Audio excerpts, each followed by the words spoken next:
Other dads help with homework, but mine is hand-building a fighter jet for me. All because I made a bold claim at the airshow. This suburban hermit dad actually built our nation's top-secret aircraft straight from the blueprints. He repeatedly emphasized, under no circumstances should it be driven out. But he forgot, what stood before him wasn't a doll, but a little rascal who could actually pilot a mech onto the road. While the top military brass were still struggling with the one-to-one model, I secretly activated the fighter jet's AI system, rushing towards the venue with sparks and lightning. The next second, the head of the military's highest council received a phone call that could cost him his position. Report, the speedometer, it's blown. Someone is piloting an unidentified fighter jet at excessive speed. My name is Yi Ning, the leader of the highest scientific research group in Dragon Country, whose achievements and reputation remain undisclosed. I have a quirky and mischievous daughter named Yi Tian. She recently gave me a tough task to build her a model of the latest J-10H2 Zhuke fighter jet. At an aerospace preparation technology exhibition in Zhangcheng, Yi Tian, with her hair tied in pigtails, excitedly gestured to the staff and declared, "My daddy is a super engineer.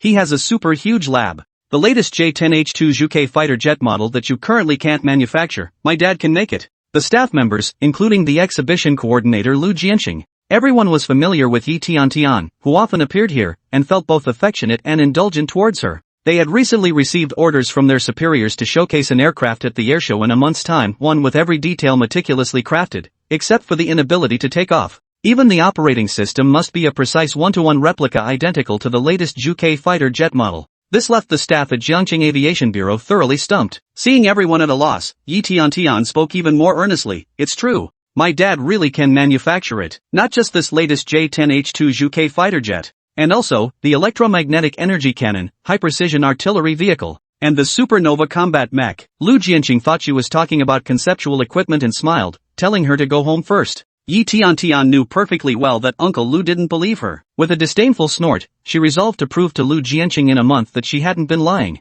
Back home, Yi Tian coquettishly clung to Yi Ning and pleaded, "Daddy, please, pretty please, give me a hand with this." Seeing my daughter pull out her final exam report card with the top score, Yi Ning, the doting father he was, ultimately couldn't refuse. He nodded in agreement. "I can build the fighter jet for you, but you must promise me something in return. You'll have to achieve such great results too in the future, okay? Percent definitely." Yeah, Tian excitedly gave Yanning a kiss. Yi Ning promptly solemnly reminded, "I built the fighter jet for you, but you must be careful, never fly it out there." You know what? He was well aware of his daughter's mischievousness. She'd even dare to sneak out in the mech he built. Yi Tian promised to behave and left contentedly. After her daughter left, Yi Ning activated the long-dormant ultra-invincible military industry system. Having transmigrated to this world for 28 years, he had been immersed in scientific research, serving as the leader of the highest scientific research group in Dragon Country. They have developed countless groundbreaking technological products that are enough to place the Dragon Nation's scientific research at the forefront of the world. Creating these high-tech products earned him a hefty amount of tech points. Now, for his daughter's request, he decided to embark on a radical overhaul. The Invincible Supreme Military Industrial System commenced detection. System alert, detected that the host is about to retrofit a latest model J-10H2 Vermilion bird fighter jet. It listed a series of upgrade plans, including ultra-high-energy vertical takeoff and landing, and the final calculation required 3.5 million technology points. 3.5 million, that's daylight robbery. Yi Ning couldn't help but curse, yet he steeled his resolve. After all, as long as the modified product could shock more people, the more tech points he'd gain. While Yi Ning was forcefully modifying with brute methods, the Jiangzhou Aviation Bureau was already at their wits' end. The one-month deadline was approaching fast, yet they still hadn't produced the 1:1 scale J-10H2 model. As the person in charge, Lu Jianxing was so worried that his hair was nearly turning white. Just as he was filled with anxiety, an urgent call pulled him back from his sorrow. The person on the phone reported in a horrified and trembling voice, "Our reporting, Chief Lu. Just now, on Shanghua Avenue, there was a fighter jet speeding past that we've never seen before. The speed even reached 88,800. Then, after a dull thud, the voice on the other end of the phone grew even more trembling and horrified, uttering words that Lu Jianxing would never forget. The speedometer exploded. Chapter 3. Yi Tian flew the plane out. Time rewinds a few hours earlier. Yi Tian tiptoed onto the tarmac. Though called an apron, it was essentially a massive warehouse. Because Yi Ning needed space for his experiments, he had rented a large plot of land on the outskirts of Jiangcheng specifically for this purpose. And when Yi Tian saw the massive, state-of-the-art J-10H2 fighter jet before her eyes, her sheer delight was written all over her face. She knew her father had successfully built the latest J-10H2 Suzaku fighter jet for her. Moreover, she could finally fulfill her promise to Uncle Lu. A month's worth of lollipops. Here she comes. At this moment, Yi Tian was practically itching to fly this big gray plane straight to the terminal. Just then, her right hand gently touched the aircraft's fuselage. The cold metallic texture filled her rosy cheeks with pure delight.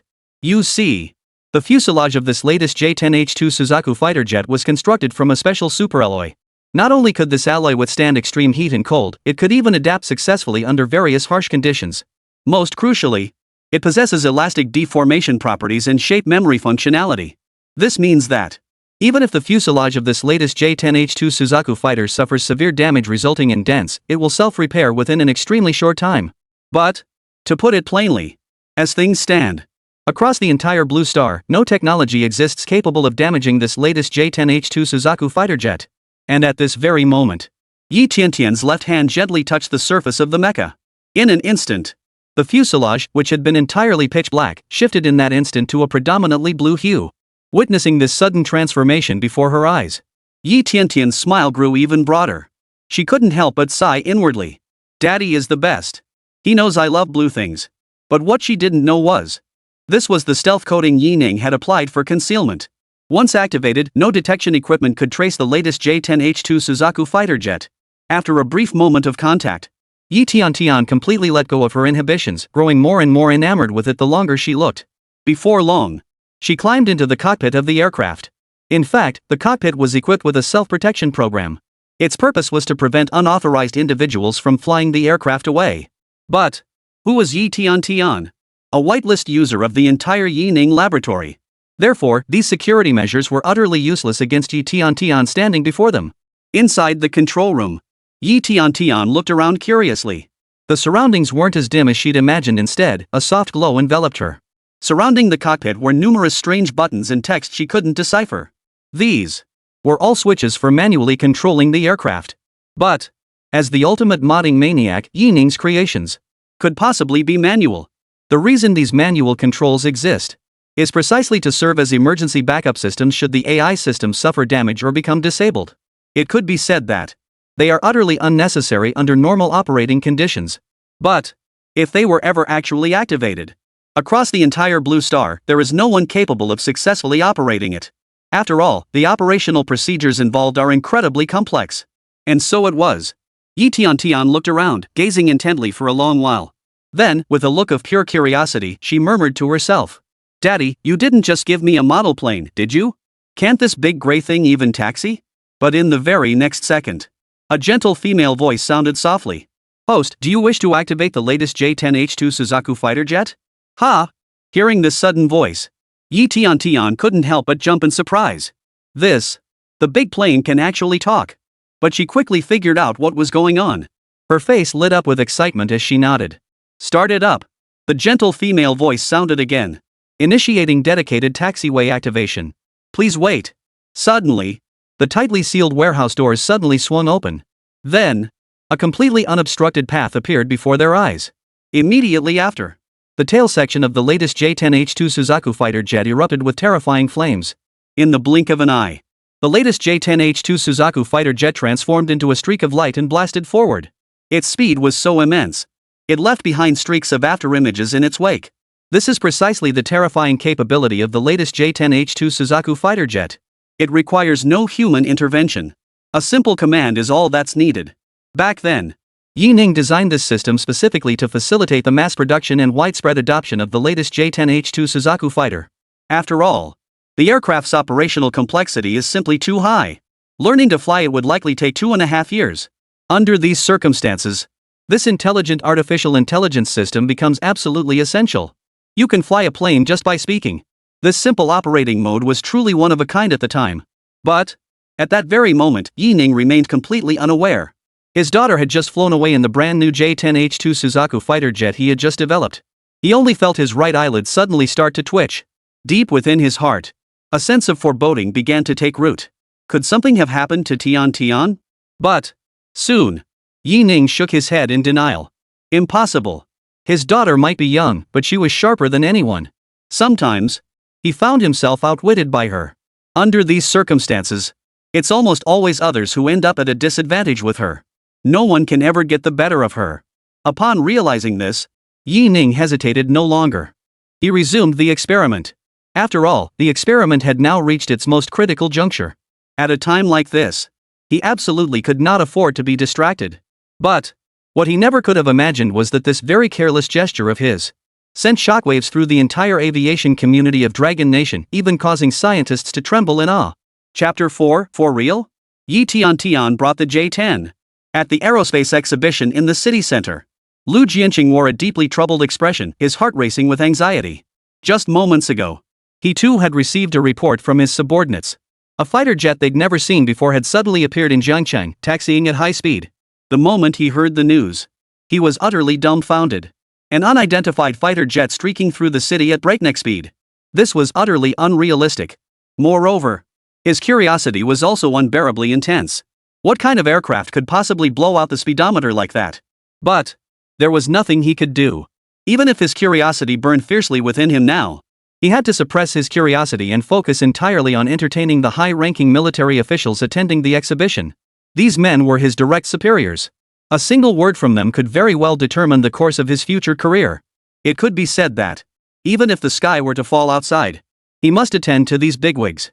Therefore, Lu Jianqing simply couldn't be bothered to dwell on it any longer.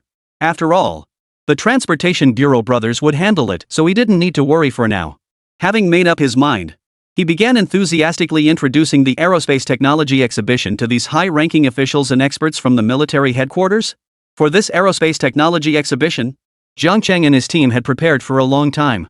Every last piece of their top-secret technology had been brought out. To maximize its impact, they even launched a live broadcast. It could be said that this Jiangcheng Aerospace Technology Exhibition had reached a level where everyone knew about it. But even so, Professor Lin, one of the attending academicians, still wore a look of dissatisfaction. The reason was simple. He hadn't seen anything that truly impressed him. The treasures Jiangcheng had brought out this time might impress outsiders. But to a scientific heavyweight like him, they were nothing more than child's play. He couldn't even be bothered to spare them a second glance. Sensing old Lin's displeasure, Lu Jianqing quickly stepped forward and said, "Professor Lin, is there something you find unsatisfactory? Please speak up, and we will certainly make corrections." "Oomph." Old Lin scoffed coldly. "I gave you over 3 months to prepare, and this is the pile of garbage you bring to fool me." Lu Jianqing was about to say more when old Lin raised his hand to cut him off. "Disappointing.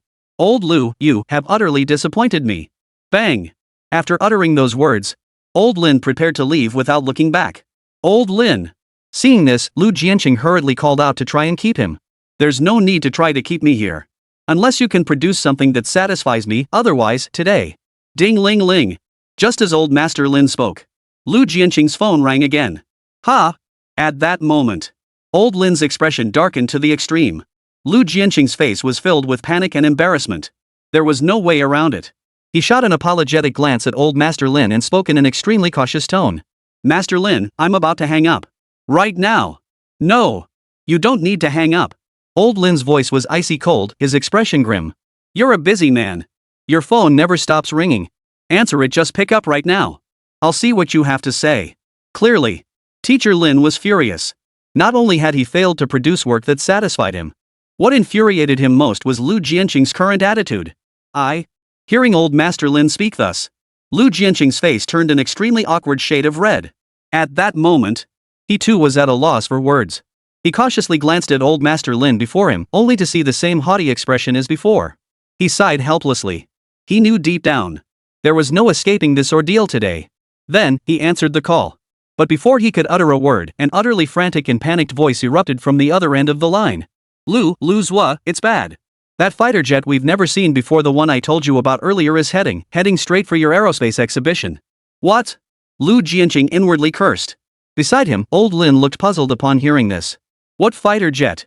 But before anyone could react, roar! The deafening roar of massive engines filled the air. Then, a deep blue, state-of-the-art J-10H2 Suzaku fighter jet appeared before them. But that wasn't all. A soft, sweet voice rang out. "Uncle Lu! Uncle Lu! I flew the big plane here. What about the month's worth of lollipops you promised me? When are you going to deliver on that?" With that, a tiny figure could be seen waving through the cockpit window of the latest J-10H2 Suzaku fighter jet, greeting Lu Jianqing and the others. Lu Jianqing froze in place upon witnessing this scene. His mind was filled with question marks and confusion. Is that Yi Tian? She actually flew a fighter jet here. Could it be she wasn't bragging after all? Her father. But that can't be right. I only told her about a model, not the real thing. Lu Jianqing was utterly bewildered, his face a map of confusion. Faced with this sudden turn of events, he had absolutely no idea what to do. But, just as Lu Jianqing stood there dumbfounded, boom! Boom! A terrifying roar erupted like muffled thunder. The entire Jiangcheng Aerospace Technology exhibition trembled violently. Then, in the next instant, 3 circular engine nozzles appeared on the underside of the previously undamaged fighter jet. Terrifying, surging flames erupted like fiery dragons. Witnessing this spectacle, old Lin couldn't hold back any longer, blurting out a curse. Holy! They're for real! Triple engine ignition jet thrusters. Chapter 5, The J Fighter's Terrifying Specs. A prank? Ha! Everyone present was utterly dumbfounded. What the hell is a triple engine launch ejection system? But Lu Jianqing, well versed in aerospace technology, turned pale with shock the instant he heard those words. A triple engine launch ejection system. This can't be. Stop standing around like idiots. At this critical moment, old Lin stepped forward first. Seal off all roads surrounding the tech exhibition. Evacuate everyone, clear the area completely. This fighter jet is no ordinary machine. It's an entirely new concept. Old Lin exclaimed with a look of astonished delight. Though the exhibits at this aerospace expo were indeed trash. But the appearance of this fighter jet gave him hope. Even the technological superpower, the United States, couldn't produce something like this today. Yet someone had managed to build it. For a passionate researcher like old Lin, this was nothing short of earth-shattering news. At the same time, the crowd present was utterly dumbfounded by the sight. Holy crap! Lu Zhou is serious. He actually brought a real fighter jet over. Not only that, but I even saw flames shooting out of the nozzles. Holy crap! It can't be about to take off, can it? Are you kidding me? This is an aerospace exhibition. We don't even have a runway. How is this fighter jet supposed to take off? Wait. Did you guys hear earlier? It sounds like the pilot is a kid. A kid? Don't be ridiculous. Have you ever seen a child pilot a fighter jet? At that moment, the crowd erupted into complete chaos. A cacophony of murmurs and whispers filled the air, scarcely ceasing for a moment. Clearly, these murmurs also reached the ears of old Lin nearby. At first, what he heard seemed normal enough. But when he heard someone later mention that the pilot of this fighter jet was a child, in an instant, his previously composed expression shifted uncontrollably. He whipped his head around, glaring at Lu Jianqing before him, his tone leaving no room for doubt. Lu Jianqing. What the hell is going on here? Lu Jianqing had no idea how to explain. His entire face was etched with a complex and helpless expression. Damn it! Old Lin couldn't help but roar in anger. All the excitement he'd felt upon seeing this new fighter jet vanished instantly. What the hell are you doing? You sent a kid to fly a fighter jet for me. Have you lost your mind? Lu Jianqing was so flustered he was on the verge of tears. He paced frantically like an ant on a hot skillet. And then, at this critical moment, suddenly, a nearby staff member immediately addressed Lu Jianqing and the others. Reporting to Commander Lu. Signal from the fighter jet successfully detected. Should we establish contact? Connect it. Connect it immediately. At that moment, not only was Lu Jianqing frantic, but old Lin was also burning with anxiety. A child. Flying a fighter jet. This is beyond anything even fiction would dare to write. At that moment, beads of sweat the size of beans dotted the old man's forehead. His hands clenched tightly, his face etched with anxiety. Beep. Signal connection complete. Beep. Initiating real-time sharing of current airframe status. Beep. Displaying the latest data metrics for the current 0 unit. The cold, mechanical voice echoed through the room. Old Lin and Lu Jianqing's gazes all converged on the electronic screen before them. But the instant the data appeared on the electronic screen, everyone present froze in place as if struck by lightning. Engine 1 Suzaku status, charging 55%. Engine 2 status, 55% charged. Engine 3 status, 95% charged. Current thrust adjustment. Engine 1, 350 kilonewtons. Engine 2, 440 kilonewtons. Engine 3, 850 kilonewtons. Current terrain unsuitable for runway takeoff mode detected. Automatically switching to vertical takeoff mode. Remaining takeoff countdown time, 180 seconds. Remaining takeoff countdown time, 179 seconds. Silence. A silence so profound you could hear a pin drop. Upon hearing this, froze solid in their tracks. 3 engines. The latest Type 0 unit. 350 kilonewtons of thrust. Who the hell came up with this bloody prank? Old Lin's face flushed crimson with fury. His face flushed with fury as he pointed at the data before him. 360 kilonewtons of thrust is just the minimum. The maximum is even approaching 1,000. Damn it! Does he even know what 1,000 kilonewtons of thrust means?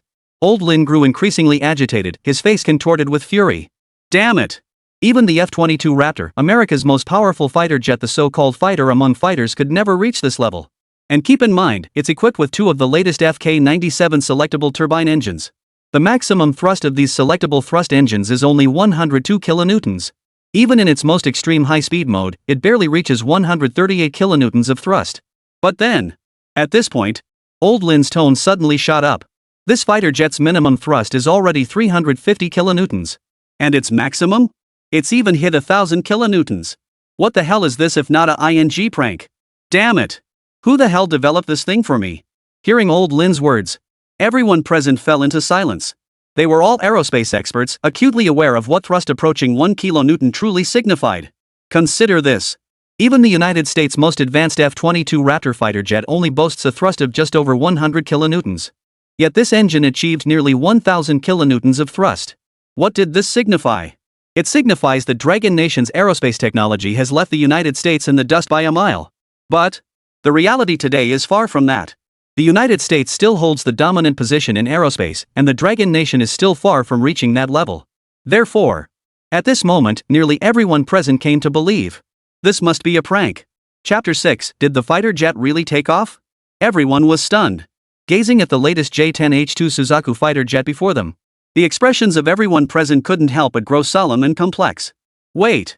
Suddenly, Old Lin seemed to have spotted the crux of the problem, his entire face breaking into an expression of utter disbelief. What is he doing? Vertical takeoff and landing? Has he lost his mind? A fighter jet performing a vertical takeoff? Are you sure this isn't some kind of prank on me? The more he spoke, the angrier Old Lin grew. What was the designer of this fighter jet thinking? Vertical takeoff and landing. Has he lost his mind? Mr. Lin, can't fighter jets perform vertical takeoffs and landings? I see helicopters doing it all the time. At that very moment, a researcher nearby couldn't help but mutter under his breath. To be honest, he was genuinely excited about this sudden appearance of a fighter jet. But no sooner had the words left his mouth than he was cut off by Lu Jianqing's sharp rebuke. Shut up! What do you know? You're just spouting nonsense here. Hearing this, Old Lin couldn't help but interject, Young Lu. You shouldn't discourage the enthusiasm of young people asking questions like that. Your idea is sound. But you must understand that helicopters and fighter jets operate on fundamentally different principles. After finishing his sentence, Old Lin proceeded to explain with a serious expression. The principle of a helicopter relies on the continuous rotation of its rotor blades. As they spin, they generate an upward airflow relative to the surrounding air, creating natural lift pressure. But think about it, the operational mode of a fighter jet is entirely different. First, you must ensure absolute kinetic energy balance. Second, you absolutely require an extremely powerful engine. These two factors alone make vertical takeoff and landing the most challenging aspect. Old Lin patiently explained to the assembled group. Seeing the lingering confusion on their faces, Old Lin paused briefly before continuing. If we rate the difficulty of maintaining balance in the air for a helicopter as 10, then the difficulty of achieving vertical takeoff and landing for a fighter jet is over 1,000. What? Hearing this simple yet vivid analogy, all the researchers present couldn't help but swallow hard. Only at this moment did they truly grasp just how incredibly difficult this so-called vertical takeoff and landing for fighter jets really was. Then, does our country not have any fighter jets capable of vertical takeoff? The researchers, seemingly unwilling to accept defeat, pressed on with their questions. No. After a long moment of contemplation, Old Lin shook his head helplessly. Truthfully, our Long Academy has researched this takeoff method for many years, but we just can't make it work. For all these years, there's been no significant breakthrough. At this point, Old Lin couldn't help but sigh. You must understand that vertical takeoff and vertical landing are fundamentally two different concepts. Vertical landing and takeoff is slightly less challenging. But even if it's a bit easier, achieving vertical takeoff is still no simple feat. It's safe to say that across the entire globe today, almost no one has managed to develop it. Ha! Hearing Old Li speak thus, the expressions of everyone present couldn't help but change. If even Old Li stated this, it proved that vertical takeoff for fighter jets was fundamentally impossible. Moreover, the reason fighter jets are called fighter jets is precisely because it can strike targets at the fastest possible speed. Large transport aircraft capable of vertical takeoff, helicopters, and the like. Their flight speeds were far too sluggish to be effective in rapid combat operations. And this is precisely the terrifying speed and power of a fighter jet. Beep, beep. The shrill alarm sounded. Immediately after, the fighter jet system delivered its mechanical call prompt.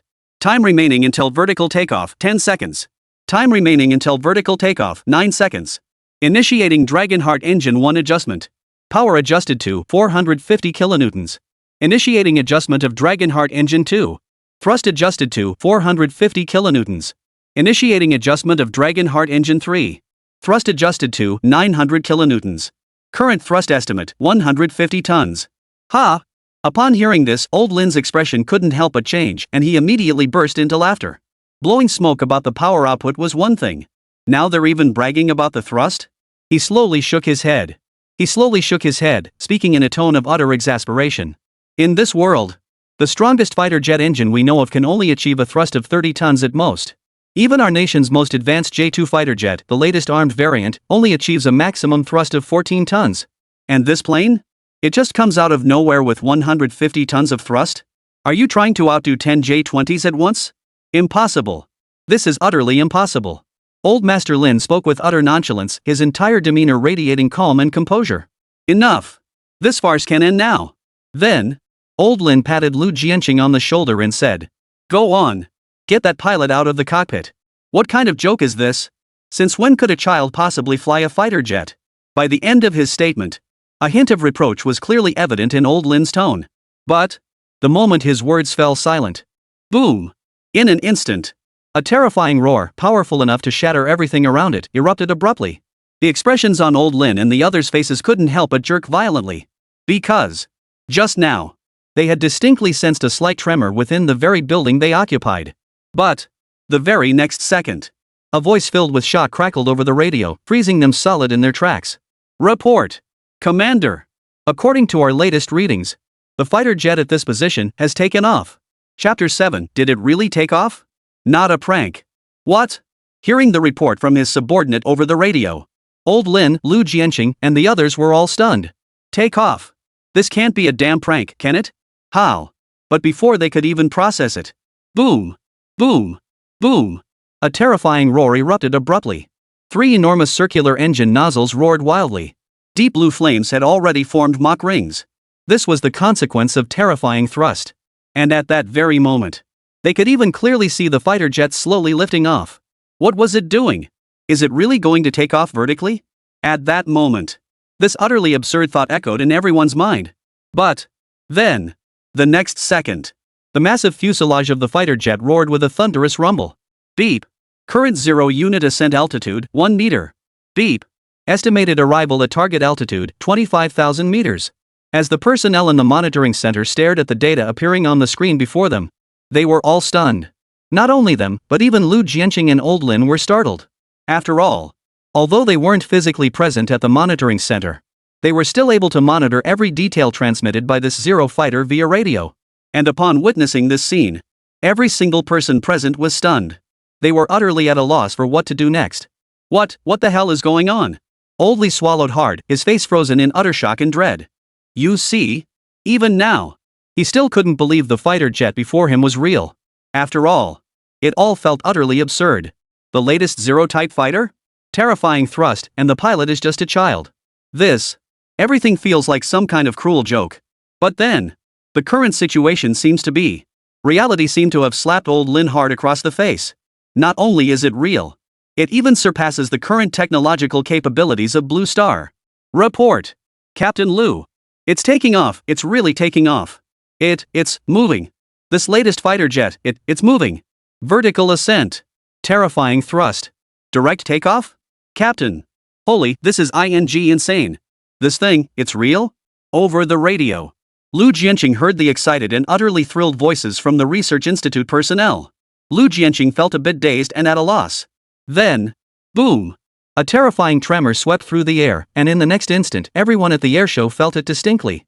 At that very moment, could even feel their own hearts momentarily skip a beat. This was the aftermath of thrust exceeding 1,000 newtons. Terrifying. Absolutely terrifying. Lin. Old Lin. Look. This fighter jet, it's actually flying. It's real. Boom. Lu Jianqing's words struck like a heavy hammer, resounding forcefully in everyone's ears.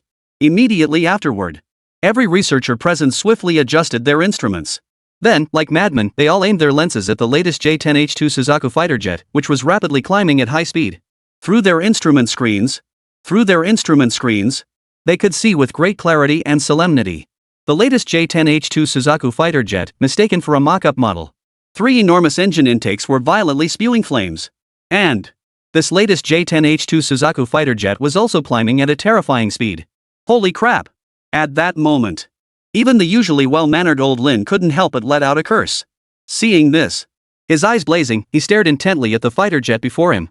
His aged eyes burned with intense passion and sheer madness. Suddenly, a certain suspicion took root within his mind. For not long ago, when he had passed through the Central Plains Military District, the district's supreme commander, Yilong Tian, had told him himself. He had a brilliant strategist under his command, one capable of developing numerous revolutionary innovations. At the time, he hadn't believed it. Thought he was just bragging. But then, when reality finally confronted him, he had no choice but to believe. He remembered it clearly. 3 years ago, Yilong Tian from the Central Military District had made a bold claim to him, claiming they would definitely develop a fighter jet capable of all-weather, all-terrain combat within 3 years.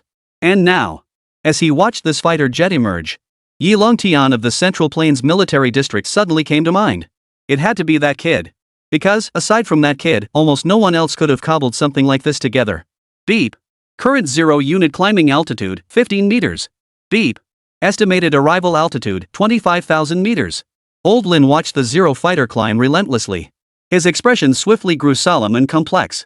Without hesitation, he urgently dialed the number of his close friend, Li Daju, the director of the Dragon Academy. Hello? Old Li, can you hear me? Old Lin spoke with a solemn and agitated expression. I can hear you, Old Lin. What's going on over there? What's the deal with this fighter jet? I've never seen anything like it. Li Daju was equally perplexed, though he was far away in the capital. As the president of the Dragon Academy, he was well informed about everything happening in Yuncheng. Especially when he saw a J-series fighter jet he'd never encountered before appear at the Yuncheng Aerospace Exhibition. He froze in place. His face was etched with shock and utter disbelief. Just as he was about to call Old Lin for clarification, Old Lin called him instead. I don't know either. But suddenly I remembered just 2 or 3 years ago, Yilong Tian from the Central Military District mentioned it to me too. They've been developing some kind of cutting-edge fighter jet. Could it be? In an instant, Li Daju's expression shifted as if he'd grasped something profound. You mean? It's as good as certain. That damn kid Yilong Tian, quietly pulling off something this massive. This damn situation is going to be impossible to clean up later. Old Lin exclaimed angrily. Who says otherwise? Li Daju chimed in immediately, especially the War Planning Bureau. The director is probably furious. Chapter 8, Stunned. This speed is unprecedented. Upon hearing this, the expressions of everyone present couldn't help but change. Especially Old Lin, his expression grew grim to the extreme. He stood up. His solemn expression grew even more intense as he spoke. Ugh. This time, I truly have no idea how to resolve this. It's just like last time, when we were tinkering with that intercontinental missile. That thing only got pushed through after the War Planning Bureau talked us out of it. And then, now what new contraption have we come up with? I'll be damned if I don't see how Old G manages to clean this up this time. Hearing this, Old Li couldn't help but sigh.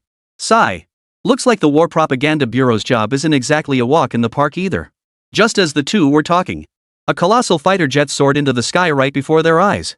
At that very moment, not only were the group of researchers utterly stunned, even the crowds 5 streets away were left utterly speechless.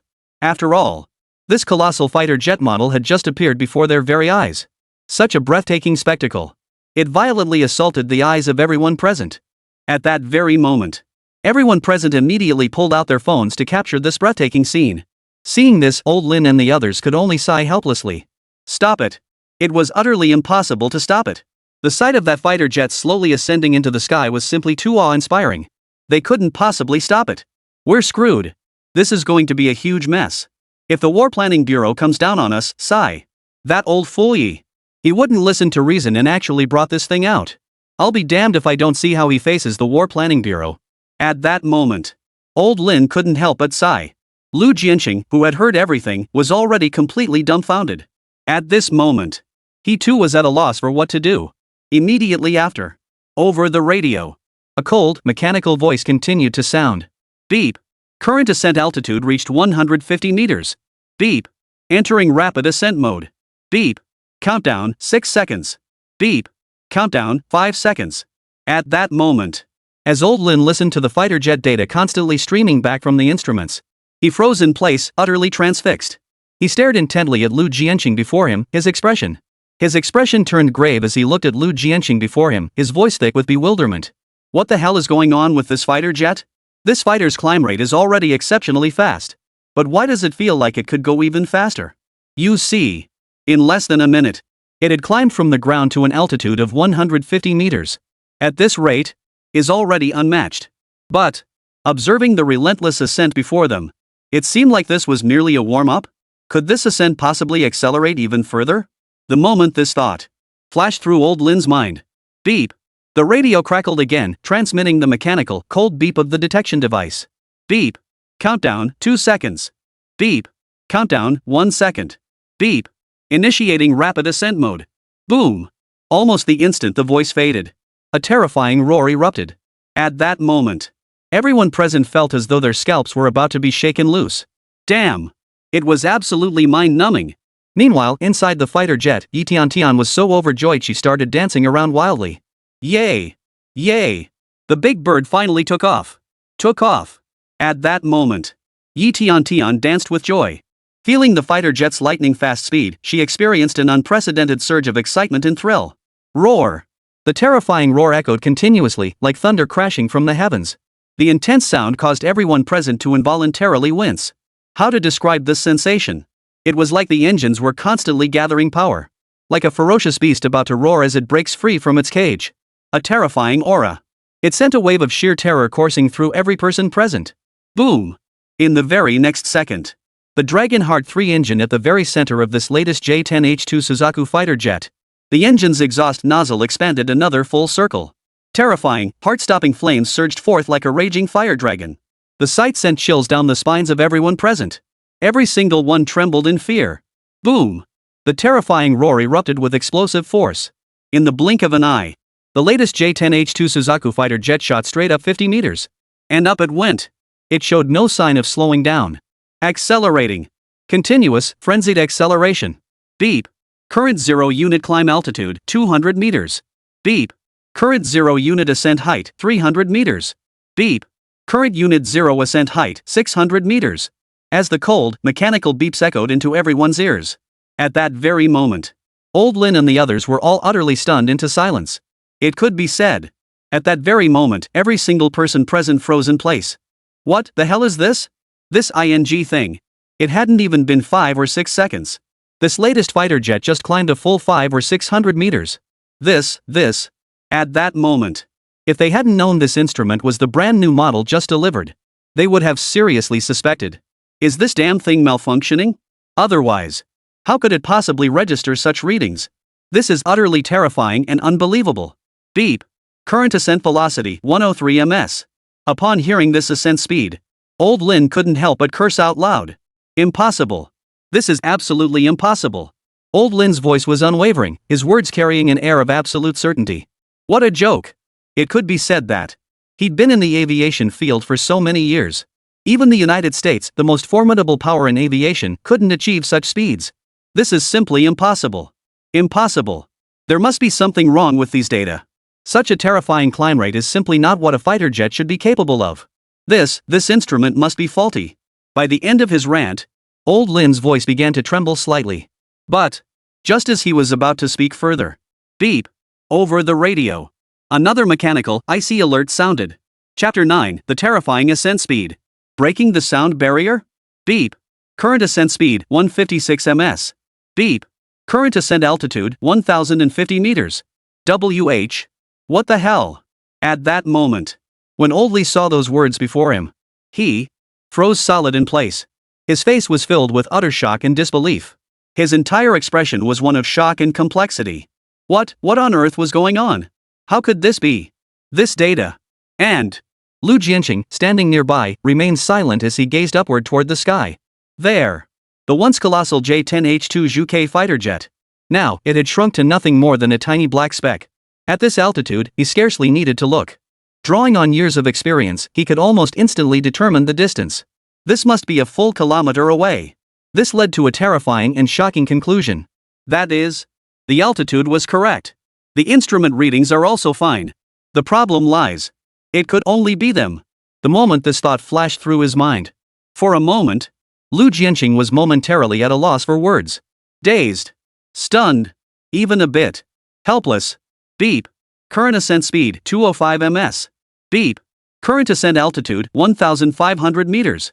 Listening to the system's constant beeps and alerts. Everyone present was dumbfounded. Especially Old Li, who stood frozen in place, his face etched with utter bewilderment. He kept tugging at his hair, speaking in a tone of utter disbelief. What on earth is going on? This is insane. This is ascent speed. Not cruising speed. Old Lin grew increasingly agitated as he spoke. By the end, his burning gaze was fixed intently on the instrument panel before him. The fighter jet's cruising speed could easily break the sound barrier.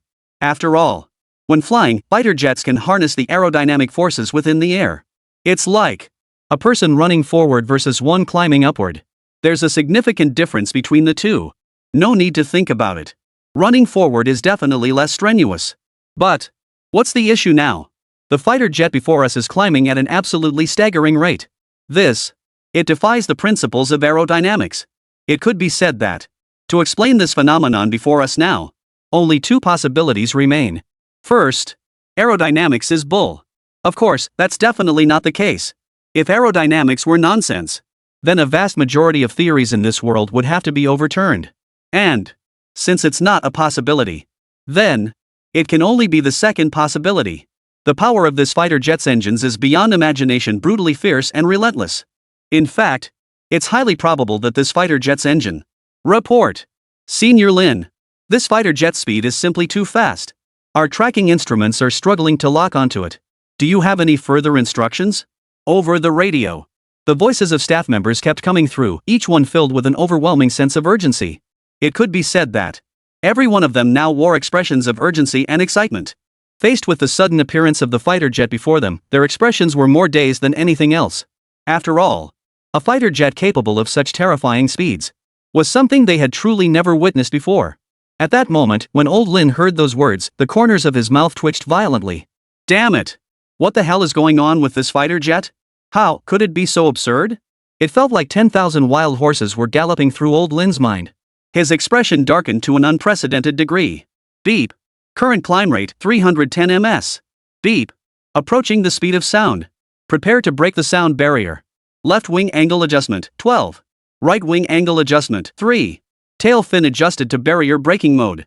Unit 0 entering barrier breaking posture. The cold, mechanical voice echoed repeatedly.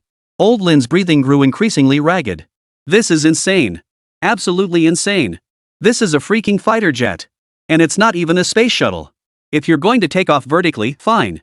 Now, you're actually planning to hit supersonic speed? When Old Lin heard those words, he was nearly scared out of his wits. His face was frozen in utter shock and disbelief. The most outrageous part was, what the hell did he just say? Prepare to break through the barrier? This can't be for real, can it? You gotta understand. The speed of sound is 340 meters per second. And that's a barrier aircraft struggle to overcome. Exceeding this speed means you've broken the sound barrier. And the barrier breaking status reported by the 0 Series fighter jet today. As the name implies, this signifies breaking through the sound barrier. The sound barrier. This is a major obstacle for all aircraft. You must understand, when all aircraft approach the speed of sound, localized airflow speeds generate localized shockwaves. And when I appear, will cause air resistance to increase exponentially. Moreover, because the air ahead of the aircraft is compressed to a certain degree, it effectively forms a barrier akin to an air wall. At such times, if the aircraft is unstable, it will generate extremely intense resonance. But never underestimate this so-called resonance. If handled improperly, it could even become a catalyst for catastrophe. Moreover, if you want to break the sound barrier, you absolutely must employ even more ferocious engines to force the aircraft through this so-called wall of air. Simply put, you have to get the aircraft ahead of the air wall. This is the only way to achieve true breaking the sound barrier. Boom! Almost the instant old Master Lin fell into deep thought. A colossal roar erupted abruptly, like a thunderclap from nowhere, sending shivers down one's spine. The terrifying sound was deafening. Even everyone present could distinctly sense it. The building before them seemed to tremble violently. Lu Zhu. Lin. Elder Lin. That fighter jet from earlier, it seems to have broken the sound barrier. A technician monitoring the test instruments leapt to his feet, his voice crackling with excitement. What? Broke the sound barrier. At that moment. Upon hearing this, old Lin froze solid in place. Chapter 10, Confronting E. Tianlong. Elder Lin, stunned. Lu Zhua. This fighter's speed, it's already broken the sound barrier. At that moment. The monitor operator standing before the instrument spoke with utter shock. Beep.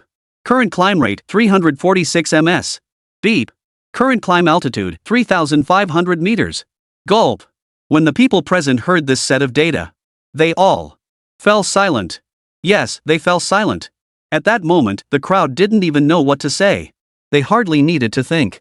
That deafening roar earlier. It must have been the sonic boom from this fighter jet breaking the sound barrier. You see? After a plane enters supersonic flight, it continuously generates a stable pressure wave ahead of itself. And when the aircraft breaks through, it creates terrifying shockwaves with the air. This wake is widely referred to by aerospace research institutes as Mach waves.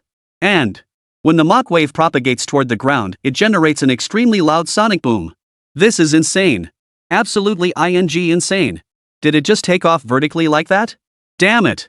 I've never seen any fighter jet reach supersonic speed during vertical takeoff. This is simply impossible. Old Lin looked utterly shaken, his expression growing incredibly complex. Vertical takeoff. Surging to Mach speed. What the hell kind of engine is this? How incredibly powerful and insane is it? Damn it. What the hell is Yi Tianlong from Zhangzhou up to? At that moment, old Lin finally couldn't hold back. He roared furiously at Lu Jianqing beside him. Get over here. Connect me to the special line. I'm going to demand answers and find out exactly what this bastard is up to. Yi Tianlong. The instant that name reached his ears, Lu Jianqing's entire body couldn't help but tremble violently. Suddenly, a certain possibility flashed through his mind. Yi Tianlong. Yi Tian. Damn it, they both have the surname Yi. If you say there's no connection, Lu Jianqing would never believe it in a million years. Moreover, the most crucial point is this. As old Lin just mentioned, and Commander Yi also stated, they're developing this fighter jet capable of operating in all weather conditions and any location. When Yi Tian was bragging to me earlier, she seemed to mention something like that too. Her dad seems capable of creating all sorts of cutting-edge tech products. Gulp. At this thought, Lu Jianqing couldn't help but swallow hard. A wildly absurd and unbelievable thought surged through his mind like a raging torrent. No way. Lu Jianqing was suddenly overcome with panic. He was about to say something. But out of the corner of his eye, he saw that old Lin had already dialed the number. Most crucially, the phone clearly displayed the number 001. In that instant, Lu Jianqing felt like he was about to pass out right there. Holy 001. Perhaps others didn't know. But as a member of the military department, he knew exactly how valuable that 001 was. 001. The highest level. Which meant the current situation had already exceeded the scope of his jurisdiction. Classified as the highest level. At that moment, Lu Jianqing's heart was filled with unbearable frustration. Damn it! If only I'd known this would happen. I wouldn't have opened my mouth back then, saying those things to Yi Tian. Otherwise, things wouldn't have ended up like this. The man he is now. Even if he wanted to stop old Lin, it was almost too late. Soon. The call connected. Beep. Special call connection imminent. Beep. Special call now officially initiated. Beep beep. Hello? Yes, old Lin. Soon. A deep voice came from the other end of the line, tinged with a hint of curiosity. But before he could finish, old Lin erupted like a raging beast, bellowing furiously. Yi Tianlong. Have you lost your mind? Damn it. I told you to build me the latest fighter jet, and this is what you come up with? Are you trying to fly to the moon? Now. Old Lin was almost certain in his mind. This unbelievably formidable new fighter jet must be the latest contraption that brat Yi Tianlong has cobbled together. Otherwise, no one else could possibly know about it. Holy. Hearing this, Yi Tianlong was utterly dumbfounded, his face frozen in shock as he blurted out. Old Lin. How on earth did you find out about this? I hid this so deeply. How did you find out? Yi Tianlong was stunned too. Damn it. The matter of the latest fighter jet. It was the highest level secret within the Central Plains Military District and a project specifically designated by higher-ups. You could say, for the sake of this latest fighter jet project, he'd spared no effort, deploying all sorts of smokescreens. But who could have imagined? Old Lin found out anyway? In an instant, He even began to suspect whether old Lin had planted spies around him. Otherwise, how could he possibly know every single thing about him so clearly? Yi Tianlong's words completely enraged old Lin. What the hell are you talking about, you little brat? What the hell kind of commotion did you cause? And you ask me how I know? You tell me how I found out. Ha! Yi Tianlong froze in shock, his face contorting with a mix of bewilderment and disbelief. Impossible. My latest fighter jet isn't even finished yet. I haven't even tested it. How could it possibly make any noise? Old Lin, please don't lie to me. Yi Tianlong grew increasingly frantic as he spoke. Damn it. His fighter jet wasn't even finished yet? As a result, old Lin found out. Not only did he know, he even claimed I'd caused some major commotion? What the hell is going on here? At that moment, Yi Tianlong's entire expression was utterly bewildered. What the hell? What did you say? Your latest fighter jet isn't even finished yet? Suddenly, old Lin, who had been seething with anger, seemed to deflate instantly. Just like that, he fell completely silent. Then, immediately after, beep beep, a series of urgent busy tones rang out. Old Lin hung up the phone immediately. Stunned. Completely stunned. Yi Tianlong froze in place, his entire body stiff. For a moment, he was utterly baffled. What on earth was going on with old Lin? Suddenly calling him out of the blue. Then asking about the latest fighter jet model? Could it be? Has old man Lin already gotten some kind of information? You must understand. Next month marks the entire military region's fighter jet aerospace competition. The Imperial Capital Military Region, represented by Old Lin, is the sworn rival of their Central Plains Military Region. And Old Man Lin suddenly calls at this moment. Damn it! Is Old Lin trying to trick me? God damn it, he actually got me to come out. Yi Tianlong, finally catching on, immediately sensed something was off. His entire expression shifted uncontrollably. No! I absolutely cannot let Old Lin mock me like this. I have to mock him back. Quickly! Yi Tianlong steeled himself and spoke up immediately. Hey! Old Lin! You specifically used the 001 incident communication channel to contact me. You wouldn't just be trying to mock me, would you? What the hell? Hearing this, Old Lin was utterly dumbfounded and helpless. What the hell is going on here? Fine. I got it. Old Lin. Even though you're from the Imperial Capital Military District and my senior, I gotta say, isn't this a bit underhanded of you? All just so you can defeat us in next month's military district competition? Anyway, I'm putting my words out there now. Bring it on if you want to fight. No one in the Central Plains Military District fears us. Bang! With that, Yi Tianlong slammed the phone down, leaving behind a completely dumbfounded Old Lin. Chapter 11, Fighter Jet Vanished? A full moment passed. At that moment, everyone gathered at the terminal center had completely frozen in place. Their gazes were fixed upon the vast expanse of sky above. That tiny black speck, now barely discernible. Gulp! At that moment, everyone present swallowed hard. Because, just moments ago, from Yi Tianlong's conversation, they had also discerned a certain possibility. That possibility was, this terrifying new J-10H-2 Suzaku fighter jet before them might not have been developed by the Central Military District at all. Then, besides the Zhengzhou military region, who else could it be? In an instant, a terrifying and absurd thought began to take root in everyone's minds. They were already hesitant to think any further. The way this situation was unfolding had truly surpassed the expectations of everyone present. At that moment, Old Lin's face was flushed with excitement and exhilaration. Good. Very good. That brat Yi Tianlong actually dares to lecture me now? Has he forgotten who brought him into this line of work in the first place? How dare he lecture this old man? Old Lin's face was flushed with fury, his expression seething with rage. But Yi Tianlong had indeed spoken one truth. That was, a month later, a major competition within the Dragon Nation Military District was indeed scheduled. This competition focused specifically on aerospace capabilities. The 5 major military branches would almost certainly send their strongest aviation forces to compete. You must understand. Competition is what fuels everyone's drive to excel. Only then can researchers dedicate themselves more fully to future development. After all, they are all researchers. No one wants their own creations to fall short in this grand contest. Moreover, the most crucial point is this. This isn't just any ordinary fighter jet competition. Rather, a contest to determine whose fighter jet boasts superior performance and greater prowess. Only then would the military be willing to roll out this generation of fighters on a large scale. And this is the ultimate dream of aerospace researchers. After all, who wouldn't want their fighter jet to be widely adopted by the military? To make them the symbol of the Dragon Nation soaring through the blue skies. Huff, huff. After hanging up the phone, Yi Tianlong's entire expression was tense and furious. To be honest, this was the first time he'd ever spoken to old Lin like this. He couldn't help but feel a bit nervous inside. But none of that mattered anymore. As long as he could win this big competition.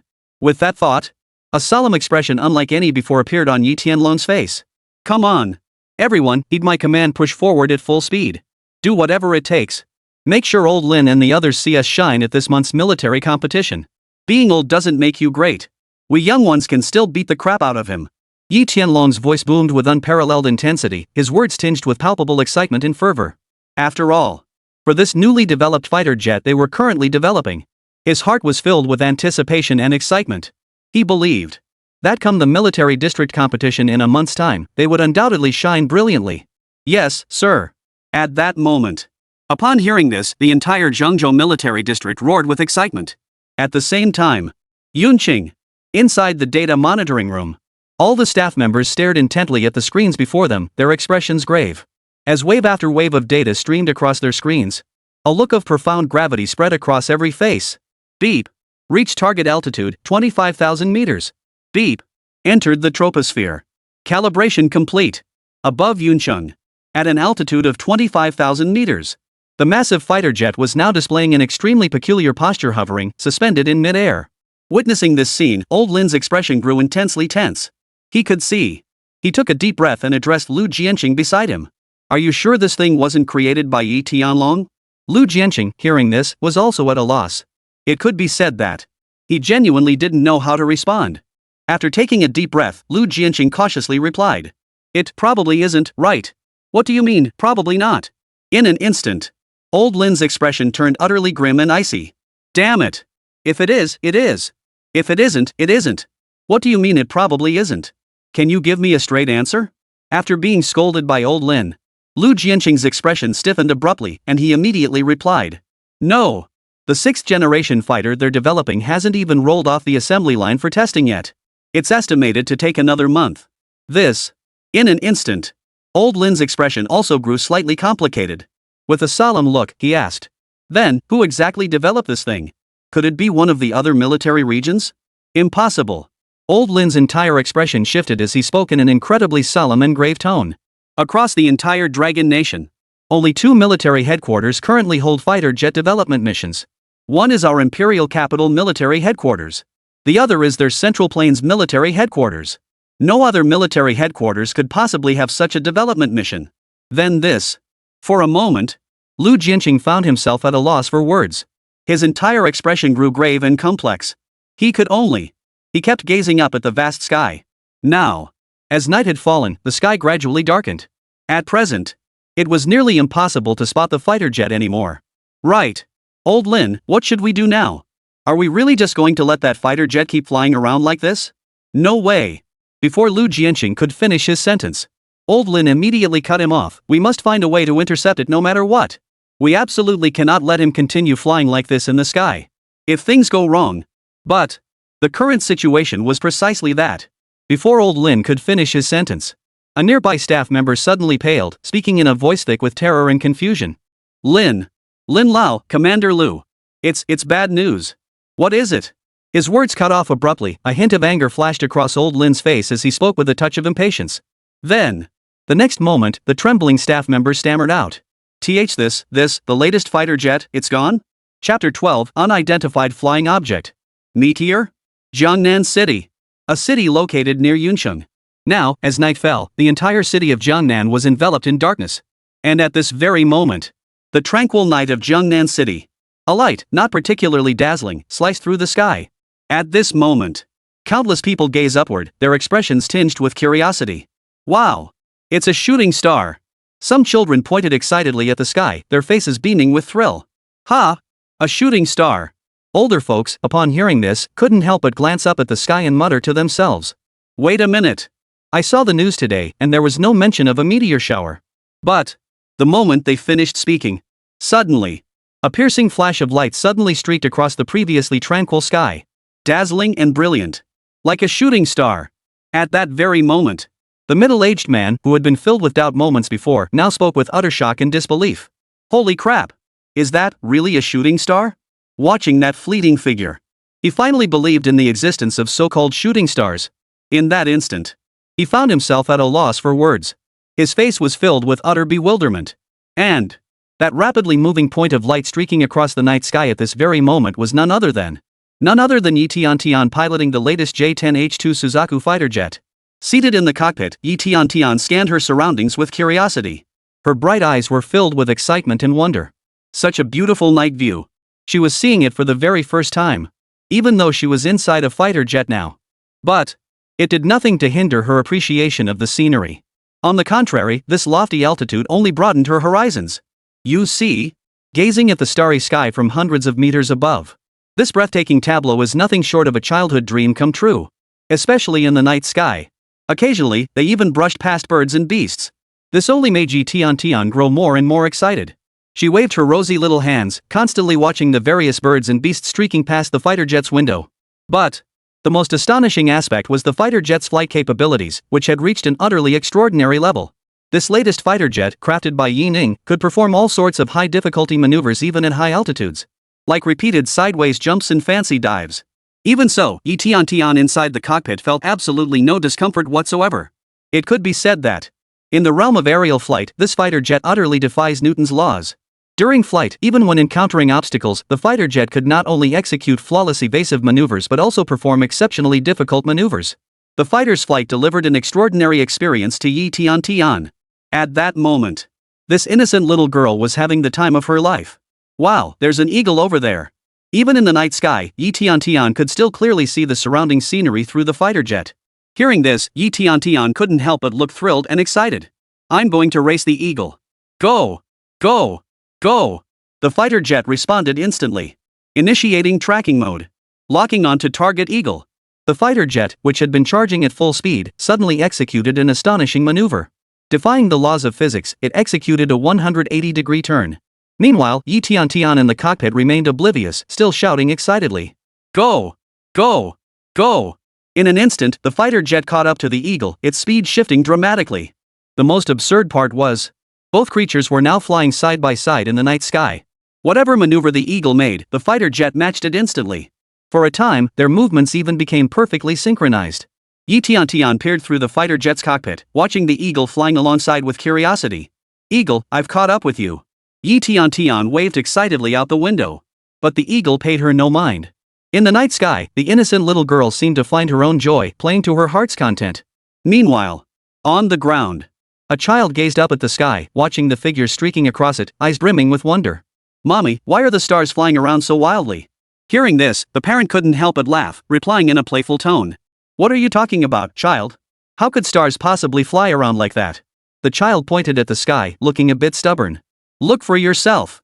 The next moment, the parent looked up too. In an instant, she fell silent. How the hell was she supposed to explain this?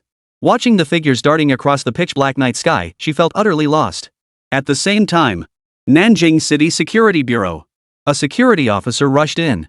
Team leader. It's an emergency. What's the rush? What's the emergency? Hearing this, the team leader asked with a hint of disbelief, his face completely unruffled. It could be said that incidents like this, big or small, were received by the Security Bureau hundreds of times a day. From lost pets to violent altercations.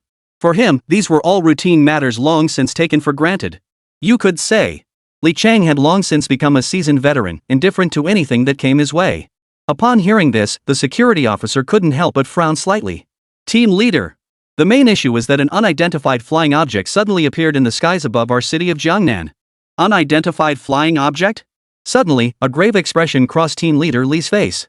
He could see. A look of deep concern appeared in his eyes, which had previously held a hint of disdain. Are you certain? This was no trivial matter. You must understand. There are nearly 10 air routes over Nanjing City. Even fireworks are prohibited in the city center on regular days to safeguard these flight paths. If there really was some kind of unidentified flying object, it would endanger the safety of the general public.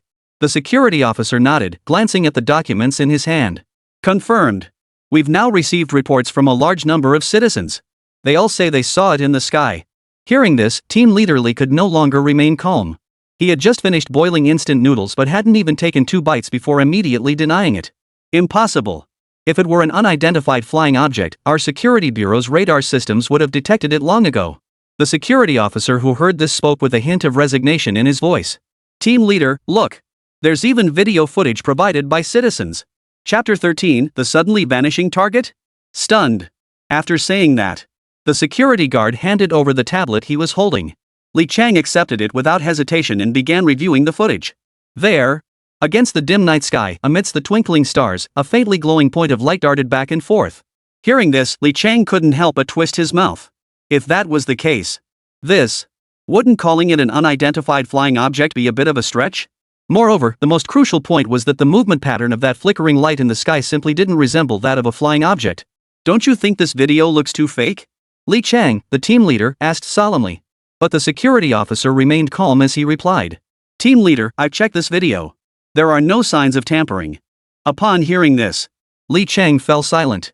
If that's the case, then the possibility of a large flying object could essentially be ruled out. After hesitating for a moment, he spoke solemnly. In that case, it can only be a small drone. Go check the database and see if there's any small drone data that matches the criteria. The security officer nodded solemnly upon hearing this, about to turn and leave. But Li Chang called him back again. Oh, and call all departments and have them come back for overtime.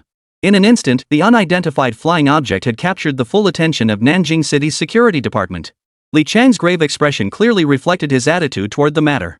In less than 10 minutes, all security department personnel who had already clocked out returned to their posts. The distinctive aroma of instant noodles filled the entire security bureau.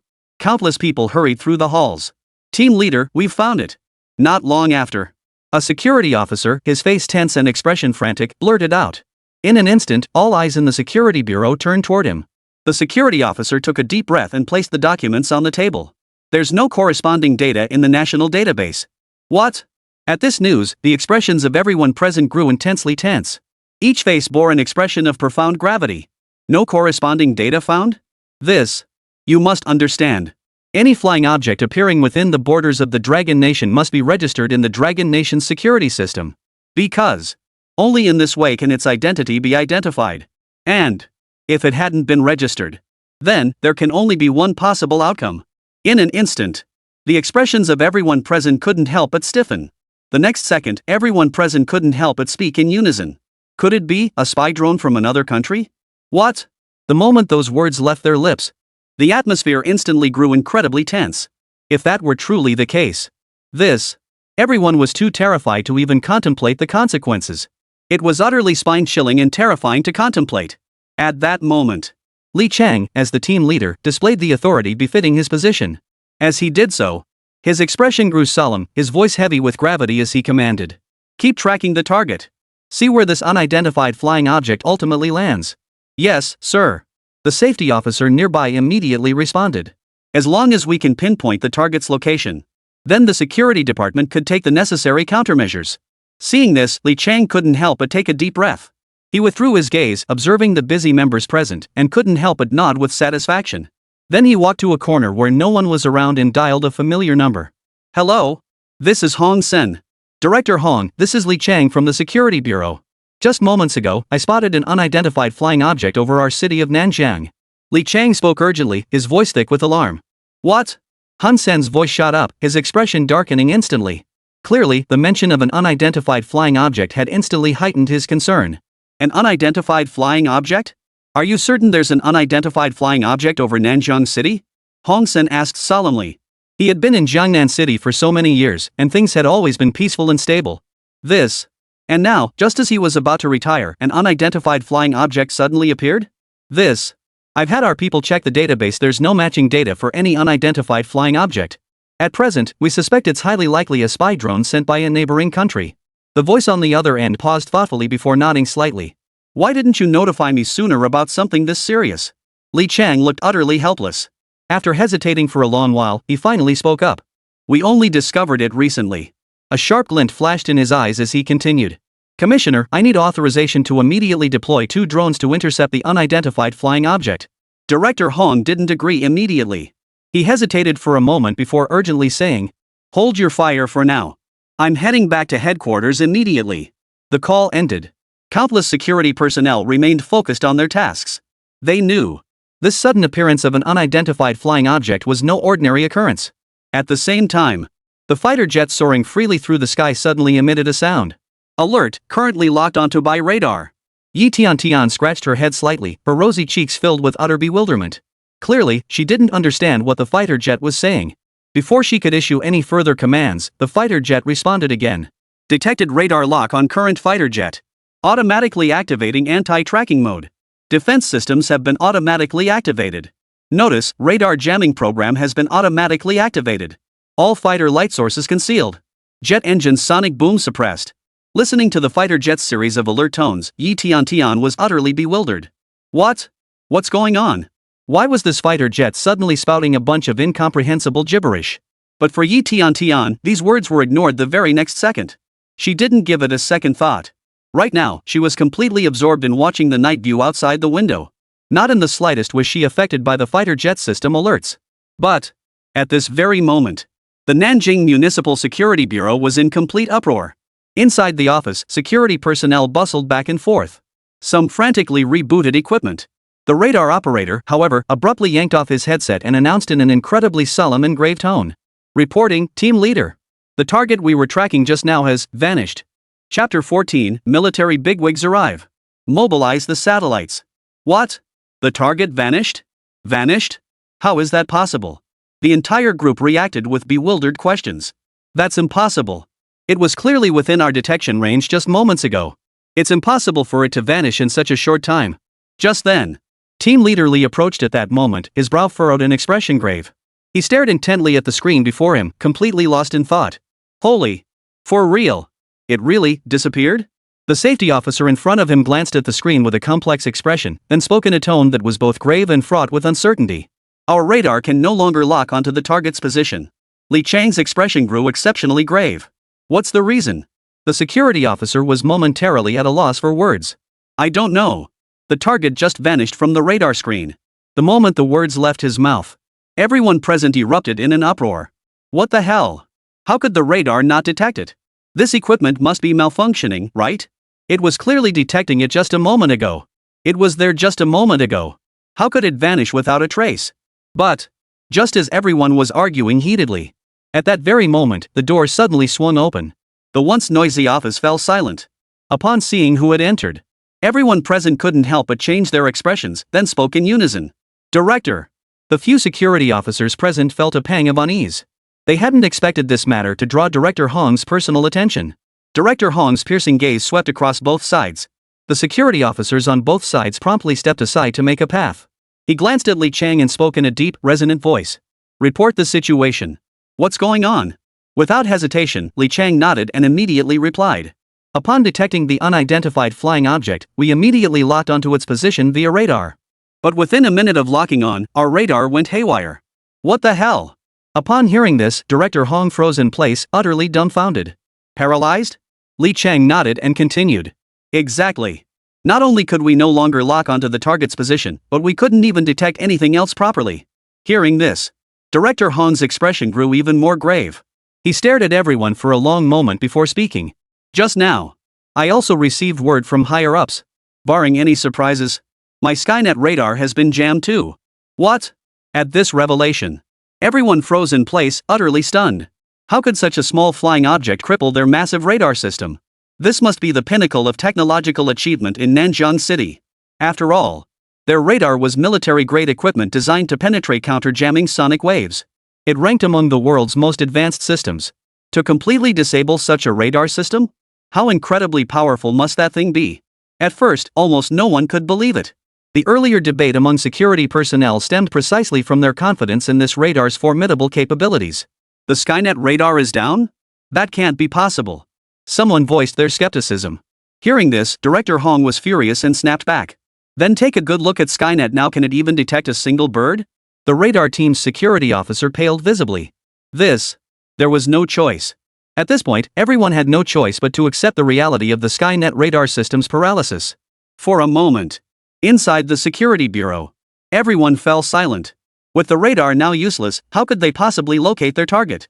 Hong Sin was also at a loss for what to do. After hesitating for a long moment, he finally spoke slowly. Go! Bring in the top researchers from the military's R&D division. The way things have unfolded now has surpassed all of our expectations. Upon hearing this, everyone stared at the director in shock, yet they couldn't deny the reality before them. The Security Bureau was utterly incapable of resolving the current situation. All that remained was to wait for the military to send reinforcements. After a long wait, a group of experts finally arrived. Academician Chang, you finally arrived. Seeing this, Hong Sen personally stepped forward to greet them. Chang Long, the research mastermind of the Central Army Headquarters. A capable lieutenant under Yi Tianlong, possessing exceptional expertise and innate talent in radar tracking and counter-tracking. It would be no exaggeration to call him an expert in this field. They had also collaborated with security agencies on numerous occasions to resolve countless complex and challenging cases. Academician Chang arrived with a smile, skipping the pleasantries.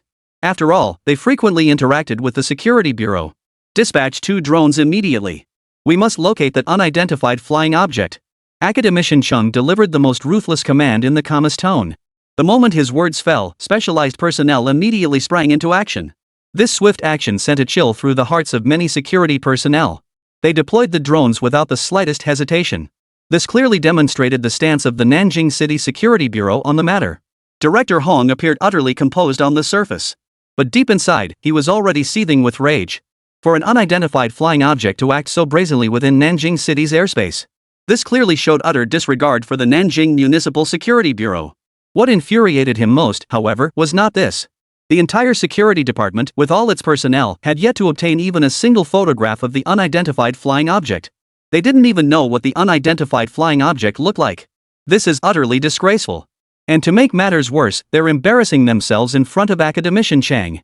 It was enough to make him feel utterly ashamed. At that moment, 2 screens in the office suddenly lit up. The night sky over Nanjing City slowly appeared on the screens. 2 security officers, wearing headsets and holding wireless remote controls, were busily manipulating the controls. Reporting, codenamed Eagle Eye drone successfully launched. Everyone crowded around, eyes fixed on the live feed from the drone. In the pitch-black night sky, no suspicious flying objects appeared within their field of vision.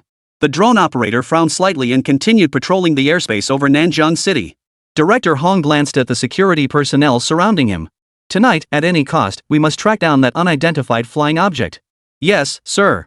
The security personnel responded in unison. After all, the Skynet radar system was their eyes. If those eyes were blinded, then many things would go unmonitored.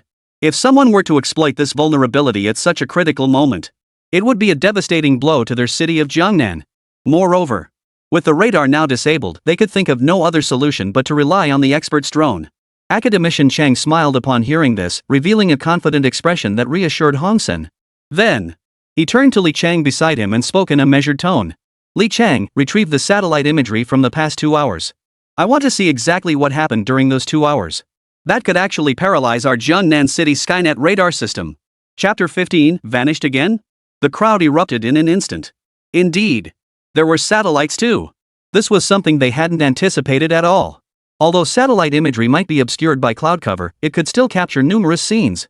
In comparison, this truly is an excellent and feasible solution. Soon, the satellite footage was retrieved. Satellite imagery of Nanjing City appeared before everyone's eyes. From above, the city's neon lights flickered. The entire city showed no signs of abnormality. All security cameras scanned the surroundings. After all, Nanjing's urban area alone covered a considerable expanse. Moreover, the target was a small flying object. One person simply couldn't keep track of everything. Every monitor in the surveillance room was activated. The security personnel present intently studied the images before them, each assigned to monitor a designated sector. With this efficient division of labor, the security officers' progress improved significantly. I've spotted the target. A sudden cry rang out. All security personnel turned their gaze toward the source. A blurred figure appeared on the screen, visible to everyone. Since the image was captured by satellite and magnified several times, it wasn't particularly clear. It was a blue unidentified flying object. Immediately, the arriving experts froze in place. Though the footage offered limited information, it was more than enough to leave them profoundly shaken. The unidentified flying object lacks distinct wings. Nor did it appear to have any propellers around its body. At that moment, everyone wore a contemplative expression. This discovery shattered their understanding. How on earth did this unidentified flying object manage to fly? Everyone froze in shock. The director continued issuing orders. Very well. The rest of you, immediately investigate the airspace in this vicinity. Report any sightings immediately. Finally, after countless efforts by security personnel, And through continuous satellite monitoring, the situation began to show signs of progress. Simultaneously, drones began surveying that specific airspace. The truth about the unidentified flying object was drawing ever closer to them. Just as everyone believed the mystery of the unidentified flying object was about to be unveiled, another anomaly occurred. Nearby, the footage transmitted by the drone suddenly began flickering. A crackling sound emanated from the monitor. Before the security personnel could react, the drone feed had already turned monochrome. The two drone operators' expressions darkened as they reported in voices thick with tension. Codename Eagle Eye Drone. Lost contact. What? Everyone froze in shock. The outcome of this incident had completely surpassed everyone's expectations. How is this possible? One of the experts exclaimed in utter disbelief. Our Eagle Eye drone employs the latest radio wave technology. How could it possibly lose contact? But, when they saw the black and white footage transmitted by the drone, everyone fell completely silent. There was no denying it. The fact was, it really had gone missing. This time, even academician Chen was stunned. His heart was shaken to its core. After all, the drone was controlled by radio waves. Radar detection relies on ultrasonic principles, so interference was something he could somewhat accept. But the drone going offline? That was hard to swallow. This is radio waves, for crying out loud. Could that mysterious flying object actually generate some kind of mysterious magnetic field? What the hell do you think this is? The Bermuda Triangle? Everyone fell silent. They were a group of domain-level experts. Damn it, not only did we fail to locate the target, now we've likely lost 2 drones as well.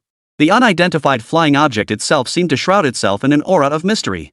A sense of defeat welled up within them. Could this truly be the technological level achievable in this era? Academician Chang couldn't help but sigh.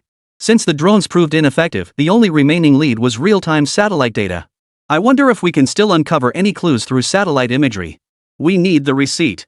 With their current capabilities, tracking was out of the question. Even locating the target was proving challenging. Academician Chang's expression grew incredibly complex as he sighed deeply. The technological sophistication of this unidentified flying object likely surpasses the world's current top-tier technology by 50 years. What? 50 years? Director Hong of the Security Bureau stared at the experts beside him in utter disbelief. He was stunned. And he wasn't the only one. Everyone was stunned. These were the field's leading experts he'd personally recruited from the research center. If even they were saying this, if these experts all say so, then it's probably true. Damn it, are you sure you're not joking? A full 50 years of technological advancement, what the hell are we supposed to do now? Even the experts in this field are completely helpless against them. What are they supposed to do? They're still flying right above our heads. We still don't know who they are. Even whether they're friend or foe remains uncertain for now. Even the Security Bureau currently lacks any means to deal with them. Director Hong glanced at Academician Chang beside him and asked again. Then what should we do now? Academician Chang's voice carried a complex mix of resignation and helplessness. For now, we can only hope the real-time satellite might pick up some trace of clues. He too felt utterly helpless. Damn it, not only is the radar jammed, but even radio waves are being interfered with. No expert could handle this now. That unidentified flying object likely generates its own magnetic field. How the hell are we supposed to track it? Director Hong fell silent, and all eyes instinctively turned toward the satellite monitoring screen. With the expert's assistance, the investigation soon made a major breakthrough. Director, we've located the target. The moment those words were spoken, everyone present instantly became incredibly excited. One by one, they fixed their eyes intently on the screen before them. A blurred blue figure appeared on the screen before everyone's eyes. Director Hong turned to the expert beside him and asked, Academician Chang, can you identify what this is? Academician Chang's brow furrowed slightly as he stared intently at the image before him. After a long moment passed, he finally spoke in a slightly resigned tone. I don't know. Silence fell over the entire room. This thing wasn't even documented in the military archives of the Security Bureau. Academician Chang couldn't possibly know either. At that very moment, under everyone's watchful gaze, the blue phantom in the satellite feed vanished in an eerie manner. Report. Report. That unidentified flying object has vanished again. Chapter 16, The Stunned Director. What on earth is this? Reporting, the target has vanished. And there are no clouds in the vicinity. No obstructions whatsoever. Listening to the staff's continuous cries of astonishment. At that moment, everyone present was utterly dumbfounded. It hadn't hidden behind any clouds, nor was there any obstruction. It just vanished into thin air? What the hell? What the hell just happened? Damn it. You can't tell me. This thing can jam satellites, right? At this moment, even Academician Chang, who had been deep in thought, couldn't help but furrow his brow slightly. Then he shook his head and said, "That shouldn't be possible. Without something to conceal it, this unidentified flying object couldn't just vanish like that. Unless." Suddenly, a possibility flashed through his mind. Then, his entire expression changed drastically. Stealth. This so-called unidentified flying object hadn't vanished, it had gone invisible. He saw. In the next instant, he snapped back to his senses and shouted at the people present. "Quick! Immediately pull up satellite imagery of this vicinity. I'll be damned if I don't figure out what the hell is going on." Academician Cheng's emotions ran high, his entire face radiating a mix of excitement and melancholy. Minutes later, in another part of Nanjiang City, everyone spotted the unidentified flying object again. This time, no one spoke. In an instant, the entire security bureau fell into an eerie silence. In this brief span, the unidentified flying object had delivered an overwhelming series of shocks. Radar jamming, radio wave interference, and built-in stealth capabilities. Not even obvious propellers or wings could be detected around its body. These designs, defying common sense and the laws of physics, completely overturned the understanding of these so-called scientific authorities. Then, at that moment, all eyes in the room turned toward the director of the security bureau, as if seeking his opinion and awaiting his words. At that moment, Hong Sen, the head of the security bureau, found himself at a loss for words. All eyes turned to the head of the security bureau, as if seeking. His entire face was etched with a look of deep sorrow and solemnity. After a long moment of hesitation, he finally spoke slowly. "At this point, I believe we need to convene an emergency meeting. Let us pool our wisdom, exchange perspectives, and explore countermeasures together. This matter is simply too peculiar. We cannot possibly resolve it with our own resources alone." Upon hearing this, the assembled security personnel and experts all nodded in agreement. Moments later, the conference room of the Jiangnan City Security Bureau was filled with countless people. As the director of the Security Bureau, Hong Sen personally presided over the meeting. Beside him sat Academician Chang, a leading military researcher. At that moment, the atmosphere in the conference room grew incredibly tense. Everyone present exchanged nervous glances. Not a single soul dared to voice an opinion casually. "Are you kidding me? At a time like this, every word and action must be handled with extreme caution." Moreover, it was abundantly clear that the unidentified flying object incident had already alarmed the higher-ups. If their careless words caused those above to make a misjudgment, the terrifying consequences, they simply couldn't bear the burden. Ahem. After clearing his throat twice, Hong Sen turned his gaze toward the assembled group. But, just as he was about to speak, suddenly, his phone rang unexpectedly. Ha! When he saw the caller ID, Hong Sen's expression couldn't help but change. A call from the Forest Ranger Station chief. Why are they calling me instead of properly maintaining the forests in our Jiangnan city? Could it be? Do they know what this so-called unidentified flying object is? At this thought, Hong Sen, director of the security bureau, couldn't help but snort in derision. But after pondering for a moment, he still answered the call from the Forest Ranger Station chief out of courtesy. "Hello? Hey, Xiao Huang. What's this about? Listen, I'm busy right now. No time for your nonsense," Hong Sen said in a slightly annoyed tone. There was nothing he could do about it. Although he and this Xiao Huang were close friends. But right now, they were in a meeting discussing this unidentified flying object. At a time like this, even the closest of friends must make certain things clear. "No, wait. Old Hong, I called you about something else entirely." On the other end of the line, Xiao Huang from the Forest Ranger Station sounded distinctly serious. "I heard you guys are investigating the unidentified flying objects over Jiangnan City? I might have a lead." Hearing this, Hong Sen couldn't help but chuckle softly, clearly skeptical. At the same time, he couldn't help but mutter to himself. What did I say? How could Xiao Huang, the station chief at the Forest Ranger Station, possibly know anything about what's happening in the sky? Then, with a dismissive tone, Hong Sen casually replied. All right, Xiao Huang, that's enough. I've got a meeting to attend.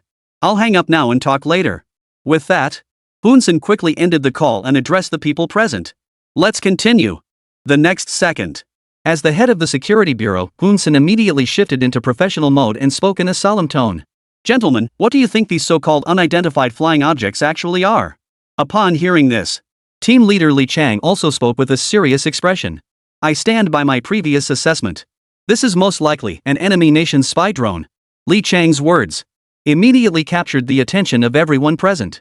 Subsequently, the assembled experts began voicing their opinions one after another. "I agree with that assessment. Currently, no obvious lethal weaponry can be discerned from the unidentified flying object.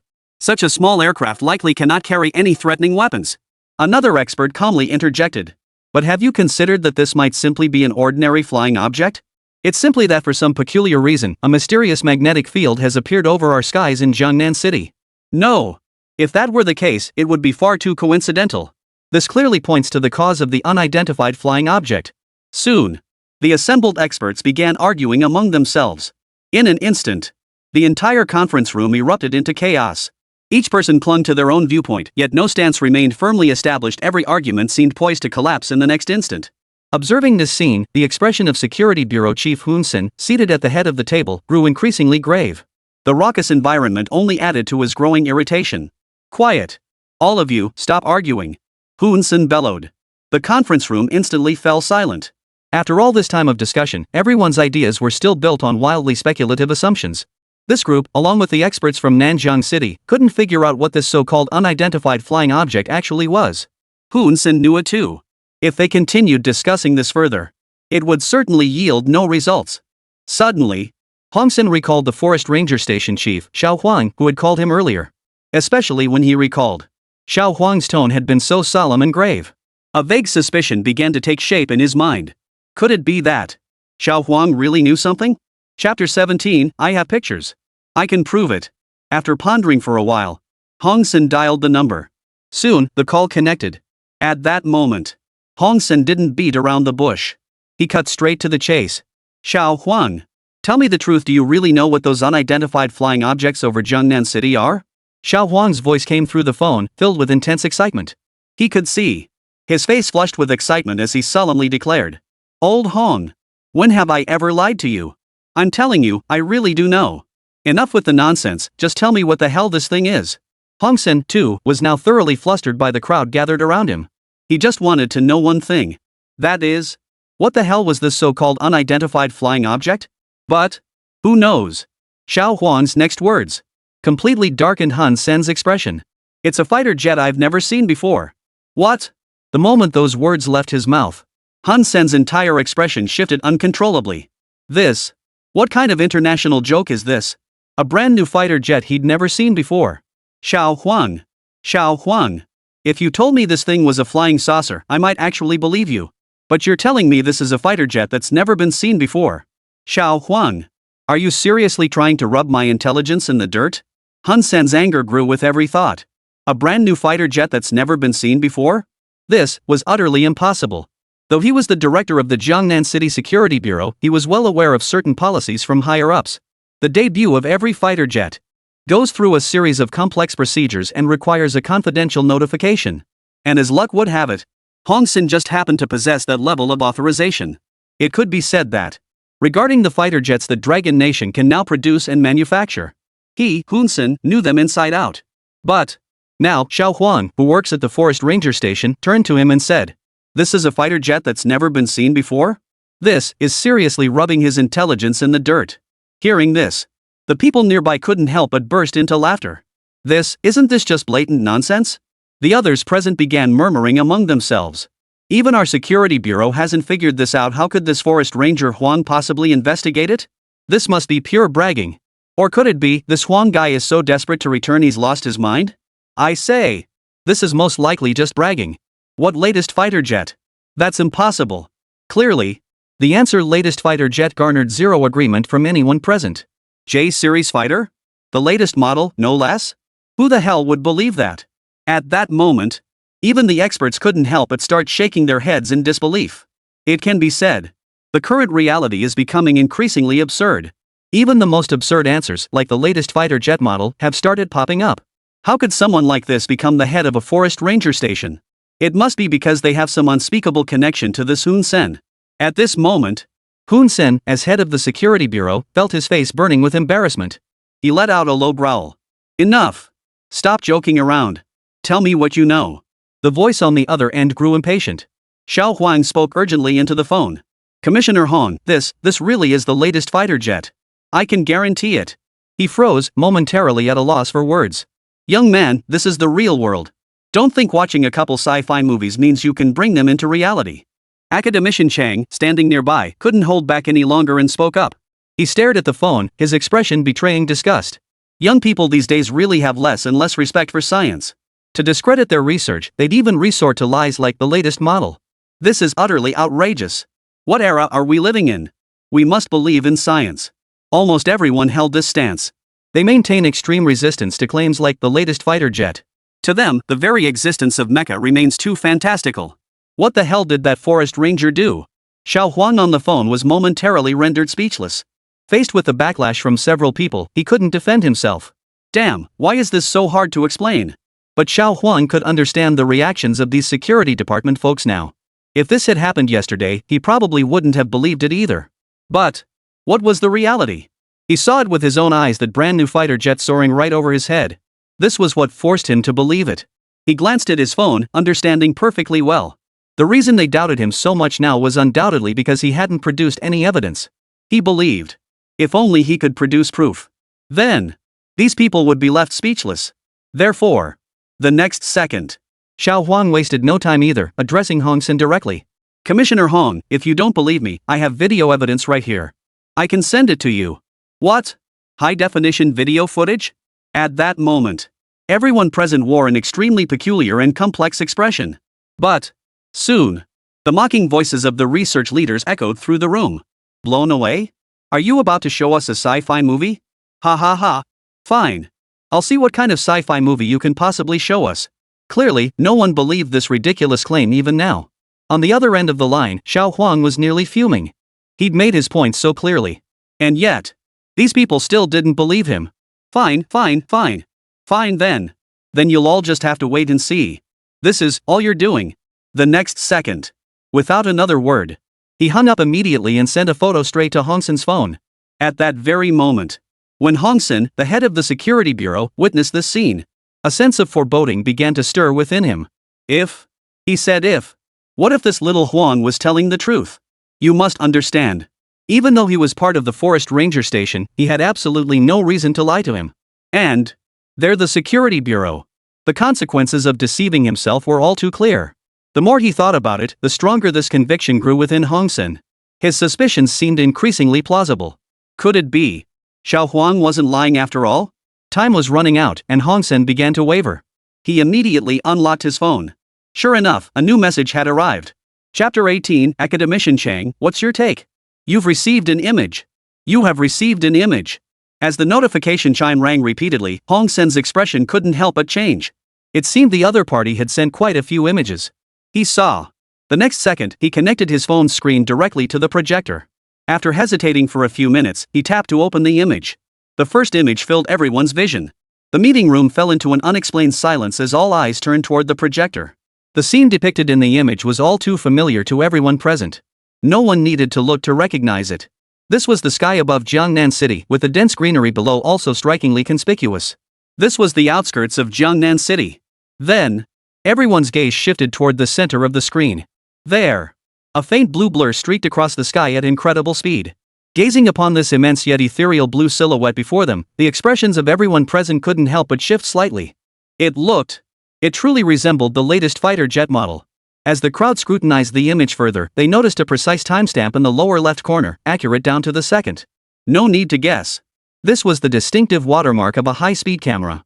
It can be said that, from every angle of the photo, there was absolutely no possibility of forgery. This fact was confirmed by all the experts present. In an instant, the experts who had been constantly insisting on trusting science all fell silent. Blown away. Totally stunned.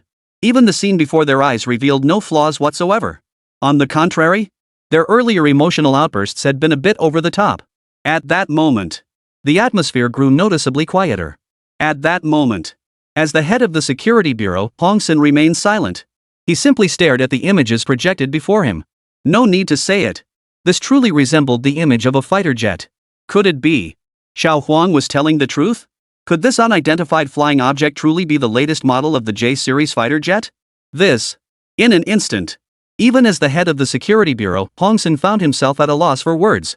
His expression grew incredibly complex. And so, the mouse continued to scroll, revealing another photograph. Compared to the previous one, this one was even more shocking. Unlike the blurriness of the previous image, this one was crystal clear. The fuselage of the latest fighter jet and every line within the frame were rendered with astonishing clarity. At that moment, not only did Hong Sen, the head of the security bureau, feel shaken, everyone present felt their resolve begin to waver. Holy! Could this thing be real? They stared at the photo in silence. By now, most of them had already grasped the situation. But in such a short time, they couldn't process this reality. One photo after another flashed by. Everyone seemed to have put on a different face, falling silent without uttering a word. The once bustling conference room grew oppressively heavy. Every mouth fell shut. They stared at the images unfolding before them. The experts who had been speaking so eloquently earlier all fell silent. Hoonson also suddenly fell silent. He stared at the photograph before him, his entire face etched with an intensely complex expression. But the next image that suddenly appeared was beyond everyone's expectations. It startled them all. Suddenly, a sudden, deafening roar filled the air. The safety officers present, along with the so-called experts, all froze in place. Because this time, what appeared wasn't a photograph, but a video. That's right. It's a video. Footage of the latest fighter jet taking off and in flight. The moment this video appeared, everyone present froze in place. Suddenly, the scene shifted. A sleek blue state-of-the-art fighter jet came into view before everyone's eyes. Under the gaze of everyone present, the tail section of the fighter jet erupted with endless flames, soaring wildly across the sky. And that fiery blaze ignited like a raging inferno within the hearts of everyone present. What? Witnessing this spectacle, everyone present froze in shock. Or rather, they froze in place. They were stunned. They were genuinely stunned. Such a distinct exhaust plume. This, if it's not the latest fighter jet, then what the hell is it? At that moment, everyone present froze in place. With voices trembling and filled with complex emotions, they managed to utter. This really is the latest fighter jet. Inside the Security Bureau's conference room, the projector remained fixed on the final second of the latest fighter jet's majestic, powerful burst. Everyone froze in place, utterly speechless. Or rather, they simply had no words left to say. Silence. Endless silence. From Hongsen, the head of the Security Bureau, down to the entire staff beneath him. Everyone was plunged into an endless silence. A long, long time passed. As if they were slowly coming to terms with the sudden turn of events before them. Hoonson, the head of the Security Bureau, finally snapped out of it at that moment. Only then did Hong Yuanhe begin to regain his composure. He glanced up at the frozen image on the projection screen and sighed. Then he turned his gaze to academician Chang beside him.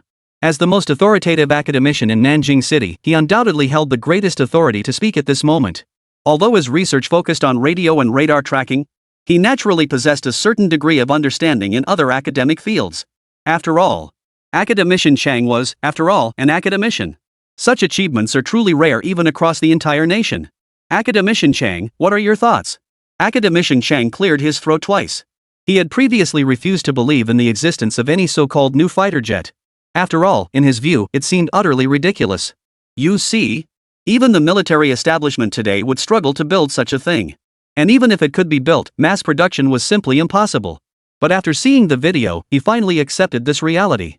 Though he was an academician, he was approaching 70 years of age. In certain respects, his ability to adapt was somewhat limited. Soon, academician Chang offered his candid assessment. These photographs and videos hold significant research value. I suggest my research team analyze them first. Chapter 19, 50 years ahead? No. A century ahead. His gaze fixed on the video, his heart couldn't help but grow fervent. If his team could truly uncover something significant from this research, that would be a huge win. Although Chang Ren held the title of academician, he hadn't published any major academic discoveries in decades. His current age had passed the peak of his academic research career. And for him, publishing another groundbreaking academic paper was exceedingly difficult. Yet the video before him now suddenly sparked immense inspiration. What if? He was saying if he could truly uncover something from this so-called latest model Jian fighter, then for him, it would be a major breakthrough. In fact, he could make a name for himself throughout the entire scientific research community of the Dragon Nation. Moreover, the most crucial point was, the researchers here are essentially his team. If he truly made any significant discoveries in the images and videos of this so-called latest fighter jet, and then published the findings under his name, then his reputation in academic circles would undoubtedly soar to new heights. At this thought, academician Chang's heart burned with even greater fervor. At this moment, Hongsen remained unaware of the calculations unfolding within academician Chang's mind. But, upon hearing academician Chang's proposal, he nodded without hesitation, endorsing the latter's proposal. After all, this so-called latest model Jin fighter was indeed worthy of study. These experts were all members of the Nanjing City Academy of Sciences. In the conference room, their thoughts were largely aligned. After all, they were engaged in scientific research. They instantly recognized the value of this footage. If any of them truly made a major discovery from the footage, It could pave the way for smooth sailing in their future research careers. Without any fuss about the venue, these researchers immediately began their analysis on the spot. First, they examined a relatively clear image of the latest fighter jet model. Even this single-angle photograph contained a wealth of information. Did you all see this part? One of the researchers exclaimed excitedly, as if he had made a discovery. Everyone looked puzzled. The researcher continued speaking to himself. Did any of you notice the joint sections on the latest fighter jet model? At that moment, all eyes turned toward the latest fighter jet. Typically, when machinery bends, the internal components of such joints would be exposed. The expert then switched to another image.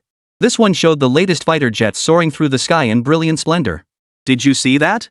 The metal on the exterior of this latest fighter jet shows absolutely no change. And there are no exposed components at its joints either. It's safe to say the coating precision is down to the nanometer level. The moment those final words were spoken, the entire audience erupted in excitement. Each of them stared intently at the image before them, as if they had just discovered a new continent. Holy crap, this defies science. At that moment, everyone present froze in place. Their eyes brimmed with profound astonishment and utter disbelief. Judging by the joints of the latest fighter jet, it didn't appear to have any shafts installed. So how did it achieve that bend? And what exactly was the material covering the fuselage? And what principles underlie those surface coatings? Observing the scene before them, the assembled experts all began studying it intently. Complex expressions spread across every face. Even more astonishingly, some experts had already picked up sketch pads and started scribbling and sketching on the table. The enthusiastic experts began scribbling on their draft paper at the table. The paper was covered in dense formulas and a jumble of incomprehensible numbers. These experts seemed possessed. Holy crap, this part of the design is genius! A shout rang out. One of them began sharing his insights again. Did you notice the body movement design on the latest fighter jet? Doesn't it look just like human muscle groups? This is pure mechanical engineering perfection. What? The moment these words were spoken, immediately sent shockwaves through the assembled experts. Every pair of eyes flashed with indescribable astonishment. At this moment, these seemingly ordinary designs had suddenly ignited an unprecedented surge of excitement and enthusiasm among the assembled experts. In their eyes, the design of this latest fighter jet was nothing short of perfect.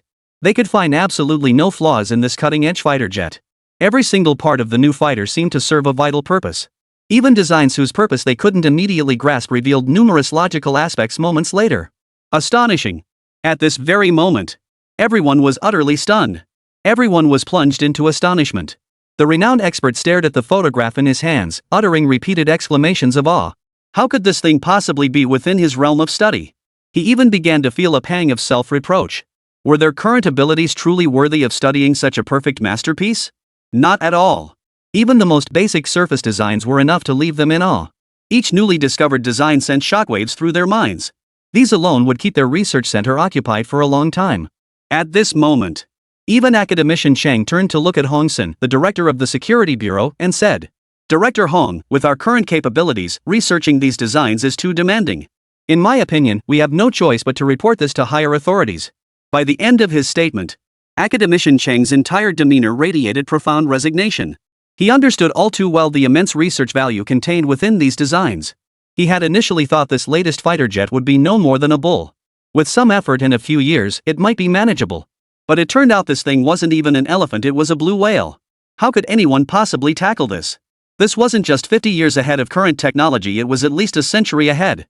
And at that very moment, when Hun Sen heard those words, his entire face was etched with utter disbelief. What the hell is this thing? This thing actually has academician Chung stumped. Could this so-called latest fighter jet really be that formidable?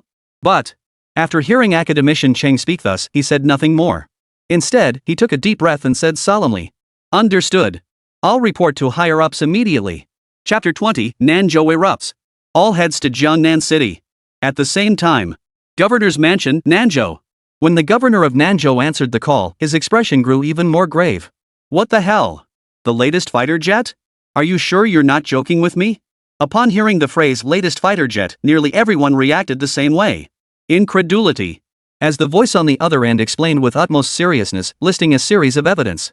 The governor of Nanzhou was stunned. Holy, this actually exists? The governor immediately grasped the gravity of the situation. He immediately convened an emergency meeting to address the matter. Every leader present was stunned. The latest fighter jet? These were all heavyweights in the province, and they immediately took this matter extremely seriously. That such an extraordinary incident had occurred in Nanjing City. Countless leaders wore expressions of intense curiosity, immediately dispatching specialized teams to investigate. They weren't just seeking to view the footage, they were determined to witness the legendary new fighter jet with their own eyes. Nanjing Provincial Academy of Sciences. This institution gathered researchers from across the entire province. It was even common to see foreign researchers working here. This is the pinnacle of scientific research in Nanzhou province. Nationally, it ranks among the foremost research centers. Countless individuals fiercely compete for the chance to secure a research position here. To ordinary researchers, this place is nothing short of a holy land for science. Nearly every year, the Nanzhou Research Center publishes groundbreaking scientific papers. The director here is no ordinary figure. Yu Shangnan is a star-level figure in the scientific community. He also serves as the director of the Nanzhou Research Institute. He specializes in mechanical and transportation engineering. Domestically, he has published numerous renowned papers and authored many academic articles. Decades ago, the nation bestowed upon him the title of academician. He was considered a veteran in the scientific community. At this moment, this legendary research sanctuary was suddenly thrown into an uproar. Even Yu Shangnan froze in shock upon receiving the call. The latest fighter jet? His tone brimmed with disbelief. He seemed to doubt the veracity of the matter. At first, he thought it was a prank. Until the director of the Nanjing Municipal Security Bureau personally called him. Then his old friend, academician Chang, called as well. And finally, even provincial leaders were alerted. After this dramatic turn of events, President Yu was stunned. What's going on? Is it really the latest fighter jet model? After receiving confirmation from higher-ups, he was stunned. An unknown, cutting-edge fighter jet had actually appeared in Nanjing City. The experts at the Nanzhou Research Center were buzzing with excitement. This was a gathering of research-obsessed scientific heavyweights. Who wouldn't be intrigued by something called the latest fighter jet? The governor of Nanzhou's voice came through the phone once more. Nanzhou is currently giving this matter the highest priority. Do you understand what I mean, Director Yu? Yu Shangnan nodded and responded immediately. I'll dispatch the Research Institute's elite core team for an immediate investigation. A disapproving voice came from the other end. No, that's not what I meant. This left Director Yu momentarily stunned and confused. Then what do you mean? Governor Nanzhou's voice came through the phone. The higher-ups mean to have Director Yu issue a call to experts across all fields within the province. At that moment, Yu Shangnan was utterly shocked. Holy crap, is this new fighter jet really that significant? This isn't ordinary attention. Yu Shangnan immediately nodded. I understand. After the call ended, news of the latest fighter jet leaked directly from Director Yu's mouth. Members of the Nanzhou Academy of Sciences learned of it immediately. What kind of place was this? This is where the elite of the province's scientific research industry converge. For such a bombshell, the latest fighter jet to be revealed here. How could this not cause a sensation? It could be said. In less than an hour, this development sent shockwaves through the scientific community of Nanzhou. In this age of rapid information dissemination, news travels fast. Without any deliberate dissemination, researchers and experts across all fields in the entire southern province received this news. Like an effervescent tablet dropped into a can of cola, it exploded instantly. Countless leaders who had never been in contact before suddenly began reaching out to one another. All shared a single objective. Nanjing City, to inspect the mysterious new fighter jet. An inspection team of terrifying caliber assembled. Setting aside the lineup itself, the average age alone was enough to reveal the group's immense stature. The average age of this inspection team was 50. What does this signify? Nearly every accomplished figure in Nanjing province was part of the official establishment. Professor Chen, a provincial aviation expert. A pioneer in China's first generation of aircraft manufacturing. Professor Ouyang, a renowned professor in the province's electronic engineering department. With over 10 of his students having attained professorship. Academician Yi, a nationally recognized authority in the energy sector. These individuals represent only a small fraction of the distinguished scholars. And one by one, giants who had long been immersed in research but rarely appeared in public suddenly began to emerge like mushrooms after rain. This development left the younger generation of researchers utterly astonished. Word spread that this inspection team had been personally initiated by the director of the Provincial Research Institute. The sheer influence was staggering. Each member represents the pinnacle of scientific research within the province.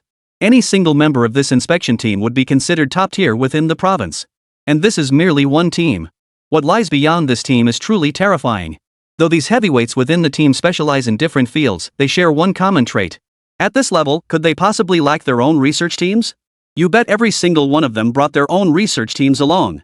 Not only that, some even mobilized their research equipment. Just imagine the cost of inviting experts of this caliber. Add in those precision instruments. Round it up, it's at least 100 million. Every single one of these guys is a badass. It's safe to say. This time, to successfully develop this latest fighter jet, the entire city of Nanzhou has spared no effort. Chapter 21, The Big Shots Gather. The crowd is stunned. At the same time, outside the Jiangnan City Security Bureau, a group of people stood waiting with utmost respect. Each face bore an expression of intense anxiety and excitement. Moreover, looking around, almost every single one of them held a high-ranking position. It could be said that every single big shot from the entire Jiangnan City Security Bureau had turned up. The most outrageous part was, Hong Sen, the director of the Jiangnan City Security Bureau, has personally appeared here. You must understand. He is the director of the Jiangnan City Security Bureau. He's usually as elusive as a dragon, yet here he is, appearing in this place. This moment instantly drew the attention of many present. They were all curious. What kind of person could possibly warrant the director of security personally attending? Not only that, even academician Chang, the director of the Jiangnan City Research Center, had arrived. Behind him stood a group of researchers from the Jiangnan Research Institute. In an instant, everyone present froze solid in their tracks. Their minds were filled with question marks. Holy, what the hell kind of scene is this? How could it possibly draw so many big shots, all crowding together like this? Who the hell is this person they're welcoming? At that moment, everyone present couldn't help but start speculating in their minds. But what shocked them most of all was that this group of important figures stood outside in the chilly wind for a full half hour. Not a single word of complaint escaped their lips.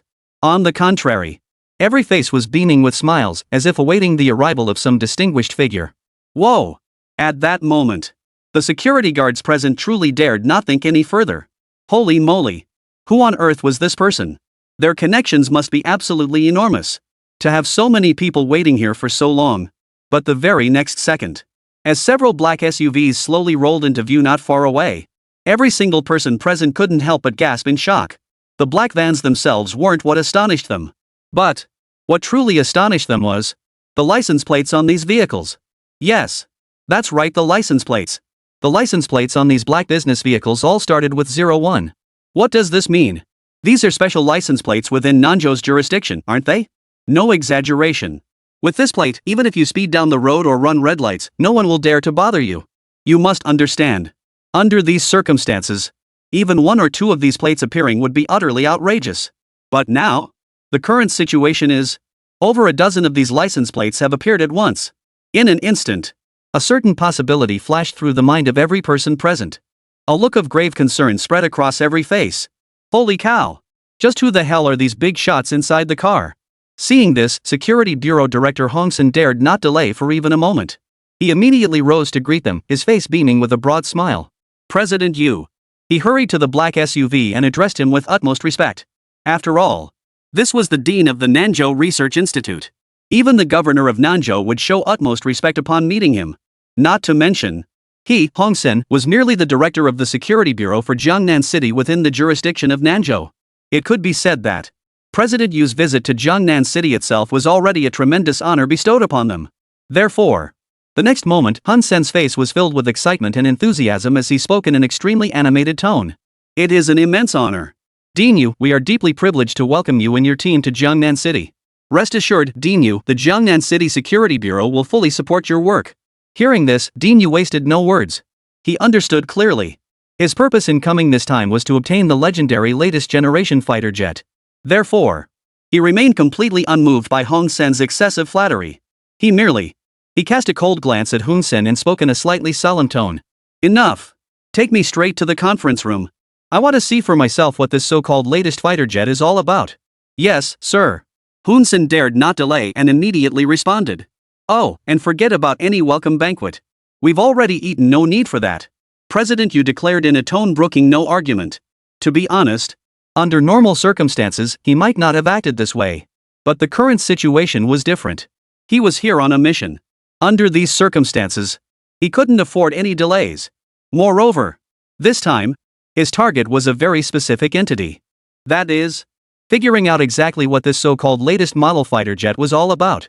Then, the doors of the business vehicles following behind the dean slowly opened. A group of academic heavyweights from Nanzhou province all stepped out of the vehicles. At that very moment, Security Bureau Director Hong Sen, witnessing this scene, was utterly stunned. His face was etched with shock and disbelief, his eyes filled with utter bewilderment. Then, At that moment, Dean Yu smiled and spoke up. Come. Director Hong, allow me to introduce the others. These are all leading scientific figures within our Nanzhou region. Listening to Director Yu's introductions, Hong Sen, director of the Security Bureau, couldn't help but grow increasingly solemn. Holy moly! Each and every one of these people had some serious clout. At first, he'd assumed they were just the research team accompanying President Yu. But now it seemed he'd been dead wrong. Damn it! Every single one of them is a heavyweight in the research world across the entire southern province elites, even. Pick any one of them at random, and they're all figures capable of causing a sensation throughout the entire southern province. This gentleman is Professor Chen. He's our aerospace expert here in Nanzhou. And over there is Professor Ouyang, a renowned professor from the Department of Electronic Engineering at Nanzhou University. See that man in the black suit? That's the legendary academician Yi. Don't underestimate him, he's a leading authority in the National Energy Department.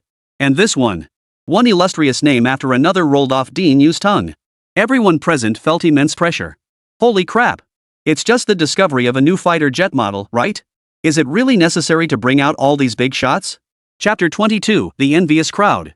At that moment, as director of the Security Bureau, Hong Sen's expression grew incredibly complex. Holy crap! A big shot of this caliber, if just one showed up on a regular day, he'd have to treat them like royalty. But now, so many had arrived. At this moment, he was at a loss for what to do. This is a headache. This is absolutely overwhelming. The rest of the experts are already on their way. It'll take them some time to reach this location. After scanning the room, prepaid tax spoke slowly. All right. First, take us to the conference room to have a look. Understood. As the head of the Security Bureau, Hong Sen dared not delay. He nodded immediately. Soon, the assembled group arrived at the conference room. This was because they had been informed in advance that these scientific luminaries would be arriving. Therefore, the conference room had been transformed into a simple academic discussion space by Hun Sen and his team well in advance. On the table, various documents concerning the latest fighter jet were laid out. Compared to these scattered materials, the image of the latest fighter jet projected on the screen captivated everyone present. At that moment, the initial fatigue from the long drive vanished completely. One could see every single person present seemed to have been injected with adrenaline. Each face now bore an expression of intense excitement and exhilaration. Even among these high-ranking officials, merely viewing the materials before them, their Adam's apples began to bob frantically up and down. A mouthful of saliva was swallowed hard. You never truly grasp how crucial these things are to researchers like them today. Everyone, each forced themselves to remain calm as they took their respective positions. In just an instant, the previously quiet atmosphere, barely lasting a minute, erupted into an overwhelming roar of excitement. One could see the scientific experts present all began voicing their opinions frantically, like old men arguing in a bustling market. After all, these heavyweights were all top-tier experts in their respective fields. They were all looking at the same data, yet each offered a completely different interpretation. Based on current data, this so-called new fighter jet even possesses the ability to generate a magnetic field. Terrifying. Absolutely terrifying. How could such technology even be developed? Wait. Did you see this? Nearly 360-degree rotation? Achieving that maneuver at such high speeds is practically impossible. Yet it actually pulled it off. At that moment, the assembled scientific luminaries were all enthusiastically sharing their insights and opinions. Each of them seemed like a child who had just gotten their hands on a coveted toy, playing with it endlessly. Hold on. Everyone, hold on. Look at the control and flight systems of this latest fighter jet. The very next second, Professor Chen suddenly spoke up. These utterly baffling maneuvers are clearly the result of manual operation. But achieving such precision in pure manual operation would be incredibly difficult. Therefore, I conclude this latest fighter jet must be equipped with an auxiliary piloting system. What? The moment Professor Chen uttered these words, everyone present nodded excitedly in agreement. They all wholeheartedly agreed with Professor Chen's assessment. You see, this group of research heavyweights had initially harbored some resistance to coming to Jiangnan City. But now, upon witnessing such avant-garde design concepts, every single person present had only one thought. That is, damn it, we're too late. Had they known about such an outstanding operating system, they would have arrived much earlier. They wouldn't have waited until this late hour. Damn. I was careless. We really were careless. If only they had arrived earlier, these cutting-edge, even outstanding research achievements could have been theirs alone to enjoy. But now they have to share it with others. To be honest, deep down, everyone felt a bit uneasy about it. Still, no matter what, they were still deeply excited to witness such groundbreaking scientific achievements. Just then, No sooner had Professor Chen finished speaking. Another leading figure in the research field immediately stood up and declared, "Look! It's not just the operating system. Even the engine system of this latest fighter jet is nothing short of extraordinary." He was the professor in charge of mechanical engineering at Nanzhou University. In the field of mechanical engineering, throughout the entire Nanzhou region, if he claimed to be number one, no one dared claim second place. There he was. His face radiated excitement as he spoke with palpable enthusiasm. The engine of this latest fighter jet is nothing short of a genius design. To deliver such immense power from such a compact unit is astonishing. This is simply unbelievable. By the end of his speech, his entire speech was saturated with profound astonishment and bewilderment. Clearly, he too was rendered speechless by the terrifying technology of this engine. At that moment, the assembled bigwigs were now buzzing like mad, launching into a frenzied discussion regarding this latest fighter jet. They seemed to have an endless stream of words flowing from their lips. Every new study yielded fresh discoveries. This left everyone present utterly thrilled. One could see the assembled leaders pored over their documents, analyzing the design of this cutting-edge fighter jet before them.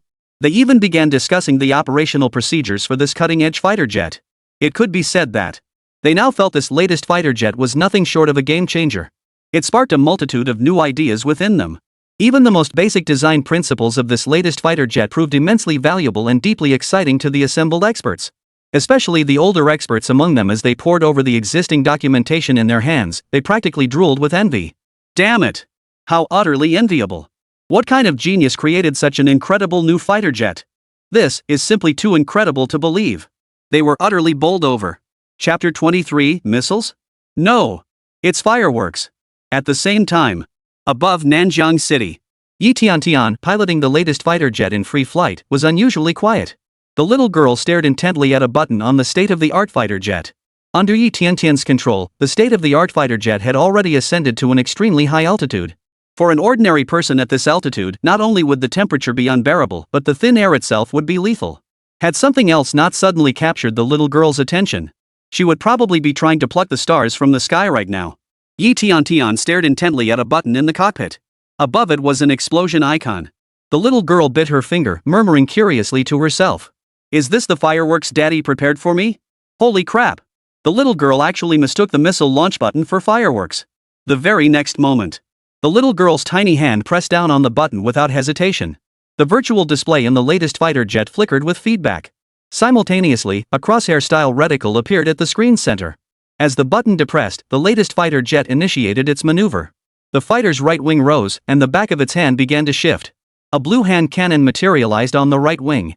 Simultaneously, the temperature within the hand cannon surged dramatically, emitting a brilliant blue flame. This glow was none other than blue flames. This signified that the flame's temperature had reached its peak. Only when the flame's temperature exceeded 2,500 degrees Celsius would it erupt into this uniquely pure blue flame. Boom! Without any warning, the latest fighter jet's cannon fired without warning. The mere sound of its launch was terrifying. Yet this was merely an ordinary blue flame missile. For Yi Ning, it was merely an early prototype, truly nothing more than an ordinary missile. But for the current state of civilization's technology, this blue flame missile was anything but ordinary. Instead of the expected explosion, the sky was suddenly engulfed in a vast expanse of blue. The blue flame missile detonated only after traveling over 2 kilometers. A dazzling blue flame illuminated the entire patch of sky. For a moment, the area was as bright as day. The clouds and mist concealed by the night were now revealed by the blaze. The sky was drenched in blue. A fireworks display of blue flames scorching the clouds unfolded before Yi Tiantian's eyes. Only then did the sound arrive belatedly. Boom! The explosion echoed like thunder, yet carried a distinct, burning quality. Yi Tiantian's eyes reflected this breathtakingly beautiful scene. Her wide, innocent eyes gazed blankly into the distance. All eyes were drawn to this scene. Seated inside the latest fighter jet, Yi Tiantian felt nothing amiss. The thunderous roar in the sky couldn't reach her ears. Whoa! The girl instinctively covered her mouth. But for everyone else in Nanjiang City, it was a different story. The rumbling roar echoed relentlessly overhead. Some residents froze upon hearing the sudden, explosive sound. Holy crap, is that thunder? But even if it was thunder, the sound shouldn't be this loud. When he looked out the window, the sky seemed to be ablaze. Staring at the breathtaking scene, he froze. Is it dawn already? He wasn't the only one reacting this way. Countless startled citizens leaned out their windows, gazing toward the distant sky. Damn, that scale doesn't look like fireworks. What's that mushroom cloud next to the fire? While ordinary citizens were baffled, the experts at Nanjing City's Security Bureau nearly had their souls ripped out of their bodies. They could tell the difference between thunder and the sound of ING missiles.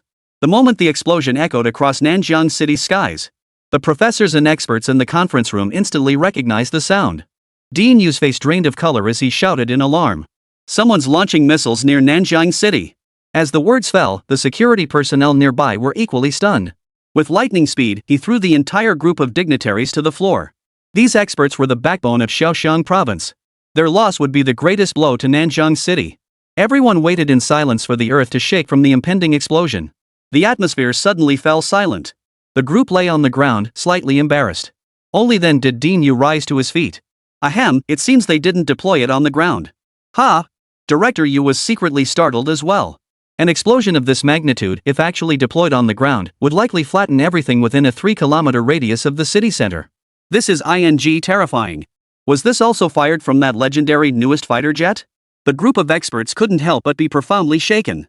Just as they thought it was over, the sky erupted once more with blinding flashes. Boom! The experts were thrown into panic, their earlier composure vanishing instantly. Duck! Duck! Who the hell wouldn't be scared? It's a missile. Above Nanjing City. What beautiful fireworks. Tian Tian loves it. Yi Tiantian's excited voice rang out. Her eyes fixed on the familiar button nearby, her small hand reached out and pressed it again. Keep firing. The sky transformed once more. The entire sky was filled with blue flames. As if still unsatisfied, Yi Tiantian's small hand kept tapping the button. Fireworks. Fireworks. Fireworks. One after another, missiles exploded over the skies of Nanjing City. Boom. Boom. The continuous sounds echoed from the sky. The group of experts still crouched on the ground at the security bureau shivered in fear. What the hell? Is this new fighter jet trying to flatten Nanjing City? Amid the relentless explosions, these high-ranking officials dared not move a muscle. The first blast was manageable, they quickly regained their composure. When the second missile detonated, everyone's composure began to crack. Then came the third, fourth, and fifth explosions, turning the experts' faces ashen. Damn it, damn it. Who wouldn't panic in a scene like this? At that moment, Yi Tiantian, seated in the latest fighter jet, clapped excitedly. As she pressed the button once more, the latest fighter jet suddenly stopped responding. Immediately, the fighter's voice crackled over the intercom. Blue flame missile reserves insufficient, launch failed. Switch to plasma beam. Yi Tiantian tilted her head. Though she didn't understand the words, she knew in her heart. At a time like this, all she needed to do was answer yes. Fortunately, the plasma beam launch had failed. After all, when Yining designed the latest fighter jet, many components were simply integrated directly from previous research findings. After the design was finalized, the plasma device had long been removed and was now on display in the research warehouse. Other high-risk research components had also been decommissioned long ago. Otherwise, tonight would have been anything but peaceful. Chapter 24, Frame-by-Frame Analysis. Experts become experts. After a long wait, Nanjing City finally returned to quiet. At this moment, the bigwigs of the Security Bureau all let out a long sigh of relief. Phew! Finally ING settled down. Meanwhile, inside the Nanjing City Security Bureau, countless security officers stared speechless at the distant sky. At that moment, Director Hong of the Security Bureau nearly sounded the air raid sirens for Nanjing City. Damn it! It was just too terrifying. Although the sound of explosions kept echoing, at least there were no casualties. The aftershocks from the sky explosions didn't affect anyone either. For a brief moment, a haze of smoke lingered over Nanjing City. No citizens reported any injuries or casualties. As for the provincial experts who had come to investigate, they were profoundly shaken. Some even felt a slight sense of relief. Had an explosion of this magnitude occurred within the city, the consequences would have been unimaginable. Professor Guan, the provincial expert on blasting operations, he gazed at the lingering smoke in the distant sky, his voice still trembling with unease. The projectiles launched by this latest fighter jet are absolutely terrifying. And the frequency of explosions in the sky just now was incredibly rapid. Could such terrifying firepower really be coming from just that one latest model fighter jet? How could such a compact fighter jet possibly store so many missiles? Countless experts looked utterly perplexed. I suggest we immediately retrieve the satellite footage and carefully analyze the entire explosion sequence. A professor's suggestion was met with unanimous agreement. A crowd gathered in the monitoring room, all eyes fixed intently on the single screen. They had only just arrived in Nanjing City when this unexpected surprise greeted the experts. On the screen, the silhouette of the latest fighter jet appeared slightly blurred, almost as if it were there and yet not. But this was only the beginning. Some experts had already noticed something amiss. Ha! Wait, that altitude. It's likely already surpassed the maximum altitude of conventional fighters. Suddenly, everyone spoke in solemn tones, as if they'd just grasped a crucial point. Many nodded in agreement. It could be said that the current situation had completely exceeded their expectations. In fact, many present had already begun whispering among themselves, occasionally pointing at the screen. When the latest fighter jet launched blue flame missiles, the professors grew somewhat numb. The dazzling blue flames erupted. From launch to detonation, the entire audience was rendered speechless by the sheer spectacle. Satellite footage revealed an entire swath of Nanjing City's sky transformed into a blue world after the explosion. The flames lingered in the sky for a full 30 seconds before slowly fading away. Never mind the destructive power of the missile itself. The sheer terror of the flames scattering in all directions after the blast was staggering. These were high-temperature flames capable of instantly scorching and melting steel. Silence. A deathly silence. The detonation of this single projectile alone had already exposed so many blind spots in the knowledge of the experts gathered here. How was this peculiar projectile detonated? How could it generate such intense flames during its trajectory? What were the primary materials of this Dao-type projectile? Everyone was speechless. These questions remained unanswerable for the time being. Since it missed its target, the explosive damage couldn't be directly assessed. Yet the deafening blast alone provided at least some indication of the explosion's destructive force. The subsequent explosions left the entire conference room in silence. The relentless succession of explosions left them frozen in place. Subsequent missile launches seemed to be squandered as if they were free. To be honest, this was the first time they'd ever seen anyone use Dao shells like this. It was like they were throwing money away. In fact, one of the experts couldn't help but mutter under his breath.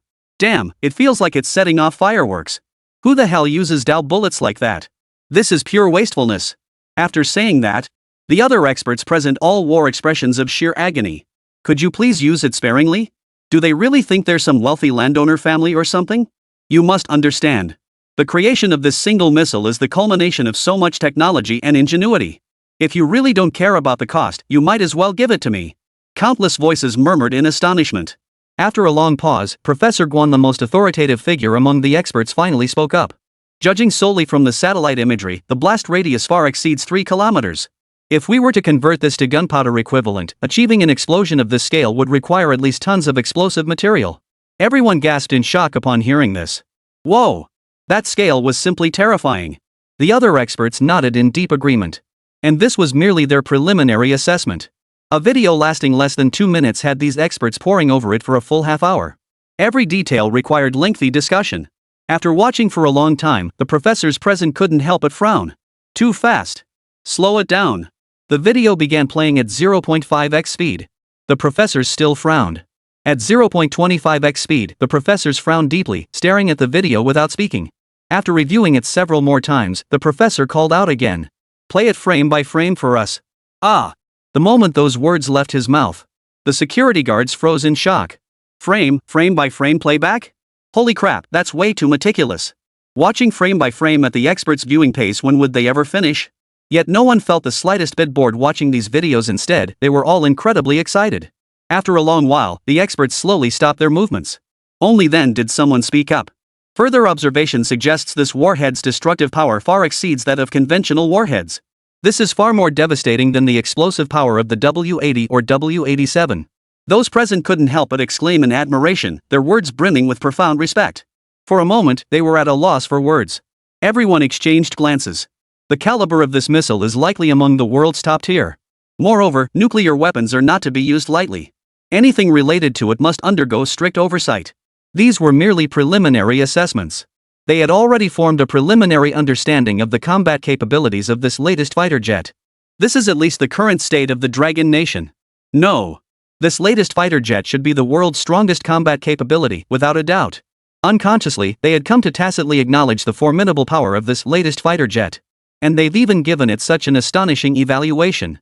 Moreover, it seemed entirely justified for the latest fighter jet to receive such praise. Before this province's most elite assessment team, there was no dispute whatsoever. There is simply no comparable existence in the world today. When this conclusion was reached, the professors and experts were all stunned. Unbeknownst to them, they had already bestowed such high praise. Of course, this assessment was not an exaggeration at all, it was actually quite conservative.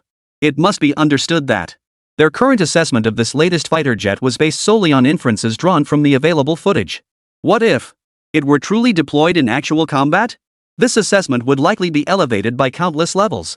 Just then, someone abruptly stood up. I believe what we should investigate most urgently is the origin of this fighter jet. How did it end up in the skies above our Jiangnan city? Chapter 25. Have the military district commander investigate a missile? I believe we can trace the origin of this latest model fighter jet. The words had barely left his mouth. Countless pairs of eyes turned toward him with curiosity. All eyes converged in that direction. The speaker was Academician Yi. He was a leading expert in the national energy system of the Dragon Nation. His expression grave, he addressed the assembled crowd in a solemn tone. Our investigation method is quite straightforward. We'll start with this missile. Everyone paused in surprise before coming to their senses. Right. We should just investigate this missile directly. Why did they make things so complicated in the first place? Oh my gosh. This is all thanks to Academician Yi. At that moment, the eyes of everyone present turned to Academician Yi, filled with admiration. No wonder they call him an academician.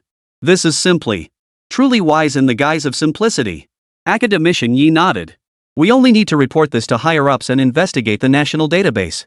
I believe everything will come to light. Countless people suddenly realized. After all, this was Dragon Nation. In Dragon Nation, virtually any item deemed threatening is subject to strict regulation. This was no laughing matter. Forget guns, even a single bullet. If you couldn't provide a clear explanation, you'd likely be invited for a chat with the Security Bureau.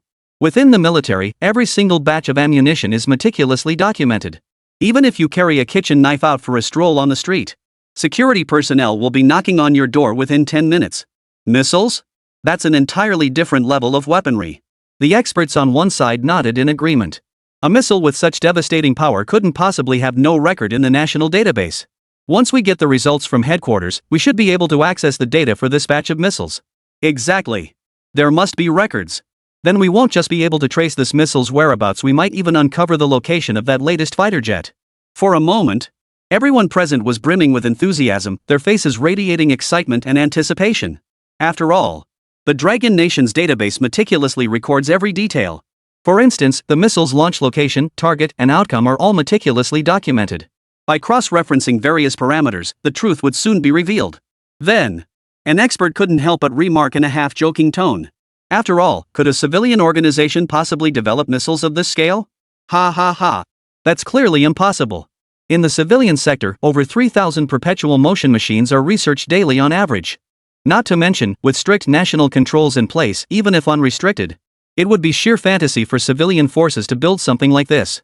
After all, if the public possessed such technological capabilities, what use would there be for this group of experts?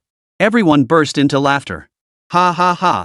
Something of this caliber would take even our team of professors and experts decades to develop a basic understanding, let alone the civilian sector. After all, the gap between the two is simply too vast. Dean Yu wholeheartedly agreed with this perspective. I think Academician Yi makes a valid point. There's no need for us to panic in handling this matter. He looked at everyone and spoke calmly once more. You should all have noticed that these missile launches haven't affected any civilians at all. Moreover, the launch locations were almost entirely fixed. Combined with the erratic launch patterns, I even suspect this might just be a test. A test for the latest fighter jet's trial flight and that Blue Flame missile. Director Yu said with a smile. Perhaps we've all been worrying for nothing. Everyone, relax a little. Hearing the director's words, the experts felt a shared sense of relief. They seemed to have been a bit too sensitive.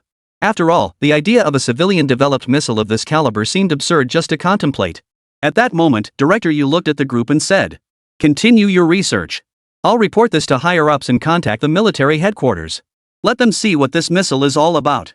Hearing Director Yu's words, everyone present couldn't help but breathe a collective sigh of relief.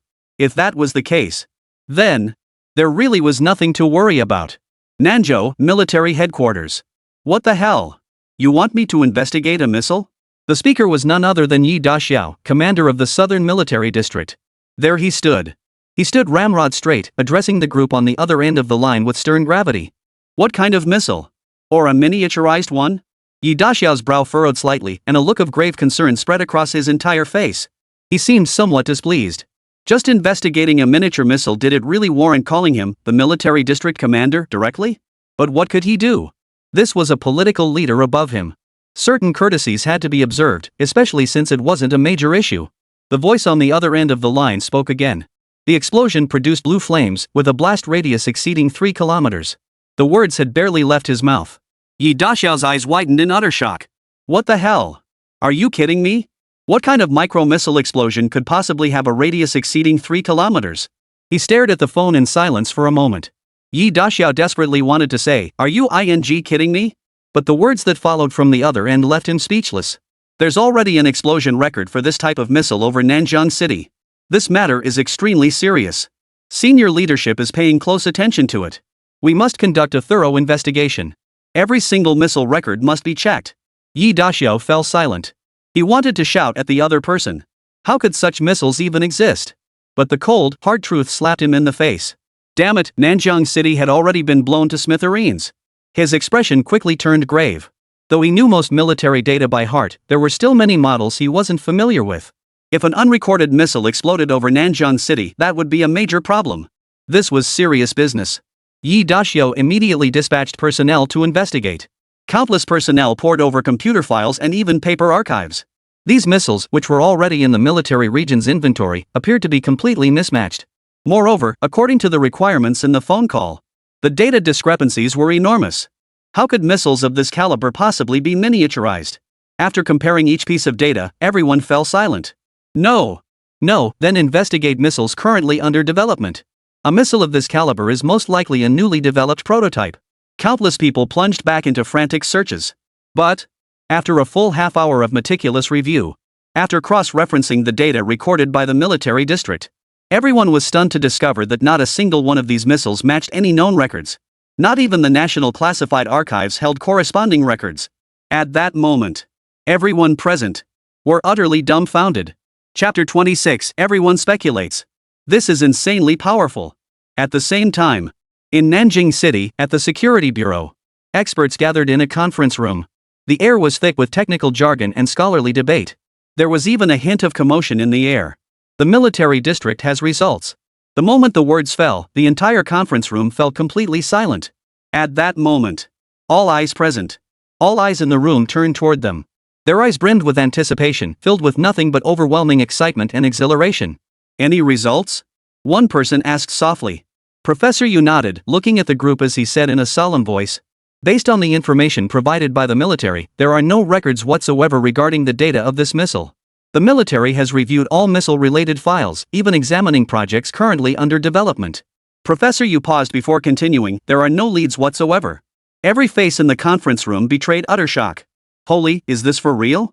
Not only can we find no data in the parameters of the latest fighter jets, but there's not even a single clue about the missile. Truthfully, these experts weren't prepared for this at all. If they had, it would have been understandable. But if they weren't, this situation was becoming terrifying. If it wasn't built by the state, could it possibly be homemade? In an instant, the expressions of everyone present grew incredibly solemn and complex.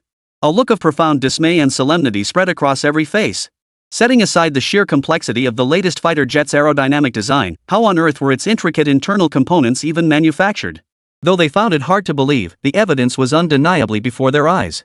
Could such an integrated design encompassing mechanical structures, dynamic applications, energy systems, propulsion units, and jet nozzle series truly be achieved by civilian means? Even setting aside the immense difficulty of integrating all these systems, even isolating a single aspect of this design, none of the experts present could replicate it. Dinyu, you're not pulling our leg, are you? A voice of doubt broke out. Clearly, he simply couldn't believe that something so terrifying could be manufactured by private individuals. On another level, it was simply unacceptable that a group of experts assembled here could be surpassed by the capabilities of the private sector. Dinyu shot him a glare and snapped back. If I'm lying, may I be struck by lightning. If anyone deceived us, it was the military. Do you think the military has any reason to deceive us about this? As Director Yu's words fell silent, everyone present fell into a stunned silence, at a loss for words. It could be said that President Yu's firm stance made it clear that it was now virtually certain this latest fighter jet originated from civilian sources. In an instant, the expressions on everyone's faces grew incredibly complex and solemn. A profound sense of melancholy and complexity spread across every face. All fell silent. The latest fighter jet soaring through the sky, this technology, in their eyes, was nothing short of unimaginably advanced. It was as if a scene from a science fiction movie had suddenly materialized in reality. It was something they found difficult to accept. At this moment, Academician Chang stepped forward again to analyze. Judging by the dimensions of this latest fighter jet, the missile launched earlier only occupied a small portion of its internal space. This latest fighter jet most likely possesses other, even more terrifying conventional weapons. Boom! The moment Academician Chang uttered these words, everyone present froze in shock, their faces frozen in utter disbelief. After all, Academician Chang's claim was highly plausible. Who could withstand that? Based on this scale, the weapon systems of this latest fighter jet would be utterly unmatched. In an instant, a profound sense of shock surged within the hearts of everyone present. It was already exceptionally formidable in other aspects. Now, its revealed weapons system proved utterly unmatched. Who on earth designed this latest fighter jet? The individual who crafted this cutting-edge fighter jet must be truly terrifying. To master such a vast array of theoretical knowledge while simultaneously bringing it to complete fruition in practice. In an instant, the admiration within everyone present surged to unimaginable heights. Big shot. This is absolutely a master.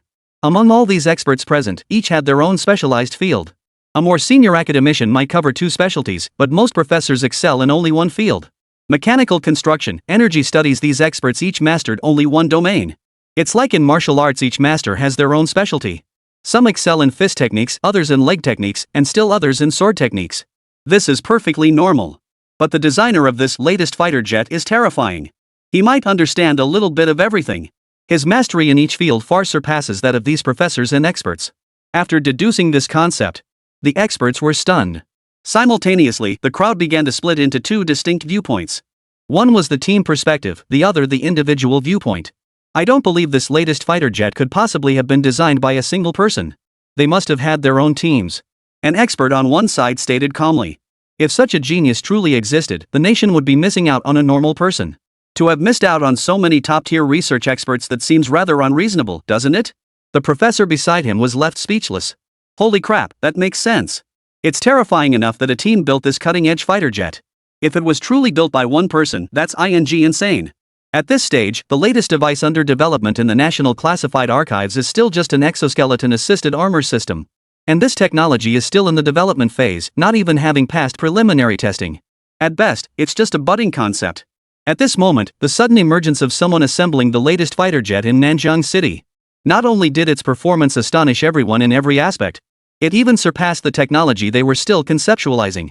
This is simply incredible. At this moment, the bigwigs had no time to study or discuss these cutting-edge technologies.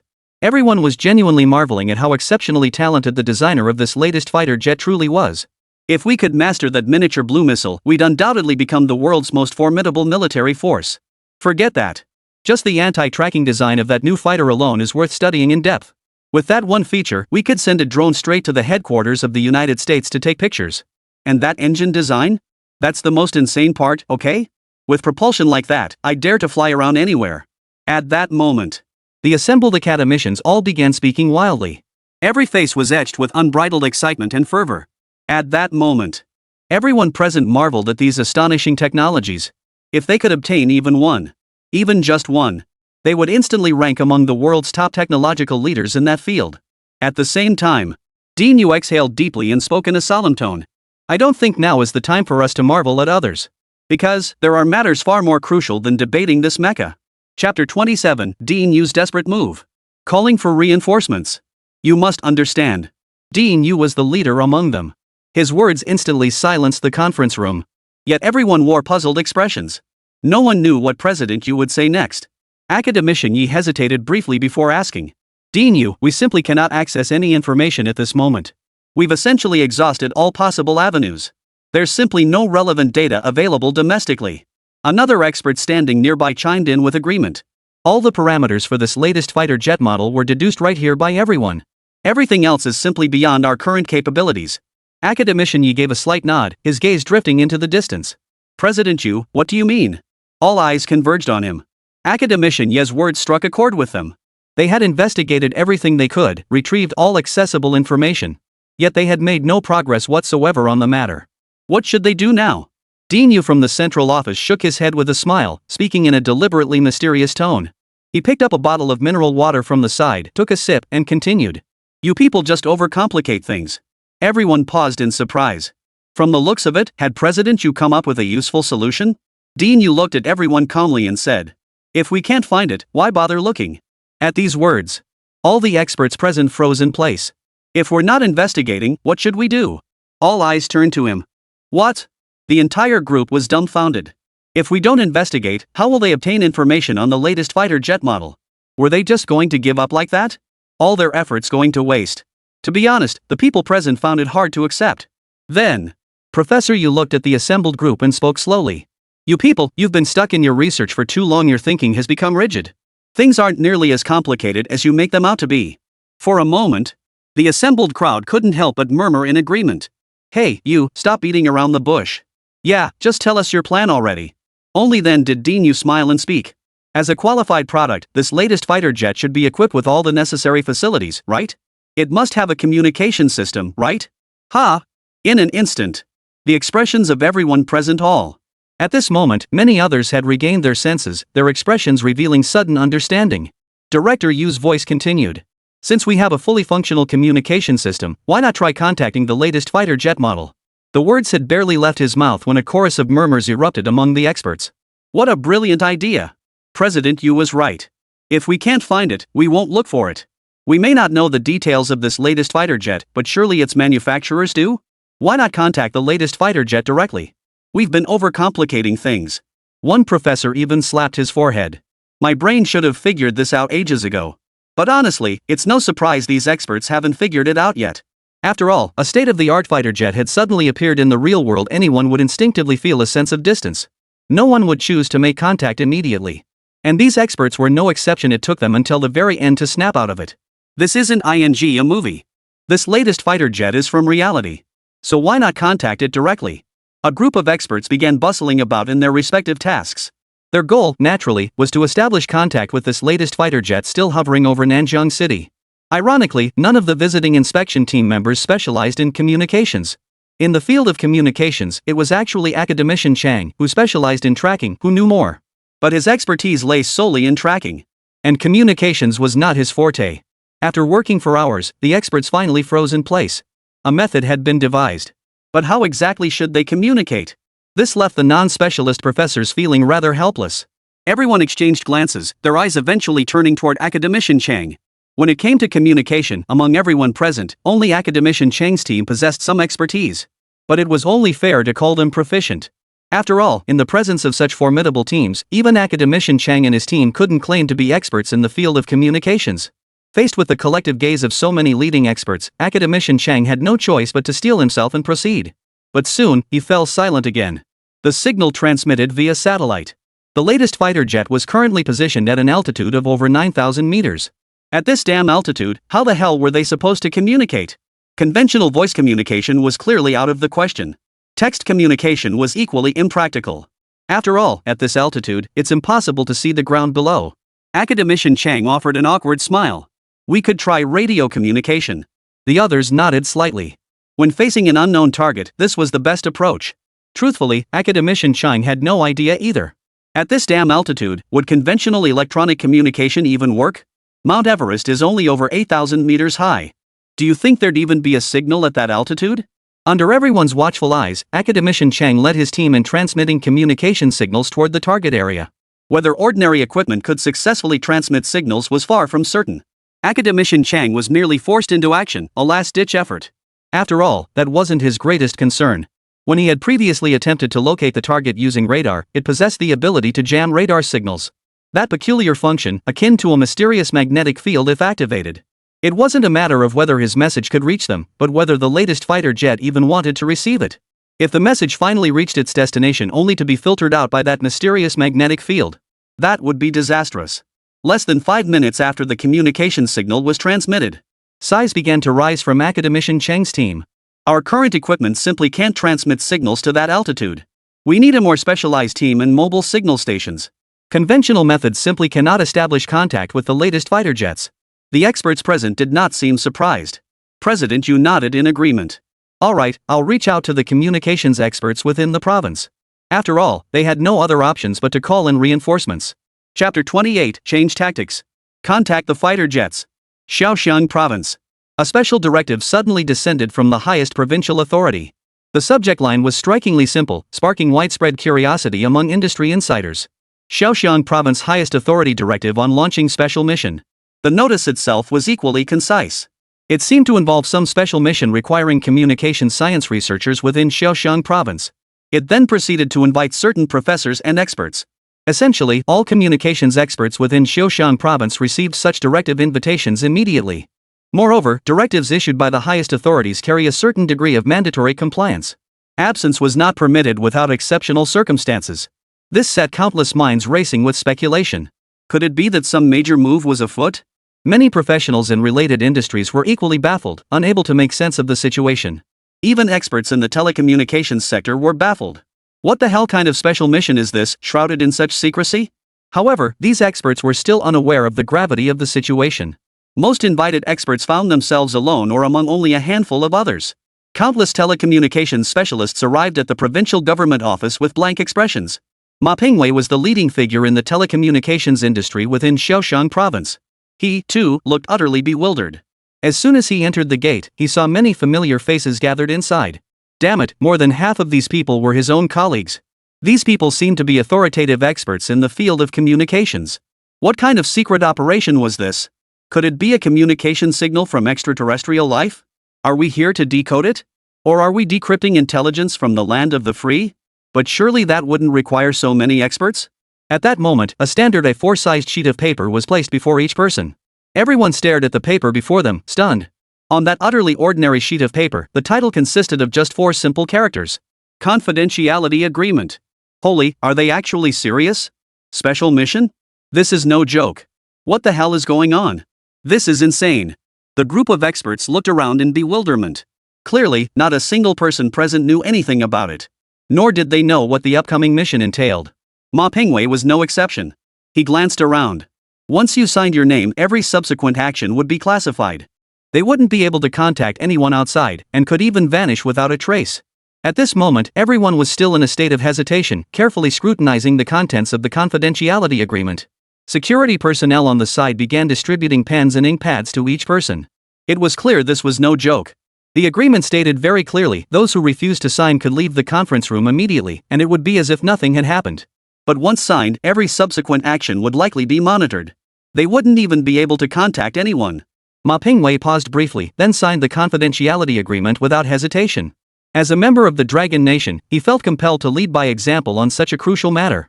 Seeing this, the others steeled their resolve one by one and signed their names on the confidentiality agreement. Not a single one of the 31 experts present left the room. The provincial party leader standing nearby nodded with satisfaction. Once all the confidentiality agreements were collected, a thick stack of materials was distributed to each person. Simultaneously, the projector in the conference room began its presentation. It depicted a dazzling blue, state-of-the-art fighter jet. And all eyes were drawn to it. The video feed flickered intermittently, switching between various angles. Finally, the footage of the latest fighter jet switched to a scene of it taking flight. Under the watchful eyes of the crowd, the state-of-the-art fighter jet soared skyward. In the final scene, the fighter jet launched a series of astonishing missiles, exploding in the sky, unleashing a terrifying heatwave. Simultaneously, the entire sky is bathed in a brilliant blue hue. Then the footage ends. The entire video lasted only about 10 minutes. The experts hadn't yet reviewed the distributed materials. Everyone stared at the projected video in a daze. You made us sign a confidentiality agreement, fine. But what's with this sudden sci-fi movie? Moreover, the film editor's skills seemed rather poor. And the camera work was shaky and unstable. Ma Pingwei couldn't help but speak up. What's the meaning of this short film? The provincial leader above chuckled. Film? He said in a low voice. You think this is a movie? These are all precious footage captured by our comrades from the Nanjing Municipal Security Bureau. That solemn expression, that intense focus. They've all signed confidentiality agreements. Does this look like a joke to you? All the experts froze in place. In an instant, their minds exploded. Holy! Seriously? No joke. If you hadn't said it, who would believe it? If this is real, the explosion just now was terrifying beyond belief. A lot of people thought that over-the-top scene was just special effects. This is absurd. Is this really achievable with current technology? The experts were all stunned. These are professors and experts in communications engineering. They didn't have a deep understanding of the latest fighter jets shown in the footage. Yet this single scene alone was enough to leave them in awe for the rest of their lives. If this is real, wouldn't the reunification of our Dragon Nation be just around the corner? When did our nation develop a fighter jet of this caliber? How come none of us in the research field heard a whisper about it? No wonder it's classified under national security protocols. At that moment, the provincial party committee leader spoke again. His voice solemn. This latest fighter jet, temporarily designated C-Melody, is our mission target. Because the latest fighter jet has a blue-toned color scheme, the higher-ups assigned it the codename Sea Melody. Your mission is to establish contact with this new fighter jet at all costs. The professors and experts in communications nodded in unison. The video they just seen made the critical importance of this mission abundantly clear. Possessing even one such strategic asset would represent a quantum leap in Dragon Nation's overall capabilities. Chapter 29, Special Fluctuations. The opportunity for contact. Not long after. Nanjing City Security Bureau. Several sealed cargo trucks pulled up at the entrance. A group of Security Bureau personnel exchanged looks of intense curiosity. What's all this commotion? The communications specialists had only just arrived. Why were more vehicles arriving now? Guys, come over and lend a hand. A slightly hoarse voice called out. Wang Dania stared at the arriving truck, his expression growing grave. These trucks were loaded with specialized communications equipment. The more valuable ones could even be worth over 100 million each. You must be extra careful. Handle with care. The voices of some experts beside him offered reminders. Seeing this array of precision instruments, the security personnel couldn't help but take their tasks seriously. Surrounded by countless experts, the instruments were carried one by one into a larger conference room. Both of the Security Bureau's conference rooms were allocated to these experts. One was being used as a research lab by the provincial inspection team. The other was being converted into a communications center by the newly arrived telecommunications specialists. The large conference table that had stood in the center was removed. A cluster of sophisticated communication equipment now filled the space. As the head of the Security Bureau, his command center had been relocated to a cramped office. At this moment, Hun Sen, the head of the Security Bureau, watched this diverse group of experts, fully aware of the high priority the higher-ups placed on this matter. This was no trivial matter. Within the communications room, several security personnel served as assistants to the experts. Wang Daniu, as the leader of this communications team, had already begun debugging the equipment on his own. The security personnel behind him stared dumbfounded at the equipment. All that damn screen showed was undulating waveforms. Could anyone really make sense of this? Not only that, but each person also wore a pair of headphones. The instruments were covered in a dense array of buttons. The experts didn't touch anything else, just rhythmically pressing one button over and over. This left the safety officers utterly bewildered. Experts are experts, after all. Wang Dania surveyed the crowd, his distinctive, slightly hoarse voice echoing through the room. All equipment here is functioning normally. Everyone, report your respective statuses. Input terminal normal, retrieving output terminal data. Reporting normal nearby electric field readings. SQ signal transmission successful. Mobile signal base station successfully established. One expert after another reported their respective situations. The group safety officers here were left with nothing to do but serve tea and water and utter bewilderment. After all, the bureau chief had assigned them to assist these experts. Faced with this array of unfamiliar equipment, the security personnel were utterly dumbfounded. You see? In their understanding, the only form of communication was making phone calls. Strictly speaking, Wi-Fi could technically count as one. But these people can't use Wi-Fi now either. To maximize the effectiveness of these communication devices, all other channels in the vicinity will be temporarily blocked. Reporting, output terminal data acquired. Sending friendly signal to target. At that moment, Wang Daniel let out a faint smile. So far, their operation had encountered no unexpected complications. Everything was proceeding in an orderly fashion. As long as this signal was successfully transmitted and the other party responded, then their mission would be considered complete. It seemed this mission wasn't too difficult after all. Yet they've gone to such great lengths. At that very moment, the signal band that had been fluctuating vigorously suddenly ceased all activity. It was like an electrocardiogram suddenly going flat. Wang Dania stared at the once fluctuating waveform now frozen into a straight line, falling silent. A faint beep sounded in his earpiece. What the hell was going on? In all his years researching communications, he had never encountered anything like this. Reporting, all transmitted signals have been lost. Wang Dania's expression turned grave. His hands moved rapidly across the complex array of buttons. The safety officer standing nearby looked utterly bewildered. It felt like something had just happened, yet it seemed as if nothing had occurred at all. Wang Daniel looked around and shouted to those nearby. Everyone, immediately investigate the problem. Under team leader Wang's direction, the other experts quickly pinpointed the issue. Reporting an anomaly. Magnetic field anomalies detected in the vicinity of the mecha. The sudden announcement caused every face present to involuntarily change. The group of experts froze in shock. Holy! No way! Magnetic field disruption? This can't be a joke. They had considered many possibilities, but never this one. Given the current state of technology, our understanding of magnetic fields is still too limited. There are even mysterious magnetic fields in this world that science cannot explain. In numerous experiments and theories, magnetic fields are treated as objectively existing phenomena. Though humanity has discovered their existence, our understanding remains but the tip of the iceberg. Information transmission relies on electromagnetic waves. Both the electric and magnetic fields in this vicinity must be relatively stable for information to transmit properly. Yet now, magnetic anomalies have emerged near the Mecca.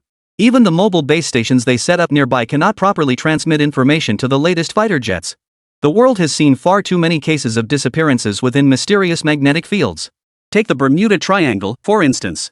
People can only roughly estimate the extent of the magnetic field. Wang Daniel's expression grew increasingly grim. He looked at everyone and said in a low voice, "Keep transmitting the signal." His gaze fell upon a screen to the side, and he fell deep in thought. Clearly, this area of Nanjiang couldn't possibly have any special magnetic fields. If there were, it would have been detected long ago. This must be an artificially created magnetic field. Most likely, it was that latest fighter jet. And the signals they were transmitting must have been jammed by this latest fighter jet. They have already exhausted all known signal frequencies. Yet none have managed to bypass this mysterious magnetic field. The strength of this magnetic field is clearly far more complex than they had imagined. Could a magnetic field of this magnitude truly be artificially manipulated? Yet as time passed, not a single response was received across all communication devices. But just then, a voice suddenly shouted, "Report! A strange fluctuation detected at high altitude." Everyone's eyes lit up. What could it be? This was their chance to make contact. Chapter 30, Strange Fluctuations. Special Signals. Report! A strange fluctuation detected at high altitude. The shout instantly captured everyone's attention. All eyes turned toward the source. On the monitor, the electromagnetic waves fluctuated with an extremely abnormal and irregular amplitude. Someone analyzed. This is occurring in the airspace occupied by the latest fighter jet.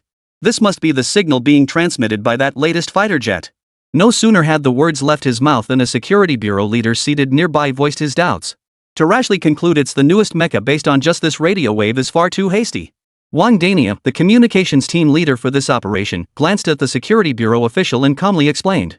"So you're suggesting there could be other biological feedback signals at this altitude of over 6,000 meters in the troposphere?" His gaze remained utterly composed. After all, ignorance breeds boldness. He said no more and refrained from reprimanding the other. The mission at hand left no room for wasting time on further arguments. The others nodded in agreement. At this altitude, there's only one known source of such signals. These unique fluctuations must originate from the latest fighter jet. The two men analyzed briefly. Wang Daniu, standing beside them, was already busy at work. He spoke in a low, firm voice. "Professors Huang and Li, enough talk, analyze this radio signal immediately." The two nodded, ignoring the security personnel watching the spectacle. One by one, everyone returned to their stations and began manipulating the intricate apparatus. A bead of sweat glistened on team leader Wang's cheek. For the task ahead was incredibly daunting. Deciphering a radio transmission was akin to deciphering an entirely new language. This was an exceptionally challenging endeavor. Such endeavors invariably consumed vast amounts of time. After all, when dealing with the enemy's specialized signals, there were no shortcuts to decryption. Success could only be achieved through persistent trial and error over time. Under normal circumstances, team leader Wang would never have chosen this approach. But this time, the decryption team he led gathered all the industry experts within the province. With so many minds working together, with a stroke of luck, they might crack it in a short time. But clearly, the signals emitted by the latest fighter jet were bound to be more complex and far more difficult to decipher. But the communications team had worked tirelessly to collect this segment of radio waves. To abandon it now would mean all their efforts were wasted. All progress lost, forcing us to start from scratch. Team leader Wang clearly had no intention of letting this opportunity slip away. High above Nanjiang City, the latest model of the Tylon fighter jet darted through the clouds. Yi Tian gazed at the surrounding clouds with wide, innocent eyes. "Wow, I flew right through the clouds." She turned her head and said curiously, "Hey, big robot, do you think clouds are as soft as cotton candy? Maybe we could even eat them. Maybe even sweet." The cold, mechanical voice of the latest fighter jet echoed. Current altitude detected, 6,432 meters above sea level. Cloud layer classified as high cloud. Such clouds are typically composed of ice crystals, fibrous in structure, transparent, and possess a certain degree of hardness. Yi Tian froze. Though she didn't understand a word, she grasped one thing. The clouds here seemed hard, which made the little girl a bit disappointed. Clouds weren't cotton candy after all. She had been hoping to eat them. As for how the latest fighter jets managed to pass through, it was naturally achieved by generating sufficient heat to melt the clouds before making contact. These melted ice crystals either formed new clouds or merged into existing ones below 6,000 meters altitude, or perhaps turned into water droplets falling toward the ground. Of course, with the performance of this latest fighter jet, it could have simply plowed through the clouds. But that would be unbecoming of a lady piloting the latest fighter jet. As for the missile explosion earlier? Explosion? That was just fireworks, right? Just as the curious Yi Tian was about to ask more questions about the latest fighter jet. At that moment, the latest fighter jet suddenly responded again. That mechanical voice echoed in the little girl's ears once more. Alert, detected unknown signal source entering magnetic field range. Alert, current signal source has been exposed. Yi Tian froze, not fully grasping the meaning. The voice of the latest fighter jet continued unabated. Prompt, shut down signal source and activate stealth mode? The little girl asked curiously. What is stealth mode? Upon activating stealth mode, all signal sources will be shut down, and all electromagnetic waves within the shielded magnetic field range will be blocked. All other targets will be unable to detect any information about the latest fighter jet. Hearing this, Yi Tian paused slightly, lowering her head in thought. Then she lifted her head, her face still radiating innocent charm. If it's turned off, won't Daddy not be able to find me? The little girl shook her head firmly and declared. No way, I can't turn it off. We absolutely can't turn it off. Daddy needs to find me. Upon receiving the command, the latest fighter jet immediately responded. Notice, the system will automatically activate protective measures. The system will prevent any abnormal signals from interfering. At that moment, within the Nanjing Municipal Security Bureau, a group of communications experts were decoding the peculiar radio waves. They discovered the signal had changed once more. The already highly irregular signal became even more chaotic. It was like opening a file only to find it filled with gibberish. After you finally discerned a pattern, the gibberish rearranges itself all over again. Ha! The crowd watching this scene was once again utterly dumbfounded. Holy crap! How did it suddenly switch from one language to another? How the hell do we decode this? Sweat started pouring down the communication experts' foreheads. What the hell is this? Was all their previous effort wasted? One expert abruptly yanked the headset off his ears and stared off to the side, looking utterly defeated. They knew the enemy's frequency precisely, even their location. But under this magnetic field interference, they were utterly helpless. The expert said with a hint of disappointment. Team leader Wang, are we completely helpless now? Wang Daniel frowned deeply, not responding immediately. His gaze flickered slightly, as if making a decision. After a long pause, Wang Daniel finally spoke in a low voice. There is one, but it's extremely risky. Chapter 31, A Crazy Decision. Take a gamble. Ha! Upon hearing team leader Wang's words, the next second, all eyes in the room instantly turned toward Wang Daniel standing before them. Team leader Wang, you have a solution? Every face was filled with utter disbelief. To still have a solution in this situation truly worthy of an expert in the communications industry. Team leader Wang, what's the solution? Another expert chimed in. Exactly. Whatever the risks, just tell us the solution first. What if this method actually works? Wang Daniel glanced around the room. Taking a deep breath, he spoke in an incredibly solemn and earnest tone. We must broadcast every single signal we possess. As long as we have enough signals to blanket the entire magnetic field. By continuously transmitting signals, this latest fighter jet will inevitably detect our presence. It may seem passive, but it's our only option right now. What? After Wang Dania finished speaking, everyone present fell into complete silence, not uttering a single word. It must be said that, theoretically, this approach seemed flawless. It was even entirely feasible in practice. But the risks involved were indeed quite significant. In fact, even the director of the Security Bureau, who had remained silent throughout, couldn't help but speak up. What exactly constitutes a sufficient signal? Wang Danio glanced at the Security Bureau chief and replied hesitantly. The entire city's communication system, that is, all communication base stations and equipment covering the entire Nanjing city. At this point, Wang Danio was actually unsure himself. But it didn't matter now. Having come this far, he had no choice but to press on. The risks inherent in this method stem precisely from that fact. Everyone fell silent when team leader Wang revealed this approach. The other experts present already understood the price this approach would exact. One could see. One of the experts' expressions grew incredibly grave. He spoke in a voice thick with complexity. This would expose the entire communication system of Nanjing City. Even every signal base station and all communication parameters could potentially be compromised. As the words fell, the atmosphere in the room grew oppressively heavy. Not a single person spoke. Even the security personnel present wisely kept their mouths shut, their expressions solemn. Though they didn't understand many of the details, they sensed the gravity of the situation. If it was truly as the experts had stated, this operation carried immense risk. Wang Daniel looked at the security bureau personnel, steeled his resolve, and decided to hold nothing back. If our signals receive no clear response, or if the target reacts with hostility to our signals, the consequences would be unimaginable. Hong Sen, the head of the security bureau, shot him a complex look before hesitating. What consequences? Wang Daniel exhaled sharply, his gaze fixed intently on the other man. At best, the signal base station will experience signal imbalance. At worst, the entire communication system of Nanjiang City will collapse. The room fell silent at his words. Everyone fell silent. The risks of such an action were simply too great. Hong Sen, who had been poised to make a decision, hesitated. The stakes of this matter had already exceeded his scope of management. For a moment, even he was unable to make a call. He could clearly envision the consequences. If all the base stations in Nanjing City were to go down, it would amount to indirect losses of over 1 billion yuan in property.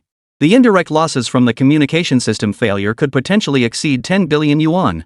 Not only that, but the daily lives and economy of all Nanjiang City residents would be severely impacted. This was no small matter. At that moment, everyone present fell into a stunned silence, at a loss for words. Seeing this, Wang Daniel shook his head helplessly and spoke in a tone laden with complexity. We should seek instructions from above and see what they intend. With that, he slowly made his way outside to seek instructions from higher-ups. Truthfully, everyone in the communications team was eager to try. After all, this was their only option. But the reality was, the gravity of the situation had now surpassed everyone's expectations. No one could have foreseen it escalating to this point. Leveraging the city's entire network of cell towers and communication infrastructure, this is a colossal force. The group watched team leader Wang depart, falling into silence. Though they wanted to give it a try, the risks and variables involved were simply too great. They had no absolute certainty that using the city's entire communication system would secure contact with Unit A. After a long wait, they watched Wang Daniel return, his expression filled with confusion. Team leader Wang, what's the higher-ups' decision? Wang Daniel glanced around calmly before replying. The latest fighter jet is of immense significance. For Dragon Nation, it is absolutely a strategic level asset. Moreover, the model designation of this latest fighter is exceptionally unique. The higher-ups' directive is clear: take a gamble. We must do everything in our power to establish contact with the new fighter jet. The value of this latest fighter jet far exceeds the cost of these base stations, which amount to over 10 billion. If there are any consequences, headquarters will take responsibility. The moment those final words were spoken, everyone present froze in shock. But they quickly snapped back to reality. Indeed, the value of the latest fighter jet clearly far exceeded that of these base stations, costing over 10 billion. If they managed to establish contact with the latest fighter jet, then all this would be worth it. Wang Daniel observed the resolute and determined expressions on everyone's faces. Setting aside all these factors, it's still extremely difficult for our communications team to take over the entire Nanjing City communications system in such a short time. Does everyone have confidence in this? At Wang Daniel's prompting, this team with an average age exceeding 45 erupted with an unexpected burst of youthful vigor. We have confidence. Wang Daniel nodded. Everyone, check your equipment and prepare to begin operations. Everyone nodded and turned their attention to the equipment before them. Reporting, input terminal normal, output terminal normal. Reporting, electric field normal, magnetic field unchanged. Reporting, signal framework normal. Reporting, South City area A base station operational. Area B base station also normal. As the reports came in one after another, Wang Daniel nodded with satisfaction. His expression turned solemn as he addressed the assembled personnel in a grave tone. Prepare to activate all communication systems in Nanjiang City. Each department proceeded methodically. Reporting, activation complete. Requesting transmission of output signal. Request transmission of output signal. Countless personnel reported their current statuses in unison. Wang Daniel's piercing gaze swept over everyone. As the last report faded away, he commanded in a deep voice, "Launch the signal." As the command echoed, the entire communications room fell silent. Chapter 32, damn it. I've been outmaneuvered. As the command echoed, the entire communications room fell silent. The only sounds audible within the room were the constant clicks and clacks of switches and buttons being pressed. This was no small feat, activating the entire city's communication system at once. The scale of the operation was no small feat. Finally, after 10 minutes, all signals were activated. Countless signals flooded the magnetic field above Jiangnan City. Countless signals converged from major base stations across Jiangnan City, all simultaneously setting the latest fighter jets as terminals. Countless signals saturated the magnetic field in the vicinity. Though no signals could penetrate the magnetic field, at least their planned objective had been achieved. In the communications room, an eerie silence persisted. With all signals now transmitted from Jiangnan City, they could only wait for feedback from the latest fighter jets. A few communications specialists remained on duty, ensuring the line stayed open. The rest stared intently at the waveforms on their screens, awaiting the target's response. Each screen displayed distinct patterns of fluctuation. Time ticked away relentlessly. The communications room remained utterly silent. Security personnel nearby, observing this atmosphere, dared not disturb the tension. Success or failure seemed to hang by a thread. Everyone waited in silence for this moment to arrive. In this waiting, even the rise and fall of breaths became distinctly audible. Time itself seemed to slow to a crawl. Throughout this prolonged wait, there was no sign of anything happening. Suddenly, on every communications specialist's monitor, the radio waves became astonishingly uniform. Everyone's pupils contracted slightly. Their hearts tightened with unbearable tension. "We've got a response." At this cry, accompanied by a clatter, countless people rose to their feet. Their eyes burned with intensity as they fixed their gaze on the radio waves before them. Ha! But the very next second, staring at the electrical waves before them, everyone's expressions turned slightly puzzled. What does this mean? Everyone's waveforms slowly declined, finally settling at the zero position. The once fluctuating waveforms had flattened into a straight line. Every communications expert present stared at the display in utter disbelief. This can't be possible. The communication system has collapsed. The moment those words were spoken, everyone present was utterly dumbfounded. What on earth was going on? How could the communication system just crash like this? You must understand. They were using the entire city's communication system. Every base station in the entire city of Jiangnan was transmitting signals simultaneously. Even if the latest fighter jets launched an attack, it shouldn't have collapsed this quickly. The collapse of the communication system showed absolutely no warning signs. At the exact same moment, nearly the entire city's systems declared paralysis. There wasn't even the slightest time discrepancy. From any perspective, this was impossible. Wang Daniel wore an equally incredulous expression. This defies all logic. You must understand. Even under attack, these radio waves shouldn't react like this. Countless experts were stunned by the sudden collapse. By all logic, the attacked and crippled radio waves should have been flickering erratically. Like a TV screen with no signal, displaying nothing but flickering blocks of color. Yet the images on their monitors now appeared frozen in place. Then the screen turned black, showing no further changes. For a moment, countless people fell silent. Their wait seemed to have yielded results. Of course, the outcome was not a happy one. A wave of helpless sighs washed over the room. All the communications experts slumped in their chairs. A voice tinged with bitterness cut through the silence. Report, all Western signal base stations are down. Reporting, the southern region is also. Wang Daniel, slumped in his seat, waved his hand with some difficulty. The city's entire communications system had collapsed. Their operation had failed. In Jiangnan City, the massive screen of the super tower was broadcasting the news. But in the next instant, the screen went black as if the power had been cut.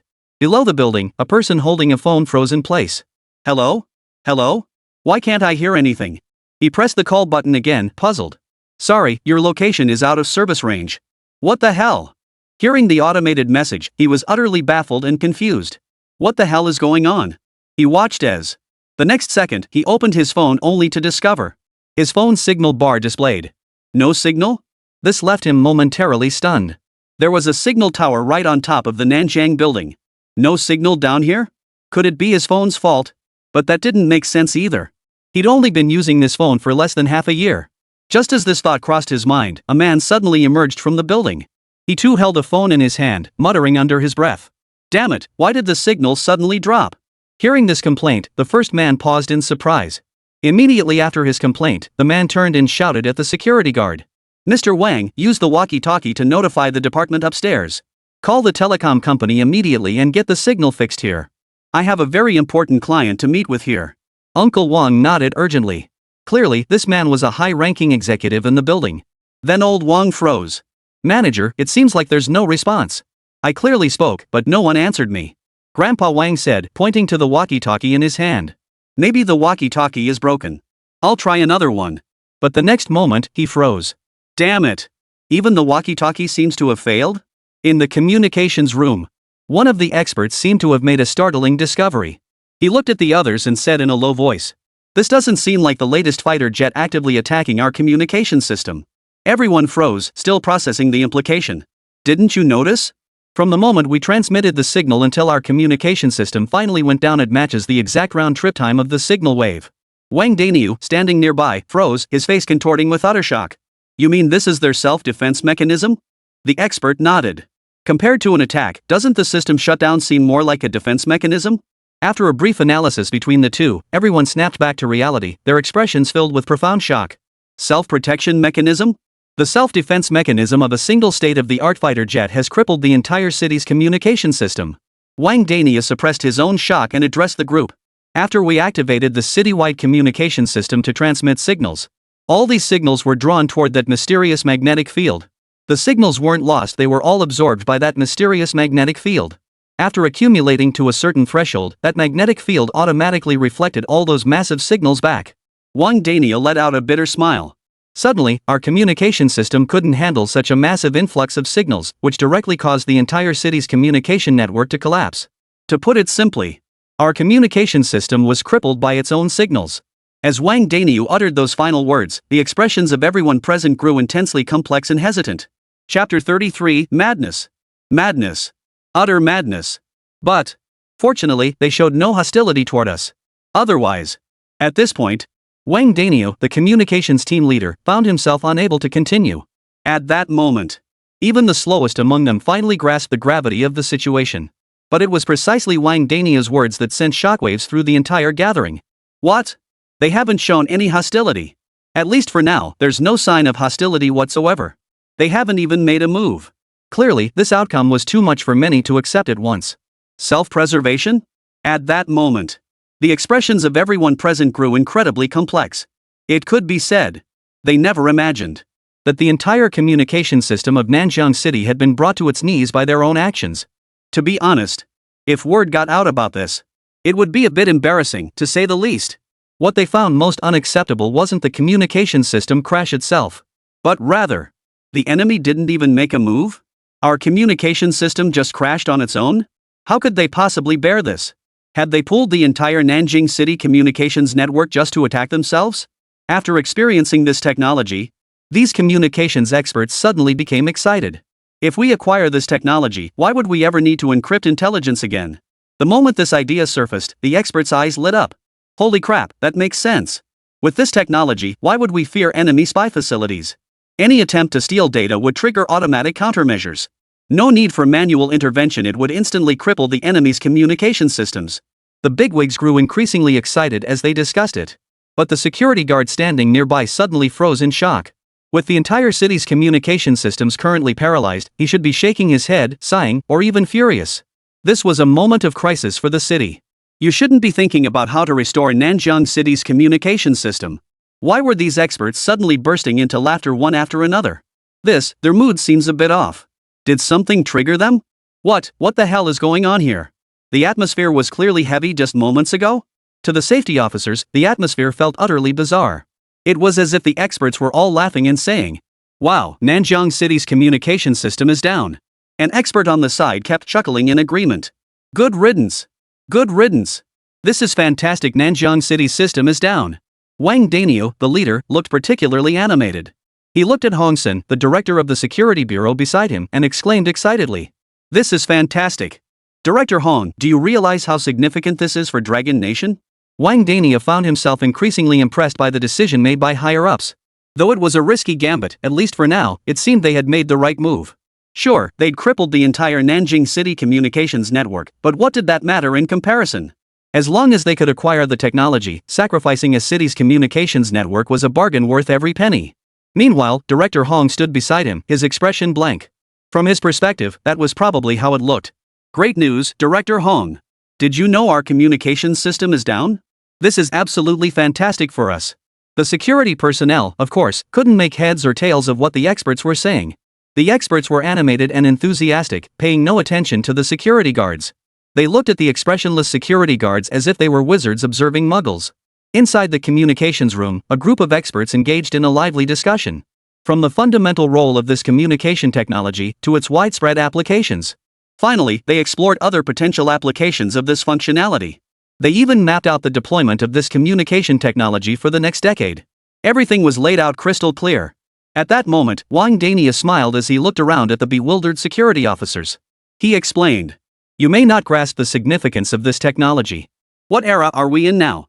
It's the information age. Future battles will be information wars." As team leader Wang spoke, his tone grew passionate. This is an information self-protection system. In a sense, it's more valuable than any firearms or ammunition. In terms of practical utility, this thing might even be more valuable than the latest fighter jet. Now do you understand why we're so pleased?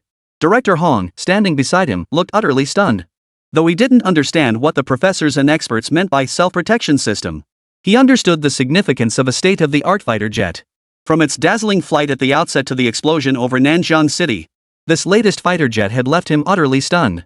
Possessing such a state-of-the-art fighter jet would undoubtedly be strategic-level equipment. Now, this expert was telling him, one particular technology on this latest fighter jet surpassed all its other capabilities in significance. How could Director Hong not be stunned? His expression froze momentarily.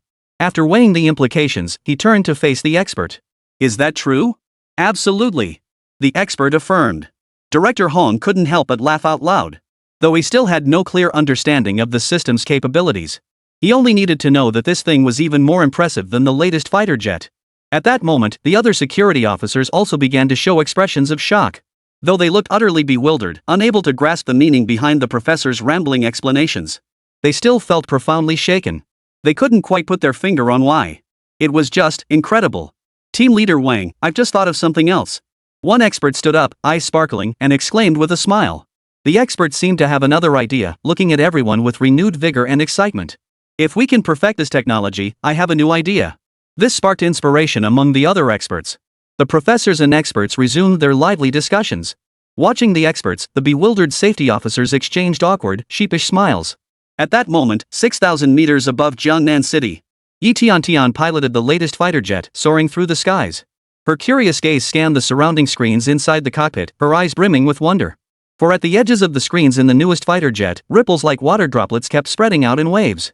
These were signals being transmitted by the communications team of the Jiangnan City Security Bureau. Yi Tiantian's eyes widened as she watched these tiny ripples, her expression brimming with wonder. What are these little ripples? They look so fun. After speaking, her little finger instinctively paused on one of the ripples on the screen. Chapter 34, Fix? No way it can be fixed. At the same time, Nanzhou, the highest authority. After launching this classified project, various expert teams were dispatched to the site. At regular intervals, they submitted progress reports. Even if there were no results, they were still required to report. And even if the expert teams were too busy to spare the time, there were still higher-ups overseeing the situation. At the very least, they would submit a report. But then, in the very next moment, they suddenly realized the expert teams had stopped responding. Sorry, the number you dialed is out of service. Ha! Listening to the cold automated message, the governor froze. What the hell? What the hell is going on? He was supposed to be a communications expert, how could he not even maintain basic connectivity? The phone wasn't even ringing anymore. His gaze shifted to his phone as he scrolled through the contacts again. This time, he decided to call the Nanjing Municipal Security Bureau headquarters. He swiftly pressed the call button. The familiar voice came through the phone again. Sorry, the number you dialed is out of service. Damn it! Not available again? This time, the governor was completely dumbfounded. Holy coincidence! It must be a coincidence. His gaze fixed on his phone as he dialed Wang Dania's number directly. Could it possibly be unreachable again? Sorry, the number you dialed. Before the phone could finish the message, the governor hung up. He fell silent. Without uttering a word, his expression grew incredibly solemn and complex. But this time, he didn't put down the phone, but dialed another number instead. It was the number of a close friend in Nanjing City. That familiar voice sounded again. Sorry, the number you dialed is out of service. Stunned. Totally dumbfounded. Damn it. Can't get through again. If it happened once or twice, you could call it a coincidence. But 3 or 4 times? That's just not realistic. At that moment, a sudden, ominous foreboding surged in the governor's heart. Holy! Could something major be happening in Nanjing? As if he had vaguely sensed something, his entire expression turned grim and complex in an instant. Without a moment's hesitation, he immediately dispatched men to drive out and investigate the situation. In Nanjing City, a group of experts in the communications room were still passionately discussing the promising development of the signal countermeasure system. They had just been about to seek higher-level approval. But as he pressed the dial button, something suddenly fell off. Something was wrong. Something was very wrong. Sorry, the number you dialed is unavailable. The sound of the phone jolted these communications experts back to reality. Holy crap, the communication system's down. How are we supposed to communicate now? But what really gave these experts a headache wasn't just this one issue. What about the citywide communication system outage? Does this mean we need someone to fix it? Maintaining such a massive communication system, shouldn't we call in the professionals? Isn't that exactly what the communications team is for? In communications, is there anyone more skilled than these old guys? Clearly not. But the current situation is, at this very moment, everyone's expressions grew as complex as they could possibly be. Wang Dania scanned the crowd, his own expression darkening by the second. After all, a citywide communications system failure was no small matter.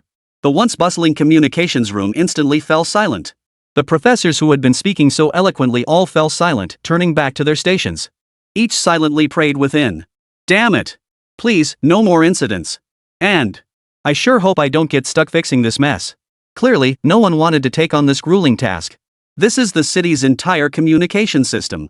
If they have to maintain it, how long will they be stuck doing it? But that's not the main issue.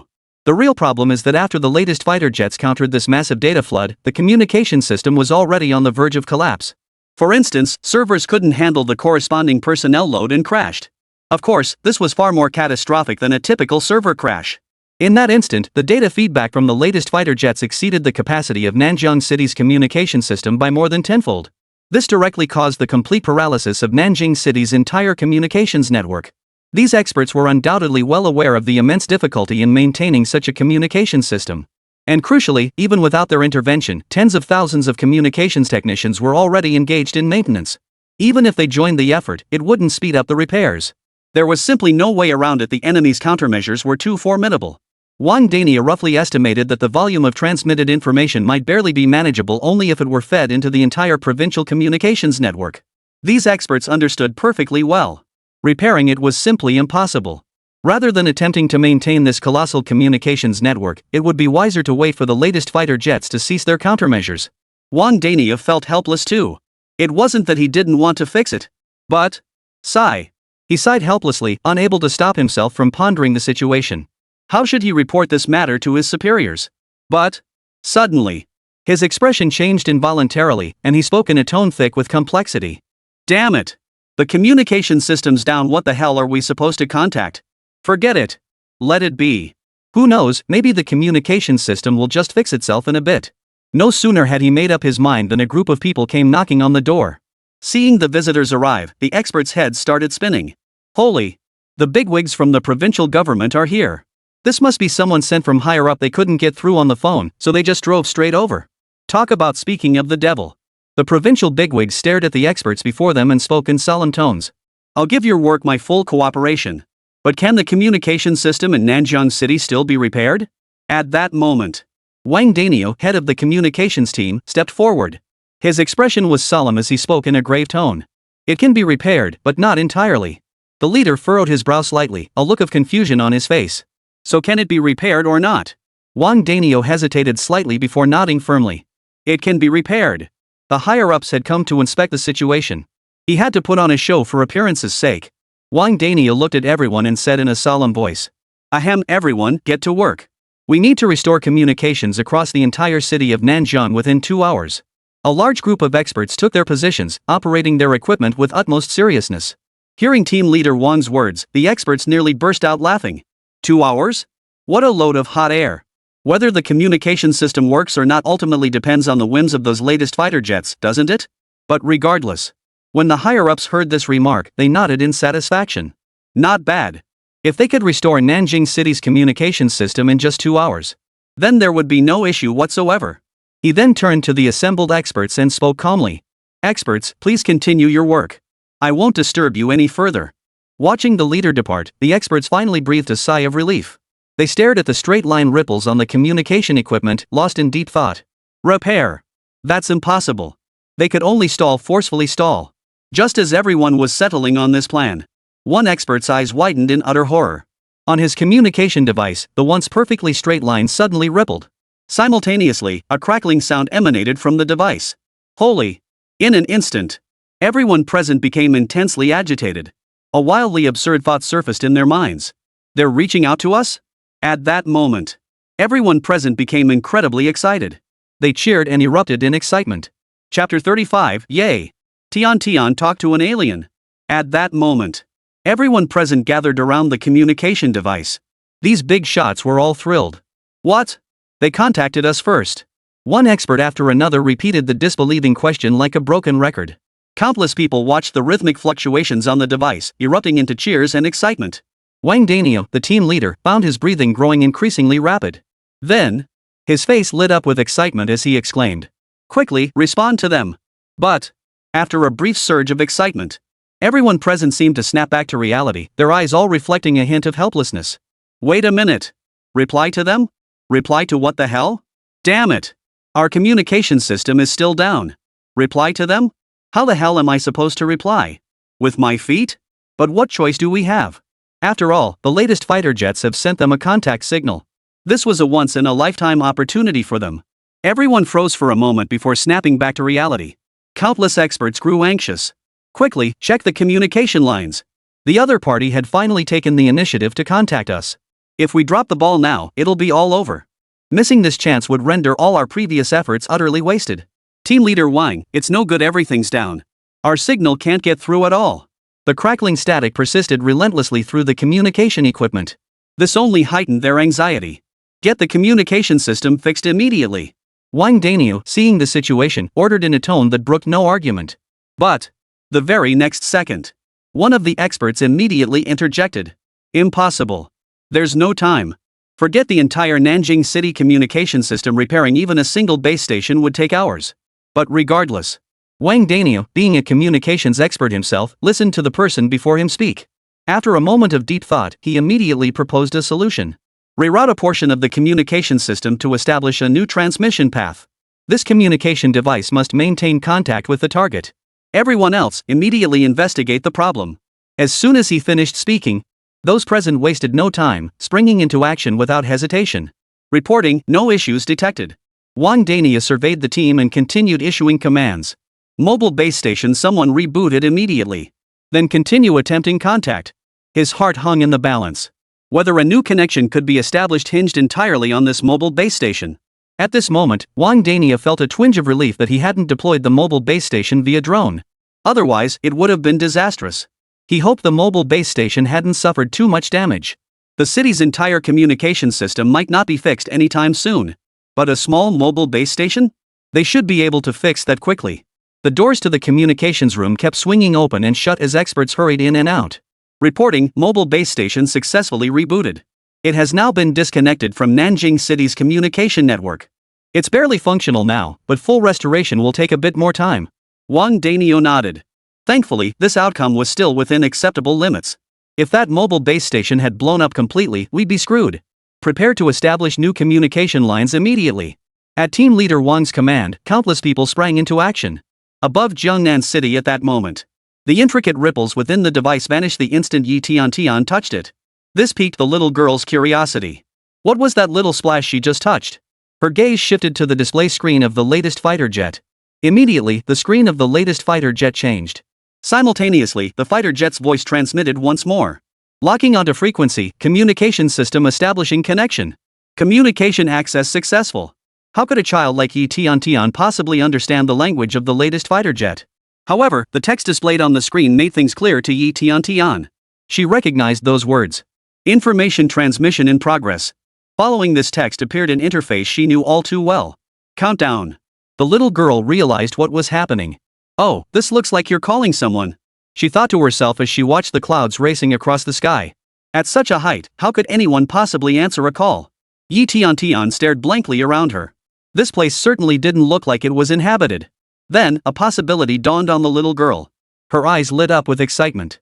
Could it be an alien calling because I flew too high? The more she thought about it, the more plausible it seemed.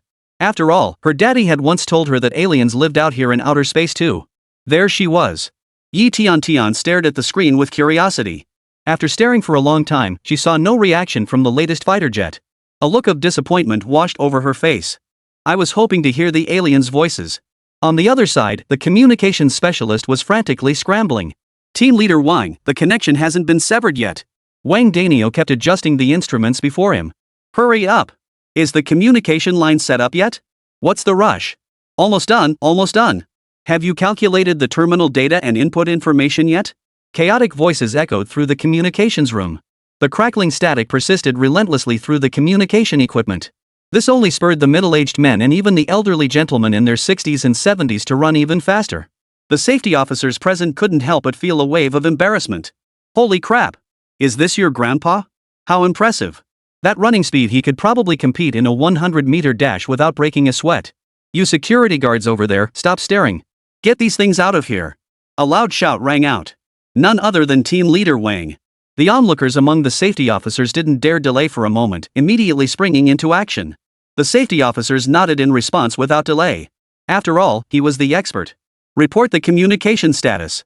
The other party hasn't disconnected the communication link yet. Wang Daniel breathed a slight sigh of relief. Damn it, this was driving him crazy. Ignoring the security guards, he stormed out of the communications room and shouted outside. Is that mobile base station even working? If it doesn't, we'll just switch to another one. As if venting his frustration, he finally returned to the communications room to continue tinkering with the precision instruments. His eyes burned with unwavering determination. No matter what, he had to establish contact with the target. At the very least, he had to receive the information being transmitted. Suddenly, team leader Wang's loud shout echoed through the conference room. The security guards outside had long since grown accustomed to such outbursts. After all, they'd witnessed this very scene when the first research team arrived.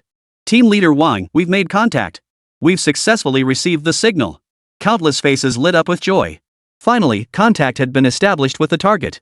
At that moment, a dazed and adorable voice suddenly came through the communication device. Ha? Can you hear me? Are you guys aliens? Chapter 36, Holy crap. The pilot is a little girl? But when that adorable voice came through the communication device, everyone present froze in place. Countless people were stunned. That childish voice. The innocent words and the way she spoke. This was clearly a little girl. The experts who had been so excited moments ago now stood frozen in place. All the big shots were stunned. No way. No way. Inside this latest fighter jet, there's actually a little girl? How could they not be shot? How could a little girl pilot the latest fighter jet? A little girl. Almost everyone gasped in disbelief. Moreover, judging from the footage, most of the maneuvers performed by this latest fighter jet were extremely difficult. While the specifics of the fighter jet's controls were unknown, executing such maneuvers undoubtedly required rigorous training. How did she manage it? Everyone fell silent. Could it be that our terminal data is faulty, connecting to the wrong person? The expert beside him abruptly stood up, his tone dripping with impatience. Don't you dare insult me. How could my terminal possibly malfunction? The professor gave an awkward smile. That's not what I meant. Just kidding, just kidding. No one else spoke up. After all, they were likely the only ones in Nanjiang City still capable of maintaining communication.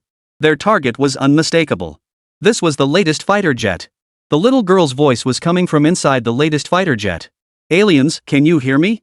Yi Tiantian's voice continued to echo through the communication device. Almost immediately, Wang Daniel, the team leader, shook his head. Impossible. This can't be. How could such a complex, state-of-the-art fighter jet be piloted by a little girl? He remained skeptical about the entire situation. Although they had successfully established contact with the target.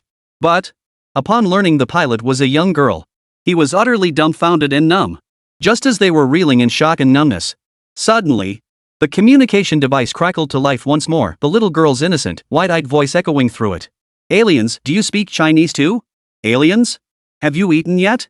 Hearing these familiar words, the assembled experts all felt a wave of numbness wash over them. Damn it! Could something possibly be wrong here? Could something be wrong? At the same time, countless people couldn't wrap their heads around it. How could there possibly be a little girl inside this latest fighter jet? But the little girl's chattering voice drifted out, causing countless people to dismiss their doubts. It sounded exactly like a perfectly ordinary little girl's voice. That innocent tone, that childlike manner of speaking. These things were simply beyond the reach of ordinary people to imitate. Could it be, there really is a little girl inside this latest fighter jet? But as that thought crossed their minds, the expressions on everyone present grew as complex as could be. Impossible. How could a little girl possibly pilot the latest fighter jet? This, clearly, it defied all logic. But then, in the very next second, that same dazed and adorable voice echoed once more. Ha? Why aren't you answering me? Yi Tiantian seemed to have thought of something. I get it. Are you guys speaking English? How you? Dog touches you? Hello? The little girl's slightly unpronounced words drifted over. This left the experts momentarily at a loss for words. The image of a girl who looked like an elementary school student. The little girl must be inside the latest fighter jet. The experts reached this conclusion. Though there were many inconsistencies after hearing these voices. The communication team's experts immediately dismissed these doubts, while Yi Tian, floating in the sky, felt a bit bewildered. How rude these aliens are. She had spoken so much, yet they still ignored her. Yi Tian ignored it and continued asking, "Do all aliens live in the sky? What's on the stars?" The voice, as sweet as a good little angel, kept coming through the communication device, leaving the experts in waves of silence. Wang Daniu, too, fell silent. This outcome was something he never could have imagined. Even the voice of a young pilot from the latest fighter jet would have been profoundly shocking to them. He glanced at the expert beside him, who was still in a daze. "What are you staring at? Get recording, quick!" The expert was somewhat speechless. Wasn't this just a child's curious offhand remark? Did he really need to record this? Despite this thought, his hand didn't stop moving as he scribbled Yi Tian's innocent words into his notebook. Of course, the equipment was also recording the little girl's voice, including the frequency data. Everything was being logged. Wang Daniu was puzzled too. This just didn't make sense. The size of this latest fighter jet couldn't possibly accommodate a second person. The functionality of the latest fighter jet determined its complexity. The idea that such an advanced fighter jet contained a little girl grew stranger the more he thought about it. Though the little girl's behavior seemed perfectly normal. This situation defies all logic. An ordinary little girl would likely struggle to ride a bicycle, let alone pilot a state-of-the-art fighter jet that's infinitely more complex. At that moment, a voice echoed once more from within the state-of-the-art fighter jet. Hey, can't you guys speak?" Yi Tian stared at the screen in confusion. Why wasn't there any response at all? "If you don't say anything, I'm hanging up, okay? If Dad calls and the line's busy, that'd be a problem." The group of big shots froze upon hearing this. This was the latest fighter jet model. Any one of these technologies far surpasses current scientific capabilities. Damn it! With such an advanced communication system, why worry about busy lines? What kind of joke is this? But the experts didn't dwell on it. With the call about to drop, who has the energy to analyze this? After all, the most urgent task now was to restore communications. A lingering doubt remained in Wang Daniu's mind. Was this little girl even real? Was her voice altered? Was this all just a ploy to confuse them? The whole affair seemed far too suspicious. They couldn't let themselves be fooled by the voice of a little girl. As researchers, we must maintain an attitude of truth-seeking. After any result emerges, complex verification is required. It's like mathematics, you need not only the result but also the process. Even if you know the answer early on, he said in a low voice. Capture a portion of the audio sample. Another expert on the side instantly understood his meaning. Team leader Wang, are you suggesting this sound could be? The expert's words trailed off. The expressions of everyone present grew intensely complex and solemn. Wang Daniu nodded solemnly, then spoke in a grave tone. Take the intercepted audio segment for analysis. See if my hypothesis holds true? Is there any possibility of it being fabricated? Yes, sir. The moment the words left his mouth, the others wasted no time, immediately springing into action. Chapter 37, Is there really a little girl inside the fighter jet? In the communications room, Wang Daniu found himself increasingly baffled.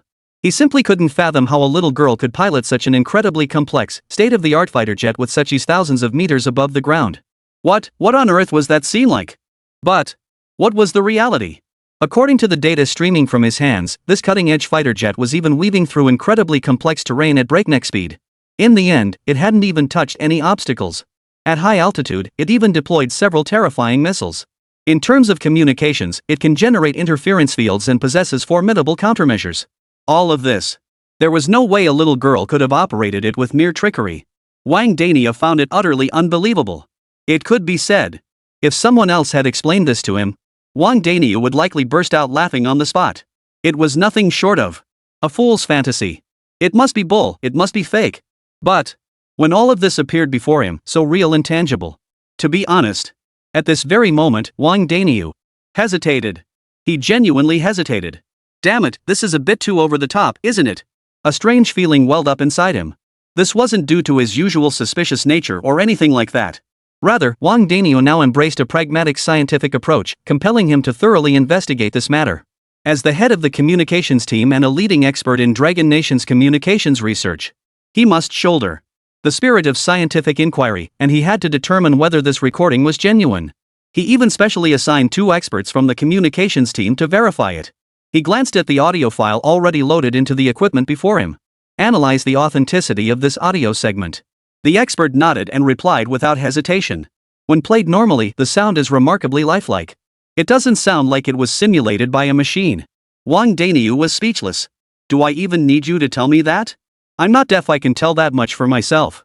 With that, the expert's hands began moving busily again. Reading audio data. Analyzing sound wavelength and vibration frequency. On the monitor, the image began shifting back and forth. He continued. This process may take some time. Wang Danio nodded.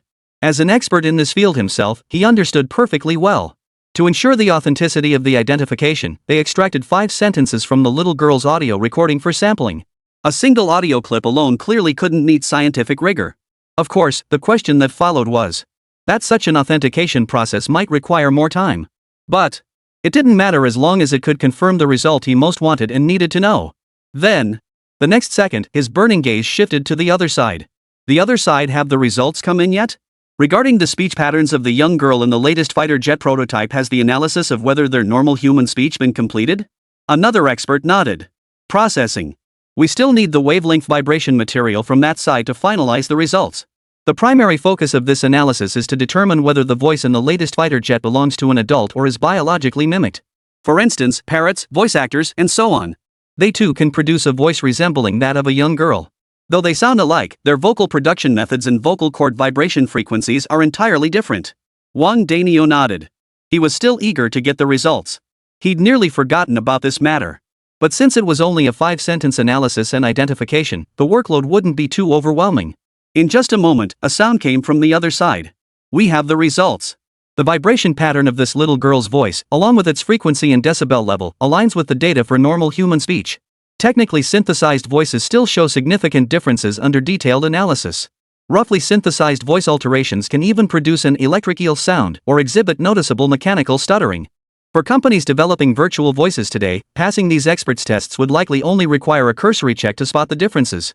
Our analysis confirms this is the voice of a normal person. Meanwhile, the other team of experts began their follow-up work after accessing the data. This stage of verification was equally complex.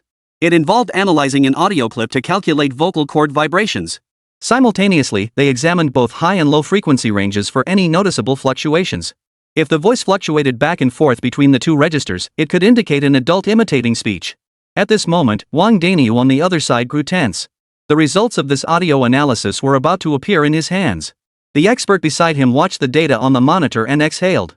The identification results were in. And the analysis report for the 5 audio segments slowly printed out on the nearby printer. The expert looked at team leader Wang and said, I've compared all 5 voice samples and confirmed they originate from a single individual.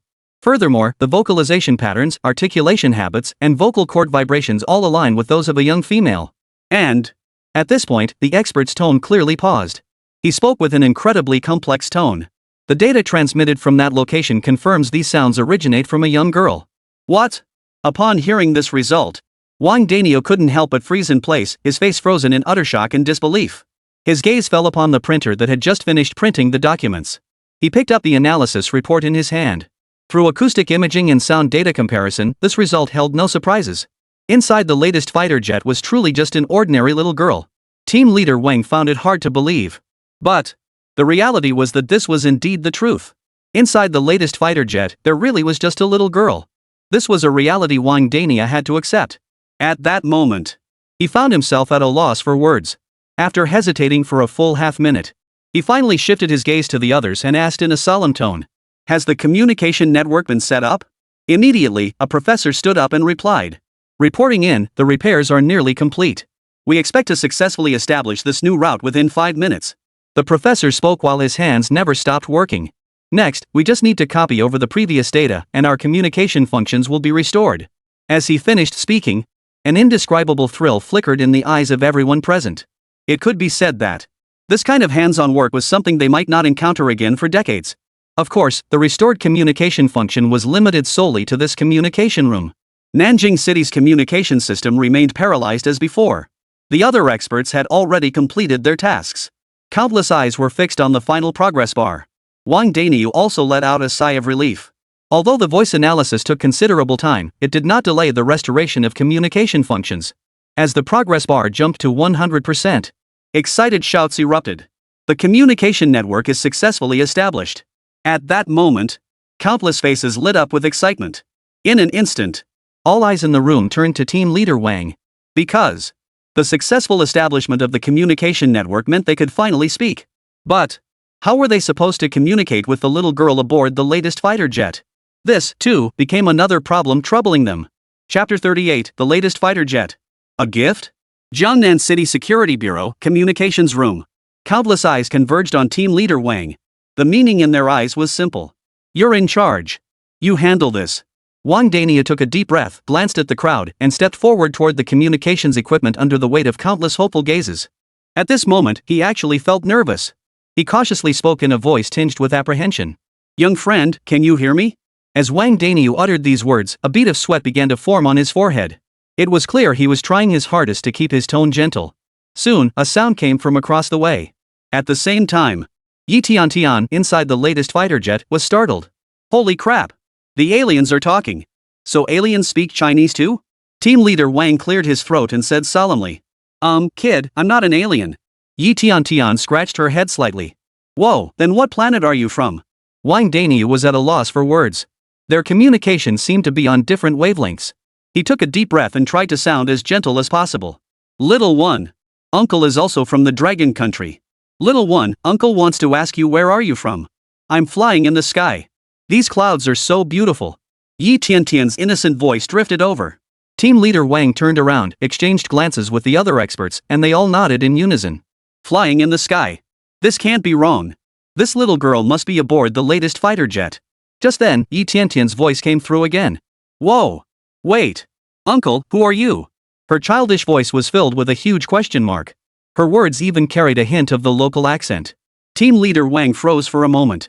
How should he explain this to the little girl? He turned around, seeking help from the other experts. He discovered they had long since turned away, fiddling with something at their own stations. Team leader Wang broke out in a cold sweat, feeling a bit nervous. Hey, little one, don't worry. Uncle here isn't a bad guy. Wah! Okay. Hearing the response, team leader Wang finally let out a sigh of relief. The other party was a little girl, whose emotions were naturally hard to control. What if he upset her and she just slammed the phone down? That would be disastrous. All their efforts would have been for nothing. How could Wang Dania not be nervous? Damn it, if data could still be controlled. But now he's dealing with human emotions. Especially with kids like this, you can't possibly fathom what's going on in their heads. But I don't know you. Yi Tiantian's voice rang out. This time, sweat once again beaded on Wang Daniu's cheeks. How could he explain this? Lying? These were all science-minded straight guys, how could they possibly be good at this sort of thing? Trickery? They'd be even worse at that. Men taking care of kids? What kind of scene is this? I can't even imagine the scene. Besides, he's been Wang Daniu his whole life. When has he ever soothed a child? Not hitting them is already being generous. At that moment, Wang Daniu panicked. If you're talking about research, he was genuinely good at it. But asking him to entertain a toddler now? That, he really couldn't handle it. Holy crap, what to do? His gaze shifted to the only woman in the communications team. He whispered for help. Professor He, what do you think? Professor He was just as baffled. Why, look at her. But seeing the sweat dripping from team leader Wang's forehead and that helpless look in his eyes, she finally relented. She whispered softly from the side. Just say, we're drawing lucky kids here for a free trip to the amusement park. Let's see how she reacts when she gets picked. After all, Professor He had raised children and possessed some experience. Team leader Wang immediately took it as gospel truth, nodding thoughtfully. All right. That's exactly what I'll say. The very next second, team leader Wang piped up. Well, it's like this, I'm running a giveaway for lucky kids to win free tickets to the amusement park. And you just happened to be the one selected. After saying this, team leader Wang immediately let out a sigh of relief. Lying was just too hard, he couldn't help but wipe the sweat from his forehead. Yi Tiantian's response was lightning fast. The moment she heard the words amusement park, her eyes lit up. Really? Absolutely. Team leader Wang did his best to appear friendly. Professor He, standing beside him, kept scheming and strategizing. Watching the clumsy team leader whine, he couldn't help but feel a bit impatient. Try to get her to spill the beans. Wang Dania finally caught on. Damn it, I'm here to get information out of her, I almost forgot. Hey kid, do you know about those lights at night? Yi Tiantian's excited voice carried over. Wah aha! You guys saw them too? Blue fireworks. So beautiful. Blue fireworks.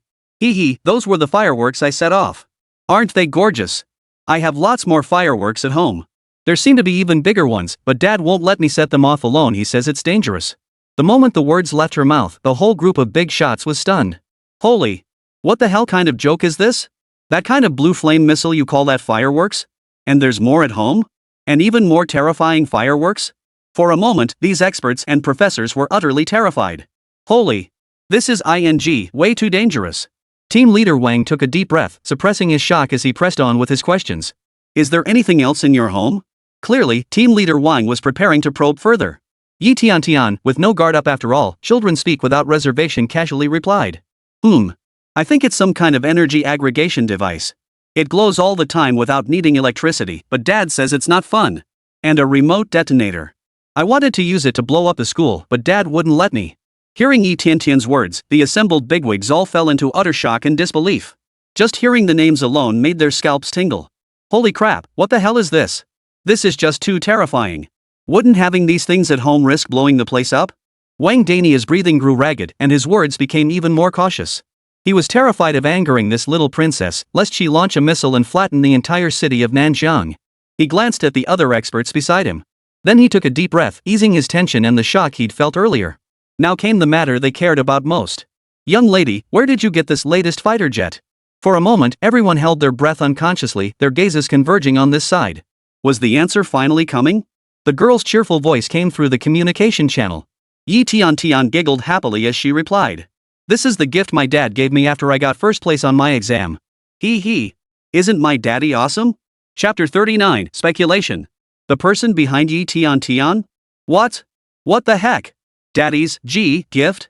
At that moment, the group of communications experts present froze in shock. What does this mean? They couldn't process it for a moment. After all, children's minds tend to be more unpredictable, so this was understandable. After a moment of contemplation, they all looked at each other in silence. There were so many people here. It seemed no one understood. What exactly was this little girl trying to say? Could it be that the gift this little girl was talking about wasn't the same word they understood? Everyone was baffled. Could it be they misunderstood? But soon, they spotted the blind spot in the little girl's words. This is a gift I picked out myself. Pretty cool, huh? The little girl's statement contained a lot of information. Wang Daniel looked utterly incredulous. By herself, chosen? Team leader Wang immediately zeroed in on the crucial word, a single character packed with immense significance. What did the word chose imply? It meant the little girl had selected one option from many. And the option she chose happened to be the latest fighter jet. So what were the remaining options? They had no idea. But judging solely by the cutting-edge technology displayed by the latest fighter jet, one could surmise that the other items were likely no less impressive. Were they other variants of the latest fighter jet? Or perhaps various cutting-edge technological devices? Or perhaps terrifying missiles and hazardous materials? The thought was truly terrifying. Countless pairs of eyes met in stunned silence, their expressions frozen in utter disbelief. Who dared to imagine further? This little girl is terrifying. At that moment, Professor He nudged team leader Wang. Maybe we should keep questioning him? At that moment, countless eyes turned toward them. They were all intensely curious what exactly was this so-called gift? Their eyes betrayed their intense curiosity. And at that moment, team leader Wang wiped the sweat from his face. You see, when repairing the communication equipment, or even when connecting to the latest fighter jet framework, he had never felt this tense. Wang Dania took a deep breath, trying to keep his tone steady as he asked. Kid, what exactly do you mean by this gift? Could you explain it to me in detail? As he asked, he subconsciously emphasized the word gift, planting a subtle psychological cue. To his surprise, Su Xiaonua's voice came through almost immediately. The little girl's slightly disdainful tone replied. Of course it's the reward Dad gave me for getting first place on the exam. You aliens are so dumb, you don't even know that? What the hell? Hearing this, everyone's expressions changed uncontrollably. Every face was etched with profound shock and bewilderment. Question mark. Countless faces slowly contorted into expressions of utter bewilderment. What the hell? Are you kidding me? The gift was just a gift after all. What family background? What qualifications? Top of the class, and they just handed over the latest fighter jet? This is ing. If it were a birthday, or even just a holiday like Children's Day, what the hell would happen then? Would they go so far as to erupt a volcano just to light your candles? For a moment, all these so-called experts and big shots were speechless. How could we possibly communicate like this? Countless people fell silent. Damn it, this latest fighter jet is just a gift? The big shots couldn't help but sigh in astonishment. A state-of-the-art fighter jet boasting cutting-edge technology, simply gifted to a little girl as a present. What kind of parenting is this? Su Xiaonua's voice rang out again. What do you think, alien? pretty awesome, huh? The big gray plane my daddy gave me. Team leader Wang gave an awkward chuckle. Impressive, impressive. Damn it, how could it not be impressive? All these bigwigs gathered here, weren't they all here for this latest fighter jet? If it weren't impressive, would the higher-ups be paying such close attention? While nodding in agreement, team leader Wang's mind was already in turmoil. What on earth is this little girl's background? And who exactly is this girl's father? That's the latest fighter jet model. And those scientific research projects she mentioned? Were all these creations the work of her father? At first glance, team leader Wang still expressed his doubts. Judging by the design of the latest fighter jet, the sheer volume of knowledge involved was simply too vast. From the aerodynamic design of the fighter's exterior to the manufacturing process of its special alloy fuselage. And how was the seamless assembly of this cutting-edge fighter jet achieved? Ultimately, it touched upon countless fields including aerospace, propulsion, communications, and energy. But that's not the most crucial point. What truly stands out is that any single design element of this latest fighter jet likely surpasses the world's current most advanced standards by several orders of magnitude. If it were designed by a single person, he simply wouldn't believe it. After all, specialization is key. There's no such thing as a universal genius. How on earth did such a massive team design this thing? What kind of geniuses must the other members of this team be? The fact that this little girl possesses the latest fighter jet suggests her father is likely the core of this design team. He must hold absolute authority over the project. If we could glean even a fraction of the technology from this little girl's father, Dragon Nation's capabilities could once again outpace other developed nations by decades. If we could fully master even one technology from this latest fighter jet, it would put us a century ahead of other nations. After temporarily muting the microphone, team leader Wang's gaze unexpectedly grew grave. Investigate. At any cost. You must investigate. Use every possible means to uncover the identities of this little girl and her father. What on earth is the background of this little girl? How could she pilot the latest fighter jet at high altitude? But there was something else that weighed even heavier on their minds. The daddy she keeps mentioning. What is his identity? Among countless gifts, she casually picks the most terrifying thing: the latest fighter jet. This man couldn't possibly be an ordinary person. Countless people nodded thoughtfully in agreement. This was no longer merely a state-of-the-art fighter jet or a strategic weapon. This represents science and technology. If they could truly contact the little girl's father, it would bring immense benefits not just to them, but to the Dragon Nation and the entire world. If taken further, it could even propel the civilization of Blue Star. It could propel this world into an entirely new civilization. This is no laughing matter. The technological prowess demonstrated by the latest fighter jets makes such a possibility entirely feasible. Investigate. At team leader Wang's command, the assembled team of scientific experts immediately sprang into action. Chapter 40. Tian wants to see fireworks again. But the next second, the experts present exchanged glances. Check. But how exactly should they investigate? Their communication with the little girl so far hadn't yielded any useful information. The only thing they could possibly retain was her voice. But relying solely on her voice for investigation would surely yield nothing. After all, current forms of identification or records only include facial features and fingerprints at most. And voice recognition is simply impossible to track. It could be said that they are truly like a skilled cook without ingredients. These clues offer absolutely no leads. The experts all fell silent. Hands poised for action froze mid-motion. All eyes turned toward Wang Daniu. Uncle Daniu, why don't you try a little harder? Work on that kid? Wang Daniu was speechless. If given another chance, he would definitely hand this communication task over to someone else. But there was no choice now. He had to grit his teeth and push forward. A middle-aged man lowered his voice, trying his best to appear gentle. Little one, what are you doing now? Yi Tiantian's innocent voice came through immediately. I'm flying in the sky. What's up? Alien, are you flying in the sky too? A bit speechless. The airspace above Jiangnan City was shrouded in the mysterious magnetic field of the latest fighter jets, coupled with the communication system being paralyzed and radar rendered useless. No other aircraft dared to approach. He continued. Youngster, how could you be up in the sky? Don't you know it's extremely dangerous up here? The dazed and bewildered figure across from him let out a startled whoa. He was getting really annoyed. Holy crap, what's wrong with this kid? Shouldn't he be scared after hearing the word danger? Why isn't he taking this seriously? This is something he should be concerned about. Most importantly, the altitude sickness and even the sense of imbalance when piloting the latest fighter jet in the sky.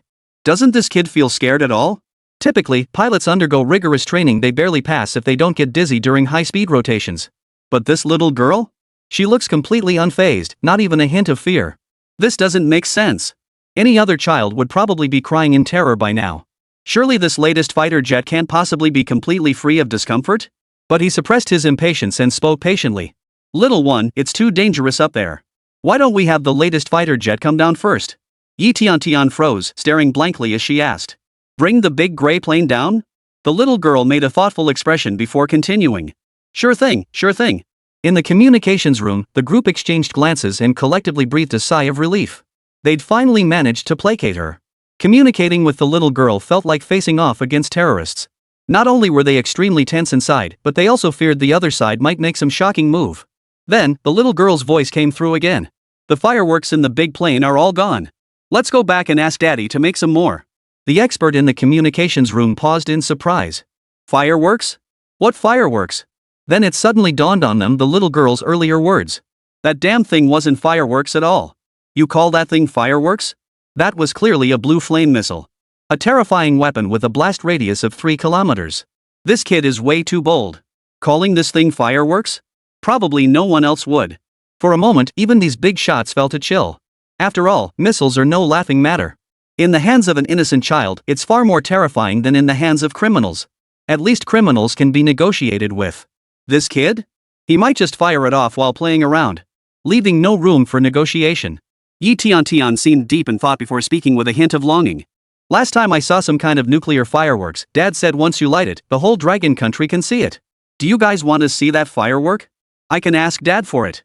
Wang Danio, who had been about to speak, suddenly swallowed his words. And hurriedly stammered nervously. No. We don't want to see it. We don't want to see it. This time, Wang Dania didn't even have time to hide his panic tone. What the hell? He plays? Don't scare me. You've got to be kidding me. Wang Dania thought for a moment. Dragon Nation's controls are so strict. Could ordinary people just get their hands on nuclear materials like that? This can't be a bluff, right? Then he suddenly recalled the blue-flamed missiles exploding in the sky. How could he explain that? Holy, does this little girl's family actually have nuclear weapons? Countless people couldn't help but feel stunned. Panic began to set in. If that happened, wouldn't the entire Dragon Nation see it? At this level? Even the entire Blue Star would be able to see it. Team Leader Wang, should we contact the security department? The expert's breathing grew slightly ragged. You say a few missiles for a minor skirmish is no big deal? But nuclear. Isn't that going a bit too far? At that moment, Wang Dania remained calm and solemn as he spoke. What's the panic about? The one across is just a kid. Even if she has one at home, would her father just let her run wild? The experts immediately breathed a sigh of relief. Right. This little girl still has parents. She won't do anything reckless. Children speak without reservation, understandable. But the image of the blue flame missile exploding flashed before their eyes once more. But do her parents really keep her in check? Jiangnan City nearly got wiped out just now. Who wouldn't panic in that moment? That was a nuclear weapon, a terrifying explosion, nuclear radiation. These were all utterly terrifying things. Professor, he whispered from the side. Team Leader Wang, calm down. Why are your hands shaking? At that moment, the group of experts forgot their tension and burst into laughter. Team Leader Wang cleared his throat twice, steadying his trembling hand to ease the awkwardness. Don't distract me. I need to continue the communication. He stared at the communication device, took a deep breath, and prepared to speak again. Yi Tiantian's voice came through the device again. But I really want to see the fireworks. What? The bigwigs present froze in shock upon hearing this. She still wants to watch? Chapter 41, Yi Tian, should I just jump down? The expressions of all the big shots present turned incredibly tense. Especially Team Leader Wang. He took a deep breath and spoke in a solemn tone. Young lady. About the fireworks, how about we discuss this another time? Right now, could you please come down first? Okay. Yi Tian agreed readily. But then, a voice filled with confusion rang out. But, how am I supposed to get down? Ha! All the experts present froze upon hearing this. How to get down? What the hell does that even mean? You're already capable of firing cannons. And now you're asking me how to get down? Damn it! How the hell should I know? This cutting-edge, state-of-the-art fighter jet, every single one of you experts and professors here is seeing it for the first time. They're clueless too. Suddenly.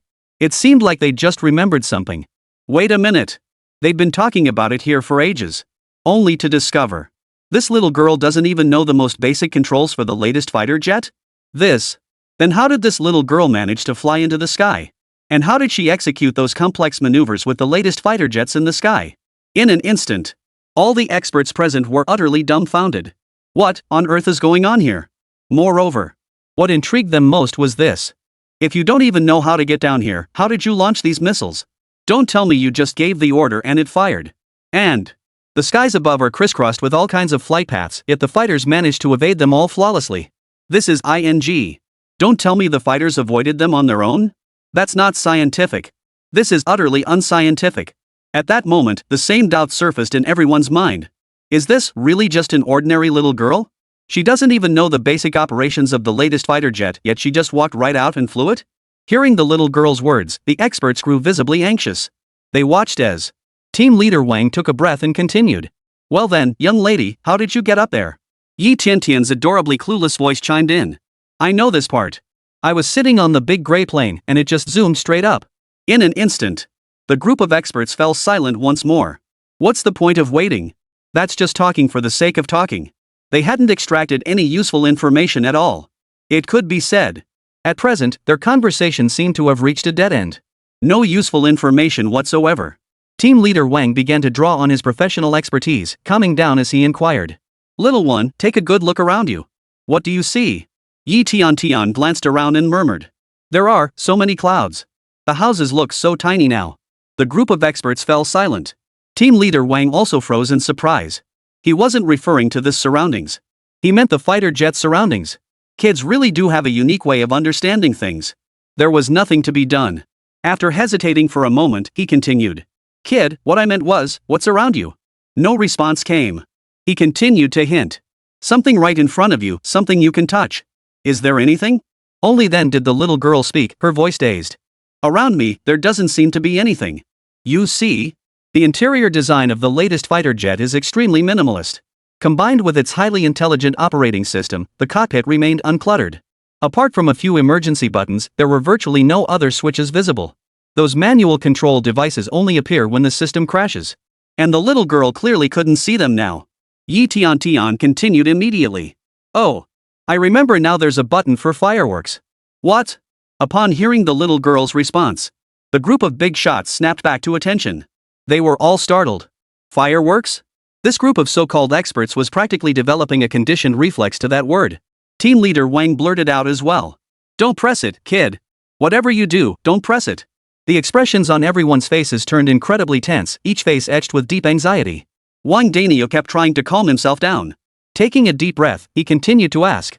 Little one, besides the fireworks button, are there any other buttons? The little girl paused for a moment, glanced at the control panel, and said blankly. I think there's also a button with a mushroom on it.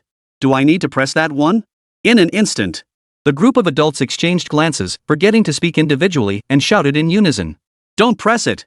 For heaven's sake, don't press it. We're begging you. In that instant, countless hearts skipped a beat. Momo didn't know. But the damage would surely be immense. Especially Team Leader Wang. Beads of sweat had already formed on his forehead. Thrilling. This is ing thrilling. Even a fool could guess. There's no way it's a mushroom. If I'm not mistaken, this mushroom must refer to a mushroom cloud. What's a mushroom cloud? Everyone here knows exactly what it is. Phew. Thank goodness, thank goodness. Damn it, I almost made a huge mistake. Though I don't know what class of missile it corresponds to, coming from the eastern wing of this latest fighter jet. Could its destructive power possibly be small? The experts on one side didn't press him. Team Leader Wang grabbed a bottle of mineral water from the table and took a big gulp. Give me a moment. Only then did Wang Danio gradually regain his composure and ask again. Are there any other buttons besides these two? Yes. The little girl's affirmative voice came through. There's another one with a pencil-like icon. Team Leader Wang almost shouted instinctively. Don't press it. Don't press that one either.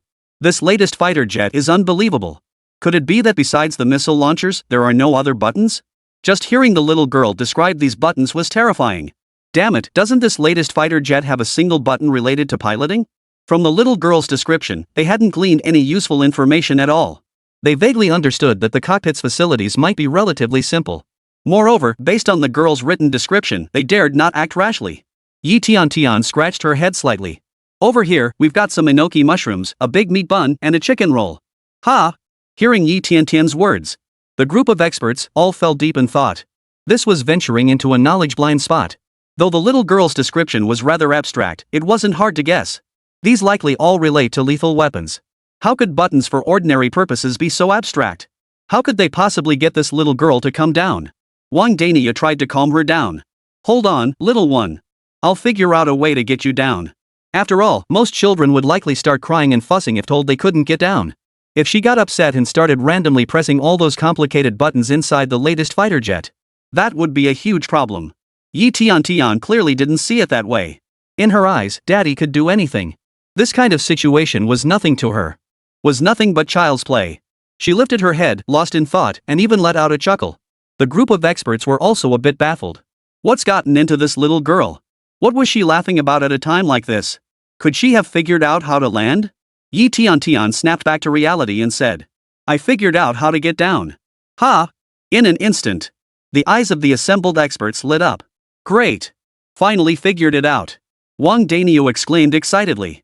Hey kid, how are you planning to get down? Just jump down. Yi Tian blurted out without a second thought. Chapter 42, Collapse. Communication lost? For a moment, the entire communications room fell silent. Wang Danio couldn't help but feel a headache coming on. He glanced around, massaging his temples. Let me think. He was utterly baffled at that moment. How exactly should he communicate to get this little girl to land the latest fighter jet? Wang Danio began pacing back and forth, pressing his temples repeatedly. What is something all ordinary flying vehicles have? Suddenly, something occurred to him. The control stick. Almost every flying machine has some kind of control stick or joystick. Even drones, or toy airplanes. He rushed back to the communicator and urgently inquired. Listen to Uncle, kid. Look around you, is there a lever nearby? Or a joystick like the ones on remote-controlled cars or planes? Wang Dania spoke with unwavering resolve, his tone solemn and serious. No matter how advanced the driving system is, it should still have the essentials, right? It's like an autonomous car. No matter how advanced it is, it should still have a steering wheel, right? How could you drive without a steering wheel? Besides, such a prominent feature children would never overlook it. Team leader Wang had already imagined this latest fighter jet system to be as powerful as possible. At most, it's like a remote control plane or car. It really couldn't be any simpler. The other experts were equally excited. Right. The control stick. If we can just find the control stick, landing this little guy is entirely possible. The next second, Su Xiaonua's voice came through immediately. Whoa, let me see. After a few seconds of waiting, the little girl's voice came through. Nothing there. What the heck? The moment the words fell, everyone present was stunned. Impossible. How could this latest fighter jet possibly lack a control stick? Then how did this latest fighter jet take off? They had witnessed it soaring through the skies for quite some time. Therefore, they must have concluded. This latest fighter jet must have something resembling a joystick. Otherwise, how could Yi Tian possibly get the plane airborne? But, now Yi Tian claims there wasn't one? At that moment, Wang Daniu fell silent. He still couldn't quite accept this answer and reluctantly said, Hey kid, why don't you take another look? Do you have anything like a joystick from an arcade nearby? This time he used a term the child would understand more easily. Yet the other's firm tone left him feeling a bit defeated. No, I don't. Aliens are so dumb. I already told you there isn't one. Su Xiaonua looked around. There's nothing beside me. Just the things I mentioned earlier. Fireworks, mushrooms, pencils, enoki mushrooms. This time, countless people were utterly stunned. No joystick or remote control? Are you kidding me? It was like hearing a car had no steering wheel. How do you even drive this thing without a steering wheel? Without a control stick, how did you even get it airborne? The little girl's tone was certain and tinged with impatience as she told them emphatically. She wasn't lying. The latest fighter jet truly had no control stick inside. The implications were profound. First, one thing is certain. The latest fighter jet likely possesses highly advanced autopilot technology. It can be piloted entirely without a control stick. This is likely the primary reason why a young girl could pilot the latest fighter jet. As for just how comprehensive this autopilot technology truly is, they dare not even contemplate it at this stage. Generally speaking, ordinary aircraft require specialized training for operation and often demand a co-pilot be present before takeoff. More complex vehicles require additional personnel for operation. The latest fighter jet is undoubtedly countless times more complex than those vehicles. And even the visible aspects alone are countless. Behind the latest fighter jet lie even more secrets unknown to them. This vast array of systems would likely require at least 4 to 5 people to operate. Of course, this estimation is based solely on current technological capabilities. And this assumption immediately raises another question. If the flight controls are fully automated, what about the communication system? What about the anti-tracking stealth system? Even when the academician in charge of tracking technology in Jiangnan City personally intervened, not a single trace could be detected. Then there was that terrifying communication countermeasure system, along with that magnetic field that appeared out of thin air. How are these systems even operated? How could this be explained? Clearly, this cannot be explained as mere coincidence. Even if the entire team combining all the experts present in the communications group were pooled together, they wouldn't possess countermeasure capabilities as terrifying as those of the latest fighter jets. The stealth system was equally beyond comprehension. This simply couldn't be something an ordinary person could operate. And she's just a little girl? Even a professionally trained adult would likely be overwhelmed by the sheer number of functions to manage simultaneously. Yet a little girl managed to execute all these intricate maneuvers. This points to only one conclusion. The technology behind this operating system is far too advanced. So advanced it surpassed their wildest imaginations. Wang Dania stared at the others beside him in utter shock. Clearly, they too were stunned by the information the little girl had revealed. After all, merely imagining it made them realize just how absurdly advanced this latest fighter jet operating system truly was. If their team could truly communicate and secure this latest fighter jet, or even locate the mysterious parents of that little girl, and finally laid eyes on that unbelievable operating system themselves, only then would they truly grasp the sheer terror of this operating system. This is utterly terrifying. At that moment, countless experts exchanged glances. Their shock knew no bounds. Wang Dania was startled, but these revelations weren't their current objective. Their immediate task was figuring out how to land the newest fighter jet. This latest fighter jet contained nothing inside. So how should it be landed? Then, team leader Wang's brow furrowed slightly. After a moment's hesitation, he spoke in an extremely solemn tone. "Young man, don't worry just yet. Let Uncle think of a way to help you." Countless experts fell deep in thought. All their focus returned to the task at hand. They still couldn't figure out how the little girl was piloting the aircraft. If she could be commanded to pilot the latest fighter jet, everything would be resolved. Unfortunately, the little girl seemed completely unaware. Just as team leader Wang was about to speak again, the radio waves in the communication device abruptly ceased. It was then that they realized their connection to the latest fighter jet had abruptly been severed. Chapter 43, Communication Lost Again. Fighter jet vanishes. "Hello? Hey, kid." Wang Dania called out twice, reluctantly. "Professor," he tugged at his sleeve from the side. "Stop shouting. The connection's gone." At that moment, all the experts' eyes converged on the silent radio waves. Wang Dania froze. Something was wrong. Why did the connection suddenly drop? And that wasn't even the main issue. Even if the connection had been severed, the radio waves shouldn't have displayed this kind of image. There should have been a distinct fluctuation. Not like in the image reaching a certain point and then abruptly stopping. This doesn't make sense, does it? All the experts were stunned. Just a second ago, everything was going smoothly. The little girl seemed poised to speak. Why did it suddenly cut off? One of the experts present couldn't help but shake his head slightly. "Team leader Wang, we can first rule out the possibility that the other party intentionally cut off the connection." At that moment, Wang Dania grew intensely anxious upon hearing this. He was so close to achieving his goal. At such a critical moment, this unexpected complication arose. Immediately investigate all possible issues. Remember, this was a major mission covered by a confidentiality agreement. With communication severed now, he, as the team leader, would likely face disciplinary action too.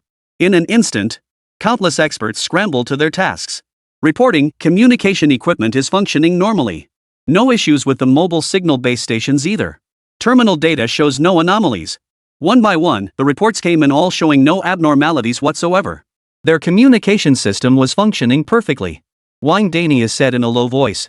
Immediately, attempt to establish contact with the latest fighter jets. Anxiety began to creep into his heart. You see? This time, the communication channel with the latest fighter jet was initiated by the fighter jet itself. Their current communication technology couldn't directly reach the latest fighter jet. If their signals were blocked by the magnetic fields surrounding the latest fighter jet, they would be utterly helpless. They could only wait for the latest fighter jet to contact them proactively. Team leader Wang, contact failed. A resigned voice sounded. In an instant, Wang Dania's face turned pale. This time, it was truly over. Back then, establishing contact had only been possible by leveraging the city's entire communication network, which had finally caught the attention of the latest fighter jets. The price paid was the complete paralysis of the city's entire communication network. All communication functions were completely lost. The communication system now in the control room was merely built around a small mobile base station. It was like a grain of sand falling onto water, it wouldn't even create a ripple. Wang Dania's expression darkened as he pondered relentlessly. Countless thoughts surfaced in his mind. In the end, none of these ideas held water. Then, a preposterous notion surfaced in his mind. Could their communications have been intercepted by a third party? At that moment, he appeared unusually calm. Team leader Wang looked at everyone and said, "What do you think? Could our communication channels be under attack by someone else?" Ha!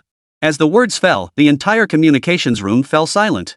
Countless people froze in their tracks, pondering Wang Dania's words. Yet the more they speculated, the more plausible this possibility seemed.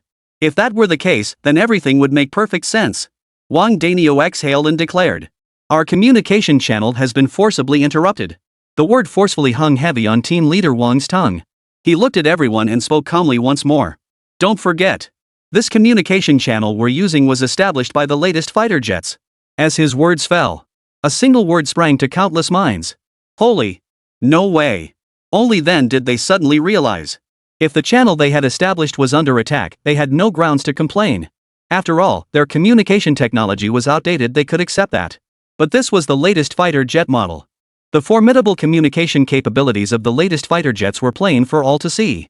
Its capabilities were beyond question. And someone actually managed to attack it? And even forcefully interrupt their communication? Before and after the interruption, not even the latest fighter jet detected the presence of this third party. The experts detected no traces of any other communication forcibly intruding. This was simply too terrifying. But what chilled them to the bone wasn't just that. The entire communication system of Nanjing City had already been paralyzed. The maintenance crews couldn't fix it anytime soon. Where did this mysterious third party come from? Where did its terrifying communication capabilities and its massive signal base stations originate? This left the communications experts feeling increasingly uneasy. Who or what is this mysterious third party? Based solely on this incident, they could even conclude that this mysterious entity's communication technology surpassed even that of the Haiyun's latest fighter jet. What was this latest fighter jet that could bring down the entire Nanjing City communications system? Even the latest fighter jet couldn't stand up to this mysterious force. That was simply too extravagant. Moreover, they were utterly unable to discern the intentions of this mysterious figure. Inside the latest fighter jet is just a cute little girl. Could this mysterious figure also covet the power of the latest fighter jet, intending harm toward the little girl within? The moment team leader Wang conceived this thought, his resolve hardened. No! He absolutely couldn't let the mysterious figure succeed. After all, who wouldn't be tempted by a state-of-the-art fighter jet of this caliber? Wang Dania slapped his forehead and shouted urgently, "Oh no, the newest fighter jet is in danger. Dispatch satellites immediately to pinpoint its location." Hearing Wang Dania say this, the experts snapped back to reality. Holy crap, they've met their match. This mysterious third party clearly coveted the power of the latest fighter jet too. If the cutting-edge technology aboard the latest fighter jet fell into the hands of others or worse, enemy nations, that would be nothing short of disastrous. Countless people scrambled into action. Report, the mysterious magnetic field over Nanjing City has vanished. This news sent a chill through countless hearts. The disappearance of the mysterious magnetic field was not a good sign. Communication systems immediately attempted to contact the target.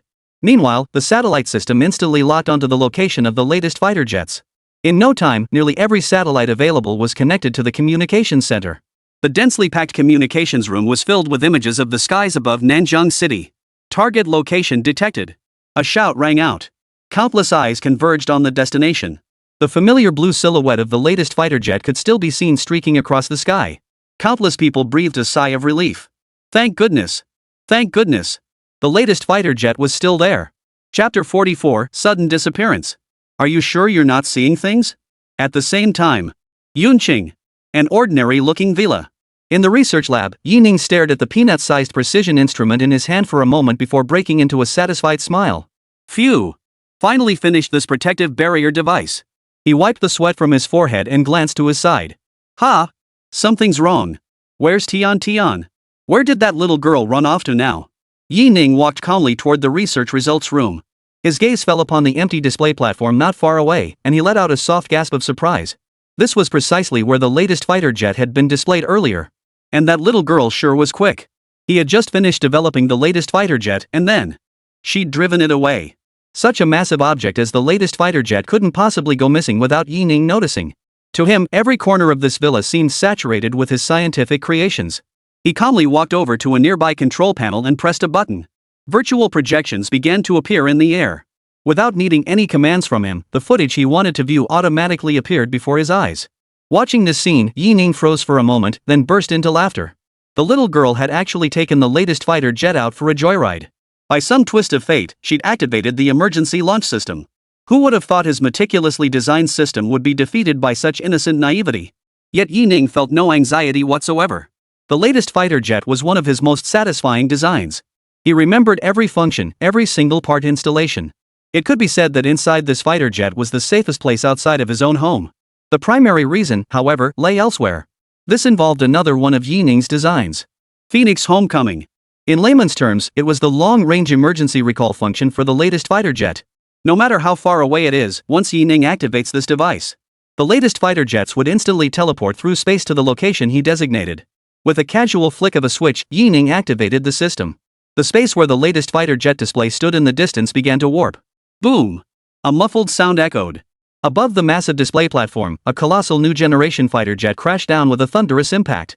The blue light flickering at the eye-like sensors of the blue fighter jet flickered out. Simultaneously, the cockpit door automatically opened, smoothly delivering Yi Tian from the cockpit to the ground. Her dazed and adorable expression as she stepped out caught Yining's gaze. Yi Tian looked around curiously, recognizing the familiar surroundings. Then her gaze drifted toward the distance, and she couldn't help but smile, her eyes crinkling into crescent moons. "Daddy!"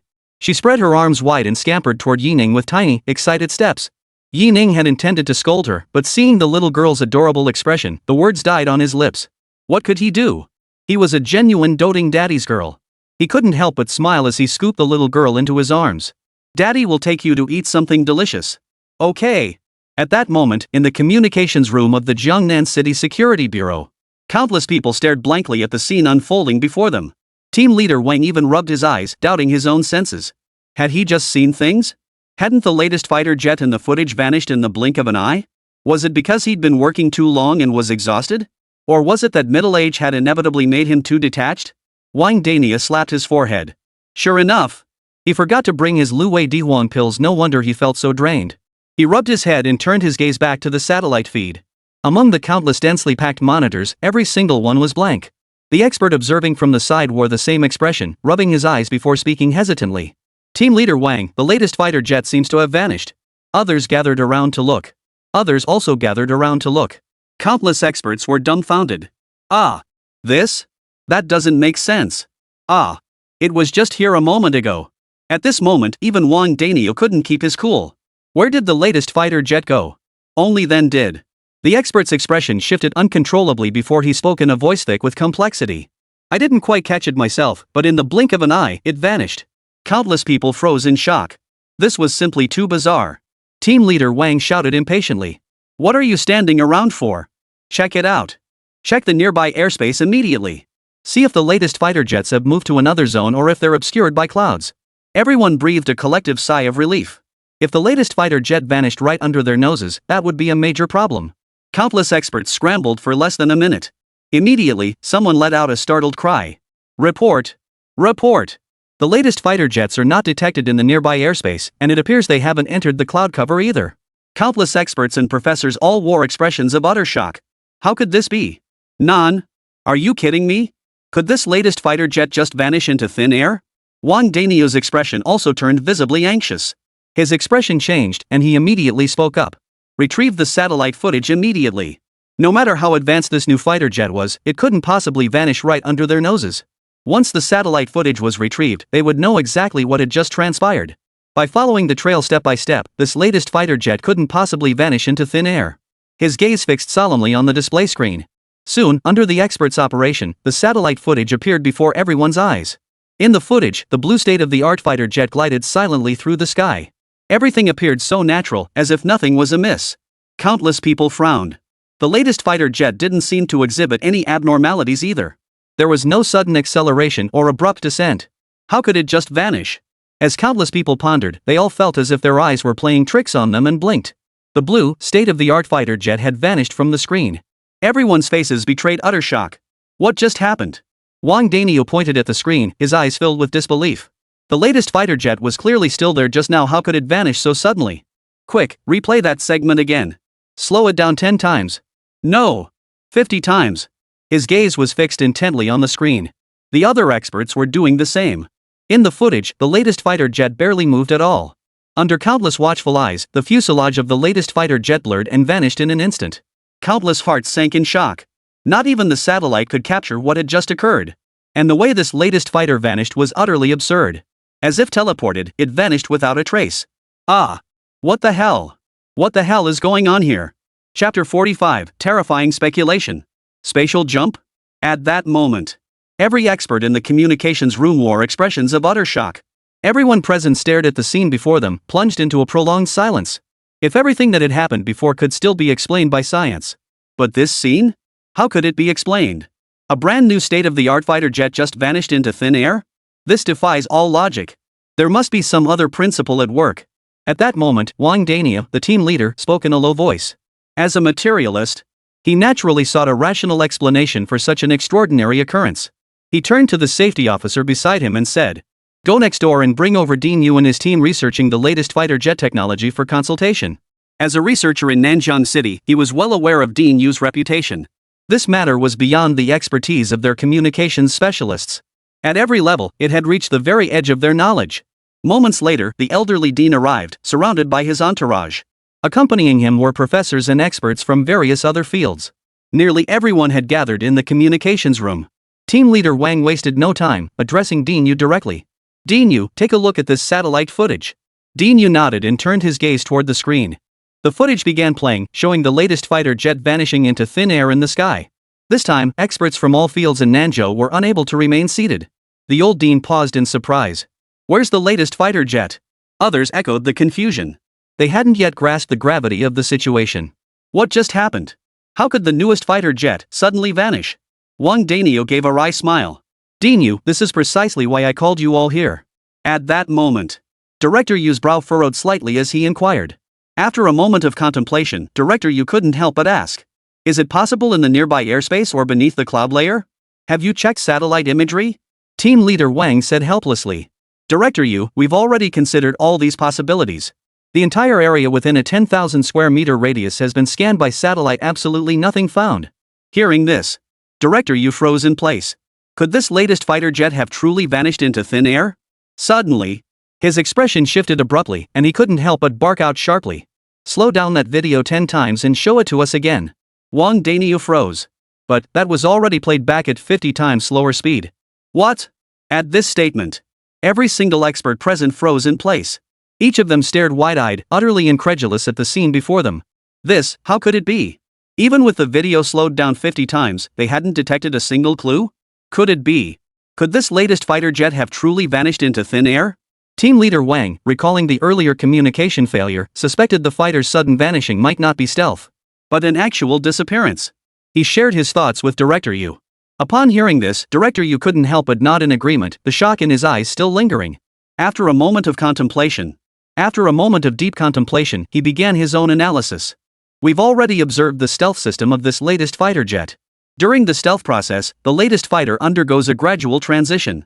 It gradually envelopes the entire fuselage of the latest fighter jet, rather than vanishing abruptly all at once. Dean Yu's gaze drifted, as if he were still deep in thought. After all, for any scientific researcher, this was simply too astonishing.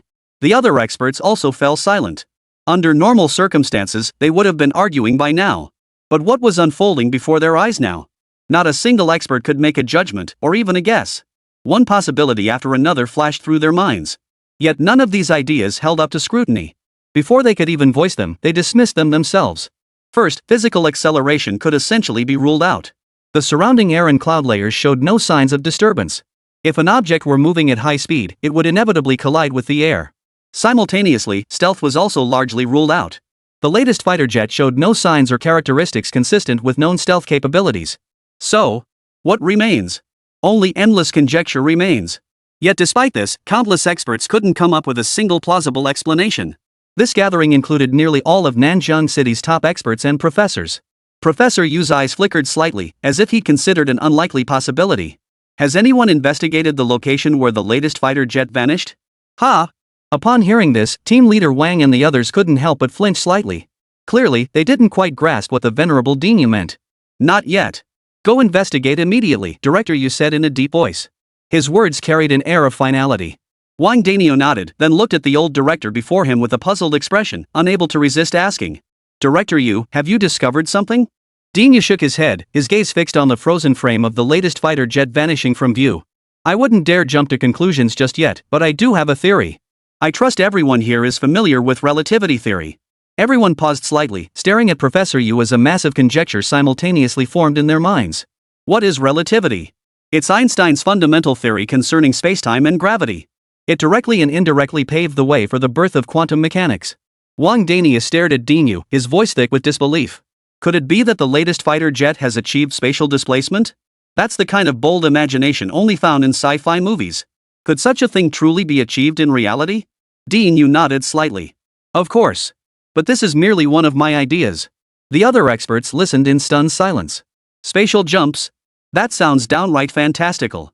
Yet once they incorporated this possibility, the theory suddenly held water. Such phenomena, unexplainable by conventional science, found perfectly reasonable grounding within quantum mechanics. Everyone paused in stunned silence. If that's truly the case, how could we investigate? With current technological capabilities, it would likely be impossible to locate that mysterious new fighter jet again. At that moment, several experts hurried over. Dean Yu, we've detected extreme quantum field turbulence at the vanishing point of the latest fighter jet.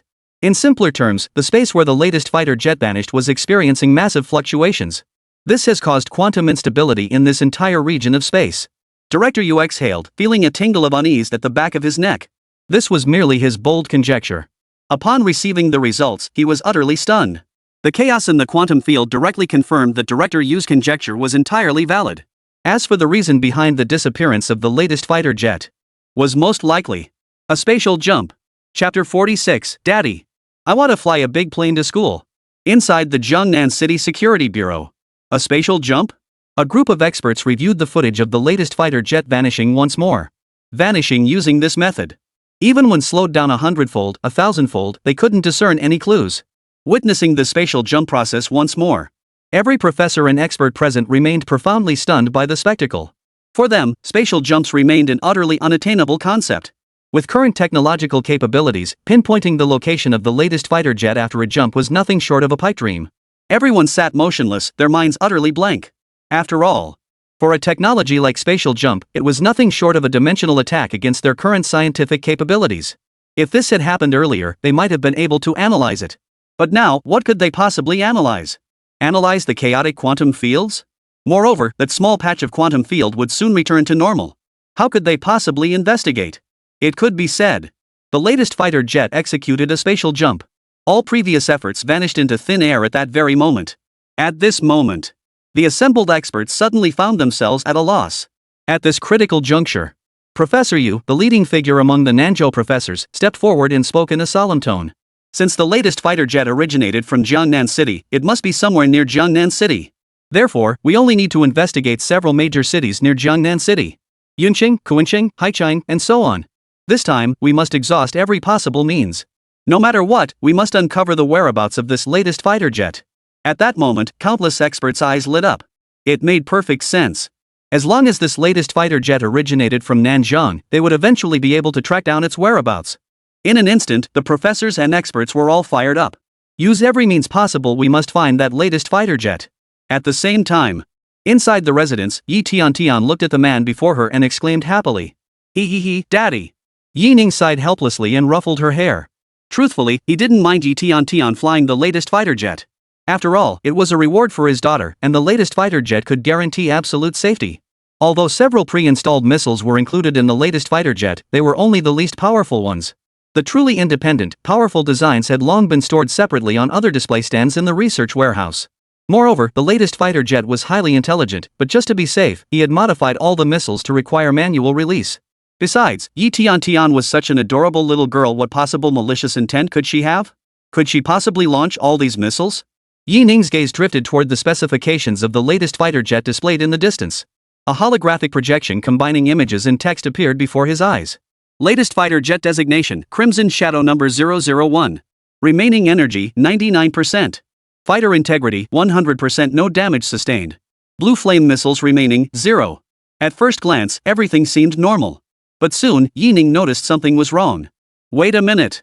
The number of blue flame missiles is... The blue flame missiles have all been fired. He immediately turned to look at his little daughter. Feeling Yi Ning's gaze, Yi Tian immediately flashed a mischievous grin. Yi Ning took a deep breath and forced a smile. Tian, did you press some button inside the big gray robot? Yi Tian's eyes lit up at the sound of this, nodding like a chick pecking at grain. Daddy, I set off so many blue fireworks. They were so beautiful.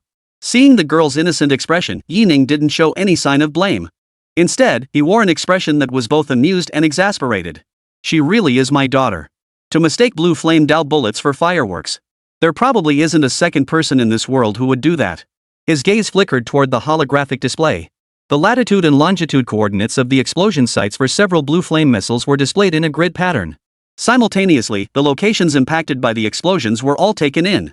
Wow, he really did fire them into the sky like fireworks. Yining chuckled and shook his head. As for an unexpected deployment in Jiangnan City? With Yining present, it was essentially impossible. Hidden within this ordinary villa lay an extremely advanced anti-missile system. If He Tiantian had truly launched fireworks toward the ground, the anti-missile system would intercept them before detonation. That was precisely why Yining felt so confident. Yi Tiantian scratched her head and continued. But, Daddy, it seems like the fireworks inside the big gray machine are all gone now. Can you give me some more? Yining sighed helplessly and ruffled her hair. Sure. After all, they were just ordinary missiles that wouldn't cause much damage. He didn't feel the slightest bit of regret. They just gathered dust in the research warehouse anyway. If they could make his daughter happy, why not let her play with them like fireworks? Hearing Yining's agreement, the little girl immediately jumped up with joy. Daddy's the best. And so it was. Yining took his daughter's hand and walked out of the lab. After all, he felt guilty about always having her come to the lab to find him. Though he didn't blame Yi Tiantian, he still gave her a few gentle reminders, his words brimming with affection for his daughter. Xiaonghua, it's okay if you take the latest fighter jet out for a spin. But remember to come back for dinner. Yi Tiantian let out a cheerful ooh and nodded in crisp agreement. Okay, I'll listen to Daddy. Xiaonghua is such a good girl. Yining pinched his little daughter's soft cheek. The little one just made a funny face. Ha. What else could Yining do with this adorable little girl? Spoil her, of course. Soon, the two arrived in the living room. The furniture here was all fairly ordinary. The television was also a standard model. After all, Yining didn't want her youngest daughter to feel too out of place compared to her classmates at school. Besides, beneath the surface appearances, the essentials were still present. Though Yining rarely interacted with the outside world, he understood many things quite well. The TV was playing her favorite cartoons. After watching for a long time, she seemed tired. Throughout the viewing, Yi Tiantian appeared somewhat distracted. She seemed to be holding back some thoughts. Yining gently stroked his daughter's head and asked, Tiantian, what's wrong? The little girl turned to look at him, her eyes brimming with hope, and spoke in a voice full of anticipation. Daddy, can I take the big plane to school? Chapter 47, Reflections. Human joys and sorrows are not the same. And so, Yi Tiantian's burning gaze fixed intently on Yining before her. As if Yining refused, the little girl would burst into tears the very next moment. Yining nodded helplessly. All right. The moment the words left his mouth, Yi Tiantian's previously frowning face instantly broke into a smile. Daddy! Is this for real? It's true. Yining nodded emphatically. Yay! Daddy's the best. Hearing this, the smile on Yi Tiantian's face grew even wider, becoming almost impossible to contain. Her rosy cheeks glowed with delight. Pinky swear. Pinky swear. Yining smiled and held out his hand. Cross my heart and hope to die, I swear I won't change. Yi Tiantian muttered the words over and over. Daddy, we need to stamp it too. Yining nodded, his gaze tender. Seeing his daughter so happy before him, he felt genuine joy welling up inside. Almost the very next second, Yi Tiantian, who had been quiet moments before, suddenly perked up again. He, Daddy's the best daddy ever. The next day, the weather was pleasant, just as it should be on a weekend. Even as evening approached, the streets were bustling with more people than usual. Amidst the bustling crowd, Yining held his daughter's small hand as they blended in. A hint of resignation played across his face. After all, he had intended to focus on his research today. But his daughter had finally managed to come in first place. Plus, the amusement park trip was something he'd promised her ages ago. Yi Tiantian had been looking forward to it for who knows how long. Therefore, after much deliberation, Yining brought Yi Tiantian to the amusement park. Daddy, I want ice cream. Yi Tiantian excitedly pointed at the ice cream stand nearby, her face beaming with excitement as she spoke. Yining glanced in the distance, then lazily walked over with Yi Tiantian in tow. The crowd was thick, and they even had to wait in line for a while before reaching the vendor. 2 please, 1 vanilla, 1 strawberry. The vendor couldn't help but nod in agreement. Hey, your daughter's such a sweetheart. He swiftly scooped from the ice cream machine, and 2 scoops were handed over immediately. Yining took the ice cream and handed the strawberry one to Xiaonghua. Even as a child, Yi Tiantian's ice cream eating was remarkably bold. Her already small mouth took a big bite out of the ice cream. Delicious. Perhaps due to yesterday's unexpected communication outage, there were more people today than usual. Carousel. Daddy, I want to ride that. The little girl seemed to have spotted something else, blinking as she gazed into the distance. In the distance, the dreamlike wooden horses kept spinning, accompanied by twinkling lights. Yi Ning ruffled the little girl's hair and walked toward the carousel. Little girls, after all, possess an irresistible mystique when it comes to carousels. Since they were at the amusement park, they naturally wanted to indulge her in these attractions. While the two enjoyed the park in utter bliss, others lay awake all night. Jiangnan City Security Bureau. In the surveillance room, countless security officers scanned the citywide monitoring feeds. After a night of vigilance, the older experts finally collapsed into sleep around 7 or 8 the next morning. The task of monitoring the feeds naturally fell to these security officers. Team leader Lee of the Security Bureau found himself in a bit of a bind. He hadn't anticipated this shift stretching a full 24 hours an entire day. The most absurd part was that they were searching for a state-of-the-art fighter jet.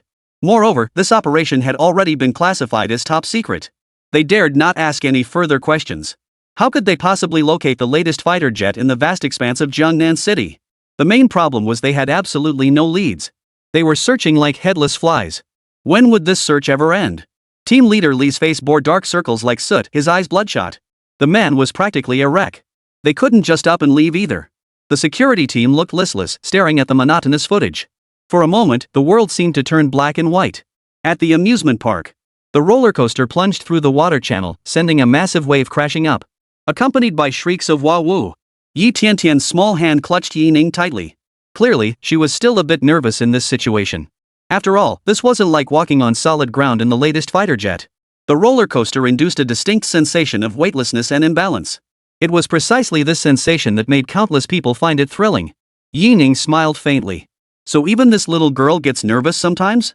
Moments later, the little girl watched the roller coaster speeding through the air from the ground, seemingly reluctant to leave. Daddy, let's go on another one. Please. Inside the security bureau, a group of experts appeared, equally haggard with dark circles under their eyes. Well, any sign of the latest fighter jet? The security officers, looking like zombies, stared blankly at the experts and shook their heads. Team leader Lee sighed helplessly. There was simply no lead to go on.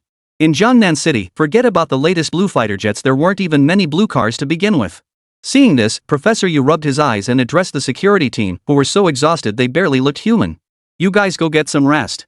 Without hesitation, the group's gaze shifted toward the surveillance screens. Anxiety began to creep into Dean Yu's mind. It's been nearly a day already. If there was still no news, it would likely become truly difficult to find them. The city's entire security camera network was being monitored around the clock. Meanwhile, nearly 20 personnel were operating satellites, scanning the entire city of Jiangnan. There was absolutely no sign of any so-called new model fighter jet. Scientific statistics show that the first 24 hours are the most effective window for locating something. If more than 24 hours pass, it's anyone's guess when it might be found. Director Yu glanced to the side. Comrades in the radar unit, have you detected any suspicious targets in the airspace? The group of experts shook their heads in unison. The skies over Jiangnan City remained serene. There were no new generation fighter jets to be seen. Professor Yu stared at the photograph in his hand, lost in thought. Everything that happened yesterday felt like a damn dream, like stepping into a sci-fi movie. Today, however, felt utterly ordinary. The entire world seemed unchanged. Dean Yu massaged his temples. This is ridiculous. A group of middle-aged and elderly people, already not in the best of health, now forced to stay up all night. For them, this was excruciatingly painful. They'd only just woken up. And now they're facing another all-nighter, another sleepless night. Their sleep schedules have become completely disrupted. Damn it, I'm so sleepy. The amusement park was already aglow with all manner of neon lights. Yi Ning tugged at his reluctant daughter's hand and whispered softly. It's very late already, 10 o'clock. We can't play anymore, okay? Go home and get some sleep, okay? Yi Tiantian looked back 3 times over her shoulder at the dazzling amusement park. Okay. If the experts and professors at the security bureau saw this scene, their blood pressure would probably skyrocket. Human joys and sorrows are not the same, I just find them noisy. This is too much. Chapter 48, Autobots? No. This is fighter jet armor. Before they knew it, Monday arrived. The day countless elementary students dreaded most.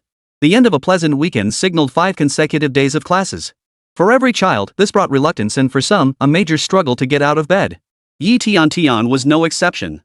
Lying in bed, she looked intently at Yi Ning beside her and said, Daddy, can we blow up the school? Then I wouldn't have to go to school anymore. Yi Ning gently patted his daughter's head. Blow your head off. Yi Tian stuck out her tongue and rolled around on the bed twice. Daddy, Daddy, I don't want to go to school. The little girl peeked out, her wide, innocent eyes fixed on Yi Ning, trying to charm her way out of it. Clearly, Yi Tian had no intention of getting out of bed until the very last moment. Yi Ning chuckled softly and played his trump card. Sha Nua, didn't you say you wanted to fly on a big plane to school? The little girl tilted her head, snapping back to attention. She immediately bounced up from the bed. Whoa, flying on a big plane to school? La la la. I'm going to school. I'm going to school. While brushing her teeth, she even started humming the theme song from some cartoon she'd heard before. Yi Ning, witnessing this scene, shook his head helplessly. He'd never seen this little girl so eager to go to school before. For now, Yi Tiantian's fascination with the latest fighter jet model outweighed her fear of school. Breakfast was simple, a glass of milk and an egg sandwich, nutritious and healthy. After finishing breakfast, Yi Tian kept murmuring to herself. I get to ride the big plane to school. Yi Ning took his daughter's hand and walked to the door. Her expression changed instantly, her joy instantly dissipating. For waiting at the door wasn't the latest fighter jet, but a car entirely blue, gleaming with a unique sheen. Pouting slightly, she said with a hint of disappointment, Daddy, where's the big robot? You lied. I want to ride the big plane. Yi Ning smiled faintly. This little girl. He remained calm, then snapped his fingers. Isn't the big airplane right here? The blue car before them began to transform. The entire fuselage began to completely disassemble, then reassemble. In less than 5 seconds, the familiar blue silhouette of the latest fighter jet materialized before Yi Tiantian's eyes. Wow! Robots can transform too! Yi Tian nearly jumped up in excitement. Yi Tian nearly jumped up in excitement. Daddy! Daddy! You're so amazing! Yi Ning spread his hands helplessly. When he was building the robot, how could he not have thought of? The latest fighter jet model certainly wouldn't only take the form of the latest fighter jet. Yi Tian giggled. Looking at this massive gathering, she felt more and more certain that her decision back then had been wise. Especially since the entire body of this latest fighter jet was painted in her favorite shade of blue. Most importantly, this latest fighter jet was just so much fun. It could transform into a little car, soar through the skies, and even shoot off fireworks. This is absolutely fantastic. Yi Ning shot the little girl a look. If the latest fighter jet hadn't appeared just now, this little one would probably have burst into tears. He walked over calmly and snapped his fingers again. The latest fighter jet transformed back into a car. Yi Ning naturally took the driver's seat. Tian, hop in. This time, Yi Tian grinned as she opened the car door. The car, transformed from the latest fighter jet, retained all the capabilities of the advanced fighter. As for the various controls in the pilot's seat, they were merely for show to fool ordinary people. His hand resting on the steering wheel was merely for show. The latest fighter jet's autopilot function required no human intervention whatsoever. All of this was merely to make himself appear more ordinary. After all, as a researcher, he naturally preferred to maintain minimal ties with the outside world. Nor did he want his insignificant design to disrupt his personal life. Another reason was that he didn't want external factors to interrupt his research. Secondly, he genuinely had no financial needs, which further eliminated the need for external contact. Therefore, he generally maintained a low-key approach to his travels. Although this particular outing drew many curious glances, it did not affect his daily life. The car transformed from the latest fighter jet naturally boasts impressive aesthetics. The entire body features a gradient sky blue hue. Combined with its special exterior material, it reflects sunlight to reveal a dazzlingly cool color. In a word, cool. Seriously. Too cool for words. Wherever this car goes, it practically guarantees maximum head-turning appeal. After all, it's made from the same cutting-edge materials as the latest fighter jets. Its dazzling exterior is simply unmatched. How could cars made of steel and spray paint possibly compare to this vehicle? After entering the school grounds, the car drew plenty of attention. It certainly satisfied Yi Tiantian's little vanity. At that moment, inside the security bureau, the surveillance feed showed the entrance of Nanjiang Elementary School. A dazzling blue car quickly caught their attention. Look at that car? An expert pointed at the vehicle on the surveillance footage. This group of people watched surveillance footage day and night. They'd almost developed a conditioned reflex to anything blue, and had grown hypersensitive to anything blue. Wang Daniu's gaze followed. The image showed only a car, which left him somewhat disappointed. The blue car glistened in the sunlight, its gradient blue body appearing to flow. Most importantly, this color bore an uncanny resemblance to the latest fighter jet model. This immediately caught Wang Daniu's attention. His meticulous nature compelled him to take another look. He said in a low voice, "Bring up the satellite feed." The satellite feed appeared alongside the surveillance monitor. The car's speed was quite ordinary, perhaps due to heavy traffic. The man in the driver's seat had his hands on the steering wheel, indistinguishable from any other parent. The driving of this car seemed no different from that of any ordinary vehicle. The only thing that piqued his interest was the car's paint job. In sunlight, it displayed a flowing gradient of blue. Wang Dania stared at it for quite some time. For the next stretch, the car showed no unusual movements. Nor did it employ any advanced technological methods. He shook his head. Though there were similarities, he was certain it had nothing to do with the latest fighter jet. After all, the two were fundamentally different in structure. How could a car possibly be connected to the latest fighter jet? Do you really think this is one of those legendary transformers? Wang Dania shook his head in disappointment. Alright, stop looking. This is just an ordinary car, as ordinary as they come. Chapter 49, Fighter Jet Transformation? Directly becomes a mecha. Near the entrance of Jiangnan Elementary School. Though classes hadn't started yet, the crowd at the school entrance was already substantial. As the most prestigious elementary school in the city, countless parents would do anything to get their children enrolled here. At the same time, a dazzling blue car pulled up. It instantly drew the attention of many onlookers. Even in its vehicle form, its unique materials and opulent exterior immediately drew the attention of everyone present. Especially at this moment. The dashing Yining seated in the driver's seat further drew the crowd's attention. Of course, Yining naturally noticed this scene, but he didn't seem to mind. After all, he was already quite accustomed to such scenes. Yining naturally unbuckled his daughter's seatbelt and ruffled her hair. We're at school. Time to get out. Yi Tian let out a little woof and walked toward the door with her backpack. After taking 2 steps, the little girl turned back with a look of reluctance. Yi Tian stared at the car with immense curiosity. She hadn't known when she rode the big gray plane before that it could actually transform. This was even more advanced than her classmate's little robot.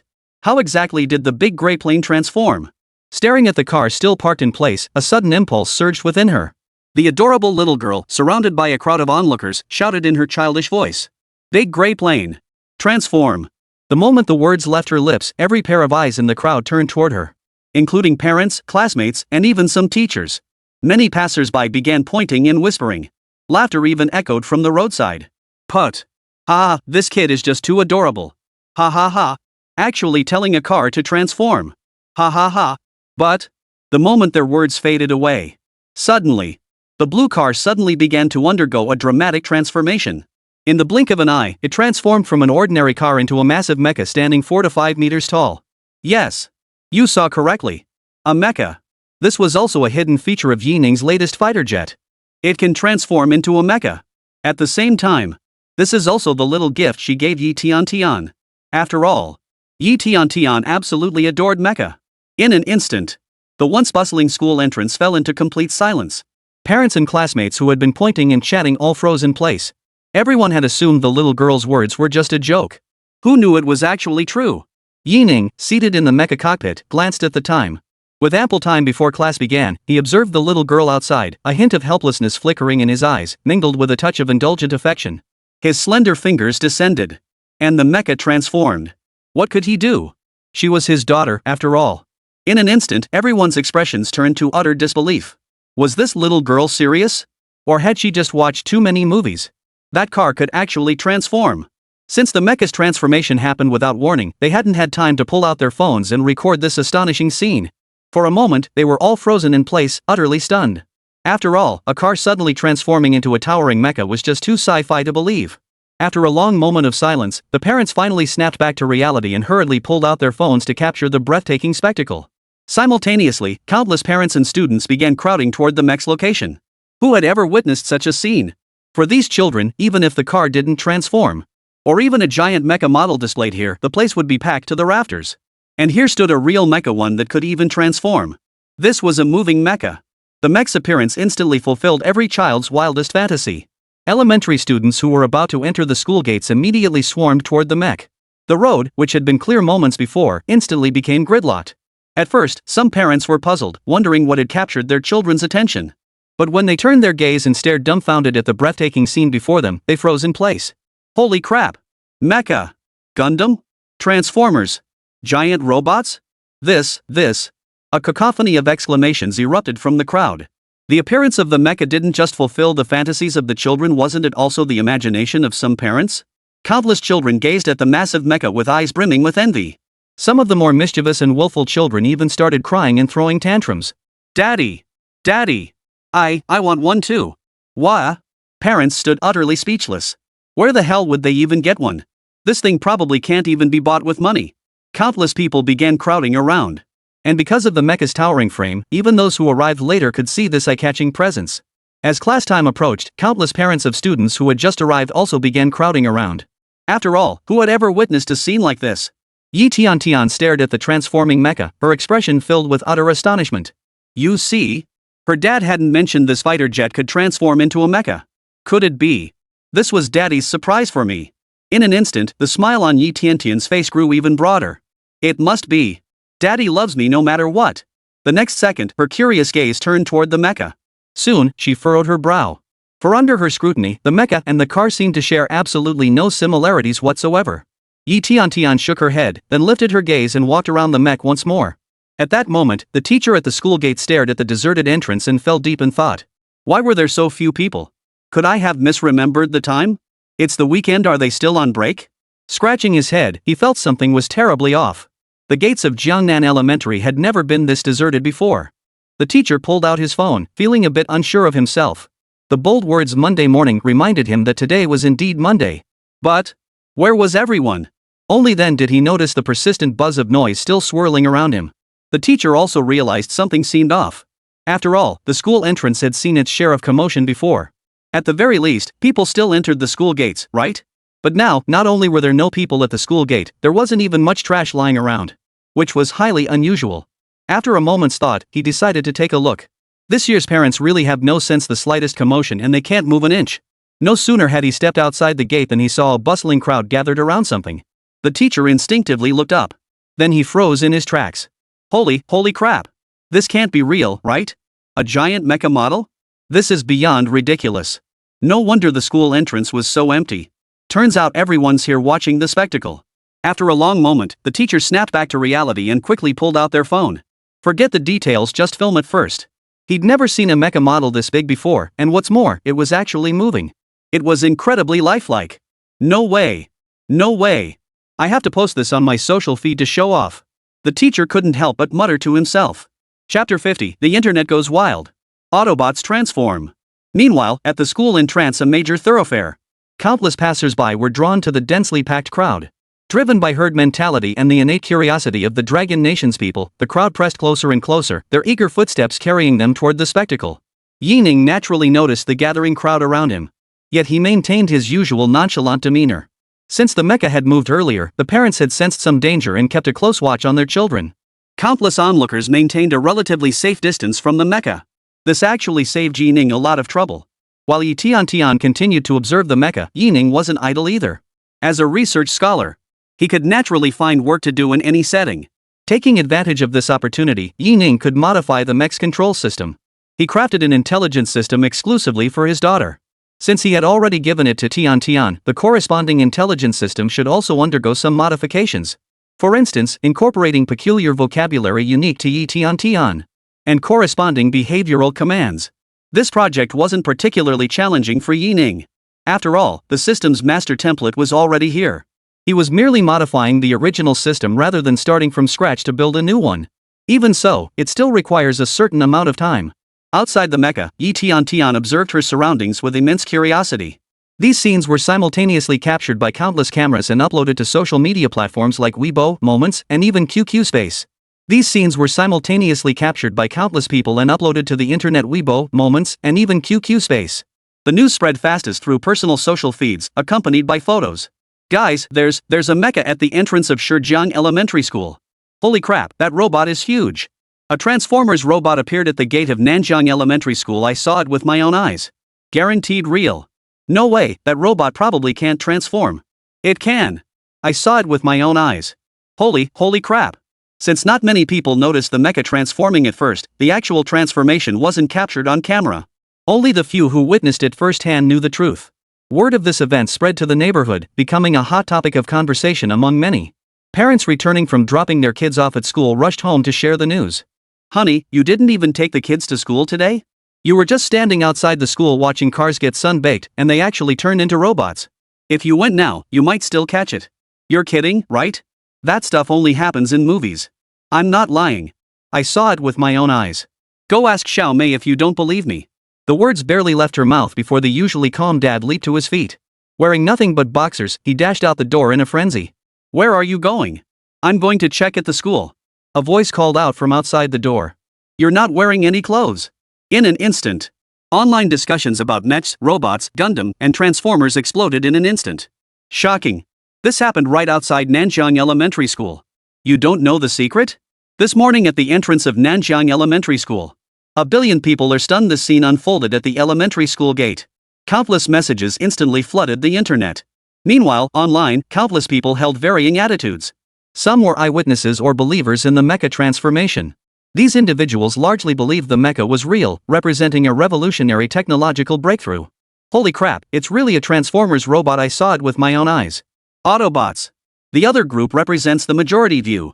They only saw a fragment of the truth and couldn't help but voice their thoughts.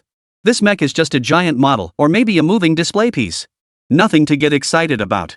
After all, the mech's transformation wasn't recorded, a genuine pity. Without concrete evidence, it's only natural that many hold this view. Amidst the onslaught of the information age, a torrent of fishing boats erupted from the internet like a flood. And at the center of the buzzing public discourse, Yi Ning felt not the slightest unease, even appearing somewhat indifferent. After all, for him, this was as routine as daily life. It was like the last century. To those who had only ever seen bicycles, the sight of a car naturally drew excited crowds. But for the car's owner, it was merely another day. A mere tool in his hands. And precisely because of this, Yi Ning remained utterly focused on continuously rewriting the system program, completely unaffected by any external distractions. Yi Tian was equally absorbed, her eyes darting curiously over the mecha's components. Since Yi Ning was in the cockpit, the mecha performed various actions in response to Yi Tian's requests. This allowed Yi Tian to observe more conveniently. The mecha also subtly performed protective motions toward the little girl. These scenes drew the envious gazes of the other children. While they were all children, others could observe with such detail. They could only watch from afar. If not for their parents holding them back, some of the children might have charged straight in. Daddy, I want to go up there. Yi Tian called out to the mech in a high-pitched voice. To be honest, this was Yi Tian's first time seeing a mecha, and her curiosity couldn't help but stir. Soon, the mecha before her extended an arm, placing its palm on the ground. Yi Tian stepped onto it quite naturally. Simultaneously, the mech's hand moved. Lifting the little girl up, the arm carried her directly into the air. Yi Tian giggled, her gaze shifting to examine the mecha's upper body. Wow! The children gasped in envy. Many had assumed the mecha was merely a static display, incapable of movement. Had no idea it could actually perform such actions. Yi Tian felt perfectly secure in the mecha's palm. She scrutinized her surroundings meticulously, as if determined to unravel the secret behind the mecha's transformation. Mainly because it was simply too intriguing and thrilling for her. Her own big gray plane had actually transformed into a mecha like this? Chapter 51, Fighter Jet equals Mecha? Mecha equals Fighter Jet? Jiangnan City, Security Bureau. A group of experts, their eyes ringed with dark circles, stared intently at the footage on the monitors before them. Tired. Absolutely exhausted. Days of sleepless vigil, staring at surveillance feeds non-stop, posed an immense challenge for everyone present. Waves of exhaustion and drowsiness steadily washed over them. Some were even nodding off at their desks. Another day had passed, yet there was still no word on the latest fighter jet. When would this ever end? That temporal shift had left no clues whatsoever. This left them utterly unable to trace it. A single day's delay severed all the clues they'd gathered. Everything has to start over from scratch. Finding the latest fighter jet model? That would be pure luck. If it was merely a test flight and never entered public service afterward, then finding the target might be impossible for the rest of their lives. Academician Chang's eyes drooped heavily, as if he might fall asleep at any moment. As an expert in the search field, he was naturally entrusted with a crucial role. And as he squinted, he seemed to glimpse that blue mecha again in a daze. Academician Chang shook his head. Age was catching up with him, his body just wasn't what it used to be. After just a short night of staying up, his eyes were already playing tricks on him. When he opened his eyes again, a brand new blue mecha truly appeared before his gaze. Academician Chang froze in place. Holy! Chang Ren's heart skipped a beat. A mech. And it's the same blue as the latest fighter jet. Wait a minute. Could it be? At that very moment, as if suddenly recalling something, Academician Chang's entire face betrayed uncontrollable excitement and frenzy. The latest fighter jet transformed into a mecha. This. In an instant. Academician Chang, who had been feeling somewhat drowsy, instantly snapped awake. All the pain he had endured over the past few days seemed poised to erupt in that very moment. He stood up abruptly and shouted. Everyone, look at me. I have an announcement. I've found the target. In an instant, The laboratory fell into an absolute silence. Every pair of eyes turned toward academician Chang. Some snapped out of their daze at his shout. Target? What target? Everyone hesitated slightly before fully comprehending. What else could it be? The latest fighter jet. Exhaustion had dulled the experts' minds for a moment. Then, countless excited voices erupted from the monitoring room. Holy, we've got a lock. Where? Countless people converged toward academician Chang's position. Academician Chang rubbed his slightly sore eyes, his expression regaining some semblance of normalcy. His previously deathly pale complexion now appeared slightly more refreshed. He spoke calmly and composedly. Everyone, conduct the analysis immediately. The verification team, I need the report as soon as possible. Satellite team, lock onto the coordinate system immediately, pinpoint the target location, and broadcast live footage now. Under his orders, countless experts sprang into action. The current task was to further confirm the target. Chang Ren's gaze remained fixed on the mecha in the footage. At this moment, he was genuinely terrified. He feared the latest fighter jet might slip away again through another temporal shift.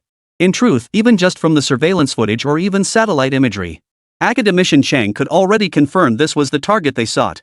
That distinctive blue exterior, the aerodynamically optimized fuselage design. Every detail of this mecha matched the latest fighter jet they were hunting for. But adhering to the scientific principle of seeking truth from facts, academician Chang still decided to review the identification report. Soon, an appraisal report was delivered to him. It took no more than 3 minutes. The paper detailed the mech's overall color scheme and the color codes associated with the latest fighter jet. Simultaneously, the dimensions of the latest fighter jet were presented with meticulous precision on the paper. From the smallest finger to the largest fuselage, detailed size parameters were provided. Of course, these parameters were all calculated by experts based on the images. The visual effects presented in each image might have some discrepancies. But when comparing the data point by point, the margin of error did not exceed 5 centimeters. Academician Chang took a deep breath. Glancing at the A4 paper in his hand, he read the 4 characters at the bottom of the appraisal conclusion. Authentication match. He slammed the paper down on the table. From every angle, the outcome was essentially confirmed. The sight of the little girl standing atop the latest fighter jet only reinforced their appraisal. The latest fighter jet they had been searching for so desperately was this very mecha. He had waited far too long for this moment. As a veteran comrade in his 60s, he even felt like cursing at this moment. Damn it! They'd been tracking it relentlessly for over 30 hours with no leads whatsoever. And now you tell me you drove the damn thing to the elementary school gate? The experts had a rough idea of what had happened. Such an advanced new fighter jet, such cutting-edge technology, such terrifying missile armament. And you use it to drive kids to school. Are you out of your mind? Academician Chang could barely contain his emotions. But he shook his head vigorously, trying to suppress his emotions. Taking a deep breath, he fixed his gaze on the live feed from the surveillance monitor. He had to get there immediately and talk to this little girl. How could she possibly use such a terrifying thing as an ordinary mode of transportation? Then, academician Chang hesitated for a moment. No, that wouldn't work either. He had already signed a confidentiality agreement for the latest fighter jet project. It wouldn't be appropriate for them to communicate. Moreover, the area outside the elementary school was bustling with people. To walk over so openly would render confidentiality meaningless. After a moment's consideration, academician Chang decided it was best to coordinate with the bureau to manage the crowd. They must be dispersed. Ordinary security personnel or traffic police alone would likely be insufficient. Just then, a stern voice cut through the air. Academician Chang, what's going on? A figure strode swiftly into the monitoring room. Chang Ren immediately stood up. Though he held the title of academician, he dared not act presumptuously in the presence of the authoritative President Yu. He promptly reported. Director Yu. We've identified the target's location and have locked onto them. We'll be able to establish communication shortly. The next second, the smile academician Chang had anticipated on President Yu's face never materialized. Instead, his face was twisted with anger and impatience. With a frosty expression, he flung the phone onto the table and demanded in a bitterly cold tone. You still need to discover it? The words fell. Everyone turned to look and immediately saw that President Yu's phone also displayed an article about the latest fighter jet. And just like that, it appeared on the city's trending topics list, firmly occupying the top spot. Chapter 52, Panic Ensues. We really are just spectators. Academician Chang's heart skipped a beat. In that moment, he couldn't spare a thought for anything else as he continued scrolling through the feed. Countless similar reports had already surfaced. Not just photos. There were videos from every possible angle. It could be said that, without restrictions, it wouldn't just be the people of Jiangnan City who'd find out, it would be the entire nation of Longhua. But at this moment, academician Chang was feeling bitter inside. Damn it. Who knew this mecha was being used to take kids to school? In such a public setting, news like this spreads in minutes. The next second, Academician Chang spoke with a hint of resignation. Effective immediately, restrict access to discussions on this topic. Simultaneously, announce that this so-called mech is actually just a model. This should settle things, right? The next second, Dean shot him a sharp glare, his tone dripping with impatience. I've already made arrangements. Why bother telling me? The two immediately stood up and headed toward the Security Bureau's office area. This project falls under the confidentiality agreement. Military resources must be deployed. Not long after, near the section of road by Jiangnan Elementary School. For reasons unknown, countless traffic police had set up roadblocks, completely intercepting several key roads. There were no signs of roadwork underway nor any construction vehicles in sight. Within the cordoned-off area, military personnel were even seen on duty. All citizens attempting to pass through the area were being evacuated. Move along, move along. The city is conducting a fire drill here. It's nothing serious, everyone, please don't panic. No unauthorized personnel allowed. Everyone, please step aside. Though curious, most citizens didn't ask questions. But just as they were about to leave, in the eyes of countless onlookers, jeeps loaded with Special Forces soldiers entered the cordoned-off area. These Special Forces soldiers were fully armed, wielding various firearms. Among the vehicles, they even spotted anti-tank missiles. For a moment, the citizens froze in shock. Holy! This setup? Are you kidding me? You're telling me this is a fire drill? Do fire drills need all this stuff? And the gear these Special Forces soldiers are carrying looks like the real deal. Are we going to war or something? What's going on? Are there terrorists inside? In Longwa, with such strict controls in place, firearms and explosives require approval before they can be developed or used. The general public rarely gets to witness such a large-scale operation. And now, witnessing this massive display, everyone's mind inevitably began to wander with wild speculation. Just when everyone thought the matter was nearly settled, suddenly, a deafening roar erupted from the previously quiet road as 4 armored vehicles came into view. Holy! Flanking the armored vehicles were 2 squads of Special Forces soldiers, running ahead to clear the path.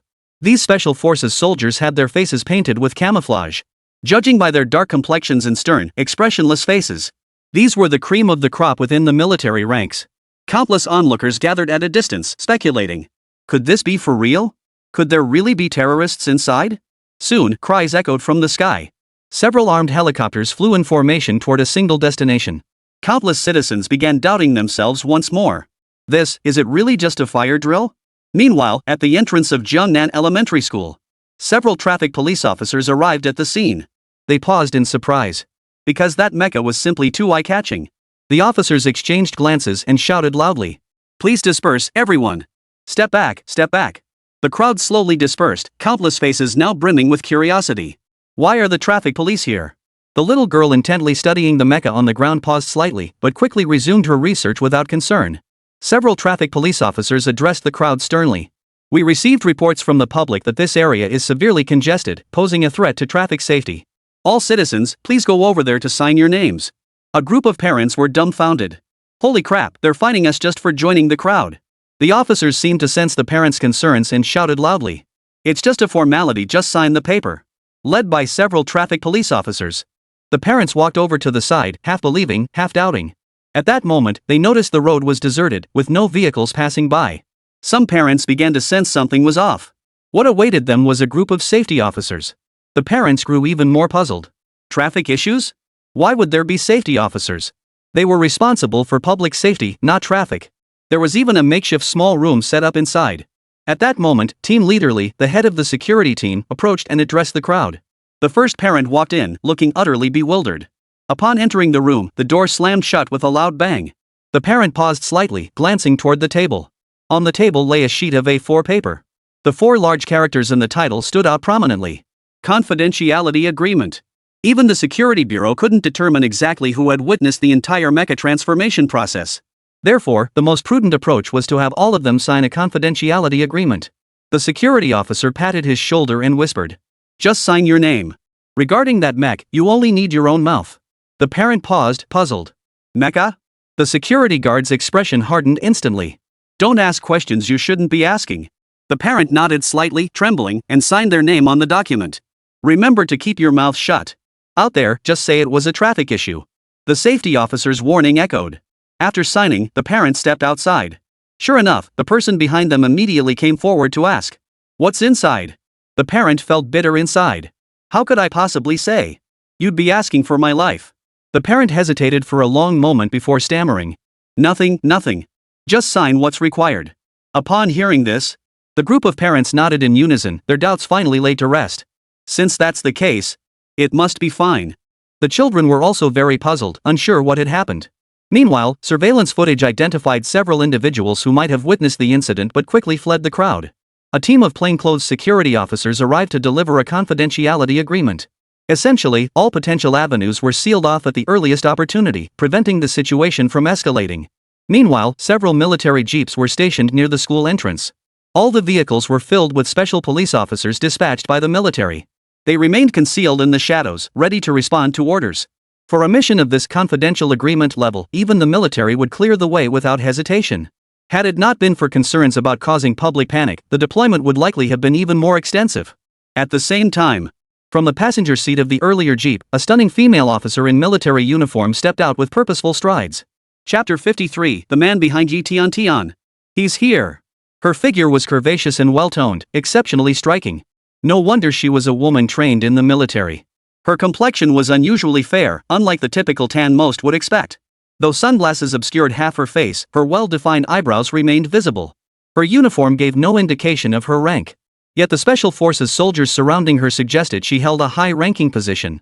Her gaze fell upon the mech and she strode purposefully toward it. At the same time, outside Jiangnan Elementary School, the surrounding crowd had long since been evacuated. The school entrance was now completely empty, an eerie silence hanging over the area. The children were escorted directly into the school by the traffic police and placed under the supervision of teachers. As for the parents, they had long been invited for a chat and made to sign confidentiality agreements. With the road blocked off, no other people could be seen here. The beautiful female officer removed her sunglasses and looked toward the mech. So that's the mech, huh? No wonder it's classified under the highest security protocol. If this thing were exposed, it would likely send the entire world into a frenzy. A little girl sat above, engrossed in her own world, seemingly lost in thought. She cleared her throat, attempting to catch the child's attention. But her gentle voice, in a military setting, certainly lacked authority. Su Muchio felt a bit frustrated. Why did they have to assign her to this kind of mission? But there was no choice. It was an order from above. She couldn't really say much. All she could do was stare at the little girl in the mech and shout, "Kid, get down. It's dangerous up there." Yi-Tian-Tian turned around upon hearing the voice. "Big sister, are you here to see the giant robot too?" Su Muchio paused slightly. Was her intention that obvious? But remembering she was talking to a little girl, she replied calmly. "Little sister, come down first. Big sister will buy you something delicious." Yi-Tian-Tian looked at the female official behind her and scratched her head. "Big sister, who are you?" The little girl scrutinized the female official from head to toe, her mechanical hands slowly lowering to the ground. Su Muchio's gaze also fell upon the little girl beside him. So this was the target subject. How adorable. She had been assigned by the military and had personally reviewed all the files. Seeing the little girl before him, his first instinct was to win her favor. Su Muchio smiled and beckoned with a wave. "It's me. Haven't you forgotten? We even chatted before. You were on this big robot back then too. I even said I'd take you to the amusement park. Remember?" Only then did the little girl recall. She pointed her finger and shouted loudly. "You're the alien from that day. Daddy, look. I saw an alien." Yi-Tian-Tian's wide, innocent eyes lit up as she stared at Su Muchio, suddenly bursting with excitement. "Daddy, this alien is so pretty. It would be great if an alien could be my mom." Su Muchio froze for a moment before wearing a look of utter helplessness. This little girl sure has a unique perspective. No wonder she's the one who sits in a mecha and uses missiles to set off fireworks. The Special Forces officers eavesdropping nearby chuckled. If only they could take her away. The female official paid no heed to the smirking SWAT team, instead falling into deep thought. Her eyes flickered as she suddenly noticed a detail in their earlier exchange. A certain term kept surfacing in her exchange with the little girl. That was Daddy. This was the mysterious figure on the mission list. He was highly likely the creator of this mecha. The master of cutting-edge science and technology. If this creation truly came from this mysterious figure, then it would be no exaggeration to call this enigmatic man the greatest scientist of the past 2 centuries. Su Muchio immediately grew more vigilant, his gaze shifting toward the mech. Outwardly, she made no movement. Her rigorous training demanded she conceal her true intentions. Su Muchio turned her gaze back to the little girl and spoke in a gentle tone. "Little sister, is your daddy inside too?" Yi-Tian-Tian nodded blankly. How could a child possibly lie? At that moment, the massive mecha began to move. Sumucho instinctively took 2 steps back. Under everyone's gaze, the mecha began an astonishing transformation. From a colossal machine, it started shifting and changing. The original blue mecha, right before everyone's eyes, began to take on the outline of a car. Watching the scene unfold, Sumucho froze, his eyes fixed on the transformation before him. She froze solid in place. Holy! So, the videos circulating online were real? Because there were no videos of the transformation online. I thought all the online talk was just hype. Who knew this mech could actually transform? The Special Forces soldier beside him froze in place. Holy! What do you call high-tech? This is what high-tech looks like. For them, this was the real shocker. This real-life scene. What they saw with their own eyes and the visual impact it delivered were far more real than anything they'd seen in videos. In fact, many people watching those videos subconsciously felt something was off. Because when many people first witnessed this scene, they instinctively dismissed it as movie special effects. Only upon coming to their senses did they realize this ING thing was real. Everyone's eyes betrayed a look of utter bewilderment. This is just too damn awesome. The little girl beside them, however, seemed completely unfazed, her expression even tinged with a hint of puzzlement. Huh? Hadn't they ever seen a robot transform before? Or did none of these folks have daddies? Has no one ever given them a big robot? How pitiful. The little girl fell deep into thought, pondering this matter. This is a question worth pondering. But just as everyone froze in shock, suddenly, the car-shaped mecha's driver's door slowly swung open. Everyone's gaze was instantly drawn to it. Was that the mysterious figure behind the little girl? Was that person finally about to reveal themselves? Just what kind of man was this little girl's father? At that moment, the expressions of everyone present turned intensely expectant and tense. Chapter 54, Daddy. I want an alien mom. At that moment, Yining stretched lazily. Then, without any hurry, he stepped out of the mecha. In an instant, all eyes in the room converged on Yining. Due to prolonged indoor work, Yining's skin had become exceptionally fair. Moreover, he possessed an innate, inexplicable aura. In that instant, the moment Su Wanqiu laid eyes on Yining, for some reason, a blush of embarrassment spread across her previously composed face. How could he be so young? At that moment, Su Wanqiu felt her own heart begin to pound wildly. And upon closer inspection, she could clearly see the youthful radiance on Yining's face. It was an aura unique to youth. How could he have it too? After a long, lingering moment passed, Su Wanqiu finally calmed her heart and spoke to Yining before her. But before she could finish her sentence, Yining had already turned to Yi Tian and said, Tian, look, Daddy just designed an intelligent operating system for you too. From now on, this big robot will only listen to you. Yi Tian's eyes immediately sparkled with excitement. Wow! Daddy's the best. Yining ruffled the little girl's hair, messing it up. Quick, give the big robot a name. Yi Tian scratched her head, staring at the giant robot before her for a long while. She came up with a resounding name. Lan. After all, for an elementary school student, that was about the extent of her vocabulary. Yi Tian nodded, then turned to the machine and declared, From now on, you're called Lan.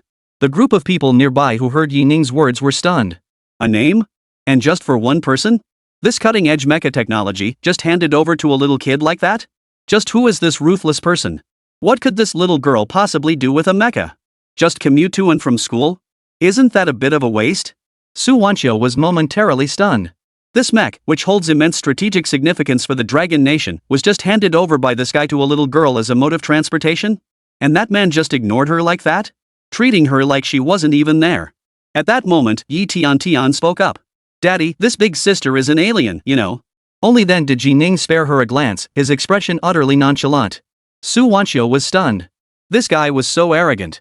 What kind of look was that? He clearly didn't think she was worth a second glance. Most people would be intimidated by that military uniform, yet he seemed completely unfazed. Yi Tian continued. Yesterday, I was on the giant robot, and the alien big sister even called me.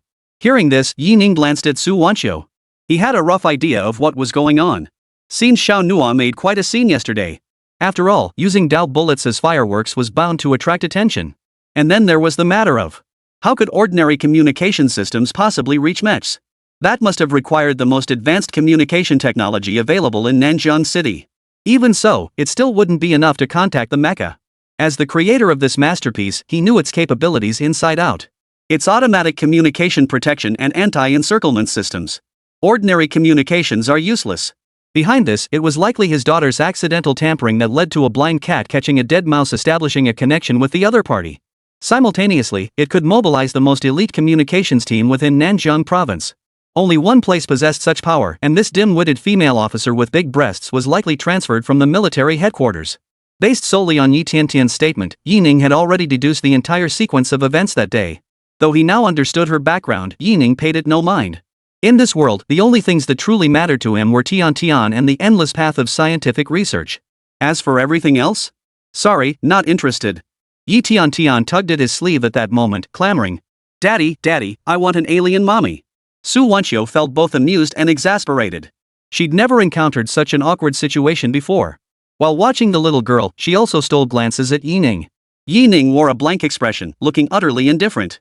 His gaze flickered toward the female officer. He knew exactly why she had come. He glanced at his watch and ignored the female officer.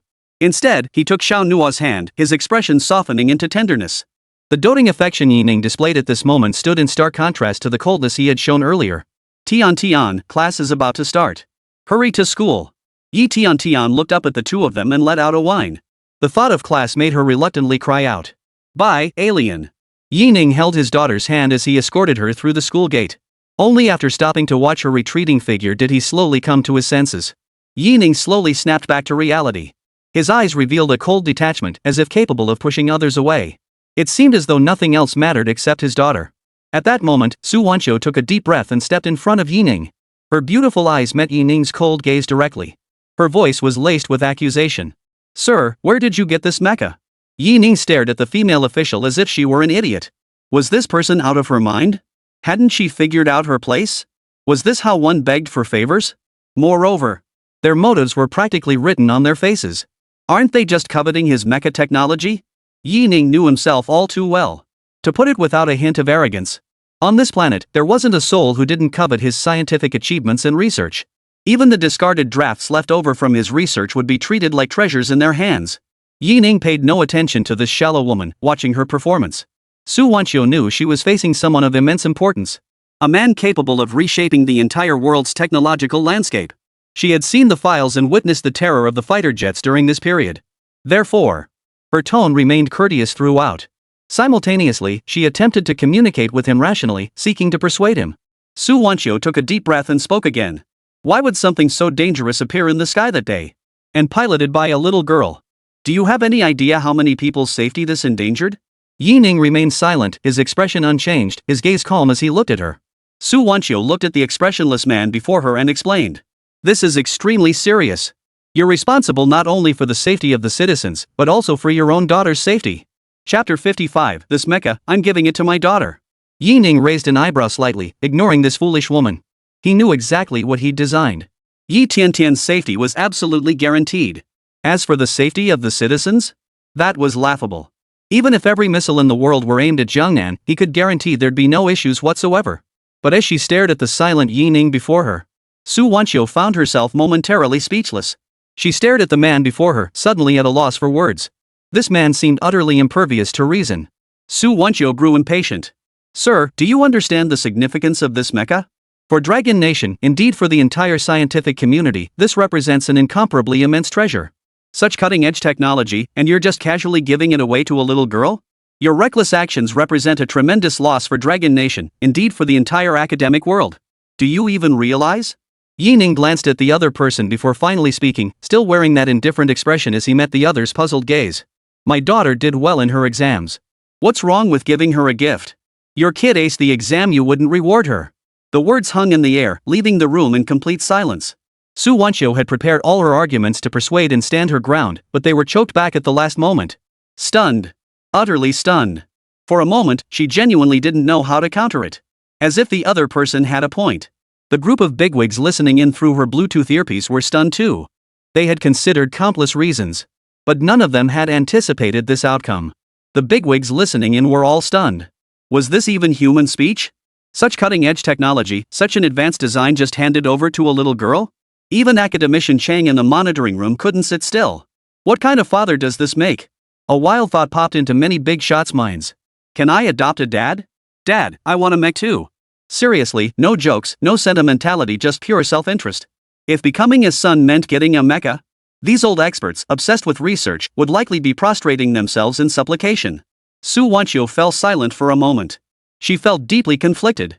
For in her career, she had encountered ruthless criminals and even deranged killers. Yet she had never encountered anyone like Yi Ning. After a moment's hesitation, she looked at Yi Ning and spoke again. Sir, I believe we can discuss this. This mech is far too crucial to us. We're willing to offer a substantial sum in exchange. Yi Ning shot the woman a dismissive glance. First, he wasn't short on money. Most importantly, he knew exactly what kind of exchange she was referring to. At most, it would be a token sum of money plus a ceremonial banner to gloss over the matter. After all, that department everyone knows how things work. Seeing that the other party remained unmoved, Su Wanchio spoke again. Sir, this is my duty. You should be well aware of what I represent. Feel free to state your demands, but I must take this mecha with me today. Though Su Wanchio adopted a firm stance, she remained courteous toward Yi Ning. Not only did the mech belong to him, but more importantly, they had no clue what role this mysterious man actually played in its creation. What if he was the creator? She couldn't afford to antagonize him. Yi Ning glanced at her and replied calmly. Sorry, I refuse. This was a gift he had given his daughter. In a sense, this piece already belonged to Yi Tian. Yi Ning understood perfectly well what these people were thinking. He looked at the woman before him and issued a cold warning. Don't even think about trying to get your hands on this mecha. It's my daughter's property now. I won't hand it over, and you won't take it. Su Wanchio froze. How audacious. In all her years in the military, she'd never encountered someone so brazen. At the same time, a sense of frustration welled up inside her. What's wrong with this person? Why won't she budge no matter what we try? The group of bigwigs in the monitoring room were furious too. Damn it! How could this kid be so clueless? Even they'd never received such treatment. This is a request from the highest authority. When had a bunch of old men ever heard such words? They were all fuming with rage. Su Wanchio fell silent too. The capabilities the mecha had demonstrated so far, including its performance at high altitudes, along with the complete paralysis of Jiangnan City's communication systems. The military's current capabilities were utterly powerless against this single mecha. Behind him stood an entire team of experts. In every field, weren't they still powerless against the mecha? Su Wanchio understood the mech's formidable power. She sighed and said, Sir, you should understand. What's truly needed isn't me, nor the people behind me. Yi Ning produced a chair from nowhere and sat down beside her with remarkable composure, simultaneously unfurling a parasol and hanging it over the seat. Su Wanchio nearly exploded with frustration. She'd rushed all the way from the military zone and hadn't even had a chance to catch her breath yet. How could this man be like this? Yi Ning glanced at the woman beside him, his expression momentarily startled. It's fine. Continue. Su Wanchio shot Yi Ning a glare, took a deep breath, and continued speaking under the scorching sun. What this nation truly needs is this. This mecha holds immense strategic significance for the Dragon Nation. If it's just for a child's transportation, that seems like such a waste. We can deploy special forces soldiers and arrange dedicated vehicles to transport your daughter to and from school. Handing over the mecha to us, do you really think that's acceptable? Yi Ning shook his head without comment. In his hand, a glass of ice juice had appeared at some point, and he stirred it thoughtfully. Su Wanchio watched the juice, swallowed hard, and continued with righteous indignation. Hand over this mecha to the Dragon Nation, and your name will be etched into its history books. Your contributions to the Dragon Nation will be remembered by all. Yi Ning took a sip of juice and nodded with satisfaction. Su Wanchio, however, grew increasingly agitated. Opportunities to serve your country like this don't come often. I could even make an exception and apply for an honorary title for you on behalf of the nation. You must understand. Honorary titles rank above even the first-class merit. In peacetime, there's a joke that's no laughing matter. Third-class merit is awarded while standing, second-class merit while lying down, and first-class merit is claimed by the family. The conditions for an honorary medal are even more stringent. At that very moment, even the bigwigs in the monitoring room were visibly moved. This was an exceptionally high honor, a truly sincere offer. Just as everyone assumed the man would relent, Yi Ning spoke calmly. I've already given this to my daughter. This one belongs to her now. Don't come looking for me. If you want it, go ask her. Chapter 56, The house just happened to need a maid. In an instant, Su Wanchio froze in place upon hearing this. What the hell? You gave her to your daughter? You? She'd been so sincere, yet this man wouldn't listen to reason at all. This is an honorary title, you know. Across the entire Dragon Nation, only a handful of people can ever receive it. Yet you act like it's nothing special? At this very moment, Su Wanchio felt utterly speechless. But there was nothing she could do. The orders from above demanded she win Yi Ning over. After hesitating for a long while, She stood beside Yi Ning under the scorching sun and continued speaking. This mech holds immense strategic significance. Do you have any idea how many resources we've expended to keep this under wraps? We truly. Yi Ning nearly burst out laughing. Protect me. He remained silent, instead fixing a teasing gaze on Su Wanqiu before him.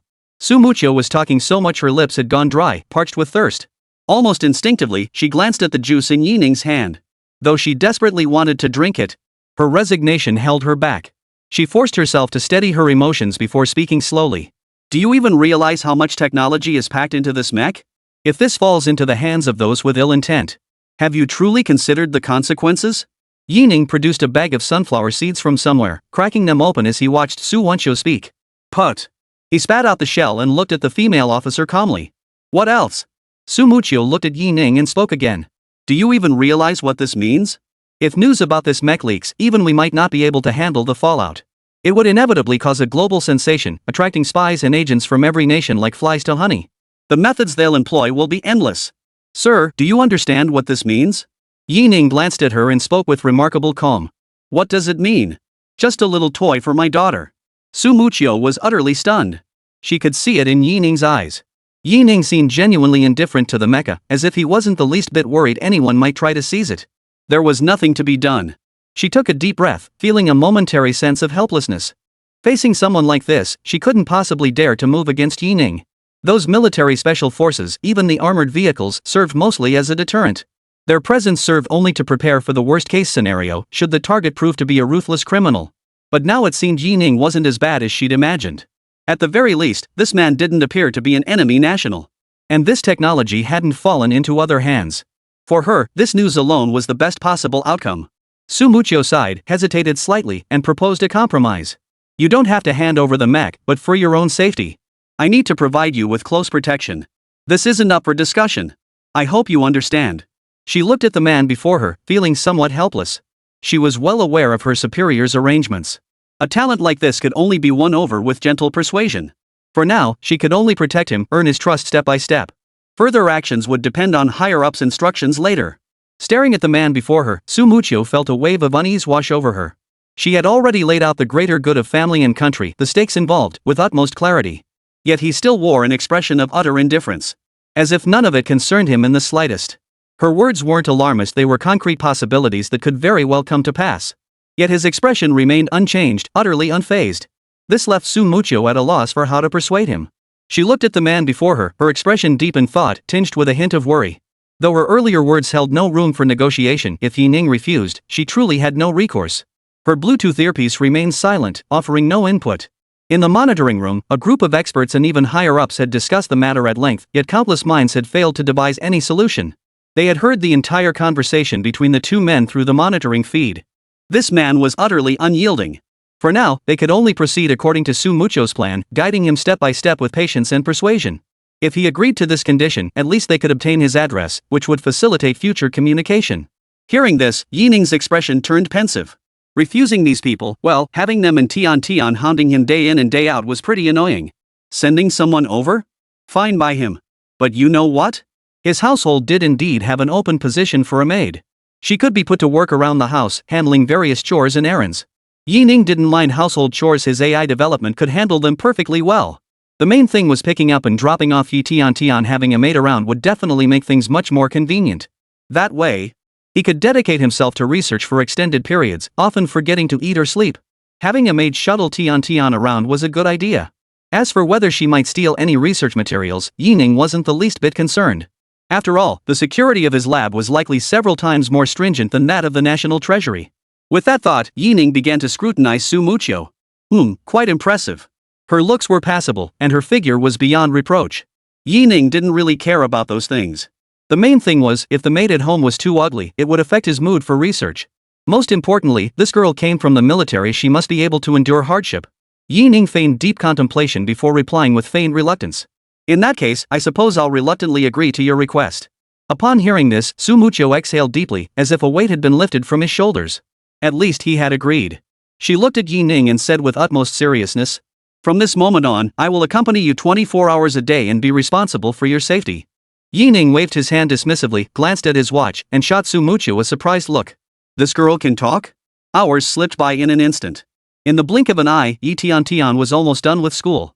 Yi Ning hurried toward the school gate. Picking up his daughter was too important a task to be late for. Inside the school, children were already trickling out one by one. Seeing this, Su Mucho couldn't help but breathe a sigh of relief before speaking into his earpiece. Everyone, withdraw now. The roadblocks can be lifted now. After speaking, Su Wanqiu dared not hesitate, quickly matching Yi Ning's pace. She was genuinely afraid Yi Ning might accidentally lose her. Chapter 57, Su Wanqiu? When did I become a mom? Although school had dismissed, most of these children couldn't leave the campus grounds. After all, as a key elementary school, Jiangnan Elementary maintained strict rules: no parents picking up, no children allowed to leave alone. For those whose parents couldn't pick them up, the school bus service was available. The children stared dumbfounded at the empty school gates outside. How come there were only 2 people? Where's my dad? Why isn't he here to pick me up yet? Yi Ning, however, let a faint smile slip. Yi Tiantian's figure was visible not far away. The teacher guarding the school gate gave a slight nod before handing Yi Tian over to Yi Ning. Hey, you guys. You've done a pretty good job blocking off the road. Next time you pick up Tian after school, you should block off the road. It'll make things a lot easier. Su Wanqiu froze. The next second, she nearly let out a curse. What kind of mind-boggling idea is this? Blocking the road just to make picking up a kid a bit easier? If it weren't for special assignments and official approval documents, roads wouldn't be blocked so easily. She frowned slightly as she spoke. I'm not Hey, I have a name. My name is Su Wanqiu. And road closures require approval documents. It's complicated. Besides, your mech can transform into a fighter jet, right? Why worry about traffic jams? Yi Ning shot her a look, his expression calm. I'm a low-key person. I don't want to draw too much attention. Su Wanqiu studied him intently. Does a low-key person use a mech to pick up their daughter from school? Yi Ning waved his hand dismissively. Tian is an exception. Su Wanqiu was momentarily speechless. She hadn't expected this man to hold his daughter in such high regard. But then again, it made sense not every parent could afford to launch missiles as fireworks for their daughter. Standing behind Yi Ning, she watched the man's back ahead and suddenly found herself harboring a rather peculiar thought. If this man didn't have a daughter, he'd actually meet her criteria for a partner. But what a pity. Daddy, why are the aliens following us? Yi Ning froze slightly, unsure how to explain. His gaze shifted to Su Wanqiu. She was just about to speak. Yi Tian jumped up. I figured it out. Both of them stared at the little girl in astonishment. They hadn't said anything yet. What did you figure out now? The little girl said with a straight face. Daddy, did you marry an alien to be my mom? Daddy, you're awesome. Yi Ning was speechless. Su Wanqiu, standing nearby, froze in shock. This was a huge misunderstanding. Her pretty face flushed slightly as she tried to explain something. But no plausible reason seemed to come to mind, and in the end, she remained silent. Never mind. Just a child's words, nothing to take seriously. Yi Ning said no more, pulling Yi Tian toward the car-shaped mecha. Su Wanqiu watched from behind, her eyes brimming with curiosity. This vehicle was the legendary fighter jet capable of transforming at will. According to the information she had, this fighter jet's capabilities were nothing short of extraordinary. Not only could it transform into various mecha forms, but it could even perform spatial jumps. Therefore, her heart was now filled with overwhelming excitement and exhilaration. Being able to enter the fighter jet's interior was the primary reason she sought out Yi Ning this time. She watched. She silently followed him. Since he had agreed to this condition, he certainly wouldn't refuse her request to get in the car. Meanwhile, Su Wanqiu's heart swelled with quiet delight. Her decision had been nothing short of brilliant. The experts had spent days studying the mecha footage. Progress was slow, but the results were immense. Only a tiny fraction of the mecha's exterior was visible. Not a single wire, component, or installation mark was discernible on its surface. It appeared as though the mecha itself was a single piece of natural metal. Clearly, this was impossible. The experts reached a conclusion. Regarding the mech's wiring and component mounting traces, they must be discoverable within its interior. Now, Su Wanqiu was about to step inside the mecha. This thought alone made her heart race with excitement. Hey, what are you standing there for? Get in the car already, Yi Ning's urging voice rang out. Okay, got it. Su Wanqiu snapped out of her daze and pulled open the door. The door handle felt surprisingly light, and the texture was remarkably smooth. Her eyes flickered slightly. Under this blazing sun, the interior of most vehicles would be stiflingly hot. The door handle and such should have been scorching hot by now. Yet the icy chill of the mecha's tentacle startled her. This wasn't the kind of temperature lowered by external cooling. It was the natural coolness of ordinary metal. Just the material itself, without any energy intervention, could achieve this effect? Truly, this is mecha for you. Suppressing her astonishment, Su Wanchio settled into the back seat.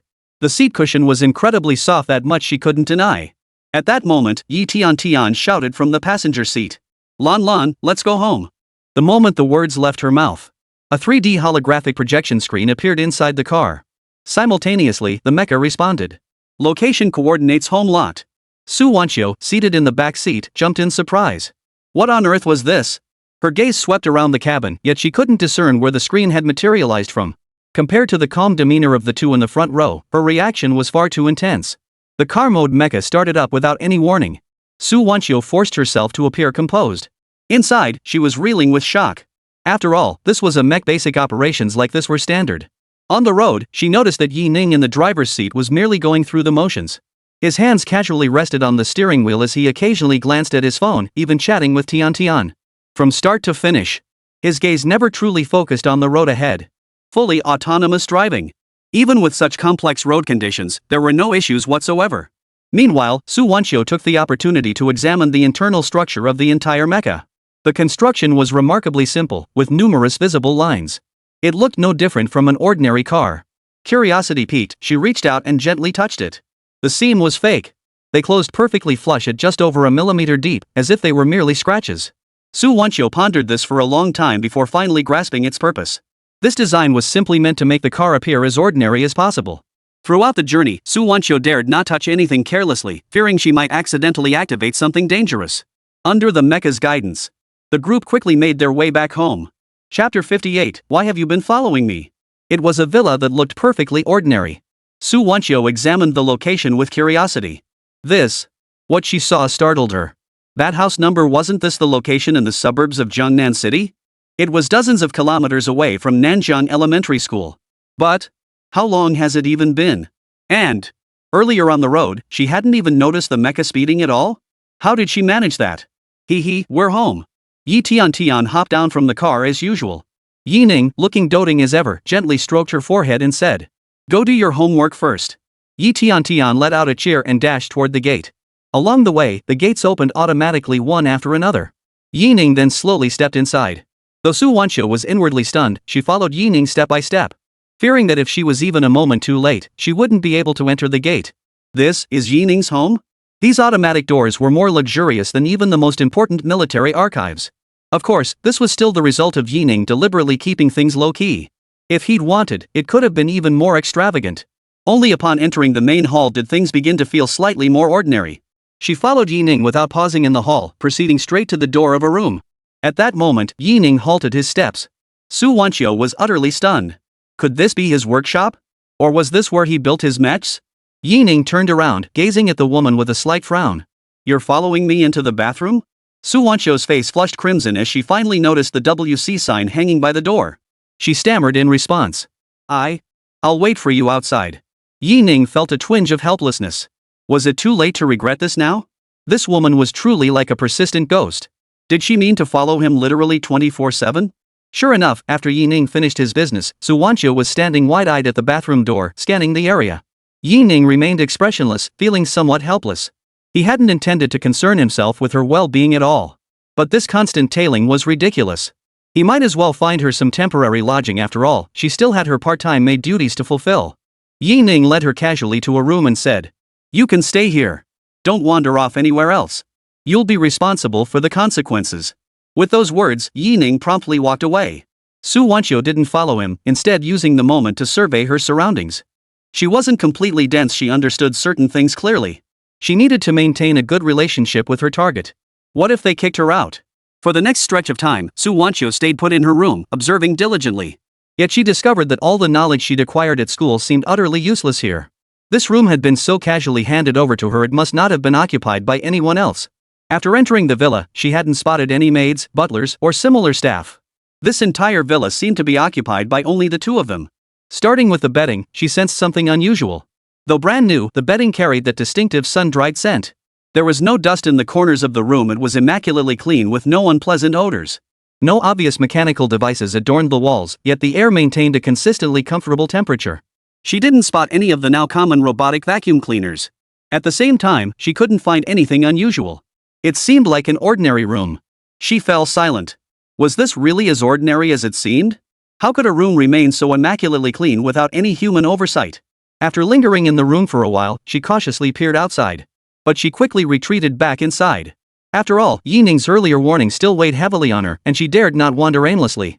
Who knew what kind of diabolical designs might lurk within? After waiting in the quiet room for a long time, the door finally creaked open. Mom, dinner's ready. Yi Tian opened the door. Su Wanqiu blushed and shook her head hastily. No, it wasn't me. Before she could explain, the little girl blurted out another startling remark. When will you give me a little brother, Mom? Su Wanqiu stammered in a hurry. I really am not your mom. At that moment, the little girl's expression turned puzzled. She looked Su Wanqiu up and down as she asked. Then why did you come to my house? The moment those words left her mouth, Su Wanqiu felt utterly defeated. She was at a loss for words. This was it just made things harder to explain. I'm here to protect your dad? No way this little girl would believe that. I'm here to study under your dad? That'd be blatantly obvious. I'm here for the files, even less feasible. Just then, the little girl's expression shifted to one of sudden realization. Oh, I get it now. Yi Tian whispered softly. You like my dad, don't you? Su Wanqiu froze for a moment, recalling the man. She didn't dislike him, actually. She hesitated slightly before nodding.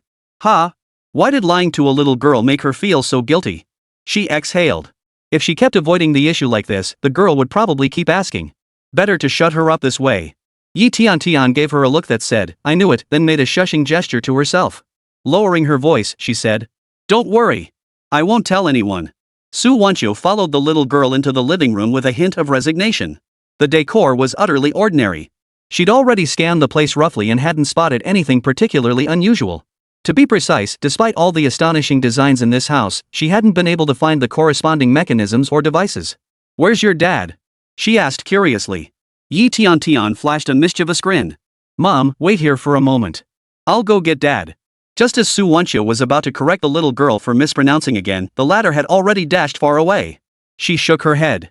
Never mind. Meanwhile, Yi Ning hadn't immediately plunged into the lab either. Instead, he sat in his study, a stack of incredibly complex blueprints in hand, deep in thought. Just then, a shout came from outside the door. Daddy, dinner's ready. Yi Ning paused. Dinner? He hadn't cooked anything. Had Yi Tian used the self-service ordering machine? Though puzzled, he headed toward the dining hall.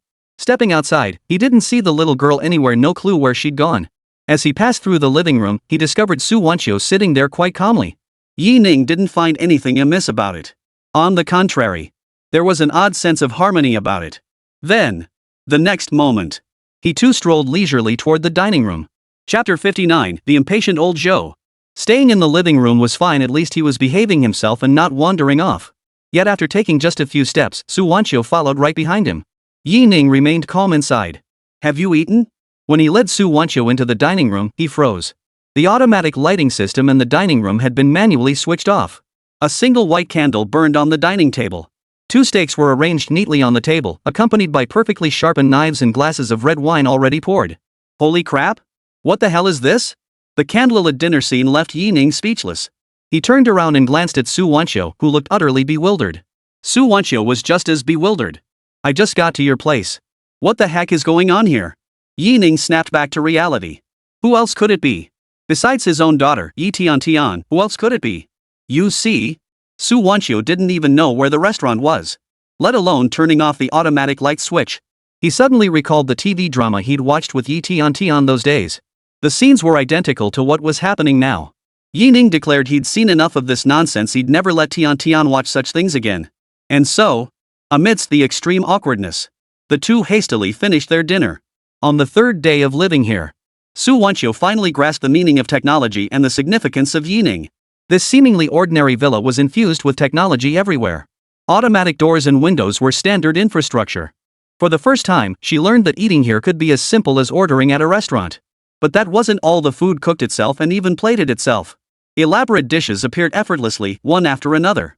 She had only asked a few questions. She hadn't expected Yi Ning to give her such a detailed explanation. Vacuum storage and frozen preservation made sense enough, but the final device? It could preserve freshness as if freezing time itself. As for what it was called, Su Wanqiu couldn't quite recall it. No wonder. There were simply too many things to keep track of. Water supply, electricity, and even communications were completely disconnected from the outside world. There was no connection to the power company or the water supply. She had no idea where these resources were coming from. In this entire villa, Su Wanchio hadn't seen a single power cord to this day. These visible technological conveniences were actually the result of Yi Tiantian's demands. But she found it normal now. Given the sheer volume of phenomena exceeding her comprehension in this environment, she had practically become numb to it all. Things that looked ordinary on the surface like televisions and kettles were actually just decorations. Why did this kettle, identical in appearance, produce hot water without boiling? Then there were the holographic projection technologies. These had become utterly commonplace facilities. After living here for 3 days, Su Wanchio had mastered the basic functions of this villa's infrastructure. This refers only to manually opening doors. She was still pretty miserable.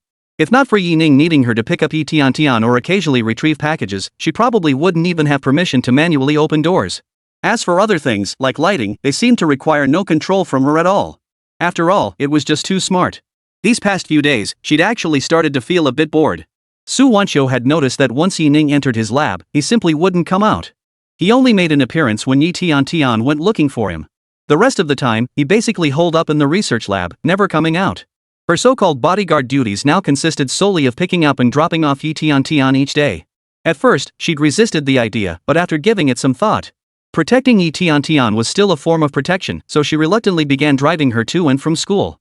In the bedroom, Su Wanchio pondered her next move. After all, her goal was to borrow that mecha from Yi Ning. Now it seemed that taking a few pieces of furniture from here could also yield tremendous scientific value. But if given a choice, the mecha would naturally be her top priority. Just then, her phone suddenly rang. She stared at the contact name displayed and froze for a moment. Ha! This is Old Joe from the military headquarters?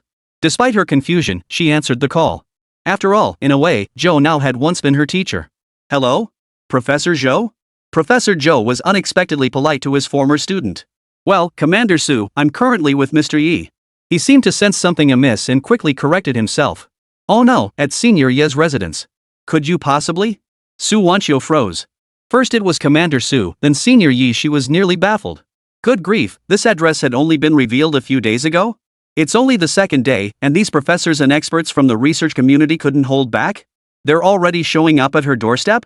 Su Wanchio had no choice. They'd come all this way, she couldn't very well leave them waiting outside. She naturally opened the door to welcome them, especially since they included her former teacher. Setting that aside, professors from the military academy held immense prestige within the military establishment.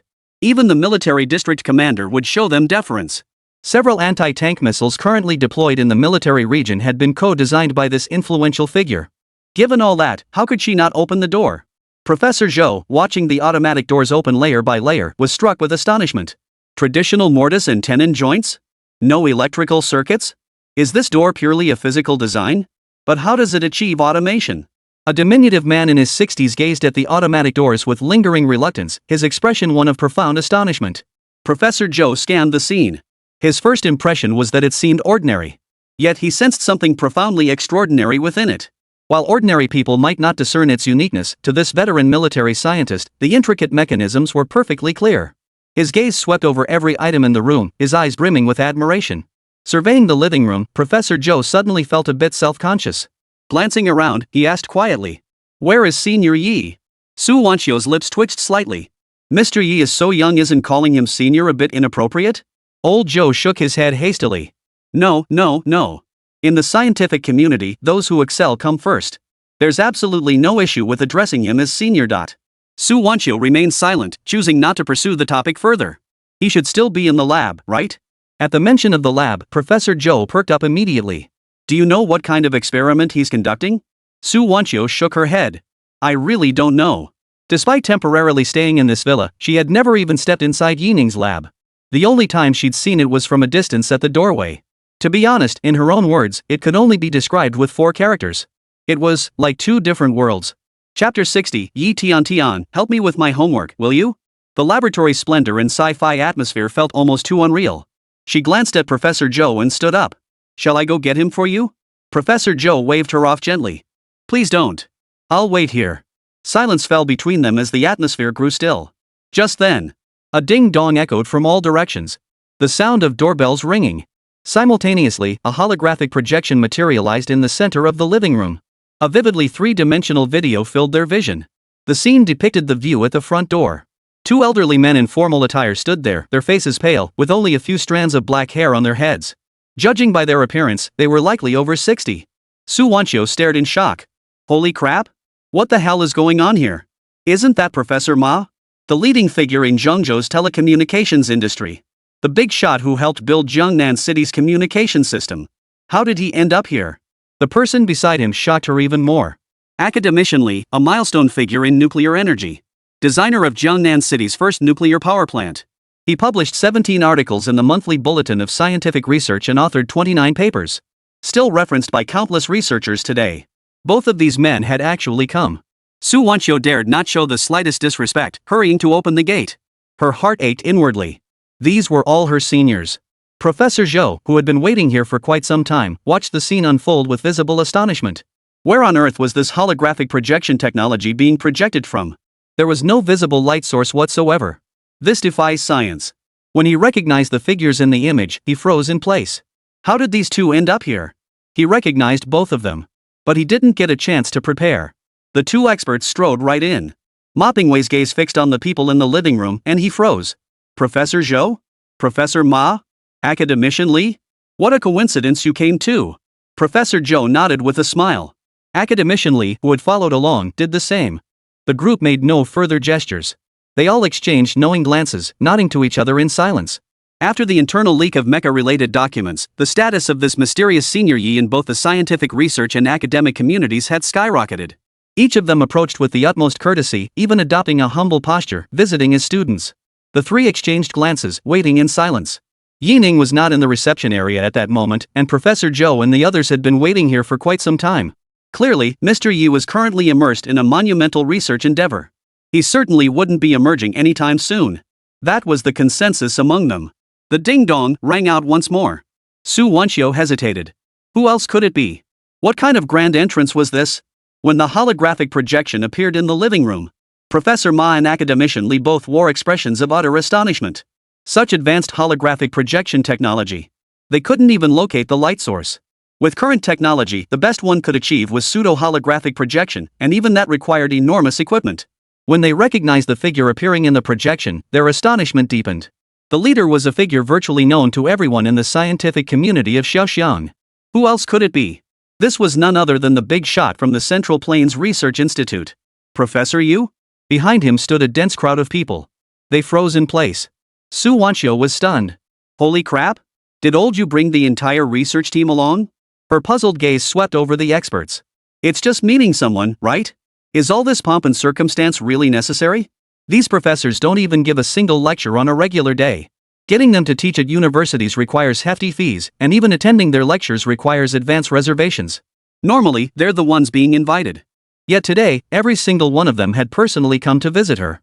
This so-called Mecca is important, of course, but it's hardly worth this level of extravagance, is it? She didn't have time to stare in bewilderment. She hurried to open the door.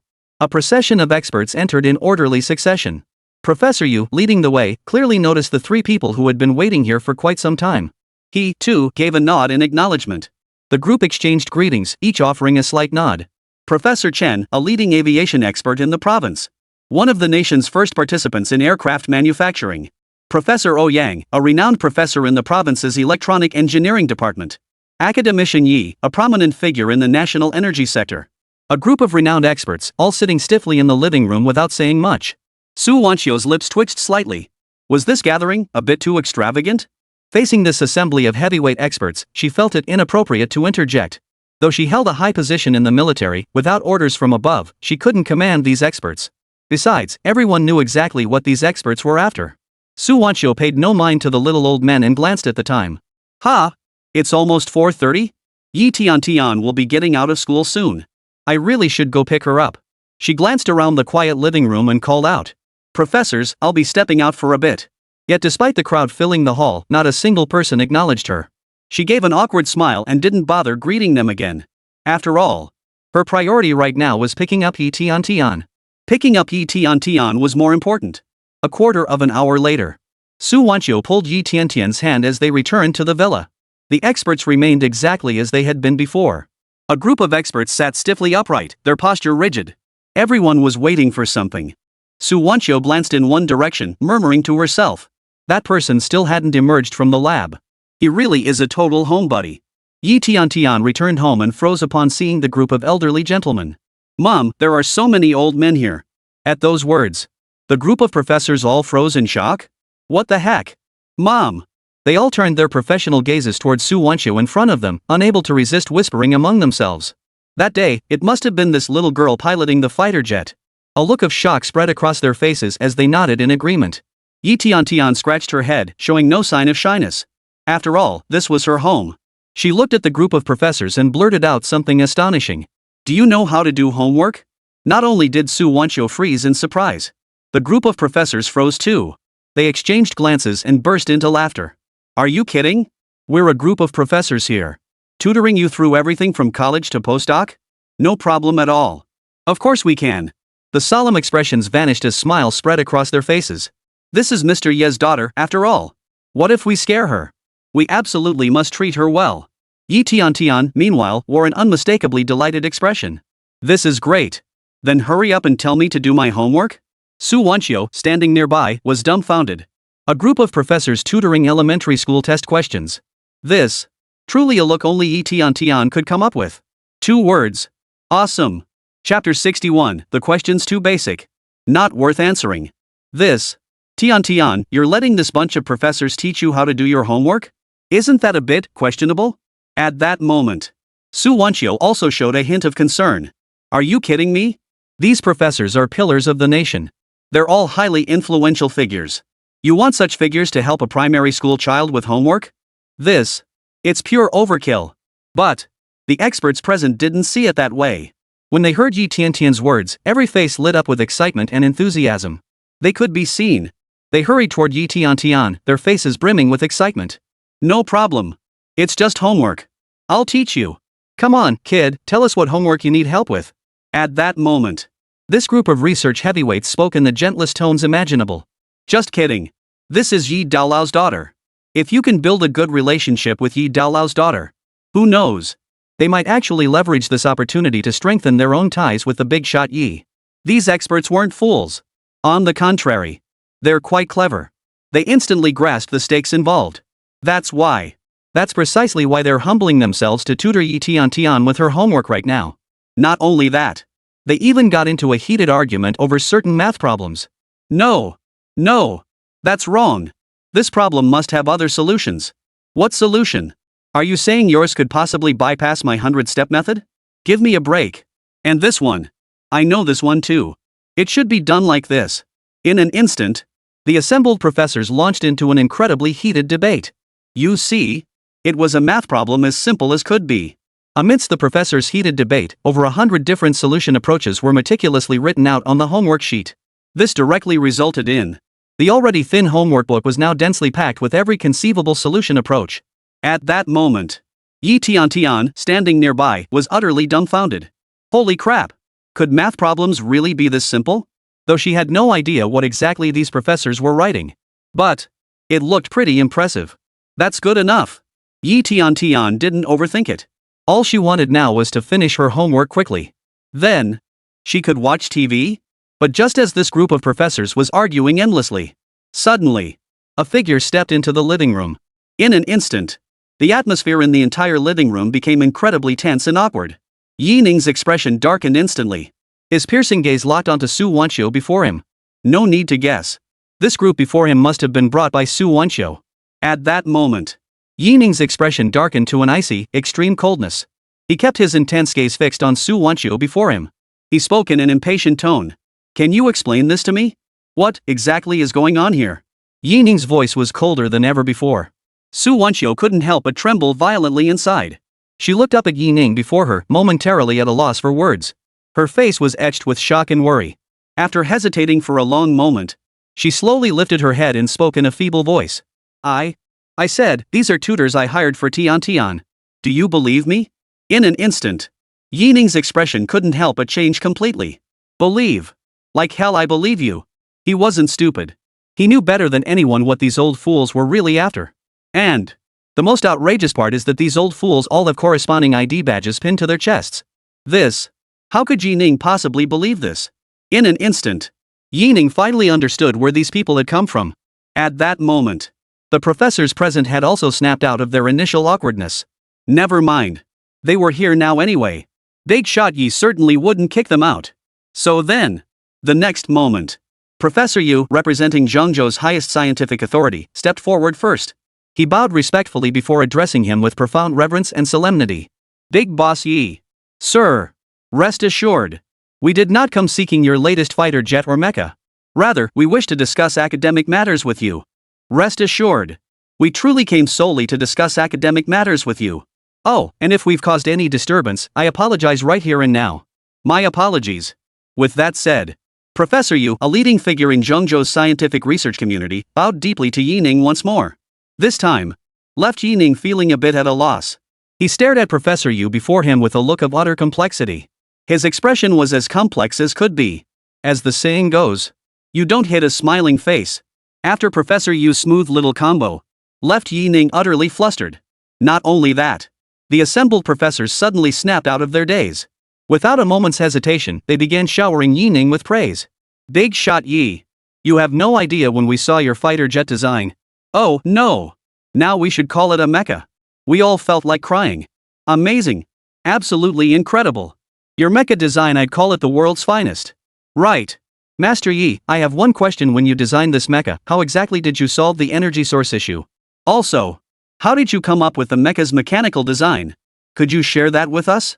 And after our observations, we noticed that when this mecha was still a fighter jet, how did the mini missiles it carried achieve such terrifying blast radii?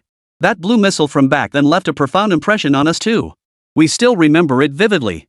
Yes. Academician Yi, could you please explain? At that moment, faced with a barrage of questions from the assembled experts, Yining was momentarily at a loss. Then, the next second, his expression changed as he spoke in a tone dripping with exasperation. No way. Could you at least ask some substantive questions? These questions honestly make me question your competence? People like you can actually be called experts? I'd say, experts, right? Chapter 62, Who am I? Where am I? This. Yining's words left this group of experts completely flustered? How amateurish. This. The experts were at a loss for words. This really wasn't lowbrow at all. This was the most challenging question these experts could possibly come up with. But there was nothing they could do. In Yining's eyes, the questions these experts were posing were as lowbrow as they could possibly get. He had lost even the slightest desire to engage in conversation or discussion from the very start. Debating with such narrow-minded individuals. For Yining now, it was nothing short of torture. He glanced around. He cast a glance at the experts present. His heart grew unbearably restless. If he couldn't successfully get rid of these experts, they would undoubtedly keep coming back to bother him. At this thought, Yining's expression twisted into utter disgust. For such a group of narrow-minded people, Yining genuinely had little desire to engage in discussion with them. Moreover, the most crucial point was this. Yining genuinely feared these people might corrupt his child. Tian was still so young. Under these circumstances, she absolutely mustn't be corrupted by this crowd. But if we can't get rid of them somehow, it's clear these people aren't going anywhere anytime soon. What on earth should I do? For a moment, Yining fell deep in thought, saying nothing. Meanwhile, the experts present, upon seeing Yining in this state, a look of panic began to spread across each of their faces. No way. Mr. Yi wouldn't actually want to send us away, would he? No way. They haven't even discussed it with Mr. Yi yet? We absolutely can't leave. But there's no way around it. Seeing the disdainful look on Big Brother Yi's face before them, they were momentarily at a loss for words. Complex and solemn expressions spread across every face. Each of these professors looked like a child.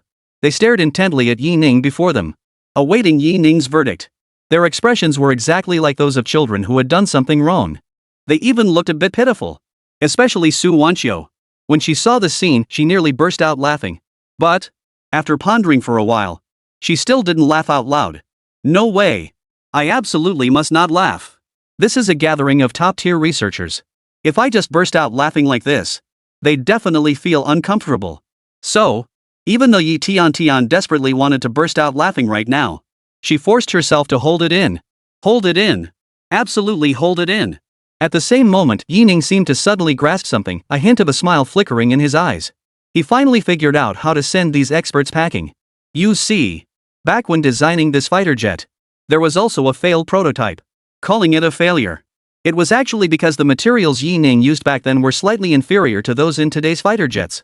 This ultimately led to the fighter's design failing to meet expectations, resulting in it being deemed a failure. And a failure was something Yi Ning, a perfectionist, could never tolerate. Essentially, this fighter jet was discarded as scrap by Yi Ning and left gathering dust in a warehouse, forgotten by all. Now, observing the experts' reactions, Yi Ning suddenly seemed to remember something. He waved his hand impatiently at the experts before him. Enough! I'm giving you a failed mecha prototype.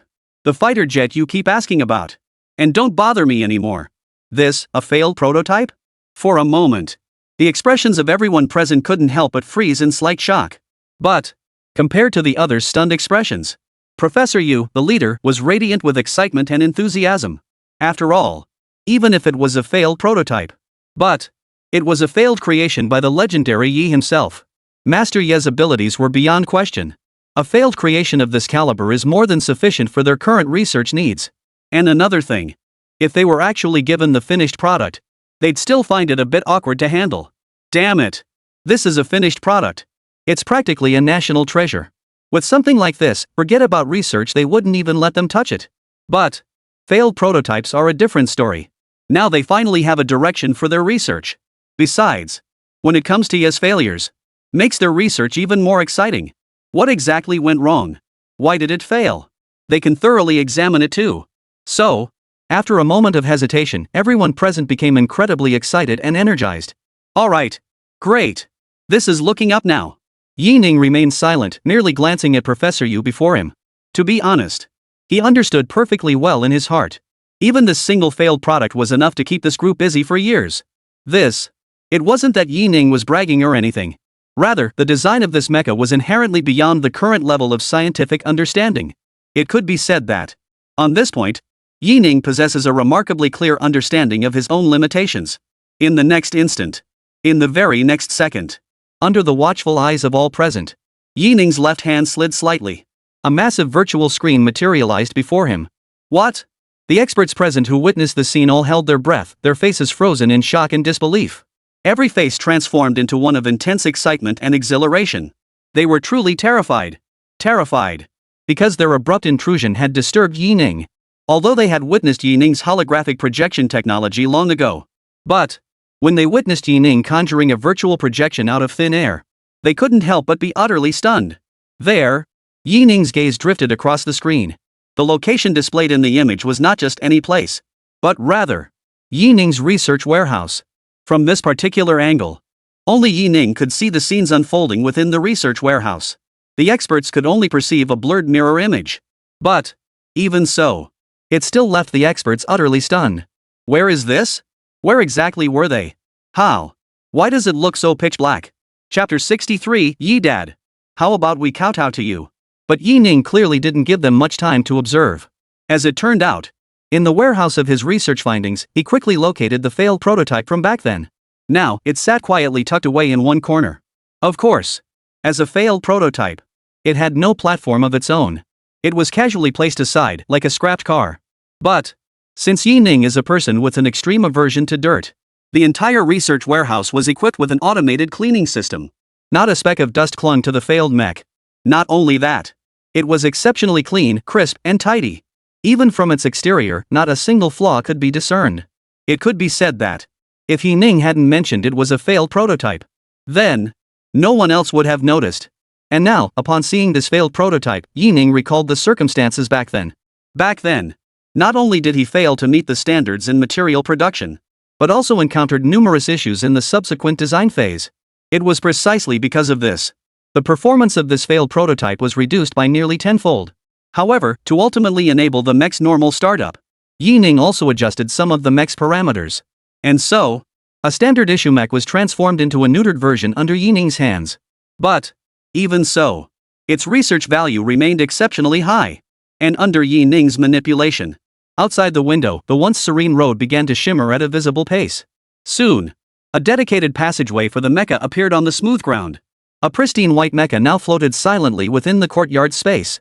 After the mecha passage closed, the mecha slowly descended to the ground. According to the original plan, the mech should have been coated entirely in blue protective paint. But, because it was a defective unit, Yi Ning hadn't applied the protective coating. But it didn't matter. For modern mechs, whether it's coded or not doesn't really matter much anymore.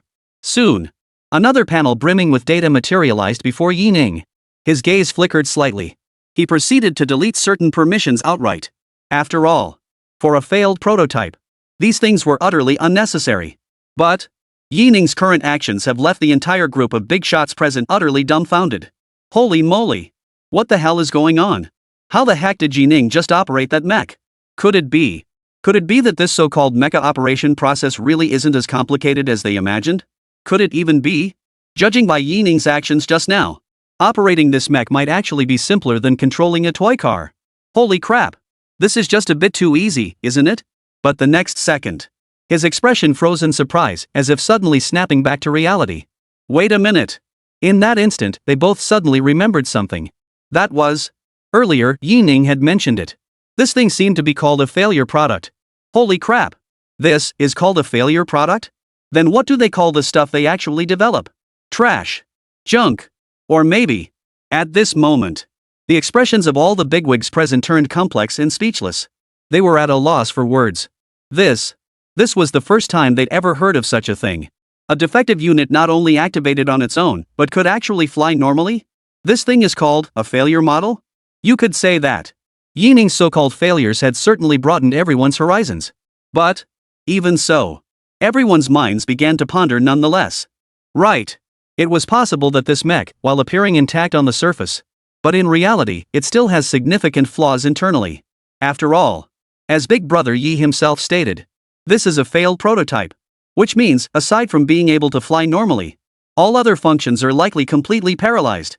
It must be that way. Otherwise, how could this so-called mech be called a failure? These experts aren't fools. They saw through it almost instantly. The surface design of this mecha is also highly consistent with mechanical principles. It can be said that this mecha stands as an outstanding achievement even by engineering standards. Although, it may not be as versatile as the first mech that could freely change its form. But, it's still a presence worthy of their attention.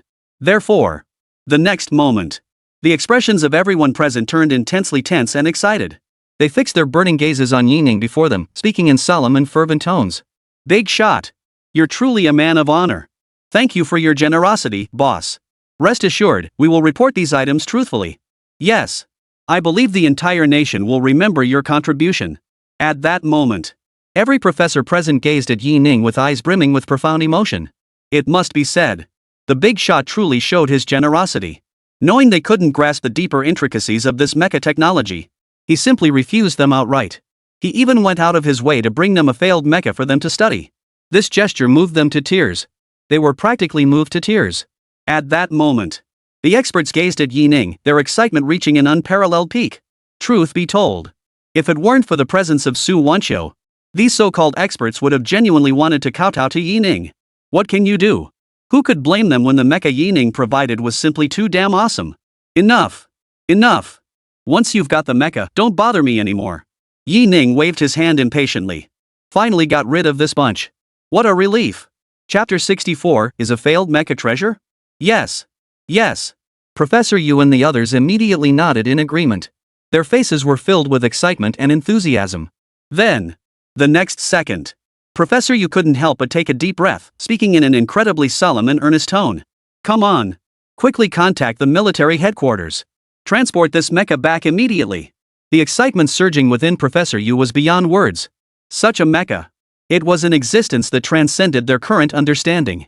If they could bring it back for proper research, it would be an absolute godsend for them. Therefore, before departing, Professor Yu and his team made sure to give Yi Tian a parting gift. Thanks to the collaborative efforts of dozens of professors, in just 2 hours, over 20 sets of exam papers appeared in Yi Tian's hands. At that moment, staring at the 20-plus exam papers before her, Yi Tian felt utterly speechless, on the verge of tears. Tian, you'd better take these seriously, okay? These exams were personally designed for you by your uncles, you know. The more she spoke, Yi Tian's expression grew increasingly complex and solemn. Staring at the thick stack of papers before her, she was utterly at a loss for words. Seeing this, Yi Ning couldn't help but laugh. Tian, what are you standing there for? Hurry up and thank these uncles. Yi Tian was on the verge of tears. But when she heard Yi Ning speak like that, she replied in a tone of utter helplessness. Thank you, uncles. Though Yi Tian said this with her mouth. In reality, deep down inside, she had already labeled this group of little old men as villains. Yi Ning, witnessing this scene, said nothing more, merely shaking his head helplessly. TSK. This is truly tragic. Not only did they kill him, but they also crushed his spirit. But, regardless, Yi Ning still felt a bit of satisfaction deep down. Yi Tian definitely won't be able to dodge these 20 exam papers. This would save him a lot of trouble. Meanwhile, Dragon Nation. Zhengzhou Military Headquarters. This region lies in the southern part of Zhengzhou. A vast expanse of plains. And, within the current training grounds, a colossal object was being transported with utmost care. Its form was concealed beneath a massive black cloth. Everyone present couldn't help but reveal expressions of intense curiosity. For it was precisely the arrival of this colossal being had caused the entire training ground to be temporarily shut down. Barbed wire fences began to be erected around the entire perimeter of the training ground, with guards stationed at various points. Within the inner perimeter of the wire fencing, a second layer of barriers was erected.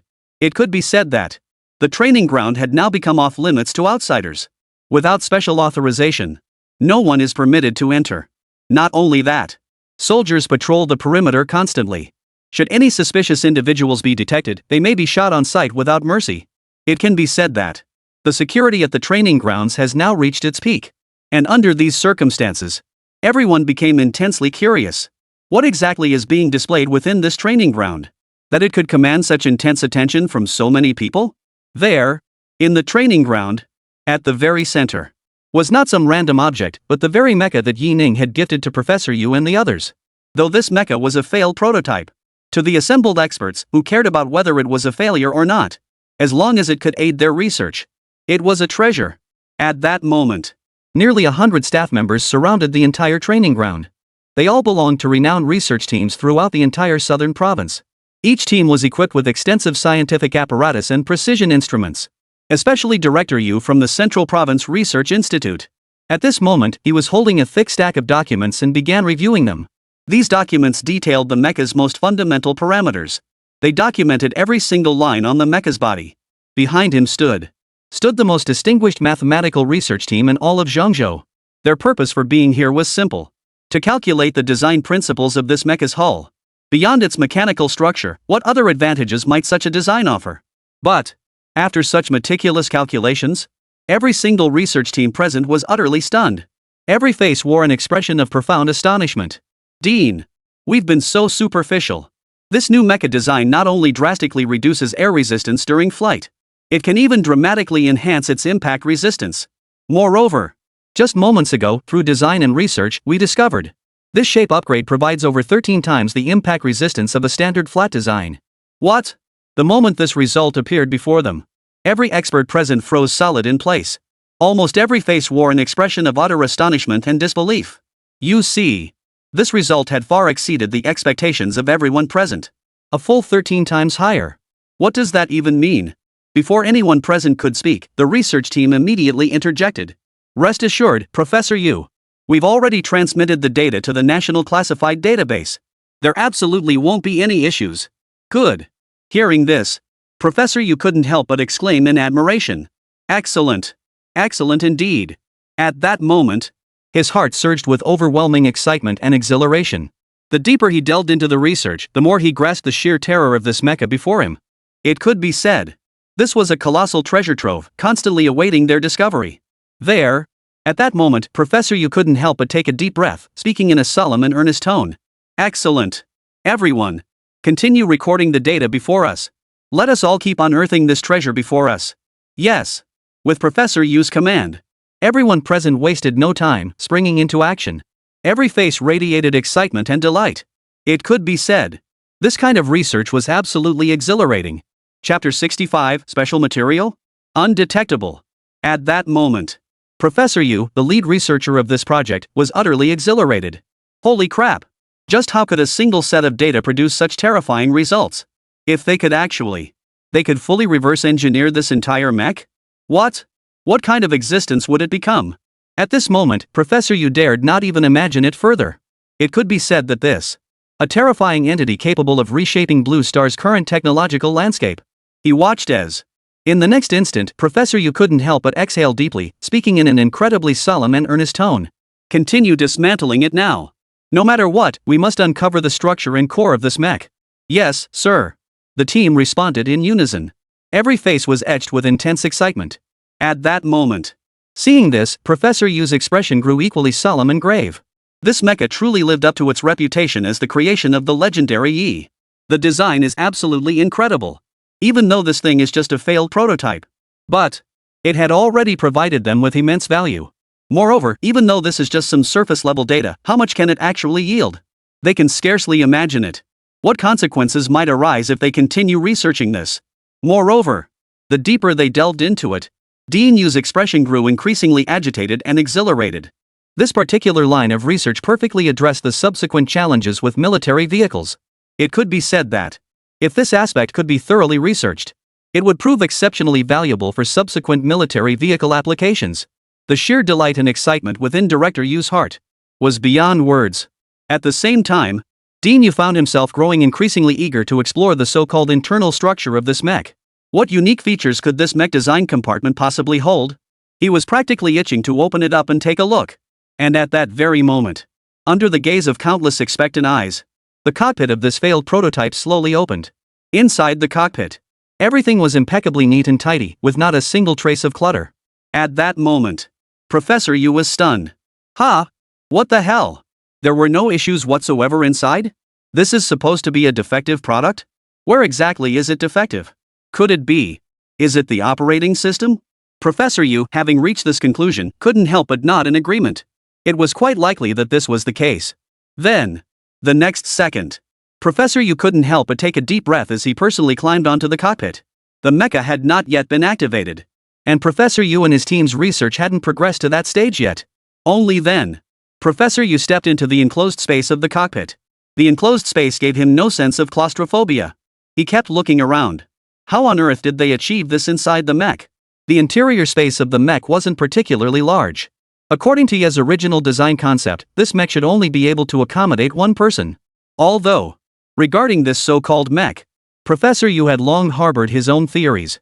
But when he actually entered this place, he finally grasped the true horror of this mech. It actually only requires a single operator? This was utterly unbelievable.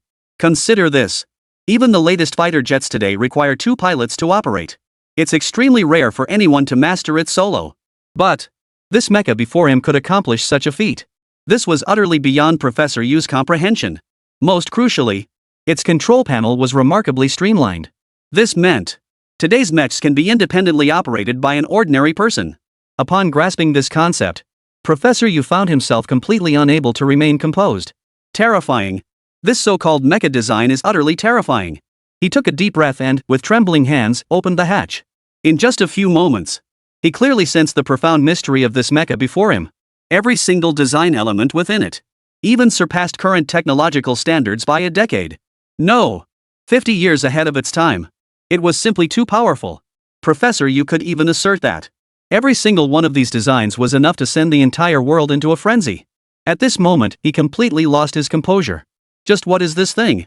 Could it really be a failed prototype? Could it be that Big Shot Yi was deliberately tricking them? But after a brief moment of thought, he immediately dismissed that possibility. A man like Yi would never deceive them. This mech is probably just a failed prototype. But such an awesome failure. He'd never seen one like this before, so it was only natural he felt a little excited and hyped. Then, Professor Yu waved over to the researchers nearby, signaling them to come forward and begin sampling the data. Soon, researchers immediately approached. Observing this, after circling the mech before him, he was utterly astonished to discover that this so-called mecha had not a single screw anywhere on its entire body. Nor could he find a single wire. At that moment, Professor Yu completely lost his composure. This damn thing. This is just too damn amazing. What kind of person is Yi really? At this moment, Professor Yu's heart was filled with nothing but profound admiration. Such an extraordinary being. He genuinely couldn't fathom how Yi the Great had designed it. Don't underestimate this mecha's design, though it appears remarkably easy to disassemble. But up until now, Professor Yu and his team haven't managed to disassemble a single part of this so-called mech. Moreover, the metal alloy used throughout this mech is a special alloy. They have conducted a series of tests. But what were the test results? Unknown.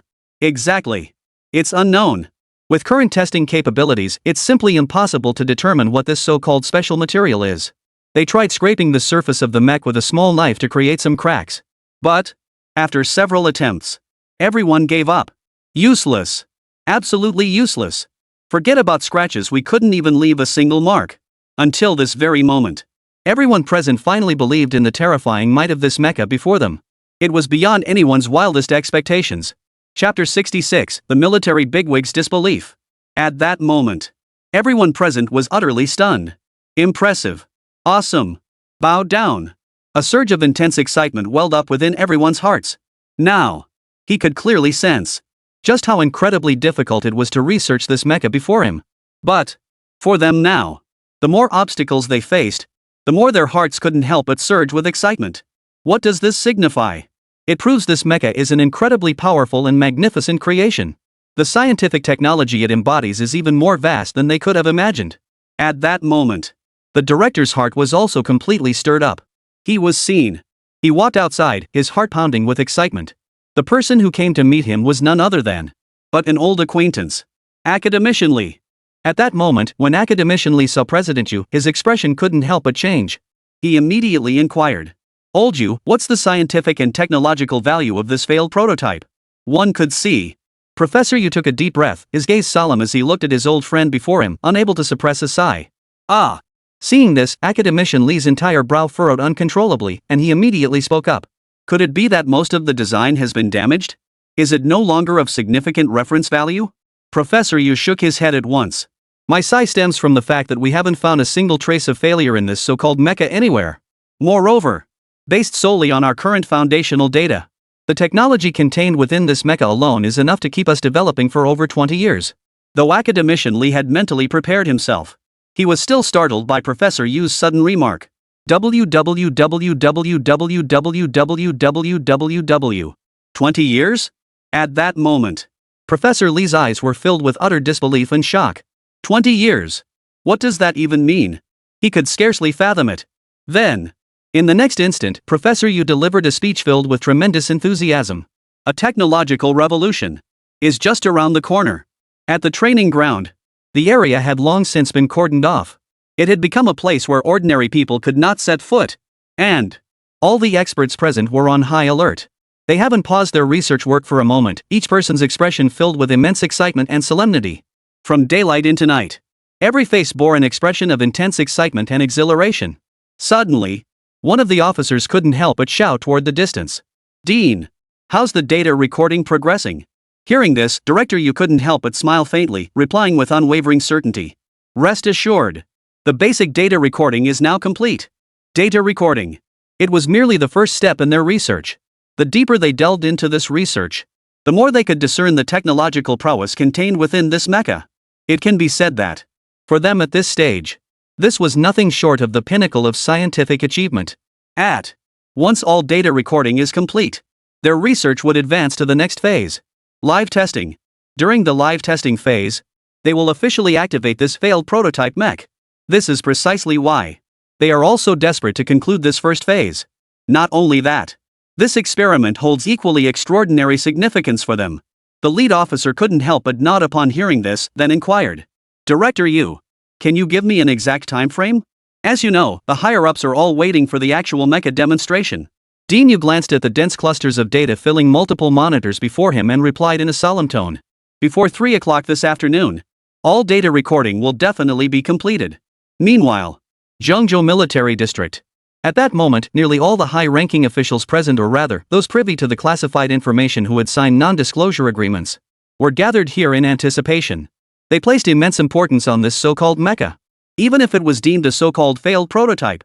But, for many of them, these strings of complex data were incomprehensible to them.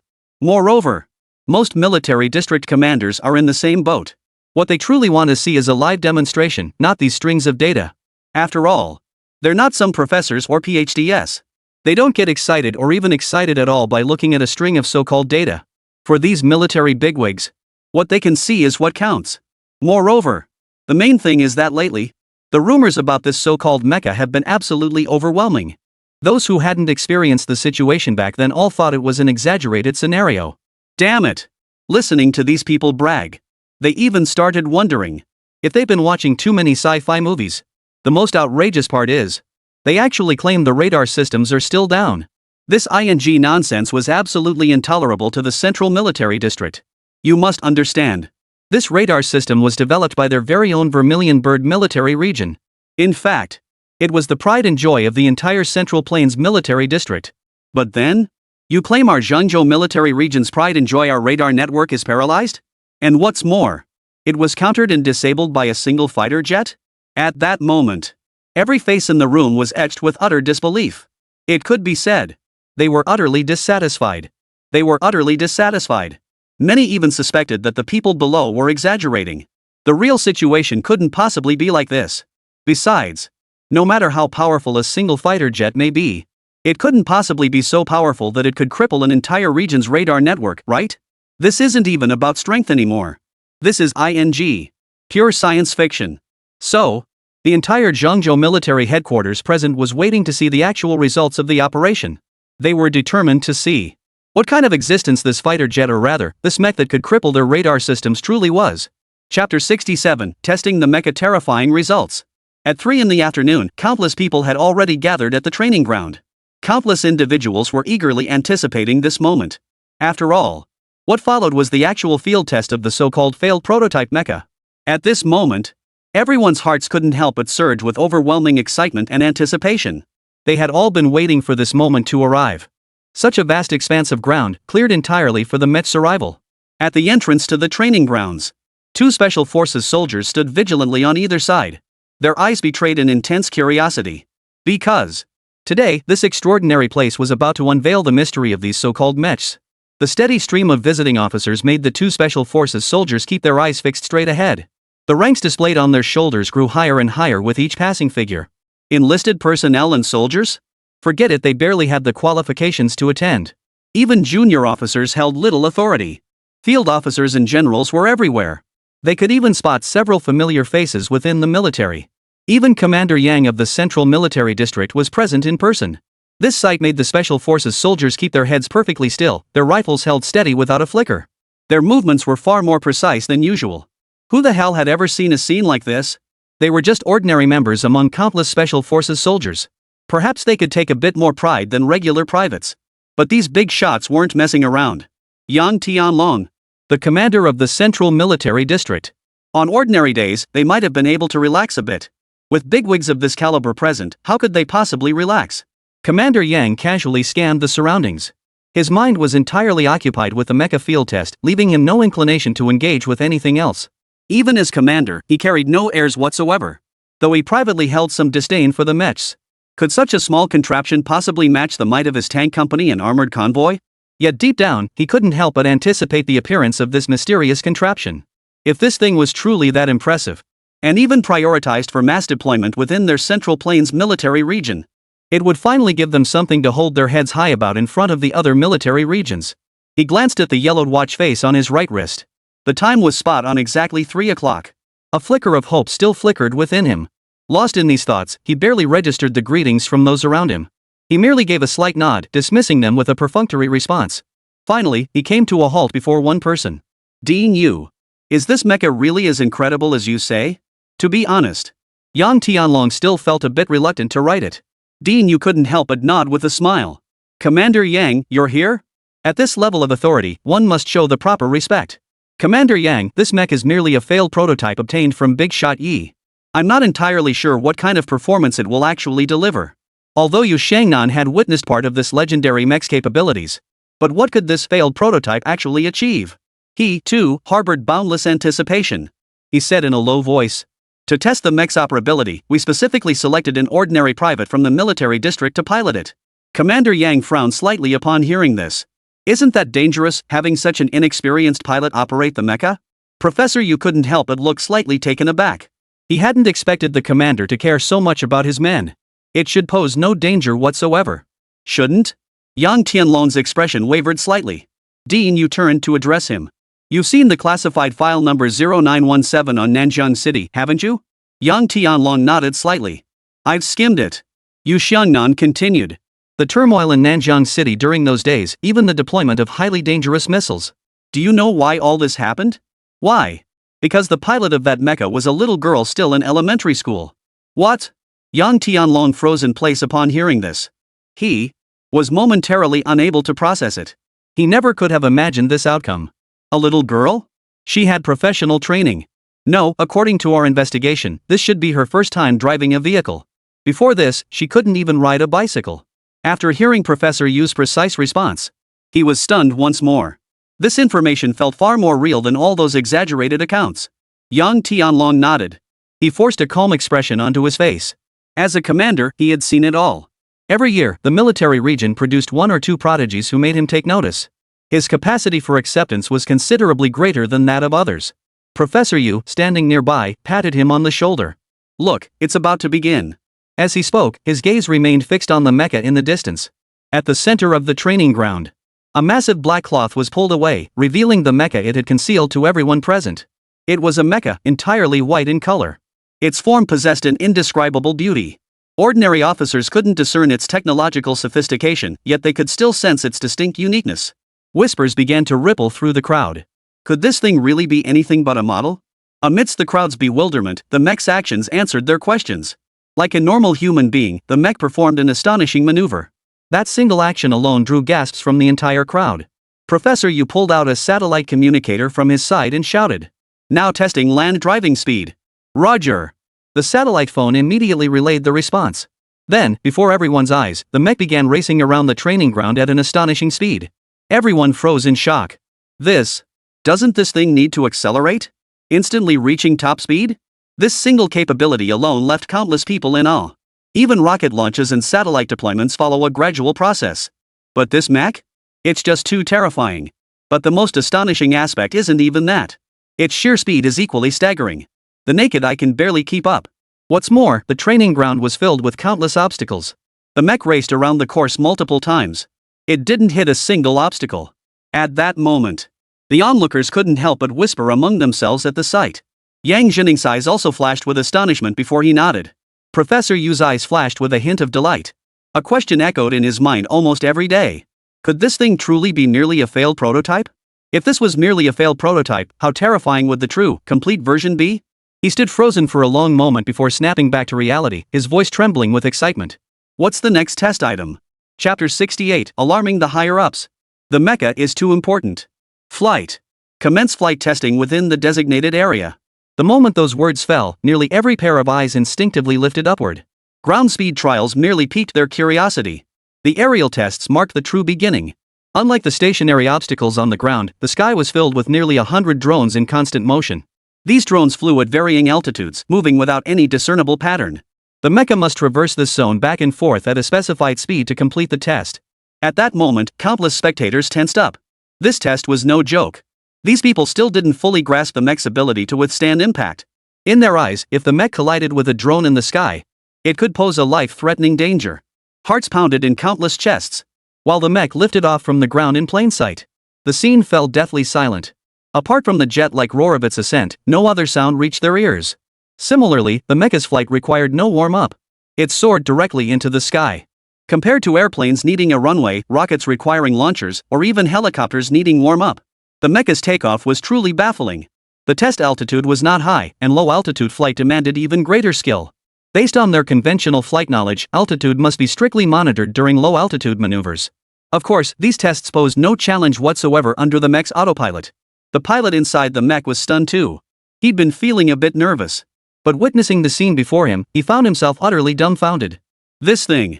Does it even need a pilot? He hadn't performed a single maneuver, yet it had effortlessly navigated through layer upon layer of obstacles. It was simply too incredible. He was completely dumbfounded. What's the point of having a person?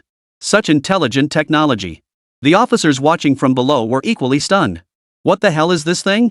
A remote-controlled aircraft? Even remote-controlled planes don't react this fast. What kind of radar system is mounted on that mech? It's far too advanced. In that split second, the military commander considered the idea of using the lightning sky to intercept this machine. In the subsequent tests, countless observers were left utterly stunned. Is this what a mech is? Through round after round of testing, the officers were utterly captivated by the mecha's capabilities. Impact resistance test. The most powerful anti-tank missiles currently in military service proved utterly ineffective against it. Only a trail of smoke remains on the mech's surface. A simple rinse with water restored the mech to pristine condition. Communication test: Zhengzhou military region radars and satellite phones are all temporarily disabled. However, the affected range was relatively smaller. Yet this alone was enough to leave the officers in awe for a long time. Could these capabilities truly reside within this hunk of metal? Missile test. The Zhengzhou military region's fortress, standing for 11 years, was reduced to rubble. Commander Yang Tianlong's lips twitched slightly, his expression betraying a wincing sense of loss. He turned to Professor Yu beside him and inquired, "Are there any other tests?" Professor Yu exhaled. "All tests on the defective units have been completed." After a moment, the onlookers slowly snapped back to reality. Defective units? Countless faces betrayed utter shock. This thing is called a failure? Yang Tianlong also forced himself to suppress the shock within his heart. After witnessing the entire testing process, it had become crystal clear to him. This thing, the Central Military District probably couldn't make the call on it. There was no way around it. It was simply too powerful. The mecha's testing had stirred up all the bigwigs in the military. Even Commander Yang Tianlong of the Zhengzhou military region felt his heart tremble upon seeing it. This is no damn joke. A failed prototype mecha already demonstrated such terrifying capabilities. The fully operational version? Beyond imagination. Late at night. Zhengzhou military district. Most people were already asleep by now. Only Yang Tianlong, commander of the Central Plains military district, sat alone at his desk deep in thought. A yellowish desk lamp glowing brightly beside him. A fountain pen rested in his hand, his mind filled with images of the mecha undergoing field testing. Finally, he shook his head and spoke to himself. The mecha matter is of critical importance. It must be reported to the national level. Under the lamp, he began to write furiously. On the paper, faintly visible were several words. Mecha, strategic significance, and so on. Clearly, even a failed prototype could capture everyone's attention. The next day. Dragon Nation, Supreme Council Chamber. At this moment, the Supreme Leader Tian Lao was organizing documents as usual. His desk was cluttered with numerous papers. His gaze swept over them, suddenly pausing at one spot. An archive folder caught his attention. 4 characters were boldly printed on its surface. Top secret. The senior leader's heart skipped a beat. Instinctively, he seized the file folder in his hand. At the same time, his hand habitually touched the seal. It had not been opened. Of course, documents sent directly to the central authorities would never pass through anyone else's hands. He glanced at the sender. It had come from the Central Military District. Could it even be personally sent by Commander Yang Tianlong of the Central Plains Military District? At that moment, Tianlong also began to ponder. What could possibly warrant the Commander-in-Chief of the Central Plains Military Region personally sending a top-secret file? Could it be an enemy nation had violated the ban? Or had enemy spy submarines been discovered in the southern seas? Lost in thought, he had already opened the file cabinet. The file folder felt slightly heavy. It couldn't possibly contain only documents. He gently removed its contents. A plain written document and an encrypted storage drive. It seemed something truly significant was unfolding in the Central Military District. His heart tightened slightly. Calming himself, he opened the document. As the saying goes, the handwriting reveals the man, and he recognized the script. The handwriting of Yang Tianlong, commander of the Central Military District, was highly distinctive. It was impossible for others to imitate. He recognized at a glance that this document was personally handwritten by Yang Tianlong. He continued reading down the document. The more he read, the more profoundly shocked he became. A genuine mecha had appeared in Jiangnan City? This development. He couldn't sit still anymore. Holy crap. This was a monumental event. Mecha. And, it's real? Chapter 69, Terrifying Speculation. If it's real, could the scientific technology described in these texts truly exist in our current era? There were even video files stored on that encrypted drive. He grew increasingly agitated. Why had he only just learned of such powerful technology now? A communication system capable of rivaling an entire city. A missile capable of rivaling a nuclear warhead. An energy source that had seen no breakthroughs in nearly a century. And the intelligence systems the entire world has been researching in recent years. Special materials adaptable to any environment, land, air, or water. Which of these is not the lifelong pursuit of generations of researchers?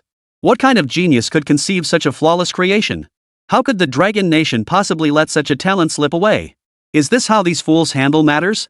To abandon such a talent over a failed mecha prototype? How many years or even decades could they spend researching that technology? They abandoned negotiations after offering such a paltry bargaining chip? As he scanned these documents, the senior leader Tian Lao found himself growing inexplicably furious, a reaction that even surprised him. As a high-ranking decision-maker in the nation's leadership, how could he possibly lose his temper so casually?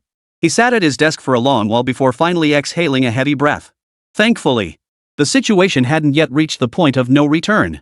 At least the Zhangzhou military region and the core personnel of Jiangnan City possessed some self-awareness. They hadn't gone out of their way to offend anyone. The fact that the other side could even provide a defective mech meant there was still room for maneuver. He pondered briefly. At first, he hadn't questioned the authenticity of the matter at all. After all, the documents had already been delivered to his hands. To dare fabricate false information at this stage would be a capital offense. The commander of the Central Military District had personally written it couldn't be fake. However, the true performance and effectiveness of this mech, whether they contained exaggerated claims, that remained uncertain. But, given the gravity of the matter, he decided to err on the side of caution. First, he would convene senior personnel for a high-level medical conference. Let the top brass review these documents together while examining the encrypted video. If this mech truly lived up to the exaggerated claims in these documents, then it would fully justify convening a meeting. Once confirmed, it would still be necessary to dispatch relevant personnel to verify the authenticity of the incident. After all, bringing certain concepts into reality might be a bit too avant-garde. A closed-door high-level meeting is scheduled for this afternoon. This matter can be presented at that meeting. That same afternoon, in a conference room at the National Convention Center, numerous high-ranking national leaders arrived one after another. At the very front sat the supreme decision-maker of the Dragon Nation, a white-haired elder dressed in a Zhongshan suit. His eyes were sharp and focused as he flipped through several documents, speaking casually. "Well then, what's been happening lately?" Beside him, a group of people glanced at the documents in their hands. They all seemed hesitant, unsure whether the matter at hand required the supreme decision-maker's approval. At that moment, the senior leader Tian Lao at the bottom of the group immediately spoke up. "I have something to report." In that instant, nearly all eyes converged on him. Tian Lao took a deep breath. In the presence of this supreme decision-maker, anyone would be affected by his unique aura. A top-secret document has been received from the Central Military District. The opening statement immediately captured everyone's attention. The elderly man seated at the head hesitated slightly before speaking with a smile. "Zhangzhou Military District? Sounds like good news, then?" For a moment, Tian Lao was taken aback. Truly worthy of representing the nation's highest wisdom. In such a short time, he had already discerned whether the matter was favorable or unfavorable. He suddenly felt as if his innermost thoughts had been laid bare. While the others also glanced sideways, their hearts skipping a beat. Since the elder did not refute it, it meant the guess was correct. "Go on," the old man said kindly. Old Tian nodded, pausing as he held the documents in his hand, while simultaneously retrieving the encrypted storage drive. "Everyone, take a look at the documents first." Everyone nodded. Typically, these documents exist as single copies. This time, however, several copies had been made. When the senior leader presented them, everyone's gaze immediately revealed astonishment. Because of Yang Tianlong's handwriting. Handwritten. Evidently, this matter was being taken very seriously. Everyone continued reading the text. Yang Tianlong, meanwhile, observed the expressions on the others' faces. Almost every face betrayed a hint of surprise. This was almost identical to his own reaction when he first saw this letter. "Mecha? This is ridiculous." As they continued reading further, any trace of disdain vanished from their faces. Merely reading the descriptions left them feeling somewhat numb. "This thing, is it for real?" Even the man seated at the head of the table showed a hint of surprise. The supreme decision-maker smiled and shook his head. "Interesting, very interesting. Open that encrypted storage drive. Let's see what's inside." It must be said that after viewing this letter, they developed a keen interest in the video. If that were truly the case, it would be utterly astonishing. Tian Lao nodded and placed the encrypted drive into the playback device at his waist. Above the meeting, an image appeared. From the very start of the video came the sound of whooshing, wind howling. Judging by the surroundings, it appeared to be a training ground. The footage showed the entire process of the failed prototype undergoing field testing. Countless eyes fixed on the central position, all revealing expressions of intense interest. This large white robot was likely the mecha itself. Their gazes betrayed pure curiosity. Could this model-like contraption actually move? With that size, could it even fly? After all, the very existence of a mecha defied all logic. A hint of bewilderment lingered in their eyes. The moment the failed prototype began to move, they all became utterly focused, staring intently at the screen. Then, just like the commander of the Central Military District back then, from initial disdain to their mouths forming perfect O shapes in astonishment, countless people were left speechless with shock. "This thing, it's probably the real deal. If it were just a video with no context, that would be one thing. They could still suspect it was special effects or post-production. But who were the people in the footage? Not only were Zhangzhou's most renowned professors and experts present. Nearly all the high-ranking officials from the Central Military District were present. Among them were several academicians whose faces they recognized. Those were the very badges they had personally awarded. This matter, it seems, has already been decided. With so many people present, how could it be anything but genuine? At this thought, everyone present grew intensely excited and exhilarated. If this mech is real, then Chapter 70, Decision. Award the highest medal. The supreme decision-maker seated at the head of the table leafed through documents with an expressionless face. His aura radiated an innate authority that commanded respect. Clearly, like the top leader, he had instantly grasped the true nature of the situation. What use was a failed prototype mecha? Even a fully functional one was utterly unwanted at this moment. Why? Give a man a fish, and you feed him for a day. Teach a man to fish, and you feed him for a lifetime. What good are these mechs? How much of the true scientific knowledge could they possibly grasp? Would they truly abandon that flawless jewel for nothing more than an exquisite box? Such an important talent, yet his file contains only a few sparse entries? What good is it to fill pages describing how powerful the mechs are? The elder at the top spoke in a calm voice. Immediately, right now. Bestow upon this Mr. Yining the highest honor of the Dragon Nation. Award him the Dragon Nation Medal. The entire assembly was shaken to its core. They had never heard the decision-maker speak in such a tone. They never imagined this matter could move him to such emotion, even anger. The highest honor of the Dragon Nation. Though they harbored some reservations, they dared not voice them. Under such an overbearing stance, it felt as though his words were beyond question. This was a medal of honor equal in prestige to the Dragon Nation itself. Under the same decision-maker's leadership, only one Dragon Nation medal could be bestowed. Countless people were stunned. The honor of the Dragon Nation's bestowal had not been conferred for nearly 50 years. What does that even mean? And today, it was being bestowed upon someone they had never even met.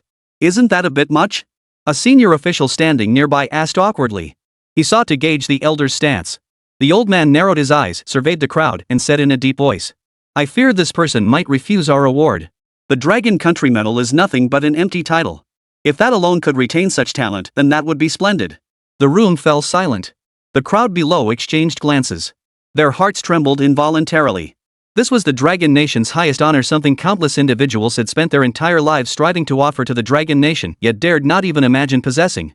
And yet the recipient might actually refuse? But then again, it made sense. If such a person sought empty fame, they would already be renowned throughout the world. The old man rose to his feet and slowly made his way toward the conference room door. He paused at the threshold. His voice, resonating with authority, echoed through the room. At any cost. Appoint Yining as the chief engineer of the National Mecha Program. As the words fell, a loud slam echoed through the room. The door slammed shut with a heavy thud, leaving the others in the conference room staring at each other in silence. Yang Tianlong exhaled, his previously tense expression finally relaxing. Send someone to present the medal first. As for inviting him to serve as chief mecha engineer, we'll discuss that later. Everyone nodded in agreement. Once the Dragon Nation medal is awarded, we'll see how he stands by the nation. In Nanjiang City, within an unassuming villa, a group of leaders dressed in mouse suits stood in neat formation outside the door. Their expressions solemn, they clasped a box between them. Upon the box lay a dazzling medal. The Dragon Nation medal. Only one exists in the entire nation. Under normal circumstances, conferring a medal of this caliber would warrant a grand commendation ceremony. Yet their orders were simply to deliver it to a man named Yining. Their mission would be complete once the medal was handed over. Countless soldiers surrounded and protected these individuals. "Excuse me, is Mr. Yining available?" The villa's gates swung open swiftly.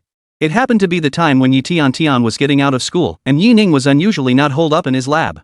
He looked at them with a hint of confusion. It was clear these people were likely part of the same group as those professors. Why are they back? Did they run out of fun? Didn't we already give them a defective unit? Yining said with a hint of impatience.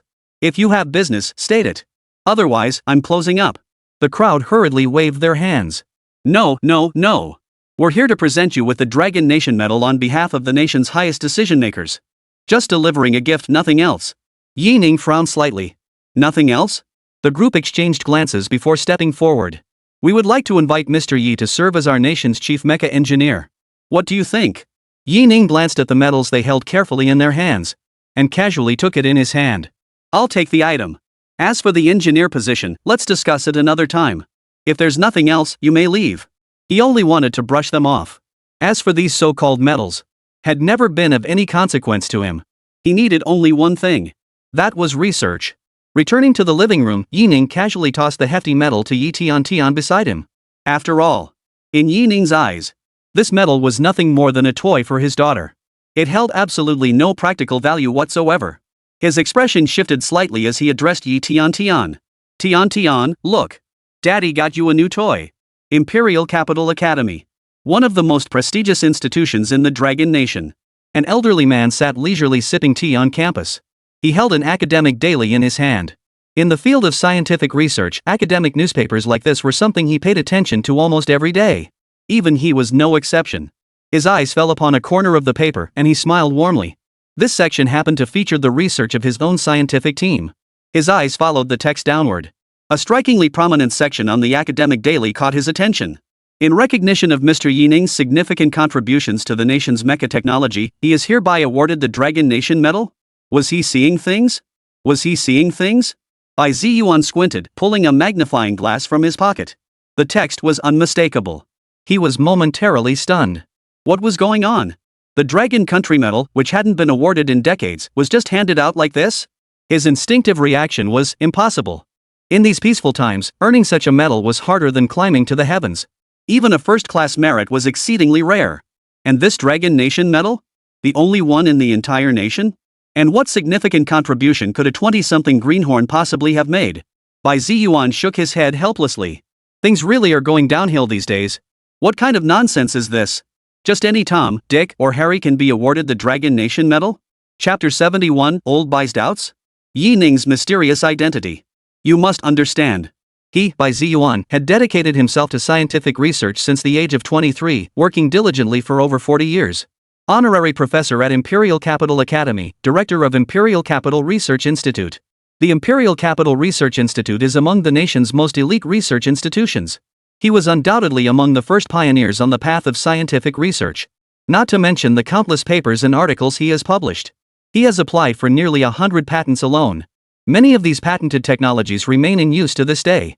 This alone speaks volumes about his current standing. When he was awarded the Academician Medal, the highest decision-maker personally took the stage to present it. Now, though he is elderly, his research projects in recent years have frequently yielded breakthrough progress. In terms of contributions, what could that greenhorn possibly offer? Mecha? What a joke! At this stage, mechs can barely execute basic movement commands. And that's supposed to be worthy of the Dragon Nation Medal? Could the scientific value of this kid's mecha possibly outweigh the value of his 40 years of research? Bai Ziyuan clearly couldn't swallow his indignation. After reading the news, he lost all desire to drink tea.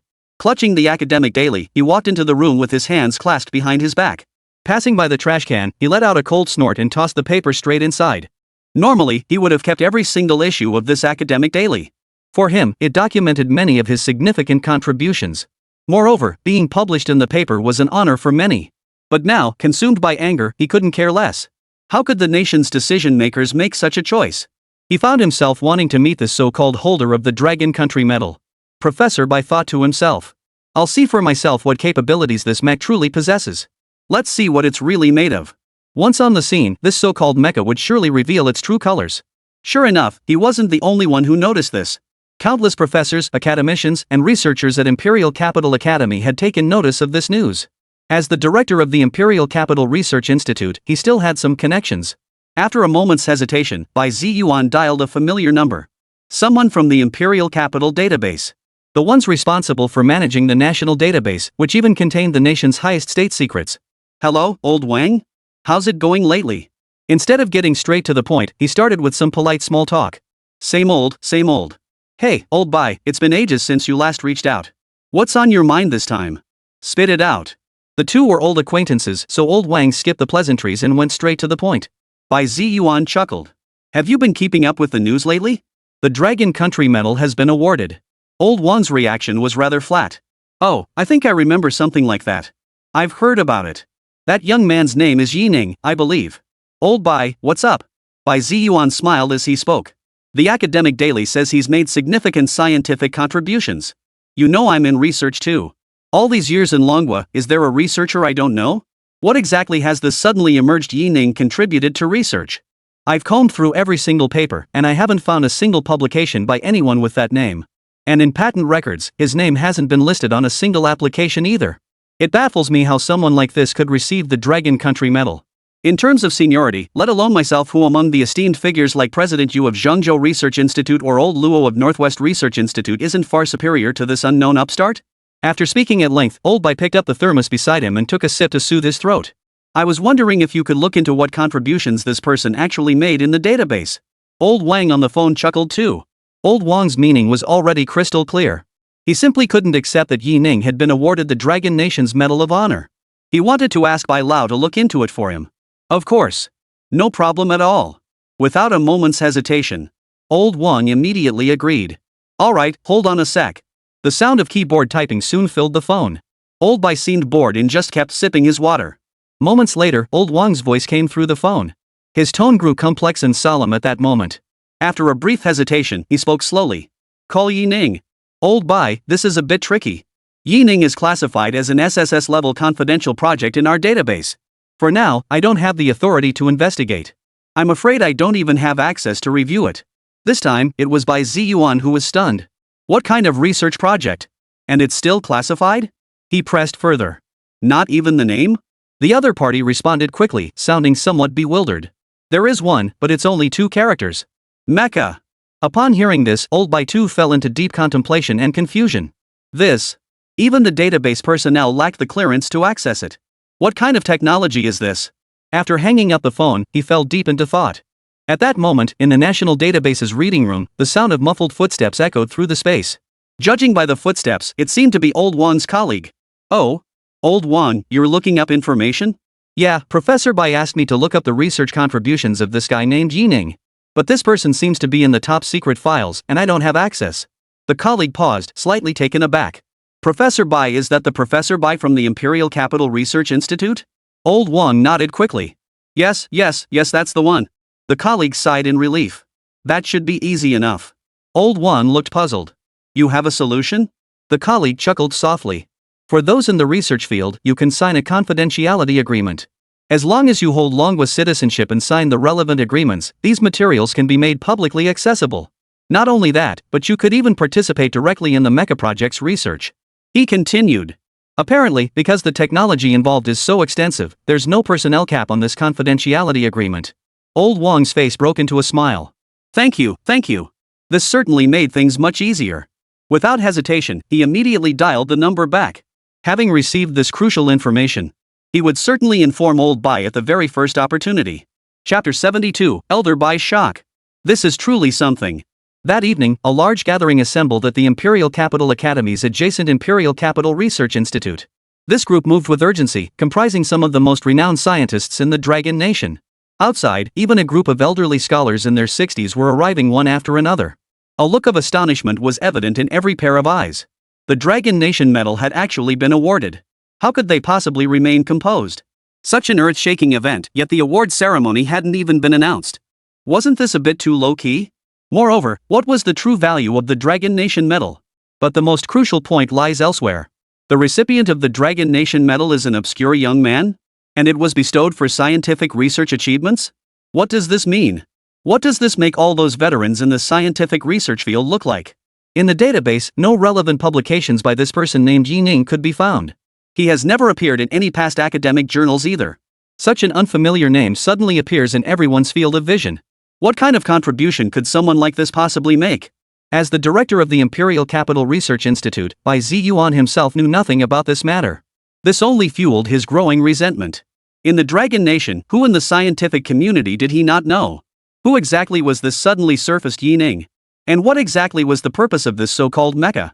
All these questions were about to be answered. Across from him sat security personnel from the State Security Bureau. His hands were clad in white gloves as he pulled out a thick stack of documents. Stamped across the documents were the characters a seal of top-level state secrecy. The sheer thickness of the documents alone made it clear this agreement was a top-level state secret. Simultaneously, his other hand extended a signature pen toward Bai Ziyuan, along with an ink pad for fingerprinting. He exhaled. This was the second time he had signed this agreement. Without hesitation, he flipped to the last page and signed his name.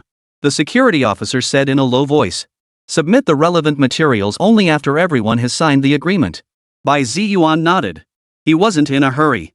The answer was right before his eyes, there was no need to rush. Behind him, countless people queued up, waiting here to sign the relevant confidential documents. After signing the confidentiality agreements, everyone proceeded to a side laboratory to wait. It wasn't just old Bai, everyone was curious. Why was this man receiving such special treatment? Within about 10 minutes, everyone had signed the agreements.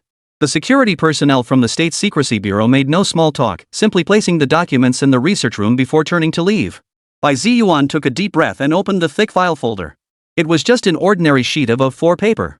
But it was densely covered with meticulously recorded research findings. Bai Ziyuan's gaze fell upon it, and at first glance, he froze in place. The contents recorded on this page, the implications it held, kept him staring intently. No wonder no related patents had been filed. The military implications of this research were simply immeasurable. He continued flipping through the pages. What followed was even more astonishing. However, to Bai Ziyuan, these research records seemed peculiar. Merely documenting the outcomes and practical applications of each project without explaining the underlying principles. Of course, he didn't know that these were merely the research findings currently uncovered by Professor Yu's team at the Zhengzhou Research Institute. Every single page contained information that could potentially shake the academic world to its core. He took a deep breath and stopped reading. This thick stack of documents alone was sufficient proof of many things. But surely this alone wouldn't warrant the awarding of the Feilong National Medal? He first passed the documents around for everyone to review. Until finally, Bai Ziyuan's gaze settled on the small USB drive. This must be the most crucial piece of evidence. Hesitating slightly, he plugged the USB drive into the computer. One by one, files appeared before his eyes. All the files were in a special video format. He immediately began playing the first video file. The video's content instantly synchronized with the projector, drawing everyone's gaze toward it. Is this the mecha? Those involved in scientific research could instantly recognize the mech's exterior design, which perfectly embodied the unique aesthetic of technology. The footage still showed the failed prototype undergoing real-world testing. But this segment was the latest test footage. Starting from its activation on the training ground, everyone's eyes were instantly drawn to the screen. Is this thing not straight out of a sci-fi movie? When a mecha that transcends eras collides with modern technology. A speed comparison? At full throttle, the mech could effortlessly outpace rockets equipped with launchers. Missile comparison? A single 70mm caliber missile delivers an explosive impact surpassing all domestic missile calibers. Moreover, its missile launch range exceeds 5,500 kilometers. It can fully achieve the effects of an intercontinental missile. Communication capabilities? China's most advanced radar system, the Suzaku Military Region's flagship Skynet system, was completely disabled. Before the battle even commenced, it had already lost connection. Nearly every contest resembled a dimension-lowering strike. There was simply no contest. Is there even a need for comparison? The defeat was sealed from the very start? These two aren't even from the same era. You could say that. As the onlookers witnessed this scene, their eyes all filled with thick disbelief. They could scarcely accept it for a moment. Could these things truly be developed by a single person? This revelation sent shockwaves through the Imperial Capital Research Institute's researchers. A mecha, for real? How did its energy systems, mobility, and engines all function? This can't be possible? Everyone present was utterly dumbfounded, their faces frozen in disbelief. One man abruptly stood up. Why have I never seen this kind of design before? Professor Bai, I need to investigate this Yining. What exactly is his background? How could he possibly? Bai Ziyuan, seated in the center, shook his head gently. There are no records of him in the current database. His eyes were filled with utter disbelief. As a fellow researcher, he couldn't explain any of the principles involved. For a moment, he suddenly felt utterly ignorant. Everyone seemed eager to witness this Yining make a fool of himself. Yet in the end, it turned out the fool was none other than myself. Ah, the Dragon Country medal truly well deserved. In the quiet laboratory, Bai Ziyuan sighed. At this moment, even he had to admit, this Yining is something else. Chapter 73, The Helpless Crowd. Jiangnan Science Research Institute. After nearly 3 years of development, the tracking device project at this institute abruptly halted without warning. A new research initiative took its place. This new initiative was dubbed the Mecha Research Project. As the saying goes, proximity brings advantage. The nearest Jiangnan Research Institute naturally secured the first-hand resources. Even the mecha itself was displayed within the institute. As for the Zhengzhou Research Institute, how could Director Yu possibly miss this opportunity? To better study the mecha, he made the announcement on the spot. Starting today, the research team that had originally arrived would be permanently stationed here. Where the mechs are, the researchers will be. Simultaneously, to accommodate the mechs, a plot of land near the Jiangnan Research Institute was immediately allocated to him. Whenever the word mecha was mentioned, higher-ups practically cleared every hurdle. But the facts proved otherwise. Their research has indeed yielded tangible results. In a short span of time, numerous breakthroughs directly filled gaps across multiple domestic industries. And this represented only the most superficial layer of mecha technology. As for missile manufacturing and communication technology, they hadn't even scratched the surface. The same applied to the specialized materials used in mecha construction. Professor Yu gazed at the gleaming white mecha hull, its body trembling slightly. This is the hope for Dragon Nation's future technology. If only they could fully decipher every technology within this mech, Dragon Nation's science would surely ascend to the pinnacle of global technological advancement. Inside the research institute, Professor Yu studied a document in his hands, his brow slightly furrowed. Dressed in a white lab coat, his hair had become slightly disheveled. His gaze kept drifting to another sheet of paper on the desk. Both sets of data samples originated from the same location, yet the values differed with each test. The data seemed inherently unstable. The magnitude of the deviation was equally perplexing, showing no discernible pattern. If the deviation stayed within a certain range, it wouldn't be a big deal. But these deviations were simply too extreme. In scientific research, even a slight deviation in data can exponentially increase the difficulty of the work. The fluctuating values were driving them to the brink of frustration.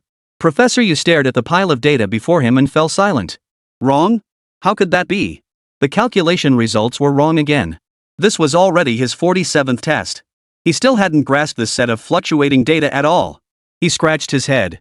He pondered whether there were any renowned experts in the field of data testing within the country. He seemed to be among the few top experts in the country. He knew the few remaining ones. But their capabilities fell short of his own. He fell silent. Was there anyone else who could complete this data testing task? Or perfectly analyze its underlying principles? Was there such a person? Professor Yu pondered for a long time before one name came to mind. Yi Ning.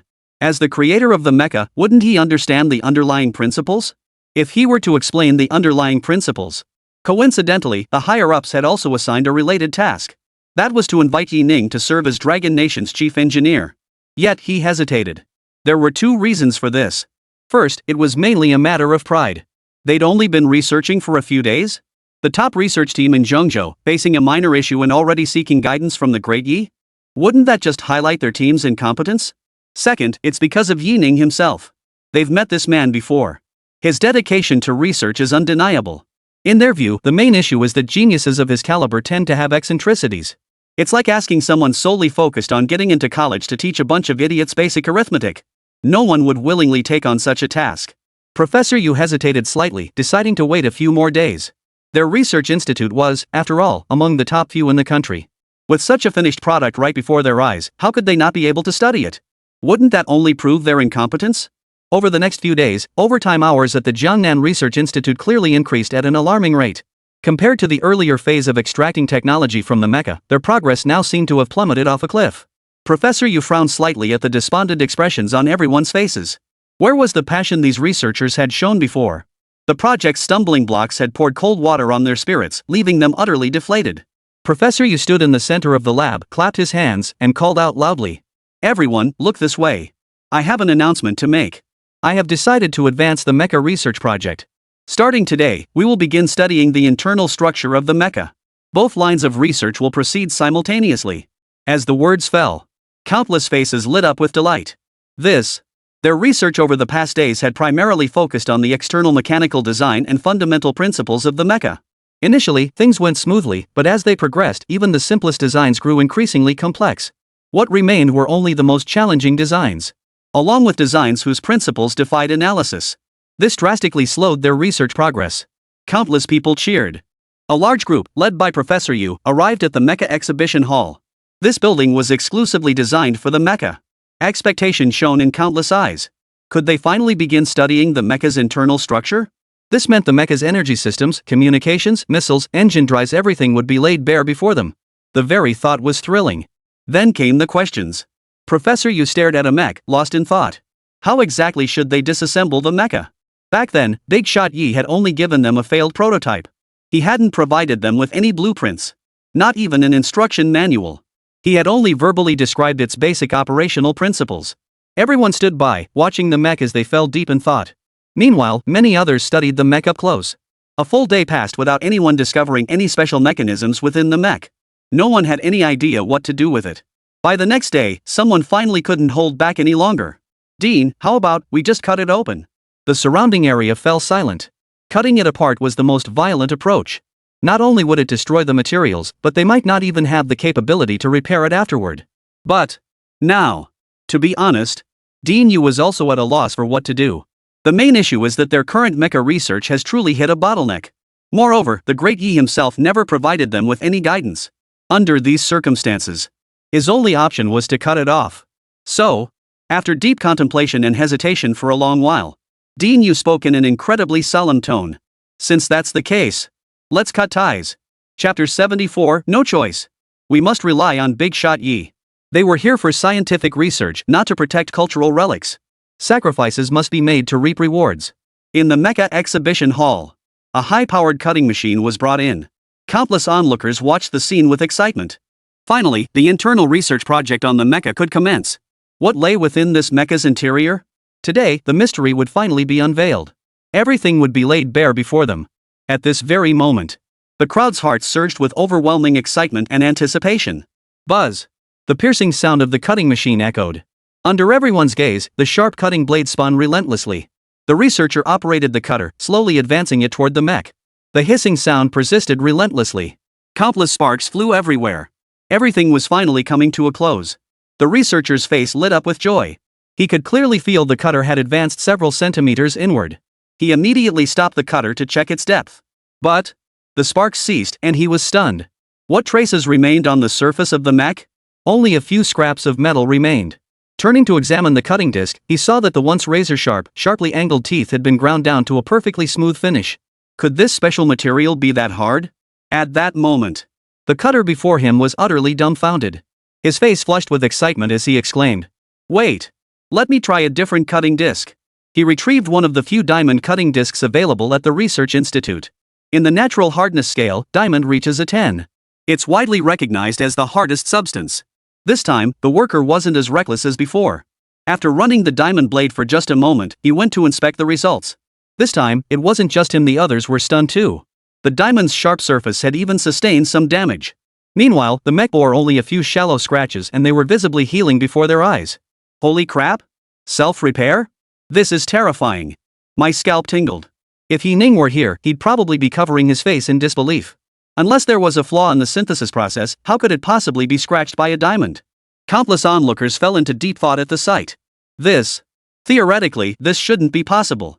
After all, force is reciprocal. No matter what, it shouldn't leave absolutely no trace.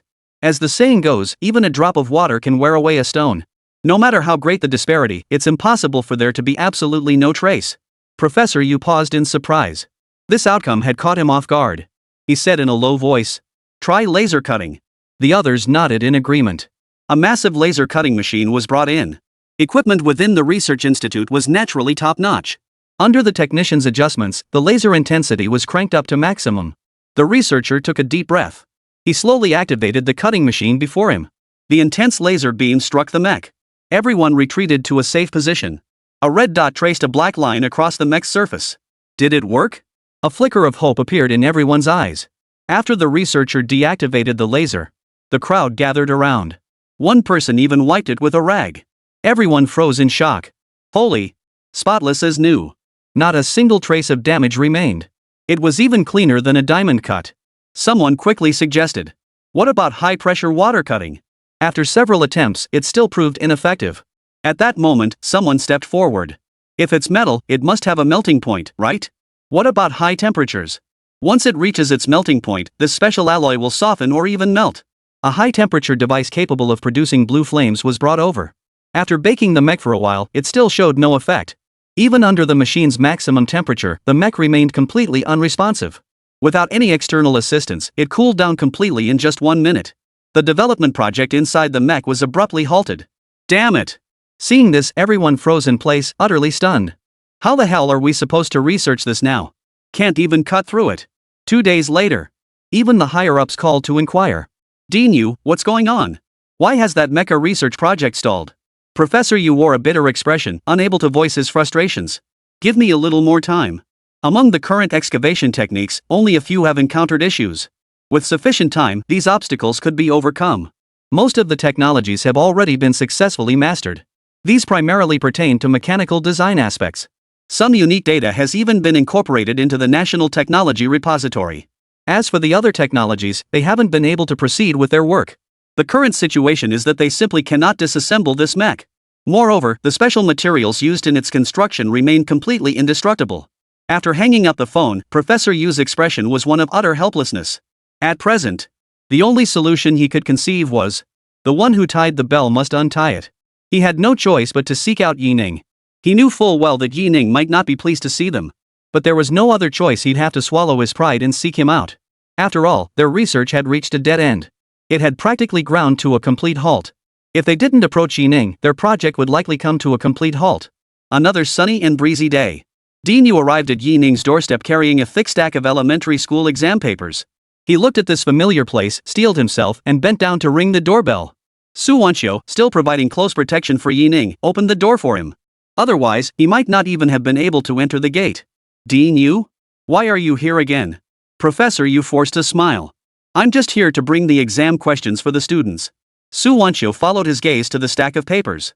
Good grief, the complete Huanggang series, plus Olympiad problems personally compiled by Professor Yu. This was going to be the death of Yi Tian. She smiled as she accepted the papers. I'll accept this kindness on behalf of the child for now. If you're looking for Yi Ning, you'll probably have to wait until Xiao Nuo gets out of school. Professor Yu waved his hands hurriedly. No problem, I understand. If he didn't come early to wait, how could he prove his sincerity? Inside the lab, Yi Ning had just completed the final stage of this research project. The system had simultaneously entered a standby phase, requiring a certain amount of time before new technology could be released. He exhaled a sigh of relief and slowly stepped out of the research lab. He was already aware of what had transpired outside. But his expression remained calm, betraying not a hint of emotional fluctuation. Who are you again? Never mind, it doesn't matter. What brings you here this time? Professor Yu didn't seem to care. After all, it was perfectly normal for Yi Ning to have no recollection of them.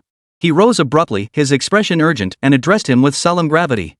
This time, I represent the most elite research team in the Dragon Nation. I'm here to invite Mr. Su to join us in our work. Yi Ning furrowed his brow slightly. What the hell is this? His expression turned cold, even tinged with disdain. At that moment, a mechanical voice echoed in his ear. Ding! Research system upgrade complete. High-dimensional technology unlocked. Chapter 75, Overjoyed. Yi Ning agrees to join. Upon hearing the system's announcement, Yi Ning froze momentarily. His gaze drifted toward Professor Yu in the distance, his expression thoughtful. Scientific research was inherently a resource-intensive endeavor. His lab's materials were already running dangerously low. Moreover, Dragon Nation enforced extremely strict controls over all materials. Anything slightly valuable or hazardous had essentially been mined out long ago. The materials he had managed to acquire over the years through various channels were barely sufficient to keep his technological research moving forward. Yi Ning hesitated briefly before opening the system panel. Before him appeared a panel visible only to him. The endless lists on the panel gave him a headache. Some items could only be purchased through the internal network or the black market. Items listed here were generally expensive and scarce. The biggest issue was that they were often unavailable despite their price. Certain items weren't always readily available on the market. Moreover, Yi Ning consistently purchased rare substances. In previous research, Yi Ning synthesized many materials himself. This significantly slows down Yi Ning's research progress. Moreover, working with limited quantities of materials only restricts his ability to operate freely. During the research process, various hesitations would arise. His gaze returned to Professor Yu. Collaborating with the authorities seemed to hold the key to changing all this. Professor Yu noticed Yi Ning's gaze and gave a slight smile. Big shot Yi, what do you think? Yi Ning's gaze kept shifting between the materials list and Professor Yu. Partnering with the government would mean the nation's resources tilting toward him. That toy medal he'd given his daughter earlier seemed to hold significant weight in Dragon Nation. This meant that if he partnered with the government, he wouldn't have to worry about resources at all. He could even procure various materials from around the world in the nation's name. He wouldn't have to spend much of his own money. He could freely access any materials the nation possessed. In that case, collaborating with the government might not be such a bad idea after all. Yi Ning exhaled and turned to ask Professor Yu. Are you representing your own research team this time, or the Dragon Nation? Professor Yu's face lit up at the question. Could this mean there was hope? In an instant, he became incredibly excited and enthusiastic, rushing to respond to Yi Ning before him. Naturally, I represent the sincere invitation of the Dragon Nation. As long as you join us, I can fulfill any request you have. Professor Yu was well aware of the orders from above. Whatever Yi Ning requested, they were to fulfill to the best of their ability. The next second, a playful smile curved the corners of Yi Ning's lips. Any request? Caught off guard by the counter-question, Professor Yu hesitated for a moment, but ultimately answered affirmatively. Any request. Yi Ning nodded with great satisfaction. Very well, I have only one request. Professor Yu's eyes lit up. Speak. As long as it's within our capabilities, we will certainly fulfill it. Yi Ning said calmly. You must provide all materials required for my research. Provide me with research resource support. Professor Yu froze, thinking he must have misheard. You, what did you say? Provide me with research resources. Yi Ning repeated calmly. But, at that moment, Professor Yu froze solid in place. His face was filled with confusion and disbelief. That's it? Big Shot Yi, are you sure there are no other demands? He found it hard to believe. A genius scientist of this caliber could join the national research team under such simple conditions? Yi Ning smiled calmly. Is that not acceptable? His gaze remained serene, yet it carried a hint of pity. Did he really think this condition was simple? You'll see what happens next.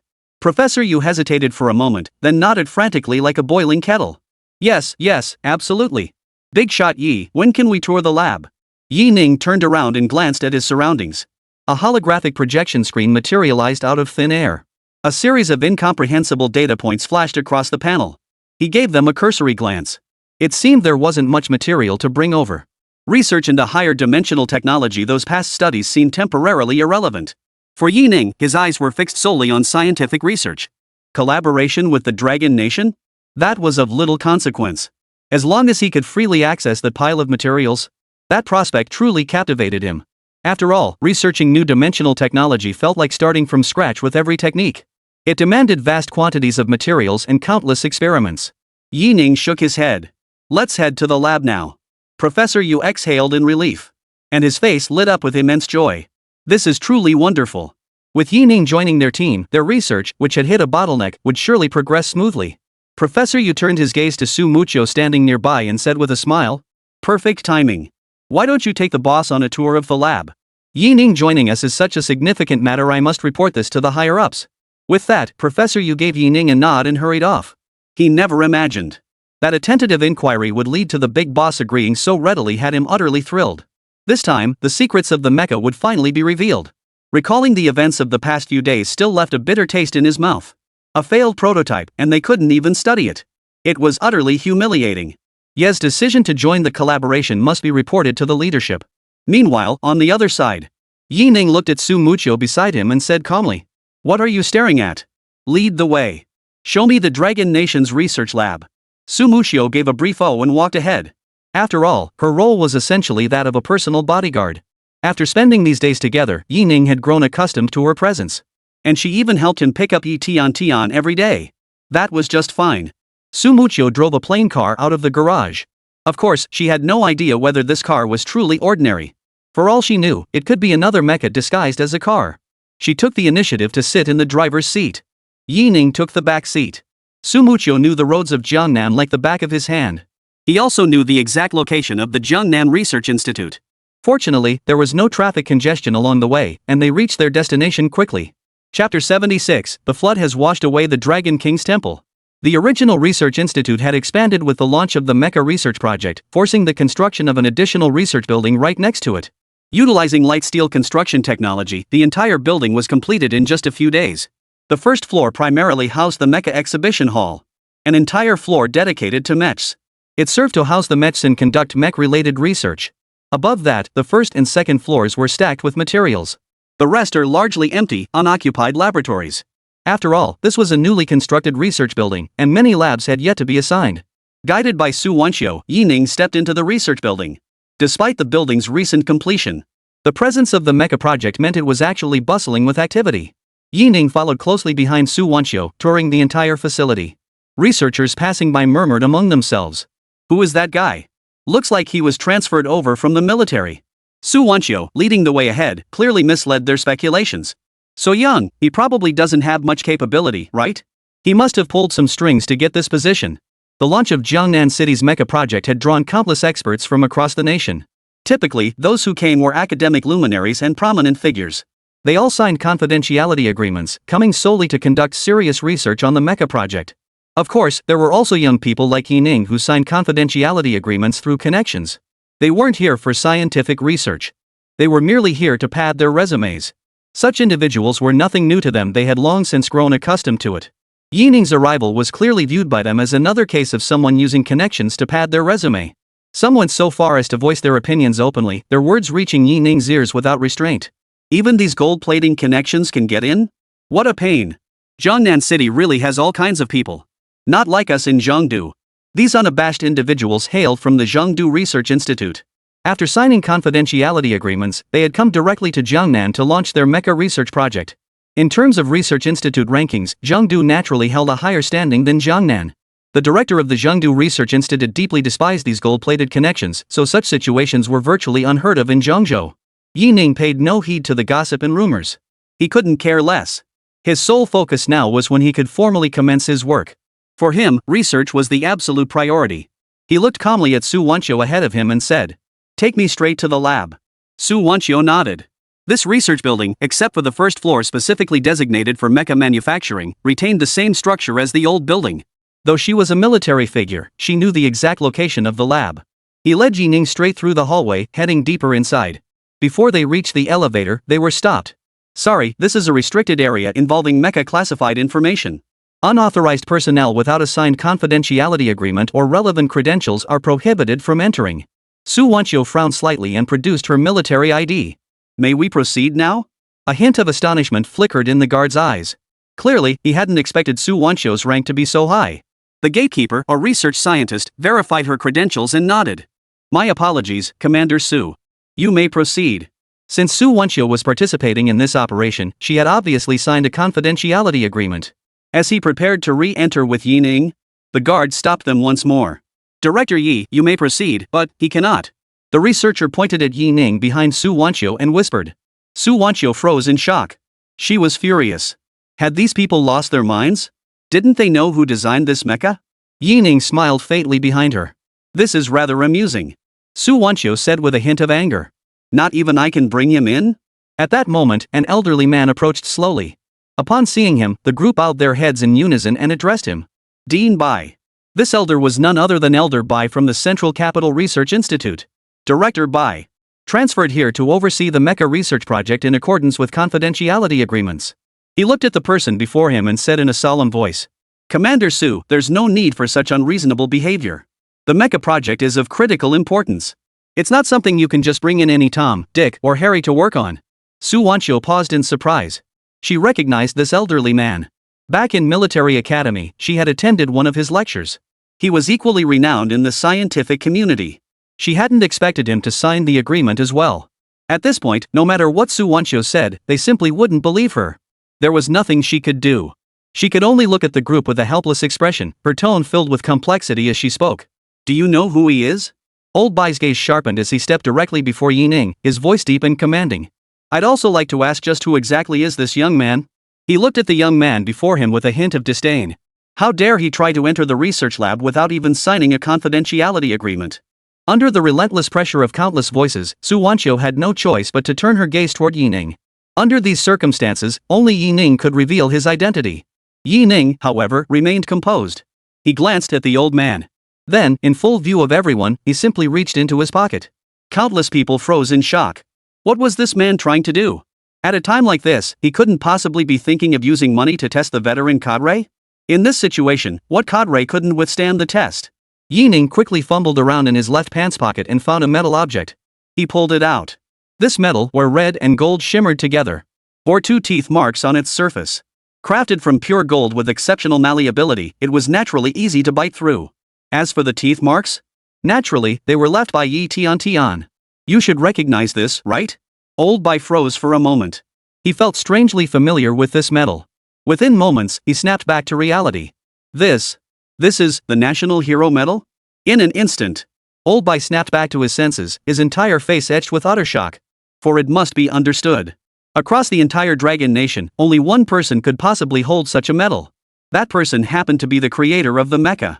The so-called confidentiality agreement was nothing but a joke in his presence. His eyes widened as he stared at the young man before him, stammering out. You're the mecha researcher. Yi Ning? Chapter 77, are you sure this is the material Yi Ning requested? The others also wore expressions of shock.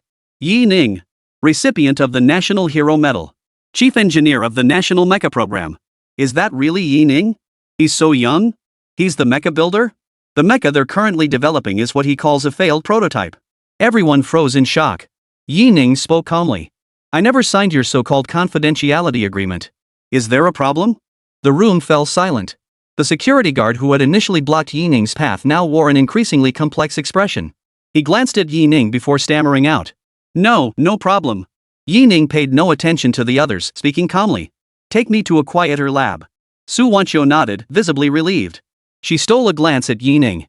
Thankfully, he wasn't angry. If he'd just turned and walked away, that would have been a huge loss for the Dragon Nation. Yi Ning paid no mind to such trivial matters. In his view, the urgent task was to immediately study the latest technology. Above the third floor, the space was mostly open laboratories. Yi Ning glanced around casually. The lab layouts were largely identical. As for the instrumentation, well, that was another story altogether. Deep within the third floor, Yi Ning selected a space to serve as his laboratory. Surveying his surroundings, he didn't seem to mind. After all, this was the only option available. Even if he wanted to complain, there wasn't much to complain about. All these circumstances were within his expectations. Yi Ning waved his hand, signaling Su Wanqiu that she could leave. Alright, you may go now. Don't let anyone else disturb me. Su Wanqiu nodded and left without further comment. In her view, researchers were all like this. In the quiet laboratory, Yi Ning was slowly writing something on the desk. These were all materials for his research. Since he was already collaborating with the Dragon Nation, he had no qualms about including everything useful materials, potentially useful materials, all of it. After about 5 or 6 minutes, Yi Ning stood up and stretched. He took the list of materials and headed out. Outside, Su Wanqiu was indeed still standing guard diligently. Yi Ning smiled lightly and said, Go get these materials prepared for me. Just say I requested them.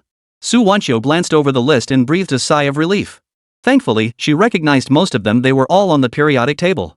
At least, that's what she thought. Clutching the list, she headed straight for the current head of the research institute, Professor Yu. He had returned to the institute at some point, though she hadn't noticed. Professor Yu smiled as he looked at the paper in Su Wanqiu's hand. Director Su, is this Mr. Su's materials list? Su Wanqiu nodded. Yes. Professor Yu took the list with great enthusiasm. Leave it to me. You go ahead and head back. With a smile, he watched Su Wanqiu leave. He turned his gaze to the list. The next moment, his smile froze. Copper, gold, indium, germanium, beryllium, titanium, vanadium, germanium, niobium, molybdenum, radium, 0G. All seemingly perfectly normal elemental materials. Some common materials wouldn't be an issue. Most of them were metals extremely rare in nature. And there was no shortage of highly dangerous radioactive elements either. The most absurd entry by far is 0G. This substance has only ever existed in a total of 3 atoms? Note that it has existed, it has long since decayed. OG has a half-life of 12 milliseconds. With current technology, it's simply impossible to produce. Are you kidding me? And many of these things are measured in tons? What the hell is this? The global production of this stuff is only about 10 tons. They're asking for a ton? And what the hell is curium? This rare element does have a standard market price.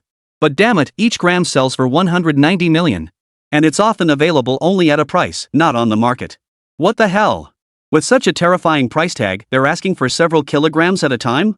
That's hundreds of billions when you do the math.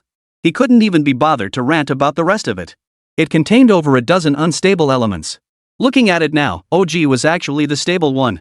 After all, with elements, there's no such thing as unstable, only more unstable. And among the remaining elements, some exist for as little as 1/1000th of a millisecond. How the hell are they supposed to supply this stuff? At least a dozen elements are simply beyond their capability to supply.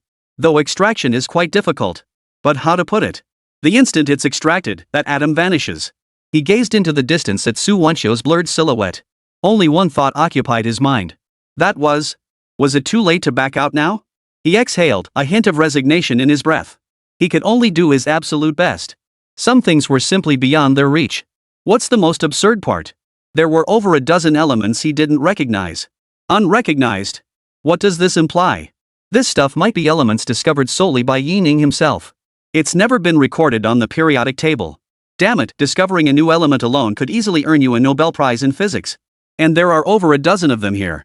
No wonder they couldn't analyze the mecha's material composition. Synthesized from these special rare materials, it's no wonder their half-baked skills couldn't figure it out. His gaze drifted downward. Another list appeared. Professor Yu breathed a sigh of relief. Phew. Fortunately, Mr. Su had anticipated they might be unable to preserve certain elements or even recognize some of them. They could simply substitute other materials. To put it simply, when it came to raw materials, Yining personally extracted them. Extracting raw materials was typically measured in tons. If a few hundred grams could be extracted from a ton, that would already be remarkably impressive. Converting that to monetary terms meant another several hundred million in consumption. He fell deep in thought. After a long pause, Professor Yu shook his head. Forget it. Better go request the materials. After all, these materials are also needed by Big Shot Yi. He dared not delay. Even though all these things together were approaching 100 billion. But what can you do? Since it's what Big Boss Yi needs. They'd scrape the bottom of their coffers to get it all together for Big Boss Yi. They couldn't possibly produce several kilograms of copper. A few grams would suffice as a token gesture after all, this stuff is priceless. If they actually followed this list to the letter, they'd probably empty the entire national treasury for that kid. This damn sleeplessness is just too much. But to retrieve materials, approval from the highest authority at the research institute is required. Every single signature must be obtained. Professor Yu didn't really care. After all, it was Yining who requested it. When it came to him, research operations were guaranteed to be greenlighted. Moreover, as a classified project, the mecha program carries high priority. That's all. At worst, they could simply reapply to the state. As a top-tier scientific researcher, Old Bai of the Zhengdu Research Institute. After being transferred here, he was appointed as the director of the Research Institute. This material list also reached his hands. He was stunned. Had he not known these materials were requested by Yining, he would never have dared to sign off on them. That single name represented tens of billions in funding allocations. Bai Ziyuan looked at Professor Yu in the distance and asked, Are you certain these are the materials Yining needs? Chapter 78, The Terrifying Consumables. What on earth is going on? Old Yu shook his head. I have no idea. Regardless, after several trips back and forth, the materials had finally been allocated. They dared not pry further. Once those rare materials were distributed to Tuo, Yu Shangnan waved his hand decisively, assigning the entire third floor space to Yining. Half a month passed in the blink of an eye. Su Wanqiu delivered another list to the director's office at the Research Institute. Upon seeing this list, Professor Yu couldn't help but look slightly taken aback. Is this a new list? I seem to recognize many materials from the previous list. Surely we don't need to apply for these again? Academician Bai, seated beside him, couldn't help but interject. And this material, I'm seeing it for the first time too. Su Wanqiu scratched her head as she spoke. Yining said the materials are almost depleted. This is the follow-up batch. The office suddenly fell silent. What the? How could so much material just run out? This stuff is worth billions and it's gone? How long has it been? Not even half a month. 2 weeks. This is beyond ridiculous. How did he manage to squander it? The two deans were growing restless. In the Research Institute's dean's office, the two deans exchanged bewildered glances. Should they sign this document or not? In just half a month, Yining had essentially used up 10 years' worth of resources from their research institute. Who the hell could handle this? Signing this agreement would mean committing to materials worth tens of billions more. If Yining's research yielded no results, wouldn't that be a massive loss? The two agonized over it for a long time. Finally, Yu Shangnan gritted her teeth and said, Sign it. After all, he's the one using all this material. Within the Research Institute, every single material had its destination meticulously documented. They weren't afraid of being blamed by higher-ups. It had nothing to do with them anyway. Old Bai nodded in agreement. After all, as researchers, they understood all too well how severely material shortages could hinder scientific progress. If their hesitation hindered Yining's research, that would be problematic. Better to go with the flow. What troubled them most, however, was not this point. As mentioned earlier, these materials were intended for human use anyway. But the most crucial point is, even now, they still have no idea what Yining is actually up to? Or rather, how far along his research has progressed. Moreover, Yining's lab remains locked year-round. No one knows what goes on inside. The two looked at each other, seeing that same hint of apprehension in each other's eyes. However, they felt awkward asking for now. They could only wait for Yining to disclose it himself. In the laboratory, Yining sat in his chair, scribbling on a sheet of paper. It had been ages since he'd used these antiquated instruments. His gaze fixed ahead. The system interface appeared before his eyes. Research System. Host, Yi Ning. Level, LV2. Continued research will unlock higher tier technologies. Currently unlocked content, Galactic Level Technology. Current development, Galactic Vehicle. Interstellar Exploration Craft Blueprint Research Progress, 97%. Interstellar Point-to-Point Shuttle Device Blueprint Research Progress, 72%. Interstellar Energy Design Blueprint Research Progress, 69%. Yi Ning exhaled. A faint smile touched his lips. Although the device hadn't been successfully developed yet, the blueprint portion was largely complete. If measured on a galactic scale, the technology he had previously unlocked was only at the solar system level. Now, however, his technology had advanced to the galactic level. Should the development of galactic exploration spacecraft succeed, then the speed unit for spacecraft equipped with this device would be measured in light years. 1 light year equals the distance light travels in 1 year. And this is merely one aspect of it. Mastering galactic technology would enable free traversal across the entire Milky Way. Yi Ning breathed a sigh of relief. This is merely the beginning. To fully create these things would require a period of accumulation and refinement. Then, the next second, his gaze shifted to one side. All the essential materials had been successfully extracted. However, it seemed he was still short of the numbers he had envisioned. I had Su Wanqiu submit the list earlier. The next batch of materials should be arriving soon. Ministry of Supply, Dragon Nation. A bustling crowd moved back and forth. This department controlled all of Longhua's resources. Everything from military weapons and missiles to food and grain must undergo approval here. Only then could distribution proceed. Minister Sun, here is the latest batch of material lists. As the head of the supply department, Sun Dania rubbed his temples in exasperation and waved his hand dismissively. His gaze casually scanned the list. Ha! Another request from the Jiangnan Science Research Institute? Hopefully nothing major this time. Half a month ago, a list from the institute worth tens of billions had startled him. When his eyes landed on this pile of incomprehensible elements, he froze. Though he had no idea what they were for, he knew these things must be incredibly expensive. This made him hesitate. How long had it been since the last batch of materials was delivered? Less than half a month? If this project weren't part of a state-level classified program, he'd be 100% unwilling to sign off on it. But now he hesitated. Damn it, who would dare sign this? The 2 deans might not care, but he's different. If any materials went missing, he'd be held responsible. He panicked. Could this kid be using this project to siphon off state funds? That's just too brazen, isn't it? If that were true, wouldn't he, as head of the supply department, be publicly denounced and humiliated? Embezzle billions? Even if he had the guts of a tiger and the boldness of a leopard, he wouldn't dare. Yi Ning may have received the National Hero Medal. He still didn't know what kind of person he was. After much hesitation, he decided to inform an acquaintance in the military district about the matter. Commander Yang Tianlong of the Central Military District had crossed paths with him several times. After all, he'd handled military supplies and such before. Through these exchanges, the two had become acquainted. Soon, he dug out the number and dialed it. Commander Yang? Yes, it's me. Yang Tianlong was a bit puzzled. Why was Director Sun from the supply department suddenly calling him out of the blue? He hadn't been handling any weapons transfers lately, had he? Damn it, did he lose some weapons? Holy crap. If that's really the case, that'd be a huge problem. In the military, every single bullet fired is accounted for. And if a whole batch went missing, forget about him being the Zhengzhou military commander. Even the governor of Zhengzhou would be in deep trouble. So, the very next moment, he dared not hesitate for a moment, urgently asking, "What's up, Minister Sun? Why are you calling me? Did you lose something?" Chapter 79, Everyone's Shock. Yi Ning's Research Findings. Sun Dania shook his head. It's not about lost supplies. Then what is it? Commander Yang grew puzzled. If it wasn't lost supplies, then what could it be? Then, Minister Sun sighed and said in a tone of utter helplessness, "It's just that there's a list of supplies that's got me really worried. Come to think of it, it might have something to do with you. Haven't you guys been working on a classified project codenamed Mecha lately?" Yang Tianlong paused slightly before nodding. How could this supply list be connected to that thing? So there is such a project. What about it? Minister Sun stated directly, "This batch of materials I have here comes directly from your classified project." Yang Tianlong grew even more puzzled. Is there a problem with this batch of materials? Sun Danio gave a wry smile. The materials on this list are worth billions. I already signed off on a batch half a month ago.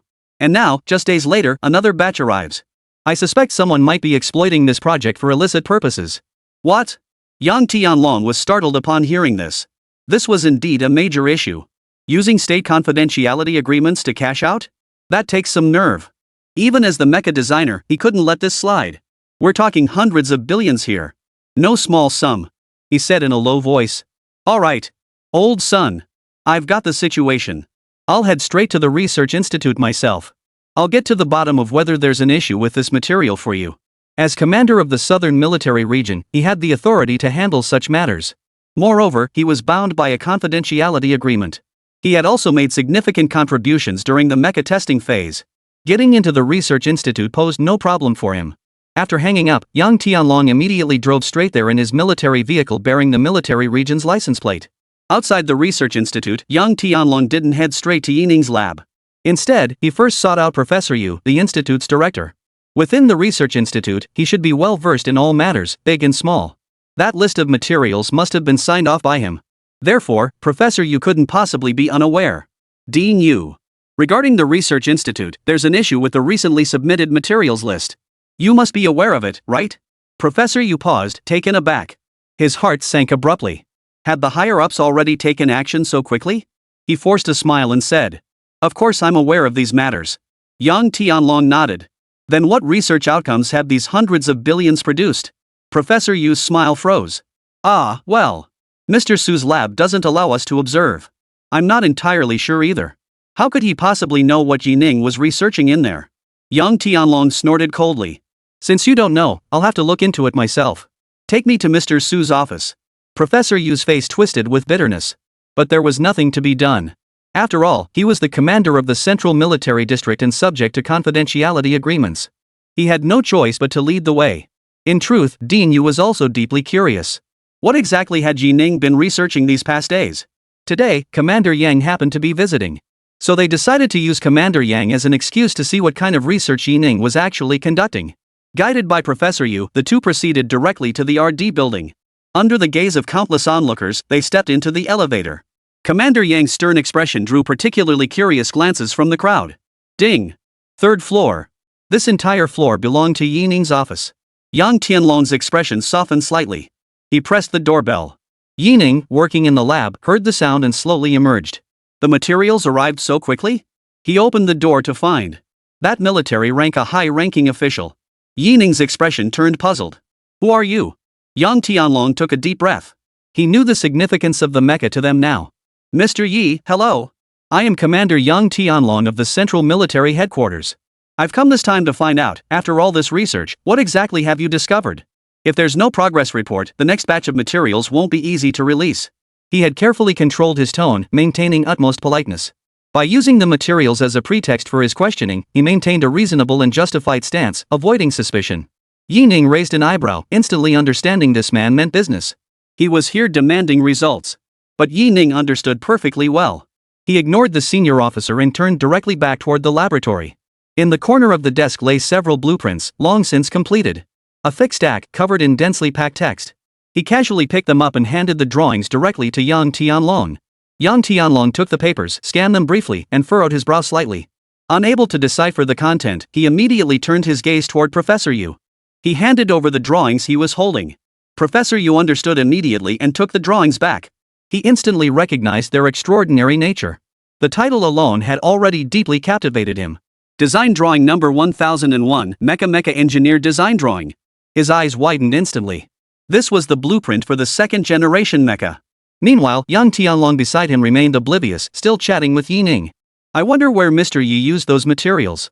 Before he could finish, Professor Yu's loud shout cut him off. What kind of design is this? How did I never think of this? If this section of the mech's interior is designed like this, its impact resistance would double again. And this modification here, it's pure genius. This thing is leagues ahead of that other mech. This is insane. And this section. So that's how the countermeasure for the communication system works. Professor Yu, standing to one side, went wild the moment he saw the thick stack of blueprints. His eyes gleaming with pure fascination. What was most devastating was that these blueprints also contained even more detailed design schematics for the second-generation model, including principles, structural rationale, and even analyses, all presented with unparalleled clarity. It was practically a textbook written specifically for them. How could Professor Yu not be thrilled? Yang Tianlong, who had been about to loudly reprimand Yining, froze in place. Instantly, a smile spread across his face. These materials, Mr. Su, are used so well, so ingeniously. I've long heard of Mr. Yining's mecha designs. I once had the privilege of seeing one of your designs. It was nothing short of a masterpiece. I never imagined Mr. Su would achieve another breakthrough in such a short time. Congratulations! Congratulations! Yi Ning watched the scene unfold with a faint, ambiguous smile. Who would have thought the military district commander had such skill in the art of Sichuan opera face-changing? He performed a textbook-perfect transformation right before everyone's eyes. He, however, remained utterly composed. With so much material, he wasn't the least bit surprised that the relevant authorities had come looking for him. For this reason, he had deliberately recorded the design blueprints for the second-generation mecha early on. In truth, this so-called second-generation mecha was merely a casual modification of the first-generation model, adding some basic scientific design elements. Frankly, it was just a token effort to placate these departments. His actual research projects were certainly not something he'd reveal so easily. Yi Ning waved his hand with a smile. No need to thank me for this, Yang Tianlong declared solemnly before him. Sir, go ahead and do whatever you need. Materials? We've got as much as you could possibly want. Yi Ning nodded, equally earnest in his reply. I just want to quietly pursue scientific research. Yang Tianlong nodded emphatically. We will wholeheartedly support your research, sir. The nation's strength lies in pillars of talent like you. He looked at Yi Ning with great satisfaction. Truly worthy of the National Hero Medal. Researching is just so satisfying. Chapter 80, Explosion? Just my little experiment. Within the Jiangnan Research Institute. This distinctive mecha research building stood out prominently. Not only this building, but the entire institute was teeming with special forces soldiers equipped with state-of-the-art firearms. Of course, none of this was visible to the public eye. As a top-secret national project, the mecha research program was conducted in strict secrecy. Unnecessary complications were best avoided. The first floor layout features 12 access points, each requiring presentation of relevant identification credentials. The security here was clearly extremely tight. At the very center of the first floor lies an exceptionally spacious hall. In the center of this space stood a massive mecha. However, at this moment, the mecha had been dismantled into countless parts. Professor Yu, standing to one side, wore a broad smile. Gazing at the mecha components in the distance, he suddenly felt that the hundreds of billions of materials he had approved earlier were well worth it. After Commander Yang requested the research findings, their progress in mecha development surged dramatically. After all, while the first-generation mech designs in that stack of blueprints were undoubtedly crucial, but for their current needs, the detailed principles of this generation of mecha were the most valuable asset. With the aid of these blueprints, they mastered the mech's disassembly on the very first day. They also gained a clear understanding of the mecha's internal structure. Every single component represented a tremendous boost to Dragon Nation's current technological capabilities. Moreover, Professor Yu clearly sensed that. With these blueprints in hand, they would encounter no bottlenecks whatsoever in their research beyond the first-generation mecha. Reporting to the Dean, we have successfully mastered the operational principles of the mech's mechanical modules. Professor Yu nodded with a smile. Excellent. Excellent. What about the progress from the materials department? How is the armor material fabrication coming along? Ma Pingwei exhaled as he spoke. Their research is progressing steadily. We've now reached a level that can barely be called failed prototypes. Professor Yu nodded again. Everything was proceeding remarkably smoothly. At this rate, not only the first-generation mecha technology, second-generation mecha might even be successfully developed. Meanwhile, mass production of the first-generation mechs had already begun. Wasn't this grand vision precisely their original goal? At that moment, Professor Yu became visibly excited and exhilarated just thinking about it. Just as he was about to ask another question. Boom! A deafening explosion echoed through the air. The research building trembled slightly in its wake. Everyone panicked. Holy? What the hell is going on? Could it be an earthquake? Professor Yu's expression abruptly changed. Countless possibilities flashed through his mind. An earthquake? The crustal plate they were currently on couldn't possibly trigger an earthquake. Volcanic eruption? There were no volcanoes anywhere near Jiangnan. Tsunami? The area is not coastal, it is surrounded only by rivers and lakes. Thus, natural disasters can essentially be ruled out. That leaves only human intervention. That deafening boom just now sounded more like an explosion. Exactly. Could it be that a classified project has been compromised? Has the Nanjiang laboratory been compromised? Are spies from a neighboring country trying to secretly extract intelligence? Professor Yu exhaled, already certain of the answer. At that moment, the laboratory doors swung open as a group of Dragon Nation soldiers, armed with state-of-the-art weapons, stormed inside. They stared in surprise at the unharmed experts. The explosion clearly originated from the building? Not the first floor? Excuse us, professors. Please continue your work. Leave the explosion to us. Su Wanqiu exchanged a quick greeting with the Special Forces soldiers and dashed upstairs. At that moment, they finally pinpointed the location of the explosion. On the third floor of the research building, wisps of black smoke drifted out through the windows. The entire group froze in shock. Then it hit them. Holy, an explosion on the third floor. Could Yi Ning be in danger? They knew exactly how crucial Yi Ning was to them. If anything happened to him, it would be the end. Su Wanqiu grew frantic.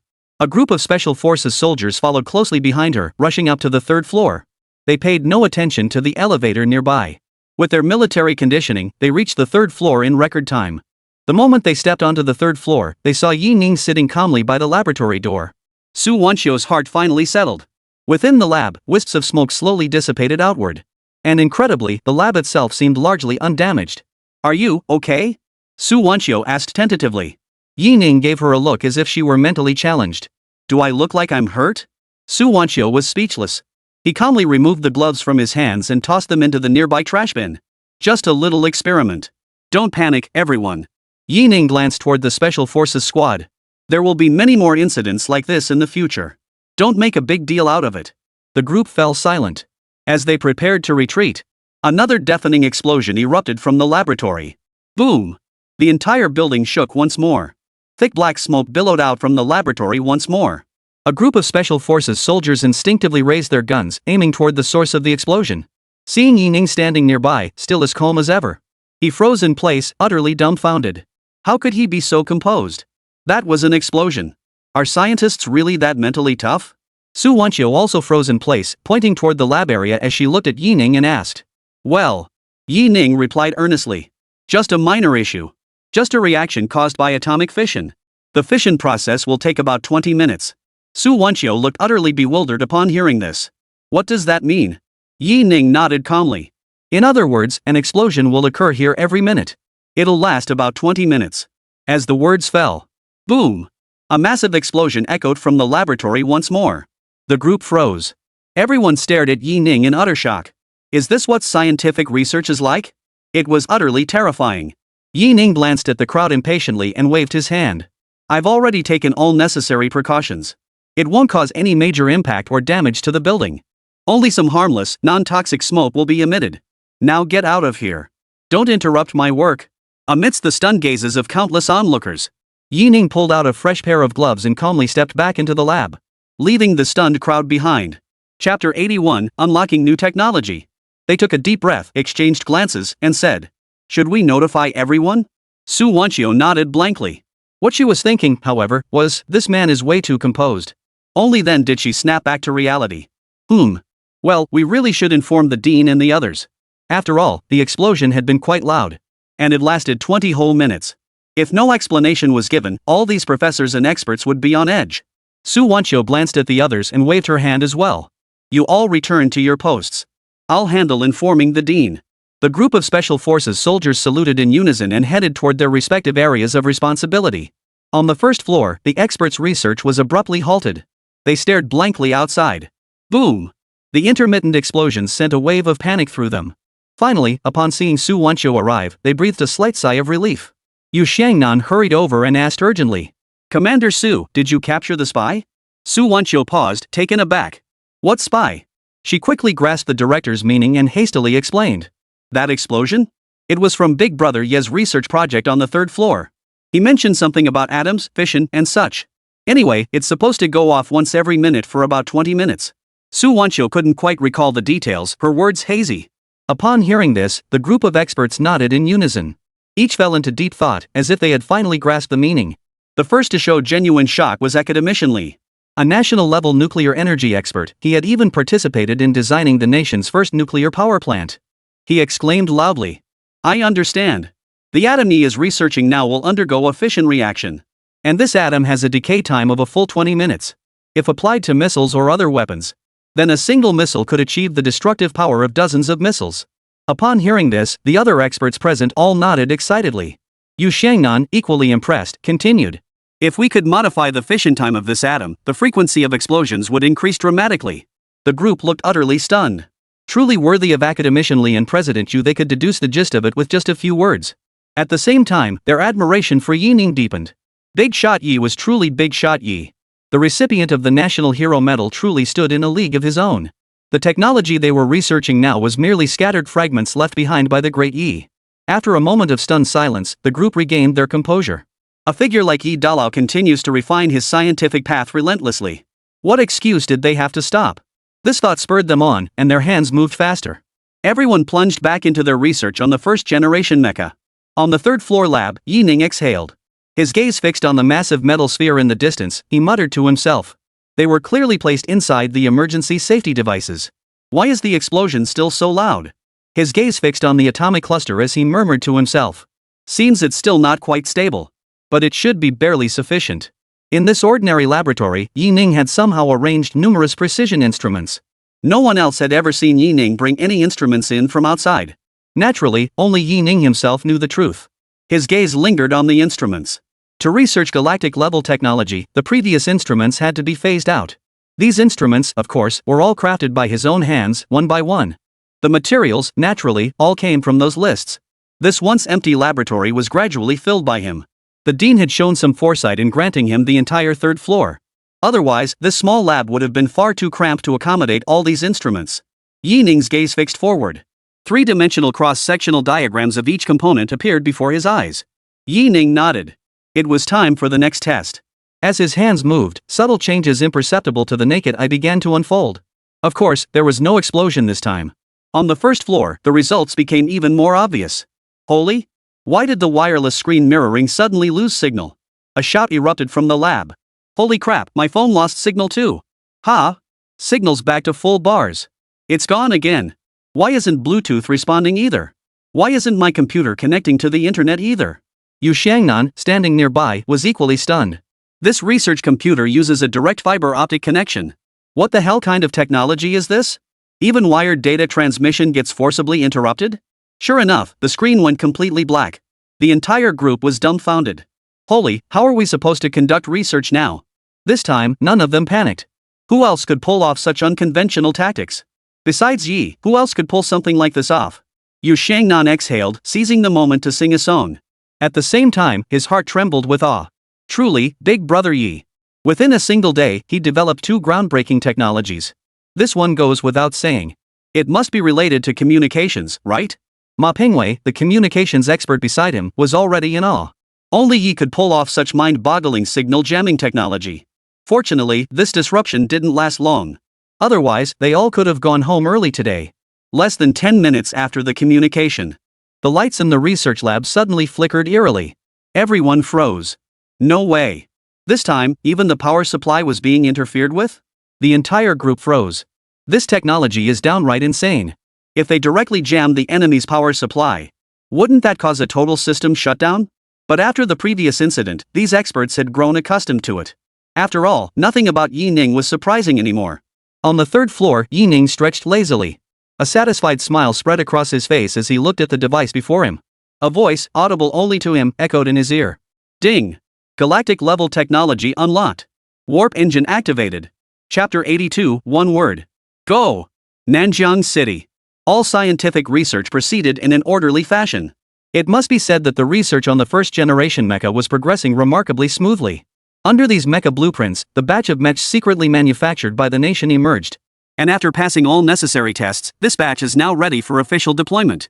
Meanwhile, in the southernmost coastal region of Longhua, as the name suggests, this stretch of sea is known as the Dragon Sea. This sea holds immense strategic value for the Dragon Nation. It also stands as an inalienable part of Dragon Nation's territory.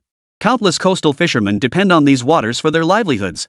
At this moment, several naval vessels were constantly patrolling the periphery of these waters. On scattered isolated islands, soldiers of varying ranks and appearances gathered, their military uniforms and features making them easily identifiable. These individuals were clearly not citizens of the Dragon Nation. The two distinct uniforms revealed them to be two separate groups. One group belonged to the 3A nations, while the other hailed from the Thief Nation. After a brief wait, several more vessels approached the edge of the maritime border. These vessels periodically ventured into the national waters before promptly retreating back to the periphery. Trailing behind them were several more vessels of the same class, each flying different national flags. Yet this routine seemed insufficient to satisfy their ambitions. The sound of splashing water echoed continuously. It was the sound of machine guns sweeping across the sea surface. As if venting frustration, with countless rounds striking the water's surface. The rounds sank beneath the waves with the tides. Soldiers aboard the vessels exchanged glances, some even chatting and laughing. It seemed like nothing more than a pleasant sea surf.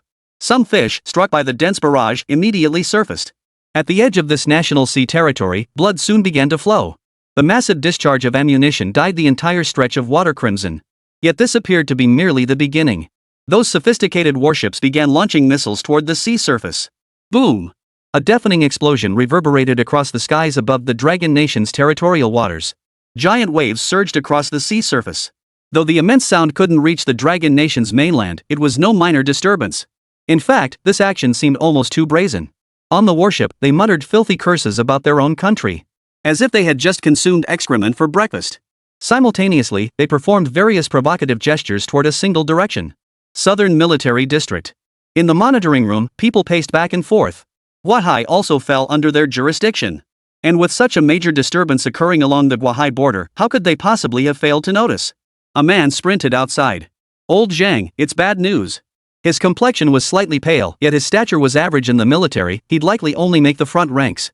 Yet the rank on his shoulders was no small matter. Kong Shiji was the deputy commander of the Southern Military District. A figure renowned throughout the Southern Military District. Yet only Deputy Commander Kong dared address Yang Tianlong as Old Yang. As he watched Yang Tianlong's darkened face in the distance, a sudden heaviness settled in his heart. Could it be that he already knew? At that moment, Yang Tianlong suddenly spoke. He turned sideways, sat down on a nearby chair, and spoke calmly. Go ahead, Shiji. What is it? I've told you before, only by staying calm can we solve problems. What's with all this panic? Kong Shiji paused for a moment before hurriedly saying. A fleet of warships has invaded the national waters. Yang Tianlong slammed his fist on the table and snorted coldly. Damn it! I knew those bastards were up to this. The commotion startled Kong Shiji beside him. Yang Tianlong beckoned him over, then glanced at his old comrade in the distance and said, Come with me to the monitoring room. I'll see which bastards dare to mess with our Dragon Nation's territory this time. With that, he strode purposefully toward the exit. Kong Shiji froze. This was trouble. What happened to staying calm? He hurriedly followed behind. The Guahai Sea held immense significance for the Dragon Nation. Internationally, this stretch of sea even concerns the Dragon Nation's prestige. No one was permitted to violate Dragon Nation's territory. No further justification was needed. This was the very reason for Yang Tianlong's fury. Yang Tianlong might seem one way in private, but when dealing with foreign nations, he was absolutely the most respected figure among other countries. This man is a true hawk. It is precisely for this reason that such a vast region as the Southern Military District could be entrusted to him. As for Kong Shiji, the deputy commander following behind Yang Tianlong, do you think his greatest contribution was something he did for the military? No. Kong Shiji's greatest contribution lies in blocking Yang Tianlong at critical moments and aligning himself with Yang's faction for generations. This also led to a major problem for the guy. The lingering hatred from wars a century ago still clung to him. Once such resentment takes hold, it becomes exceedingly difficult to control. Yang Tianlong certainly wasn't without his share of such reckless acts. But all that is ancient history now. Just know this, if Yang Tianlong were left without allies, he'd likely lead his fleet of aircraft straight into the enemy's territory the very next moment.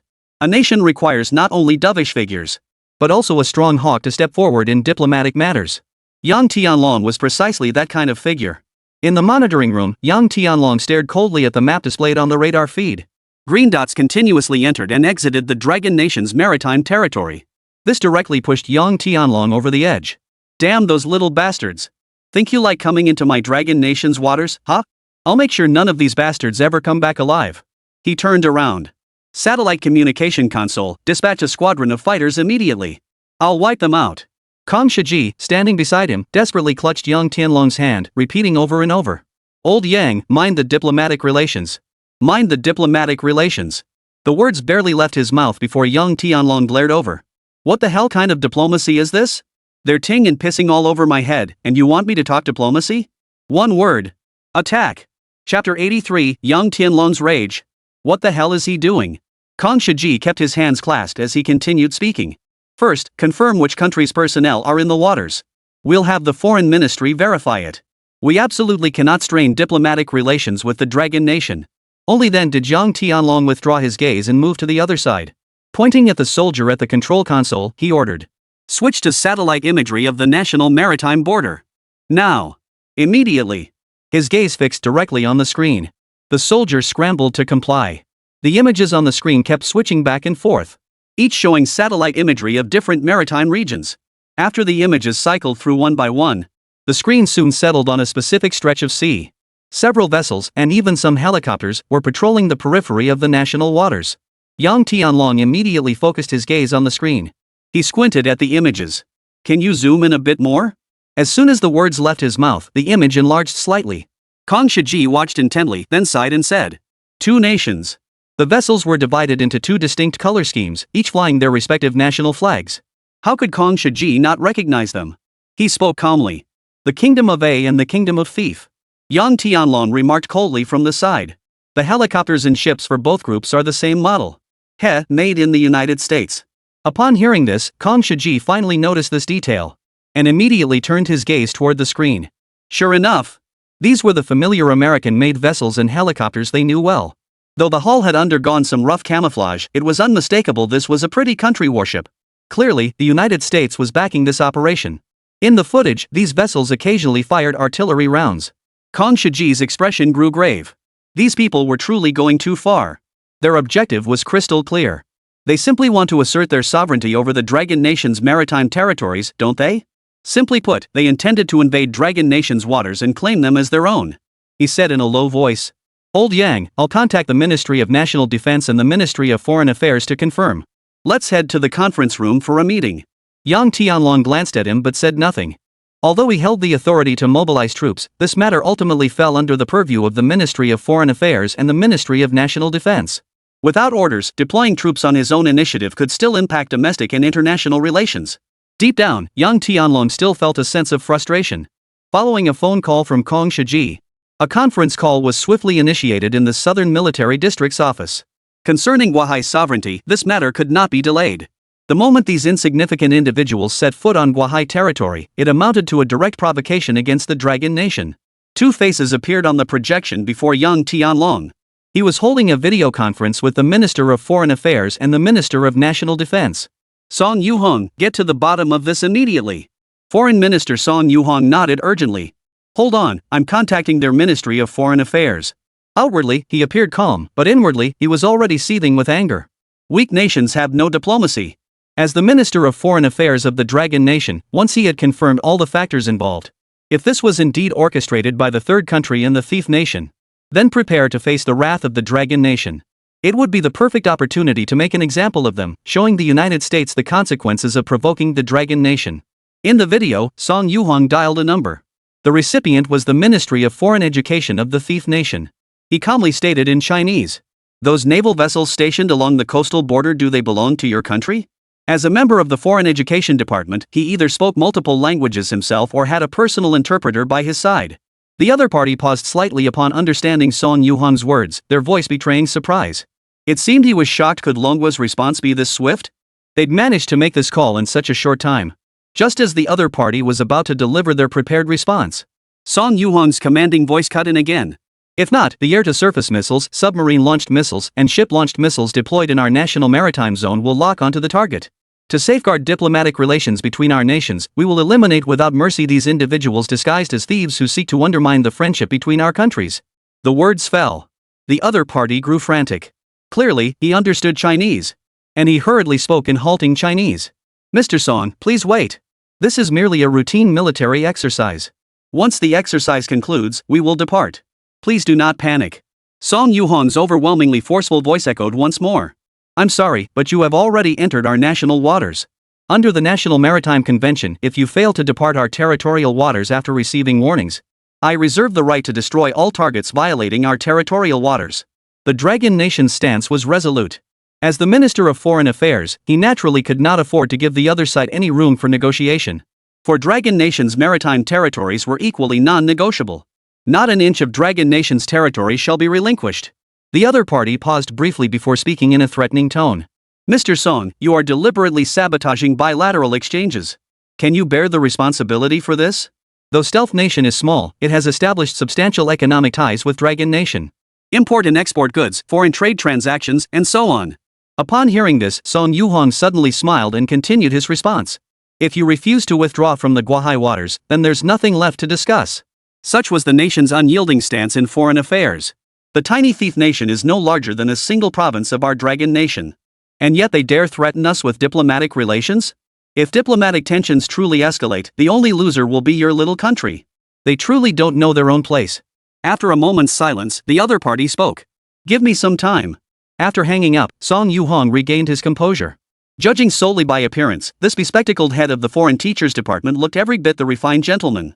It was hard to imagine that such forceful words had just come from his mouth.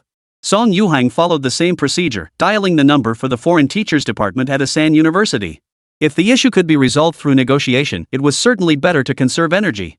If negotiation failed, Commander Yang wouldn't mind letting them taste our firepower. The call went through, but the line remained silent for an extended period. Song Yu-hong frowned slightly. So this is the game they're playing, huh? If I'm not mistaken, even the Ministry of Foreign Affairs phone probably won't connect right now. Damn it! Song Yu-hong couldn't help but curse inwardly. Chapter 84, The Final Sanction. He addressed the two figures in the video conference call. I've already issued a warning. They ignored it. A faint smile then appeared on Song Yu-hong's face. Then the rest is up to you. Upon hearing this, Yang Jinlin, commander of the Southern Theater Command, and Zhou Weiguo, Minister of National Defense, both burst into laughter at the other end of the line. The three shared a smile of perfect understanding. The defense minister looked at Yang Jinlin and said with a smile, Commander Yang, it's your turn to take the stage now. No need to be polite with them. Yang Jinlin replied with a smile. He'd long since grown tired of these fellows. Their refusal to answer the phone suited him perfectly. Now he had a reason to act. What? Should we launch the air-launched missiles first, or the cruise missiles? Zhou Weiguo waved his hand and said with a smile. These fleets? If they want to play in the water, let them play. The sudden remark caused Yang Tianlong's expression to darken with confusion. He grew somewhat perplexed. Old Zhou, what do you mean by that? Zhou Weiguo said with a smile. If my intel is correct, that mech in Nanjiang should be developed by now. But didn't you always say there was nowhere to test it? Well, here's your chance. See how their ship-to-air and air-to-air missiles perform. Upon hearing this, Yang Jinlin immediately pointed at Zhou Weiguo and laughed, scolding him. You sly old fox, Zhou. How did you get wind of this? Yang Tianlong then voiced a hint of concern. Is deploying my mech squadron against just these two countries Tugwa and Asangwa a bit of an overkill? He chuckled. Why use a sledgehammer to crack a nut? That said, if it's only for intimidation, using such strategic-level weaponry would indeed be a waste. Yang Tianlong continued. This mech is our nation's highest-level classified weapon. Just pulling it out like that, isn't that like revealing your hand? I think it's a bit risky. At worst, I'll just take a little trip to the Indian Ocean. It'll still have a deterrent effect. Zhou Weiguo raised his index finger, pointing at Yang Tianlong with a grin. You sly fox, old Yang. Still not being honest even now, huh? You think I haven't signed a confidentiality agreement? Think I'm unaware of the situation? How's that mecha of yours coming along? Do you think I don't know? Yang Jinlin feigned confusion with dramatic flair. News? What news? How could I not know? Strategic level equipment like a mech? Yang Jinlin naturally wanted to keep it under wraps for his own use. Any extras would be shared among his brothers. Moreover, he knew exactly where the mechs came from. Jiangnan, after all, fell within the jurisdiction of their southern military district. Naturally, they wouldn't let the spoils go to outsiders. Zhou Weiguo, however, showed no mercy in calling him out. Old Yang, you're still pretending, huh? You won't give up until I say it out loud, huh? Fine, I'll tell you. Who doesn't know you already have the blueprints for the second-generation mecha? Yang Tianlong froze. Holy crap, he really knew about it. He personally snatched those second-generation blueprints from Su Chuan's hands. When uploading the files, he'd even deliberately delayed it for 2 days under the pretext of research progress. Damn, he still got the news. Zhou Weiguo continued with a smile. Before the second generation, this first-generation model shouldn't be considered a trump card anymore. Rather, it's the trump card we must find a way to play. As the Minister of National Defense, his proposal naturally had its reasons. Anyone who had reached this position certainly had their own skills. Yang Jinlin nodded. This time, he didn't argue. It must be said, Zhou Weiguo had a point. Alright, let the first-generation mecha squadron make an appearance. It wasn't just the radars deployed across the national seas that detected it. Some fishermen were also spotted. It was not unusual for some fishermen to venture into remote waters in pursuit of abundant marine resources. This was hardly surprising. The exercise zone between Tugwa and Asangwa happened to border a fish-rich habitat. Some fishermen immediately reported the issue to their superiors. Concerns regarding national maritime territories extend beyond the purview of the Ministry of Defense and relevant departments. But the general public of Dragon Nation is even more concerned about this issue. Following statements issued by the Ministry of National Defense and the Ministry of Foreign Affairs. The fisherman's sighting of the vessels was fully confirmed. In an instant, the topic exploded across online platforms. It instantly captured the attention of hundreds of millions of Dragon Nation citizens. Search engine interfaces were instantly flooded with related topics. How dare anyone trespass in Dragon Nation's maritime territory? Those who violate Dragon Nation's territory shall be punished, no matter how far they flee. Such military exercises at the maritime border. They knew exactly what their purpose was with their eyes closed. The citizens of the Dragon Nation know it all too well. The Dragon Nation's maritime domain holds profound strategic significance. It is far more than just abundant marine resources. Over the past few years, nearly 40 spy submarines have been seized in the Guahai waters. These espionage vessels are compact in size yet highly infiltrative. Those with ill intentions toward the National Sea have exhausted every method to probe the Dragon Nation's coastal defenses. It can be said that the security of Dragon Nation's southeastern territories hinges upon this maritime region. Thus, the motives of the Thief Nation and the A Nation are self-evident. Above all, the true force behind them is the floating nation of Party State. As citizens of the Dragon Nation, we all keenly sense their intentions. Compared to the Ministry of Foreign Affairs, netizens' online comments were even more blunt. What the hell are those bastards from Thief Nation scheming? Don't they have any sense? 2 lapdogs of the pretty country, and they're so obedient? A few warships bought them off? The third country really has some nerve, huh? Forget the pain once the wound heals? Countless sarcastic remarks flooded the internet. And it wasn't just the Dragon Nation citizens who were outraged. Several companies also stepped forward to declare their stances. Xiaomu Mobile, the best-selling brand in the Three Nations, directly announced the suspension of all cooperation with the Three Nations. Simultaneously, all import and export shipments came to a halt. Once the first company took a stand, others swiftly followed suit. All cooperative ties between the Dragon Nation and the Three Nations were suspended overnight. For Dragon Nation, the goods contributed by these nations amounted to a mere drop in the bucket. To Dragon Nation's economy, it was a drop in the bucket. Conversely, for the Three countries and the Thief Nation, severing ties with the Dragon Nation, their economic curves plummeted like a cliff. They hadn't fully grasped the consequences. Who was their true benefactor? The United States merely promised some warships and armed helicopters, yet they immediately conducted military exercises within the territorial waters of the Dragon Nation. What if the beautiful country offers more in the future? Would they then resort to direct hostilities against the citizens of our Dragon Nation? How long can a great nation tolerate such brazen defiance from minor states? In the news, the Ministry of Foreign Affairs issued its final warning. If they refuse to leave, Dragon Nation will impose final sanctions upon them. Chapter 85, Operational Deployment. Codename, Xingtian. This is the final notice. Under the Guahai Convention, Longwood could have acted much earlier. This time, however, is an opportunity granted to them. It also serves to demonstrate the majestic bearing of our nation. Should the Three Nations and the Thief Nation persist in their obstinacy, they will find no room to maneuver. In the Ministry of Foreign Affairs, Song Yuhong sipped his tea with casual indifference. Not the kind meticulously brewed with fine tea sets. Just some ordinary loose-leaf tea tossed into a thermos. The Foreign Ministry doesn't have the luxury of spare hands to brew tea for you. The moment any diplomatic incident occurs, a press conference must be held immediately. Their Foreign Teachers Department phone is still unreachable, right? The secretary beside him shook his head. Still no answer. Song Yuhong nodded slightly, setting his thermos aside. His gaze drifted toward the south. It seemed they were determined to see this military exercise through to the end. What a misguided decision. He sighed. The secretary beside him froze in surprise. What? Song Yuhong smiled faintly and said calmly. Prepare for the press conference. Notify Commander Yang's side that they can prepare to take corresponding measures. First courtesy, then force. The traditional virtues of the Dragon Nation must still be upheld. In the news, another urgent bulletin dominated the front pages of all news channels. As an inalienable part of Dragon Nation's maritime territory, the National Sea. Yet the Triple Kingdom and the Thief Nation have flouted the National Sea Convention, blatantly crossing into our waters to conduct military exercises. Our nation will not tolerate this. After repeated warnings, they have offered no response. Therefore, we have no choice but to enforce the convention and confront them directly. After Song Yuhong finished speaking, the interpreter beside him repeated the statement in elegant Mandarin, Indian, and Russian. The moment the words fell silent, the hearts of hundreds of millions of Dragon Nation citizens were set ablaze. It's about time we took action. Communication requires prior discussion. No need for beasts. Drive them out. Openly provoking my Dragon Nation. Don't you want to live anymore? Countless citizens' indignant outcries fermented online, while others shouted angrily in interviews. Thieves, get out. Get the hell out of our Dragon Nation, you Three Kingdoms scum. Though vast, the Dragon Nation stands united. Especially when facing external threats, their unity becomes even more resolute. Not a single discordant voice emerged amidst these outcries. If there were, it would likely be the whopping 500,000. A scene the masses would relish. Within the southern military district, Yang Genoa held his phone, nodding occasionally in response. Got it. Understood. He then set his phone down, his expression turning serious as he strode purposefully toward the door. He casually picked up the hat resting on the table and pulled it onto his head. Take me to the special. Kong Shiji, standing beside him, nodded promptly. A faint smile touched the corners of Yang Genoa's lips.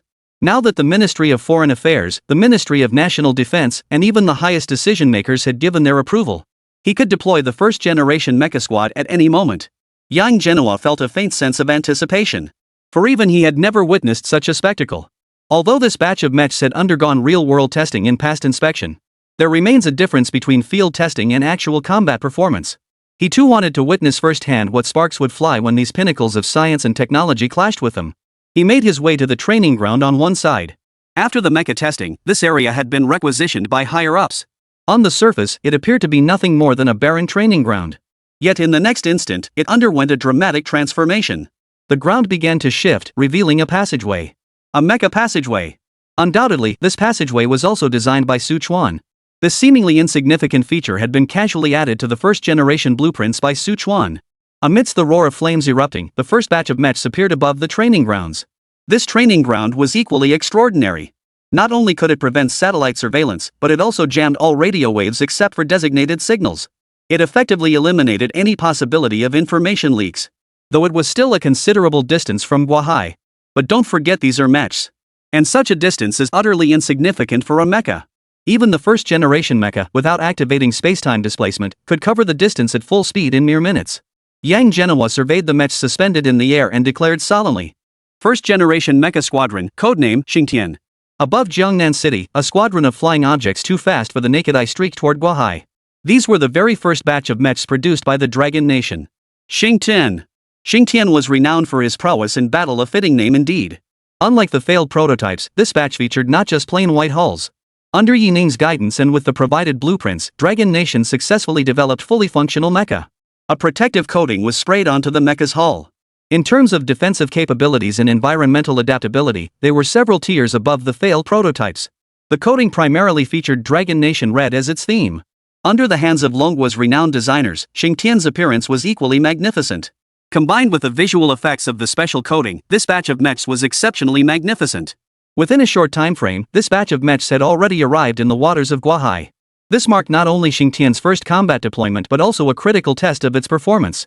Gazing upon the boundless expanse of the sea, how could one not test its underwater capabilities? The mechs surged into the depths like schools of fish. Inside the mech cockpit, the depth reading on the display steadily climbed. 500 meters. 1,000 meters. In certain diving zones, they were even skimming along the seabed. The pilots inside the cockpits remained completely unaware.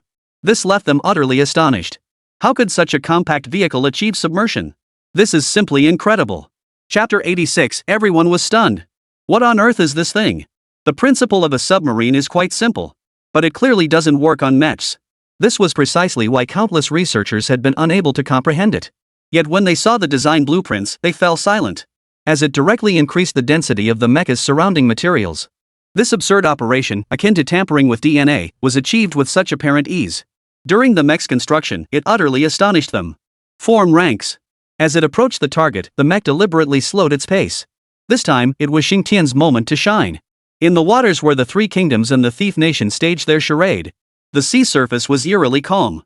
A soldier from the Thief Nation chuckled lightly. These Long Kingdom people aren't so formidable after all. Haha, we've been conducting military exercises for so long. Forget missiles, not even a bird in sight. He turned to the person behind him and asked. Has the radar detected any targets entering the vicinity? The man, his eyes fixed on the serene radar screen of the warship, chuckled softly. I guess they're scared. They all burst out laughing. I think we should push further into the national waters. The leader still wants us to just patrol the border. Who knows what they're afraid of? Exactly. Exactly. Let's take a trip to the central waters of the national sea. The group chimed in agreement. Just then, the sea suddenly churned into towering white waves. Before they could react, towering waves crashed directly onto the vessel. A squadron of mechs materialized before their eyes. Everyone in the exercise zone froze in place. What on earth is that? Everyone was startled. And more than that, panic. This mech-shaped contraption, were they watching a sci-fi movie? Their eyes scanned the mech's body. Sure enough, in a prominent spot, they spotted the national flag emblem of the Dragon Nation. They were stunned. Is this damn thing from the Dragon Nation? And when did they arrive? Why didn't the radar detect them? This vessel was equipped with the most advanced radar systems from the United States. How could there be absolutely no reaction? For a moment, the surrounding atmosphere fell silent. Except for the roar of the waves and the howling sea wind, everything was eerily quiet. A seabird flew casually across the sky. The spy's gaze swept across the radar screen. His pupils contracted slightly. The radar, no response. A seabird had clearly flown by just now. Yet there was no trace of it. The submarine below hasn't transmitted any information either. This is American radar, the world's most advanced technology. How could it possibly malfunction? Amidst their shock, this scene was simultaneously broadcast to countless eyes through communication devices. Yang Genuan knew full well this served as a deterrent to all nations. During this operation, communications were not completely severed. Because this was precisely the spectacle intended for them to witness. At that moment, countless observers watched the group of mechs floating overhead through their monitors. This spectacle had long surpassed their comprehension. What is that? Mechs? Are you serious? According to field intelligence, our most advanced radar systems have already crashed. Damn it, those Dragon Nation people. After hearing the representative from the United States speak, the representatives from the three nations and the thief nation on one side couldn't sit still. Are you kidding me? Bolt, didn't you say the United States radar system was the most advanced in the world? What's going on here? Why did it fail? Bolt froze for a moment, then waved his hand slightly. Sorry, I don't know why either. But the ship's promise to you won't be shortchanged. By now, the three nations and the thief nation were beginning to regret their actions. What kind of capabilities did the Dragon Nation possess? It had even managed to crack the radar of the United States. This couldn't help but make them feel uneasy. At this moment, the pretty country's representative, Bauert, continued speaking. Damn it, I swear this radar system never behaves like this normally. His blue eyes fixed ahead as he continued. I suspect there might be a malfunction somewhere. This probably has nothing to do with the Dragon Nation. Even Poulter himself couldn't believe that their Beijing-based Revo could be taken down so easily. If it were just interference, that would be normal. According to the personnel conducting the field exercise, the radar had been down for half an hour. Along the maritime border of the National Sea, a group of mechs emitted a collective sound. You have 1 minute to immediately leave our Guahai waters. Otherwise, we will initiate an attack. They floated calmly in the air, showing no sign of evasion. They showed no fear whatsoever of the enemy's attack. Crew members aboard the vessels exchanged glances. The leaders of the three nations and the thief nation had already begun contacting their commanders via satellite phone. After hearing the voice emitted by the mecha, they too felt deeply hesitant. Could they really be about to attack? Panic began to take hold within them. Though they saw no blackened gun barrels on these mechs.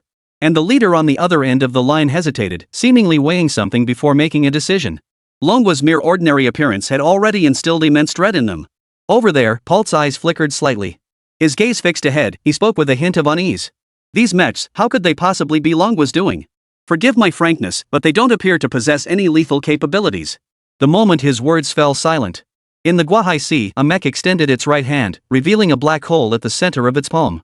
Its palm was aimed directly at a warship. A cold, piercing voice echoed from the Xingtian mech's audio system.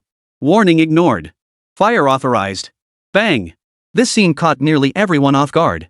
On the warship, a group of people held their breath, staring blankly at the mech in the distance. He actually fired.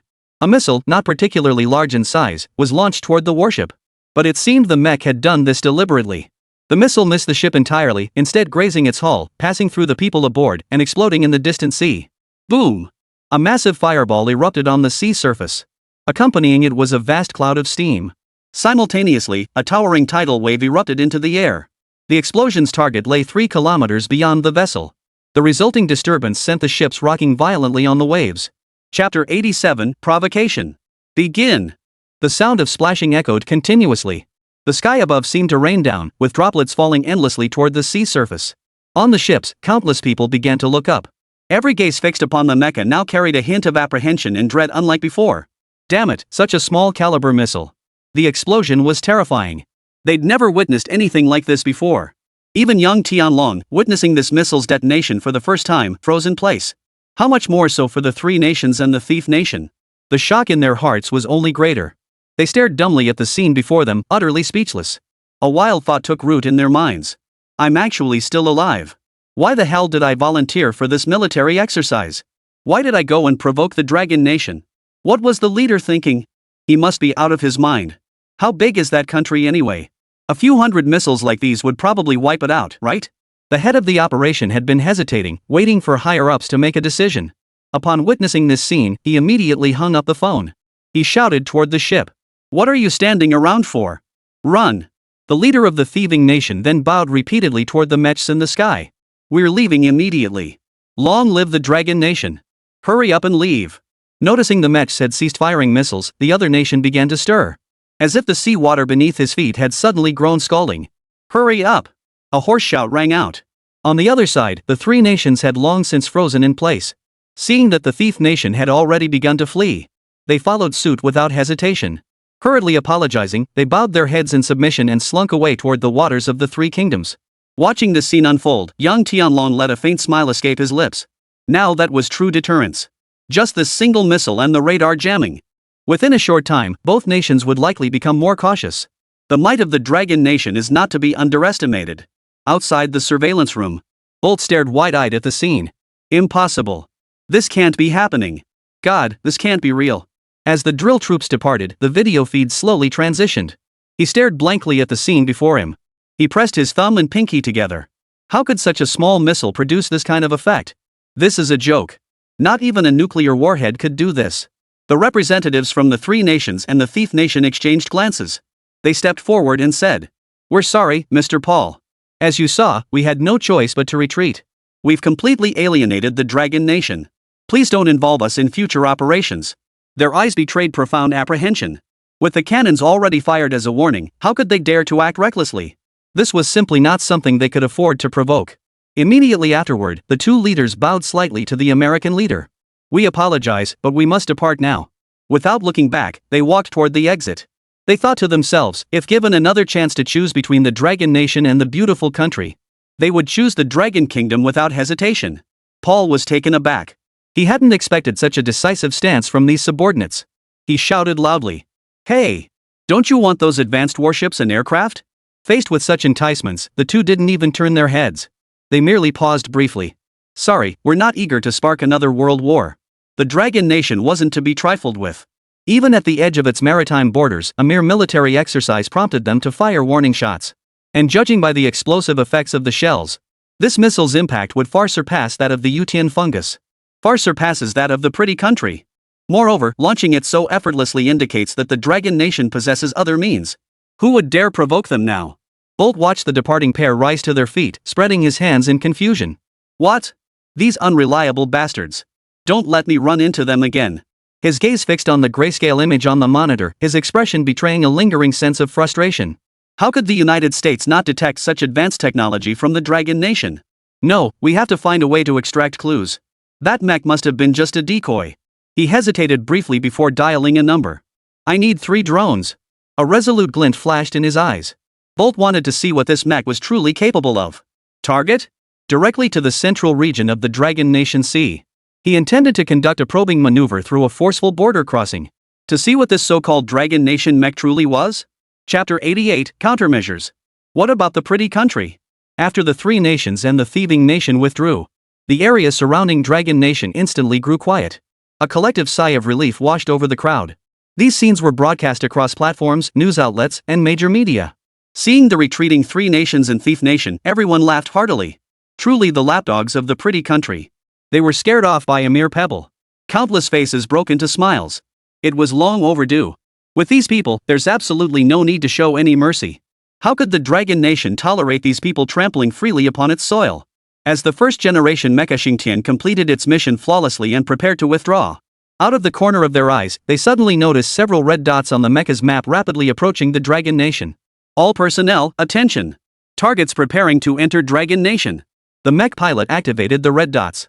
A virtual representation composed of lines materialized within the mech. It resembled an aircraft in structure. Judging by its appearance alone, it didn't seem capable of flight. Judging by its design, this should be a drone from the drifting party nation.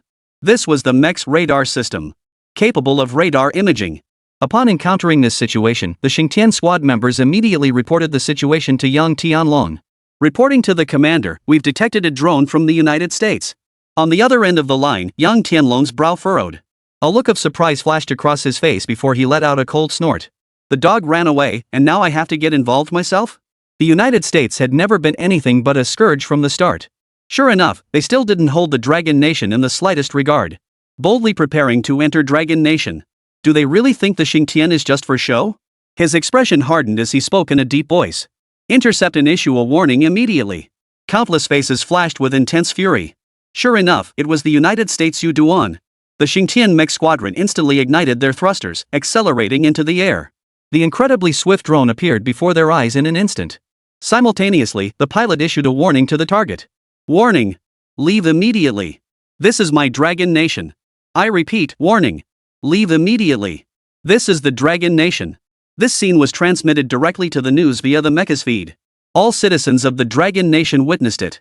Countless people watched the scene, their voices filled with unbearable fury. Just as I suspected, these are all the tactics of the pretty country. I knew it. Without their master's orders, how could these dogs possibly run out and bite people? Disgusting. This so-called behavior hasn't even ended yet. Did they drive over here just to distract us while secretly carrying out their plans? The pretty country only knows how to pull these underhanded tricks. Do they really think our Dragon Nation is so easy to bully? A torrent of resentment erupted. In an instant, the emotions of every person in the Dragon Nation were stirred. On this matter, the Dragon Nation could not afford to back down. Those who scheme against the Dragon Nation must pay the price. Having endured for millennia, the Dragon Nation remains unshaken. What is there to fear? The voice transmitted directly to the drone alongside the mecha. Behind the scenes, the drone operator. The drone pilot from the United States wore a look of utter shock. This was America's most advanced stealth drone. The United States had used this fleet to steal considerable intelligence from other nations. What was going on today? They had barely crossed the border of the Dragon Nation when they were detected? Had they forgotten to activate the stealth function? They stared intently. It was activated. When did the Dragon Nation's reconnaissance capabilities become so formidable? The drone pilots froze momentarily, gazing into the distance. Sir, we've been spotted. Proceed? Bolt held a glass of red wine and chuckled lightly. With Dragon Nation's current technological level, they shouldn't be able to keep up with our drones, right? Their missiles can't lock onto us properly either. Ignore them. Press forward. Upon hearing Paul's orders, the others nodded in agreement. Several drones continued racing toward Dragon Nation. In the skies above Dragon Nation, the 6th-Gen mech squadron watched the speeding drones and shouted once more. Warning ignored. The target is forcibly invading our Dragon Nation. In accordance with the Dragon Nation Convention, I will initiate attack. Countless eyes turned toward the mechs. This is how our Dragon Nation should assert its strength. Since warnings proved futile, action was inevitable. So what if it's the pretty country? In recent years, the pretty country has been targeting Dragon Nation. Now it's openly provoking us. With that being the case, there's nothing more to discuss. Launch the attack directly. These people have no right to set foot on Dragon Nation's soil. These so-called peace-loving fools. They merely cloak their true identity as aggressors. These dragon kingdoms were safeguarded by the blood of generations of our ancestors. Back then, it was none other than their so-called beautiful country that bared its fangs toward the Dragon Kingdom. Now they persist in testing the Dragon Nation's limits. Well, excuse us. Since you've come, you'll all stay behind. Behind the drones. A group of pretty countrymen burst into laughter. Oh, listen to what they're saying. They actually want to attack us? I don't think they can hit us so quickly. Above the Dragon Nation. Within the 6th-Gen mech squadron. The calm voice of the pilot echoed. Establish a magnetic interference field. Sever the connection between the drones and their operators. Establishing a magnetic field, such an absurd operation was nothing short of a dimensional strike against the United States. No manual intervention was required, not even a single round of ammunition wasted. These so-called drones would collapse without a fight. Without a signal, how could you possibly control it? Just cut the connection. It's like playing a game, just yank the network cable. How do you expect to play now? An invisible magnetic field was established in an instant. Not a sound. Several drones streaking across the sky plummeted toward the sea without warning. Across the way, the beautiful Dragon Nation remained oblivious to the gravity of the situation. Bolt, however, watched calmly with steady eyes. His gaze fixed on the drone feed screen, scrutinizing the mechs. Just how capable were these marvelous mechs? He was intensely curious. The final warning echoed across the screen. Bolt let out a smile. How will you deal with my beautiful country's stealth units? The United States' most advanced drone. Never once failed. So what if it's detected? So what if its reconnaissance capabilities are formidable? Even the Dragon Nation's methods should be powerless against it. But the next moment, his smile froze. Without warning, the drone feed turned completely gray. What? This sudden turn of events. left Paul frozen in place, his face etched with utter shock and disbelief. Chapter 89, Just how powerful is the Dragon Nation? The drone pilot beside him wore an equally bewildered expression. They stared blankly at the screen. What? What the hell is going on? Bolt shouted at the others. What's going on? Did those mechs just launch an attack? The drone pilots murmured in low voices. I think so. They had no chance to see what had actually happened. They stared blankly at the screen, now blanked out in gray, lost in thought, their shock overwhelming. The American crew froze in shock. Several drone pilots nearby kept checking their equipment. Bolt, standing nearby, frowned deeply. Soon, with the technicians troubleshooting, the final footage from the black box beside the control room was retrieved. The footage showed an utterly normal scene, with the drone flying exceptionally smoothly. No issues were encountered during the drone's flight path.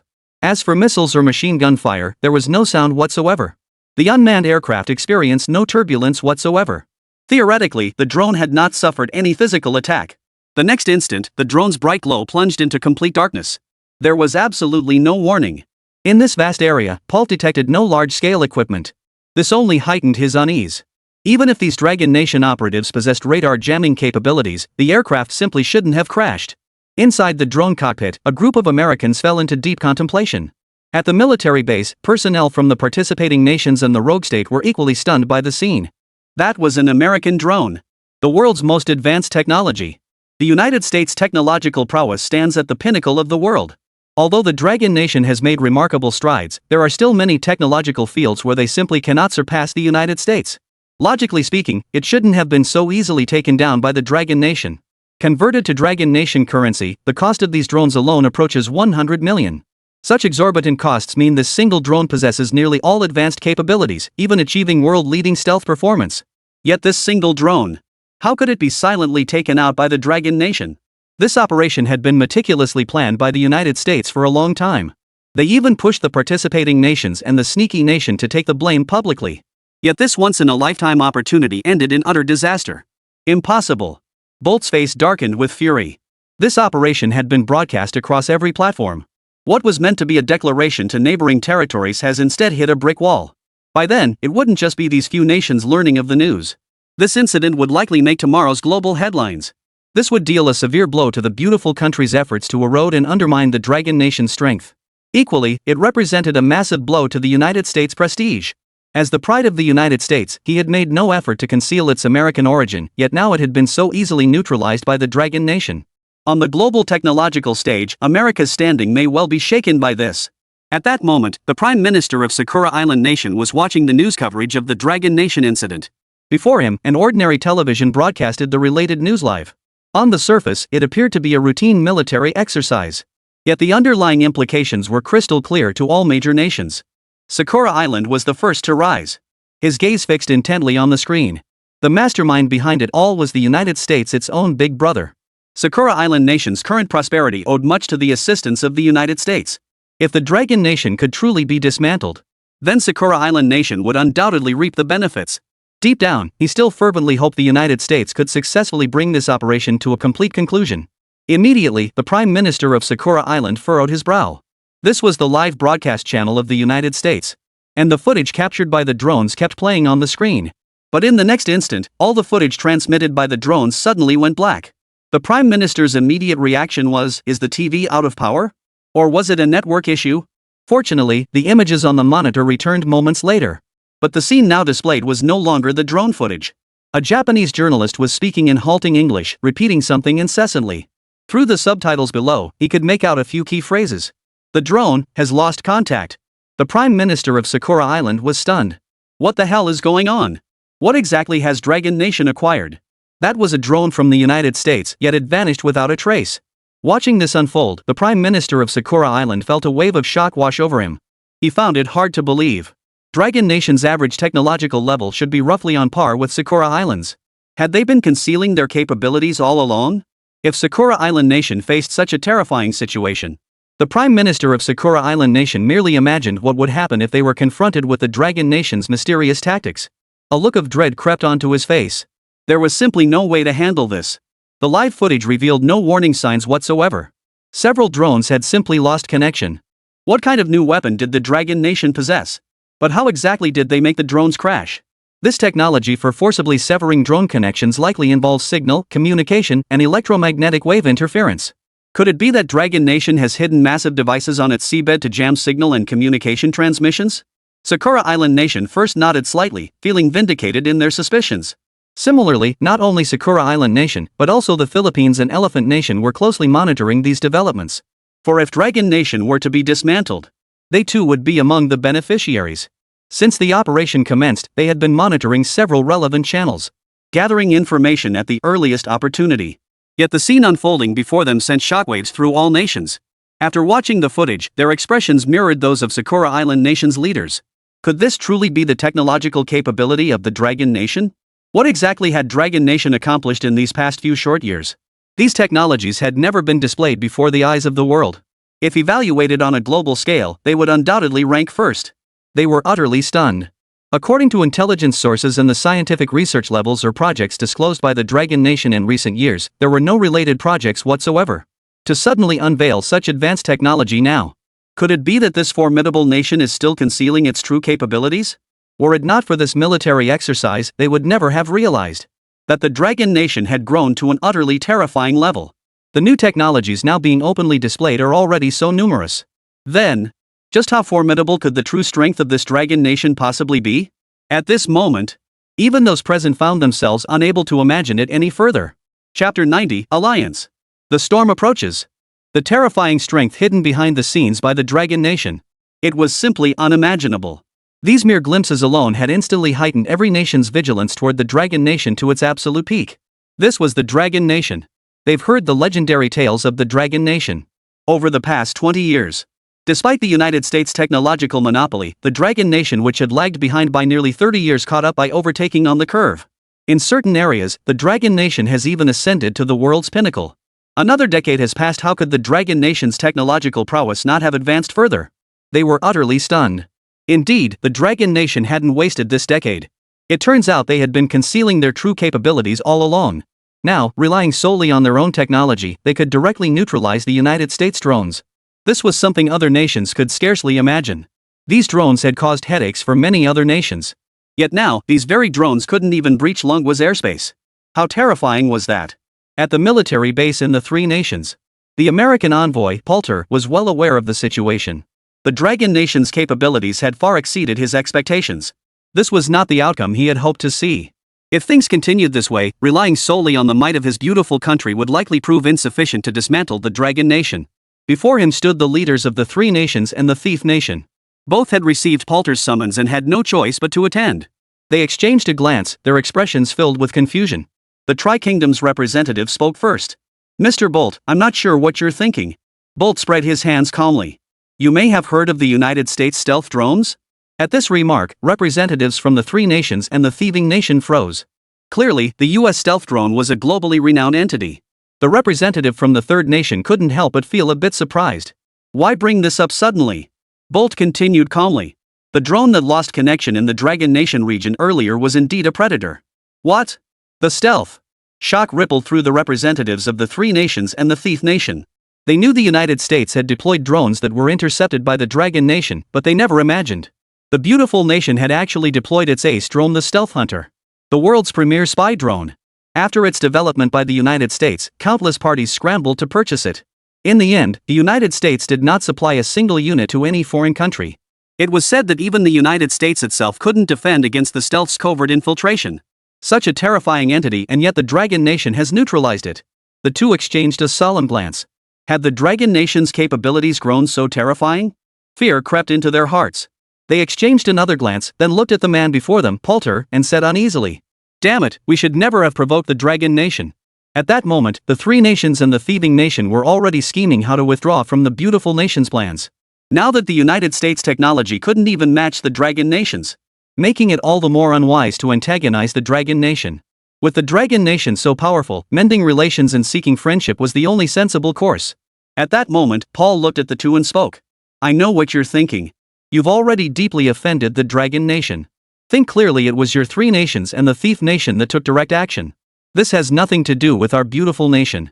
The Dragon Nation has already accepted the beautiful nation's naval vessels. It's probably too late to back out now." The Dragon Nation has an old saying, if an enemy attacks us, no matter how far away, they shall be punished. Without our assistance, the consequences for you will likely be far more dire. He spoke, then placed a contract on the table. You'll need my help, allies. The Three Kingdoms and the Thief Kingdom exchanged stunned glances, regret etched upon their faces. If only they had known this earlier. Now they had no choice. They'd been forced onto this pirate ship by the United States. Bolt continued. The stronger the Dragon Nation grows, the more we should target it. Wouldn't you agree, dear allies? He looked at the two of them calmly. The strength the Dragon Nation has now revealed threatens the world. I will file a formal appeal demanding the Dragon Nation surrender its corresponding technologies. Rest assured, the other nations will stand with us. Oh no, I should say the entire world will stand with us. A sharp gleam flashed in Bolt's eyes. A meticulous plan had already begun to take shape in his mind. The strength Longwa had revealed this time had likely already caught the attention of other nations. As for the United States, they likely won't need to make a move. Other nations would likely come knocking to discuss treaty matters. After all, nations have never been on good terms with the East. This time, the Dragon Nation had revealed far too much. Even experts from the United States couldn't help but be alarmed by it. And this is merely the Dragon Nation's surface strength. The true extent of its mastered technologies and new weapon systems remains unknown. Sure enough, the next day, multiple departments in the United States received numerous calls. The nations have indeed begun to stir. The might of the Dragon Nation had captured the attention of all nations. Damn that Eastern nation. How could they possess such formidable technology? I believe they have already threatened our security. In a secret meeting, representatives from various nations convened behind closed doors. The meeting proceeded with remarkable efficiency. All conditions presented during the meeting received unanimous approval from the secret representatives of the nations. The subject of the meeting? How to target the Dragon Nation. The nations could not tolerate Changhua becoming the West's puppet. They must take action against the Dragon Nation. After the meeting concluded, beneath the surface calm of the nations, an immense, invisible shadow had already begun to form, preparing to descend upon the Dragon Nation.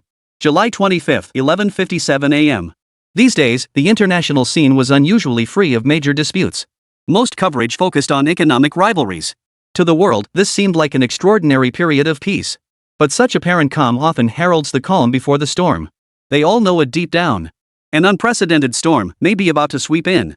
Chapter 91, The Accuser Accuses First? Slander. As usual, Song Yuhong, the Minister of Foreign Affairs of the Dragon Nation, was flipping through relevant international documents. A thermos sat casually on his desk. He took a couple of casual sips, looking quite content. Compared to recent days, his workload was noticeably lighter these past 2 days, even leaving him somewhat at ease. Yet he remained vigilant. He let out a soft chuckle. His mind remained utterly clear and lucid. The sudden international calm was entirely due to the deterrence of the Dragon Nation. As the head of the Foreign Education Department, he could sort through these matters clearly. Before Song Yuhong, the news broadcast played calmly. The midday news segment featured nothing but routine reports.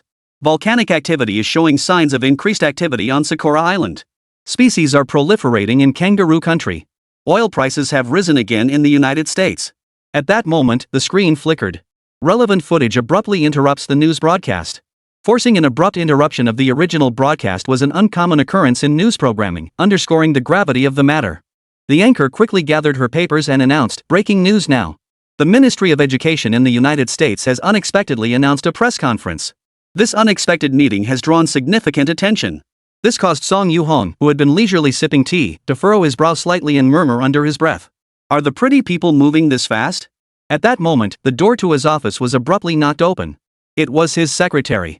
Anxiousness flashed across his face. "Minister, the U.S. Department of Education has suddenly called a press conference." The content of the press conference points the finger very clearly. The secretary paused, then exhaled before continuing. "It's us, Dragon Nation." Song Yuhong nodded, waved his hand, and a calm expression spread across his face. He picked up a stack of documents from the desk, skimmed them briefly, then set them aside. At that moment, the sound of news broadcasts drifted in from the television. Song Yuhong lifted his head and looked toward the news footage. The figure on screen was none other than the stunning Foreign Education Minister, Acrylic. Song Yuhong's gaze remained composed, though his heart stirred slightly. Acrylic was his longtime rival. The two had faced off countless times in diplomatic exchanges between their nations. He had neither achieved a decisive victory nor gained the upper hand. This man was a formidable opponent in the diplomatic arena.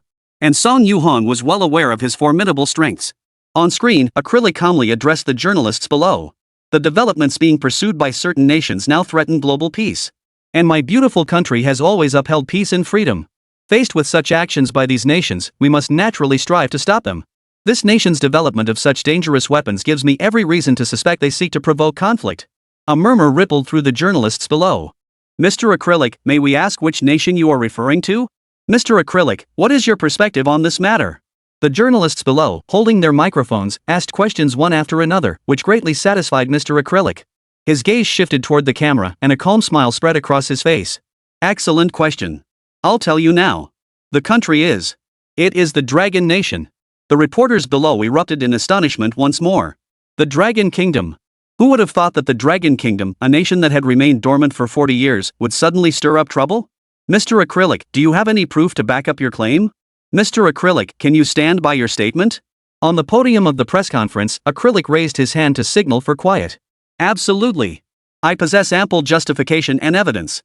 On July 16, the actions of the participating nation and the stealing nation were rife with overwhelming evidence.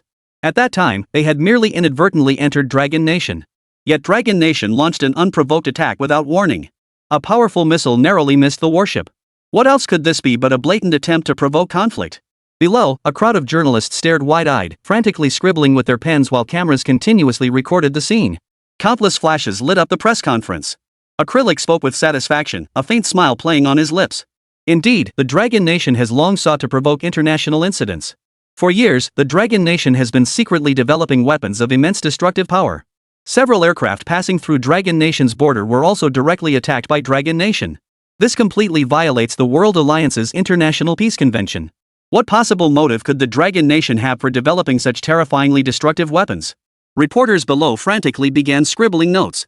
After this press conference, media outlets worldwide would undoubtedly unleash a torrent of criticism against Dragon Nation. Every word was like a dagger to the heart. Most crucially, the United States had even released related footage. Of course, the footage had been edited. Ships from the three nations and the thieving nation were sailing normally on the sea surface when a missile whizzed past them. The footage of Longwa's prior warnings was entirely omitted, making it extremely one-sided. This only fueled the anger of countless people. Especially the United States. This nation that constantly proclaims its devotion to freedom and peace. Acrylic continued speaking. Dragon Nation, I believe you have witnessed this as well. If you still desire world peace and wish to uphold global security, I urge you to hand over all relevant technology and principles to the allied nations. Such dangerous technology should not be held solely by the Dragon Nation. Otherwise, I have every reason to question the Dragon Nation's actions. After speaking, Acrylic left with an official smile, gathered all the documents on the table, and departed. Song Yuhong witnessed every moment of this scene. He let out a mocking chuckle. What a fine display of sanctimonious rhetoric from the United States, and he had the nerve to utter such words. Had the Dragon Nation not yet pursued the responsibility of the participating nation and the thieving nation for their blatant border violations? Yet these bastards had the audacity to turn the tables, playing the role of the accuser before the accused. Truly, the beautiful country. Only the beautiful country could pull off such a move. After waiting several days, the beautiful country has opted for an open strategy. They aim to crush the Dragon Nation through public opinion. It must be said, this tactic proved effective. Following the press conference, the Dragon Nation's international image suffered immense damage. Chapter 92. This is the Dragon Nation's true strength. But it didn't stop there. After the United States concluded its press conference, it seemed as though these nations had coordinated in advance. Other nations unexpectedly began releasing their own related press conferences. Even the three nations, the thieving nation and the Cherry Island nation, started circulating conspiracy theories. These nations waved the banner of peace, positioning themselves on the moral high ground. They repeatedly condemned the Dragon Nation, citing their own perceived weakness as justification. On the surface, they appear to be safeguarding international peace, but their true intentions lie elsewhere. For them, the Dragon Nation's technology is paramount. Under the guise of alliance nations, they aim to acquire these technologies beyond their comprehension. These are scientific advancements developed solely by the Dragon Nation. Making them publicly available would naturally be welcomed by all. If things truly unfolded as the United States claimed, everyone would benefit. Only the Dragon Nation suffers losses. Naturally, most nations sided with the Dragon Nation. And under Yakri's meticulous performance, it all seemed utterly convincing. Song Yuhong picked up the remote control on the table and pressed the power button on the television. His calm demeanor masked his fury. He hadn't expected the beautiful nation to sling such mud. He removed his glasses, took a cloth from the case on the table, and slowly began to wipe them. The secretary standing nearby dared not utter a word. He understood perfectly well. When Minister Song performed this action, it often signaled he had begun contemplating the issue at hand. Until the lenses gleamed with a bright shine. Only then did Song Yuhong rise to his feet. Gather the reporters. Prepare for a press conference. The secretary nodded.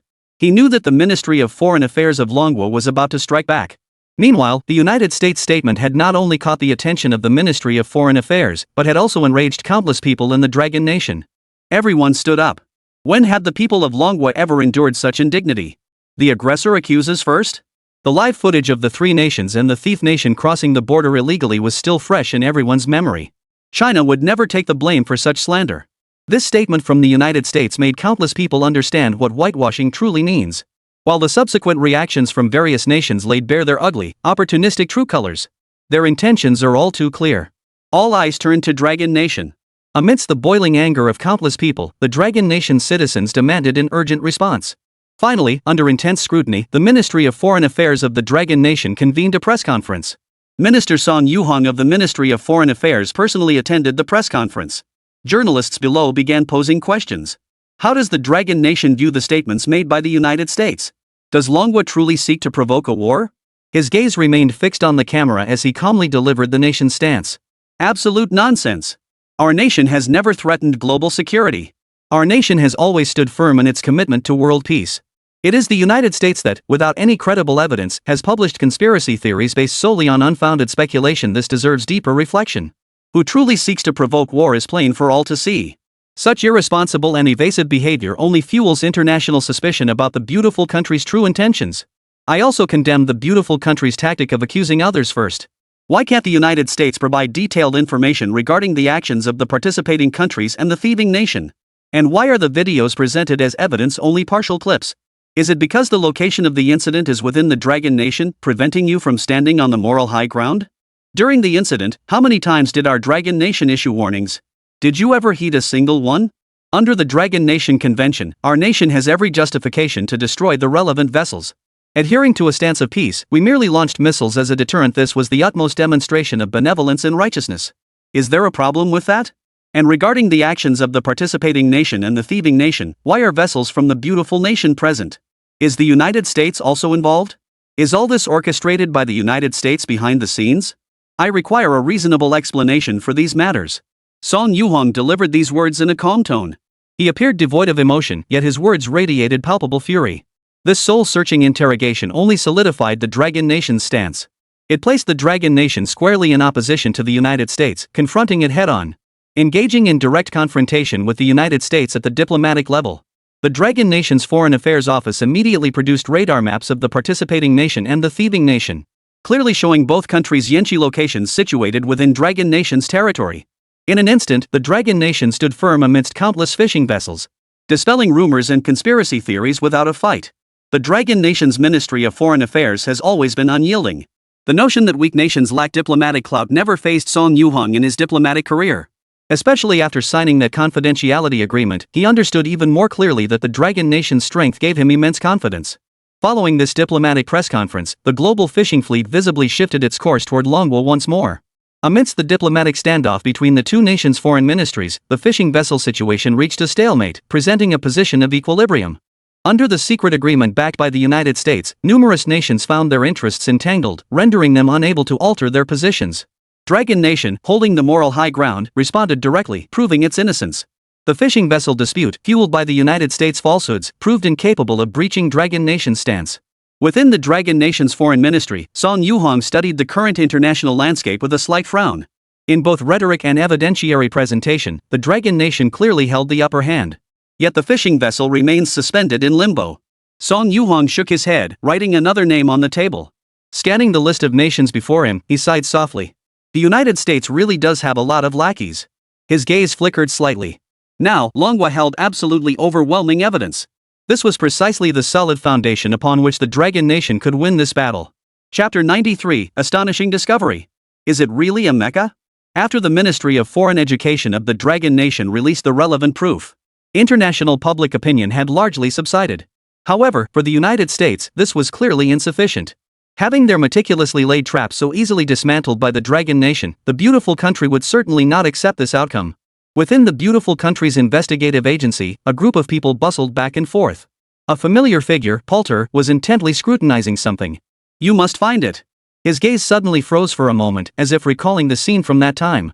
A hint of fear flickered in Paul's pupils. But he quickly regained his composure. This is definitely the Dragon Nation's secret weapon. Mecha! I saw it with my own eyes. Some members of the investigation bureau wore expressions of astonishment. Mecha? What kind of mecha? Bolt shouted in explanation. Over Dragon Nation, that group of giant robots flying in the sky. And they're emblazoned with the Dragon Nation's flag. There's definitely something wrong with these things. Only then did the investigators show signs of taking it seriously. One of them nodded and turned to the side. Sir, perhaps we should trust Paul. Paul nodded. I swear by Jesus, everything I saw was real. The bureau director nodded. Countless faces wore solemn expressions. Such advanced technology, when did the Dragon Nation develop it?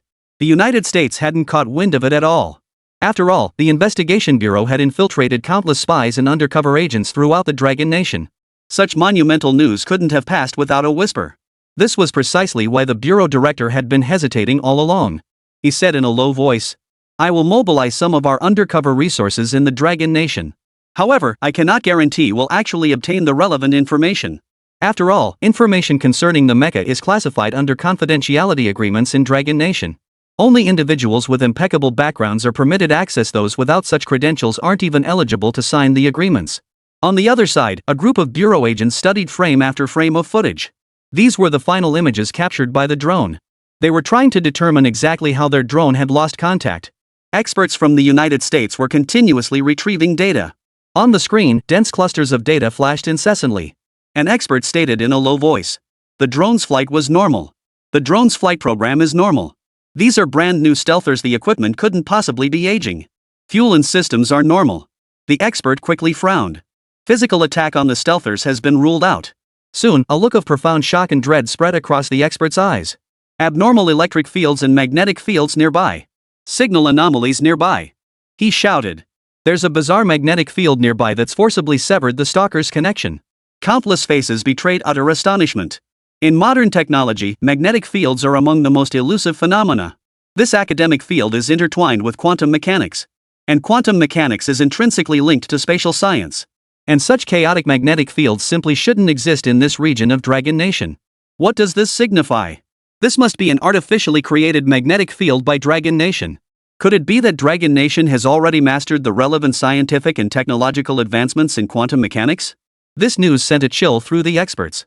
Sir, I also recommend immediately investigating Dragon Nation. These things are simply too terrifying. They still had no idea what kind of equipment created these magnetic fields. This was clearly Dragon Nation's secret weapon. The American expert's remarks finally caught the attention of the bureau director. He was utterly stunned. I'll contact our Dragon Nation undercover operatives immediately to look into this matter. This may take some time. Within half a day, the American Investigation Bureau received several anonymous documents. To undermine the Dragon Nation, the United States had infiltrated countless undercover agents. These documents were immediately added to the Bureau's archives. As a key insider and participant, Paul opened one encrypted file after another. He opened one encrypted file after another. A video appeared before his eyes. It was filmed near the Dragon Nation, shot from a downward angle. This was clearly satellite imagery. How could such a highly classified video file from manhwa have been stolen? Bolt didn't bother to wonder how the file had been obtained. He opened it immediately, unable to contain his impatience. After entering countless encrypted passwords, it finally began playing normally. The satellite imagery remained sharp even after being magnified tens of thousands of times. Though slightly grainy, everything had been restored by the technicians of the United States. But this particular video had become exceptionally clear. Right in the center of the frame were the warships of the participating nation and the stealing nation. At that moment, both sides were engaged in a theatrical military exercise. Several mechanical devices suddenly emerged from the water and raced through the sky. The sight of these floating machines above left everyone stunned. Mechs. The Investigation Bureau agents finally believed it. That Dragon Nation had actually built mechs. The position where the mechs hovered in the air left them completely exposed within the attack range of the warships. Their bodies featured highly sophisticated mechanical designs, and the bright red national emblem of Dragon Nation emblazoned upon them confirmed beyond doubt these were Dragon Nation-made mechs. The mechs hovered for several seconds, seemingly issuing a warning. When the warning proved ineffective, the mechs finally moved. In the footage, the mecha's palm simply launched a standard missile, plunging them into shock once more. In the video's 100x slow-motion replay, they could clearly see the action unfold. The mecha did make a slight evasive maneuver to avoid the warship, refraining from a direct attack.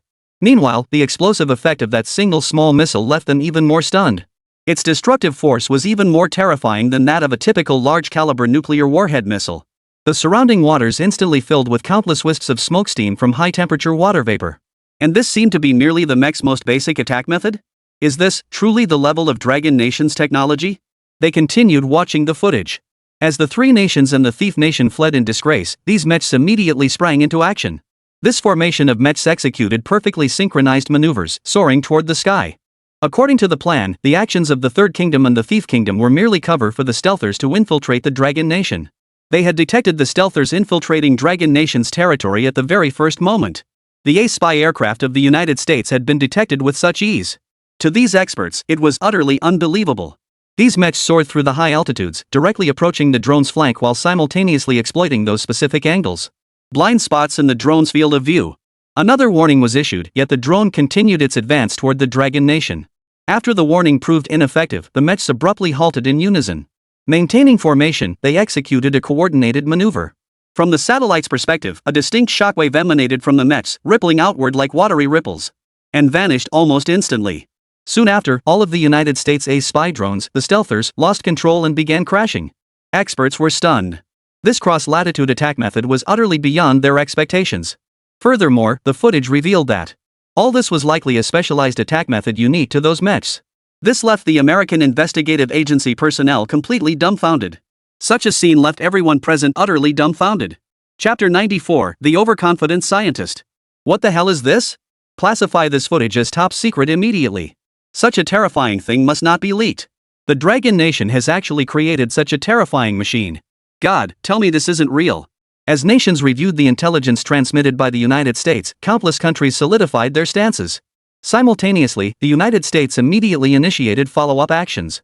Led by Professor Hruv, the nation's foremost authority, a research symposium was convened. Hruv, a Nobel Prize-winning physicist from the United States. He enjoyed immense prestige within the nation. A titan in the field of physics. On the surface, this symposium appeared to be a routine academic gathering, but behind the scenes, it was anything but ordinary. The conference bears the name Dragon Nation Mecha Research Symposium. As the name suggests, it is specifically convened to address Dragon Nation's mecha technology. After being initiated under the name of Professor Harif, it predictably attracted applications from experts across countless nations. Professor Harif, do you think this will succeed? Bolt furrowed his brow slightly. A lingering unease settled in his heart. In theory, the combined technological prowess of these nations should represent the world's leading standards. Yet when facing the enigmatic Dragon Nation, he couldn't muster confidence.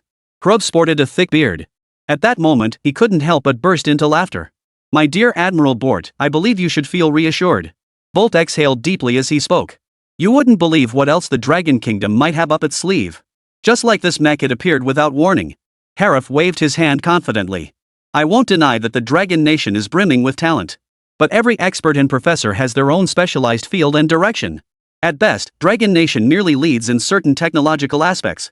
He spread his hands and smiled confidently. Our research society, however, represents the pinnacle of human technological achievement. No matter how advanced the technology, we can master it.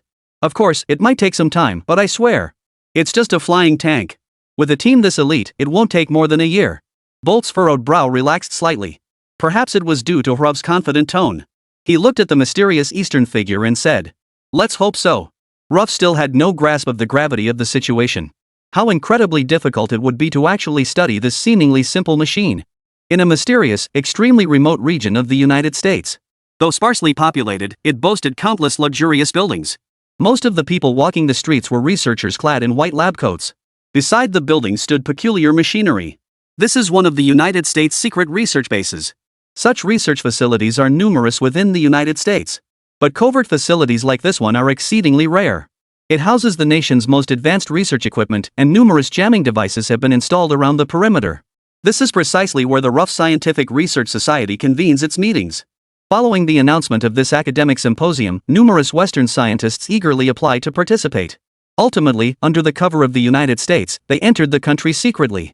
This research operation, employing the strategy of building a road openly while secretly crossing the river, officially commenced at this facility. These experts from various fields were all heavyweights in their respective domains. Some even reached the pinnacle of their respective fields through a single breakthrough technology. Take post-sensory manufacturing, for instance. The chip manufacturing technology they developed, featuring various micro and nanoscale chip units, achieved significant status in both scientific research and commercial applications. Yet none of these achievements had anything to do with the Dragon Nation. They monopolized the technology, deliberately withholding it from the Dragon Nation. This is the West. Meanwhile, some experts were still chatting and laughing in the lab. Prov also encountered several old friends. They laughed and remarked, "I wonder if this lineup is a bit too extravagant. Doesn't this show too much respect for the Dragon Nation?" The scholar beside him couldn't help but burst into laughter. The Dragon Nation's technology is hardly worth our attention. In their eyes, forget about mere mechs. Anything that truly exists, they could easily replicate. If possible, even children's wildest imaginings could become reality. That was their confidence. Failure? In this research conference gathering the West's top experts, it's unlikely to exist. Prof, I won't stand for your bragging. When do we officially begin? A teasing voice rang out from the crowd. The remark drew a wave of laughter from the crowd. Prof smiled, raised his hand to signal quiet. Ladies and gentlemen, it is my honor to preside over this scientific conference. As you can see, the subject of our study is a nation that is incredibly backward. The technology of the Dragon Nation. I hope everyone will feel no pressure whatsoever. The crowd laughed again. Bolt, observing from the sidelines, frowned slightly. This expression that came naturally to Hruv made him feel somewhat displeased. He was looking down on the Dragon Nation far too much. But there was nothing to be done about it. After all, this arrogant old man was the most authoritative figure in the academic circles of the United States. He didn't confront him directly. Instead, he stood in a corner of the symposium, murmuring to himself, "To underestimate your enemy so lightly, you will ultimately pay a price for it." He did not linger here, but turned and walked away. This wasn't his job. Inside the secret research facility, after countless experts and professors had spoken, the scientific symposium finally commenced in earnest. When a classified video footage was formally displayed before the audience, the atmosphere in the room finally quieted down considerably. Many still wore expressions of scorn and disdain, though their respective nations attached great importance to this conference. Arrogance and condescension toward others flowed through the veins of these Westerners. They paid no heed whatsoever to the words of their own nation's leaders. By the 5th second of the footage, the room fell into an absolute hush. The mech slowly emerged from beneath the water. The video froze on this scene. Countless faces fell into deep contemplation. Every face grew tense. It was clear. The scene before them had surpassed their expectations. Chapter 95, The Numb Crowd, Artificial Magnetic Field? The principle of diving is simple. Anyone standing here could create a diving apparatus using nothing more than a plastic bottle. Yet none of them spoke. Transitioning directly from underwater to an aerial unit? And aerial suspension? Countless experts wore expressions of deep contemplation. Among current manned aircraft, only helicopters can achieve suspension against gravity. This is only possible due to the unique design of their rotors. Watching the fiery waves erupting from the mecha's feet, they began to ponder. Could suspension be achieved through jet propulsion? It should be possible, but where does this mech get its energy from? What they saw left them stunned. This mech's design incorporated scientific principles at every level. Even its surface alone displayed highly mechanical engineering. Its aerodynamic angles minimize air resistance at every flight angle. Engineering. The mech's design also incorporates impact resistance. This unique design appears to substantially enhance the mech's defensive capabilities. In just a few seconds, countless minds were plunged into deep contemplation. To this day, no one has spoken up voluntarily. Several experts appeared hesitant, as if on the verge of speaking, but before their thoughts could be voiced. The conclusion was dismissed before it could be voiced. Ruff also froze, his expression turning contemplative. After a long pause, he offered an awkward smile and said, "I think it would be better to continue observing the video content." Following his lead, the crowd below nodded in agreement. The footage played on. The atmosphere fell silent once more. Faint murmurs from some experts could be heard. But in the end, everyone fell silent. The expressions of those experts and scholars who had been poised to mock the Dragon Nation had long since frozen. The video played halfway through. Everyone present still wore a contemplative look. Harif swallowed hard, his throat dry. "I believe it's time for us to begin our discussion." A deafening silence fell. Only the faint murmur of whispers could be heard. At such an authoritative symposium, no one would question the authenticity of this video. Finally, an authoritative expert rose to speak. "I wonder why our destroyer fleet failed to detect these mechs." Countless people froze momentarily, glancing at the tablets in their hands. These vessels were all manufactured by the United States. They had long gained international recognition. And these destroyer-class vessels were equipped with the United States' most advanced radar systems. At such close range, they should not have failed to detect underwater targets. Everyone aboard the ships wore expressions of utter bewilderment. The others nodded in agreement. Could it be a radar jamming system? Countless faces fell into deep thought. Components capable of jamming radar aren't simple to come by. To be able to carry such a system within such a small mech, it seems Longwa's technology has been poured into this very system. At that moment, the mech's palm launched a missile toward the warship. An expert nodded in appraisal. The size of this mech already determines its lethality. A missile of this caliber is bound to have limited destructive power. It must be said, his analysis was steeped in professional insight. Many in attendance nodded in agreement. After all, from the perspective of modern science and technology, such an assessment seemed entirely reasonable. But the moment the words fell, everyone froze. Boom! A scene of violent explosion erupted from the video feed. Though it was merely a frame, they could feel the sheer terror of that missile all the more vividly. The experts were all stunned. What was that just now? A missile with such a small caliber? This explosive effect isn't a joke, is it? At that moment, everyone broke out in a cold sweat. Only now did they realize how profoundly they had underestimated the Dragon Nation. What had been a few murmurs of whispered discussion, now, complete silence fell. What followed next defied all their expectations. These mechs had detected the United States' a spy drone in an instant. The stealth drone. Despite all attention being focused on the front, these mechs turned their gaze toward the target without hesitation. At that altitude, the mechs couldn't possibly have the stealther's field of vision. They were utterly stunned. How did the Dragon Nation detect it? Impossible. Among those present was the designer of the stealth unit. He wore an expression of utter disbelief. This stealth system, which even he himself couldn't crack, had been so easily detected by the Dragon Nation. It was the same mechs as before. Did they truly possess such terrifying capabilities? When did Longwa's detection technology become so astonishing? Gunpowder, stealth, detection, information jamming all within mere minutes. The technological sophistication displayed by these Dragon Nation mechs left the Western experts utterly astounded. Not only that, but also flight, stealth, submersion, energy systems, and mechanical design. Every single expert stood frozen in place. Though merely a routine military exercise for the United States, it was a clash of technological prowess. The outcome was simple: they lost. They were utterly defeated. What was even more astonishing than this scene? It was the manner in which these mechs neutralized the drones. They clearly saw ripples in the air. Then the drones plummeted like kites whose strings had snapped. As the leader of this research symposium, Hara froze in place. Watching the scene unfold, he spoke uncertainly. Is this an artificial magnetic field? Quantum mechanics, after all, is the most profound discipline within physics. Modern science and technology only grasped fragments of its mysteries. After he uttered those words, gasps of astonishment rippled through the crowd below. What? An artificial magnetic field? At that moment, everyone present was utterly stunned. Chapter 96, Fake. This has to be fake. A controllable artificial magnetic field was simply inconceivable. This entire field represented a complete blank in human technology. How could they not be stunned by this spectacle? Professor Harif, are you telling the truth? Someone voiced their doubt. No one dared to contemplate such possibilities. Ruff paused for a moment before speaking in a solemn tone. Apart from an artificial magnetic field, I can think of no other possibility. Even the most authoritative physicist in the United States had spoken. They too fell silent. How on earth did Linglong Pavilion achieve this? Across so many fields. Each field is layered with barriers. Each era's transition inevitably renders countless old technologies obsolete. Breaking through the barriers in each field requires decades of effort from researchers. It's not something that can be achieved overnight. The existence of these mechs in Dragon Nation is simply unreasonable. This is merely a partial analysis, yet the scope of fields involved is already vast. How did Dragon Nation achieve these near science fiction feats? Western scientists are growing restless.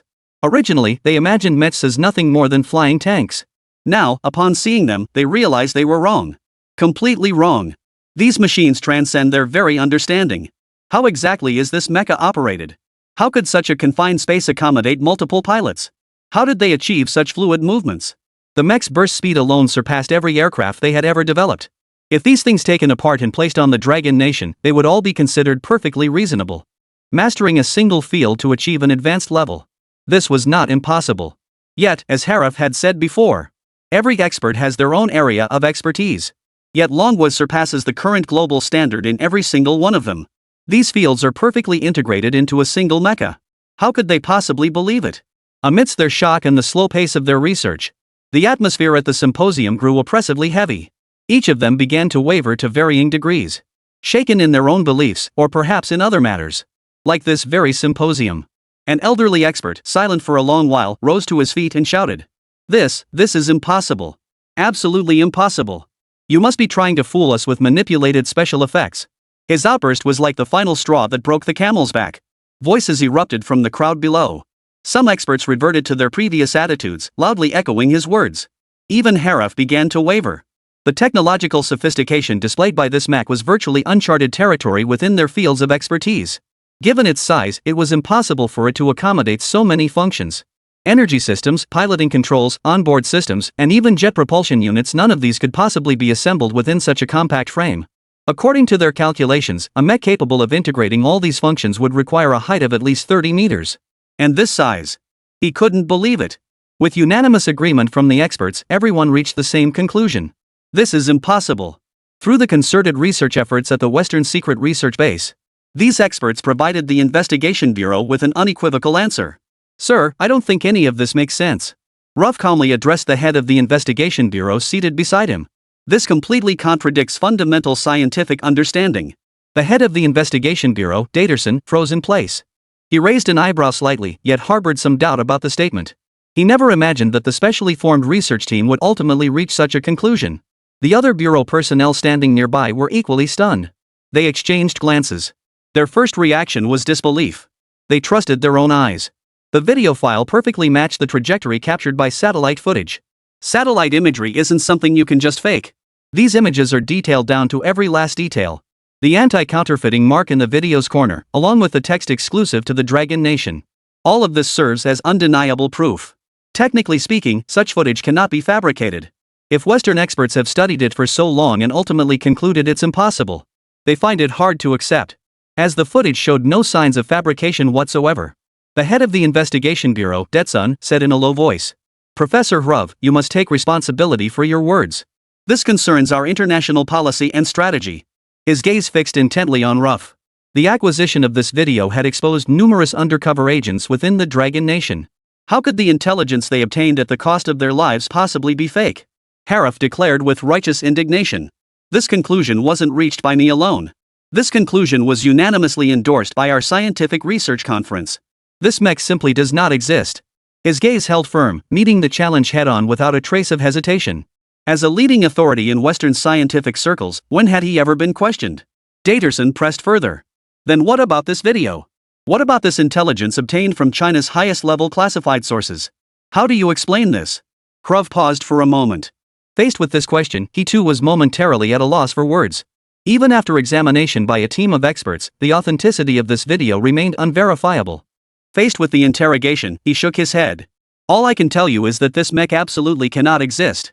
At least from a scientific and technological standpoint, this mecha is impossible to achieve. Shifting the topic to the mecha, he regained his confidence, leaving the head of the Investigation Bureau speechless. He stared silently at the video in his hands. But this footage was undeniably genuine. I need the research materials you've gathered. At this point, the Investigation Bureau had no other options, as this group comprised the very pinnacle of Western science. Hruv nodded. Of course, that's no problem at all. On any topic related to scientific research, Hruv radiated boundless confidence. Arrogance. A common flaw among Westerners. Only when they suffer a crushing defeat somewhere will they learn to rein it in. Krylov glanced at the head of the Investigation Bureau, then calmly turned and walked away. He knew full well in his heart. Such a mecha was utterly impossible to create or even conceive of existing. Chapter 97, Dragon Nation's Decision. Showing muscle. Escorted by the United States Special Vehicles, Hruv once again arrived at the secret research base. The top Western scientists and experts from various fields had not departed. They had been dispatched by the highest decision-makers of their respective nations, and would not return until the investigation by the United States Investigative Agency was concluded. At this moment, countless eyes witnessed the decision they had made, and couldn't help but nod in agreement once more. The sound of footsteps echoed, tap, tap, tap. Khrushchev strode forward, cane in hand, moving slowly. His gaze swept over the assembled crowd. Ladies and gentlemen, we require further proof of this mech's falsity. A faint smile appeared on everyone's face. For them, it was all too simple. Spreading false information rarely poses any difficulty. But if you attempt to prove the authenticity of a falsehood, the conclusion you reach will inevitably be wrong. Hruv was no exception. The moment they resolved to prove the mecha's irrationality, they had already set themselves on a path destined to reach its end in error. In truth, even the current understanding of top Western scientists cannot prove the rationality of mecha. There are simply too many gaps in scientific understanding involved. But if we label these as fictional, everything becomes straightforward. These authoritative experts began churning out proof reports. This jet propulsion system? Fake. Given the size of this mech, how much energy could it possibly hold? Where does its power come from? This is international waters, after all? So far from land, how could it carry that much fuel? That missile explosion? Fake. With such a small caliber, how could it possibly produce such devastating effects and cover such a wide area? Radar jamming system? How is that possible? The US radar system is the best in the world. What kind of aircraft could possibly escape its grasp? This has to be fake. A drone crash? Need I say more? It involves quantum mechanics, it couldn't be more fake. This is a blank spot in human scientific research. Even the United States and other Western nations haven't figured it out. How could the Dragon Nation possibly master such technology? Under the scrutiny of a panel of experts, any phenomenon beyond their comprehension, or any unexplained principle, was explained with just 2 words. Fake. Sure enough, once this explanation was applied, everything they had proven suddenly made perfect sense. Research progress at their base accelerated at an extraordinary pace. After 2 days, a flawlessly complete proof paper emerged from the research base. The U.S. Bureau of Investigation. Prov arrived once more. This time, he carried a thick stack of documents. Every document contained evidence exposing the unreasonable flaws in the existence of the mecha. Sir, here are the proofs you requested. Daterson took the documents, skimmed through them briefly, and stopped. The pages were densely packed with formulas and technical text. He couldn't make heads or tails of it. But observing Haref's demeanor, he understood everything. This was clearly not the result he wanted. He said in a low voice, "I'm sorry, I cannot accept this. This is not the answer I was looking for." Prof spread his hands and shook his head. He looked at the commander before him as if he were a fool, struggling to explain. "Sir, this is our unanimous decision. Trust me, it's just Longwon's little trick. Compared to that revolutionary mecha technology, you should believe it's just another brilliant special effect from Dragon Nation. How could something straight out of a sci-fi movie possibly exist in reality?" Daterson fixed his gaze on the eminent scholar before him and pressed on. "Then how do you explain those falling drones?" Admiral Balt witnessed it himself. He saw those mechs with his own eyes too. "You think that's fake too?" Prov shook his head. "These are all illusions deliberately created by the Dragon Nation. It cannot be denied that the Dragon Nation excels in communications technology. Achieving certain breakthroughs in wireless signals is only natural." This perfunctory explanation began to shake Daterson's resolve. If they truly had to face the Dragon Nation's terrifying mechs, perhaps the United States stands no chance at all. A technologically backward Dragon Nation simply shouldn't possess such advanced technology. The more he pondered this, the more plausible it all seemed. Ruff continued. "You must trust me, sir." Looking into those sincere, confident blue eyes, Daterson began to waver. After a long silence, he sighed and said, "All right." His gaze drifted toward the east. All of this must be a lie. Nothing but the Dragon Nation's schemes. Unbeknownst to anyone, the beautiful country's investigative agency had also come to accept this conclusion. All of this was merely their own paranoia. How could the Dragon Nation possess such formidable strength? They had planted so many undercover agents within the Dragon Nation. If the Dragon Nation had truly made a breakthrough in any field, there's no way they wouldn't have picked up any signals. Especially not simultaneous breakthroughs across multiple fields?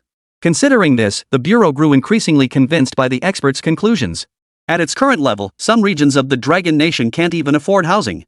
How could its technology be so advanced? Meanwhile, East Dragon Nation. At a high-level meeting, several prominent figures from the Dragon Nation's leadership were holding a meeting. Song Yuhong adjusted his glasses and smiled as he spoke. As a member of the Foreign Affairs Department, he was naturally privy to everything. The satellite footage we deliberately leaked the United States should have received it by now. Next, we should showcase this strategic-level weapon to the entire world. Defense Minister Joe Wegwa also smiled faintly. It's time to show the world the fangs of our Dragon Nation. Otherwise, they'll keep thinking our Dragon Nation is easy to bully. Even the likes of the US and Canada dare to enter our territorial waters. Shouldn't we show those Western nations a thing or two? The room erupted in laughter. Commander Yang Tianlong of the Central Military District nodded in agreement. "If possible, I'd love to send the Xingtian mech squad to take a stroll through their capital." Joe Wegwa from the Ministry of National Defense raised his hand and said with a light chuckle, "Ah. Old Yang, mind your diplomatic relations. If you insist on this, won't it just confirm that our Dragon Nation breached the contract?" Foreign Minister Song Yuhong shrugged indifferently. Old Yang's just venting his frustration. Foreign Minister Song Yuhong shrugged it off. In that case, it seems everyone is in agreement. Everyone chuckled. This was an opportunity for Longwei to demonstrate its national strength. and to send a warning to those harboring ill intentions toward the Dragon Nation. Why not seize the chance? Everyone nodded in agreement. I have no objections. I agree. No objections. Song Yuhong nodded. Since everyone has no objections, I'll go to the Supreme Decision Maker then. Chapter 98. Everyone was stunned. What was this? After all, a military parade is no trivial matter. It concerns the nation's prestige. Moreover, a military parade requires extensive rehearsals. Hosting such an event inevitably requires the approval of the highest decision maker, while minor matters could be approved by them. But, for matters of this magnitude, they still need to consult with that person. On this day, a peculiar news story erupted across Dragon Nation's media outlets. The Supreme Decision Maker unexpectedly appeared before the media and issued a proclamation. Within the coming days, Dragon Nation would hold a large-scale military parade. There were no prior indications, nor were any reasons given in the announcement. The announcement lasted only a few dozen seconds. It was also announced that the parade would showcase Dragon Nation's new weapons systems. Compared to previous days, the Dragon Nation seemed unusually bustling today. Yet amidst this ordinary day, an event unfolded that made many feel this day was anything but ordinary. In the ancient nation of Longwa, this day held no special significance. Neither a traditional festival nor a commemoration of historical figures. Yet in the capital city, an extraordinary bustle prevailed. Countless people crowded the outskirts, gazing at the scene ahead with eyes brimming with curiosity. The bustling crowd watched the constant flow of people with puzzled expressions. What day is it today? How should I know? The news suddenly announced a military parade a few days ago. And they said they'd unveil some new weapons? Is that for real? The people of Dragon Nation had no idea what the purpose of this military parade truly was. Countless people shared their speculations. But no matter how they thought about it, none of the theories seemed plausible. Still, no one grew overly suspicious. To the people of Dragon Nation, it was simply an ordinary military parade. Honor Guard, take your positions. From the viewing platform above, a senior officer in uniform bellowed the command. As the words echoed out, the ranks of Longwa soldiers below moved in perfect unison. To the stirring strains of the nation's anthem, the soldiers marched step by step into view before the gathered crowd. Witnessing this spectacle, the crowd on the sidelines abandoned their curiosity. They began to admire the majestic spectacle of this prosperous era. Their gazes turned toward the capital city below, where the Dragon Nation soldiers stood.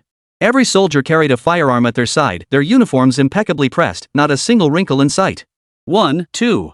The Dragon Nation soldiers' roar echoed across the sky. For the people, this was not only a demonstration of their nation's strength but also an immensely pleasing visual spectacle.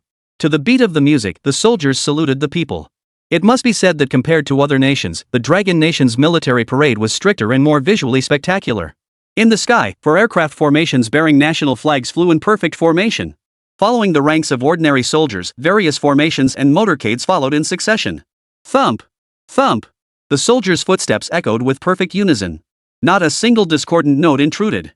If this were merely a small squad, it might be understandable. But this was a formation of thousands. Meanwhile, beneath the capital city, the central avenue was covered by a long red carpet. Several Dragon Nation leaders and military commanders stepped onto it at a measured pace. Soldiers on both sides raised their hands in salute. As a Dragon Nation citizen, merely witnessing this scene was enough to stir the blood. Amidst the cheers of countless spectators, each formation displayed the nation's might before countless witnesses. Even some Dragon Nation citizens were stunned by the spectacle. Had our nation quietly amassed such formidable capabilities? To the eyes of the Dragon Nation's people, these scenes unfolded with perfect normalcy. One after another, the naval artillery vehicles passed through the formation, simultaneously firing salutes into the air. These scenes were utterly ordinary. To all appearances, it seemed nothing more than an utterly ordinary military parade. Those watching this parade were not the people of the Dragon Nation. In a sense, the Western nations paid even closer attention. Know thy enemy and know thyself, and you will win 100 battles. In truth, these Westerners were also deeply curious. Why did the Dragon Nation suddenly hold a military parade? It seemed there was still some time before the nation's official celebrations. Moreover, such an event has never occurred in the Dragon Nation's history. Unbeknownst to many, this military parade carries an air of mystery. For other nations, a military parade is equally a key indicator of a country's strength. Though after the recent Guahai incident, various rumors and speculations about the Dragon Nation developing secret weapons began circulating in Western countries. Fortunately, Western physicist Ruff personally stepped forward to prove that all of this. These were nothing more than deliberate disinformation campaigns orchestrated by the Dragon Nation. The purpose was quite clear. It was simply to intimidate these powerful nations. But, after witnessing the Dragon Nation's military parade unfold, they reluctantly nodded in acknowledgement. They had to admit that the Dragon Nation's military formations were indeed a sight to behold. But true strength isn't represented by flashy formations alone. No matter how straight the soldiers stood or how synchronized their movements were, it couldn't represent a nation's true strength. In the eyes of their beautiful country, equipment was paramount. Their eyes drifted toward the firearms carried by the Dragon Nation soldiers, and they couldn't help but snort derisively. Dragon Nation seemed to have made no progress at all. The firearms displayed in this parade are identical to those seen in last year's National Day celebrations. If the sole purpose of this parade is to boost national morale, it's rather dull. But one undeniable fact remains. Dragon Nation has made substantial progress in other areas. Give them another 20 years. It might just be the one leading the world in technology. At present, the Dragon Nation may still fall slightly short. But in their eyes, the Dragon Nation's military parade is merely for show. Perhaps just some new machine guns or naval guns. After all, those exaggerated legends had long been debunked by Mr. Ruff, nothing more than rumors. At the Dragon Nation's military parade site, countless soldiers marched in orderly formation. Across the vast plaza, the formations and columns seemed deliberately avoiding the central position. This naturally aroused the curiosity of countless people in the Dragon Kingdom. Why was this central position left empty? Could it be that some formation or contingent had yet to appear in the parade? Compared to past parades, all units should have already marched past. There shouldn't be any other formations left. Amidst the gaze of all present, a tremendous roar erupted from the sky. Countless heads snapped upward, eyes fixed skyward. What is that? One after another, exquisitely designed mechs appeared in the sky. As they passed, they traced elegant arcs of flame across the heavens. What the hell is that? So fast. Holy crap. What the hell is this? Chapter 99, The Pride and Glory of the Dragon Nation. Mechs. Before the onlookers could react, the mechs had already settled into silent suspension in the air. As they made out the objects in the sky, utter horror washed over every pair of eyes. Holy crap? What the hell is this thing?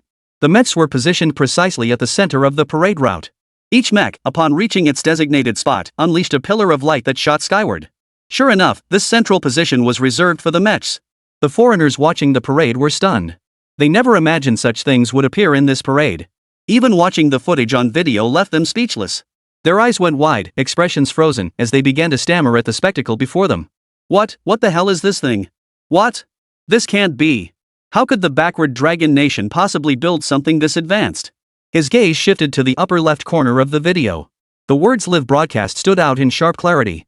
The incredibly realistic footage and the high spirits of the people in the scene couldn't possibly be fake. Their eyes gleamed with anticipation as they watched the mechs enter the arena, seemingly eager to witness them fail. These so-called mechs were nothing but paper tigers. Because all of this was personally explained by Professor Harif. Mechs like these simply cannot exist. These mechs must be nothing but props.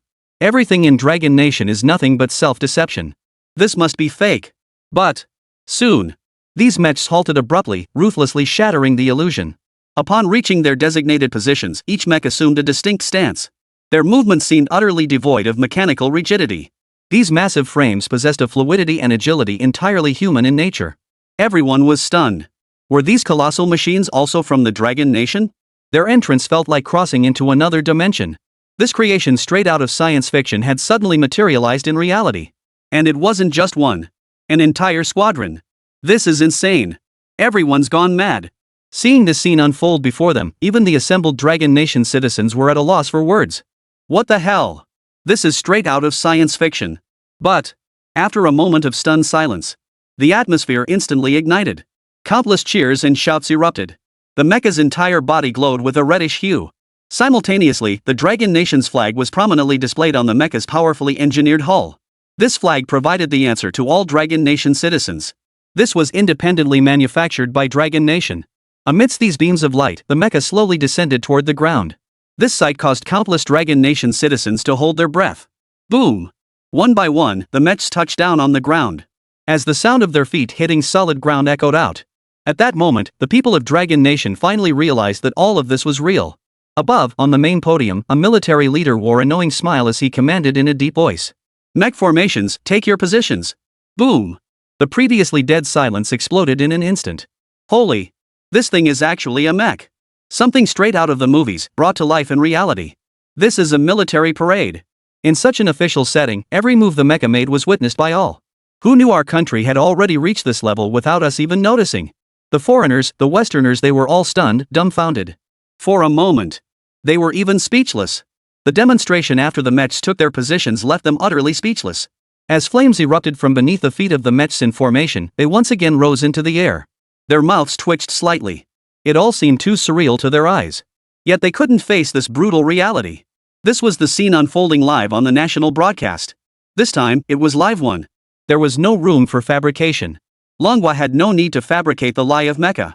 All of this is real. Not only could the mecha fly normally, but judging by the speed at which it flew into the venue, it already surpassed any aircraft in the world. Simultaneously, as the parade progressed, these mechs launched a missile fireworks display over the capital city, capable of covering the entire metropolis. The missiles released by a single mecha were visible to every person in the capital city. The flawless performance of the mecha during the demonstration segment left the foreign observers utterly stunned. Countless foreigners were utterly stunned.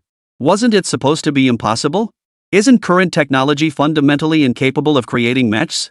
Isn't the world's most advanced system incapable of handling multi-pilot operation? Doesn't the existence of this mecha mean there are gaps in many fields? How on earth did they pull this off? How were these mechs even manufactured? So this is the Dragon Nation's new weapon. It's utterly terrifying. Fear involuntarily crept into their hearts.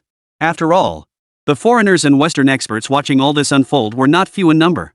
As Hrov watched the live broadcast from Dragon Nation, he was momentarily at a loss for words. His entire face was etched with a complex and hesitant expression. Upon witnessing this scene, some professors and experts couldn't help but lower their heads.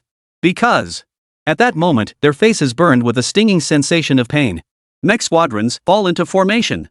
As the command echoed through the air, every Dragon Nation citizen present couldn't help but tremble slightly. Mechs. They were truly mechs. Everything unfolding before their eyes was real. This wasn't a sci-fi movie, nor were these models from a film studio. It was a real mecha. It flew and landed before everyone's eyes. The roaring sounds and mechanical clanking proved beyond doubt that this was an utterly real existence. The Dragon Nation has truly developed a mecha. This filled every Dragon Nation citizen present with pride and honor for their homeland. We did it. We truly did it. These scenes were broadcast live, reaching the eyes of every Dragon Nation citizen.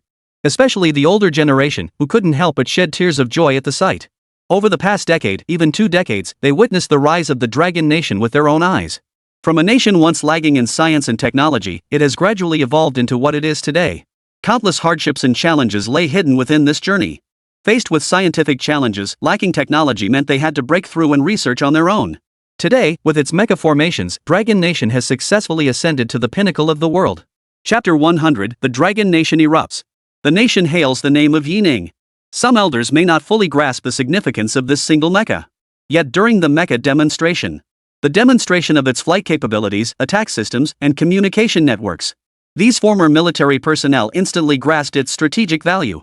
This is the true might of Dragon Nation. Countless hearts were profoundly shaken. These mechs made their official debut at the Dragon Nation's military parade. Was this not a declaration to the world? What was this? This is proof of the Dragon Nation's renewed rise. The scientific fields that had lain dormant for years in the Dragon Nation were now declared obsolete. They could scarcely imagine it. If it were merely a single mecha, this might simply signify the initial mastery of the technology. But the resources and economy poured into this endeavor are beyond measure. But here we have an entire fleet, a formation of mechs. This signifies the Dragon Nation has fully mastered these technologies. And that in the future, these mechs will continue to be produced and manufactured. The entire nation trembled with excitement. Excitement. Indescribable excitement. At this very moment, everyone present couldn't help but roar aloud, venting the excitement and exhilaration surging within them. Dragon Nation. The mere mention of this nation's name stirred countless hearts. What was initially thought to be an ordinary, unremarkable military parade, but it turned out to be the Dragon Nation's true objective. Before the parade had even concluded, news of the mecha spread throughout the entire Dragon Nation. These were genuine mecha. True war machines. A force capable of elevating Dragon Nation standing on the international stage once more. A force that would strike fear into countless Western nations. The transformation extends far beyond the mechs themselves.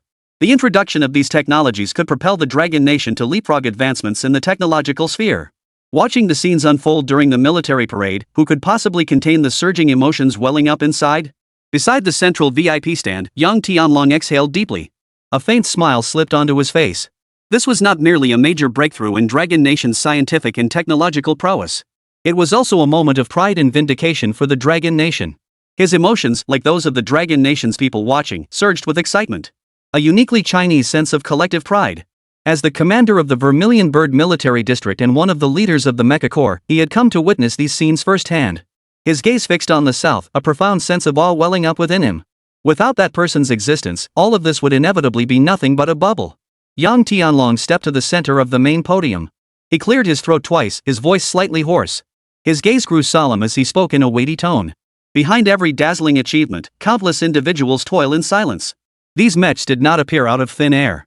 They are the result of tireless research by our great scientific researchers. These mechs, and even the technological breakthroughs in some previously unexplored fields of Dragon Nation, all owe their existence to one man. All these achievements are the contributions of this one gentleman. The previously boisterous atmosphere fell silent once more. All eyes in the Dragon Nation turned toward the podium. The people of Dragon Nation held profound respect for those who had made such monumental contributions to their nation. They set aside all other emotions, gazing silently at the podium before them. Yang Tianlong nodded. This military parade is not merely to publicly showcase our mecha technology to the world. It is also to honor you, sir, by holding this medal presentation ceremony. Yang Tianlong continued solemnly. Due to the unique nature of his work, the gentleman can only remain an unsung hero of Dragon Nation. Marching in perfect step, he received a dazzling medal from 2 Dragon Nation soldiers flanking him. Everyone held their breath. While celebrating the success of a certain technology, who could have imagined the sweat and blood that lay behind it? Yang Tianlong slowly walked step by step back to the center of the main podium. His voice was solemn. Due to special circumstances, the honoree himself cannot be present for this grand medal ceremony held in his honor. These scientific researchers, bound by confidentiality agreements, essentially spent their entire careers confined to their posts, never able to step into the public eye. Take the renowned atomic bomb research project, for instance. Those involved in the development of the atomic bomb could not have their names recorded. It might even take centuries after your death for your name to be released from the nation's highest-level classified archives. These are the unsung heroes of the Dragon Nation whose names cannot be revealed. Yang Tianlong nodded. Today, before the entire nation, this medal is formally awarded to you, sir. The live broadcast camera focused on the medal. Crafted from pure gold. Inscribed with 4 characters. Mecha Medal of Honor. This exclusive medal was specially established by the Dragon Nation in honor of the gentleman's work. In the decades of peace that Dragon Nation had enjoyed, this medal is unlike any other. The recipient's name was not engraved upon it. It is an anonymous mecha medal, yet its singularity has made it renowned. For it is the world's sole mecha medal. There can only be one owner of this medal. That man is the master. The people of the nation do not know who this gentleman truly is. They do not even know his surname. Yet this cannot diminish the gratitude the people of the Dragon Nation hold for him. Long live the gentleman! A shout rang out from somewhere in the crowd. Every heart trembled at the sound. Though his name remains unknown, he lives on in the hearts of every person. They should remember him forever. Another cry rang out. The gentleman lives on forever. Unlike the solitary cry before, this one gathered the voices of all the people of the Dragon Nation. The deafening roar reverberated across the skies of the Dragon Nation's capital. This is the honor the master deserves. This is the attitude the Dragon Nation should hold toward its scientists. The Dragon Nation should revere and focus on these great scientists. Long live the professor. Once again, the crowd roared in unison. Their gazes fixed upon the mecha, as if they were beholding the master himself. These designs visible to the naked eye, how many teams of researchers had poured their sweat and toil into them? They could not know, nor could they even begin to imagine. Yet deep within, they understood. The current might of the Dragon Nation was inseparable from him. And on this day, the entire nation of Dragonland sang praises to this nameless figure. His name. Yi Ning. Chapter 101, Pride and Glory. This is Dragon Nation's mecha. At this moment, the entire nation erupted in excitement. This is our Dragon Nation's mecha. While other nations were still tinkering with tiny moving robots, Dragon Nation has independently developed a perfect mecha. While other nations were still exploring technological frontiers in uncharted territories, Dragon Nation has quietly filled these gaps. This is the man. All of this is thanks to that gentleman. The mecha's first public unveiling brought immense pride to the faces of countless Dragon Nation citizens. It might have been hard to imagine that one day Longwa could stand at such heights. Yet when this day finally arrived, countless Dragon Nation citizens felt a sense of unreality. Witnessing these scenes, countless people were reminded of that nameless medal. Long live the gentleman! Such cries lingered long among the crowd. Like lingering echoes, they resonated in the hearts of all. These scenes of prosperity were what the people of Dragon Nation truly deserved to witness. Countless Dragon Nation citizens ceaselessly sang the praises of that nameless gentleman. This is the spirit of the Dragon Nation. No matter what happened in the past, this gentleman's contributions to the Dragon Nation are indelible. This alone is enough for the entire nation to respectfully address him as Sir. Under this chorus of Sir, the hearts of all Dragon Nation citizens stand united. This is the people of the Dragon Nation. In this outpouring of emotion, every expression revealed an unmistakable sincerity. What they expressed was the very essence of their hearts. At this grand military parade, not a trace of hypocrisy mingled among the people. Even the media outlets attempting to smear and frame Dragon Nation found themselves moved by the scenes unfolding before them. Such people, such a nation. Are they truly as imagined? The once dominant narratives within society and even internationally were instantly overwhelmed. These fabricated lies and one-sided rhetoric could not withstand any scrutiny. Under the voice of the Dragon Nation's people, they crumbled instantly. A truly powerful nation remains unfazed by countless doubts. This is not only the bearing of a great nation, but also the pride of the Dragon Nation's people. The emergence of mecha has caused the media to speculate. Possessing such a large number of mechs, the Dragon Nation has shown no intent to provoke other countries. This aligns with the Dragon Nation adage, if the enemy does not attack us, we will not attack them.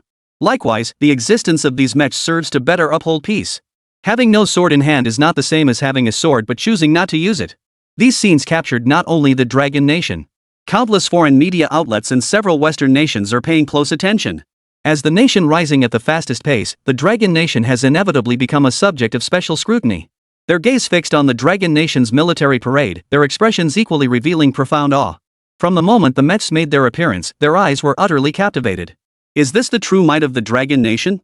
Western nations understood that as long as Dragon Nation maintained exclusive control over mecha technology, its standing on the international stage would soar.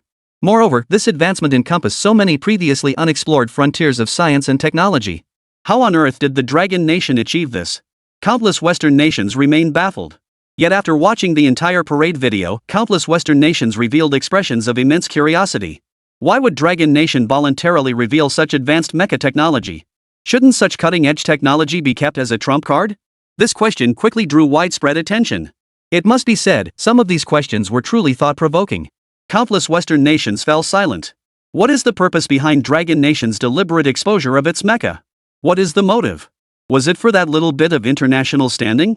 The Dragon Nation is already one of the 5 permanent members of the United Nations Security Council. Its standing in the international community is already among the highest, making this entirely unnecessary. As for its standing in science and technology, it's even more unnecessary. Merely revealing a fragment of the mecha's technology would be sufficient to elevate Longwa's standing in academic circles. The very existence of this issue has left countless Western nations feeling a sense of dread upon deeper reflection. Within the Investigation Bureau of the United States, countless faces turned ashen as a video looped endlessly before them. If one could see clearly, it would reveal footage of the Dragon Nation's military parade. The footage repeatedly looped at the segment where the mechs made their appearance. The man at the forefront was none other than the head of the beautiful country's investigation bureau, Daytizen. He pointed at the old man not far from him and cursed furiously. "Didn't you say this kind of thing didn't exist?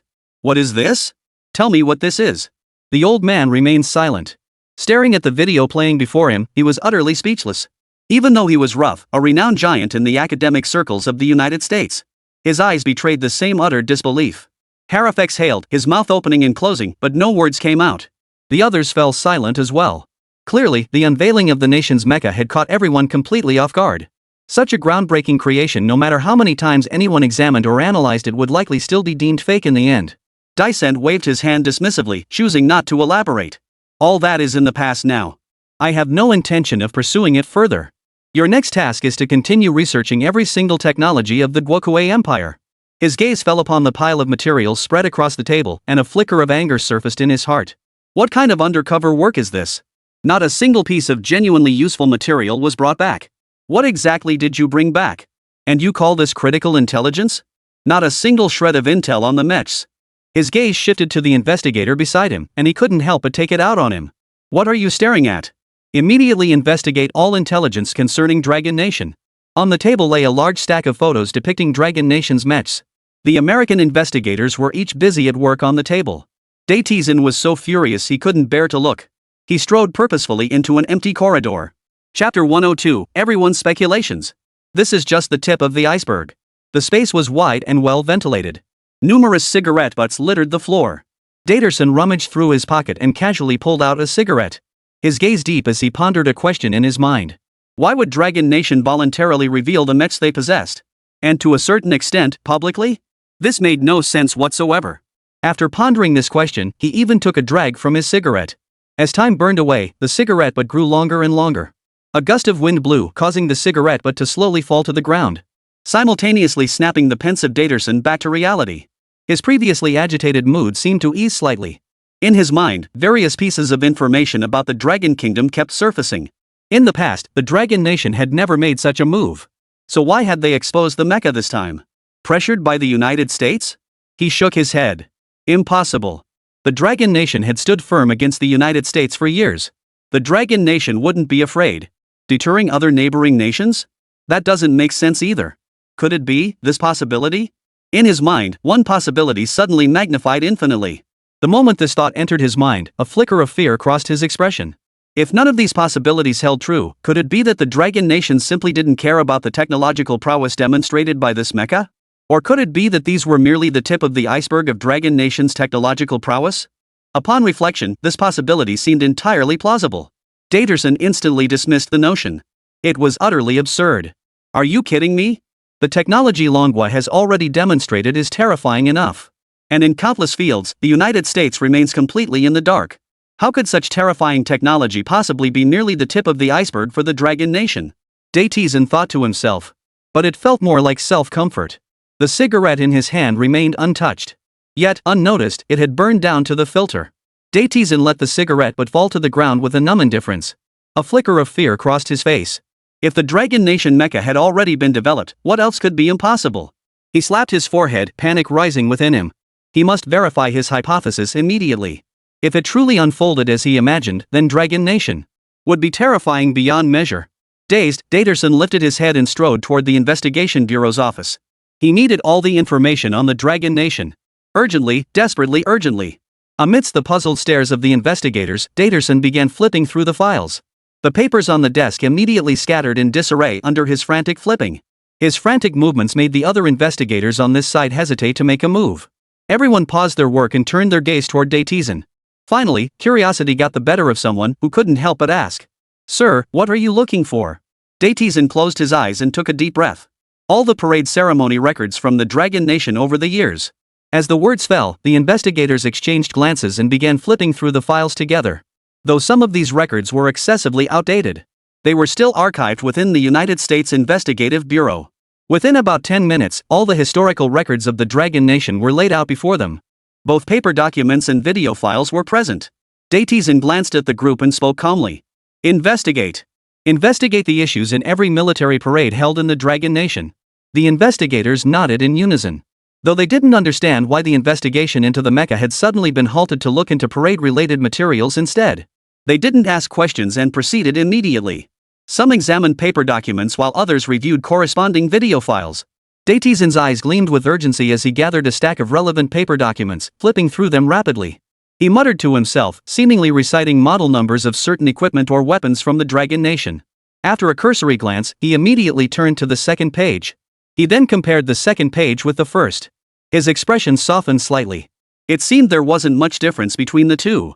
However, as he turned to the fourth and fifth pages, his expression shifted slightly.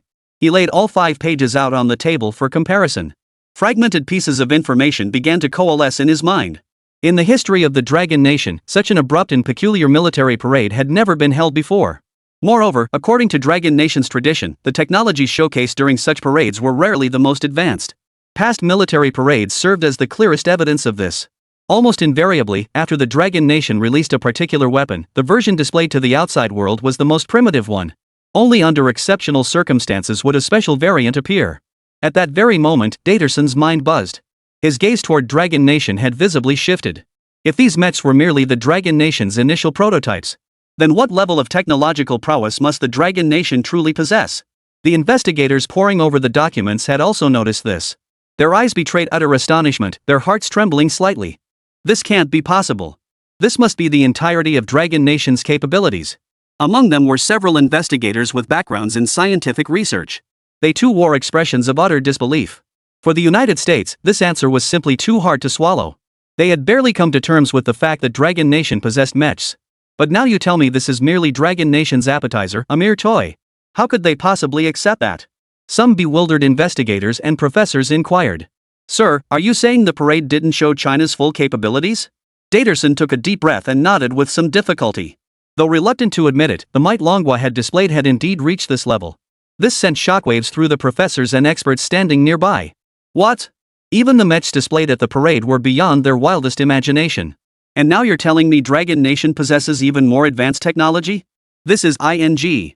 Are you out of your mind? At that moment, the expressions of everyone present grew incredibly complex and solemn. Chapter 103, Operation. Target, Dragon Nation. In the eyes of these professors, one could even detect a hint of fear. Only those immersed in scientific research could truly grasp the magnitude of this gap. The scientific and technological prowess Longwa had already demonstrated was an insurmountable chasm for them. When they finally opened their eyes, they realized the distance between them was not a mere step away, but worlds apart. This realization even sparked a hint of despair within them. How many years would it take for the United States, or even the entire Western world, to catch up to Longwa's current technological prowess? They dared not even imagine it. At that moment, a voice sounded again from the side. Sir, the text on this mech has been deciphered. It appears to be ancient Dragon Nation script, representing the number 1. This news weighed heavily on the Bureau agents. The presence of this number confirmed their earlier conjecture. Who would mark a numerical sequence on a work without a second generation? Wasn't the Dragon Kingdom blatantly revealing they had a second generation? This is only the first generation mecha from the Dragon Kingdom? One person exclaimed in shock. This revelation sent shockwaves through the entire investigation bureau. A brief silence fell over the room. Hearing this answer, it was hard not to be shocked. Even the first generation mecha was this terrifying? After a long silence beside Daterson, Admiral Bolt suddenly spoke up. His voice was deep and solemn. If we merely focus on stealing Dragon Nation's data or researching their technology, I fear we may never catch up to the Dragon Nation. Only then did Daterson turn his gaze toward him, his eyes betraying a hint of confusion. Admiral Bort, what are you implying? A sinister glint flickered in Bolter's eyes. A hint of grimness. Perhaps we should consider alternative measures and methods. He picked up the tablet from the table. The looping parade video on the tablet was casually dragged by him. Soon, the video froze on a particular frame. It captured the moment when the commander of the Central Military District awarded the mech medal. The video began playing before everyone's eyes. His gaze remained steady and calm as he declared. Find this man. The recipient of this armored medal. To receive an exclusive medal in Dragon Nation, this person is no ordinary individual. In the construction of this mech, this person absolutely held a dominant position. At the very least, they were the designer. We just need to find clues about this person. What mecha? We can have one too. As the words fell, he flashed a smug grin. Daterson, the head of the investigation bureau, also had a bright look in his eyes, flashing with sharpness. What if he refuses to build mechs for us? Bolt spoke calmly. Then we'll make him pay with his life. Both men nodded simultaneously. As long as they could find the chief designer of the Dragon Nation's mechs, everything seemed to fall into place. As for whether they could be swayed to their side, the United States couldn't care less. They could do without these technologies, but Dragon Nation wouldn't fare any better either. Bolt continued. Our mission is to uncover every Dragon Nation scientist involved in mecha development. If we can secretly transport them to the United States, that would be ideal. If that proves impossible, then we'll have no choice but to end their lives. The head of the investigation bureau finally let a smile slip. Dragon Nation, after all, had its weak points. Exposing their technology like this, how could they possibly remain inactive? I wonder if the Dragon Nation is prepared for all this? This isn't just the United States' response. I'm sure other Western nations have considered this step as well. In the face of absolute scientific and technological superiority, diplomatic relations mean nothing. Any information they could steal about Dragon Nation's mecha would be their greatest prize. At any cost, we must uncover the identities of these individuals, Paul declared in a grave tone. His gaze fixed intensely on the head of the investigation bureau. Even if it means exposing our undercover agents, we must pry open a crack in the Dragon Nation's impenetrable information defenses. The calm days that followed were merely a prelude to the storm brewing beneath the surface. Beneath the surface of apparent calm, turbulent waves were already churning. Following the conclusion of the Dragon Nation's military parade, security agencies across the nation tightened their controls. The Dragon Nation knew full well what it would face after publicly unveiling its mechs. A tree that stands tall in the forest is sure to be struck by the wind. They understood better than anyone the challenges awaiting the Empress. Such advanced technology exposed to the world Western nations couldn't help but covet it. The spies planted within the Dragon Kingdom would inevitably make their moves during this period. This was a game of wits between Dragon Nation and these nations. Now is the prime moment to uproot these malignant tumors embedded within the Dragon Nation. Dragon Nation. The streets and alleys of the imperial capital. It was now deep into the night. Dim streetlights still cast their glow upon the pavement. A man wearing an ordinary baseball cap swept the streets relentlessly with his broom. He wore a yellow and orange uniform emblazoned with the characters environmental sanitation. Behind him stood an ordinary garbage truck. Several plastic bags were tied to the side of the truck, filled with what appeared to be empty bottles. He wiped the sweat from his brow, then casually lifted his head, squinting as he glanced to one side. On the plain building ahead, these words were written: Imperial Capital Academy of Sciences. Very few vehicles were parked in the vicinity, suggesting the area saw little traffic. He scanned the surroundings. On the quiet street, only a handful of vehicles passed by. The sanitation worker made no other movements, but as he swept, his gaze kept drifting casually around the area. He was identifying surveillance cameras in the vicinity. After locating corresponding blind spots or obstructing cameras, he tiptoed to the entrance of the research institute, parking the garbage truck beside the door. He climbed over the institute's automatic doors. Inside, the lighting was dim, seemingly deserted. This was a beautiful country undercover agent who had been spying in the Dragon Country for several years. He had been sweeping the streets of Zhengdu for years. He knew every corner of Zhengdu like the back of his hand. Over the past few days, he had thoroughly explored every corner of the vicinity. Only one place remained shrouded in mystery. That was this research institute. It was known as the Imperial Capital Science Research Institute. And now, his target was set on this very place. Chapter 104, Security Breach. Jiangnan City in Peril. Just months ago, this research institute still operated normally. People clocked in and out on schedule daily, and back then, it was still a place that saw regular visitors. But after a certain day, it became eerily quiet. It turned out that all those who had clocked in and out punctually vanished overnight. It wasn't entirely deserted, though. Only on weekends would someone come by to clean or inspect the equipment. This piqued the curiosity of the American undercover agent. He'd never believed this place wasn't conducting secret experiments. After navigating through several gates and cracking multiple password-protected security doors, the undercover agent finally reached the laboratory entrance. The moment he stepped inside, the lights flickered violently. He was exposed. Inside, 2 Dragon Nation security officers beamed at him, waving to him and his deputy. Research facilities across the country were all key security locations for the Dragon Nation. And it was clearly impossible for the undercover agent to breach the most dangerous location. Within a single day, over 31 research institutes across the Dragon Nation had been specially visited by certain guests. This was merely the first wave of probing by these infiltrators. After apprehending the corresponding infiltrators, the Dragon Nation's authorities unleashed their predatory instincts. Security protocols nationwide were elevated to the next level. Yet even this underestimated the depth of infiltration by the United States and other Western nations. In their quest for intelligence, they descended into utter madness. Starting the very next day, research institutes across the country began suffering attacks of varying severity. Numerous scientific researchers were attacked after leaving work. Some extremists even directly targeted scientific researchers. Nearly 20 explosions occurred simultaneously at research centers and institutes. Within a short time, everyone's attention was drawn to the situation. Undercover agents across the nation began to surface. Countless research institutes suffered varying degrees of impact. Of course, Jiangnan City was no exception. However, given Jiangnan City's security measures, undercover agents clearly couldn't infiltrate. After all, compared to other regions, Jiangnan City had direct military involvement. Its human resources were on an entirely different level. Following these incidents, nearly everyone realized these were enemy spies, whose sole purpose was to extract classified internal information. For intelligence concerning certain mechs, these individuals had resorted to every possible means. Data files lay spread out before Hong Yuanhe. His expression grew grave as he studied them.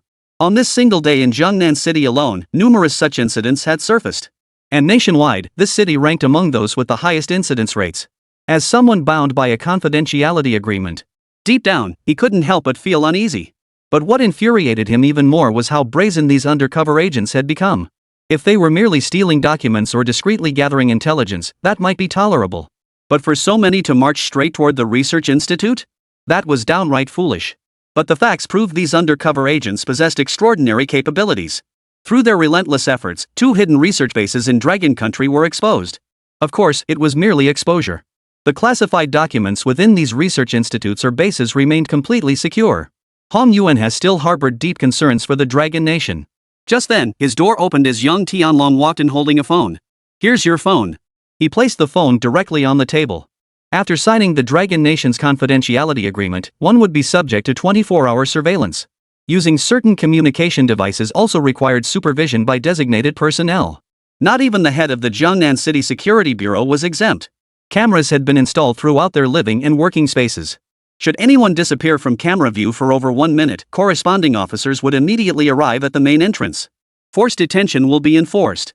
Any activities requiring movement outside the camera's range must be formally requested. Such activities could only proceed under the supervision of specialized officers. These officers also wear body cameras to record footage. This illustrates just how stringent manhwa's regulations on mechanical construction are. The moment you sign the confidentiality agreement, you are already under 24-hour surveillance. This is precisely why, despite countless infiltrations by undercover agents from other nations, not a single piece of mecha-related information has ever been leaked. With such intense security, how could anything possibly leak? Hong Yuanha rose to his feet upon seeing the visitor and saluted. "Commander, good day." He took the phone with a smile and glanced at it. The phone displayed some mundane family matters. He set the phone aside and stood up. The commander has come here personally, so it must be about these materials. Yang Tianlong nodded and took his seat at the head of the table. He was merely a military district commander. He had no access to information regarding public security or counter-espionage operations. To access such information, one had to come to the Security Bureau. His gaze swept over the lists. The recent reports on espionage had been overwhelming. Even the Dragon Nation had been utterly unprepared. So many cancerous elements had infiltrated unnoticed. He raised an eyebrow slightly. These undercover agents were acting far too conspicuously. And deep down, Yang Tianlong found it somewhat perplexing. For the Dragon Nation, the undercover agents' recent high-profile actions had failed to obtain any crucial intelligence. It felt as though they were deliberately drawing all attention toward themselves. So what was their true purpose? He shook his head, casually glanced at the documents, then tossed them back onto the desk. "Well, at least the data aligns with my expectations," he said in a low voice. "If any unusual circumstances arise, report directly to me immediately." Hong Yuanha, the head of the Security Bureau, nodded. He understood Yang Tianlong's meaning perfectly well. Jiangnan City, after all, was the birthplace of mecha. It could be said that, as long as Yining remained here, this city would forever be the focal point of Dragon Nation's defenses. Judging by the movements of these undercover agents over the past few days, the undercover agents lying low in Jiangnan City seemed incapable of stirring up any significant trouble. Yang Tianlong exhaled, his gaze flickering slightly. He understood their purpose perfectly. They were undoubtedly after their Dragon Nation's mechs. Because only such mechs could possibly capture the attention of these undercover agents. Chapter 105, An Unexpected Turn. Yi Tian is missing. But these past few days, Dragon Nation had undoubtedly imposed the strictest security measures on all mecha-related materials. So it was no surprise these undercover agents hadn't infiltrated. The problem is this. These undercover agents clearly knew this timing was the least favorable for investigation. So why did they proceed with this self-sabotaging operation? Is their true objective really to obtain mecha data? This easily raises suspicion. What on earth were these undercover agents so frantically investigating for? Yang Tianlong always felt like he was missing something. Vaguely, he had caught a fleeting trace of something, yet it remained just out of reach. This inexplicable feeling weighed heavily on Yang Tianlong. After a moment of deep thought, Yang Tianlong waved his hand dismissively and let it go. "I'll be going now. Remember to report any developments." He gave a brief nod, his expression still deep in thought as he walked away. On the third day, the activities of various undercover agents remained utterly baffling. Across the Dragon Nation, nearly every research institute, even some hidden bases, remained under attack by these infiltrators. As before, the Dragon Nation had not lost any relevant data. Due to the actions of the past few days, security personnel had already been stationed at research institutes across the Dragon Nation. These infiltrators disguised themselves as sanitation workers, janitors, and even some bribed researchers. Fortunately, under Dragon Nation's stringent confidentiality protocols, not a shred of mecha-related scientific data had been compromised. In just 4 days, nearly 1,000 spies were apprehended within Dragon Nation. What a terrifying figure. Yet, against a population of over 1 billion, it represented only a minuscule fraction. On the 5th day, the very thing Manhwa feared most came to pass. Some spies, or perhaps it would be more accurate to call them terrorists. Their purpose seemed entirely unrelated to gathering intelligence. Armed with explosives, these individuals launched near-suicidal attacks on research facilities. Within just half a day, 5 explosions rocked the Dragon Nation. This volume equaled the total number of such incidents the Dragon Nation had seen in over a decade. The terrorists' actions have heightened vigilance among security agencies nationwide. Security personnel in nearly every region focused their attention on these research facilities. By lying in wait here, these undercover agents would walk right into the trap. It was perplexing. Finally, on this particular afternoon, things grew quiet. The undercover agents seemed to have vanished without a trace. Outside the research facility, there was no suspicious activity either. It seemed as though the Western nation's operation had come to an end. just as all the security personnel let out a sigh of relief. They didn't know that. Unexpected. That afternoon, in Nanjiang City, the archives repository came under attack. There were hardly any security personnel on guard here. After all, these past few days had been an extraordinary period. Combined with the actions of the previous undercover agent, most resources had been diverted to the research institute. Second in priority was the data repository. This database contained critical information and data. As for the archives, they primarily contain personal information of Dragon Nation citizens. Those who have made significant contributions to the Dragon Nation or are subject to confidentiality agreements have long since been removed from the archives. Countless people fail to understand why these undercover agents would target the archives. This archive contains no information about researchers, and no traces are left behind in the archives. However, the archives are heavily fortified, requiring passage through multiple security gates to access the information within. Inside the archives, the documents are primarily paper-based. Without familiarity with the layout, locating a specific individual's file would consume considerable time. These safeguards successfully delayed the medical personnel's theater operations. Nevertheless, the files of several citizens were still compromised. Through investigation, the data from these leaked files was successfully identified. These files contain remarkably consistent data. All are currently enrolled at Nanjiang Elementary School, all girls, and all around 10 years old. This aroused immense curiosity among the security personnel. These young girls appear to have absolutely no connection whatsoever to maths or science and technology. At that moment, within the Bureau of Investigation of the United States, a large screen displayed the file of a young girl from the Dragon Nation. Below, Paul took out a photograph for comparison, a faint smile spreading across his face. This is the little girl. The photo in Poulter's hand was none other than one taken several months ago at the entrance of Nanjiang Elementary School, showing Yi Tian playing with a mecha. The internet, after all, has a memory. At the time, the Dragon Nation's security agencies had exerted every effort to block the news, throttle traffic, and even delete all related information. Yet traces remained. The American undercover agent had never intended to extract intelligence from the research facility. Their sole objective was to locate the mecha's chief designer and only that individual. Paul's gaze shifted toward the little girl's file, a chilling smile spreading across his face. No one knew what he intended to do at that moment. On the massive screen, several young girls' files were displayed in sequence. Name, Huang Xiaoyu. Age, 12. Gender, female. ID number, 5366XXXXXX. Yang Tianlong shook his head. This person's family history, spanning 3 generations back and 3 generations forward, showed no connection whatsoever to the scientific research field. Her background showed no signs of anything suspicious. The little girl's father was just an ordinary employee at a food company. And her mother was merely a junior nurse at a hospital. He said in a low voice. The information on the screen shifted once more.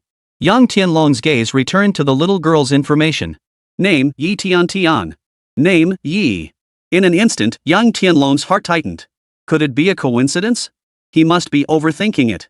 After all, there were countless people with the surname Yi in this world. He hadn't met Yi Tian before, so he didn't recognize her at first glance. His gaze continued to scan downward. Age, 11. ID number, 5221X×X×X. Father, Yi Ning. Mother, none. Seeing this, Yang Tianlong couldn't hold back. Yi Ning. The name is exactly the same. Could this really be Mr. Su's daughter? At that moment, a deeply unsettling premonition suddenly surged within his heart. Chapter 106, Undercover Movements. Save Yi Tian. Without a moment's hesitation, Yang Tianlong barked in a deep voice. Retrieve Yi Ning's file immediately. The personnel from the records office nearby nodded promptly. They immediately began searching nearby. Yang Tianlong's face was stern, his expression grim. He hoped this person was merely a namesake. While waiting for the results, he paced back and forth, clearly very uneasy. Sir, we've found it. A loud shout rang out as the person checking the records returned. Yang Tianlong's expression immediately softened, revealing an urgent look. Did you find it? Where's the file? Let me see it. The staff member replied with a hint of confusion. This gentleman named Yi Ning had his records specially removed several months ago. There are no relevant files in our archives now. Hearing this response, Yang Tianlong felt his heart sink with a thud. The staff member continued. Sir, should we request authorization to retrieve the corresponding files from the National Archives? Yang Tianlong sighed, his expression grave. The records had been removed months ago. Once this information was verified, he was essentially certain. This little girl named Yi Tian was undoubtedly the daughter of Mr. Yi Ning. It seemed they had ultimately miscalculated. This diversionary tactic was more cunning than he had anticipated. It turned out these spies had never targeted the research institute at all. They were only after intelligence from the professor. Now, all files concerning Yi Tian have been completely exposed to foreign nations. As for the professor, though his appearance remains undisclosed, the name Yi Ning has effectively been compromised. During the initial processing of the files, the information regarding Yi Tian's father had also not been properly secured. This weighed heavily on his mind. He had personally obtained the design blueprints for the second-generation mecha in front of Yi Ning. Now he couldn't even protect the files of the gentleman's daughter. How could Yang Tianlong possibly face Yi Ning now? Damn it! Bang! Yang Tianlong slammed his fist down on the table.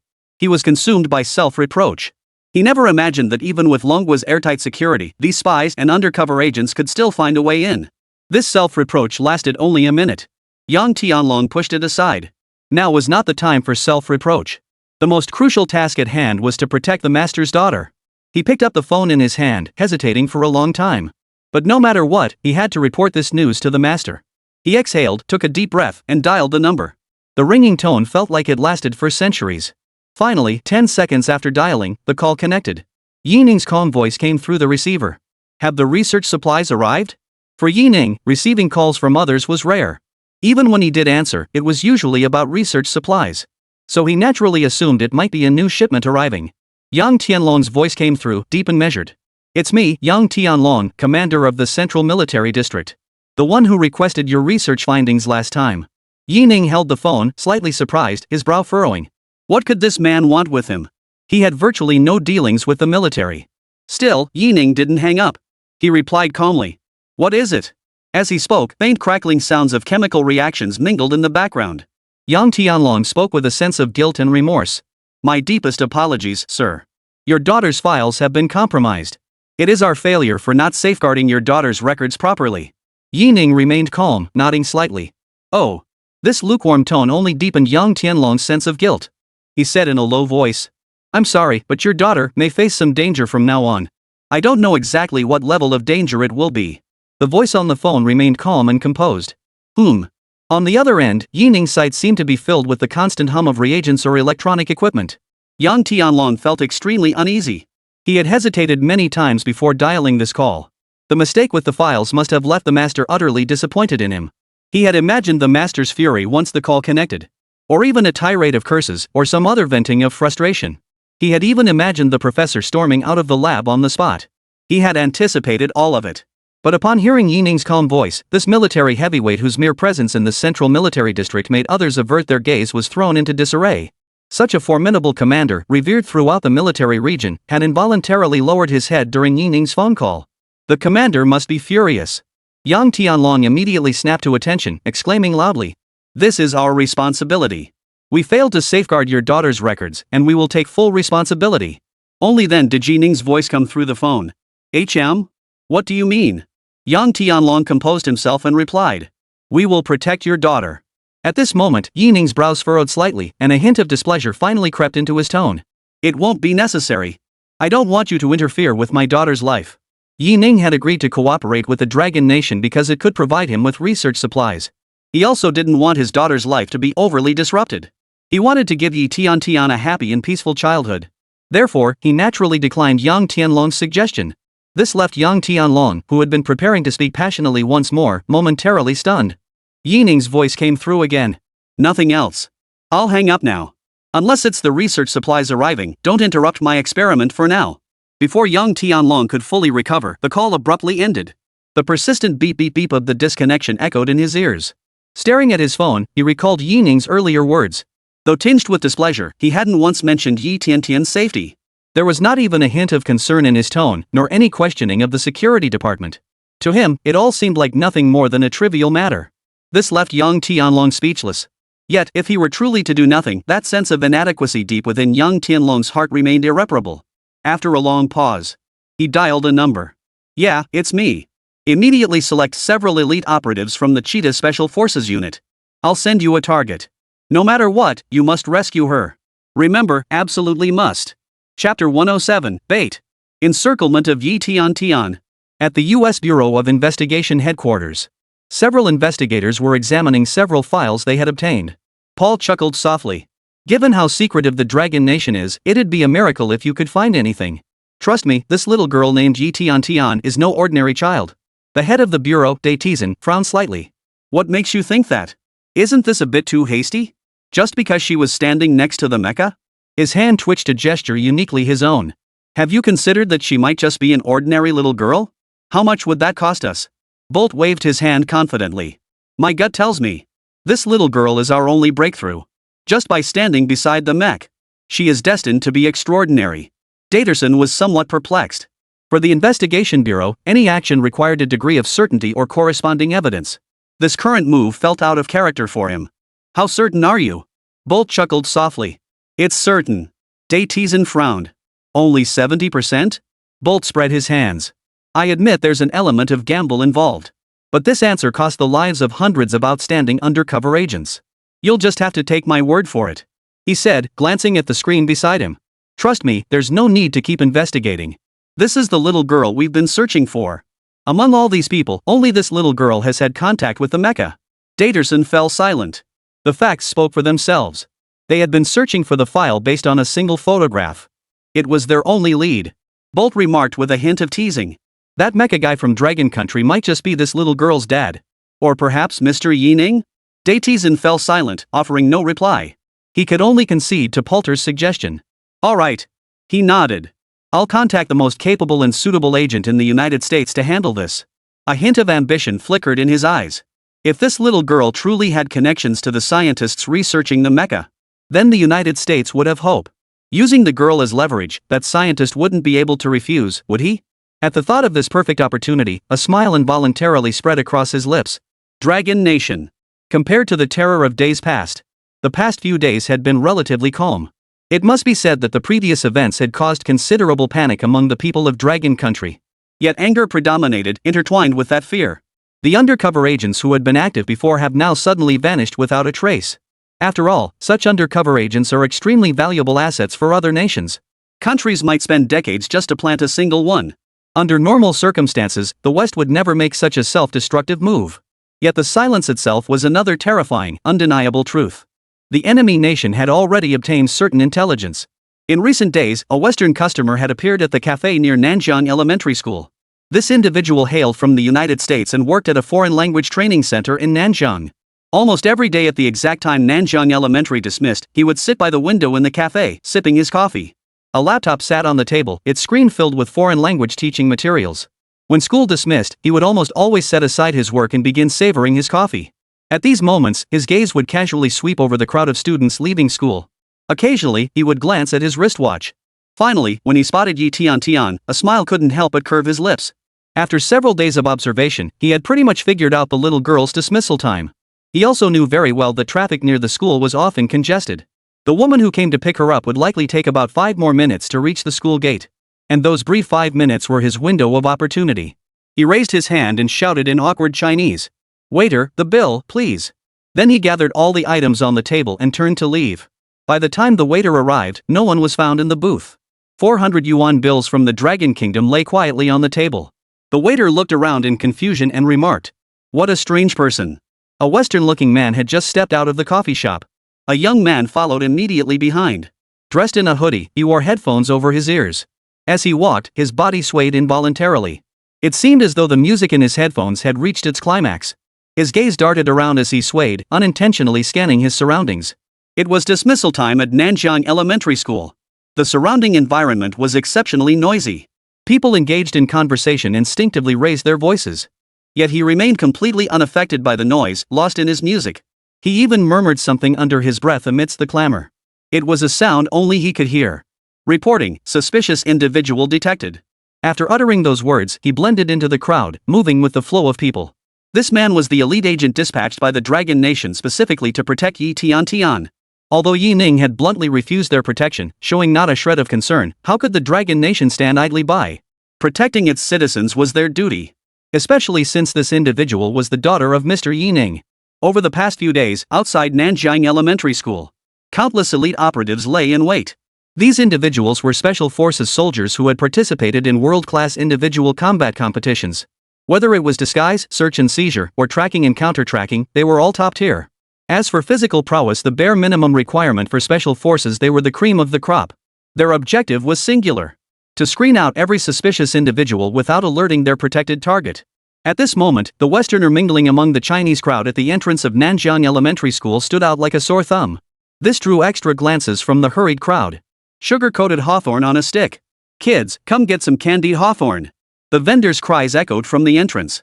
Beside the Westerner stood a candied hawthorn vendor. Like the others, he glanced curiously at the foreigner, his expression betraying his intrigue. He just wanted to see whether this little girl would take the bait. Chapter 108, Undercurrent Stirring? Everyone was tense. There was nothing amiss about this, it felt perfectly natural. He muttered to himself. Sending a pretty American to carry out the mission? That's way too flashy. Indeed, the sugar-coated hawthorn vendor was also one of the elite agents dispatched by the Dragon Nation. The Westerner glanced around before pulling out his official documents. This alerted the hidden experts nearby. In mere seconds, countless eyes darted toward the unfamiliar figure. Yet the Westerner seemed oblivious, flipping through his briefcase. Moments later, he pulled out a stack of flyers. They were printed with small advertisements. Darcy Foreign Language Training. He flashed a smile, watching the passing parents and children, and began handing them out. All the while, he spoke in broken Chinese. Foreign language training, check it out. Free trial lessons available. To some parents, this seemed like just another ordinary foreign language instructor. The flyers he handed out were surprisingly well designed. They detailed the cost per semester and class schedules with surprising precision. Some parents even approached him to take a few flyers. This utterly normal behavior left even the Dragon Nation's experts uncertain. Was this man truly an agent? Was he just scouting the cafe location to distribute flyers? It seemed like this was how some training organizations handled their promotions. Nothing seemed amiss. Until he revealed his true intentions, these experts couldn't determine whether he was there to protect the target. If this man is truly an enemy, then it must be said his disguise is flawless. After Da Vinci stepped out of the coffee shop, his gaze never lingered on Yi Tian with any hint of hostility. To the average observer, everything appeared perfectly natural. Nevertheless, among the crowd of music enthusiasts, some couldn't help but feel uneasy. Because this Westerner named Darcy was positioned far too close to the target. The traffic flow near the school entrance was also extremely chaotic. Although traffic management personnel were constantly directing the flow, they had yet to detect any anomalies within the constant flow of vehicles. At this rate, they couldn't determine how many adversaries were infiltrated within the traffic flow. The young musician scanned the crowd, his gaze fixed on Da Vinci, and spoke in a low voice. Code music, suspicious individual too close to the protected target. Request intervention. If the distance narrowed further, even the most elite operatives couldn't guarantee the target's safety. After a moment's wait in the earpiece, a voice finally came through. Yang Genoa, monitoring the surveillance feed at command center, felt deeply conflicted. He exhaled and said, "Hold off. Candy Stick is watching him. You can't lie in wait in a public place like a school entrance." Codename Music voice hesitated, but he felt uneasy. Though they were among the top-tier masters in the Dragon Nation, their opponents were no less formidable. This Westerner was so conspicuous there was every reason to be suspicious. This wasn't just a surface-level game. It was equally a psychological battle. This man's very presence was likely intended to draw the attention of Dragon Nation's hidden masters lurking nearby. No buts. Obey orders. The utterly cold voice echoed through the headset. The music enthusiast could only concede. He exhaled. This was the fifth suspicious individual he'd encountered near Nanjiang Elementary School. These past few days, his primary focus had been monitoring this individual from the United States. In his estimation, he was at least 70% certain. This person was a spy. During his previous tracking attempts, he had nearly lost the trail on multiple occasions. That alone was telling. This Da Vinci must possess highly advanced counter-surveillance skills. But that wasn't the most outrageous part. Under this individual's series of actions, the average person would find it difficult to even suspect anything. Because this man named Da Vinci had shown no deliberate intent whatsoever from start to finish. In fact, his entire trail of actions appears remarkably logical. There were no obvious defensive maneuvers. Under these circumstances, even the top experts of the Dragon Nation nearly lost track of him. It's hard not to suspect him. But it remained mere suspicion without seeing his face. They couldn't risk alerting him prematurely. If they alarmed these individuals, protecting the target would become exceedingly difficult. Should these operatives resort to extreme measures, the consequences would be uncontrollable. Beep beep. Car horns blared incessantly nearby as time ticked by. The nearby agents and Dragon Nation soldiers felt a growing sense of unease. When exactly would those people make their move? How many agents were concealed in the vicinity? Under these circumstances, Longwa's elite operatives dared not relax for a single moment. Even within the command center overseeing this operation, silence reigned. These agents showed almost no signs of weakness. But then, suddenly, a loud bang echoed through the air. The sound carried a certain dullness. Accompanying the blast were the shrieks of countless children and parents. Top-tier soldiers stationed nearby immediately scanned the direction of the noise. The sound wasn't an explosion. It was a traffic accident. A small van had collided with an ordinary car. Nearby traffic police had already arrived at the scene. There appeared to be no casualties. Everything appeared perfectly normal. Given the complex road conditions, it was reasonable to conclude this was just a routine traffic accident. Just a routine traffic accident. The moment they relaxed, they immediately turned around. Their hearts sank. Damn it, the protected target. That accident had caused him to lose sight of the target for a full 3 seconds. By the time the music enthusiast turned around, a suspicious figure had already approached the target, Yi Tian, within his line of sight. It wasn't that American. At this critical moment, he had no time to report to command center. He rolled and leaped, racing toward Yi Tian's position at lightning speed. In that moment, as if possessed by Jackie Chan himself, he executed parkour-like movements to swiftly close in on his target. With so many elite guards protecting her, the importance of this little girl was self-evident. If anything happened to her, they'd all be in deep trouble. Chapter 109, Yang Tianlong's Panic and Worry. Where are the snipers? Why wait any longer? He had to admit, in this very moment, he panicked. How did the second suspicious figure appear? He hadn't noticed at all. According to the on-site investigation and the command center's report, the only suspicious figure present today should have been that American woman. Those few seconds felt like an eternity. Finally, a red dot appeared on the second suspect. The sniper had locked onto the target. Just as he exhaled in relief, the American suddenly flashed him a sinister grin. A thought flashed through his mind. He spotted me. This American wasn't a decoy, he really was a spy. This American had long since noticed the music youth's unusual behavior. He had even taken special precautions against him. Simultaneously, a tubular object appeared from his sleeve. Bang! A tremendous sound erupted. It was a smoke grenade. This explosive smoke grenade instantly engulfed an area over 5 meters in all directions with its cloud of smoke, instantly obscuring the distant sniper's target. The sniper clenched his fist, a bead of cold sweat forming on his forehead. In the complex situation at the entrance of Nanjiang Elementary School, even thermal imaging couldn't distinguish targets. There were simply too many people in the vicinity. As the smoke grenade dispersed, the area became shrouded in haze. Everyone lost their field of vision. These elite operatives executed a flawless series of abductions using only the most basic techniques. Indeed, preventing such actions from afar proved exceedingly difficult. Without alerting the little girl, pinpointing these individuals proved exceedingly difficult. The sniper, unable to clearly assess the situation from afar, could only report back to headquarters. Codename Skyrocket reporting, unable to lock onto target. Requesting on-site situation update. All he could do was trust his teammates. If they could gather any intelligence and relay it back to him, he could use thermal imaging to pinpoint the targets. Yang Tianlong at command headquarters was also panicking. If anything happened to Mr. Ye's daughter, how could he possibly account for it? Meanwhile, at the command center, a flood of information poured in. Sugar Stick reporting, they detonated 4 smoke grenades.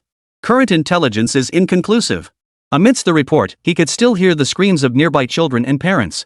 The detonation of these smoke grenades had thrown chaos into the entire elementary school entrance area. Combined with the obstructed visibility, this made it impossible for them to flee in any direction. Many people were frozen in place, unable to move. Reporting, suspicious individual number 3 detected. He has no protection target with him. Ignore him. Protect the target first. Yang Tianlong ordered in a deep voice. All personnel, proceed immediately to the smoke explosion site. Secure the target without delay. Ensure the target's safety. Ensure the target's safety. He repeated this phrase twice.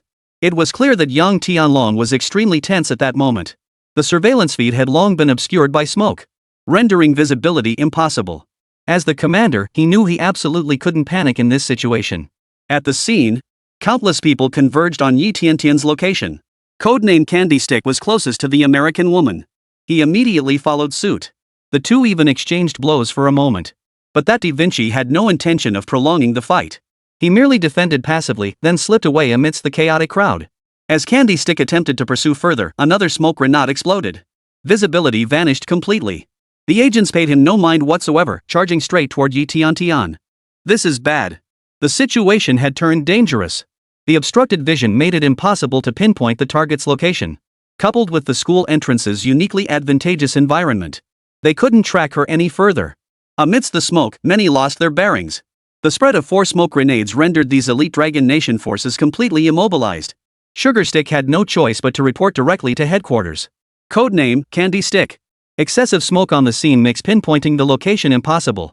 Yang Tianlong, at the command center, felt a complex mix of emotions surge through him. They hadn't anticipated these operatives causing such a commotion. Yang Tianlong's gaze fixed on the swirling smoke in the surveillance feed, his eyes betraying a threat of worry. Yining standing in Dragon Nation was now incomparable to what it once was. The nation's entire mecha fleet relied on this technological mastermind for its creation. Every single piece of scientific technology was provided by him alone. Even on the international stage, Yining's enigmatic persona was a subject of speculation for every nation. If anything happened to his daughter, Yang Tianlong wouldn't know how to face the consequences. He still hadn't given Yining a proper explanation for the previous incident. How long had this information been exposed? If something went wrong now, not only would he be unable to account for it, but even the Dragon Nation itself would be unable to justify it. His gaze drifted over the thick smoke as he recalled the precautions they had taken. Following the exposure of the spy infiltration incident, entry into Jiangnan City required rigorous screening. Under these circumstances, ordinary people simply couldn't enter Nanjing City, much less the weapons in these agents' hands. And this was Nanjing City, the very birthplace of the mecha. Following the implementation of the confidentiality agreement, security measures here reached their highest level. Security personnel patrol the streets daily. And yet these agents still managed to infiltrate. How these individuals managed to infiltrate Jiangnan remains unknown. This weighed heavily on Yang Tianlong's conscience.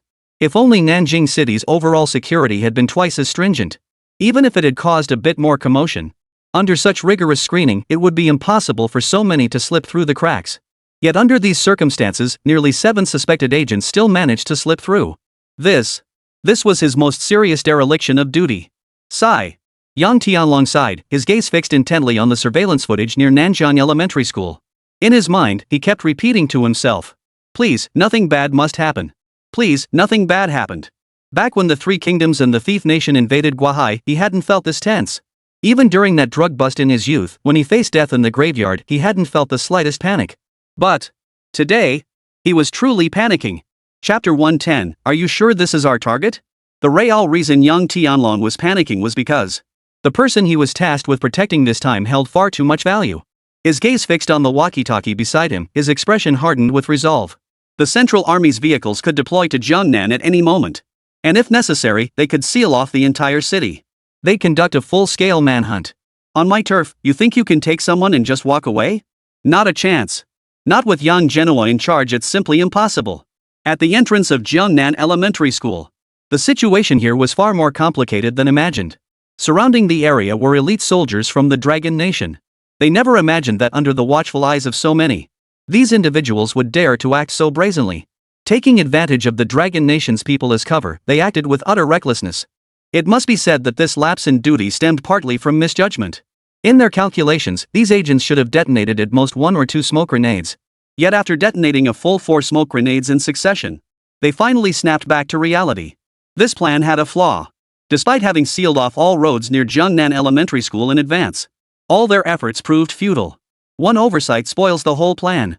These agents had never intended to escape via the surface at all. Amid the thick smoke, these agents showed no signs of attempting an escape to the surface. It was highly likely they were using the underground tunnels. Soldiers stationed at key intersections detected no suspicious movements. The Dragon Nation soldiers were helpless, forced to rely solely on instinct to close in on their target. Sugar-coated Hawthorne looked no sign of the target. The music enthusiast bellowed. A sound came from not far away. "We lost him." Hearing the reply, the music youth's heart tightened. There were no Dragon Nation soldiers protecting the little girl. Boom! The musician slapped a nearby car. "Damn it!" he muttered under his breath, a wave of unease washing over him once more. Thick smoke obscured their vision. A wave of helplessness washed over him. And for a few fleeting moments, he didn't even consider abandoning the mission. But the thought of protecting his target weighed heavily on his conscience. She was just a little girl. Her fate remained unknown even now. What right did he have to entertain such thoughts? The music-loving youth followed his instincts and moved closer. Not just him, but Candy Stick too. He was closest to the suspect. In that situation, he actually watched the suspect escape without intervention. And he was the closest to the target he was supposed to protect. Yet beneath the acrid smoke and at the epicenter of the smoke explosion, he simply couldn't react in time. His heart was filled with regret. On the other side of the gate, several other members were stationed. They were blocking the other direction. Though they were some distance from the protected target, the feeling of needing to protect yet failing to do so gnawed at their hearts. They understood. If they failed to protect that girl, this guilt and remorse would haunt them for the rest of their lives. Guys, let's go all out. Charge. On their communication channel, someone shouted the command. That cry ignited everyone. Code music, copy. Code traffic cop, copy that. Code burn one pancake, copy. Rather than sitting idly by, consumed by self-reproach and guilt, they chose to face the present with fiery resolve. Do everything in their power? Even if it's just a little. Amidst the cries, several Dragon Nation soldiers collided. As long as those agents left any trace behind, there was still hope for redemption. They must protect that little girl. This was no longer merely a mission, it was their very conscience. Even the most elite soldiers of the Dragon Nation were not cold-blooded beasts. Faced with such a situation, they could not help but be moved. As if heaven itself had intervened. They could feel a fierce wind approaching. The already hazy smoke was partially dispersed by the fierce gusts. Their vision cleared. Every soldier of the Dragon Nation fixed their gaze in that direction. Each of them was prepared to fight to the death to protect it. Even before receiving this mission, they knew the enemy they faced, elite operatives from a rival nation. A single thought echoed in the minds of every Dragon Nation soldier. Wait for us. I will protect. Before these passionate cries could fully surge from their hearts, the Dragon Nation warriors froze in place. Through the hazy smoke, they gazed toward the ground not far away. A figure lay crookedly on the ground. Holy crap! Isn't that the second suspect lying on the ground? What the hell? What just happened? Not far away, Candy Stick froze in shock. He remembered him vividly. He'd exchanged blows with this second suspect a few times. This guy's skills were absolutely top tier. Though he hadn't deliberately retaliated at the time. Sugar-coated Hawthorne knew all too well that just those two strikes alone had been enough to make him realize that if the fight continued, he alone would be no match for this man. Such a formidable individual. Just lying there on the ground like that? That was utterly unreasonable. Among this batch of Dragon Nation's elite soldiers, only two possessed combat skills surpassing his own. Yet both of them were standing right beside him? Then who did this? Could it be someone like this? Could it be that besides them, someone else up top slept with others? Holy? A startled cry rang out. Everyone's gaze was drawn by the cry, all eyes turning toward the dim haze. There! A blue figure. Though the haze obscured details, revealing only a rough outline, its broad shoulders resembled those of a human. Yet structurally, it possessed a distinct angularity, as if mechanical. At that moment, the last wisps of smoke enveloping the area were gently dispersed by a soft breeze. The figure within the smoke became clearly visible to all. A group of elite Dragon Nation soldiers froze in place. Holy? What the hell is this thing? Several figures lay scattered haphazardly on the ground. These were all top-tier operatives. Top-tier masters capable of striking right under their noses. Glancing toward that blue figure in the distance. Isn't that the target they were supposed to protect? Are you sure this thing needs protecting? Under their gaze, a transparent blue eye patch covered the little girl's right eye. Her petite frame was covered in pieces of blue metal. As if she were donning a dazzling suit of armor. Everyone froze in place, utterly stunned. Chapter 111, Yi Tian Tian, single-handedly taking care of everything. But clearly, this was far more than mere armor. A large metal component on her back made the petite Yi Tian Tian appear massive. The metal continued to extend outward, culminating in 4 massive cannon barrels emerging from either side of her shoulders. This seemingly heavy armor appeared weightless on the little girl. She floated slowly in place, hovering about 20 to 30 centimeters above the ground. This scene left the Dragon Nation soldiers, who had just moments before steeled themselves for life or death combat, frozen in place. Ah! This! Who the hell has ever seen this before? And such a massive creature? When did he put that on? Boom! Another deafening crash. A figure flew over from the little girl's side. The agent crashed into several cars before finally coming to a halt. Countless people fell silent. This. It seemed all their worries had been for nothing. These men were the elite among the Dragon Nation soldiers. Their mental fortitude was exceptionally formidable. The kind who wouldn't even flinch if bullets struck their bodies. Yet now, their inner worlds were undergoing constant shifts. A profound sense of awe was spreading through them. A little girl like her actually took out all these agents? That's it? The terrifying kidnapping incident, once brimming with danger, just ended like that? Nearly 10 elite operatives from the United States kidnapped a little girl, only to be killed by her in the end? Forget the agents. Even the Dragon Nation's own protection forces couldn't accept this. This is simply too absurd. These elite soldiers of the Dragon Nation were the cream of the crop in their unit. Yet now, they felt like they were just there to make up the numbers. Throughout this entire operation, they seemed to have contributed absolutely nothing. 2 words stood out.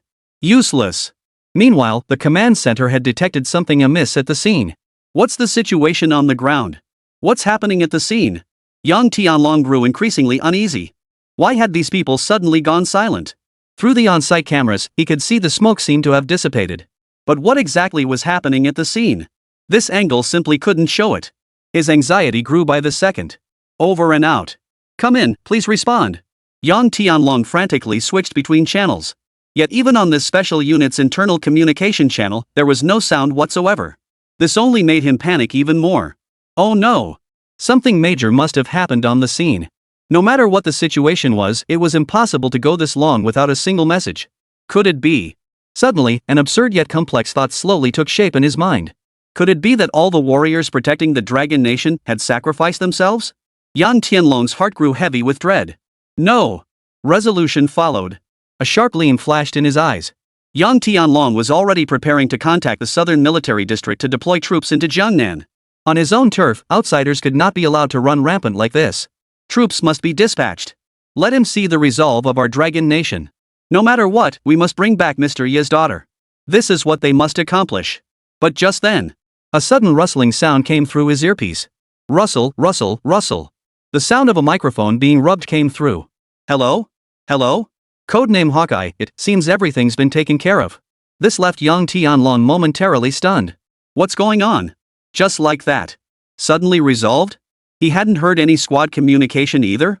What exactly did his command center do? That's it? And, come to think of it, none of you were actually killed? Then why the hell didn't you say anything just now? Playing the cool guy? Did I just get all worked up for nothing? But at least this outcome was acceptable to him. Outside the gates of Jiangnan Elementary School, the ground was a mess. An overturned car, remnants of smoke grenade shrapnel scattered across the pavement. And several agents sprawled haphazardly across the pavement. The ones in front were spitting blood, still relatively better off. The worse off ones had arms bent at unnatural angles. The scene, though bloodless, looked more painful than anything involving blood. Yi Tian glanced around, scratching her head in an adorably clueless manner. Excuse me, are there any more bad guys? Dead silence fell around her. In this situation, no bad guys would dare show their faces. Who the hell would dare show their face? Weren't the bodies on the ground proof enough? Before the crowd could fully process what had happened, the little girl extended her left hand. It was a watch. The kind of smartwatch many kids wear nowadays. It was her favorite color, blue. Her tiny hand kept swiping across the watch's screen. Finally, the interface settled on the dialing screen. She slowly pressed the 3 keys 4110. At that moment, the elite soldiers of the Dragon Nation finally turned their attention back to the little girl. Many of them had been captivated by the elite agent lying on the ground. They hadn't immediately noticed the girl's transformation. What they saw left them stunned. Personnel carrying recording devices arrived at the scene from a distance. He froze. What the hell is this? This gear is way too high-end, isn't it? These elite Dragon Nation soldiers were undoubtedly among those who had handled the nation's most advanced gear. Yet upon seeing the little girl's gear, they fell silent. Their eyes betrayed unimaginable shock. It was even more direct than the shock of the little girl taking down the agent. From the eyes, the sensation produced visually. It cut even deeper into their souls. This was technology they could never hope to access. Take the armor covering this little girl, for instance. Its defensive capabilities were undoubtedly on par with mecha-grade armor. The scattered bullets on the ground carry even more direct information indicating these agents were armed with firearms. Moreover, shots had been fired during the standoff with the little girl. Seeing the girl unscathed, and the metal armor showing not a single scratch, they could almost picture it. The desperate, panicked expressions on those agents' faces as they fired their guns. They had no idea how Yi Tian was protected. But even through mere conjecture, they could piece together a rough idea. This was clearly a passive coverage system that activated on the spot upon encountering danger. And their imagination, naturally, drew from sci-fi movies. After all, this was the daughter of a top-tier scientist. The mecha itself was already fantastical enough. Even with some related scientific works thrown in, it didn't seem unreasonable at all. Tang Hulu's gaze drifted toward Yi Tian's small hand. He fell deep in thought. That tiny fist had just sent an agent flying over 10 meters? Are you sure this isn't a joke? Chapter 112, How many hidden cards does Mr. Yi have left? Something no ordinary human could possibly achieve. And the little girl accomplished it effortlessly? This must be related to the armor she's wearing. Behind the little girl lay something that struck terror into the hearts of these Dragon Nation soldiers. Those few blackened cannon ports alone were enough for them to grasp their true value. Let me put it this way. The missiles mounted on the mecha were the world's smallest in caliber yet most powerful in explosive force. And those barrels? Few would mistake them for mere decorations. And this was the daughter of that gentleman. Does this really need our protection? They exchanged glances. The shock in their eyes was beyond measure. The sight of that magnificent mechanical armor made them inwardly exclaim in awe. Is this the daughter of the research giant? Even a single accessory on this little girl's gear was far more luxurious than their entire equipment sets. Tanghulu took a deep breath and logged into the communication channel to report the situation. Reporting to the commander, the protected target. Over the communication channel, Yang Tianlong's heart sank once more. Could there be another incident? What's wrong with the target? He demanded anxiously. Tanghulu's hesitant voice came through. She seems to have transformed. This time, it was Yang Tianlong's turn to be puzzled. Transformed? What the hell? He furrowed his brow slightly and asked again. Explain yourself clearly. What do you mean, transformed? Tanghulu couldn't explain it either. The scene was simply too overwhelming. It was beyond description. Transformation was the closest word he could think of. He said it with a hint of bitterness. Let me put it this way, those agents were taken care of by one person alone. At first, Yang Tianlong couldn't grasp it. After a moment, it finally clicked. Holy! The protected target took out those agents? A little girl took out all those guys? That's insane. Didn't that mean the people he sent for protection were completely useless? Yang Tianlong exhaled, inwardly marveling. Mr. Yi truly lives up to his reputation. No wonder Mr. Yi remained completely unflustered upon hearing the news. Meanwhile, the slightly trembling voice of Tanghulu continued over the communication channel. Boss, the mecha is already powerful enough. But this new setup looks seriously impressive too. As for the specifics, have the operations logger relay the video feed to you. Yang Tianlong was utterly stunned this time. What the mecha represented in Dragon Nation was already abundantly clear. Yet judging by this member's tone, it could even be compared to a mecha. He had already elevated his expectations as high as possible. Yet he never imagined this creation could reach such heights. Mr. Yi, this is just too incredible. He took a deep breath. Then shouted into the communication channel. Recording crew, switch the feed to me. He wanted to see just how terrifying this thing, comparable to a mecha, truly was. The recording operator was also stunned, momentarily frozen in place. Only then did he feed the feed through. On the command center screen, the image appeared. Yang Tianlong froze upon seeing Yi Tiantian's dazzling armor. This was just too incredible. To him, it perfectly embodied the kind of technology he'd only seen in sci-fi movies. And this thing was actually called the most trashy existence by Mr. Yi? Whoa! At first, Yang Tianlong wasn't stunned by the suit's sheer power. It was the scientific technology Yi Ning possessed. What immense knowledge reserves and how advanced scientific technology would be required to create this. The very birth of the mecha had already sent shockwaves through the world. And the value of this suit was no less than that of the mecha itself. He took a deep breath.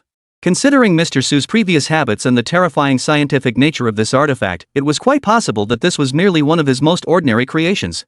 Yang Tianlong still remembered a remark Yi Ning had made at the research institute. Just a little toy for my daughter. Even technology on the level of the mecha could only be called a toy by the master. What level of achievement would the master's true creations reach? He dared not imagine. How many undisclosed creations still lay hidden within the master's hands? He had thought it was already astonishing enough that Mr. Su, so young, could design mechs and master various scientific technologies. He had assumed the blueprints for the second-generation mecha represented the master's ultimate limit. But now it seemed like all that was just child's play. Their understanding of Mr. Su was nothing but superficial. Each successive revelation of his creations kept shattering their preconceptions. If even his daughter possesses such a suit, what level of scientific advancement has Mr. Yi truly achieved? Each new creation felt like crossing into an entirely new realm. Such avant-garde designs, if seen by the Dragon Nation's research centers today, they'd likely be impossible to replicate. Yang Tianlong felt increasingly convinced that Yi Ning must be treated as a national treasure. A mere few $100 million in materials. No matter what, Mr. Su must remain in Longhua. Yang Tianlong now realized how short-sighted his previous perspective had been. Mr. Su had merely been immersed in research for a few days, yet he had gone knocking on his door demanding results. What kind of person was he? Looking back now, Yang Tianlong wanted to slap himself. A few $100 million? He didn't feel the slightest bit of regret now. In research, burning through money is just part of the game. Yang Tianlong had truly come to a complete realization. From this day forward, every demand from Professor Yi must be met. The mecha's existence alone was already incredibly promising. And now, barely any time had passed before the professor had a new design. Yang Tianlong slapped his forehead. Damn it! How could he be thinking about this now? The research materials for this batch hadn't arrived yet. No, I must personally retrieve the materials myself. As commander of the Zhengzhong military region, occasionally getting involved in logistics management is only fitting. It would be terrible if the professor's research project were delayed. Meanwhile, outside Nanjiang Elementary School, several police cars arrived swiftly. It must be said, this response time far exceeded the usual pace. They looked around in confusion, wondering where the officers were. A distant, adorable little girl called out to the police cars. "Officer Hat, I caught the bad guy for you guys. Look! What reward can you give me?" Chapter 113, Stunned? Did Yi Tian do this? Only then did they turn around and head toward the source of the girl's voice. For this operation, the Jiangnan City Security Bureau had dispatched a team leader to personally command the unit. Li Ziqiang's first glance wasn't directed at the little girl. Instead, his gaze fixed on the man selling candied hawthorn. The thick calluses on the man's right index finger made it clear he wasn't just a candy seller. Making candied hawthorn berries wouldn't cause such severe wear on that finger. Such calluses were all too familiar to someone in the security profession. These calluses could only come from gripping a gun for extended periods. His gaze shifted to the man's face. The man selling candied hawthorn offered no evasive glance, instead nodding back at him. Li Ziqiang instantly understood and nodded back. This must be one of his own. He had some knowledge of this incident, after all. Before this police operation, Hong Yuanhe, the head of the security bureau, had personally issued special instructions to Li Ziqiang, who was leading the team. This little girl was extremely important. Utmost caution was required. As for just how important, he had a pretty good idea. Would the head of the security bureau personally issue instructions for just anyone? That was precisely why this operation had been mobilized so swiftly. It was all because of orders from above. And they'd been speeding through red lights practically the entire way. They dared not delay even for a moment. As the head of the Criminal Investigation Division at the Security Bureau, Li Ziqiang possessed formidable investigative skills. His gaze swept the area briefly before immediately detecting the unusual stares of certain individuals. These individuals had disguised themselves, and if they had made even more deliberate efforts to conceal their movements and blend into the crowd, they would have been impossible to distinguish. Take the candied hawthorn seller, for instance. If he had made even a slight effort to conceal himself, Li Ziqiang might not have been able to spot him. But now, these individuals wore no disguise whatsoever, their eyes never straying from the little girl. Li Ziqiang could clearly see that these people were likely here to protect the little girl. His heart tightened. Holy crap! So many experts? After all, only military personnel could truly grasp the magnitude of the disparity between them. Just one glance was enough to understand that these people were not to be trifled with. Who exactly was this little girl? So many dangerous individuals hiding nearby, all just to protect a little girl? Li Ziqiang's expression flickered slightly, but he quickly regained his composure. After all, years in security had honed his psychological acuity. He motioned to the brothers behind him. Secure the perimeter first. Detain any suspicious individuals. Over a dozen security personnel stepped forward. The last two to exit established a perimeter cordon near the school. They also dispersed the surrounding crowd. Only then did Li Ziqiang begin walking toward the interior. But the moment his foot crossed the threshold, he froze in place. Not far from him, a figure lay sprawled across a car. The windshield bore a spiderweb-like crack. Faint moans of pain could be heard from the figure. Seeing this person, Li Ziqiang rubbed his eyes and hurried over. The more he looked, the more familiar this person seemed. He pinched the man's jaw with both hands, turning his face toward him to examine his features. The victim, already incapacitated by agony. He could only allow himself to be manipulated by Li Ziqiang. When Li Ziqiang finally recognized the face, shock washed over him. Above the man's right eye was a very distinct scar. Holy! He was startled. It wasn't merely that the man looked fierce, but because this man was a Dragon Nation S-Class most wanted target. A top-tier special operative from the United States. 6 years ago, he had stolen Dragon Nation's classified documents. That incident had caused an uproar in Dragon Nation back then. After that incident, he became even more elusive, his whereabouts impossible to track. The reason? His signature attack style targets arms exclusively. Whether wielding firearms or daggers, his strikes are devastatingly precise. During missions, he deliberately severed his enemy's arms. This ruthless individual, despite being pursued by the entire city's police force, managed to wound an entire squad from Dragon Country. In the end, he escaped unscathed and vanished from Dragon Country altogether. Unexpectedly, this ruthless man had met his end here. Li Ziqiang's body trembled slightly. If they were to send their current active police force to capture this ruthless man, it would be nothing short of suicide. He shouted loudly. "Forensic team, come take DNA samples immediately." Could this be that bloody-handed butcher? He exhaled sharply. Originally, they thought this was just a routine brawl or public disturbance. But it turned out to be the nation's most wanted criminal. His gaze flickered over the cracked glass of the car. Who the hell is this guy? His strength is terrifying. Li Ziqiang's footsteps carried him deeper inside. But the scene inside made him feel even more suffocated. The chaotic scene on the floor made his brows involuntarily furrow slightly. And was this still the Dragon Nation? At his feet, spent shell casings lay clearly visible. A gunfight had actually taken place here. With Li Ziqiang's years of criminal investigation experience, he could immediately discern the sheer intensity of the battle that had unfolded here. Metal scrape marks were visible on the vehicles.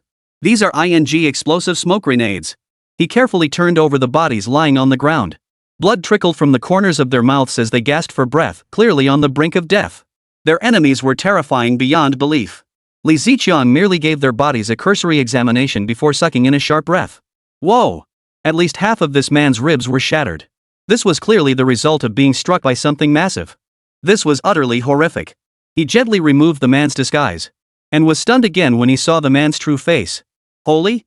Another tough customer. This individual wasn't merely on the wanted list in the Dragon Nation. Internationally, he even held a certain notoriety. He'd even attempted to assassinate the President of the United States. And when the current American president took office, he tried to assassinate him with a sniper rifle. Such a ruthless individual has come here too. But most crucially, he too lies here. A look of deep contemplation flashed across his face. Holy crap! All these figures on the Dragon Nation's most wanted list, how did they all end up here at once? This made him recall the moment he received that emergency call. Chapter 114, asking if daddy needs a son? Officer Hat, I helped you catch the bad guys. The adorable little girl said in an incredibly childish voice. Who caught these people? Li Ziqiang shook his head. Impossible. How could a little girl possibly do that? Even a normal adult would be beyond her capabilities. He thought again of the skilled fighters surrounding the little girl. It must be them, right? But the moment this thought emerged, he immediately dismissed it. After all, those masters had been outside with them at the time. Logically speaking, under such circumstances, these masters wouldn't have been able to move that quickly either. But that wasn't the main point. The battles had long since concluded. And the masters hadn't even fully shed their disguises. They didn't look like they'd been through intense combat at all. This suggests that someone else must have dealt with these formidable opponents. This discovery sent a wave of shock through Li Ziqiang. He turned over the other person lying on the ground. Recognizing the face, Li Ziqiang's expression darkened once more. Sure enough, this man had also been on the national wanted list. These fallen men were essentially all operatives, and some were even elite mercenaries. Li Ziqiang was shaken to the core. If they had come to arrest them with their police force, capturing any one of them would have been incredibly difficult. Let alone this many. He exhaled sharply. Could these people really have been taken down by that little girl? Li Ziqiang found it hard to believe. His gaze instinctively drifted toward the little girl. Yi Tian, with an innocent expression, stared blankly around her. Noticing Li Ziqiang's gaze, she responded with a polite smile. He. Watching her curious expression, she seemed completely at ease. It seemed as though she had no idea who she was facing. To put it bluntly, these were top-tier fugitives who killed without batting an eye. Li Ziqiang was stunned. During this operation, he felt no presence whatsoever from their security personnel. What presence could they possibly have? When his gaze shifted to other parts of the little girl's body, he froze again. Holy! What the hell is this? At this moment, Yi Tian was still fully clad in her clothes. The mechanical armor covering her body and that luxurious set of gear. It left Li Ziqiang frozen in place. Who am I? Where am I? Special care for the little girl? This little girl, are you sure she needs protecting? Now Li Ziqiang believed it. These people were indeed captured with the help of this little girl. These internationally notorious fugitives. Would be a tough challenge for even a small squad to take down one by one. So many bodies lie here. Had they charged in recklessly, they might have suffered total casualties. Yet the little girl handled it all with such ease. Protecting the little girl? What kind of joke is that? If the police had arrived just a bit faster, or if they'd been present at the scene, it wouldn't be about protecting the little girl. It would be the little girl protecting them. Not just him, the other brothers behind him were clearly stunned too. This single incident wiped out most of the highest bounty fugitives on the nation's most wanted list. What kind of scene was this? Who'd ever seen anything like it? After assessing the situation, they dared not utter another word. It wasn't just because of special attention from above. But Captain Li Ziqiang's solemn expression made it clear these matters were best left unasked. Now, Li Ziqiang glanced at the fully armed little girl and looked awkward. For a few moments, he felt like he was just a cleanup crew sent to tidy up the scene. Before this, he'd been thinking about how to comfort the little girl, how to cheer her up. But now it seemed the clown was actually me? At that moment, Captain Li's expression grew incredibly complex. Jiangnan City. Yi Ning arrived home right on schedule. Though he was deeply engrossed in scientific research, certain aspects of the Jiangnan Research Center were simply inconvenient. He could continue his research on these matters at home. He glanced at the time, 5 p.m. He casually poured himself a cup of coffee in the living room. Just then, his phone rang. Seeing the number, Yi Ning's expression betrayed a hint of familiarity. Wasn't this the so-called commander? After a moment's hesitation, he answered the call. And immediately heard Yang Zhenhua's warm voice on the other end. Mr. Yi, your latest batch of materials has been approved. They should arrive in Jiangnan tomorrow. Remember to pick them up at the Research Institute tomorrow. Yi Ning froze. What was going on? He had just submitted the application. Considering logistics, it should take 4 or 5 days to arrive. How could it arrive tomorrow? He nodded, feeling quite satisfied. After all, this was a positive development. Just as he was about to give some perfunctory response to this so-called commander, the other party hurriedly said, Sir, please continue with your work. I'll hang up now. Yi Ning's expression remained calm, though the corners of his mouth twitched slightly. So this was his true colors. He still remembered how this man had confronted him accusingly the first time they met. Now he was suddenly a different person. If he had to assess the situation, he could only say, the path has widened. Just as he was wondering why Yi Tian hadn't come home yet, a figure suddenly appeared on the screen before him. My daughter is home. A faint smile touched his lips. Sure enough, the next second, that adorable figure appeared before his eyes, skipping and jumping toward him as if something joyful had happened. Daddy! A clear voice rang out. Yi Tian spread her arms wide and jumped into Yi Ning's embrace. Her petite, soft body pressed against Yi Ning as she grinned widely. Yi Ning ruffled her hair, tossing her neatly combed hair into disarray. What's got you so happy? Yi Tian stood to the side with a hint of pride, deliberately puffing out her chest and lifting her chin. Daddy, I helped catch some bad guys today. I caught several of them. Her wide eyes fixed on Yi Ning, as if she could practically burst with excitement. Yi Ning's calm gaze softened into a smile. Tian, you're amazing. Tian is a little hero today. Yi Tian chuckled softly. Of course I am. Uncle Hat even praised Tian. They even said Tian is so cool. Yi Ning followed up on his daughter's words. Oh? What else did Uncle Hat say? Yi Tian paused, tilting her head as if recalling. Then she said with a puzzled look. They also asked my daddy if he needed a son? Yi Ning's face darkened. Chapter 115, The Relentless Foreigner. Ha, how amusing. Yi Tian's return was actually quite prompt. After all, her status was sensitive, and special orders had been issued from above. No need for any formal statements or records, she was simply waved through. She was someone the higher-ups were keeping a close eye on. Naturally, she gets the green light all the way. Yi Ning glanced at the necklace hanging around Yi Tian's neck. His calm gaze already knew what had happened. After all, that personal protective device Yi Tian wore was crafted by his own hands. It wouldn't activate unless genuine danger was present. He had already received several alerts earlier that afternoon. Yi Tian's protective device had been activated. This naturally indicated she had encountered an attack by operatives at that time. His gaze held not a trace of concern. In this world, no one cared more about Yi Tian than he did. Of course, this stemmed from his confidence in his own design. He would never allow his daughter to be in danger. Yi Ning glanced at his daughter beside him and couldn't help but smile again. Well then, as a reward for our little hero, Daddy will treat you to cake, okay? Yes. Next door to Yi Ning's residence, here lived a group of Dragon Nation's elite soldiers, or rather, Yi Tian's bodyguards. They sat in silence within the sealed room. There was no way around it. The events of this afternoon had dealt them a crushing blow. You see? In their minds, they had envisioned this as a thrilling, high-stakes showdown. A chance to face off against elite agents from other nations head-on. Yet before they could even act, the entire battle had already concluded. This left them feeling rather withdrawn. Had finally gotten a chance to prove themselves, only to find their role was virtually negligible. Yet after receiving the results, higher-ups showed no intention of withdrawing them. In other words, they were to continue protecting the girl in the shadows. They exchanged glances. This little girl, was she really in need of protection? They were utterly baffled. Suddenly, the soldier crouched in the corner stood up first. I'm off to make some candied hawthorn. I should grind some soybeans too. At the same time, at the Investigation Bureau in the United States, Director Daterson sat calmly at his desk. Not only him, but the United States 5-star General Poulter was also waiting by his side. Before them sat 2 stemmed glasses, already filled with red wine. It seemed as though they were ready to celebrate at any moment. Bolt appeared utterly unfazed, already leaning over the stemmed glass on the table and taking 2 light sips. A confident smile played on his lips as he spoke. Rest assured, everything is under control. There are skilled individuals around this little girl. But not providing close protection? That's a foolish choice. Dateson frowned slightly. They were already over an hour past their agreed-upon meeting time.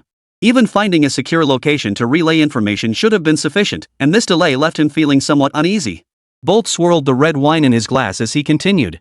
It's just a little girl. What trouble could she possibly cause? Just wait for our beautiful country's match to debut. Just as he smiled, preparing to clink glasses with another wine glass on the table, an investigator rushed in from outside the door. Report! The investigator's face was ashen, his eyes even showing a hint of panic. Even if Poulter and Daterson were idiots, they knew. The top-tier agents and mercenaries they dispatched were likely in trouble. Poulter's smile froze. He stood up, his voice tinged with displeasure. Clearly, this isn't good news. His smiling face instantly turned cold and grim. Clink! The wine glass in his hand shattered on the floor. The investigator, who had been about to speak, hesitated, stunned by the scene. Bolt stepped right up to the investigator, their faces inches apart. The investigator instinctively took a couple of steps back. Bolt's eyes, sharp as an eagle's, fixed on the man. He spoke coldly. You needn't say another word. Perhaps I already know the answer. Their operation failed, didn't it? The investigator shuddered under that intense gaze and nodded slightly. Bang! This time, before Bolt could erupt, Daterson, who had remained silent for so long, could no longer hold back. He showed no restraint whatsoever, his face contorted with fury. Useless! He slammed his palm down on the table. These good-for-nothings who only bring me trouble. Who wouldn't be furious in this situation? Who could possibly stay calm? The target was just an ordinary little girl. How could these top agents have failed to protect her without any close protection? What does this amount to? It's like sharpshooters missing a target from 10 meters away, utterly absurd. He had believed this operation was as solid as a rock, yet an unexpected twist emerged in the end. This was something he simply couldn't accept. If they couldn't even handle a harmless little girl, what use were they? His eyes widened with fury as he glanced casually at a tray and demanded in a low voice. Where are they? The trembling investigator stammered. They were arrested by the Dragon Nations Agency. Daterson looked thoroughly annoyed. Ted, what kind of incompetents are these? They can't even handle a little girl? Now Daterson was even beginning to doubt himself. Are these really the top agents I sent from the United States? Those mercenaries, are they really gold medal mercenaries? He closed his eyes and waved his hand, signaling the others to leave. All he felt now was a headache. He needed a quiet place to collect himself. The investigator breathed a sigh of relief and hurried away. Daterson massaged his temples with his hands. After a long silence, he finally regained his composure. He exhaled and turned to look at the equally silent Bert standing beside him. Perhaps we haven't come away empty-handed after all. At the very least, we can now be certain this little girl is no ordinary child. In some ways, this isn't entirely bad news. Daterson regained his composure rather quickly. The earlier outburst seemed to have served as a cathartic release, instantly restoring his composure. Bolt nodded slightly, his eyes flickering. But he clearly still had no clue about the next plan. So what do you think we should do? Daterson turned his gaze to the scattered shards of a broken stemmed glass still littering the floor, his tone thick with complexity. Continue. Chapter 116, The Chilling Plan. The Galaxy Project. He was seen. In the next instant, he picked up a larger shard from the floor and placed it on the table. Release this girl's information. We in the West stand united. They will cooperate with us. Bolt's gaze faltered for a moment before he nodded. In his previous deliberations, he had been far too cautious. After all, this intelligence had been obtained at the cost of a life by their American undercover operative. To release it so openly would be to hand it over to other nations for free. But the operation had failed.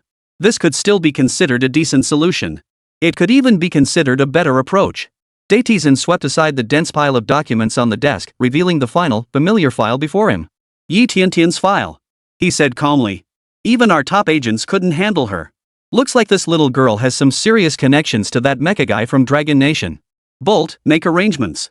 Continue investigating this little girl. We must uncover the true identity of that Dragon Country mecha man. In a laboratory in Jiangnan City, Yi Ning was intently focused on the task at hand. He dared not let his guard down for a moment. This technological project represented a monumental breakthrough for him. After amassing countless resources, the team finally obtained this precious material. If this attempt failed, all the efforts made over the preceding period, along with nearly 100 billion worth of materials invested during this phase, would vanish into thin air.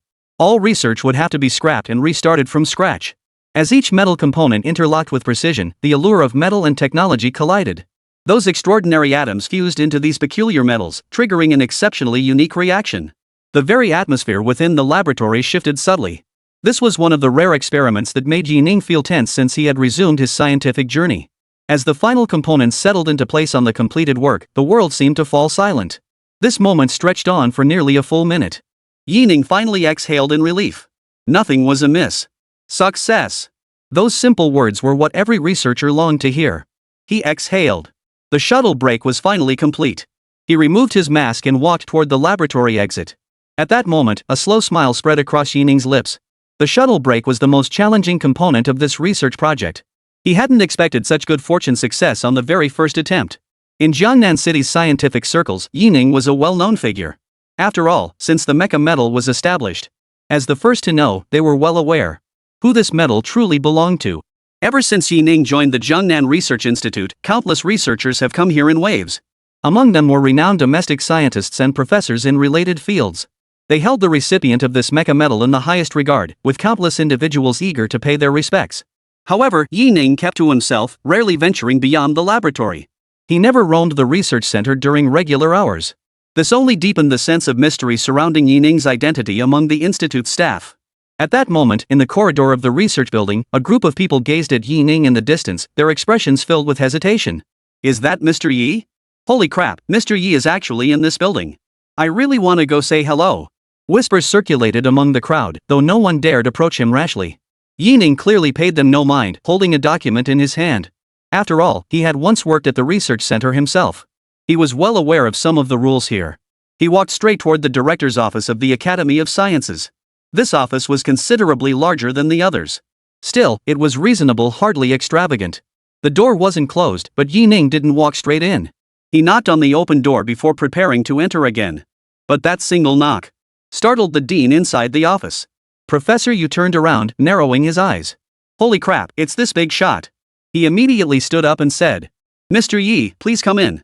He dared not keep a big shot like Yi Ning waiting outside. Ever since the mecha batch was produced, Yi Ning's status in Dragon Nation had been growing by the day. Professor Yu spoke while tidying the cluttered desk. He smiled as he spoke. Mr. Yi, have you brought materials related to the mecha again this time? Generally speaking, Yi Ning only came to see him for one reason. Materials.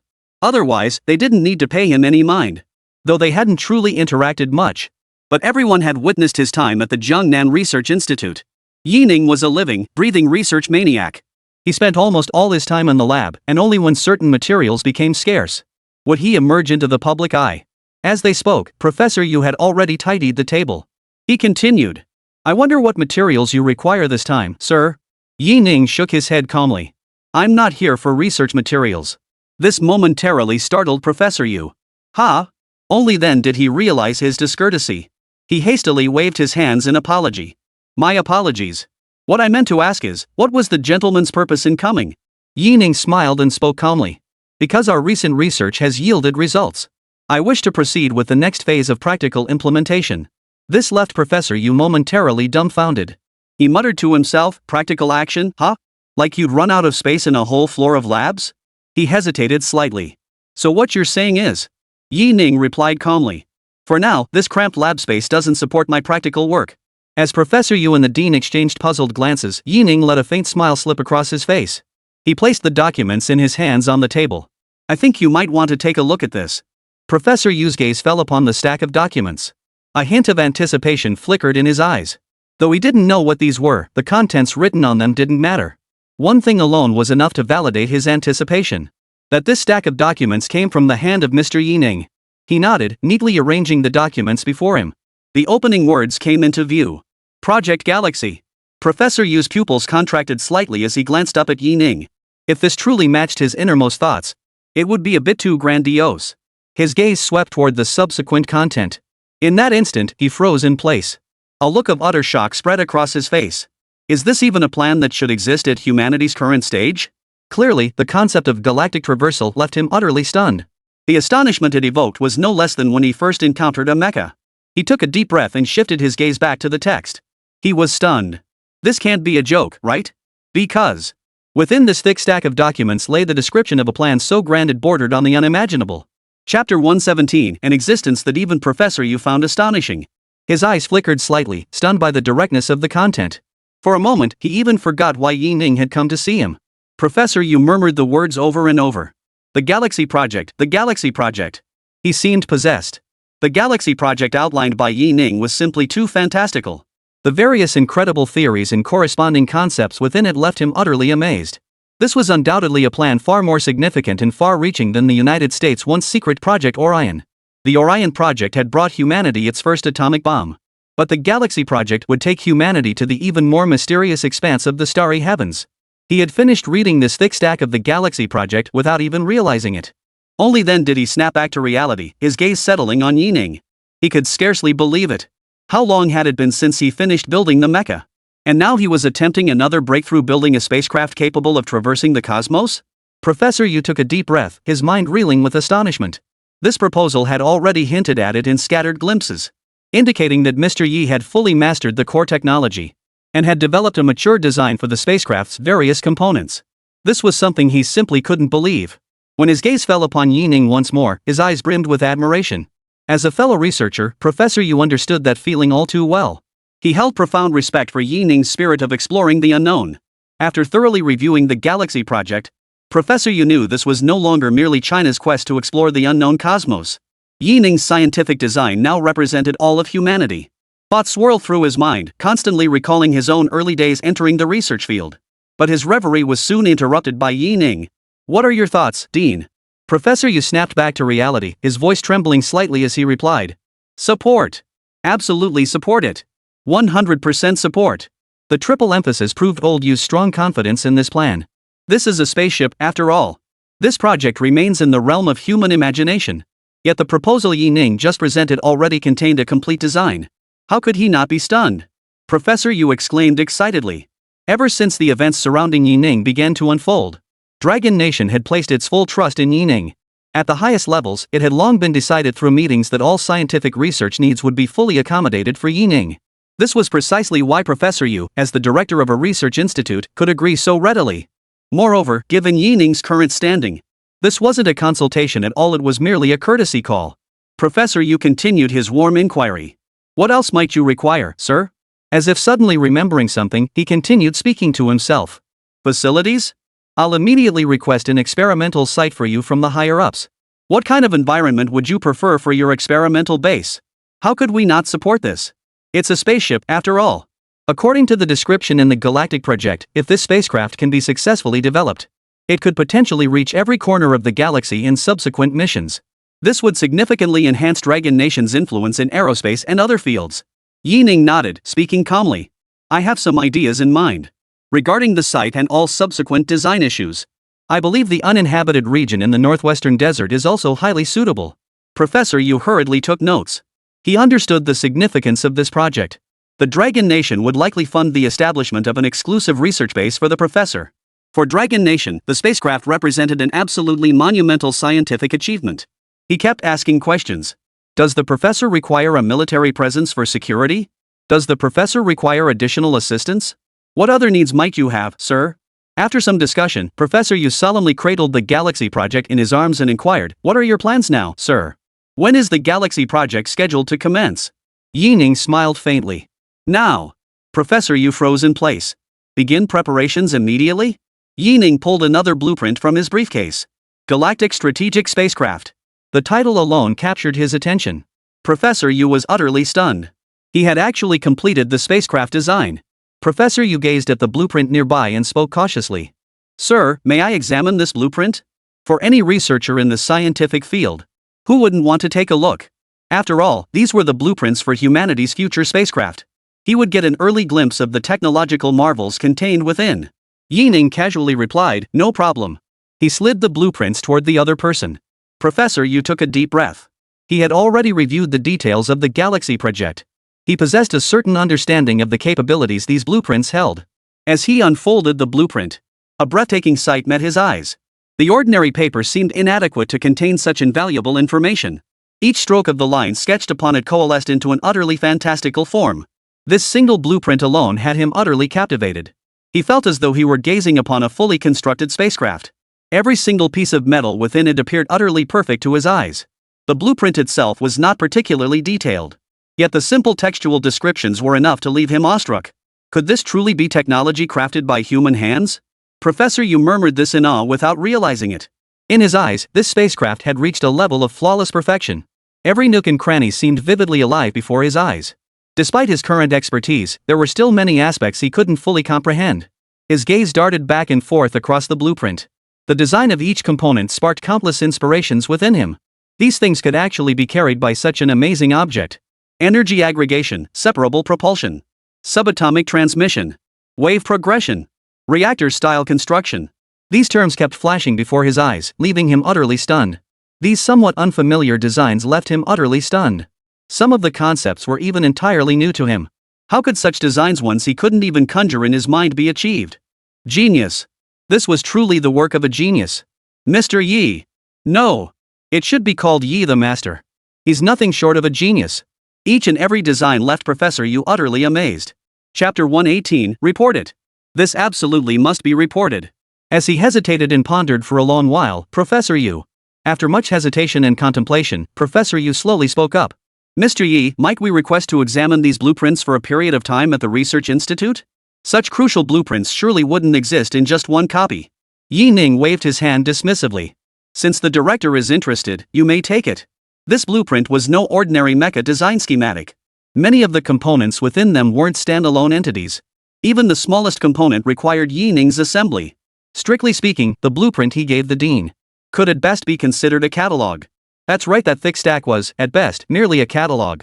The detailed specifications for even the smallest component could fill several pages of drawings. Not to mention the various mechanisms involved.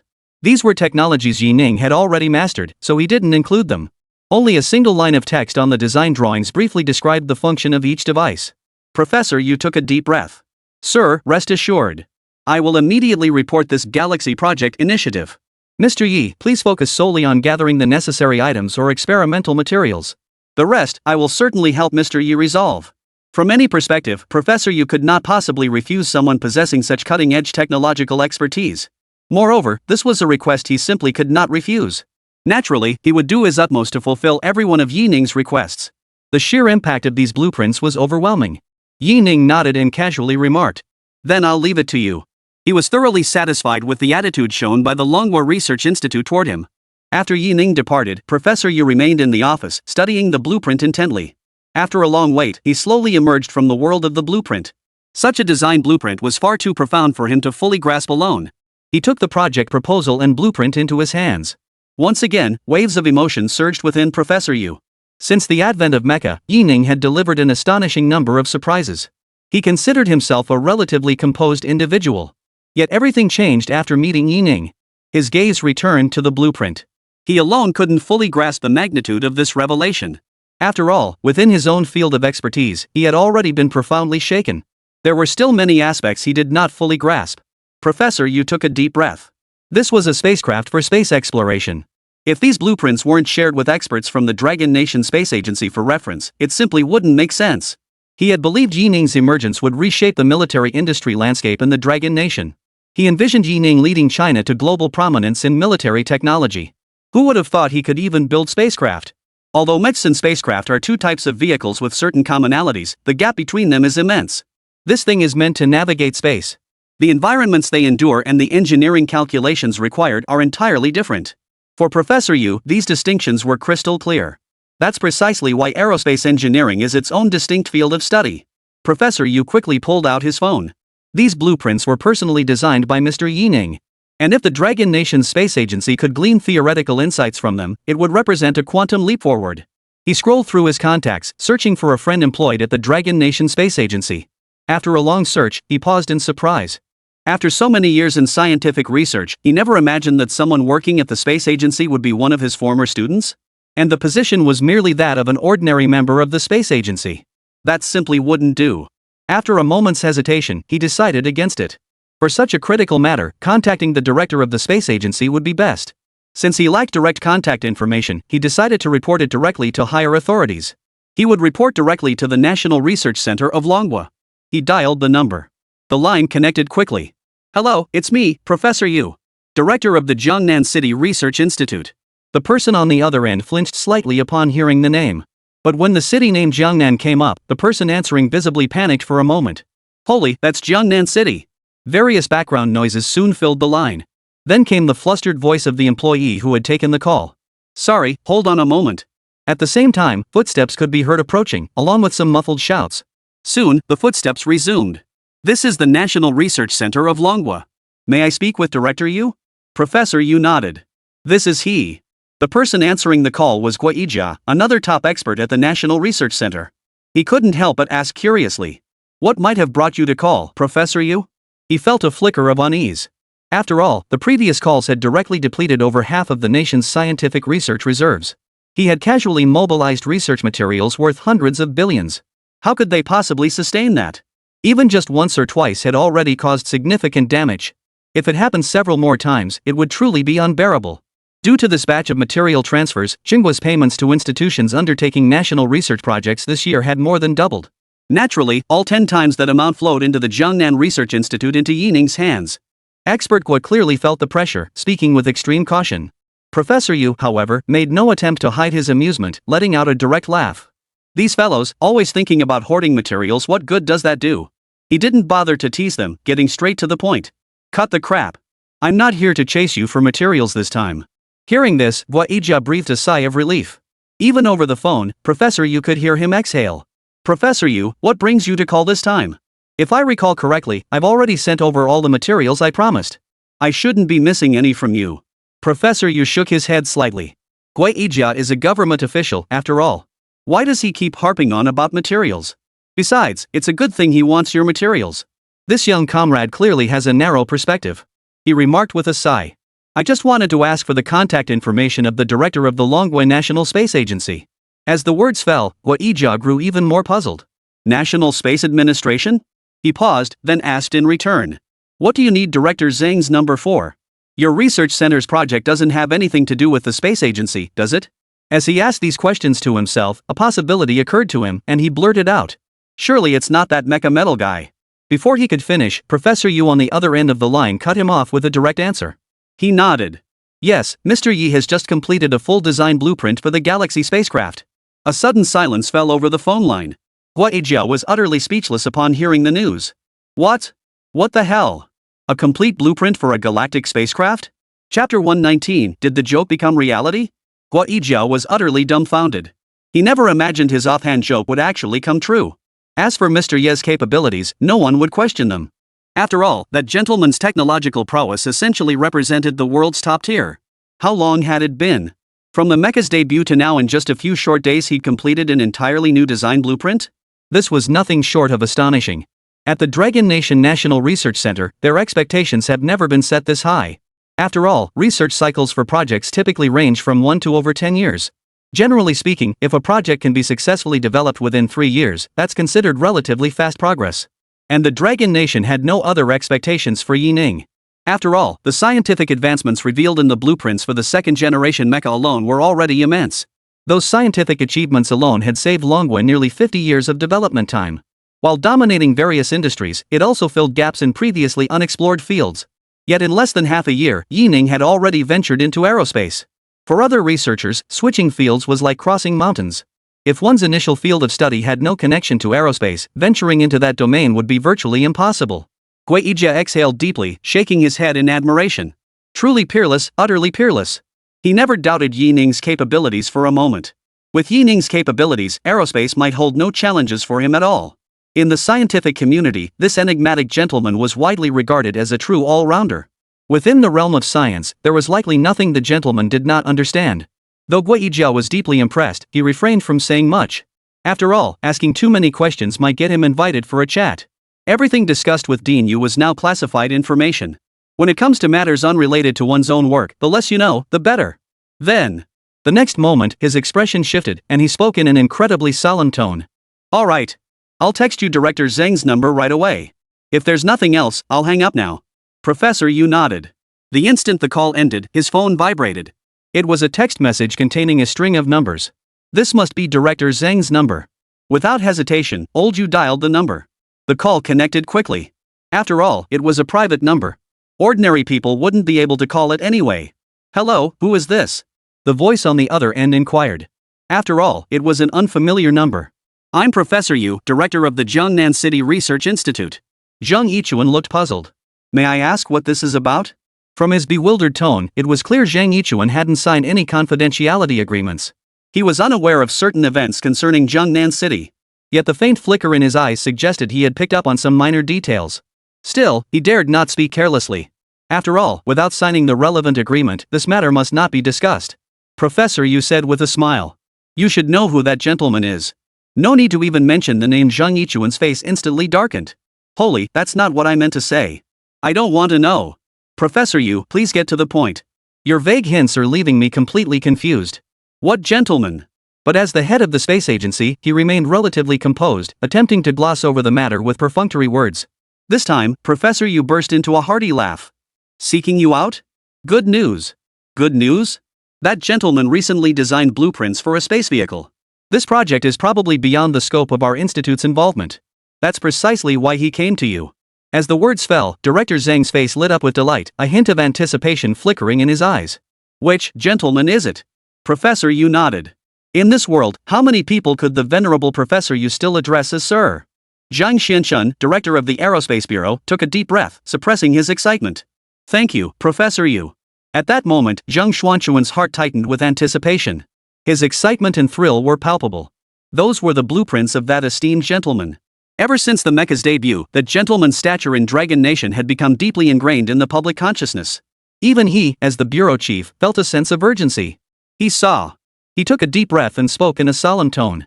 Whatever you need us to do, the space agency will fully cooperate. Recalling Yi Ning's earlier request, Professor Yu said in a solemn voice. Prepare to depart for the northwest. Build the spacecraft. Zhang Xianchun nodded firmly. Understood. Outside the State Bureau of Secrets, countless heavily armed officers stood guard nearby. A document transport vehicle slowly pulled up. As soon as it stopped, numerous security personnel wearing high-quality gear also disembarked. If you looked closely, you'd notice both groups had their weapons cocked and ready to fire at any moment.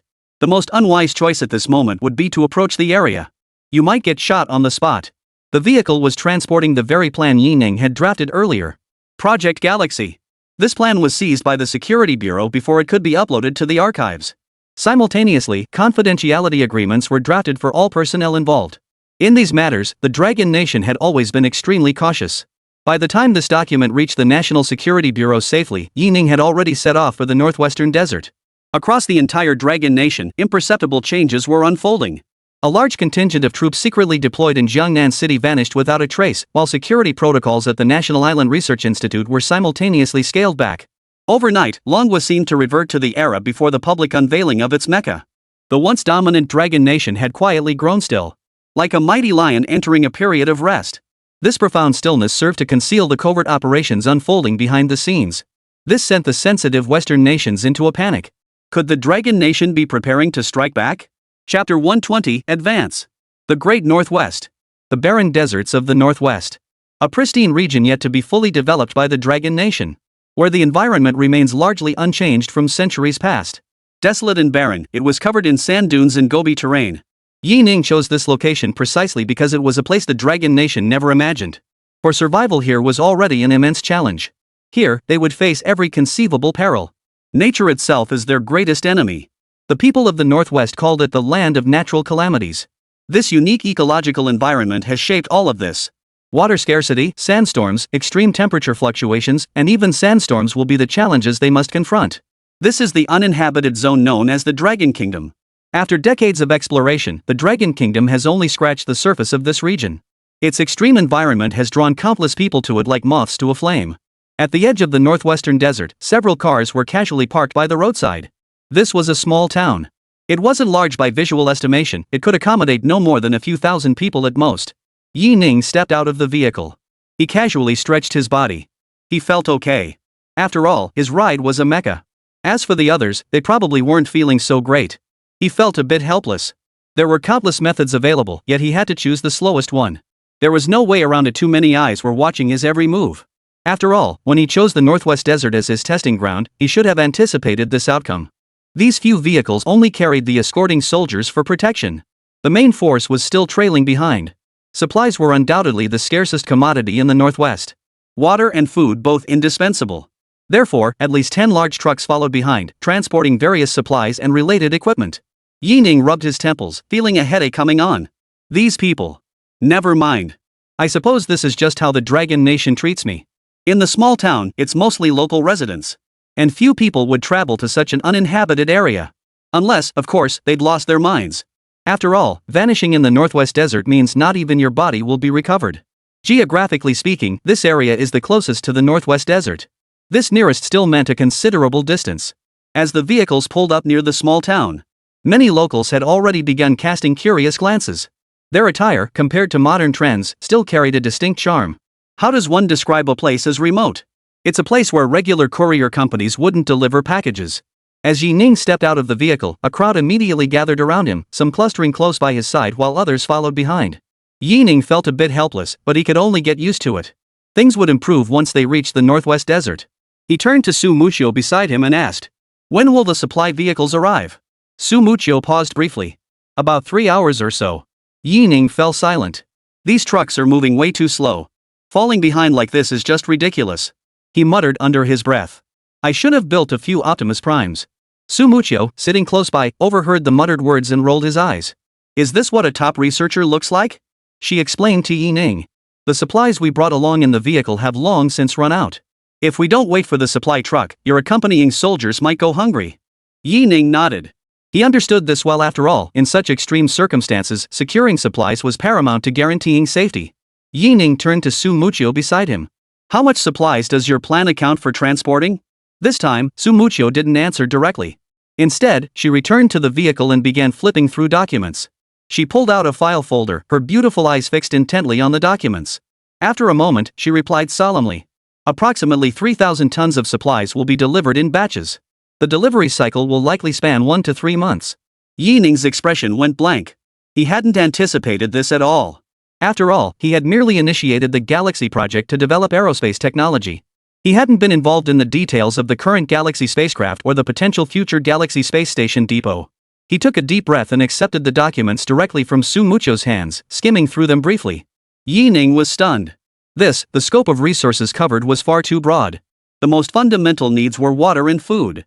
Beyond that, there were seeds for various crops, certain metal materials, and more.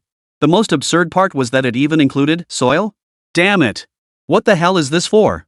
Yi Ning thought he must have misread it. So he put the file back and decided not to look any further. These things are best left for those aviation university graduates to study. Otherwise it'd be awkward when they have nothing to do later. After waiting a full 4 hours, the supply convoy finally caught up with Yi Ning's pace. They arrived at this small town. They did not all settle into the town. Instead, they set up tents to live on the outskirts of the town. After all, the group was simply too large. Not only did Yi Ning have soldiers accompanying him, but some soldiers also traveled with the supply vehicles. Scattered here and there, the total number exceeded 300. No sooner had they disembarked than a middle-aged man strode briskly toward Yi Ning. His hairline was pitifully thin. This one is Zheng Yichuan of aerospace. "May I ask where the gentleman is?" His gaze darted around, completely ignoring Yi Ning standing right before him. Yi Ning cleared his throat, thinking he could slip away before the man recognized him. But Su Muchio, standing beside him, immediately gave him away, pointing at Yi Ning and declaring, "This is Mr. Yi." Zheng Yichuan's gaze froze, clearly surprised by Yi Ning's youth. Yet the respect and excitement in his expression remained undiminished. He promptly bowed his head. "My apologies. I never imagined Mr. Yi would be so young. This is truly a blessing for our dragon nation." Yi Ning nodded in a very official manner. Under normal circumstances, he wouldn't engage in conversation with others. After all, in his eyes, only scientific research mattered. He rarely ventured out and seldom participated in social engagements. Director Zhang's gaze shifted toward Yi Ning's convoy, and soon his expression turned deeply suspicious. "Sir, where is your equipment?" As far as his eyes could see, there were only a few cars. How much could cars possibly hold? Moreover, those vehicles were clearly occupied by accompanying soldiers. The only vehicle truly belonging to Yi Ning should be this one. The space agency had brought over several large trucks just for the related equipment. And that was just the initial essentials, not counting subsequent requirements. Yi Ning's team didn't have a single truck? Or did the gentleman not bring any equipment at all? Without equipment, how could they possibly launch the project? He was utterly stunned. In his view, this was practically impossible. It was like soldiers without guns. How could they possibly fight? For a moment, he couldn't help but become deeply perplexed. Chapter 121, Yi Ning's invention. Nanobots. Zhang Xianchun was utterly perplexed. Is this really about conducting research? Mr. Yi seemed more like he was here on vacation. Upon hearing this, Yi Ning flashed a mysterious smile and replied confidently, "Of course I brought them. How else would we carry out the plan?" Only then did Zhang Xianchun breathe a slight sigh of relief. He'd nearly been scared out of his wits.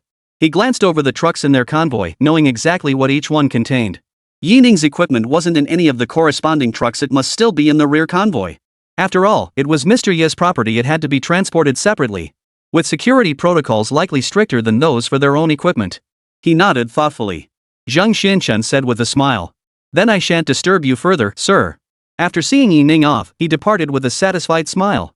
Yining finally breathed a sigh of relief. Thankfully, this bureau chief didn't start bombarding him with questions like those old men did.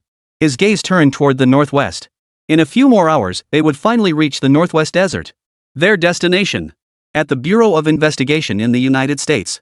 The quiet actions of the Dragon Nation had countless investigators wearing expressions of immense curiosity. Such tranquility was utterly unlike the Dragon Nation's usual style. After security was lifted at certain research centers, they grew even more cautious. Sir, should we temporarily suspend our operations? Dragon Nation's current actions are too bizarre. They simply couldn't keep up. Who knows what major move the Dragon Nation is brewing this time? Dai Tizhen frowned slightly. He had barely uncovered a few clues when Shanghua suddenly released Changbei. This development unsettled him. He said in a low voice. Hold off for now. With these personnel, the Dragon Nation must be making moves behind the scenes. Focus the investigation on this group first. Yes, sir. Northwestern Desert. This was a true desert region. Yining looked at the location he had chosen with some satisfaction. One side was backed by mountains. Though the mountain's surface was heavily weathered, the darkened rock revealed something. This was a rocky mountain, meaning no landslides would threaten the vicinity. And the key was its location on the shaded side. A light dig revealed the sticky consistency of the sandy soil, indicating that water resources in this area are more abundant than elsewhere. Tents are being set up one after another nearby. How could scientific research possibly be conducted in this endless desert? All eyes turned toward Yining. After all, Yining was the project's chief investigator. Mr. Yi, what should we do next? Yining calmly produced 2 boxes.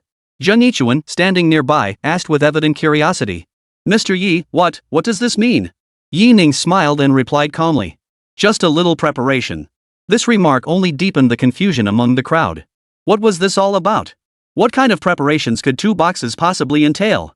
A mysterious ritual? Feng shui divination? Could it be that Mr. Yi actually believes in metaphysics? Countless people were left utterly baffled.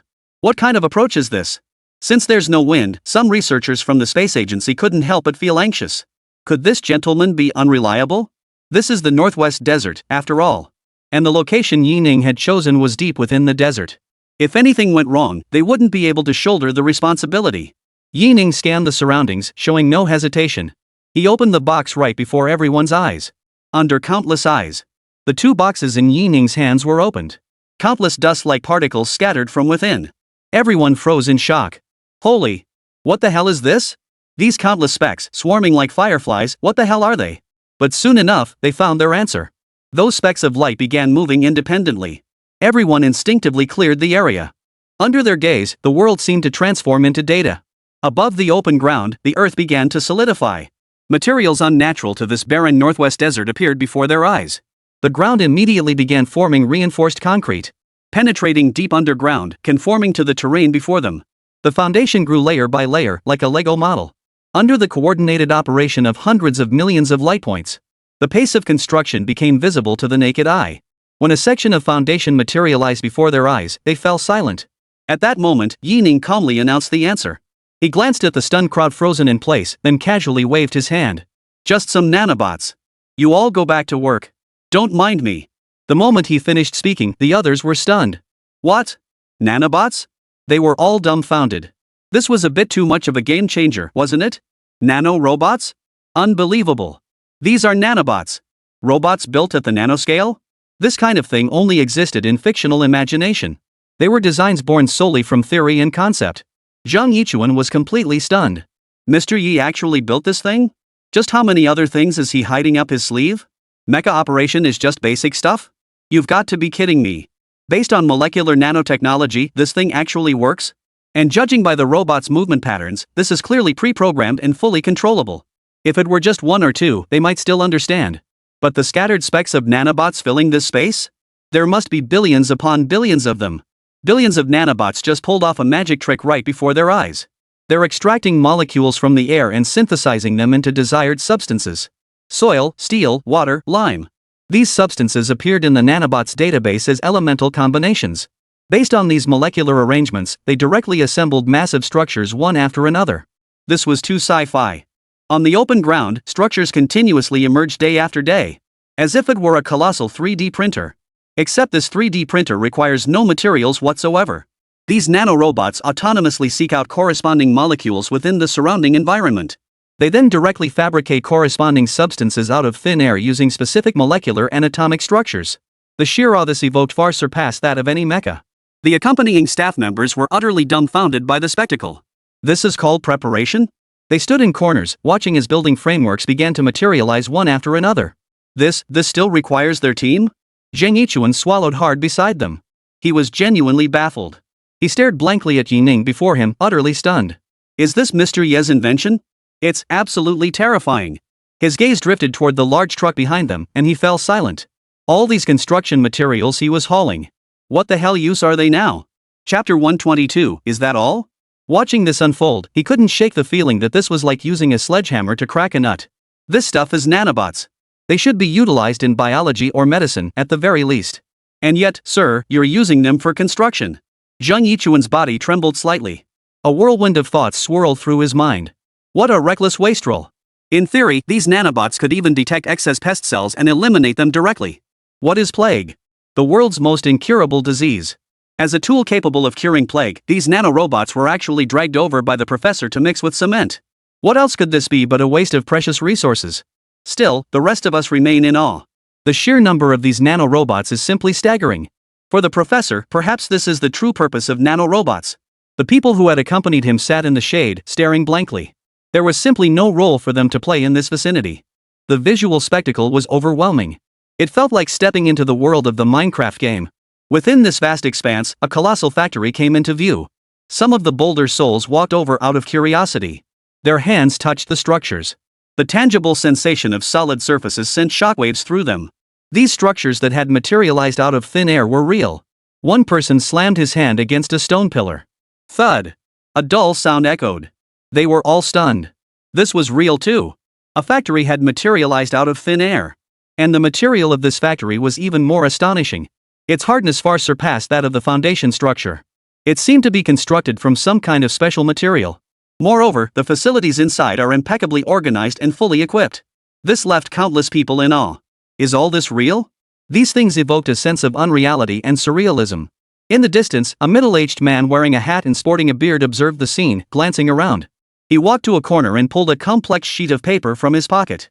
As a senior architect, this was his most frustrating experience. He quietly crumpled the blueprint into a ball and casually tossed it aside. Before leaving, he didn't forget to kick some gravel over it to cover it up. How quickly things had changed. The factory had already begun construction. He couldn't abandon this man. Zhang Xianchun from the space agency watched the scene and fell silent. He glanced at the several truckloads of complex instruments he had brought over. Suddenly, he felt somewhat redundant. Yining sat to the side, calmly observing the factory's construction. This factory alone was clearly insufficient for his subsequent research and development. Under the operation of nanorobots, the instruments Yining had designed one by one appeared within the factory. Zheng Xianchun was the most stunned of all. He had heard they were heading to the Northwest Desert for research work and to build a new research base. In his view, this was nothing short of a wild fantasy. After all, constructing an entirely new research base required considerable time. And to do so in such a remote location as the Northwestern Desert? But when he saw the completed factory before him, he fell silent. Was this thing really considered preliminary work? Ladies and gentlemen, after several long hours of construction, our research facility is finally complete. Yining clapped his hands with a satisfied smile. A companion beside him twitched his lips, joining in the applause. Congratulations! What a bloody 10-minute construction period. 10 minutes counts as lengthy? This damn research facility spanning hundreds, even nearly 1,000 square meters long? Yining's seemingly minor gesture had wounded countless people. The construction crew and architects lost their jobs on the spot. In the next instant, they transformed into security personnel. Who the hell has ever seen a scene like this? Yining surveyed the structure and nodded with satisfaction. The efficiency of these nanobots was quite decent. The structure showed not a single flaw. He led the group into the research facility. As they stepped inside, they noticed every floor had been specially treated. Upon entering the research facility, the space opened up dramatically, revealing all the facilities within. For scientific research technology, The experimental environment and the building itself are merely the surface aspects of research. The experimental instruments and various precision equipment are the most crucial elements. These items are often difficult to manufacture and come with a high price tag. For scientific research, the demands are even higher across all fronts. When they saw the instruments in this research facility, they were stunned. What on earth were these things? The instruments they used were mostly manually operated, with the most advanced being only semi-automatic. The more precise the instrument, the harder it is to achieve full automation. Fully automated instruments did exist, but these particular instruments didn't require frequent human intervention anyway. In their eyes, every instrument was designed for full automation. What's more, Yen and the others were even more puzzled when they saw the names of these instruments. Precision item manufacturing? Can this thing be fully automated? Typically in experiments, many small parts or components require complex and frequent procedures to manufacture. Yet this seemingly ordinary machine accomplished it with apparent ease.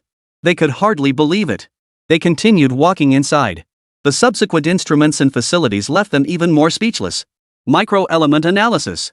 Atomic structure decomposition. Atomic restructuring. Special material synthesis. One by one, intricate instruments came into view. They were stunned. These were all fields that Dragon Nation, indeed, the entire world, had yet to master. And now, they were suddenly laid bare before their very eyes. At this moment, no one could remain calm anymore. Chapter 123, The gap between us and Mr. Yi is simply too great. Zhang Xianchun felt this most acutely. His heart pounded relentlessly. Everyone was stunned by these sophisticated instruments. The sheer existence of these devices left them in awe. So profound that they couldn't even fathom how long it would take current technology to reach such a level. Merely deciphering the underlying principles was challenging enough. And yet, the gentleman had managed to create fully automated instruments. What on earth was happening to this world? Though the nanobots were equally astonishing. The visual spectacle was undeniably striking, yet the instruments left a far deeper impression. After all, nanobots remained too distant a concept for them. But these instruments? They could grasp the concept, at least to some extent. To develop scientific instruments of such monumental scope, it would take at least 20 years in their research institutions. And this was merely a purely manual instrument, born from a relatively confident idea. Their eyes merely swept over the instruments casually before settling into quiet reverence. Zhang Xianchun felt a tingling sensation on his scalp. He suddenly regretted his decision. Why had he brought those precision instruments here? Would they even be useful? With the master's capabilities, he surely wouldn't be lacking in good equipment. What didn't this factory have? It wasn't just about having those instruments, they were far more powerful than anything they had back home. Even instruments that existed only in their imagination are here. This is simply too outrageous. Molecular restructuring? Controlled nuclear fusion? One term after another flashed before their eyes. It made their hearts race, especially for those engaged in scientific research. Zhang Xianchun looked at Yi Ning ahead and said with flattery, "Mr. Yi, when will you begin your research work?" As soon as the words left his mouth, the eyes of the other researchers turned toward them. Some of them even flushed slightly with excitement. Such advanced equipment was something they had never used before. And it was fully automated. This is just too advanced. Hearing Zhang Xuanchuan's question, Yi Ning scratched his head in confusion. Research work? He gestured toward the instruments already in operation. Aren't they all starting up? Yi Ning thought these people still didn't quite understand, so he explained earnestly. They're all fully automated designs. No human operation needed. Everyone's expressions froze, and the words of gratitude they'd been about to utter were abruptly swallowed back. Fully automated? What the hell? Their eyes betrayed utter shock. Originally, seeing the labels on these instruments, they had assumed that this so-called fully automatic still required human intervention. Now it seemed they'd been too hasty. A factory this massive didn't require a single person to run it. Is this the unparalleled genius behind the mecha? This was simply too unbelievable. Their eyes darted around the factory floor. Countless researchers twitched their lips in disbelief. This was no ordinary research facility. When did the power system get installed? How were these instruments powered? They couldn't figure it out at all. At regular intervals across the floor, they could see relevant floor drains, along with fire suppression systems. Waterproof, fireproof, even windproof. The building's design put the accompanying structural engineer to shame. Isn't this gentleman involved in scientific research? How could he possess such profound expertise in architecture as well? They looked at Yi Ning, their eyes brimming with genuine admiration. Now, they felt Yi Ning could single-handedly take on the entire scientific community. A factory like this could be built in no time. Given Yi Ning's capabilities, he could even build a second, a third. Zhang Xianchun also fell silent. What the hell am I even doing here? In a fully automated research facility, the only role he might be fit for is that of a security guard. Security guard? The last thing this place needed was another security guard. This entire group of researchers had absolutely nothing to do, forced to stand by and watch these fully automated instruments operate. Suddenly, they wished these machines weren't fully automated. At least that would give them some sense of purpose. Zhang Yichuan hesitated several times, wanting to speak but holding back. He had previously thought the precision instruments and bulky equipment he'd brought along were useless. Now he felt useless himself. Useful? Useless. The mechanical hum of machinery echoed incessantly. Within the steel factory, countless instruments operated in unison. Countless parts began to emerge under fully automated design. Yining stretched lazily, his gaze fixed ahead. The initial preparations were complete. What followed was the step where he would finally take action. Ship Hall Assembly. He walked toward the center of the research and development facility. The central area was an exceptionally spacious environment with an incredibly level floor. At first glance, it seemed as though construction had been forgotten here. Yining approached the edge of this open space. Closing his eyes, he began to quietly sense everything around him. A mechanical hum filled the air. The ground before him began to rise, while the surrounding metal surfaces stretched and shifted, constantly transforming. A highly futuristic workbench materialized before his eyes. Opening his eyes, he glanced at the still sparse space ahead and swiped his right hand upward. A swipe of color appeared, and a holographic keyboard materialized before him. Simultaneously, the smooth surface of the desk transformed once more, countless keyboards materializing to cover the entire workbench. Yining's right hand touched the screen. And the scene before him shifted accordingly. Under his manipulation, dense clusters of data dispersed. Simultaneously, rotating components began to materialize. These components materialized as 3D projections, Yining's gaze darting back and forth across them. As his fingers touched the screen, a large open space began to rise before him. The conveyor belts, whose purpose had been unclear, now connected in an uncanny manner. All these conveyor belts ultimately led to this massive platform. Around the platform's perimeter, several massive mechanical arms extended outward. Yining's gaze remained unfocused on the surrounding changes. When his finger touched a component, the same part appeared on the mechanical arm before him. Simultaneously, Yining repeatedly tapped the holographic projection screen. He assembled the parts piece by piece on the virtual screen. It was like playing a game. Even more astonishing was that the mechanical city ahead seemed to be precisely assembling each component exactly as Yining had specified. Moments later, the main frame of a massive spacecraft materialized on the vast platform. Everyone's eyes widened in utter disbelief and astonishment. Chapter 124, Overnight. A spaceship built? At that very moment, Yining finally paused his movements. As he moved away from his previous position, the workbench before him underwent constant transformations before finally settling onto the ground. His gaze fell upon the spacecraft. Its main framework was largely complete, with only some rear details remaining unfinished. These components were comparatively more intricate, and the demand for them was enormous. Their production would still require considerable time. Yining could see all this data at a glance on the data panel. With numerous details yet to be embellished and installed, the spacecraft currently appeared remarkably minimalist. Even so, the sheer scale of the vessel delivered an overwhelmingly impressive visual impact. Not bad. Yining nodded approvingly. He snapped his fingers lightly, and several nearby doors slid open. And a few curious experts had already stepped inside. Zhang Yichuan had long since understood his role. What space agency? What about participating in spacecraft development? This is the Spacecraft Study Group. He was here to study spacecraft manufacturing. And the moment Yining released those billions of nanobots, he knew. They weren't even from the same world. He just needed to shed any burdens. His task was simply to learn as much as possible from these things. Of course, such a large department within the space agency wasn't entirely without purpose. Their primary task was to report on the research progress at the Northwest Desert Research Base. After making significant discoveries, they only needed to write up the relevant reports. This, perhaps, was the very reason for their existence. That was precisely why Yining hadn't refused the space agency's visit. After all, when it came to reports, he had never written one before. The moment the experimental facility's doors swung open, the space agency personnel entered, each clutching a small notebook. They dubbed it routine maintenance of fully automated equipment. Zhang Xuanchuan's gaze swept around the surroundings. Seeing those fully automated machines, he couldn't help but feel an overwhelming sense of envy. If only he could master this technology. Today seemed no different from yesterday. They made a few brief notes. Soon, he arrived at a spot near the center of the research and development facility. When Zhang Xianchun looked up and saw the scene in the distance, he froze, rubbing his eyes in disbelief. Could this be an illusion? Yesterday, this was still a wide-open field. How could a massive platform have appeared overnight? And atop this platform was His mouth fell slightly open as he stared at the scene before him, utterly stunned. Holy crap, it's a spaceship! So fast! You've got to be kidding me. Yesterday, this ship didn't even have a single piece of metal plating. How could the progress on the spaceship have advanced this far in just one day? He spotted Yi Ning sitting nearby, looking relaxed and at ease. Mr. Yi. Yi Ning turned around and said calmly. What is it? Zheng Xuanchuan's voice trembled slightly. May I tour this starship? His gaze fixed on the massive platform, his eyes brimming with longing. As the head of the space agency, his lifelong goal was to build a perfect masterpiece for the Dragon Nation. A spaceship. And now, the answer stood right before his eyes. How could he not be thrilled? Yi Ning calmly waved his hand.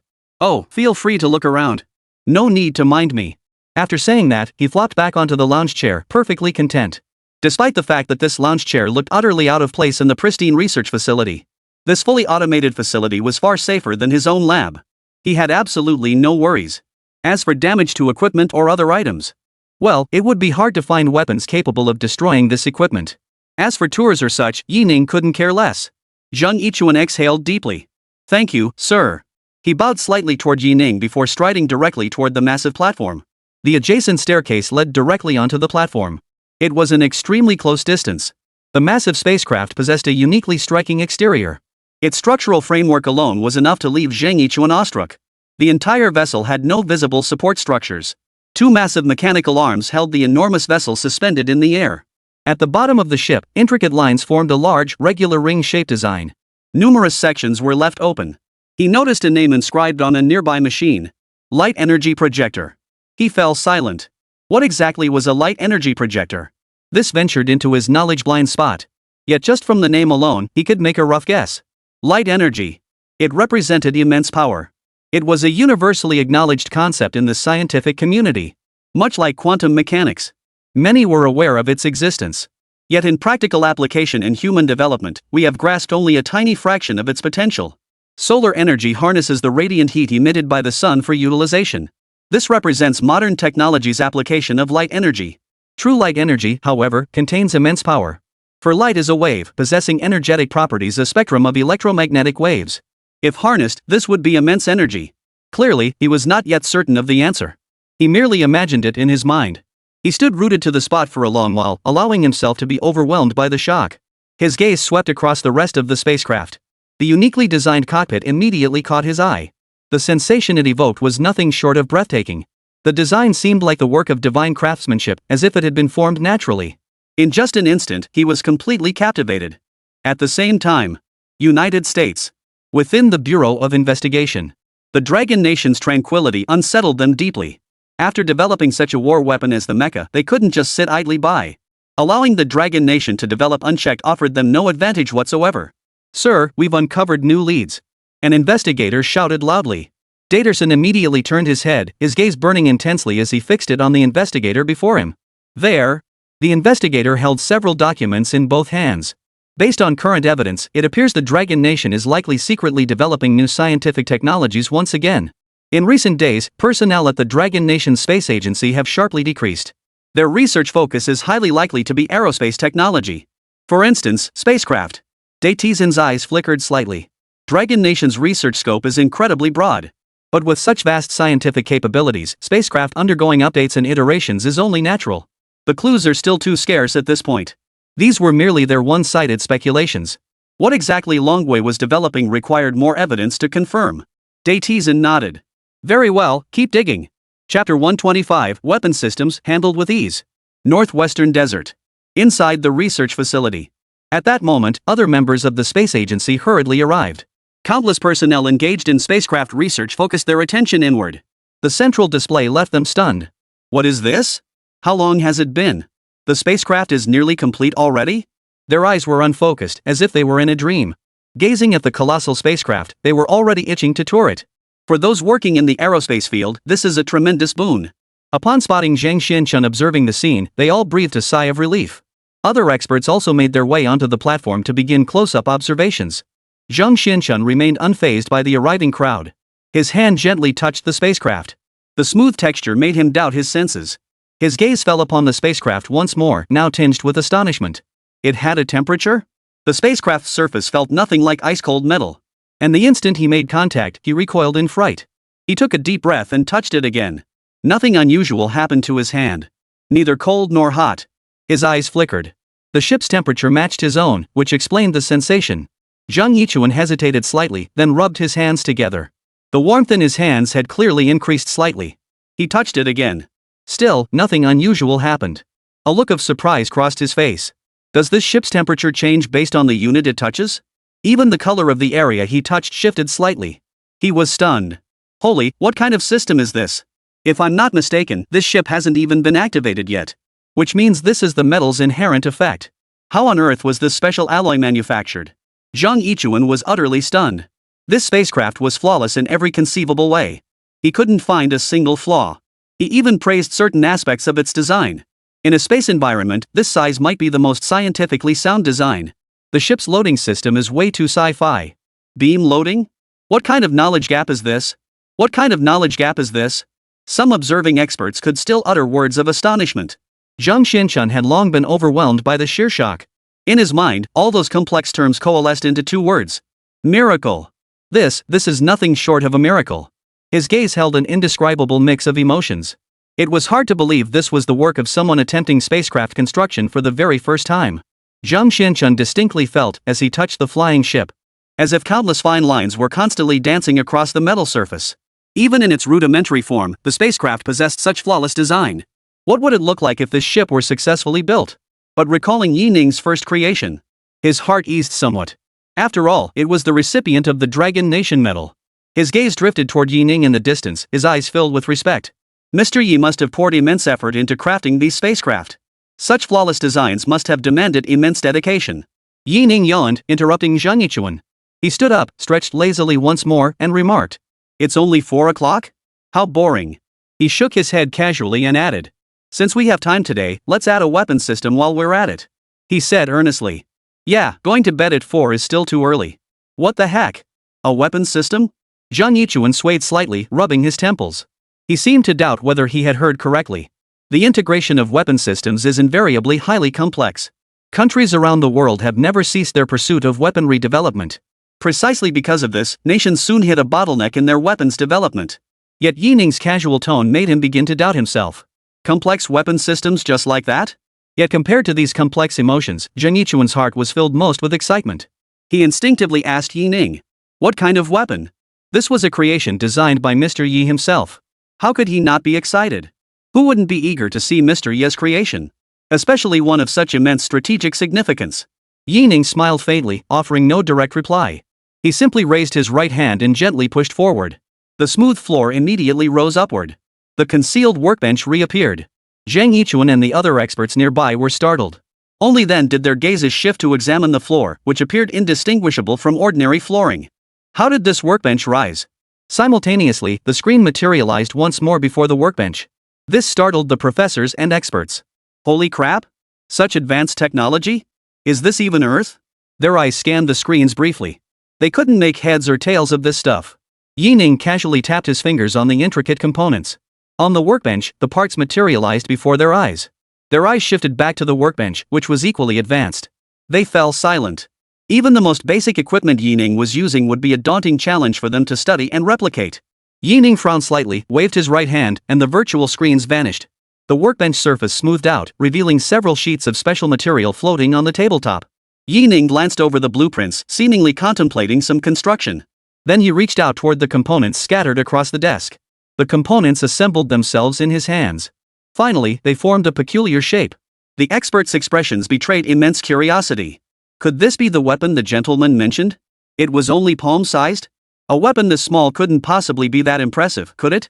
Moreover, this thing doesn't look like a weapon at all? At that moment, a rumbling sound erupted from the ground once more. The ground suddenly shifted. A massive mechanical contraption slowly rose from the ground. They all stared in disbelief. Holy crap, what the hell is that thing? Yi Ning walked calmly toward the massive machine. If one looked closely, a small gap could be seen at the center of the massive machine. Yi Ning examined the part in his hand and fitted it into the gap. Holy damn it! So this was the weapon the master had designed. A group of experts stared in stunned silence at the scene before them. It's already built? This speed. It was simply beyond their wildest expectations. Chapter 126, Mr. Yi, what is this? Yi Ning said calmly. Electromagnetic cannon.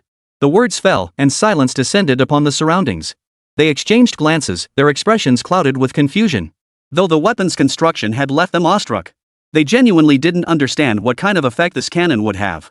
Zhang Yichuan gave an awkward smile and inquired, "Mr. Yi, what exactly does this electromagnetic cannon do?" Yi Ning wasn't surprised by their ignorance. He explained, "It's a missile that fires an electromagnetic field, capable of disabling all machinery within the affected area." The words fell, and everyone was stunned. Holy crap! What kind of black tech is this? Under certain conditions, this missile would be incredibly effective. All machinery would be paralyzed. This is downright terrifying. His gaze fell upon Yi Ning, and his heart trembled involuntarily. With a man like Mr. Yi in the Dragon Nation, how could it not flourish? Yi Ning glanced at the experts who were making such a fuss, continuing his work. Clearly, he wasn't referring to a single weapon, but a complete weapons system. How could a complete weapons system consist of just one weapon? Clearly, these were merely appetizers. The real thing was yet to come. He summoned the virtual screen once more. He selected several components from the dense array. Yi Ning had already studied the parameters of these components. All had been recorded in the research factory's central database. All he needed to do was select the materials, the structural configuration, and a few key points. Except for certain specialized materials, Yi Ning didn't even need to handle the assembly environment himself. Using the full system projection, Yi Ning reassembled a complete work. As the creation materialized within the 3D projection, the physical equipment also came into view across the expansive area. For a moment, they couldn't immediately discern whether the images presented by the 3D projection were real or fake. This efficiency is absolutely insane. Zhang Yichuan couldn't help but ask, "Mr. Yi, what is this again?" Yi Ning remained composed. Plasma Auto Disintegration Defense System. All unidentified missiles and hazardous flying objects within the zone will be disintegrated. Everyone took a deep breath. This was yet another utterly extravagant creation. Should such things truly exist? That massive metallic frame and those unique designs. Though some experts were curious, they still resisted the urge to touch it. After all, this thing was a real weapon. Who knows what its attack principles are? Yi Ning smiled faintly. To him, these were nothing more than toys at best. After all, these were designs focused on functionality and defense. The truly devastating weapons were yet to come. The scattered blueprints on the workbench caught their attention. Zhang Yichuan's gaze fell upon the drawings spread across the surface. These are the blueprints designed by the master? He glanced at Yi Ning. Still wearing that indifferent expression, he paid them no mind whatsoever. Zhang Yichuan picked them up without hesitation. The contents of the blueprint quickly came into view. Dense lines converged across the paper. Together, they formed one exquisite pattern after another. Zhang Yichuan stood frozen in place, never having imagined that a weapon's design could be this intricate. In their view, a major reason for the bottleneck in weapon development was that these weapons had simple constructions, mostly relying on the evolution of gunpowder. The design of large-scale weapons followed the same principle. Thus, the dimensions of ordinary weapons were generally not overly extravagant. His gaze remained fixed on the blueprints. Although his primary field of study was aerospace engineering, his research into weaponry was equally extensive. These novel firing mechanisms and structural designs felt like unlocking a whole new world to him. These unique designs compelled him to keep turning to the next blueprint. To be honest, he was stunned. Each subsequent blueprint featured substantial modifications to the core structure and construction. Though all weapons belonged to the same system, their designs shared not a single common thread. He was utterly captivated. The weapon systems designed by the gentleman were truly extraordinary. Though filled with countless designs and principles he couldn't grasp, the elements he could grasp were equally ingenious. Why could the master employ them with such masterful precision? He exhaled slowly, taking a full moment to regain his composure. Accompanying him were fellow experts, each scribbling notes in their notebooks. Zheng Xianchun actually wanted to ask Yi Ning directly for these blueprints. But considering how much he didn't understand, he ultimately decided against it. When he looked up and surveyed his surroundings, he was so stunned he couldn't speak. In that brief interval, the area had been equipped with various defensive installations. For instance, the communication jamming devices had been added earlier. As an independent entity, its performance and magnetic field structure were hundreds of times more powerful. According to Yi Ning's explanation, if anyone stepped into the constructed magnetic field space, it would be like walking into a ghostly maze. Without restraint, one would be lost within it. It sounds utterly absurd. Imagine the horror if it were a spacecraft or vehicle. Then there were stationary devices that could directly interfere with molecular splitting or disrupt reactors. Zheng Xianchun froze in place. Interfere with reactors? Seeing Yi Ning's calm expression, his mind exploded. That the gentleman could actually design such a thing. Reactor interference, that's something that could render nuclear bombs useless. And the master had actually designed this thing? After admiring each creation, all eyes eventually turned toward the distance. It was a massive artillery platform. Compared to these intricate devices, the turret appeared to be the simplest of all. Though its design was actually quite intricate. At the very least, they recognized it as a cannon. The experts exchanged glances before immediately turning to Yi Ning with their questions. Mr. Yi, what is this? Chapter 127, a product of sci-fi. The stunned crowd. At that moment, within the research facility, this uniquely shaped artillery piece stood out prominently. There it stood. The next second, Yi Ning's calm voice echoed through the facility. Particle pulse cannon. An absolute silence descended upon the surroundings. As Yi Ning's words fell, every pair of eyes present turned toward the bizarrely shaped projectile before them. As is well known, all matter in the world is composed of minute particles. Particles themselves come in many varieties. Atoms, protons, neutrons, electrons, and so on. These minute structures form individual objects. Since the dawn of this century, Wu-Lu's development had already entered the era of atomic and molecular technology. The most notorious weapon, nuclear arms. The birth of the nuclear bomb was made possible by applying atomic theory. From that point onward, the world's weapons systems entered a period of stagnation. Ion pulse cannons have existed in human imagination since the beginning of this century. They frequently appeared in science fiction. They never imagined that such a weapon would actually be designed. Zhang Yichuan's mouth opened slightly, at a loss for words. The others were equally speechless. The existence of this weapon represented an achievement that transcended all previous military technology.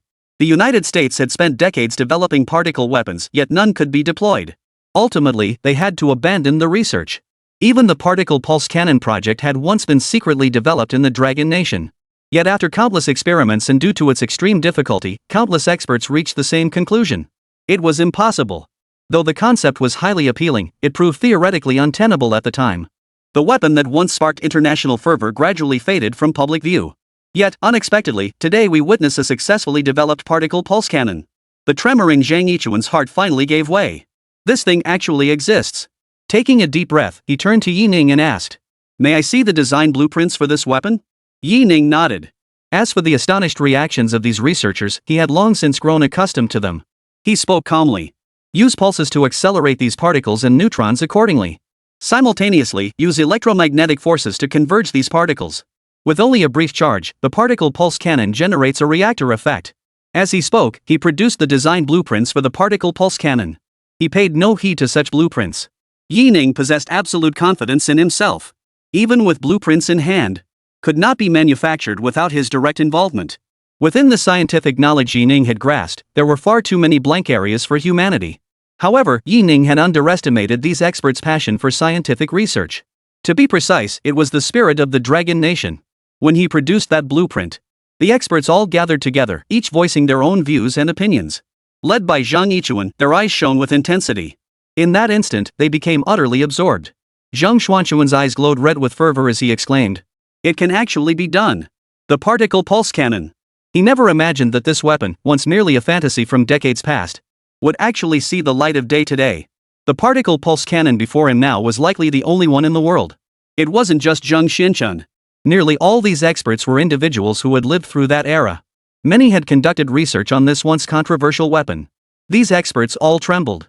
Such a devastating weapon actually existed. Zhang Xinchun held the blueprint, his hands trembling. Their eyes were fixed on the designs. Particle convergence. Light energy convergence. Light flame projection. The integration of these incredible devices completed this magnificent design. This, absolutely incredible. At that moment, the emotions of everyone present surged with overwhelming excitement and exhilaration. Meanwhile, at the FBI headquarters, agents bustled about, moving back and forth with purpose. "Chief, based on the lead from the Senate, we may have found a crucial clue. We're currently verifying the leads." Daitizen remained composed, nodding slightly. His eyes flickered slightly. Recent events in the Dragon Nation had him under immense pressure from Wantong Shuriwei-Tian. And decision-makers from the United States had pressured them on multiple occasions. If they couldn't uncover Longhua's recent activities within the next few days, even his position would become precarious. There was no way around it. Dragon Nation's recent prominence had become far too conspicuous, compelling Western nations to turn their attention toward it. Now even the United States must acknowledge the Dragon Nation has essentially achieved unparalleled dominance in the realm of science and technology. Advanced technologies monopolized by the United States for years were mastered overnight by the Dragon Nation following the military parade. Dragon Nation, which had previously relied on frequent chip and processor purchases from the United States, abruptly terminated all cooperation. The loss from this segment alone was almost unbearable for the United States. After all, as a major power, the Dragon Nation has an immense demand for chips. The abrupt termination of these partnerships dealt a massive blow. Not only the US government, but the entire nation faced immense turmoil. They must respond before the Dragon Nation's next major move. They must exhaust every means to curb the Dragon Nation's advancement. Sir, we cannot verify the lead. But one thing is certain, there's definitely trouble brewing in the northwest of the Dragon Nation. The clear voice of an investigator rang out. Daytizen narrowed his eyes slightly. The Dragon Nation truly excels at secrecy. Despite the joint investigation by so many nations, they've been unable to uncover any results. His deep voice echoed with a questioning tone. Northwest Dragon Nation? What evidence? The investigator paused, flipping through the documents in his hands. Soon, he found what he was looking for. Recently, the East Asian magnetic field has been experiencing frequent disturbances. Given the current state of global science and technology, only one nation possesses magnetic field technology. That nation is the Dragon Kingdom. Daytizen fell silent. Though he didn't want to admit it, in terms of scientific and technological prowess, the United States had fallen far behind. Yet faced with the facts, he could only bow his head. After a long pause, he finally spoke slowly. The Northwest Desert? Has anyone been sent to investigate? The investigator shook his head. The Northwest Desert is a barren wasteland. Merely surviving there is already extremely difficult. Conducting an investigation there is too difficult. After a moment of contemplation, Daytizen immediately smiled and spoke up. Don't we have allies? The very next moment, he spoke calmly and deliberately. Pass the message on to our allies in East Asia. I trust they'll assist us with the investigation. Chapter 128. See what excuses the West comes up with. Thief Nation. The leader of the Thief Nation was on the phone, his words laced with obsequiousness. As a vassal state of the United States, there was even a U.S. military base stationed here. Commander? Several high-ranking officials from the Thief Nation waited until the call ended before approaching. Whom? The leader of the Thief Nation swept his gaze across them. Before speaking calmly. Dragon Nation has made new moves recently. Some kind of drill or exercise.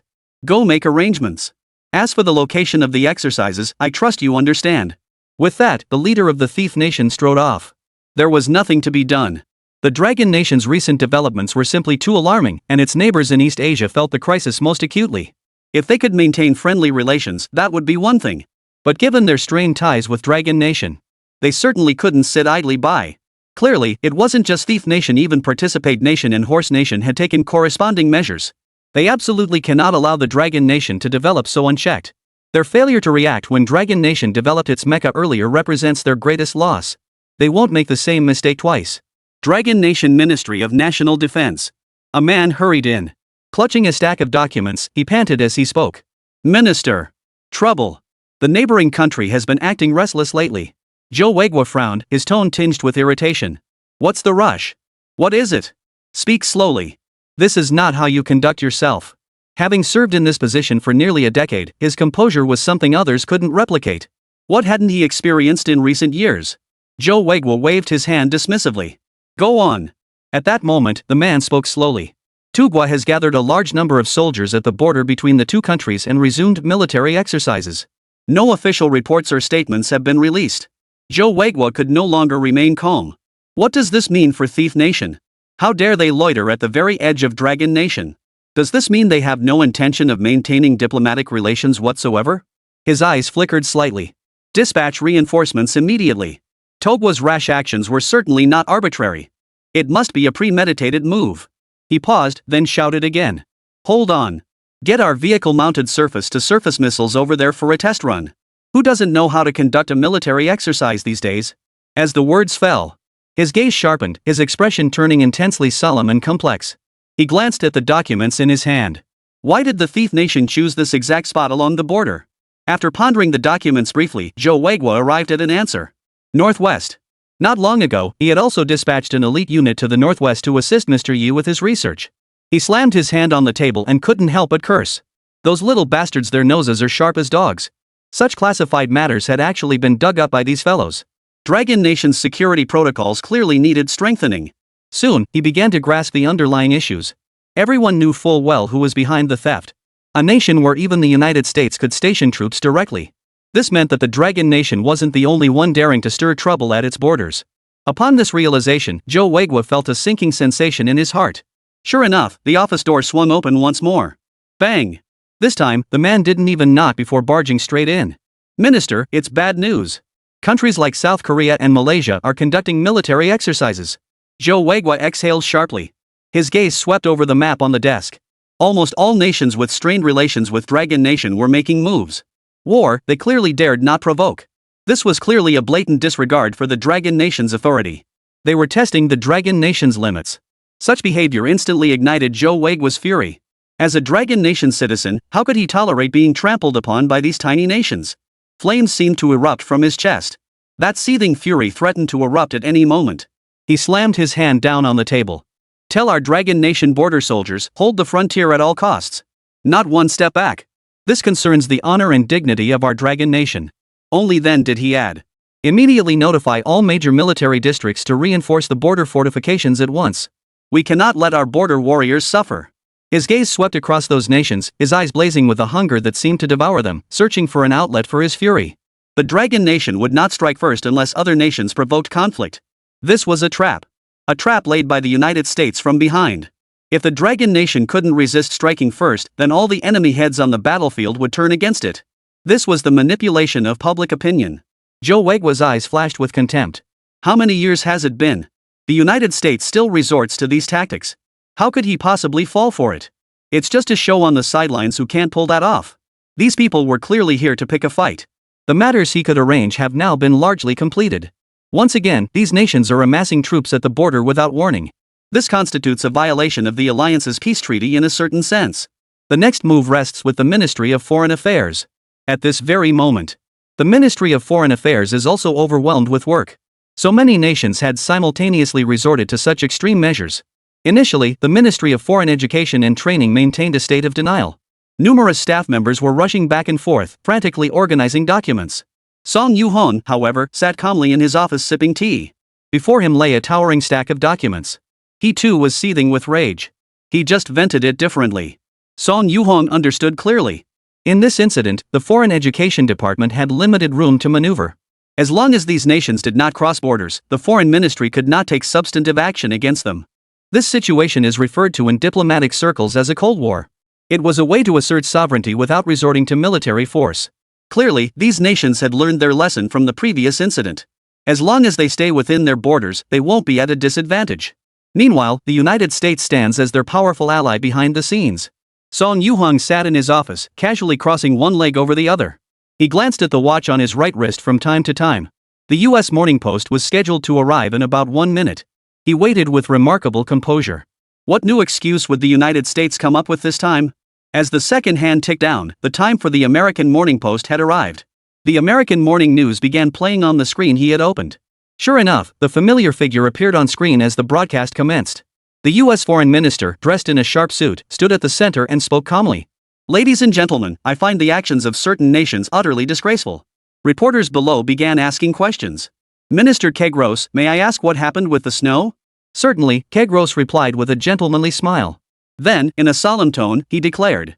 In the northwest of the Dragon Nation, a highly dangerous experiment is currently underway. Chapter 129, The Power of Terror. The crowd was stunned. The moment these words left his mouth, a collective gasp rippled through the assembled crowd. Complex expressions spread across every face.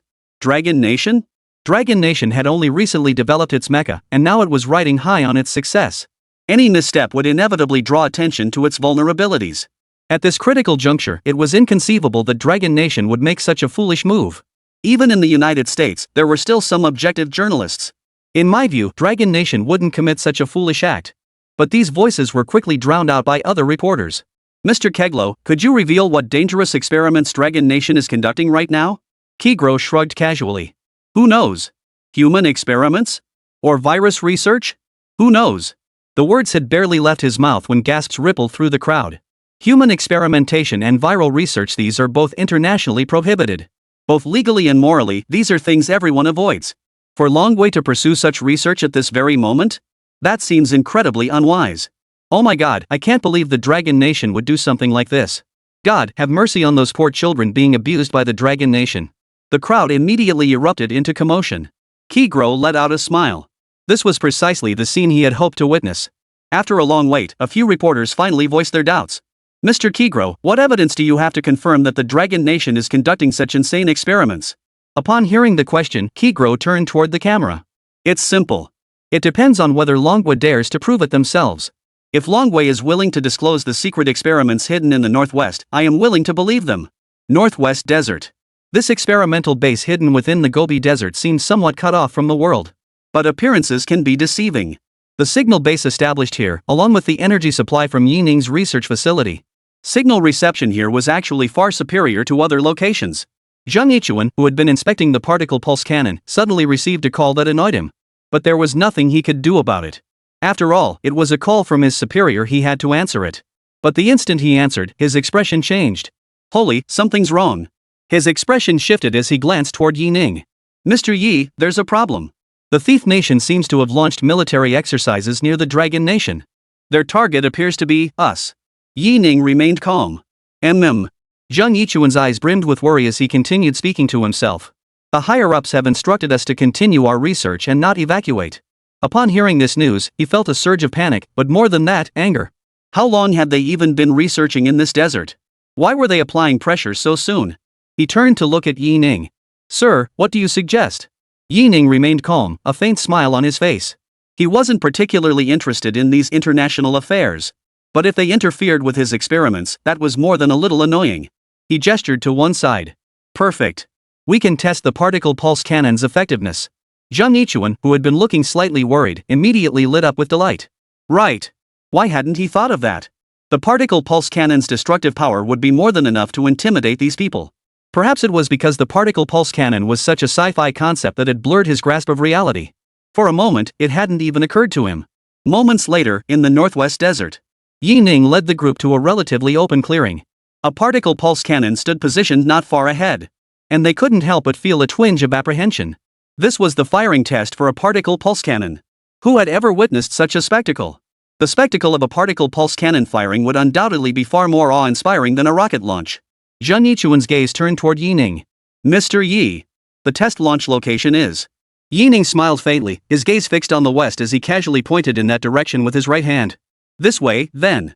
The launch position can be slightly off-center on that high hill over there. That should be sufficiently conspicuous. Zheng Xianchun inquired from the side. Sir, do we need any test items? Test the particle pulse cannon's power? Yining didn't mind either way. Do whatever you think is best. There's no substance in this world that a particle pulse cannon can't disintegrate. Yining was utterly confident in this fact. Zheng Yichuan nodded and called out to the rear. They had brought these test props along long ago. Along the particle pulse cannon's firing path, they had placed numerous test subjects. For instance, some abandoned vehicles and even defensive positions. They had even constructed buildings using light steel materials. The entire setup took over 2 hours to complete. After Yining finished his rounds in the lab and returned, he saw them slowly wrapping up. His lips twitched slightly. He should have never let them do this. These testing props are such a hassle, and they're practically useless anyway. Zheng Xianchun spotted Yining in the distance and beckoned him over. Mr. Yi, we're ready to begin. Yining nodded. His gaze shifted toward the particle pulse cannon launcher. In his hand, he already held an initiator. For the sake of experimental professionalism, countless recorders on the sidelines were already holding various professional equipment, ready to capture this historic moment. Yining's gaze remained calm as he pressed the trigger on the initiator. In broad daylight, the particle pulse cannon's body began to emit a brilliant glow. All eyes were fixed intently on the front, the designated explosion zone. After a brief charging phase, the light converged and fired in a single direction.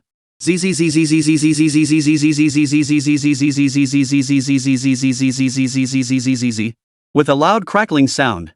Boom! A massive explosion echoed out. Everyone was blinded by the intense light, unable to open their eyes. Countless points of light erupted from the particle pulse cannon. Zheng Xianchun was stunned. Holy! Is this the actual test of the particle pulse cannon? The test targets, meant to demonstrate its destructive power, were pierced clean through like tofu by the intense, massive light points. The massive beam of light pierced through a distance exceeding 50 kilometers. Their eyes went blank. The makeshift structures were instantly reduced to dust by the blinding light. All the test props were reduced to ashes. Zheng Yichuan's heart pounded relentlessly. This power was simply too terrifying. The designed barriers offered no resistance whatsoever, instantly annihilated and scattered as dust in the air. The data loggers froze in place. They were stunned by the scene. They were stunned. This The effective attack range extended as far as 50 kilometers. Everything within that 50 kilometers was pierced through. This is beyond ridiculous. You could say that. Everyone who witnessed this scene was utterly dumbfounded. Chapter 130, Launching Missiles? What a coincidence. At that moment, the crowd watched the lingering points of light in the sky. They all froze in place. Even the recorder beside them froze, completely forgetting how to log the data. Boss. Their instruments were utterly incapable of effectively measuring the data from the particle pulse cannon. The effects of these recent firings were simply too terrifying. Any substance touched by the particle pulse cannon was instantly disintegrated. Their blank expressions made it clear they had never witnessed anything like this before. Regarding the missile's destructive power, one could only describe it as ominous. Within the blast radius, everything was obliterated. Even a nuclear detonation would leave some debris behind. But everything had been reduced to dust. The effective radius of this missile's explosion exceeded 50 kilometers.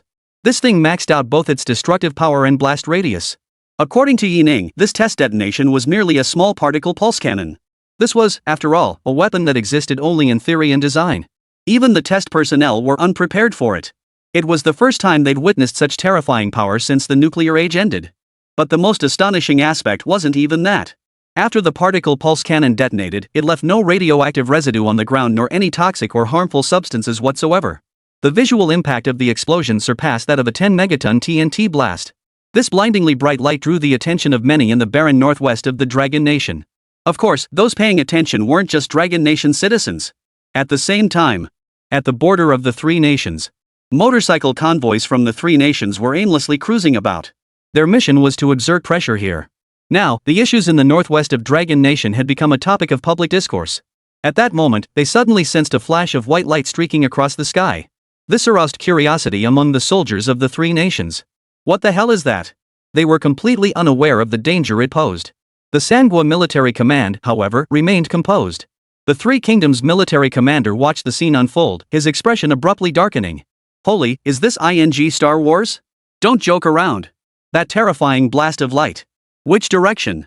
Northwest of Dragon Nation. His face turned grim. Damn it, Longwa's been researching weapons lately. We're done for. This is a major disaster. The sheer scale of this explosion alone was enough to send shivers down countless spines. The commander of the Three Nations military district, clutching his phone in panic, hurriedly dictated a few lines of code. This was the contact information for the Three Kingdoms border. His right hand holding the phone was still trembling violently. This is no ING joke. The three nations were still within the weapon's attack range. If this isn't dealt with, how could the country possibly withstand it? His hoarse throat screamed hoarsely. Retreat! Withdraw the troops immediately! At that moment, he felt like crying. Why provoke the Dragon Nation? This thing was even more terrifying than the Dragon Nation itself. This weapon could very well still exist in the world and on the international stage. Get out of here! Guard the border? Stand guard my ass! Retreat! Everyone retreat immediately! Everyone, get out of here! Who the hell dares mess with this? Particle pulse cannon. That ultimate weapon from the fantasy realms of the early 21st century. How did the Dragon Nation even manage to build this thing? It wasn't just the three nations. This explosion has caught the attention of all neighboring countries surrounding the Dragon Nation. Especially those East Asian nations with strained relations with the Dragon Nation. Their hearts were bleeding at that moment. The news spread directly from the Three Kingdoms headquarters. Who would dare conceal such news? Moreover, with an event of such magnitude in the Dragon Nation, there was no intention to conceal it. In an instant, the entire world was thrown into panic, let alone the international community. Particle pulse cannons are not the same as nuclear bombs. Since the establishment of the United Nations Security Council, relevant laws and regulations have been set for nuclear weapons. Research into nuclear weapons has long been banned worldwide. The first reason is the terrifying destructive power of nuclear weapons. This is actually the least significant factor. The second point is absolutely crucial. Nuclear explosions cause numerous long-term consequences. For instance, nuclear radiation and environmental contamination.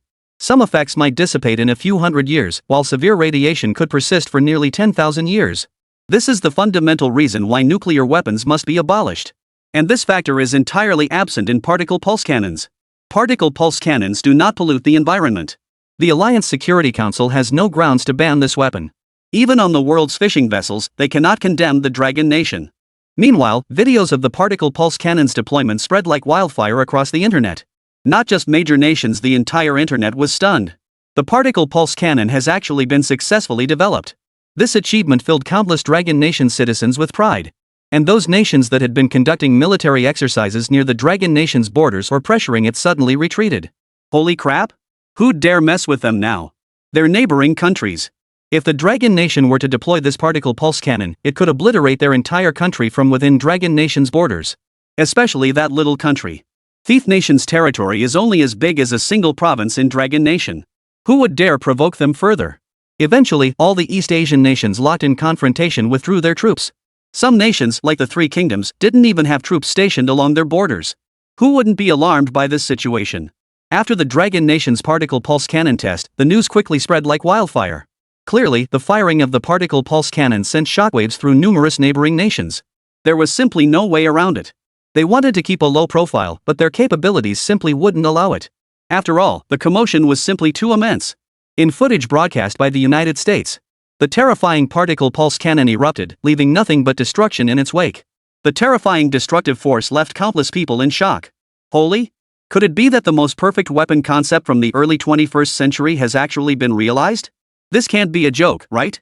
A chorus of astonished voices erupted. For a moment, even the conspiracy theories circulating in the United States fell silent. The emergence of such a devastating weapon in the Dragon Nation dealt a massive blow to the United States. In this nuclear-free era, the emergence of the Dragon Nation's particle pulse cannon carries profound significance.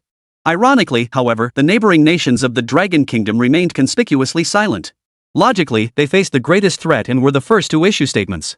It was the Western nations, led by the United States, that erupted in an instant. Major media outlets have already begun reporting on the news. As for why neighboring nations didn't issue statements immediately, it boils down to one word: fear. U.S. State Department. Secretary of State Keegro's face was utterly grim. His mind reeled in utter shock. This ing. The soldiers had only arrived at the border last night, and the troops had withdrawn in the morning. The United States had only just held a related press conference this morning. Then, your Dragon Nation's northwest region fired a particle pulse cannon? This. Talk about a coincidence. Chapter 131, you call this thing a missile? Under the deterrence of the particle pulse cannon, all neighboring countries withdrew their troops within an hour. He had just criticized Dragon Nation at the morning press conference and even floated all sorts of conspiracy theories. How the hell did this happen in just a few hours? In less than half a day, his face was swollen from the slap. Keegro stared at the documents in his hands, his lips twitching slightly. As he had anticipated, Dragon Nation's research would inevitably be shrouded in secrecy. Under the diplomatic guidance of the United States, manhwa had only two options. First, continue research while facing international fishing vessels. This would justify keeping troops stationed along Dragon Nation's borders, maintaining pressure on the nation. The second was for Dragon Nation, under pressure from the fishing fleet and major nations, to directly disclose its research project. Either option would be advantageous for the United States. Yet Keegro never imagined that the Dragon Nation would make a third choice. Without any warning or notification, it directly fired the particle pulse cannon. This could be considered another form of disclosure, right? It was disclosed, yet not fully disclosed. He also obtained all the technical data on the particle pulse cannon. Upon witnessing the cannon's devastating effects, his mind was utterly shaken by this terrifying weapon. He was utterly shocked. Dragon Nation. It was simply beyond belief. The destructive power of the particle pulse cannon held strategic significance surpassing even nuclear weapons. Terrifying. However, his eyes flickered, and he quickly regained his composure. It's worth noting that this was one of the rare times Jagro showed disdain for the gods. Sitting in the seat of the attractive foreign education minister, his mindset was clearly far superior to everyone else's. Jagro muttered to himself. We absolutely cannot let the media go quiet. At this moment, Dragon Nation was riding high, squarely at the center of the storm. With such terrifying power, he could easily position himself as a voice for the underprivileged. He immediately convened a corresponding press conference. Standing at the press conference in the United States, he instantly regained his composure. Hello everyone, I am Kegron. I deeply apologize and retract the statements I made this morning. Dragon Nation did not conduct any related virus experiments. His gaze swept the room as he continued in a clear voice. But I stand by my previous stance. That sheer confidence, no one knew where Keegro had found it. What are the true intentions behind Longwa's research into such inhumane weapons? I am deeply concerned for all nations in Asia. These actions by the Dragon Nation clearly indicate an intent to provoke war. He raised his hand and shouted loudly. We believe in freedom and cherish peace. Today, I, Keegro, speak on behalf of the government of the United States for these vulnerable nations. His gaze sharpened. Dragon Nation must abolish the particle pulse cannon. Such weapons, akin to nuclear arms, have no place in this world. Such inhumane weapons must be banned. As Kigro's roar echoed, many journalists below the podium were moved to tears, speaking up for the weaker nations. As a global superpower, they still harbor such compassionate ideals. Truly a nation of freedom. We must support this. That dragon nation is still developing such terrifying weapons is utterly despicable. It must be said, this press conference has been incredibly effective at stirring up the fishing boat issue, leveraging every possible angle to stir up controversy. By framing it as a matter of justice, it even managed to rally public support behind the US's fishing boat. They even used the nuclear bomb label to steer the narrative. This has made the public believe that the existence of the particle pulse cannon holds profound significance for the world. Even in the Dragon Nation, many citizens have expressed doubts. Their thoughts were being guided by the fishing boat. Holy crap, how could the Dragon Nation develop such a weapon? If it's nuclear, it'll pollute the environment and cause massive radiation. Then it definitely shouldn't have been developed. Many Dragon Country citizens were swayed by these propaganda tools. Combined with pro-American media outlets, countless voices have even emerged on Dragon Nation's social media platforms. Dragon Nation should abolish the particle pulse cannon. After countless reports about the particle pulse cannon surfaced worldwide, third-person video evidence finally began circulating from East Asian nations. Within the U.S. investigative agency, a group of experts gathered around a conference table. The particle pulse cannon, a concept conceived at the dawn of the century, had actually been realized? At first, every expert voiced skepticism. Kruv shook his head and said, "Impossible. Even the particle beam technology alone is incredibly difficult to achieve. How could a particle pulse cannon possibly be developed?" He set the documents aside and said, "At least theoretically impossible." Kruv was utterly certain of this. He stated in a low voice, "If it were real, I'd say the information they're spreading is somewhat exaggerated. It's highly probable that what the Dragon Nation has developed isn't a particle pulse cannon, but a particle beam weapon." The United States had also spent years researching particle pulse cannons.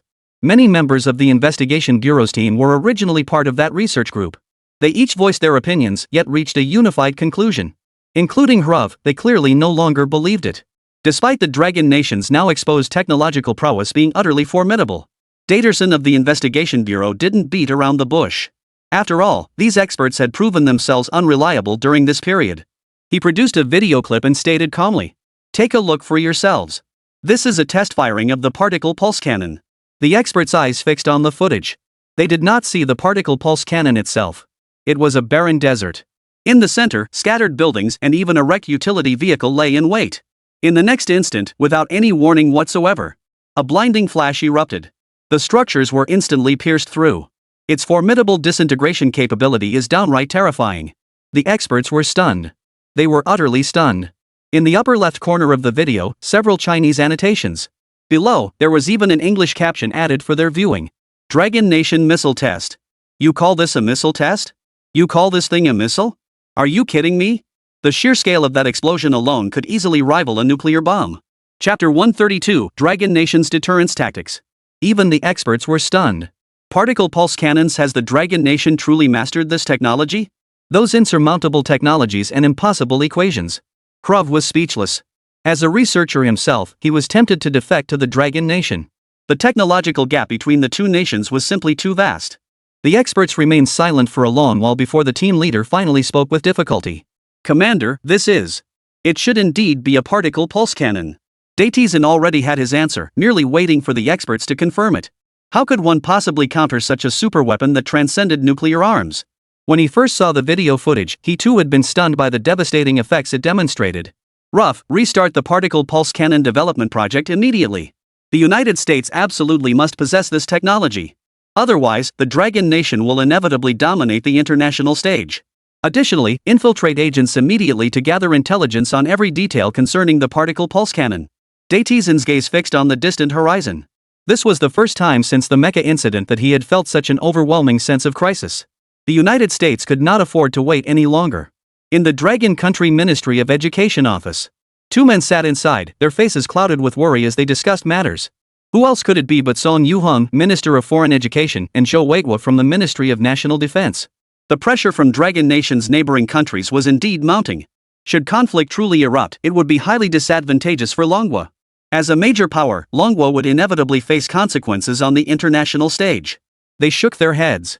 No viable solutions came to mind. Publicly disclose the Northwest Desert Research Project? That was absolutely impossible. Remain silent? That would also severely damage our international image. After much deliberation, the two still couldn't find a solution that satisfied both parties. Just then, a diplomat hurried over. Minister, it appears the soldiers stationed at the border by the three nations have withdrawn. Song Yuhang and Zhou Weiguo froze in surprise. Ha? Withdrawn? How fast? A hint of curiosity flickered in both their minds.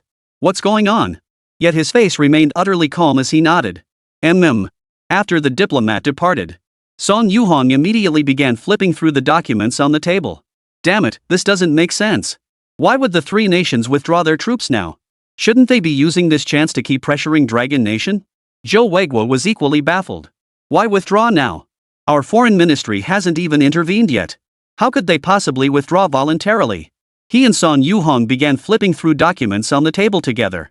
Soon, they found the relevant information. Holy? Northwest Desert Particle Pulse Cannon Test? The explosive effect is even stronger than a nuclear bomb. The two exchanged glances, their faces betraying utter shock. This thing, it's not a joke, right? His eyes went blank as he stared at the news report.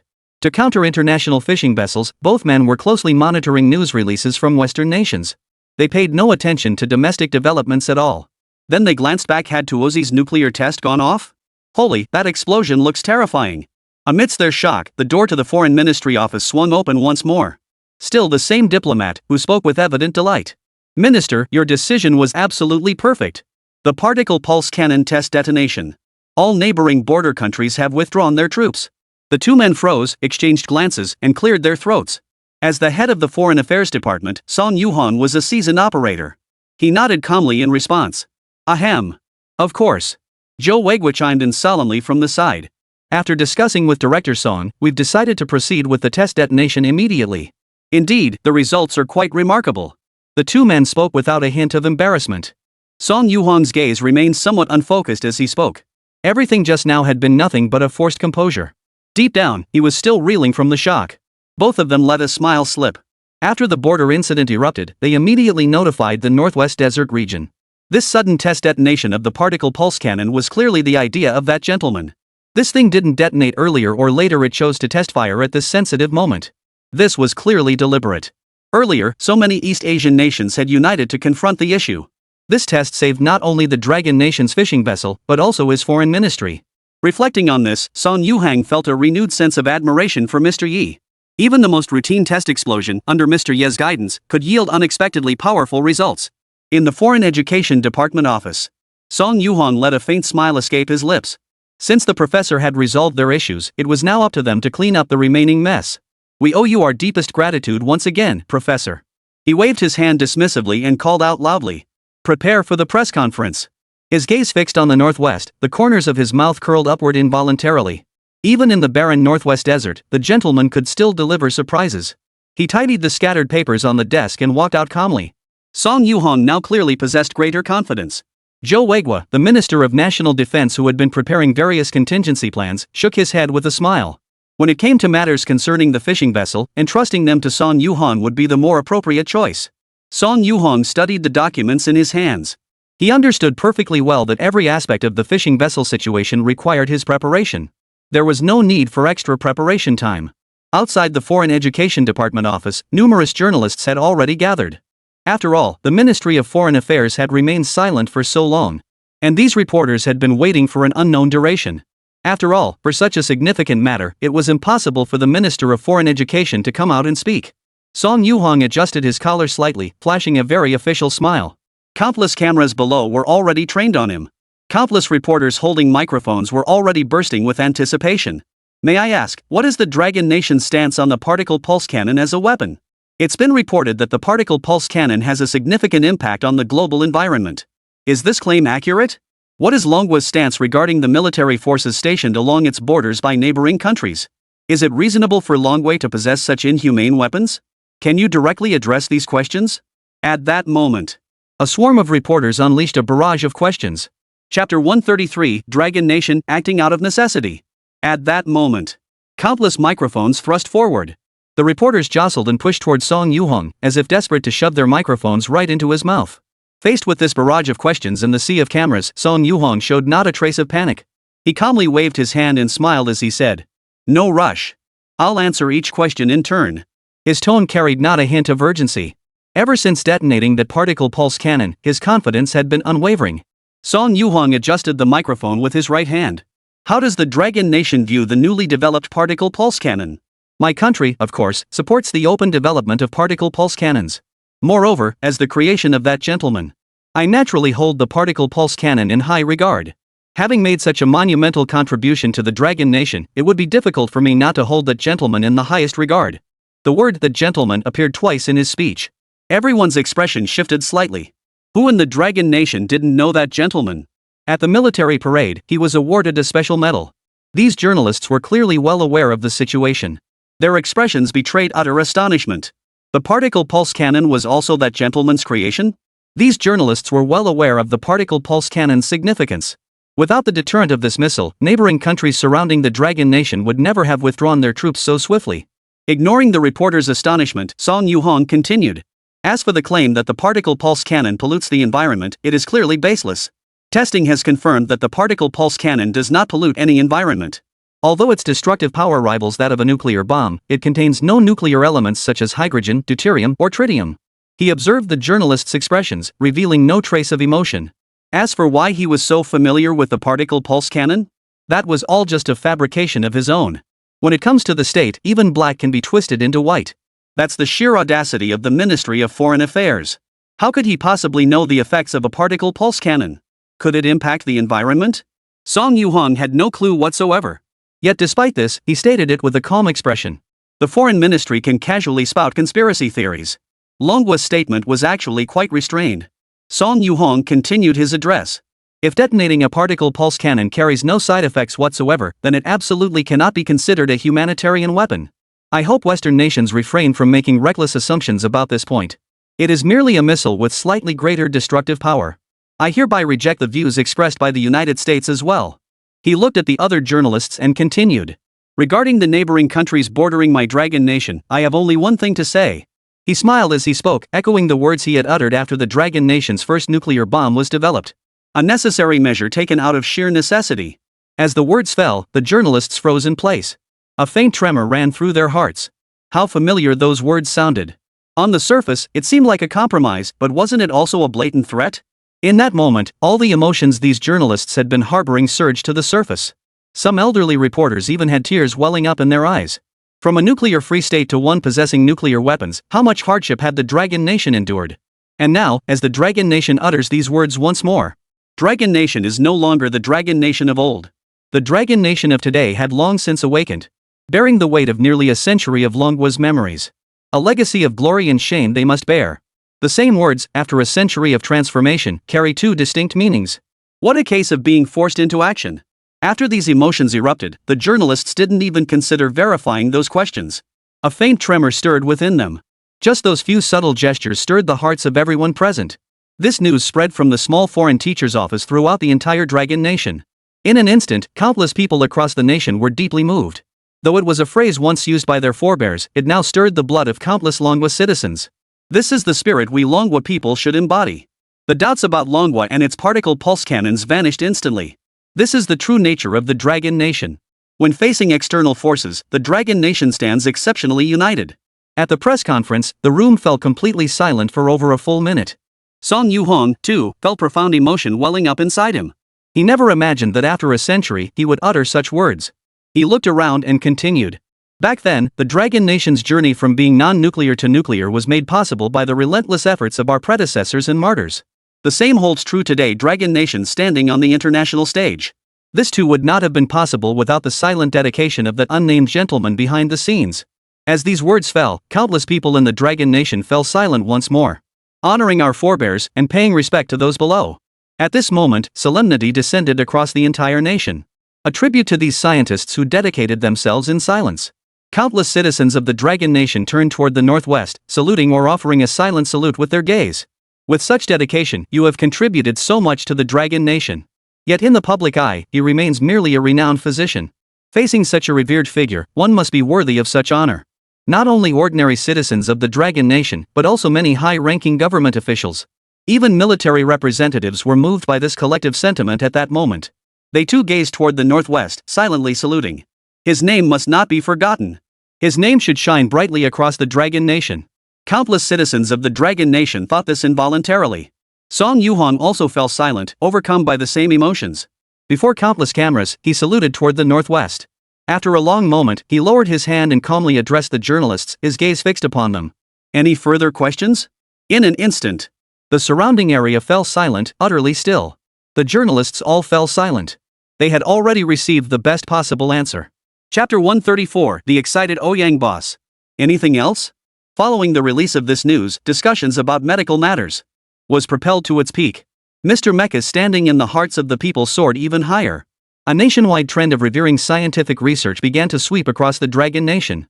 Entertainment-related topics on the trending searches became scarce. As the head of the Foreign Education Department, Song Yuhong never imagined that a single scientist could bring about such profound change in the nation. Through this incident, the nation placed even greater importance on Yi Ning.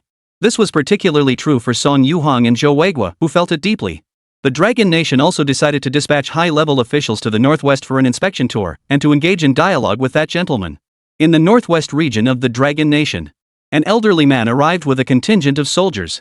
His eyes burned with intensity, his face marked by age spots. Even leaning on his cane, his back remained perfectly straight. He wore an exceedingly plain Zhongshan suit, hinting at his extraordinary status. Behind him followed a group of soldiers, whose identities were clearly marked by the insignia on their shoulders. At the center of each insignia, a fierce tiger served as the emblem. These were soldiers of the Tiger Military District.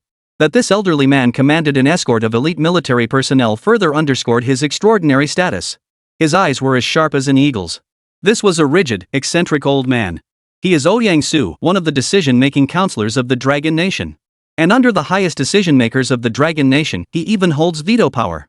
Moreover, his family had served in the military for generations, granting him immense prestige throughout the Dragon Nation. His gaze flickered slightly. In his memory, it was still yesterday in the Middle East. A blindingly bright light spread out like a second sun. The immense explosion startled even him. After the blast ended, no clouds of smoke or dust appeared. It was as if nothing had ever happened. The scene left him utterly stunned. He struggled to imagine any weapon besides nuclear arms capable of producing such a terrifying roar. When had the Dragon Nation developed such a thing? The test site was right under the nose of the White Tiger Military District. He dispatched men to investigate, yet found no clues whatsoever. And the area was classified as a restricted zone, with access restricted to authorized personnel in the classified archives. Soldiers were even stationed along the desert border. However, as a decision-making council member of the Dragon Nation, he possessed the authority to access these files. After reviewing the relevant files, he deciphered the information. In the vast northwest desert, it was that man. The formidable figure who created the mecha, compelling even the United States to take notice. Back then, countless spies and undercover agents sacrificed themselves in pursuit of that mecha technology. This was common knowledge throughout Dragon Nation. This particle pulse cannon test had resolved the crisis facing the Dragon Nation's fishing fleet. For such monumental contributions to the Dragon Nation at the highest decision-making conference of the Dragon Nation, he, as a high-ranking official of the Dragon Nation, paid his respects to this gentleman. Ouyang Su's gaze fixed on the uninhabited zone in the distance, revealing a hint of astonishment. To establish a research base in such a remote location? Working under such harsh conditions must be incredibly challenging. Guided by station soldiers, the elderly gentleman arrived at the massive research facility. When his gaze fell upon the exquisitely elaborate research facility, he froze in place. This was the heart of the northwestern desert, after all? How on earth were such massive structures and factories constructed here? And this project seemed to have only been underway for a short time? In such a short time, not only had this massive research facility been established, but they had even developed a particle pulse cannon? This piqued his curiosity. What kind of man was this gentleman? Originally, Ouyang Su believed that designing a mecha alone would consume all of one's energy. But this gentleman was different. As he stepped into the area, several figures hurried toward him from the distance. At the head of the group was Zhang Yichuan. Seeing the approaching figure from afar, he was both honored and flattered. This was none other than the decision-making counselor, the venerable Mr. Ouyang. Except for major national events requiring deliberation, this venerable gentleman could mobilize all other forces. "Please come in, sir," Zhang Yichuan said, his expression stiffening slightly. Though his current position was no small matter, encounters with figures of this stature were exceedingly rare. Ouyang Su surveyed the surroundings with a calm expression. The opulence of this laboratory surpassed even the most elite research institutes in the Dragon Nation. "Could you show us your research and development achievements?" He couldn't fathom how this had been achieved. Zhang Yichuan nodded eagerly. "Please come in." This time, the purpose of the decision-making counselor's visit was crystal clear. It was clear he had come to inspect the particle pulse cannon test. Guided by Zhang Yichuan, Ouyang-su, leaning on his cane, made his way into the research facility. Of course, since Ouyang-su came from a military background, he was clearly unfamiliar with these scientific technologies. Therefore, Zhang Yichuan wasted no time and led the elderly gentleman directly to the area showcasing the research achievements.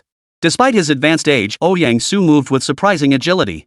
The two arrived at their destination in quick succession. The first thing that caught his eye was the mechanical missile, one of the weapon systems Yining had originally developed.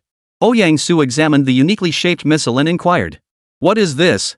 Zhang Xianchun immediately explained. "An electric field proton cannon." Hearing this unfamiliar name, Ouyang-su grew even more curious. "Electro-field proton cannon? What does it do?" Zhang Xianchun explained calmly. "It's a missile that fires an electromagnetic field, capable of disabling all machinery within the affected area." He had already obtained some relevant information from Yining. He had even seen the blueprints for this electric field proton cannon. These weapon systems were no strangers to him. Ouyang-su, however, fell silent for a moment after hearing this. His gaze lingered on the projectile for a long time. He took a deep breath, his eyes revealing profound shock. It turned out that this gentleman's research achievements extended far beyond the particle pulse cannon. The significance of this electric field proton cannon was equally remarkable. All machinery within the disabled zone. This was simply beyond belief. A missile specifically engineered to target machinery. The difficulty of developing such a weapon was likely no less daunting than that of the ion pulse cannon. His heart trembled involuntarily. That Dragon Nation could have such a gentleman was truly a blessing. After a long moment, he finally withdrew his gaze. Ouyang-su turned to the director of the Aerospace Bureau and said calmly, "Are there any other research findings?" Chapter 135, The Big Shot arrives. Is he here to assist? Zhang Yichuan nodded hastily. "Yes, sir. He specifically developed an entire weapons system." He guided the old gentleman forward, pointing out the intricate, massive instruments surrounding them, all creations of Yining. "This is the Plasma Automatic Disintegration Defense Device. All unidentified missiles and hazardous flying objects within the zone will be disintegrated. This is the Atomic Stasis Apparatus. Once he activates this, even a nuclear bomb within the designated zone won't detonate. It directly interferes with atomic fission, forcibly halting nuclear reactor generation." As each weapon was introduced, Ouyang-su was stunned. Was this truly the gentleman's original design? To conceive such a sophisticated weapon system in such a short time. It was utterly unbelievable. This time, even he was shaken. The particle pulse cannon, a design that had sent shockwaves across the world, was likely just one of the least remarkable creations in this gentleman's arsenal. Every other defensive mechanism and offensive weapon within this system was every bit as formidable as the particle pulse cannon. He took a deep breath. He had thought this would be just an ordinary visit and a routine discussion with that gentleman. Yet, without warning, he had inadvertently opened the door to a new world. Such meticulous design, it was every bit as groundbreaking as the advent of mecha. He shook his head, feeling genuine admiration for that gentleman. Though by comparison, he was the senior, being over a decade older. Yet the admiration in his heart remained unshakable. Who knew how much blood, sweat, and tears that gentleman had poured into it? It took Ouyang-su a long while longer to snap back to reality. He recalled the evaluation of this gentleman in the archives. 2 national-level medals. And the highest decision-maker's appraisal. Now it seemed these accolades were well-deserved. Suddenly, the old gentleman sensed something was amiss. He furrowed his brow slightly as he tried to recall, and when he saw Zhang Yichuan beside him, he snapped back to reality. The space agency. The Galaxy Project. Wasn't the classified project in the northwestern desert the Galaxy Project? Wasn't this about developing spacecraft? He couldn't help but voice his confusion. "Aren't you conducting the Galaxy Project? This weapons system?" Zhang Yichuan hurriedly explained with a hint of panic. "These haven't taken up too much research time. It was all arranged by the gentleman on the side." Upon hearing this, Ouyang-han fell silent. His entire body went numb on the spot. What did he mean by casually arranged? Such a formidable weapon system, and you call this a casual arrangement? Take any single component from this system, it would cause an international sensation. And you call this a casual addition? Ouyang-su coughed lightly, his hands resting on his cane. "Take me to see the gentleman." He hadn't forgotten the primary purpose of this inspection visit. He casually scanned his surroundings. There were simply too many things beyond his comprehension. There was no need to scrutinize every single one. Zhang Yichuan nodded. Certainly. The professor should still be in his lab conducting research. At this hour, still conducting research in the lab. Ouyang-su nodded with satisfaction. Truly the master. Within the research facility, there was a section not open to the public. That was Yining's private laboratory. After all, a quiet environment was essential for scientific research. Compared to other areas, this lab appeared surprisingly cluttered. Complexly shaped components were scattered across the workbench. Compared to the intricate designs, Yining actually enjoyed the assembly process more. When each piece came together to form a perfect creation, a profound sense of accomplishment would well up within him. At that moment, a line of text suddenly appeared on the virtual screen. Visitor detected. Yining frowned slightly, recalling what Zhang Yichuan had told him yesterday. Today, high-ranking officials from the Dragon Nation would be arriving for an inspection. His expression immediately softened. He had forgotten about it. Without prior notice, even the nation's highest decision-maker would likely receive a cold reception. Yining shed his work uniform, then swept his right hand through the air. The complex, scattered parts on the workbench vanished, and the surrounding environment underwent a dramatic transformation. The once cluttered workshop instantly became neat and orderly. Only then did he open the laboratory door. Stepping through, he was met by an elderly man with piercing eyes. Yining felt a slight surprise. This old man's aura was no ordinary thing. He glanced at him calmly. Zhang Xianchun, standing to the side, began the introduction. This is Mr. Yi. The particle pulse cannon is Mr. Ye's creation. Ouyang Su nodded, inwardly astonished. This gentleman was surprisingly young. His gaze fixed on Qi Qin as he nodded. This is Ouyang Li, one of the decision-making council members of the Dragon Nation. Ouyang Su stepped forward, leaning on his cane with his left hand while extending his right. Hello. Yining gave a slight nod, completely unfazed by the old man. He extended his right hand as well, and the two shook hands.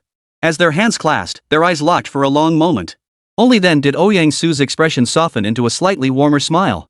Zhang Yichuan, standing nearby, let out a breath. He knew Yining's temperament well enough. If they provoked this old man, it would spell serious trouble. Ouyang Su shifted his cane to his right hand and spoke up. Sir, you are truly gifted. I never imagined a weapon system cobbled together on the spot could be so remarkable. If you were to build it properly, it would be truly remarkable.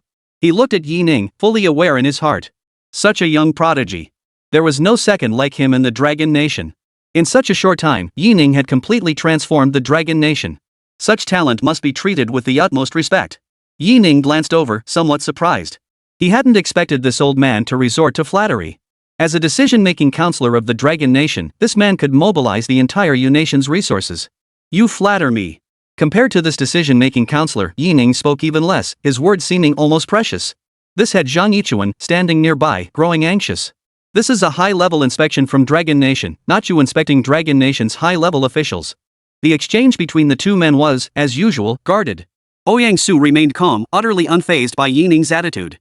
After all, he understood very well that the scientific and technological expertise Yining possessed held extraordinary significance for Longhua. He continued. Sir, your contributions to the Dragon Nation are considerable. Should any needs arise in scientific research, please do not hesitate to reach out. Hearing Ouyang Su's words, Yining's eyes brightened. He could make requests? That made things straightforward. Without hesitation, he spoke up. That's wonderful. It just so happens that my experiments are lacking some relevant materials. Then let's get those materials organized. Chapter 136, Elder Ouyang's Request. Military Equipment Upgrade. Zhang Yichuan, standing nearby, froze in shock. Holy crap? This Mr. Yi sure doesn't mince words. Didn't the boss just pay lip service? He actually wants him to go find the materials. Yining flipped through some papers on the side. Then he pulled out a checklist. His gaze swept over the list as he declared with solemn earnestness. Since Elder Ouyang is so dedicated to research, why not offer some tangible support? Yining understood perfectly well. The construction of a warp drive required vast quantities of specialized materials and alloy manufacturing. Relying solely on Yining's personal resources would prove extremely difficult. Certain materials simply didn't exist on Blue Star at all, they came from outer space. This drastically narrowed the avenues for material acquisition. If he could secure them through national channels, that would be ideal. He smiled faintly and continued. As it happens, reserves of Edmund alloy and synthetic vibranium are running low. Not to mention layered iron and meteorite iron, I won't list them all. If they prove truly scarce, carbon nanotube steel could serve as a last resort substitute. These materials are severely hindering our subsequent research efforts. Ouyang Su was stunned. Holy crap, this Mr. Yi really doesn't mince words. The old man hadn't expected Yining to be so blunt. Without a moment's hesitation, he immediately began demanding exorbitant prices. His piercing gaze flicked toward Yining as he glanced at the list in his hand. Not a single metal material listed here was familiar to him. He had no idea what the value of these items might be. This left him hesitating. After all, Yining's previous research funding requests had been in the tens of billions. The value of this single list likely exceeded that figure. But Ouyang Su reconsidered. It was merely a collection of materials. As long as he could secure Mr. Ye's support, it would all be worth it. He cut straight to the point. Of course. Absolutely no problem. When Ouyang Su agreed, Zheng Xianchun, standing nearby, was stunned. Holy crap? The boss actually agreed? Is this how the master is treated in the Dragon Kingdom? This is too bizarre. He followed behind the two men, not daring to speak. He had applied for a small portion of those materials himself. After all, they belonged to the space agency. When developing spacecraft, it was difficult to obtain some rare materials, and he hadn't been so readily agreeable back then. After endless excuses from higher-ups, he finally managed to secure a mere scrap of the materials. Now look at Yi Ning. The disparity in treatment is outrageous. These materials were far rarer than anything he had requested back then. This time, he'd hit the jackpot. These substances are notoriously scarce on the market, some even beyond the periodic table. Ouyang Su continued. These materials are no ordinary substances. Even the Dragon Nation would need considerable time to gather them. His eyes flickered. Ever since he saw that weapon system, he'd made up his mind. He must get this gentleman to help the Dragon Nation develop a set of equipment. Before that, I have one small request. Yi Ning's eyes betrayed a hint of surprise. As if to say, I'm asking for 100 billion worth of materials and you still have a small request? But he said nothing. In a way, it counted as tacit agreement. At that moment, Ouyang Su continued. I wonder if Mr. Yi might have time to review our military equipment. By this point, the implication was crystal clear. It was essentially a direct request. There was no doubt he was requesting Yi Ning to modify the military equipment. Ouyang Su came from a long line of military men, so military equipment was naturally his first thought. Breakthroughs had been achieved in other fields. Yet the basic equipment for soldiers had yet to undergo any upgrades. This was not what he wished to see. After all, in his eyes, the strength of the people was the true source of power. If the combat effectiveness of Dragon Nation's soldiers were universally enhanced, that too would constitute a tremendous advancement. Ouyang Su's tone and demeanor had shifted dramatically. Initially, he had genuinely come merely to conduct reconnaissance. But after witnessing that weapons system, Ouyang Su couldn't help but marvel inwardly. Mr. Ye's methods were truly extraordinary. Therefore, he resolved to extract some benefits from Yi Ning. After all, upgrading military systems. If other scientists in the Dragon Nation were tasked with developing it, it might take a much longer time frame. The simplest and most permanent solution to acquiring the most powerful military systems was to seek out this gentleman. Yi Ning merely uttered a no, seemingly unconcerned. After all, it was merely military equipment. Developing an entire weapons system wouldn't consume much of his time, let alone military hardware? He spoke up. Let's see then. Mr. Yi had agreed? Ouyang Su's face lit up with delight, his heart even fluttering with excitement. After all, this was Mr. Yi. Up to this point, nearly every invention Yi Ning had developed had caused a global sensation. His casually developed particle pulse cannon was no exception. If the Dragon Nation's military equipment could be upgraded once more, it would represent a quantum leap in capability. Ouyang Su cleared his throat, leaning on his cane as he called out to Zheng Yichuan beside me, Young Zhang, come here. Go find my guards and have them bring the blueprints for the military equipment currently in use by the Dragon Nation. Zheng Yichuan responded immediately upon hearing the call. Yes, Elder Ouyang. Please wait a moment. Before leaving, he turned back for one last glance. A slight shock flitting through his mind. He hadn't expected Mr. Yi to command such extraordinary respect in front of Elder Su. Yi Ning noticed the old man leaning on his cane beside him, and only then did he come to his senses. He'd even forgotten to offer him a seat. After all, Elder Ouyang was a member of the highest decision-making body in the Dragon Nation. Now he had to stand leaning on that 270-degree cane. That was a bit too disrespectful. How shameful. Yi Ning waved dismissively. Elder Ouyang, please sit down. No need to stand on ceremony. Only then did Ouyang Su snap back to his senses. He'd been so overwhelmed by emotion that he'd forgotten to sit down and rest. This old man was actually feeling unusually nervous inside. He hadn't anticipated today's inspection would escalate into this situation. But regardless, as a leader, he remained relatively composed. After a brief moment of daze, he found a seat and settled down calmly. Chapter 137, Yi Ning can't stand it anymore. This is too trashy. There. Elder Ouyang waited for the blueprints while surveying Yi Ning's laboratory. He didn't have to wait long. Zheng Xianchun worked with surprising speed. In mere moments, he approached Yi Ning holding a stack of blueprints. Ouyang Su rose to his feet at that moment, taking the blueprints from Zheng Xuanchuan's hands. He addressed Yi Ning. Take a look, sir. These represent the most advanced military equipment currently available in our nation. What aspects require improvement? Ouyang Su now adopted a posture of attentive listening, clearly seeking genuine advice. Yi Ning exhaled deeply. He harbored no expectations regarding the design blueprints for these weapons systems. After all, the gap in scientific and technological advancement between the two nations was simply too vast. His gaze casually swept over the blueprints and he immediately frowned. Yang-soo, standing nearby, felt his heart skip a beat like a student awaiting exam results. From just a few subtle movements, he could already tell that Yi-Ning had no intention of working on these designs. Yang-soo ventured cautiously. These designs, aren't they not good? Yi-Ning remained silent. His gaze fell upon the blueprints. An unremarkable barrel, a form lacking any mechanical design. Primitive aiming devices, iron sights, optical sights. The firing and recoil mechanisms, along with the gas system, were equally ordinary. The lines and text sketched upon it radiated two words throughout. Ordinary. To put it politely, these blueprints have significant potential and plenty of room for improvement. Low EQ, trash. Yi-Ning casually flipped through a couple of pages before losing interest. This stuff is just too lame. To be perfectly honest, Yi-Ning felt there was absolutely no need for any improvements. How to put it, it's complicated. Glancing at Yang-soo's expectant gaze beside him, Yi-Ning decided to spare him some dignity. Saying it outright would be too harsh. After all, he had agreed to this. And outright rejecting someone like that wouldn't be very nice. He massaged his temples, feeling a headache coming on. If he really had to make improvements, Yi-Ning honestly didn't know where to start. He shook his head and said, "Forget it. Just pick a few pieces from my collection." Yi-Ning simply couldn't bear to look at these things anymore. Having embarked on a scientific research path, he had studied numerous weapons and equipment. Compared to the current blueprints in Dragon Nation, these weapons and equipment were simply incomparably superior. Even if he casually pulled out one of his own creations, it could easily outclass this thick stack of blueprints. Yi-Ning hesitated slightly. After all, these designs were so long forgotten that he couldn't even recall which corner he'd stashed them away in. But Yi-Ning soon dismissed the thought. Since establishing the research facility, I'd barely touched this stuff. Forget it. I'll just pull the blueprints directly from the database. Despite their age, the database still contained the relevant data. Moments later, a thick stack of design blueprints appeared on the workbench. These were all his past creations. Yi-Ning couldn't be bothered to refine them further. Those blueprints were simply unreadable.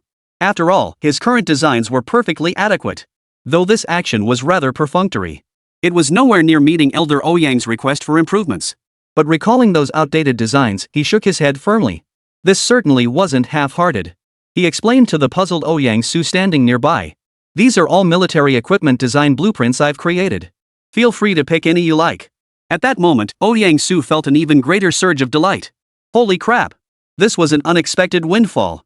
The reason he hadn't asked Yi-Ning to design the equipment directly was to avoid trouble or potential refusal. In his view, modification might be simpler. Now it seemed like he'd hit the jackpot. Who'd have thought Mr. Yi would just pull out the blueprints for the gear he designed himself? What incredible luck! After making that request, Yang-soo hadn't dared to imagine such an outcome. As he studied the blueprints, his heart surged with excitement. In Dragon Nation, updating a new piece of equipment often takes several years. Only after passing various tests would it be formally put into mass production. Thus, the Dragon Nation's equipment update cycle was lengthy. Beyond rigorous testing, the primary reason was the lack of quality designs. The moment Yang-soo's gaze fell upon these blueprints, he was immediately moved. Though not involved in scientific research, he couldn't decipher more complex schematics. But he was, after all, a man of the military. He could still understand these firearms and equipment. In the military, he could reassemble certain pistol parts with his eyes closed. Though he couldn't grasp many of the underlying principles in these designs, he still felt its allure, profoundly moved by the intricate lines. This was the military hardware he craved. As sheet after sheet of blueprints lay neatly arranged on the table, Yang-soo suppressed his excitement as he studied the designs.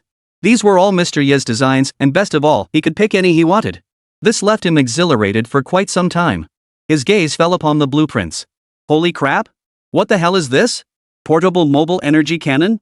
Compared to primitive explosive methods, it utilized an energy aggregation device, eliminating the need for ammunition. It could sustain energy bombardment after a brief recharge? The first design immediately caught his attention. This turret was designed for single operator control. It requires no multi-person coordination whatsoever. If Dragon Nation soldiers adopted this turret, extensive training wouldn't even be required in subsequent deployments. Theoretically, a single squad could deploy a mobile artillery unit capable of supporting a major star. Yang-soo couldn't help but be tempted. This damn high-tech. Damn it! His gaze lingered uncertainly over the blueprint as he examined the materials listed. It still listed rare metals he couldn't identify. Yang-soo took a deep breath and resolved to keep reading. The sheer number of surprises it held was simply too overwhelming.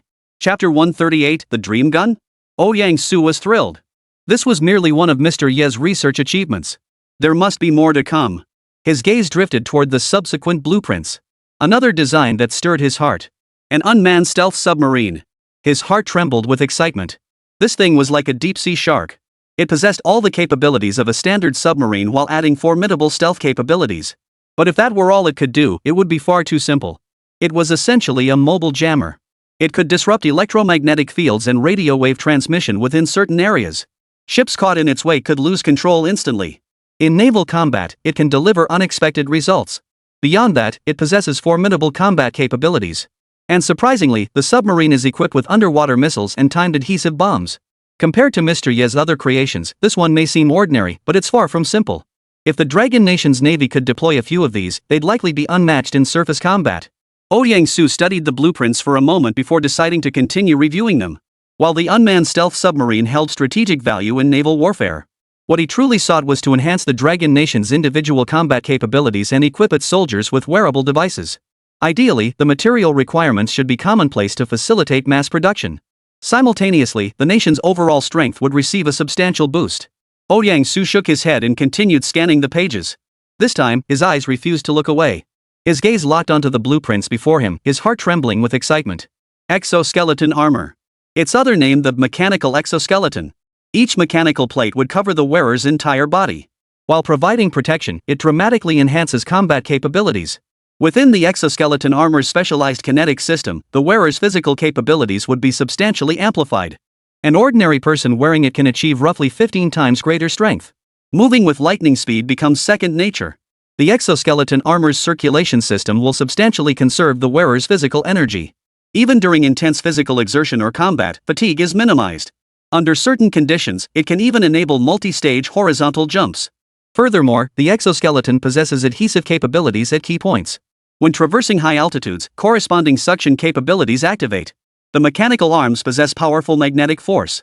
It can guide and adhere to all metals. It can even capture bullets mid-flight. As for the exoskeleton armor's protective capabilities and corresponding defense systems, they are equally extraordinary. Withstanding bullet attacks is merely an entry-level test.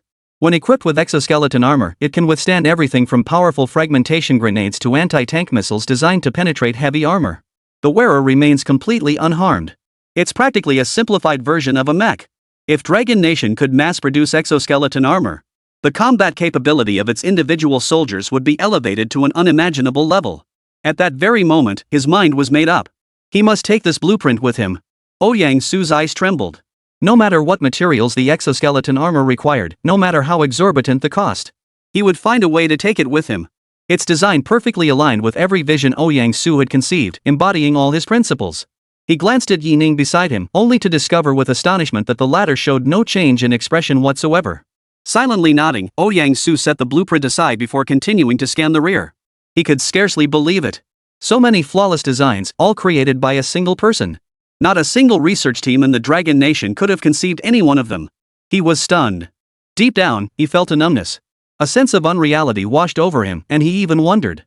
Should these things truly exist in this world? The application of various principles, the design of fields that were blank spaces in the world. All of this was laid out in these blueprints. As he flipped through them one by one, each blueprint left him awestruck. Each one made Ouyang Su linger for what felt like an eternity. His gaze lingered longer on the materials required for these designs, leaving him mostly bewildered. These rare materials he had never heard of, along with various principles not yet widely applied in the world. A whirlwind of emotions swirled within him. It was truly an honor for the Dragon Nation to have a figure like Mr. Yi. He kept flipping through the blueprints. Among them were designs with remarkable functionality and even exceptional effects. However, considering the cost and production cycle, he rejected them all. What captivated him most at present was the exoskeleton armor. A highly functional individual combat system. Not only did it require common materials, but its manufacturing and storage processes didn't seem overly time-consuming compared to the other blueprints. Just as he was about to put the blueprint away and review some of the designs he'd seen earlier, another item caught his eye. The blaster rifle. He took a deep breath, utterly stunned. His hand trembled slightly as he held the blueprint. The weapon he had been seeking had finally appeared. Unlike traditional thermal weapons, the blaster did not require physical ammunition to be loaded. Instead, it utilizes condensed light-based energy pulses. Moreover, the color of the beam emitted by the blaster varied depending on the type of particles condensed. His gaze fixed on the blueprint as memories surfaced. The blaster was also a concept proposed by countless individuals in the early part of this century. Yet no one had ever managed to bring this design to fruition. He couldn't wait to examine the intricate details of the design. First was the beam enhancement using a special technique. The beam had been amplified several times over with only a minimal design change. Though merely a foundational technology for the blaster, he never imagined such a significant advancement could be achieved under the master's guidance. Next came the switching between particle beams and plasma beams. A single blaster seamlessly integrated both technologies, even allowing dynamic switching between modes. But what truly captivated Ouyang Su wasn't this feature. Rather, it was the blaster's remarkably simple material requirements. Its production cost could even be described as inexpensive. He couldn't fathom how Yi Ning had managed to design this weapon. Moreover, the blast energy gun functioned flawlessly even under extreme environmental conditions. Water, sandstorms, freezing cold, scorching heat. Under any condition, the blaster remained completely unaffected. Ouyang Su nearly shouted with excitement at that moment. If his aging body could have borne it, he might have even jumped up and down. This was absolutely the gun of his dreams. Mr. Yi, you're absolutely incredible. Chapter 139, Materials arrived. Experiment failed. Wasn't this precisely the second option to enhance the nation's overall combat capabilities? Once mass production began, every soldier could be equipped with a powerful blaster rifle. Ouyang Su stopped reading further. With a look of excitement, he carefully stored away the remaining blueprints. These 2 blueprints alone already met all his requirements. Deep down, he had a pretty good idea. The subsequent designs, though functionally outstanding or even formidable, failed to meet his requirements. Material constraints and budgetary considerations prevented him from pursuing them. After all, those things couldn't compare to a particle pulse cannon. Just a few of these strategic weapons stored at home would be enough to deter any hostile action. His gaze betrayed a hint of reluctance, but ultimately he adopted the resolute demeanor befitting a decision-maker. He decisively tucked away the remaining blueprints, his eyes now devoid of any lingering attachment. Thank you, Mr. Yi. I'll take only these 2. Yi Ning nodded and offered a faint smile. Ouyang Su truly proved himself extraordinary in his role as a decision-making counselor. His vision was remarkably far-sighted. He had directly selected the 2 designs offering the highest cost-effectiveness. This choice was indeed in line with the current state of the Dragon Nation. As for the design blueprints, Yi Ning naturally felt no hesitation in reviewing them. At that moment, a ringing sound echoed through the empty laboratory. A mighty river. Ouyang Su answered the call with a calm expression. What? His expression shifted, revealing surprise, before he exclaimed in astonishment. News about those rare materials? In the northwest desert, at the research facility. Zhang Yichuan's gaze fixed on the distant horizon. Several trucks arrived here, escorted by a group of special police officers. The cargo on the trucks was wrapped in black cloth. Others couldn't make out what lay inside. Even Zhang Xianchun wore an expression of curiosity. He too had no idea what was inside those trucks. When he saw the group lift the black cloth covering the cargo, he froze. This stuff, is it really the rare material Mr. Yi requested? He scratched his head slightly, unable to suppress a hint of doubt. This didn't seem particularly rare at all. They'd shipped 2 whole truckloads of it. He walked closer to the 2 trucks, even touching the metal himself. And fell silent. Didn't this just look like ordinary rocks? He picked up a few fragments in his hands. They felt cold to the touch and surprisingly heavy for their size. But considering their high density, they might well be meteorites. But these things didn't seem particularly rare, did they? Zhang Yichuan was baffled. Was there any difference between these and ordinary meteorites? Yi Ning also approached and ran his fingers over the material. With just this touch, he was already certain. This was exactly what he needed. He glanced at the transport crew and inquired. Where did you acquire these materials? The man hesitated slightly before replying. These materials all came from Wakanda in Africa. Sure enough, the location matched. He calmly surveyed the materials, a faint smile playing at the corners of his mouth. This entire truckload of stones was vibranium. Yi Ning hadn't expected to secure such a large quantity of materials in one go. This was quite the unexpected windfall. As one of the rarest materials on Blue Star, obtaining such a large quantity was beyond his expectations. The reason was simple enough. The world still hadn't grasped its true value. It was merely treated as an ordinary meteorite. If it were just an ordinary meteorite, perhaps there really wouldn't be much to study. But Jinjin was different. Its unique molecular structure makes it nearly indestructible. Within the molecular framework of the world, the structural molecules of quake gold remain relatively static. This renders it nearly incapable of conducting heat or kinetic energy. Its existence allows it to absorb heat and kinetic energy endlessly. Yi Ning smiled. In the scorching, arid conditions of the northwestern desert, these stones remained cool. This batch of material requires no further examination. Apart from quake gold, no other material in this world possessed such properties. After special refinement, this batch of raw quake gold should still yield a significant amount. Could this be considered a windfall for the Dragon Nation? It certainly seemed that way. Yi Ning no longer paid attention to the transport personnel. All these materials would be transported to the research and development facility. Now, he couldn't wait to begin his experiments. With the shot gold already in hand, all that remained was to synthesize it using a specific method. Then the Enderman alloy would officially come into being. This would propel the development of the warp engine forward. A rare surge of excitement stirred within Yi Ning. In the laboratory, Yi Ning shifted his body slightly, loosening his stiff limbs. Then he spread his arms wide. The starkly minimalist lab underwent countless transformations. Research platforms, 3D holographic projections, and countless scientific instruments and tools materialized one after another. Yi Ning took a deep breath. Before him lay a piece of vibranium ore. And his mission today was to forge adamantium. Yi Ning's gaze hardened as his right hand touched the virtual screen to his right. First, the simplest method. High-temperature smelting. Vibranium ore required temperatures exceeding 10,000 C to melt. This temperature far exceeded the heat emitted by the sun. Before him stood an impeccably sealed isolation chamber. Under the intense heat, that small piece of 6th-Gen ore began to purify. Impurities clinging to the 6th-Gen ore steadily began to shed away. Yi Ning's expression remained unchanged. This was merely the first step. During the vibranium smelting process, he also needed to simultaneously initiate the second step. Vibranium required fusion with a specific substance to forge into adamantium. This unique substance required Yi Ning to create it himself. His gaze fixed on the various data points of the vibranium. Density, size, melting point, and so on. What unique substance could perfectly bond with vibranium to ultimately form adamantium? Yi Ning closed his eyes, his mind flooded with the properties of countless metals. First, he intended to test several rare metals he had extracted through special methods. Individually, these metals could fetch prices exceeding 10 billion credits. But now, for the sake of creating adamantium, he had no choice. He had to try. In his memory, only one metal shared the most commonalities with vibranium. The two held the greatest potential for successful synthesis. Under his guidance, the rare metal slowly flowed into the vibranium. The fusion of the two produced an intense sense of discord. Yi Bai sighed helplessly. Alas! It failed again. Chapter 140, Experiment Succeeds, Spaceship Taking Shape. The two metals even exhibited a strong repulsive reaction.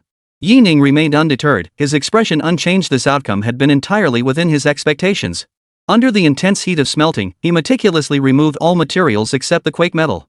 Through countless experimental trials, he endured innumerable failures. Yi Ning's expression remained utterly unchanged. As theoretically the hardest metal in the world today, adamantium. If only it were that easy to study. Countless smeltings, countless extractions, and the scrapping of material after material. Yi Ning's movements began to slow. Sweat even began to trickle down his forehead. Though in several experiments, he discovered a few materials capable of resonating with shockwave's properties. He did not choose them. For while they were compatible, their strength would inevitably suffer some degree of loss. This inferior Edman alloy was not what he desired. Where exactly had things gone wrong? What metal substance truly harmonized best with shock metal? His eyes remained tightly shut as he continued to ponder. Moments later, his eyes snapped open. Yi Ning's gaze settled on a particular spot. It was not a pure metal. Rather, it was an alloy Yi Ning had previously created.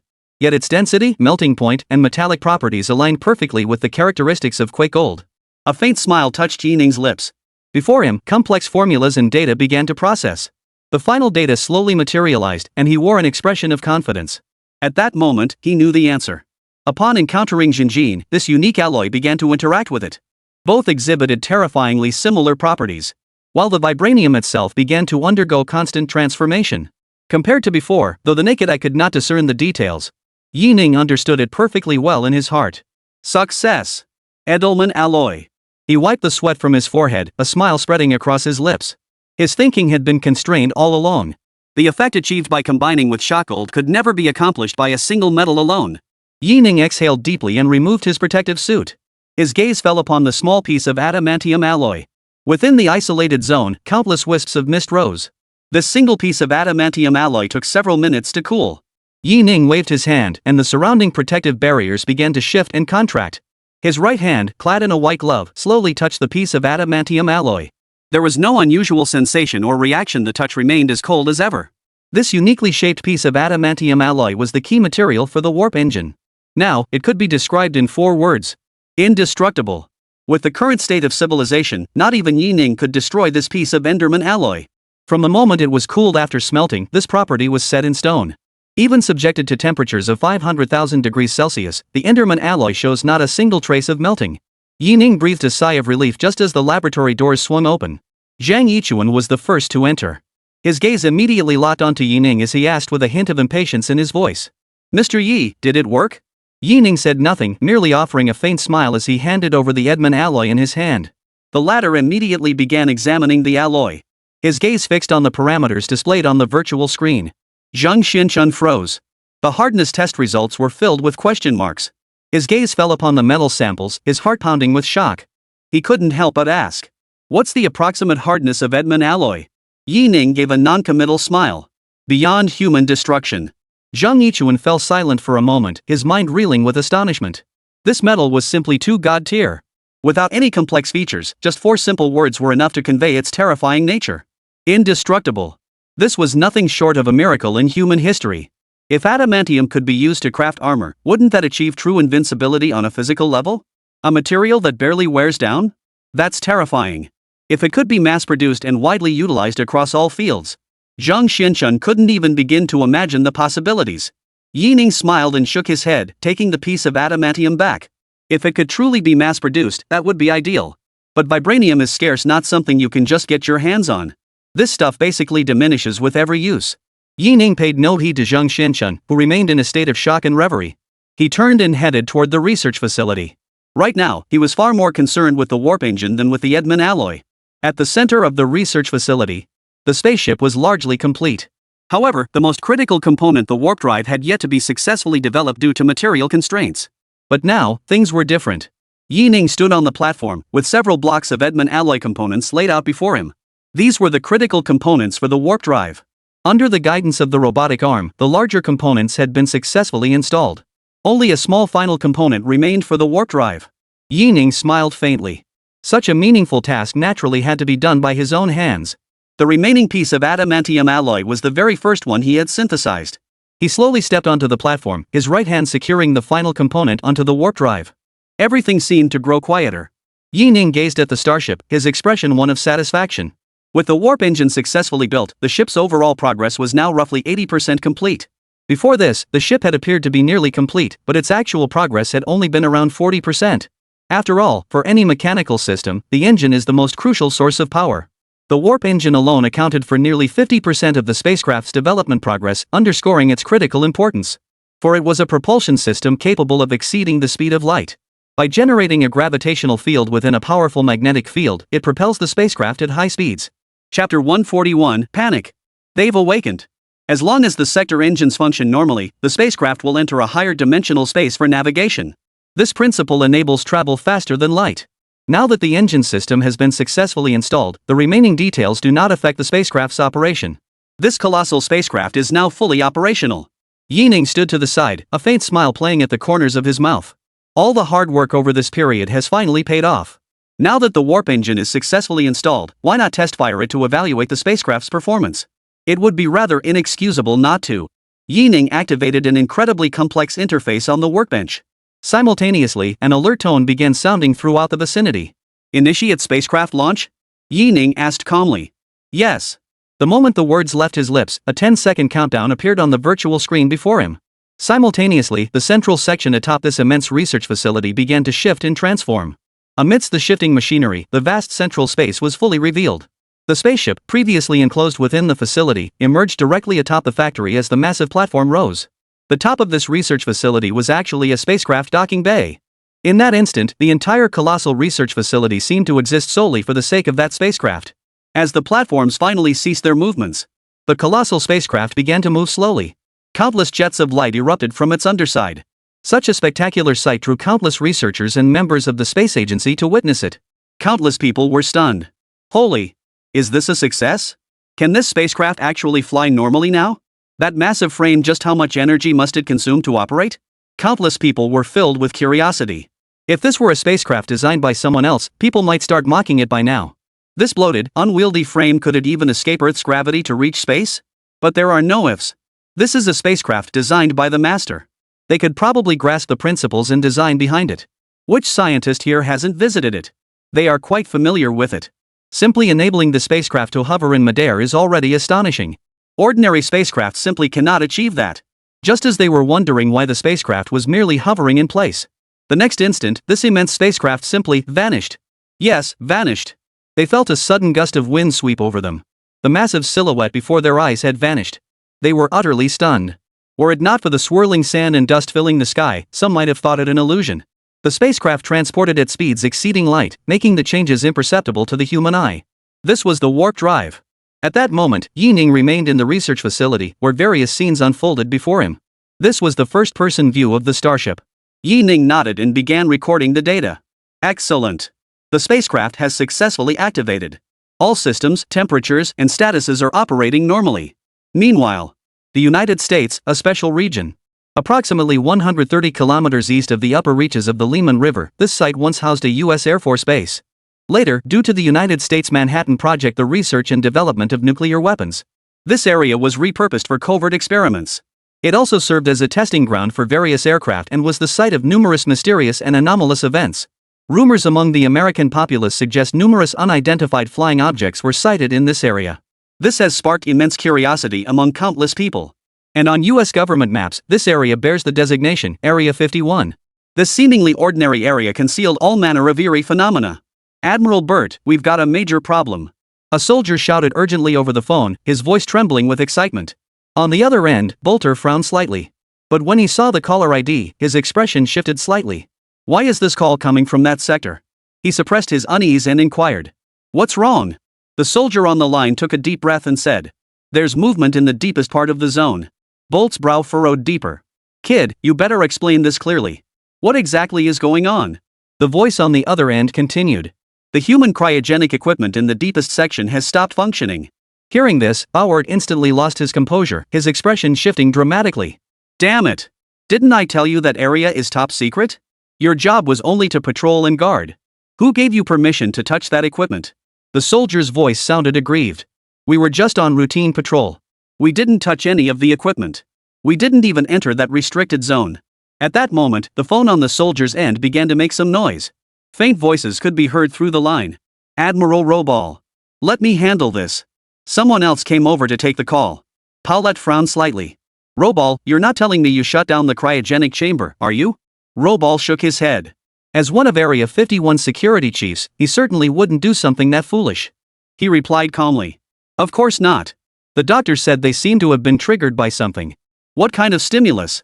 Exactly. I believe they're about to awaken on their own.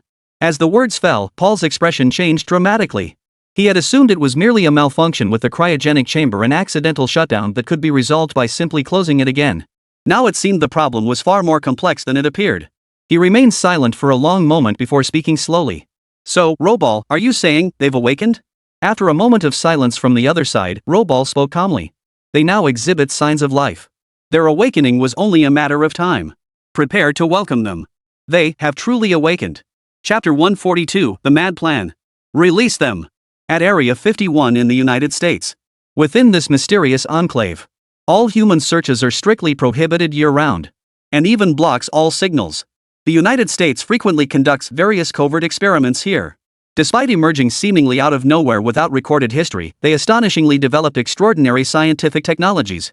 Ultimately, it ascended to become a superpower on Blue Star. Despite decades of evolution, the United States no longer wields the terrifying dominance of its past. Yet that glorious chapter of its history remains unforgotten.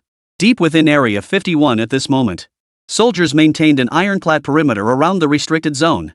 This area, reputed to be the most classified zone in the United States, was now preparing to receive something. Admirals Poulter and Robal stood at the very core, their gazes fixed on the shadowy figure within the cryogenic chamber. A mix of dread and revulsion stirred within them. Yet neither could utter a word. The glass cover of the cryogenic chamber slowly slid open. Accompanied by the hum of machinery, a cold mist began to seep out. The mist carried an indescribable stench. Clatter! The creature lying within the cryogenic chamber suddenly sat up without warning. Though they shared some similarities with ordinary humans of Blue Star, their distinct differences were immediately apparent. Most of their organs were conspicuously missing. For instance, ears and reproductive organs were absent. Their eyes were disproportionately large compared to humans. Their skin exhibits an unusual coloration. Numerous wrinkles are visible on the surface of their skin. Their bodies are completely devoid of any hair. Ha ha ha ha. I sense it. For such non-earthly creatures, there is a rather general term. Aliens. A sinister gleam flickered in the alien's eyes. The language that spilled from its mouth was none other than the tongue of the United States. Though the pronunciation was distorted, it was at least comprehensible. Bolt and Robal exchanged glances, both wearing puzzled expressions. How did they suddenly wake up? What on earth was this? The alien's gaze fixed on the two as it continued to smile. He, I sense the aura of that dimension. Bolt, standing to one side, looked somewhat bewildered. Clearly, they didn't understand what the alien was saying. The alien placed both hands on either side of the human refrigeration unit and slowly rose to its feet. It closed its eyes, seemingly sensing something. After a long wait, Poulter finally spoke. Mr. Lanyate. What do you require? The alien Lanyate glanced at him but did not respond directly, instead closing his eyes as if sensing something. Its expression grew intense as it shouted again. Yes. That's the aura. The aura of which dimensional world? As a being from a higher level of civilization, the aura emanating from that four-dimensional space thrilled it. What did this signify? He had a chance to return to his homeworld. At last, it could escape this low-dimensional world. Unbelievable. At last, there's hope to return to my homeworld. Ha ha ha ha. At that moment, Bao-Ert began to vaguely grasp the situation. A hint of madness flickered in Lanyate's eyes. I must have him. Its non-human eyes gleamed with an unnatural, sinister light. Once I have him, I can return to my homeworld. In this brief moment of awakening, he recalled the circumstances of his arrival here years ago. He had arrived on Blue Star by accident. He frantically built various flying machines in an attempt to return to his homeworld, but was repeatedly thwarted. It wasn't that he lacked the ability. It was simply that traversing the distance across an entire dimension using objects from three-dimensional space to reach four-dimensional space proved utterly impossible. After countless attempts, he felt his life functions weakening. Finally, he chose the most reliable method. That was cryogenic freezing. Freezing his bodily functions. Awaiting his kind on the homeworld to come searching for him. Finally, today, he sensed the presence of that world. How could he possibly let such an opportunity slip away? At last, the alien Lanyate's gaze turned toward the two admirals. Its gaze lingered briefly on the medals pinned to their chests. That dry, strange voice slowly echoed. Now, you have a new mission. Bolt and Robal immediately stepped forward, performing an odd gesture. The alien nodded with satisfaction, the corners of its mouth curving upward. This peculiar gesture seemed to be the alien's form of greeting. Lanyate likewise used this simple gesture to identify those who greeted him. You must find it. Find that spaceship. With it, I can cross dimensions and return to my homeworld. Bolt and Robal looked curious. A spaceship? Could there really be a spaceship on Blue Star that could excite aliens so much? That seemed utterly unbelievable. Bolt and Robal exchanged glances before stepping forward and asking. Where is it? How are we supposed to find it? The alien Lanyate narrowed his eyes, and the atmosphere grew incredibly tense. He spoke slowly. It is on this planet. In that direction. As he spoke, Lanyate pointed in a specific direction. If you can help me return to my homeworld, I shall bestow upon you advanced technology. With that, the alien returned to the cryogenic chamber and lay down. Only when the alien closed the glass shield of the cryogenic chamber did Paulette breathe a sigh of relief. They'd managed to get through it somehow. Whenever interacting with the alien, they always felt inexplicably anxious, along with various physical reactions like nausea and discomfort. When he looked in the direction Lanyate had pointed, his heart skipped a beat. That direction wasn't that the East? Who in the East possessed such terrifying scientific technology? There was only one possibility, the Dragon Nation. Simultaneously, they recalled the Dragon Nation's recent activities and that mysterious project in the Northwest. And the unexplained disappearances of researchers from the Dragon Nation's space agency. Those scattered clues began to converge. A sudden, overwhelming shock gripped their hearts. The research project Dragon Nation was conducting in the Northwest was absolutely not a particle pulse cannon. It was a spacecraft. The very spacecraft the aliens were searching for. It was Dragon Nation again. Bolt and Robal exchanged another glance, their eyes flashing with a hint of madness. We can let those people out now. As long as they could get their hands on that one spaceship from the Dragon Nation. With the aliens' help, their beautiful country would once again reign supreme over the world. Chapter 143, Yining's Vision. Solar Power. In the Northwest Desert, a massive spaceship descended slowly, accompanied by countless gasps of awe. Truly the master. The speed of this spacecraft is beyond what the naked eye can track. All for the sake of scientific research and exploration. I admire people like the master from the bottom of my heart. The murmurs of countless voices echoed outside the research facility. As the director of the space agency, Zhang Xianchun felt immense pride. Despite the fact that he, his team, and those research experts had little sense of involvement. They hadn't even contributed to the spacecraft's design or construction. Yet they still felt immense pride. Zhang Xianchun gazed at the spacecraft slowly descending and murmured. It was a heartfelt exclamation. It has been my honor to collaborate with you, sir. The words had barely left his mouth when someone nearby immediately retorted. Pfft, director, you've got some nerve. You call this working with the professor? Zhang Xuanchuan's face flushed crimson. He cleared his throat emphatically. But all of the professor's research papers, didn't I write those drafts? You could say they contain my contributions too. Deep down, the director still harbored some self-interest. After all, if it were truly a collaborative effort, he'd be leaping from a carp to a dragon. Then his name would be added to the list of chief researchers for the spaceship project. TSK, that would make him famous overnight. But clearly, this was nothing more than wishful thinking. Ultimately, their research team had not been involved in the spacecraft project. They were more like an observation and learning group. Their responsibilities were straightforward. That was to provide regular updates on the current R&D progress and some requirements. Zhang Yichuan merely entertained the thought. He simply couldn't bring himself to do it. The other experts nearby chuckled at the side. Director of Bureau 1, I could handle your job too. Zhang Yichuan shot them a glare but didn't argue. His gaze fell on something in the distance, and he froze.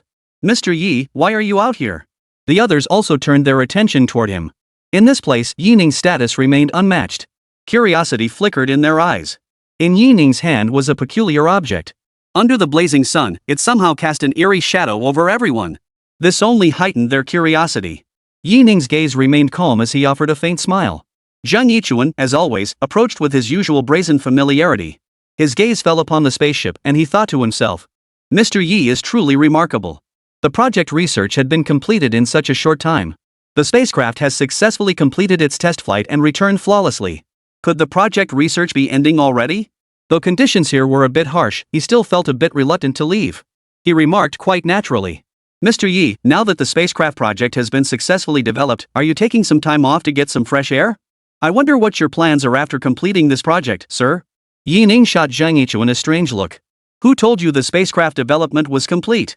Zhang Yichuan's expression froze, his face contorted with disbelief. Ah. It's not finished? Holy?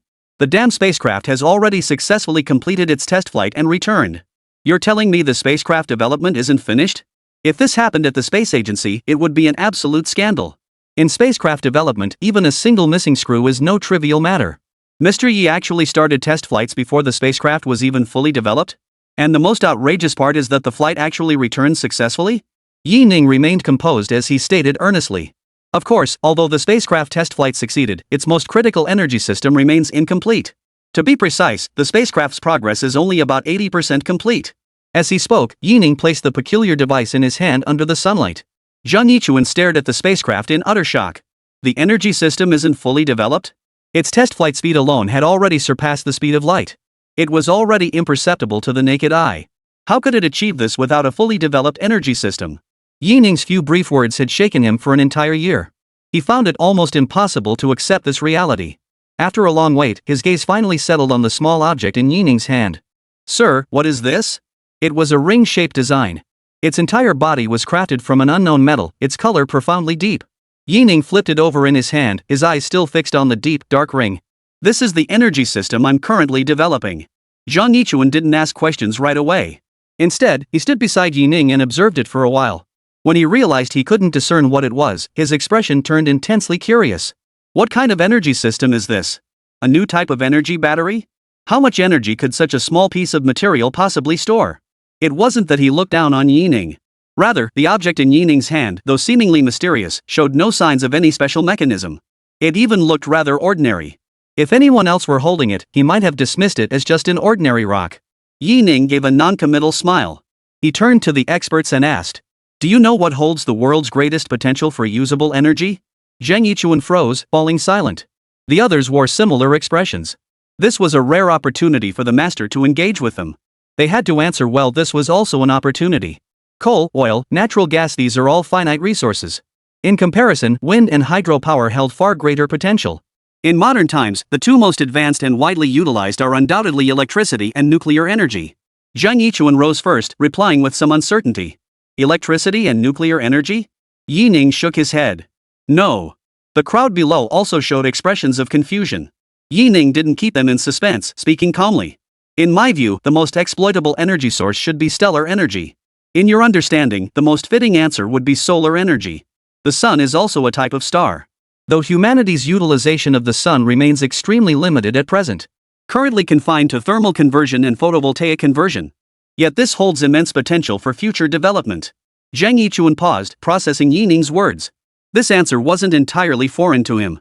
in his understanding, solar energy seemed too distant and its utilization rate was nowhere near as high as electricity or nuclear power. Yining smiled calmly. The energy the sun releases in a single second is equivalent to detonating 91 billion million-ton hydrogen bombs simultaneously, or the energy released by burning 130 million tons of coal. Such immense energy, it all depends on how you choose to harness it. The moment his words fell silent, the black stone in Yining's hand suddenly began to radiate an incredibly dazzling light from its center. What? Witnessing this sudden turn of events, everyone present was so stunned they were at a loss for words. Chapter 144. This level of technology is beyond their reach. Countless people stood frozen in shock. They stared in awe at the black stone. Holy, that rock is actually absorbing stellar energy. What they had previously ignored now sent them into a frenzy. Countless people were stunned. At the same time, Yining's earlier words were etched deeply into their minds. Stellar energy. What a genius. In this era, countless individuals and teams were researching solar energy. Yet none had ever reached Yining's level of vision. Yining spoke calmly, a hint of disdain in his voice. Can man-made nuclear energy compare to that of a star? The expert's eyes betrayed utter astonishment. Nuclear energy, the focal point of this century's research, had actually been abandoned by Yining? The nuclear technology they so fervently pursued had long been abandoned by Mr. Yi. Controlled nuclear fusion, cold fusion, all had long been discarded by Mr. Yi. This exchange felt more like a lesson to these experts. Countless faces wore expressions of deep contemplation. Yining held up the glowing stellar energy device in his hand. This is the energy of the stars. Though small, the energy it now contains is inexhaustible. He smiled faintly, radiating absolute confidence. Stellar energy differs fundamentally from the solar energy they currently study, which ultimately relies on harnessing light and heat. Capturing solar energy is merely a drop in the bucket. But the device in Yining's hands was different. Not just the sun among the 300 billion stars in the Milky Way galaxy, any celestial body observable from Blue Star could be tapped for its corresponding energy. This was true stellar energy. Even the small stellar energy device in Yining's hand could supply all the energy required for the Mankong Cheng Tian Chisho spacecraft. At that moment, Zhang Yichuan, who had been deep in thought below, rose to his feet. His eyes shone brightly, even brimming with excitement. What if stellar energy were applied elsewhere? Zhang Yichuan's excited voice echoed around the room. Like on the ground. As the words fell, countless eyes turned toward Yining. This idea hadn't occurred to Zhang Yichuan alone. As Yining began to elaborate on his perspective, countless minds began to envision such possibilities. Such a massive energy source, if it could be harnessed elsewhere. Wouldn't that mean we'd achieved an energy revolution? According to the professor, stellar energy is essentially inexhaustible at humanity's current technological level. If we could truly harness this energy for terrestrial use, then stellar energy could completely replace all existing energy systems. Natural gas, coal, oil, these non-renewable resources, even wind power, hydroelectricity, and nuclear power plants could all be replaced. All it would take is a simple stellar energy system. The entire nation would no longer need to worry about energy. The experts were all buzzing with excitement. Holy crap, if this actually succeeds! Dragon Nation standing across all fronts could rise another tier. Yining looked at these experts as if they were idiots. Isn't this perfectly normal? He paid no attention to the experts who were endlessly discussing the infinite possibilities of stellar energy. Right now, Yining's primary concern remained refining the final components of the spaceship. He slowly made his way back to the research facility. His gaze fell upon the stellar energy device in his hand, which continued to emit a steady glow. He nodded. Indoors or outdoors, the device remained largely unaffected. Stellar energy was virtually ubiquitous on this blue planet. It had no effect whatsoever on the device's operation. Yining walked to the central position of the research facility, which had automatically returned to its original position after the spacecraft's return. As Yining's footsteps landed, the central position of the spacecraft began to rotate and transform continuously. After a full moment, the most critical section was exposed before Yining's eyes. This was the ship's energy core. Yining slowly placed the stellar energy device into position. Visible changes swept across the entire spacecraft. Simultaneously, the energy depleted during the test flight was instantly replenished. With this, only the final 10% of the spacecraft's progress remained unfinished. Some spatial design elements and decorative details for the spacecraft's exterior. While these features did not affect the ship's normal operation, they significantly enhanced the spacecraft's overall performance. After all, every detail on this spacecraft had been meticulously designed by Yining. A perfect creation naturally avoids excessive, unnecessary embellishments. At this moment, within Area 51 of the United States, a group of soldiers clad in peculiar gear were organizing their formation. This time, I believe you all understand your objective clearly. Head to the Dragon Nation and find that man. At the front, Bolter was barking orders at the soldiers. Observing these individuals, even Polter felt a hint of apprehension. After all, in a certain sense, even Bolt wasn't sure if they could be called human. Their physical appearances matched human characteristics. In terms of physical prowess, their muscles and organs were exceptionally well developed. Compared to the elite Special Forces soldiers of the United States, their physical capabilities were 6 times greater than those elite troops. These individuals were tools created by the United States in experiments conducted a decade ago. Lured by the allure of advanced technology, Bolter could no longer contain himself and deployed one of the United States' secret weapons from Area 51. Bolt continued in a low voice. Target, Northwest Dragon Nation. Locate that spacecraft. For the United States, there was no longer any choice. To surpass the Dragon Nation's scientific and technological prowess, relying solely on their own strength was utterly impossible. The only way is to seek the aid of extraterrestrials, return to Blue Star, and consolidate their position as the dominant power. They have no other options now. As long as they can acquire that one spaceship from the Dragon Nation, all alien technology will be made available to the United States. At that point, the United States' scientific and technological advancement would be nothing short of extraordinary. Bolt, playing your trump card this early isn't like you, Robal remarked teasingly from his side. Bolt shook his head. If you saw the Dragon Nation's mechs in person, you might take back what you just said. Robal remarked with a hint of surprise and curiosity. You've clashed with Dragon Nation's mechs? When did that happen? Bolt gave a helpless smile. At the edge of the Dragon Nation Sea, I experienced them firsthand. That's where I lost my 3 stealthers. As the words fell, Robal's expression shifted to one of sudden realization. When exactly? Robal's eyes lost their hint of condescension as he asked earnestly. You think, compared to Longwa's current technology, which would be more advanced? Paul's gaze shifted toward him, his expression even betraying a hint of hesitation. After a long pause, he spoke slowly. At the very least, this spaceship is something the Lanye couldn't possibly build. Chapter 145, Shocked. What on earth is this? In the Northwest Desert, at the research facility, a group of experts, faces flushed, were loudly arguing over several blueprints. Each of them was inwardly stunned beyond measure. Zhang Yichuan stared at the blueprint in his hands, his heart trembling slightly. Is this the design blueprint for the stellar energy device? Mr. Yi had casually handed them over to him. His gaze lingered on the blueprints. Their value and significance were beyond words. If the capabilities of this stellar energy device were made public, it would once again send shockwaves across the world. What is this? This is an energy revolution. The emergence of the stellar energy device could completely replace all other energy sources currently used in the Dragon Nation. Both economically and in terms of scientific research value, its implications are immeasurable. Yet this wasn't what shocked Zhang Yichuan the most. What truly astounded him was that all this was merely a side project undertaken while researching spaceships. This is the true terror of the master. He never deliberately pursued any specific research. He simply researched whatever was lacking. Energy was lacking? He simply researched energy. This offhand energy system alone is enough to spark an energy revolution. This is simply too terrifying.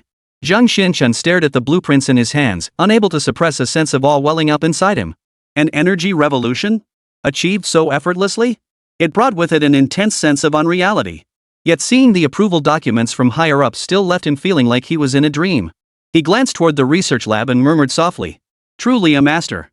At that moment, the entire massive mechanical factory trembled ever so slightly. The tremor seemed to radiate from the very heart of the research facility. Zhang Yichuan took a deep breath, suppressing his admiration and awe, and turned his gaze toward that direction. Such a tremendous disturbance. What has Mr. Yi done now? Rumble echoed through the air. Even the ground trembled continuously. Those unaware might have thought an earthquake had struck. The source of all this seemed to be at the very center of the research facility. Countless eyes turned toward the research facility. What on earth was happening now? Some accompanying soldiers looked utterly bewildered. Such a tremendous commotion. Who knows what the boss is up to in there this time? Zhang Xianchun watched with an equally curious expression. After spending time with him, he had long since become Yi Ning's #1 fanboy. But clearly, Yi Ning couldn't stand the old man. He slowly walked into the research facility. Such a commotion was hard not to be curious about. While the other researchers were equally curious, Zhang Xuanchuan's face was clearly a bit thicker. From a distance, he could see Yi Ning busily designing something at the workbench. The incredibly sci-fi virtual screens displayed countless 3-dimensional components. With each of Yi Ning's movements, parts materialized virtually on the 3D projection. Simultaneously, these components began assembling themselves. Hundreds converged to complete a single structural segment. But then Yi Ning paused his movements. After all, Yi Ning couldn't have failed to notice Zheng Xuanchuan's arrival. He stretched his hands slightly, taking advantage of the moment to relax after prolonged work. Since this wasn't a particularly complex design, the research lab remained open. Zhang Yichuan emerged at that moment and inquired once more. Mr. Yi, what is this now? Yi Ning glanced over and nodded. The loading of the stellar energy device clearly provides more than sufficient power for the spacecraft. Since the energy can support it, I'll take the opportunity to upgrade the ship's defenses as well. Zhang Yichuan's mouth twitched. He clearly hadn't expected Mr. Yi to respond this way. Upgrade the ship's defenses as an afterthought? Upgrade defenses just because there's excess energy? That's just too much. Could this even be considered just upgrading? But then again, it was Mr. Yi who said it. Then none of this is surprising. Ordinary people don't have the extravagance of Mr. Yi Ning. After all, upgrading the spaceship's defenses was a dedicated research project within the space agency for Zhang Yichuan. For Mr. Yi, it was merely a casual side project. Yi Ning gave a perfunctory response, but when he looked back at the virtual display before him, this was merely the preliminary draft of his defense upgrade. This step would first simulate real-world scenarios within his self-developed virtual system to run his design. No materials would be consumed during this process, though it would demand immense computational power from the processor. Most people simply wouldn't have the resources for this. Before Yi Ning's eyes, a miniature version of a spaceship appeared, scaled down several times over. It was presented to his eyes in a digital format. Simultaneously, the spacecraft carried the newly upgraded defense system Yi Ning had just installed. Under Yi Ning's control, a visible defensive field materialized around the spacecraft in the display. Watching this unfold, Yi Ning finally nodded slightly.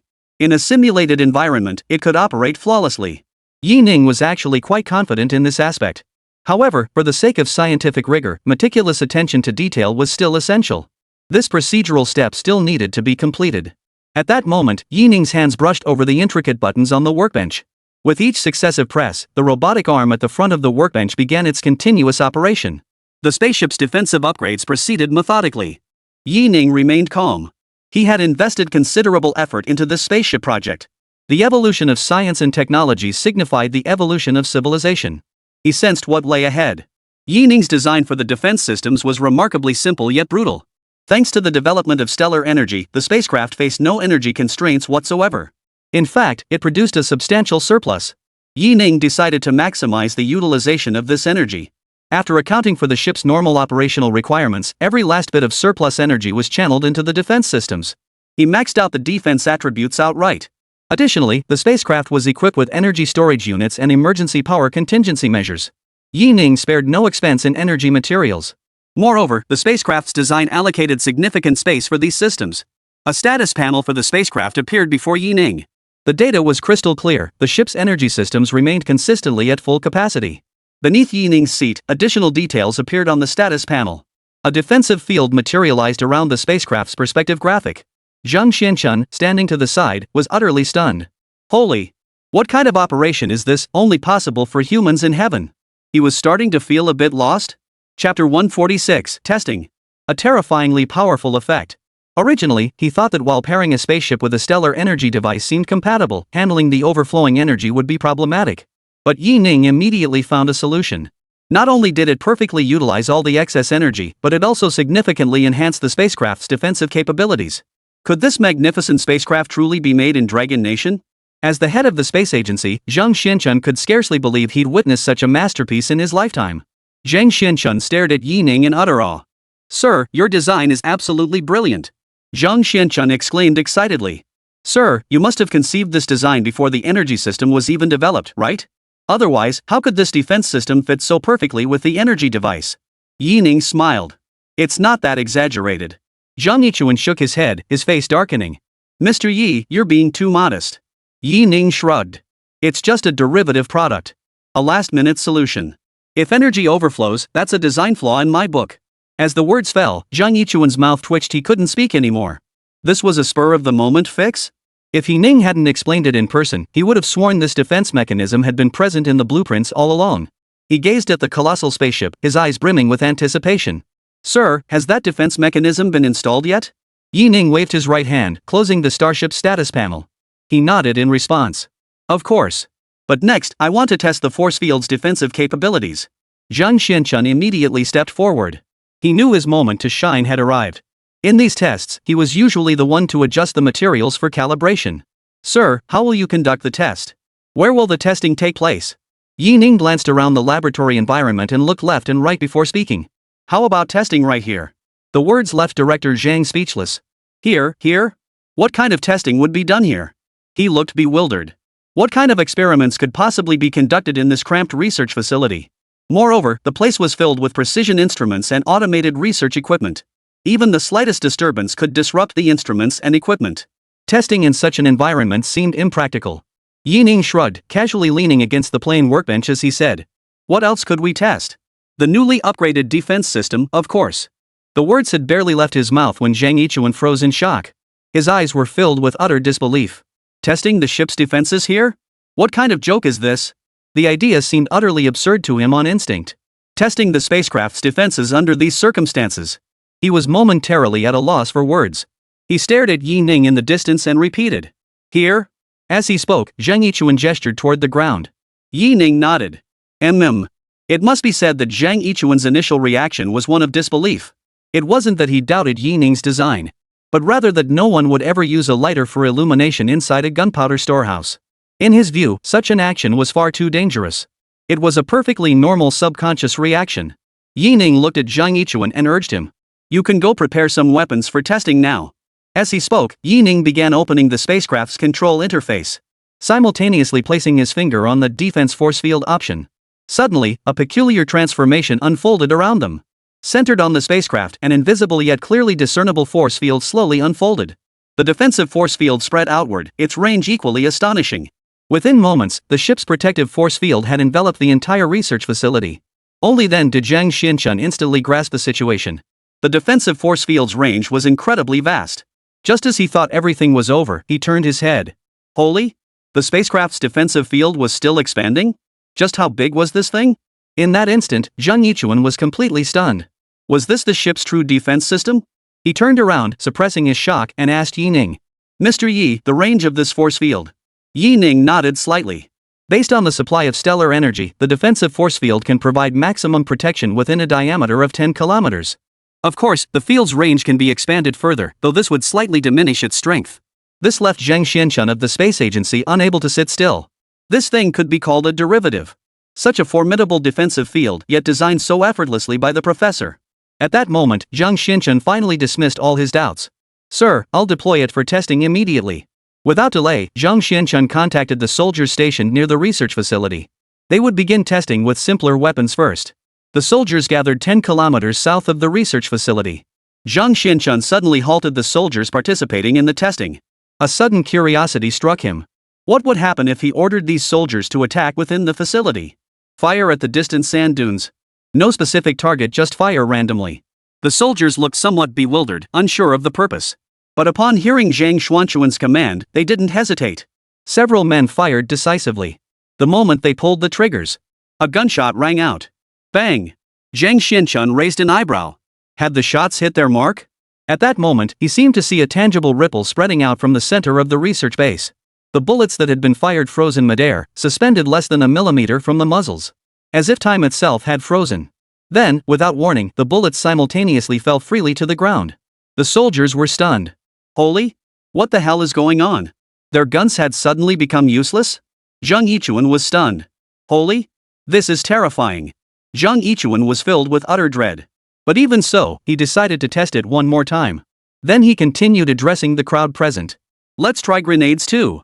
Chapter 147, have we seen these weapons before? The soldiers exchanged glances and nodded to each other, then drew several grenades from their belts. Simultaneously, they pulled the pins. Several grenades were tossed. The men watched, silently counting down in their minds. Within 3 seconds, they should detonate. Those few seconds passed in an instant. The grenades still showed no reaction. This startled them. A soldier leaned in to inspect it. The grenade had failed to detonate. Zhang Yichuan's heart sank. This was terrifying. And this was merely the force field's internal defense effect. What effect would it have outside the force field? He didn't linger inside the force field for long, immediately driving the soldiers to a location outside its perimeter. What would the effect be if they attacked from the outside in? Soon, they reached their destination. At the edge of the force field, he could still clearly see the area it covered. while at regular intervals, a ring of ripples emanated from the research center, spreading outward.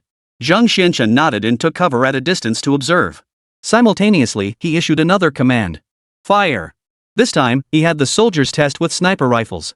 Paired with armor-piercing discarding sabot rounds, these rifles could penetrate 23mm steel plates at a range of 1 kilometer. If fired at the target, would the bullet penetrate? As the soldiers pulled the triggers, their entire bodies shook from the immense recoil. All eyes fixed on the distant target. They were merely 50 meters from the defensive force field. An extremely close range.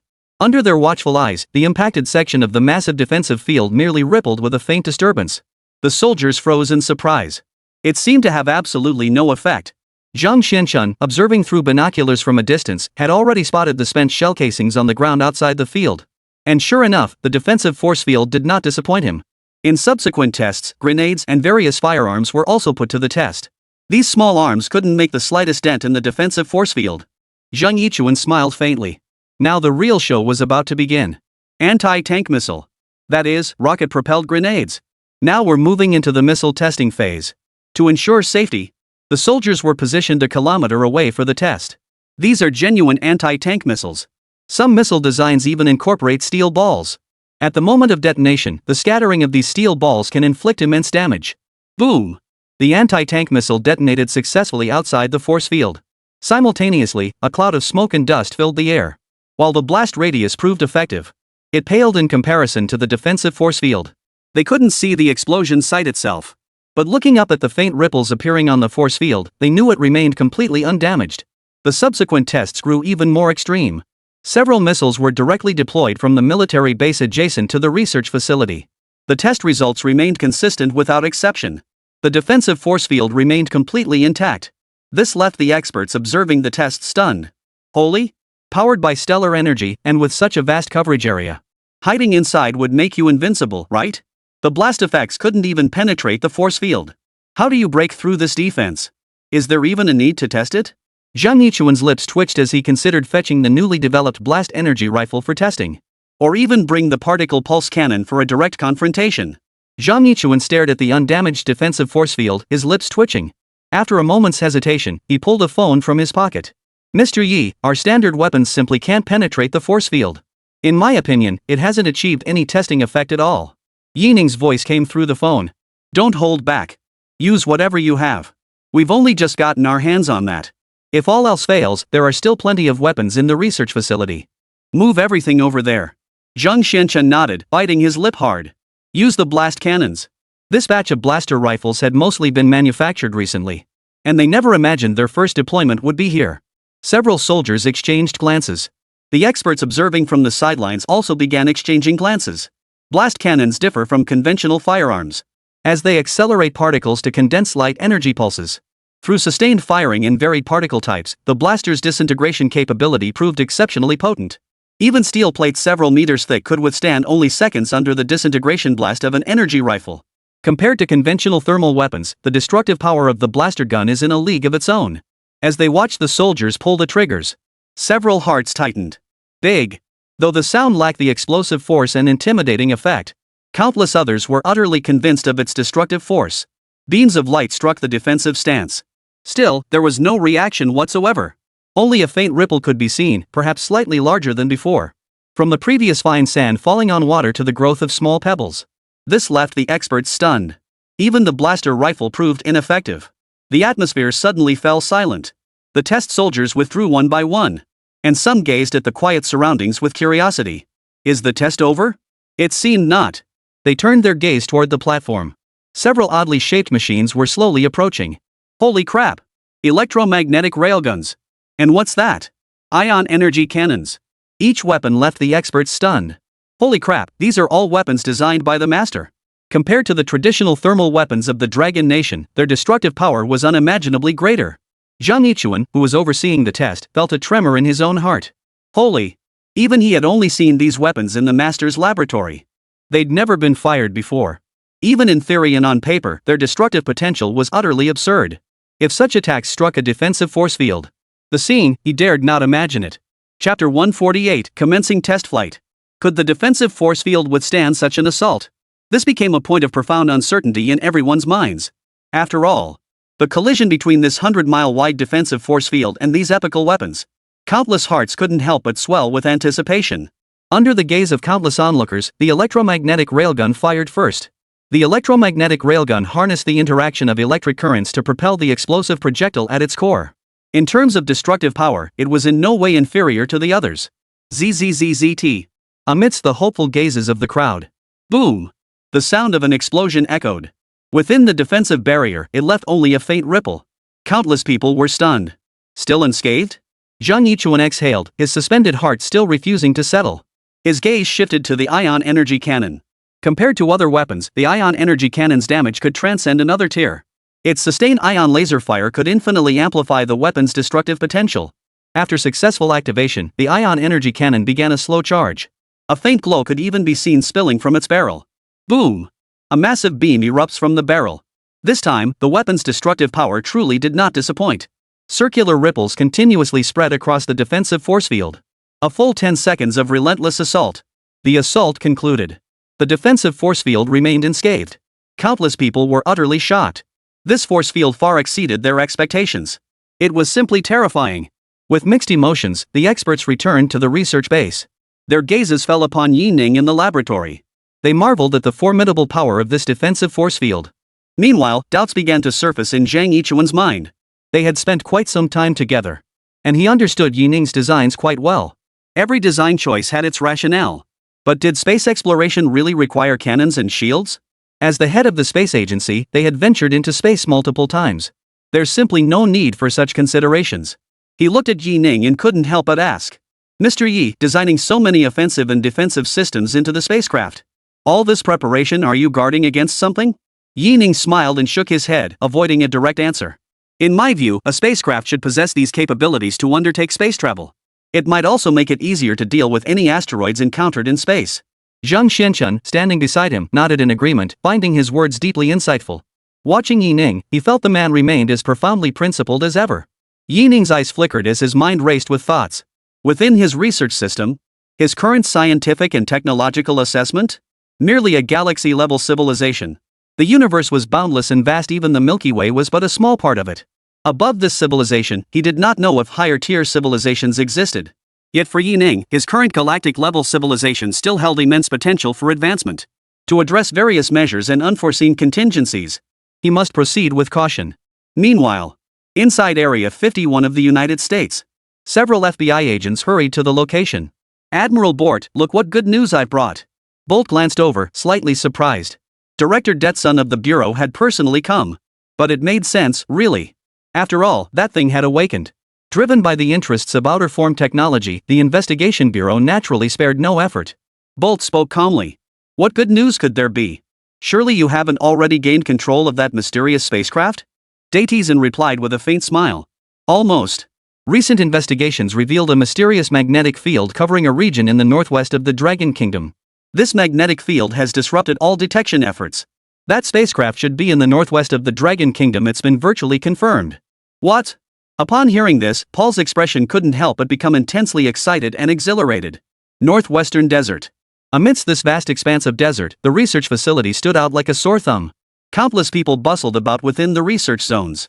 At the very center of the research facility, that single spaceship stood out as an extraordinary focal point. In contrast to its usual quietude, the area around the spacecraft now bustled with activity. Most of them are researchers recording data. While technology could replace many tasks, certain human procedures remained indispensable. Yi Ning stood quietly observing it all. The construction of the spacecraft was now fully complete. Every detail had been meticulously added.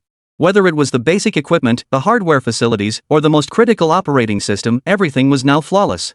After the energy system was installed, Yi Ning optimized the spacecraft's operating system 3 times. The next step was to conduct further testing of the spacecraft. During previous test flights, Li Ji was generally quite satisfied. However, those tests were conducted before the stellar energy system was installed, and the testing duration and cycles were relatively short. Moreover, the spacecraft's testing was confined to the northwestern desert and not open to the public. Only those involved in this research project were privy to certain details. In a sense, that previous event could not be considered a true test, merely a trial flight. This time, however, marks the true beginning of testing. Moreover, the testing scope will not be confined to the uninhabited regions of the Northwest Wastes. Mr. Yi, data acquisition complete. All spacecraft data matches the status panel readings. Mr. Yi, no deviations in readings across all systems. Several researchers hurried over to report to Yi Ning. Yi Ning nodded. In truth, the spacecraft's fundamental data was already displayed in detail on its own status panel. Using manual instruments for measurement was primarily to cross-check the data and avoid discrepancies. This step didn't consume much time either. This test flight would be even more daring. 10 test pilots would be aboard the spacecraft for the trial flight, who will also be responsible for recording various data during the spacecraft's flight. Mr. Yi, we're ready for takeoff. Zheng Yichuan strode over. He was actually very eager to experience what it felt like to ride in a spacecraft. But at his age, it wasn't advisable. He was already deeply satisfied with his role handling ground operations. Yi Ning nodded. The workstation in front of him unfolded, revealing the spacecraft's status panel. Slowly, he pressed the start button. The entire research facility began to shake, revealing its top section. The platform where the spacecraft was docked began to rise steadily. Simultaneously, a glow began to flicker from the bottom of the spacecraft. This immense spacecraft began to levitate in midair. To the naked eye, the air layers surrounding the spacecraft appeared distorted. Countless people wore expressions of utter awe. This fantastical spacecraft slowly ascended into the sky. Its immense shadow enveloped the personnel below. This time, Yi Ning made no effort to conceal the ship's existence. He began the flight test openly and unapologetically. Chapter 149, Holy crap! There really is a spaceship? Meanwhile, at a certain military district in Dragon Nation, several airspace radar operators sat idly watching the radar screens. For them, the work was incredibly tedious. Western Dragon Nation was largely a vast, sparsely populated region. And the western regions were particularly high altitude and harsh. Their airspace radar rarely detected anything. But at that very moment, their screens suddenly flickered. Something's happening. In the northwest sector. Their eyes fixed on the northwest sector, where radar feedback across the entire area was now sporadic and intermittent. But in the next instant, the radar returned to normal. Simultaneously, a massive red dot appeared in the northwest sector. The radar operators were all stunned. Holy crap! What the hell is that? Typically, when Dragon Nation aircraft pass through this area, they appear as no more than a small red dot on the radar. But the red dots now appearing northwest on the radar some were ridiculously huge. What is this? How the hell should I know? The two exchanged glances, panic rising in their hearts. What the hell kind of aircraft could possibly cast such an enormous red dot on the radar? One of them remained relatively calm and speculated. Could it be a malfunction in the radar system? He stepped forward, fiddling with the radar equipment and verifying various readings. After waiting for 15 minutes, his expression changed. The radar doesn't seem to be malfunctioning. The two men began to panic. Holy! One of them exclaimed. Look at the red dot. The other immediately looked over. The radar display left them completely stunned. The red dot in the northwest lingered in place for a full minute. And the next moment, the red dot vanished for just 1 second. It had instantly traversed 300 kilometers, reappearing within the jurisdiction of the White Tiger Military District. Both men were stunned into silence.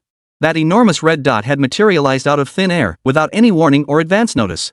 Worst of all, they hadn't received any notification whatsoever. If it had been a small flying object, they might have remained somewhat composed. But this thing? Who could handle it? Quickly report to the commander. Soon, in the radar monitoring room of the Western Military District, a group of people bustled about, each wearing an expression of profound gravity. Where do you think this red dot came from? Northwest? The commander at the head of the group appeared noticeably calmer. Staring at the hovering red dot on the radar screen, his heart began to tremble slightly. If this were an enemy fighter jet, the White Tiger military region might not even exist anymore. This thing was simply too terrifying. Could such an enormous flying object truly exist in this world? He suddenly recalled the previous orders from higher-ups. This may involve Dragon Nation's classified information in the Northwest Military District.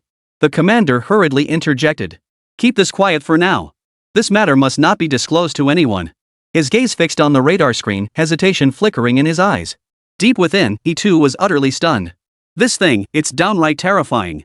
He was also intensely curious what kind of aircraft could be so enormous? Such a colossal flying object appearing over the western skies of the Dragon Nation. Out of an abundance of caution, he made that decision. Dispatch personnel immediately to retrieve satellite imagery. Within the White Tiger Military District.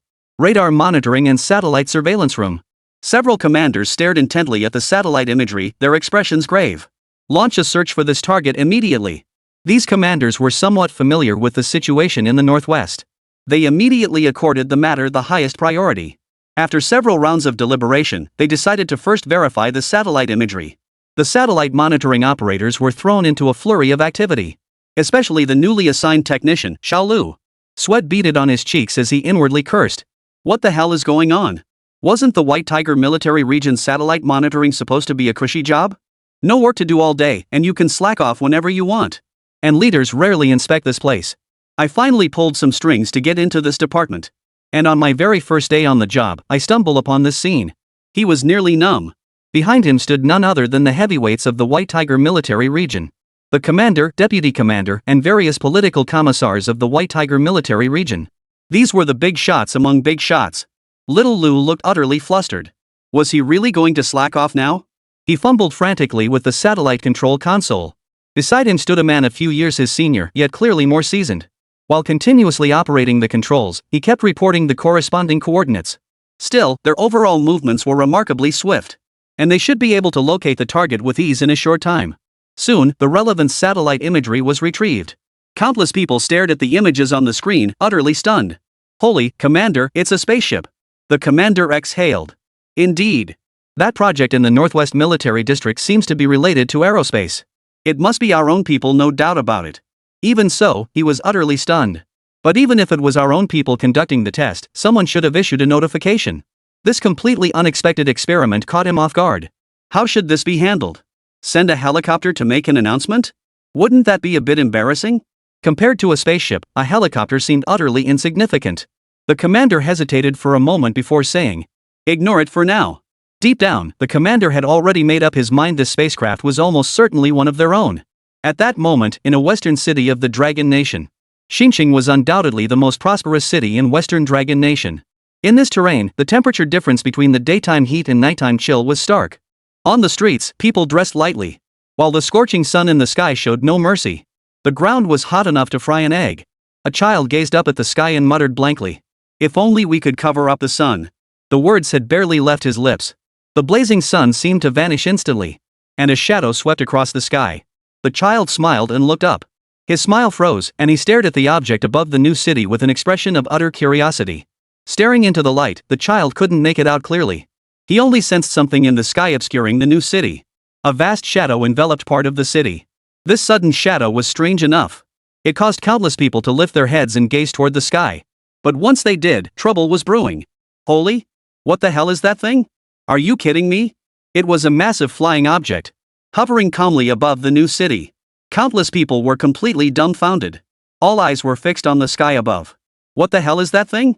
Chapter 150, Hope for Humanity's Future? Just then, a fierce gust of wind swept through. The clouds in the sky parted slightly. The enormous flying object in the sky became somewhat clearer. The people, already stunned beyond belief, were left speechless when they truly saw its true form. Holy! A spaceship! Had a sci-fi movie invaded the real world? The sheer size of the spacecraft was immense. Its ornate design seemed straight out of a sci-fi movie. Countless children jumped up in sheer excitement. "Mommy, there's a spaceship! Will there be aliens? Could there be monsters?" The spacecraft's appearance left the citizens of Xinjiang below feeling a bit flustered. Holy crap! Aliens invading Earth? Why hasn't the air raid siren gone off yet? How come the city hasn't reacted to something this terrifying? Did I just sleep through all this? Or did I sleep for a century? The appearance of the spacecraft left the residents of Xinjiang utterly bewildered. Some even began questioning whether this spectacle was real at all. The reactions of adults stood in stark contrast to the actions of children. Beneath the spacecraft, the relentless stream of light seemed to remind everyone this was a real, tangible thing. And the shadows on the ground told them the same thing. This was no mirage. For the spacecraft showed no signs of hostility, nor did it launch an attack. Crowds gathered on the streets grew larger and larger. Countless people gazed curiously at the sky. Some even came specifically to catch a glimpse of the spacecraft in the sky. What on earth is that thing? The question echoed in countless voices from the depths of their hearts. Appearing so openly above the new city, the White Tiger Military District should have detected it long ago. What on earth was going on? As it was a newly completed creation, the spacecraft bore no visible spray-painted markings or identifying information. This only deepened the confusion among those speculating. In truth, before Yining decided to conduct the test flight, he had already relayed the news to all relevant departments. However, the speed of a warp engine was capable of exceeding the speed of light. Who could have imagined the spacecraft would exceed even the speeds they had announced? Countless people were filled with endless curiosity. Suddenly, the internet was flooded with videos of the spacecraft. Though only silhouettes were visible, the reality was undeniable. Simultaneously, corresponding satellite data was unexpectedly exposed. This sent shockwaves through countless people. Did we just fast forward to Star Wars after a nap? We've got spaceships now as the next step, aliens landing? Never underestimate the explosive power of online information. Within less than 2 hours, related discussions were spreading across the entire internet. Everyone was waiting for the Dragon Nation's official response. After all, this happened right here in the Dragon Kingdom. Within the State Council Information Office of the Dragon Nation, Song Yuhan let a faint smile slip. Do I really have to manage these news stories myself? But deliberately leaking that satellite data did achieve a decent effect. Since the entire nation is awaiting our explanation, it's time to step forward. If flight was humanity's ancient dream of the heavens, then for humanity, having grasped modern technology and uncovered cosmic secrets, breaking free from Earth to explore the Milky Way and the universe represents the true hope for the future advancement of human technology.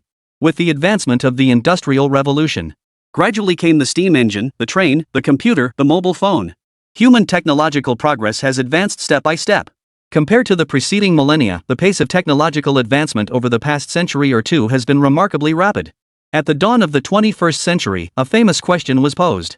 When will humanity truly be able to colonize outer space and witness the unfolding of the cosmos? Many have responded to this question. Among them were esteemed scientists, ordinary people busy with their daily lives, and even young students untouched by the world. Their answers are as varied as the people who gave them. One scientist provided a paper-like, rigorously structured answer to support their judgment, ultimately arriving at a 300-word conclusion. Then there was the innocent child who simply guessed a number and wrote it down. When it comes to exploring the mysteries of the universe, everyone maintains a strong sense of curiosity. However, as for when we might truly grasp the nature of the cosmos, no one has a clue. But what everyone agrees on is this. With the advancement of technology, humanity is nearing a technological barrier. The term technological barrier sends a chill down the spine of every researcher upon hearing it. The causes of technological barriers are manifold. One reason is that scientific research demands mastery of vast knowledge. Especially as research depth continues to increase, it means an individual must spend considerable time solidifying their foundational knowledge. If this trend continues, less time will be available for research, and fewer people will be able to engage in meaningful discussions. Modern scientific disciplines are becoming increasingly specialized. Compounded by declining populations worldwide, this means that as generations of scientists pass away, fewer and fewer will be left to carry on their work. Scientific research depends not only on financial resources and luck. The lifespan of researchers also plays a part. Just as most people don't live to be 100. If we cannot overcome this technological barrier, the human race may become trapped on Earth. Until all energy resources are exhausted, leading to the complete extinction of the human race. The more we understand the vastness of the universe, the more we realize the limits of human capability. The more we realize our ignorance. This is why even a top physicist like Newton turned to religion in his later years. The reason is simple: he saw no hope for humanity's future. Similarly, faced with too many questions without answers, he could only seek solace for his soul within religion. Even Newton was like this. How much more so for today's scientists, whose theoretical knowledge far surpasses Newton's? They harbor little optimism about Earth's future. Some harbor a profoundly pessimistic outlook, believing that no matter what we do, we'll never break through the Milky Way to let humanity venture into the cosmos and witness the true world. How much longer can Earth's resources sustain humanity? 500 years? 1,000 years? Or 3,000? These resources will inevitably run out someday. Don't tell me new energy sources keep emerging. Take methane hydrates, for example. Remember, these are merely forms of energy. Flammable ice is a new energy source, but it's not renewable. Oil is certainly not flammable ice, nor can it replace oil's existence. The advent of electricity has simply offered humanity a new possibility. That's precisely why the Dragon Nation invested so heavily in developing electric vehicles to explore the feasibility of replacing petroleum resources with electricity. But now, Yining's emergence tells everyone that humanity's future holds hope. Chapter 151, The Spaceship, Ready for Test Flight. How much time has truly passed? Yining has delivered one surprise after another to the entire nation of Dragon Country.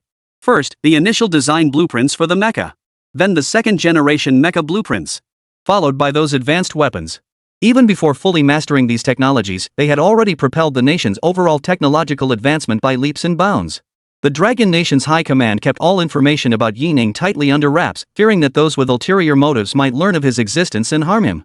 But now, one groundbreaking invention after another emerged from Yining.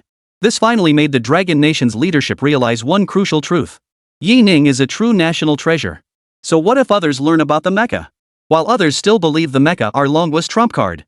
Dragon Nation had already ushered in the galactic era, preparing to explore the Milky Way. With Yi Ning, Dragon Nation possesses the potential for perpetual advancement.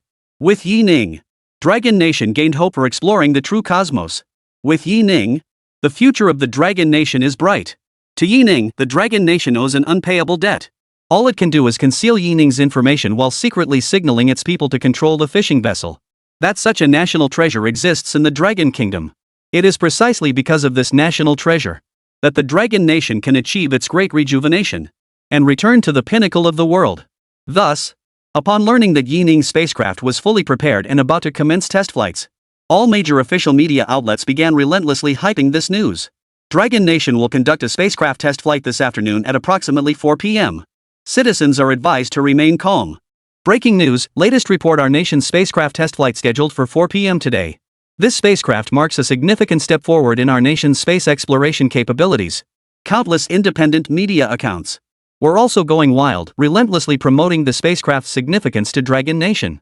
Simply by posting videos introducing the spacecraft, many bloggers gained 100,000 new followers overnight. Their videos, likes, and comments all surpassed the million mark. Under some influential accounts, some netizens with insider knowledge, while supporting Dragon Nation, also subtly hinted that the nation's ability to build spacecraft so rapidly was due to the existence of a scientific genius. However, this individual remains indifferent to fame and fortune, preferring to stay out of the public eye. Such speculation offers a plausible explanation for China's accelerated technological advancement. Many users have directly liked these comments. The Dragon Nation also believes in heroes. But compared to the individual heroism of the United States, the people of the Dragon Nation place their faith in heroes who champion the people's cause. Originally, these comments were merely speculations. While many liked them and believed them, even more harbored doubts in their hearts. They preferred to believe this was the result of teamwork within the Dragon Nation. But once the event unfolded, everyone became utterly convinced of the existence of this unseen hero. On Weibo, a netizen supporting the hero theory received an official like from the Dragon Nation Research Institute's account. Even though the institute later removed the like, netizens ignited a heated debate over the incident. They unanimously concluded that the seemingly accidental like from the Dragon Nation Research Institute was actually a subtle hint. Since the exposure of this Weibo comments section, countless people have flocked here to leave messages. Some even came to pay homage. They believe that the existence of such a person in Longwa, and that it was precisely because of him that the spacecraft could be built so quickly. Time ticked by second. It was almost 4 o'clock in the afternoon. At the test flight site, Yi Ning sipped his coffee contentedly while watching his artificial intelligence brain conduct final inspections on the spacecraft. The spacecraft had already been largely completed earlier. It had also undergone a series of tests. Yi Ning had absolute confidence in his design. The spacecraft was ready for immediate launch. Let me see the final result. Yet while Yi Ning was confident in his design, the others still felt uneasy. They had witnessed miracle after miracle from Yi Ning. They trusted Yi Ning. Trust is one thing. The fact that the spacecraft had been completely perfected in such a short time was now difficult for the researchers to accept. It appeared Yi Ning had requested a change of location for the spacecraft's construction. But in reality, in the Northwest Desert, these researchers felt as if they had come to witness Yi Ning's glory. Not only did they fail to assist Yi Ning, but they also obtained particle cannon blueprints from him and proceeded to develop their own particle cannons. They knew this, but their colleagues who hadn't come to the Northwest Desert didn't. Upon hearing news of the spacecraft's imminent test flight, many colleagues who had signed confidentiality agreements and knew the truth began calling them one after another to congratulate them. Hearing their colleagues' congratulatory voices, many researchers in the Northwest Desert felt a flush of embarrassment. Had it not been for some progress in other weapons development projects, many would have submitted reports and requested reassignment.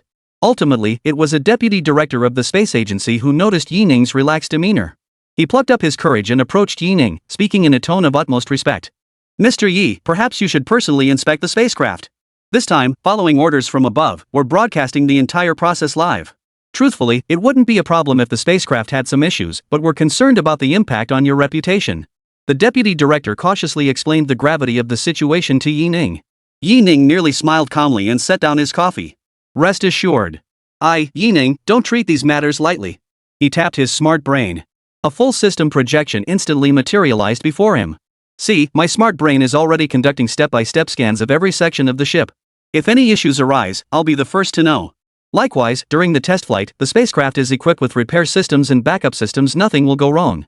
It was the first time the deputy director of the space agency had seen a holographic projection appear before him with such lifelike realism. For a moment, he was momentarily stunned. Watching Yi Ning manipulate the holographic spacecraft directly in midair, and freely zoom in and out on the spacecraft, and clearly observe operational efficiency and energy consumption at active components. He instinctively wiped his eyes with his sleeve. Before this, he'd only heard tales of Yi Ning's feats. Now, witnessing Yi Ning in person, he realized that a person's reputation truly lived up to its name. Even the simplest object Yi Ning casually produced could leave him utterly stunned. He swallowed hard. The deputy director then addressed Yi Ning with evident difficulty. "Well, Mr. Yi, I shan't disturb your spacecraft testing." Chapter 152, Nationwide Attention. Launch. Should you encounter any issues, please contact me immediately. On behalf of the space agency, I will resolve them at the earliest opportunity. Northwestern Desert. The perimeter of the test site was now densely packed with covertly deployed Dragon Nation special forces. Their sole purpose was to provide maximum protection for the spacecraft and scientists within the facility. Inside the test site, all live broadcast equipment had been fully set up. Reporters began their science popularization segments on the spacecraft, warming up the audience. This allowed Longwa's netizens to gain a deeper understanding of the spacecraft.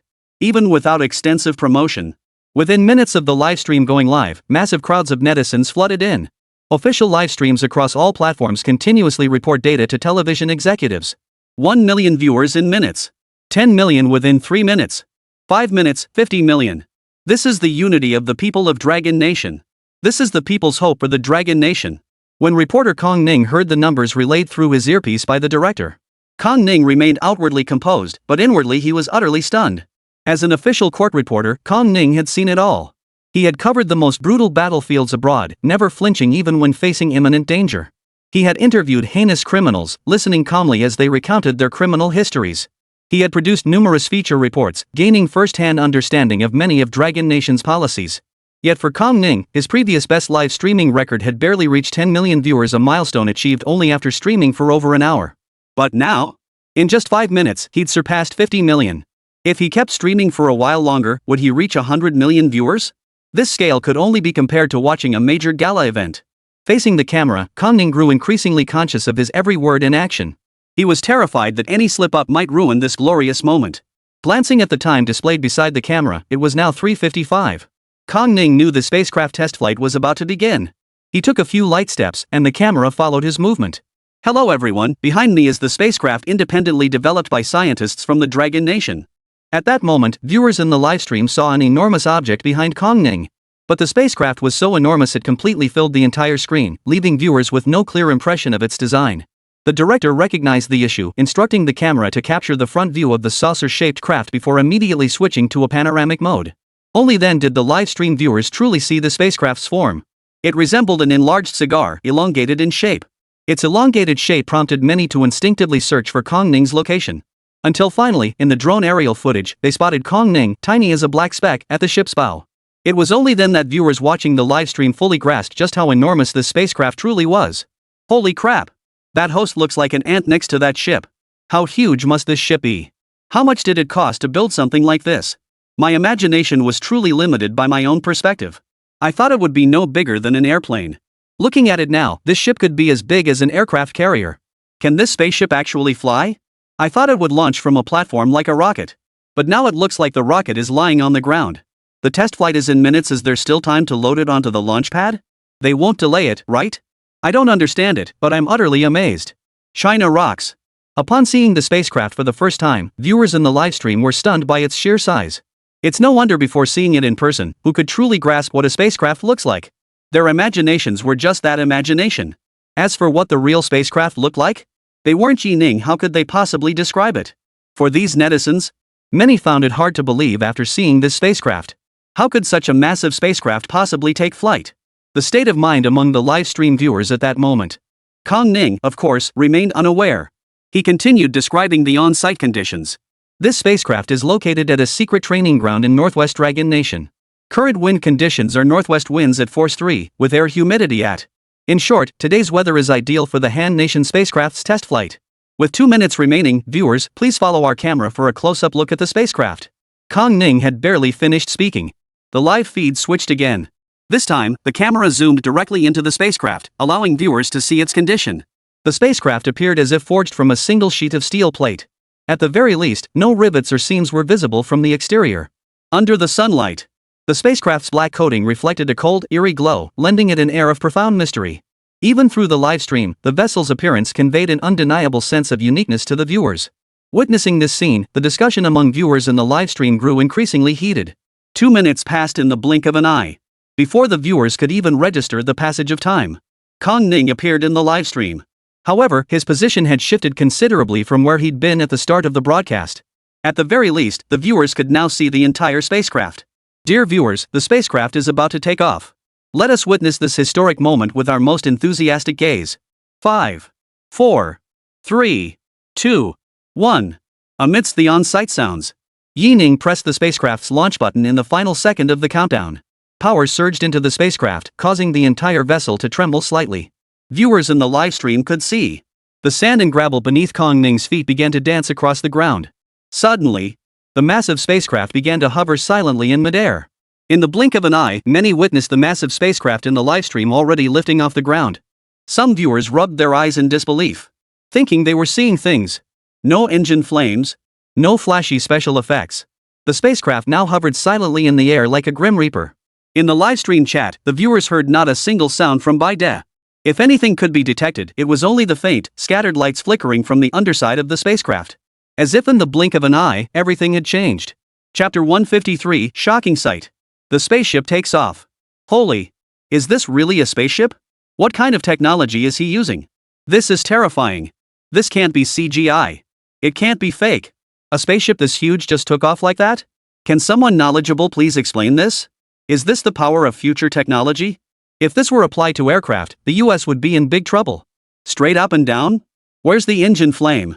No sound when it starts either? Simply hovering in midair was already mind-boggling to the live stream viewers. They'd never witnessed anything like this before. In their previous understanding, whether it was cars or planes, they all had engines. Rocket engines, especially, require immense thrust to lift off successfully. Airplanes and rockets taking off were always accompanied by powerful air currents and noise. This was common knowledge. This spacecraft was far larger than any rocket, yet despite its immense size, how couldn't spot any engines anywhere? It could be said that, even before takeoff, there was only a slight tremor on the ground. This left the live stream audience utterly baffled.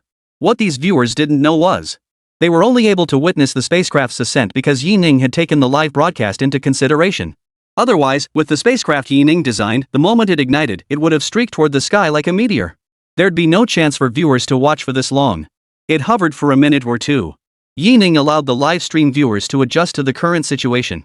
He then directly commanded the spacecraft to ascend at a normal speed. A spacecraft. If it couldn't break through the atmosphere and reach space directly, what was the point of designing this spacecraft at all? The moment Yi Ning issued his command, all the lights on the entire saucer suddenly illuminated. At that moment, viewers in the livestream witnessed an even more astonishing and breathtaking sight. The cigar-shaped spacecraft, which had been hovering motionless. Now, it began to move. The entire craft began a 180-degree rotation. In midair, the spacecraft adjusted its orientation, with the cigar's tip pointing directly toward the sky. Once its orientation was finalized, the spacecraft shot straight up into the sky. Within 3 to 5 seconds, the entire spacecraft vanished from the view of all viewers watching the live stream. All that remained was a series of airburst sounds. The sound of the airbursts reached the live stream chat, prompting many viewers to quickly lower their volume settings. A look of pain flashed across the face of reporter Kong Ning, who was present. Because the spacecraft's initial velocity had already surpassed the speed of sound and was still accelerating, the noise at the scene was deafening. Even noise-canceling headphones couldn't handle it. At that moment, the test flight site's cameras lost their feed. The spacecraft's onboard cameras automatically transmitted the footage to the live stream. Only then did the live stream viewers see the scene through the spacecraft's first-person perspective. Inside the live stream room at that moment, viewers could see the desert below rapidly shrinking, with cities turning into tiny black dots. Before they could fully process what was happening, the spacecraft plunged headfirst into the clouds. The white clouds beside the spacecraft looked like pure, fluffy cotton candy so tempting you wanted to take a bite. The spacecraft continued to accelerate. The view kept shifting. Gradually, fog began to form around the camera lens, with ice crystals freezing onto its surface. As soon as the ice crystals appeared, the spacecraft seemed to activate a defense mechanism, and the crystals were instantly melted away. At this moment, the spacecraft trembled slightly, and viewers in the livestream could hear the crackling sound of ice hitting the spacecraft. But this sound didn't last long. as all sound abruptly ceased.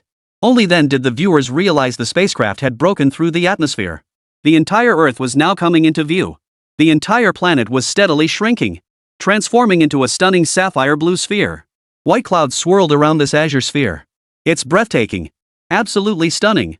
Everyone has seen pictures of Earth in books, but they've never seen its true form through an 8K HD camera like this spacecraft's.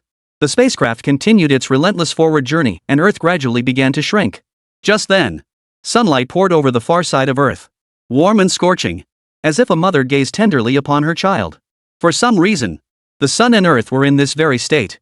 This scene remained in the hearts of all who watched the live broadcast for a very, very long time. Even at the moment of death, they never forgot this breathtakingly beautiful scene. Gradually, Earth grew smaller and smaller in the eyes of the live stream viewers. Now, Earth is no longer the center of the Milky Way. The entire galaxy is dotted with twinkling stars. The signal began to grow unstable. This was mainly because the camera for this livestream was merely something Yi-Ning had added on a whim. The spacecraft's other resources were being used by Yi-Ning for data collection and other tasks. Only limited resources were allocated to this camera. Moreover, being able to stream this far already served as an explanation to the Dragon Nation's high command. Yi-Ning saw no need to linger as a mere passerby. During the recent broadcast, everyone was stunned by the footage. In the live stream room with tens of millions of viewers, not a single person typed or spoke. They all stared greedily at the live feed, even if they couldn't personally experience it all. For them, simply witnessing it all was enough to satisfy them. What more could they possibly demand? Only when the transmission became unstable did some finally regain their composure. They began sharing their thoughts in the live stream chat. This is insane. This is our Dragon Nation's spaceship. In such a short time, our spacecraft has already broken free from Earth. I believe the age of exploration is about to begin. Today's broadcast confirmed it. Our Dragon Nation leads the world in space. America, take your second place spot. Ha ha ha. The live stream exploded. Outside the live stream, it was also going wild. Because the stream mentioned the spacecraft's test flight location was in the northwest region of Dragon Nation. So many photography enthusiasts in the northwest region immediately set up their cameras and aimed them skyward. They wanted to capture this moment with their own cameras. Chapter 154, Debate. The authenticity of the video. You see, photography enthusiasts form a vast community. Given such a large base, it was no surprise that someone actually captured the spacecraft's launch. In just 4 or 5 seconds, the spacecraft vanished from their field of vision.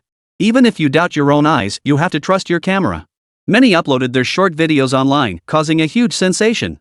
The sensation and astonishment weren't confined to netizens in the Dragon Kingdom. During the live broadcast, the United States, the United Kingdom, Germany, Japan, their intelligence agencies had already obtained the news and watched the Dragon Nation's livestream through various channels. If the people of the Dragon Nation felt joy and pride upon seeing the broadcast footage, then the intelligence agencies of these nations were gripped by terror. When did the Dragon Nation acquire such technology? Why had not a single whisper of this leaked out? In an instant, these intelligence agencies scrambled to find answers. Witnessing the spacecraft's launch, they were terrified. Don't be fooled by the Dragon Nation's apparent lack of allies on the international stage. That's only because no nation wants to see a superpower rise. Especially neighboring nations like Thief Nation and A3 Nation. They certainly don't want a powerful neighbor. The shadow cast by the Dragon Nation is simply too profound. Regarding culture. If the history of the 3A countries hadn't been severed, their traditional cultures might have rivaled those of the Dragon Nation. Other nations, however, were perpetually dominated by the Dragon Nation throughout ancient times. Many traditions and even writing systems were learned from the Dragon Kingdom. Their kings and monarchs, without Dragon Nation's recognition, would lack legitimacy and face easy rebellion from their own people. On military might. Throughout every dynasty, the Dragon Kingdom has never lacked generals and soldiers willing to sacrifice their lives for the nation. Scholars possessed integrity. Warriors possessed martial prowess. At its zenith, the Dragon Kingdom truly stood as the center of the world, with nations from all corners paying homage. Having experienced this firsthand, that neighboring nations both adore and fear the Dragon Kingdom. They longed for the Dragon Kingdom to grow weaker, not stronger. But alas, the destiny of the Dragon Nation rests in the hands of all its people. The great rejuvenation of the Dragon Nation is unstoppable. Its return to the pinnacle of the world is merely a matter of time. Therefore, many nations dispatch agents within the Dragon Nation to gather intelligence. They use this information to assess the Dragon Nation's situation. Only then will they decide their diplomatic stance toward the Dragon Nation. Between nations, there are no friendships, only interests. For spies from other nations, the situation in the Dragon Nation has grown exceedingly complex. Without any intelligence, Dragon Nation commenced a military parade, then unveiled its ultimate weapon, the mecha. Not long after, it even unveiled a spaceship. Where did they even find the time to build such massive spacecraft? Who was responsible for its design? Intelligence chiefs from numerous nations began suspecting their own spies had been compromised. After all, when Dragon Nation was building its aircraft carrier, even with heavy cover-ups, these nations still knew where it was being constructed. What were the basic details of that carrier? But now, we know absolutely nothing. They're completely in the dark. What the hell is going on? What's the real situation here? After seeing the live footage of the Dragon Nation spacecraft, despite their doubts and anger, the agents from these special agencies set aside their emotions. They began discussing what course of action to take. As for assigning blame, that would come later. 6th-Gen Intelligence Agency. Though 6th Nation has long appeared as the United States junior partner, seemingly compliant and subservient. That's because they know aligning with the US maximizes their interests. This is the best choice for them. They're not fools. If they had befriended the Dragon Nation from the start, how could they possibly gain the support of the United States and its Western allies? And become a developed nation? Only by creating conflict could they reap the greatest benefits. Besides, the 6th Nation also doesn't want another superpower rising right next to its borders. But now, with the situation laid bare on the table, it can no longer be ignored. Dragon Nation has already built its own spacecraft. If decisive action isn't taken soon, the future of the 6th Nation looks bleak. They dare not wait until the Dragon Nation enters the Milky Way and begins its age of exploration. They'd reap none of the benefits. That's the situation. But 6th Nation is well aware that the United States didn't become the world's strongest nation without reason. At the very least, through their collaboration with the United States, they've come to understand that Area 51 holds something extraordinary. It seems like there are aliens. Most of the information and reports out there are actually true. It's just that the pretty country employs a smokescreen tactic, making it hard to tell fact from fiction. Within the Intelligence Department, an intelligence officer responsible for Dragon Nation briefed the agency's officials on the situation. Upon finishing his briefing, the department's projector displayed footage of the spacecraft. Some were screenshots from Dragon Nation live streams, while others were videos captured by netizens on Dragon Nation's social media platforms. After listening to the intelligence officer's briefing, Minister Lee Myong-gi stared at the footage on the projector behind him and asked the intelligence officials with a grave expression, "Gentlemen, what are your thoughts on this footage? Has Dragon Nation truly built a spaceship? Or is this a deliberate deception to mislead us?" Upon hearing the minister's question, someone immediately stood up and answered directly. "Minister, in my opinion, this video is definitely fake. Dragon Nation is becoming increasingly reckless. They dare to fabricate such lies. It's truly laughable. I refuse to believe this is real. With our current technology, developing a spaceship would take at least a century. We haven't heard a single word about Dragon Nation's spacecraft from the United States. Besides, building a spacecraft this massive, doesn't it require materials? Energy sources? The technological barriers are insurmountable. I don't believe Dragon Nation possesses such capabilities. Even the US intelligence agencies have no information. I'm even less inclined to believe it now." After the staff member finished speaking, Lee Mingji found himself somewhat in agreement. According to the prevailing narrative in the United States, every invention is attributed to the 6th Nation. They've grown accustomed to exaggeration. They'd grown accustomed to this kind of sensationalism. So when this news broke, many shared the same sentiment as the speaker. They didn't believe the video was genuine. They just think it's nothing more than a smokescreen released by the Dragon Nation. No, I believe it's real. Just as many in the intelligence department were nodding in agreement, a young team member stood up. "Director, forgive my boldness, but I don't believe this video is fake." Chapter 155, The Decision from Above. Transfer Tian.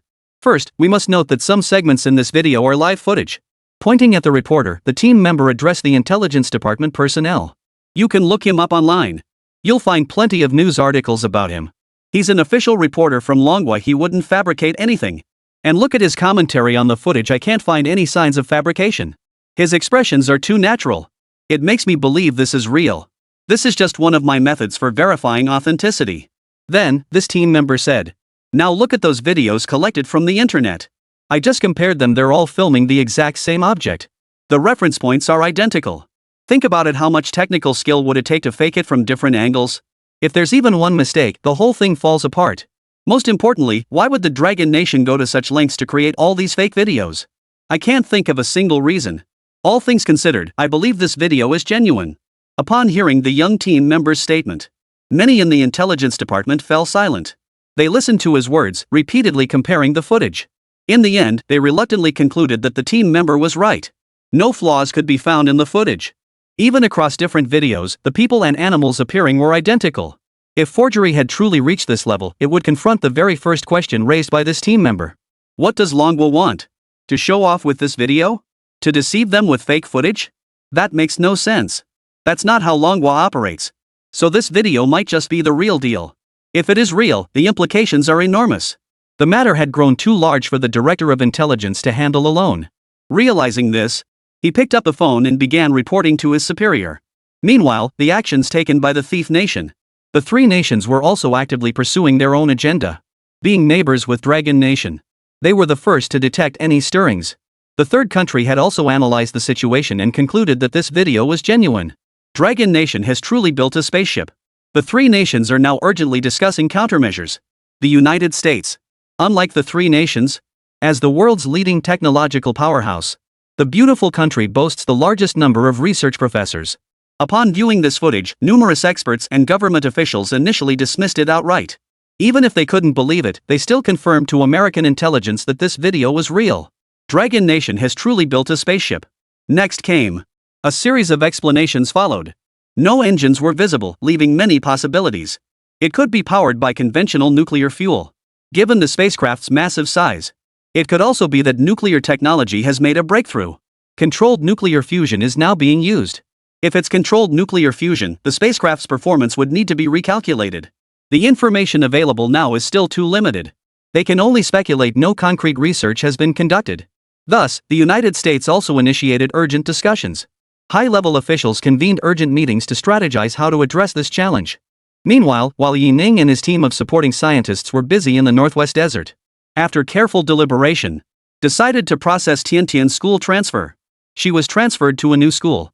After all, her information had been compromised, and she had even faced an attack by agents from the United States. If she wasn't transferred to a new school, it wouldn't be good for Tiantian, for the ordinary people at her school, or even for the military. Thus, the military conveyed their plan to Yi Ning to transfer Tiantian directly to Liberation Elementary School. Liberation Elementary was the school where all military children attended. Children enrolled here all have some connection to the military.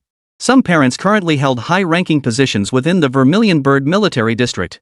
Though it's just an elementary school, its security measures rival those of a military base. Having Tiantian attend school here not only ensures her safety but also alleviates many concerns. At this school, Tiantian wouldn't stand out as anything special. You must understand that Longwa's economy is currently strained. Previously, to protect Yi Tiantian, both openly and covertly. Now that she's enrolled at Liberation Elementary, allows some of the covert personnel previously assigned to her protection to be redeployed to more critical tasks. War between nations is never confined solely to the open battlefield. Behind the scenes, it takes elite special forces teams like these to uphold the nation's dignity. Let other nations witness the might of the Dragon Nation. This was the conclusion reached after extensive deliberation by the Dragon Nation's military leadership. When they informed Yi Ning of this decision, he remained utterly unconcerned. Given Yi Ning's protective stance toward Yi Tiantian, if he didn't give the Dragon Nation military some face, Yi Ning could confidently tell these military leaders, your so-called protection measures are utterly useless. You think that particle cannon is impressive, right? Capable of obliterating molecules at will? Make the hit material disintegrate instantly? If you fired that particle cannon at Tiantian a few times, she'd probably be completely unharmed. You should be more concerned about the other children. All because Yi Ning gave Tiantian protection that's practically insane. On the surface, Tiantian appears to be a delicate young girl. But in reality, if anyone dares to attack Tiantian, it's the attackers themselves who should tremble in fear. Their fate would undoubtedly be utterly miserable. Of course, Yi Ning wouldn't share this with the military. Even if he did, the military would still protect Tiantian in their own way. This is one way the military shows respect to Yi Ning. Now that cooperation with the military has deepened, Yi Ning had gained a deeper understanding of the military.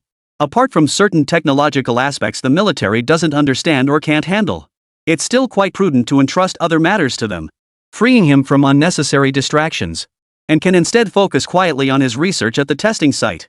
Upon learning that Tiantian had transferred schools, Yi Ning requested an address from the military before immersing himself in development. He left all other matters entirely in the military's hands. Yi Ning was confident the military could handle it with ease. Liberation Elementary School entrance. Su Muqiu was holding Yi Tiantian's small hand, guiding her around her new school to help her get acquainted. They would then complete all necessary paperwork for Tian Tian's transfer, ensuring ordinary people wouldn't suspect or know her true identity. At that moment, Yi Tian Tian gazed curiously at the school building of Liberation Elementary. Mom, why are we here? It looks so beautiful. Just like on TV. Most of the children at Jiefang Elementary were children of military personnel, and the architecture here was imbued with a military style, simple yet grand. Naturally, it looked quite distinctive. Compared to the previous elementary school, it radiated an imposing presence. Su Muqiu gently stroked Yi Tiantian's head and smiled gently at Tian Tian. Tian Tian, this is where you'll be going to school from now on. Chapter 156, Su Muqiu becomes a proud mom? From now on, you'll be attending classes here. Mom, what happened to my old elementary school? Did it get blown up, so that's why I'm going to school here now? Upon hearing Su Muqiu's words, Xiao Nua's first thought was that her old elementary school had been blown up.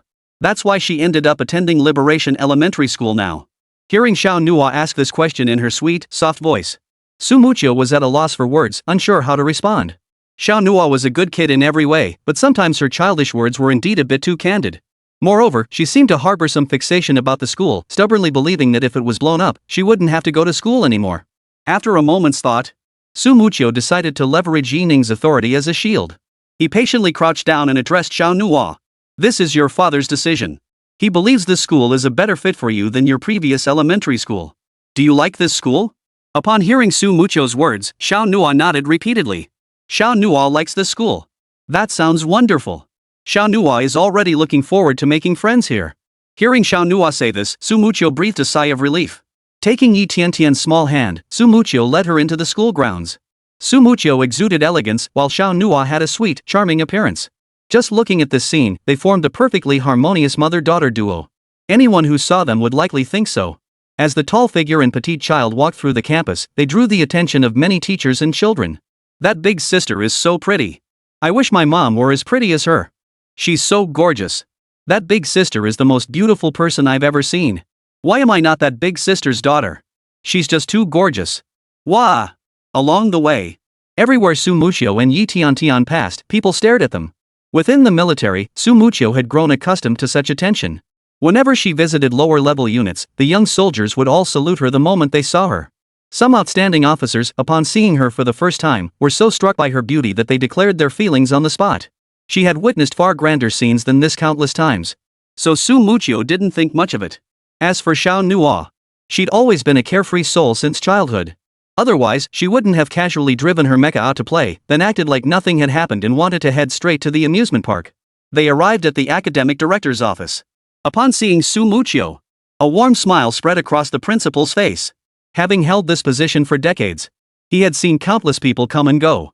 The moment he saw Su Muqiu, he could immediately sense the distinct military aura emanating from him. It was something that could never be concealed, no matter how hard one tried. For instance, Su Muqiu's stride and pace were perfectly measured, as if calibrated with a ruler. The dean couldn't think of any other institution besides the military or police force where one might encounter such bearing. Moreover, Su Muqiu was exceptionally handsome, exuding an air of authority. This undoubtedly hinted at Su Muqiu's profoundly deep background. These thoughts made the principal's smile grow even warmer. Looks like another child of a military bigwig was about to be enrolled in Liberation Elementary School. After carefully choosing his words, the principal gestured towards Su Muqiu and addressed her. You must be this child's mother. Choosing our Liberation Elementary School is the right decision. Liberation Elementary has a history spanning 80 years. It has produced. The principal launched into a lengthy account of the school's illustrious history. On the surface, Su Muqiu appeared to be listening attentively. But in reality, only one thought occupied Su Muqiu's mind. The child's mother. Su Muqiu didn't know who the child's mother was. But he did have some idea of what the child's mother might be thinking. But now, should he correct the principal's words? If he didn't, what if his pretense of being Xiao Nua's mother was exposed? If he did correct it, what would his status be to Xiao Nua? Moreover, once the news that Xiao Nua had no mother spread throughout Liberation Elementary School, how would others perceive her? Su Muqiu, who was usually decisive and efficient, found himself at a loss. She didn't know how to approach the principal about this now. It felt like two little people were fighting inside her head, neither able to gain the upper hand. Time seemed to stand still. Su Muqiu felt Xiao Nua timidly tugging at her sleeve. Mom! What's wrong? The lady was just talking to you. Her thoughts snapped back to her body. Su Muqiu now heard the principal's concerned inquiry. Good afternoon, ma'am. Is there anything else you're unsure about? Watching little Nora tugging at his clothes, calling him mom with such earnest concern, Sumucho finally made up his mind. Mom it is. If anything happened later, she'd explain it to Yining. Even if it meant pretending to be her mother, she would keep up the act all for Shionoa to have a complete childhood. She forced a faint smile. Sumucho addressed the principal. I'm sorry, I only learned about this elementary school through a relative. But I never imagined so many prominent figures had attended here. I've made up my mind. From now on, Xiaonua will attend this elementary school. Upon hearing Sumucho's words, the principal visibly relaxed, his face breaking into a broad smile. He picked up the form beside him and handed it to Sumucho. Please fill out the relevant questions so we can register her ID. It also includes our Liberation Elementary School's fee breakdown. Our school maintains complete transparency regarding these charges. Sumucho nodded, skimming through the form in his hand before beginning to fill it out. In the father's name section, Yining's name was written.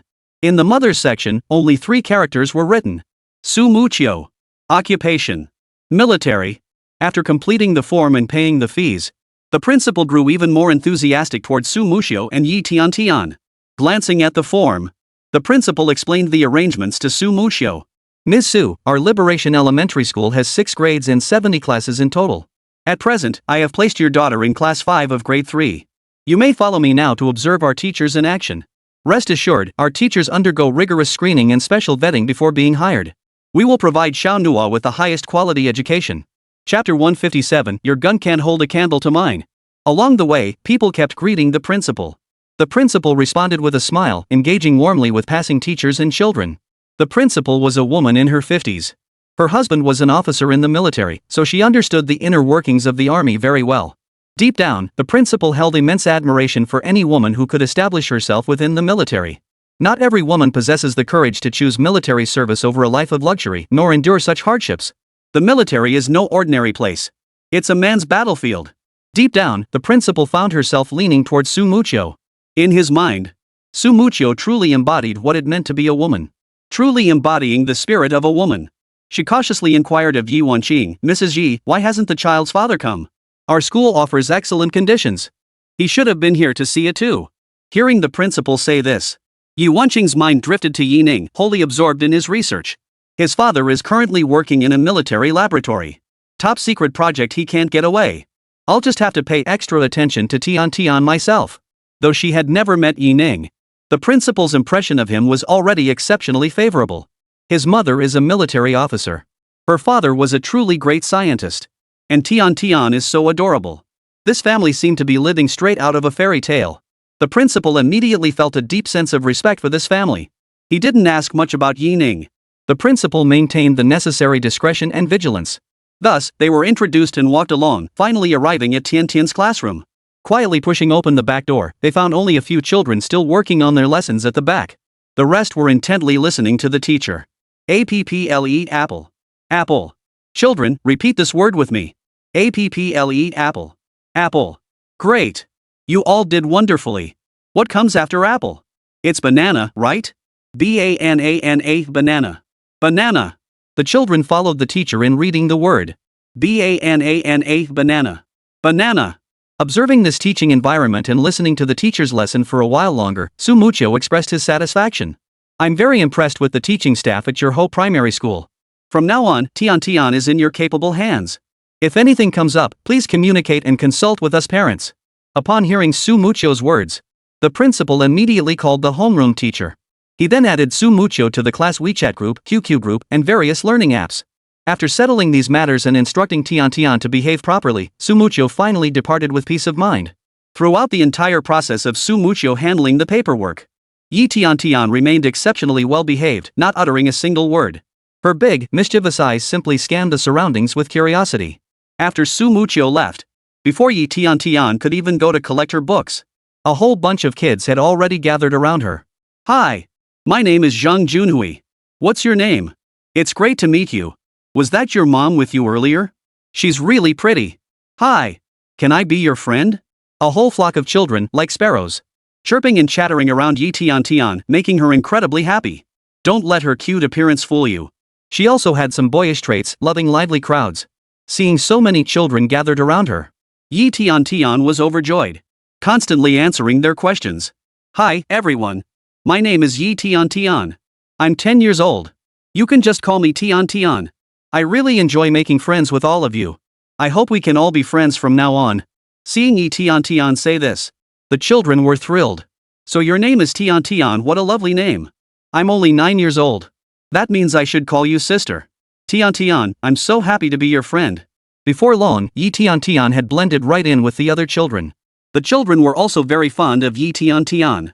Gradually, the children's conversation shifted to toys. At their age, toys were incredibly important to them. Especially seeing how adorable Tian was. Many boys pulled out their favorite action figures and trading cards, proudly displaying them before Tian like treasures, hoping to capture her attention.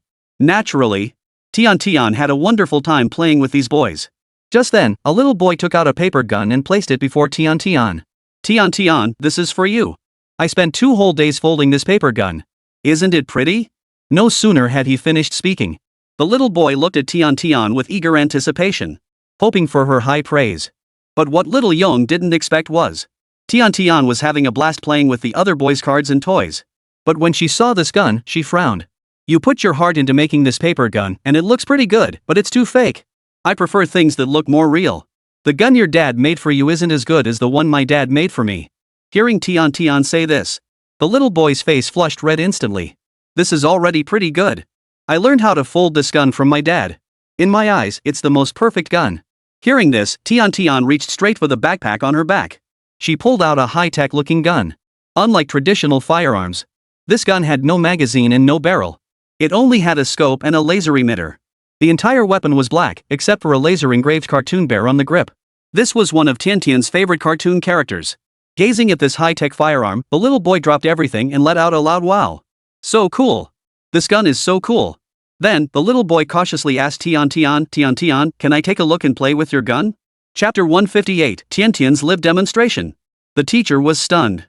At that moment, a nearby child couldn't help but tease the little boy. Feng Jiangwo. Just a moment ago you were saying your gun was the most powerful. Now that you've seen this one, which gun do you think is better? Of course they're both equally awesome. The little boy answered without hesitation. For the boy, the gun before him radiated an irresistible allure. Naturally, it could stand on equal footing with the paper gun his father had given him. Seeing how desperately the little boy wanted the gun in her hands, Tian didn't hesitate to place it in his grasp. Go ahead and play with it. It's fine. Snatching the gun eagerly, the boy clutched it tightly, turning it over and over in his hands. It was clear he adored it. Soon, the gun began circulating among the children. The new pretty girl had a unique pistol. Word of this quickly spread among the children too. Eventually, the news reached the ears of Li Mingxia, Tian's homeroom teacher. Gun? Upon hearing that word, Li Mingxia immediately rushed out of her office. She knew every parent in the class very well. Only Tian's background remained somewhat unclear to her. Given the child's temperament, it was quite possible she had secretly taken the gun from home just to show off. Especially since this was a military district elementary school. For children here to obtain a gun from home was far easier than for ordinary people. As she rushed toward her classroom, Li Mingxia prayed silently that the gun couldn't possibly be real. Even if it was real, it must not have any bullets. Heaven help us. Please, let nothing go wrong. She sprinted all the way in her 3-centimeter heel flats. Everyone who saw Li Mingxia was a bit surprised. Ms. Li was usually a gentle and refined teacher, and had always made a favorable impression on everyone. Why was Teacher Li acting so rushed today? Could something major have happened? That she'd disregard her composure like this? Or did she get into an argument with someone? Everyone who saw Li Mingxia was filled with countless speculations. Finally, Li Mingxia arrived at her classroom door, panting heavily. Leaning against the doorframe, she gasped for breath. Is Yi Tian here? Classmates, has anyone seen Yi Tian? Teacher Li, what's wrong? What happened? Li Mingxia was usually a commanding presence in the children's eyes. They had never seen their homeroom teacher like this before. They all rushed to ask her questions. Where's Tian? Where is she? Li Mingxia kept repeating this question to the children. Her voice grew louder with nervousness. And this allowed Tian, who was surrounded by the children, to hear Li Mingxia's voice. At the sight of Li Mingxia, Tian immediately recognized her as their homeroom teacher. She thought her homeroom teacher was in such a hurry because she had been playing around earlier and delayed the textbook distribution. Tian quickly explained, Ms. Li, I'll go get my textbooks right now. Don't worry. Tian is a good girl. Li Mingxia glanced around the room. Seeing Tian still present and none of the other children harmed. Only then did her heart settle. She managed a faint smile. Li Mingxia asked Tian, where's your gun? Is it on your person? Teacher, my gun is with Howren. Are you here to see the guns too? Then, acting like an adult, Tian snatched the gun from Howren's hand and placed it into Li Mingxia's. Here you go, teacher. See? Isn't this gun beautiful? She felt the texture of the gun in her hand. Although Li Mingxia noticed this gun was different from any she'd seen before. Somehow, she sensed this gun was no ordinary weapon. Tian, come here with me. The teacher wants to talk to you. Yes, teacher. Tian looked at Li Mingxia, unable to read any emotion from her face or tell if she was upset. So she obediently followed behind her teacher. Head bowed, she obediently walked toward Li Mingxia's office. Only then did Li Mingxia have time to adjust her clothes. She also responded to greetings from others. The teachers and students who witnessed this scene were even more astonished. Is this even a person? Just moments ago, Teacher Li had been so panicked. Now she seems like a completely different person? Could she have reconciled with her boyfriend so quickly? Or did something else happen? Naturally, Li Mingxia felt no obligation to resolve these people's confusion. She calmly led Tian out of her office. Entering her office, Li Mingxia finally pulled out the gun she had confiscated from Tian earlier. With a sharp thud, she slammed it onto the desk. Tian, what on earth is this thing? A gun. Tian's answer was exactly what Li Mingxia had expected. Does this gun work? It looked like a toy, but it was made to be incredibly realistic. But for safety's sake, Li Mingxia couldn't help but ask one more question. But immediately after, Yi Tian's response left Li Mingxia utterly speechless. Teacher Li, this is a gift Dad gave Tian. Of course it works. Hearing this, Li Mingxia's hands trembled slightly. Thankfully she had arrived just in time. Otherwise, if she had injured a student, she would have truly made a huge mistake. Any student here was connected to high-ranking officials in the military district. If she had actually hurt any of them, her teaching career would be over. She would also face legal consequences. When these bigwigs fly into a rage, they don't play by the rules. The more Li Minglei thought about it, the more terrified he became. Thankfully, he'd arrived just in time. Otherwise, everything would have been ruined. By now, Li Mingxia's back was drenched in cold sweat. She stared at Li Mingxia, who remained silent for a long time. Tian thought Li Mingxia didn't believe her. So, Tian picked up the gun from the table and placed her thumb on the cartoon bear trigger. At that moment, the entire gun began to transform. The entire gun emitted a mysterious silver-white glow. Beautiful patterns swirled across its surface. The laser emitter also brightened. Look, Teacher Li. This gun works. The gun's transformation caught Li Mingxia's attention, especially when she witnessed such an extraordinary sight. Li Mingxia was utterly stunned. Tian. Put the gun down immediately. No need to show the teacher. Teacher trusts you. Staring at the laser's path, Li Mingxia felt an overwhelming sense of foreboding. If Tian pulled the trigger, her life would be in grave danger. Chapter 159, The Terrified Principal. Though she didn't know why Li Mingxia said that, Tian obediently lowered the gun in her hand. The moment her finger left the bear-shaped trigger guard, all the strange phenomena vanished. Only then did Li Mingxia hastily wipe the cold sweat from her forehead. And asked Tian, is this gun capable of harming people? Why does it feel like this gun could actually hurt someone? Upon hearing Li Mingxia's question, Tian felt incredibly proud. This is a gift from Daddy for Tian's self-defense. Dad said if I ever encounter a bad guy, I should just point this gun at them and shoot, then the bad guy will be gone.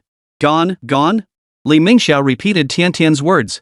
Dad said that if someone gets hit, they'll just break down into molecules or atoms or something. Anyway, it means this gun is incredibly powerful. Dad won't let Tian fire it unless it's a life-threatening situation.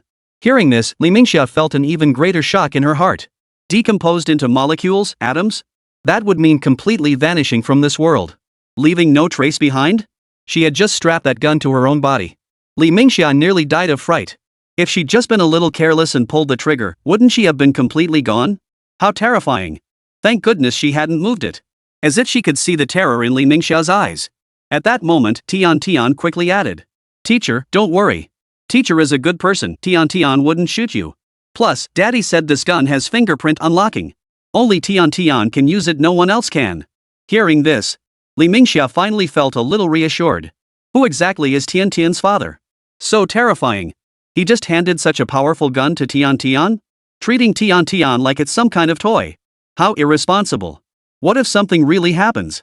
Wouldn't the entire school be ruined by Tian? At that moment, a question flashed through Li Mingxia's mind. She hurriedly asked Tian, do you have any more of those self-defense items your dad gave you? Teacher Li, Tian has plenty more. They're all in my backpack. Just one high-tech gun like that was already crazy enough. And there are others? At that moment, Li Mingxia truly wanted to tell Tian Tian. Thank you for sparing my life. If Tian Tian had actually taken this gun and started firing it recklessly, it would likely cause immense damage to the school. Then, Tian Tian, bring out the other things Daddy gave you. Let the teachers see them, Li Mingxia said to Tian Tian. She quickly opened her WeChat app. She sent messages to the dean of students and the principal. Even without seeing what Tian Tian would produce next, Li Mingxia knew. The situation she faced was no longer something she could handle on her own. Only higher-ups could resolve this matter. After sending the messages, Li Mingxia watched as Tian Tian kept pulling things out of her cartoon backpack. Having served as a homeroom teacher for 5 or 6 years, and having encountered many important figures, and as someone who'd seen it all, she rarely got surprised by anything. But she never imagined. Her defenses crumbled the moment she began interacting with Tian Tian's family. First, there was Tian Tian's mother, Ms. Su. Not only was she exceptionally beautiful, but she radiated an aura of strength and confidence. Even as a woman, I could tell Ms. Su was no ordinary person. Then there was Tian Tian. She'd barely arrived at school before pulling out this gun that looked utterly bizarre. As Tian Tian herself put it, killing someone with this gun was a simple matter. And the victim would vanish without a trace, gone forever. At that moment, Tian Tian's cartoon backpack seemed like Doraemon's magic pocket. One by one, items were pulled out of her backpack. Gradually, the massive desk became completely covered. Then, the dean of students and the principal arrived at Li Mingxia's office. Upon seeing them enter, Li Mingxia quickly pulled them aside. She immediately explained the current situation to them. After hearing Li Mingxia's explanation, the dean of students was the first to express disbelief. Su Muqiu had left such a positive impression on her, and she had never met Yining, Tian Tian's father. Nor did she believe Yining would entrust such a lethal weapon to his own daughter. And besides, according to Li Mingxia's account, this gun was already a revolutionary invention. Current firearms still required loading bullets, while the one in Tian Tian's hands could directly disintegrate anyone it hit. Turn them into molecular states? That's way too sci-fi. Just like something out of a novel. The dean prided herself on being well-traveled and more open-minded than most. But even her open-mindedness hadn't reached this level. She'd never heard the old man whispering in her ear about such weapons existing in their military district. The principal overheard Li Mingxia's words, and immediately began reprimanding her. You took a student's joke seriously. As their homeroom teacher, your lack of understanding about the student's situation is a dereliction of duty. I seriously doubt your ability to carry out your duties going forward. Hearing the principal's words and seeing the dean of students' disbelieving expression, Li Mingxia couldn't help but smile bitterly. Turning directly to Tian Tian, Li Mingxia said, Tian Tian, could you demonstrate your gun for the principal and the director? Of course. Upon hearing Li Mingxia's words, Tian Tian placed her hand on the gun again. The same scene unfolded once more. The principal and the head of discipline witnessed the gun's transformation, leaving them speechless and utterly stunned. Whoa! The dean sucked in a sharp breath. She never imagined that this gun was actually real. And by the looks of it, it could actually fire. The only question was how powerful it was. Of course, the principal dared not let Tian Tian fire it. If it went off accidentally and damaged the main structure of the school building, that would truly become an accident. The principal saw the gun's transformation and his entire expression turned utterly panicked. He recalled the situation Li Mingxia had just explained to him. Tian Tian's weapon wasn't just this gun. There was a whole table full of items. Holy crap! The thought alone. He was about to break out in a cold sweat. Chapter 160, School, Something's Really Wrong. At that moment, he glanced toward Li Mingxia's desk, only to see the entire desk was densely packed with all sorts of objects that looked exceptionally unusual. He casually picked up an object from the edge of the desk.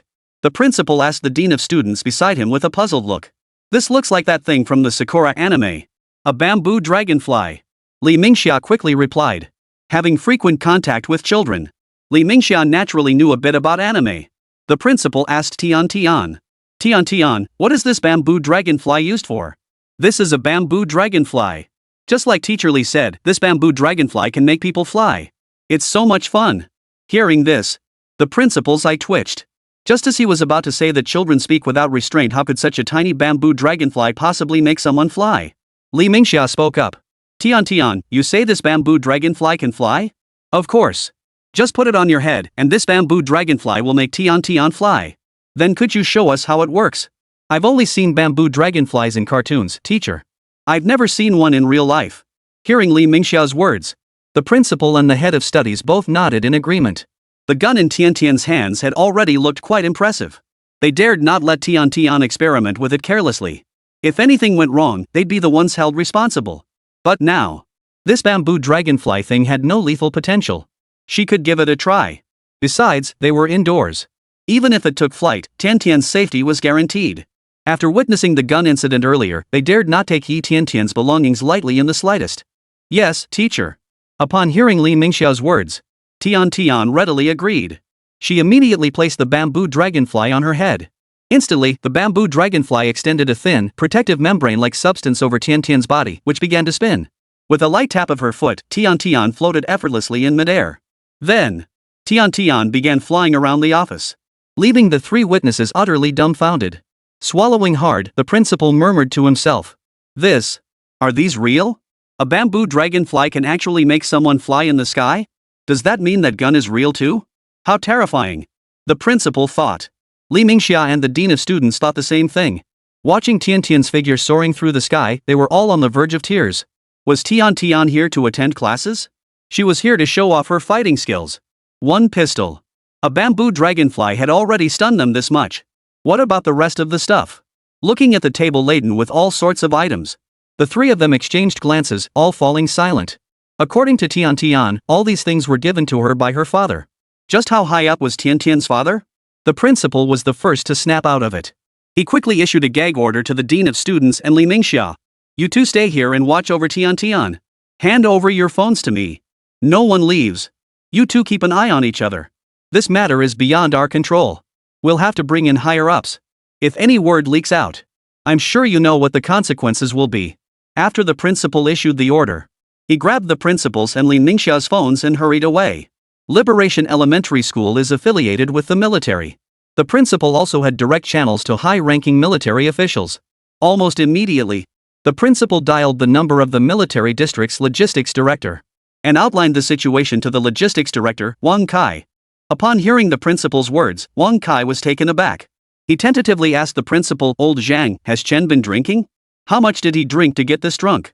It's broad daylight, a workday, why are you drinking so much?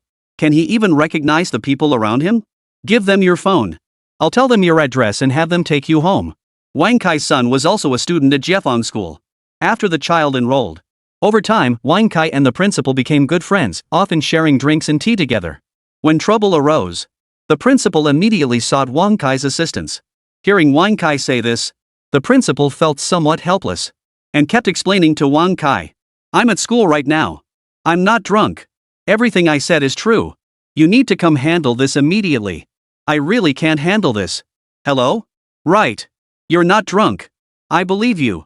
But old Zhang, listen to me, hand your phone to someone nearby. I'll talk to him.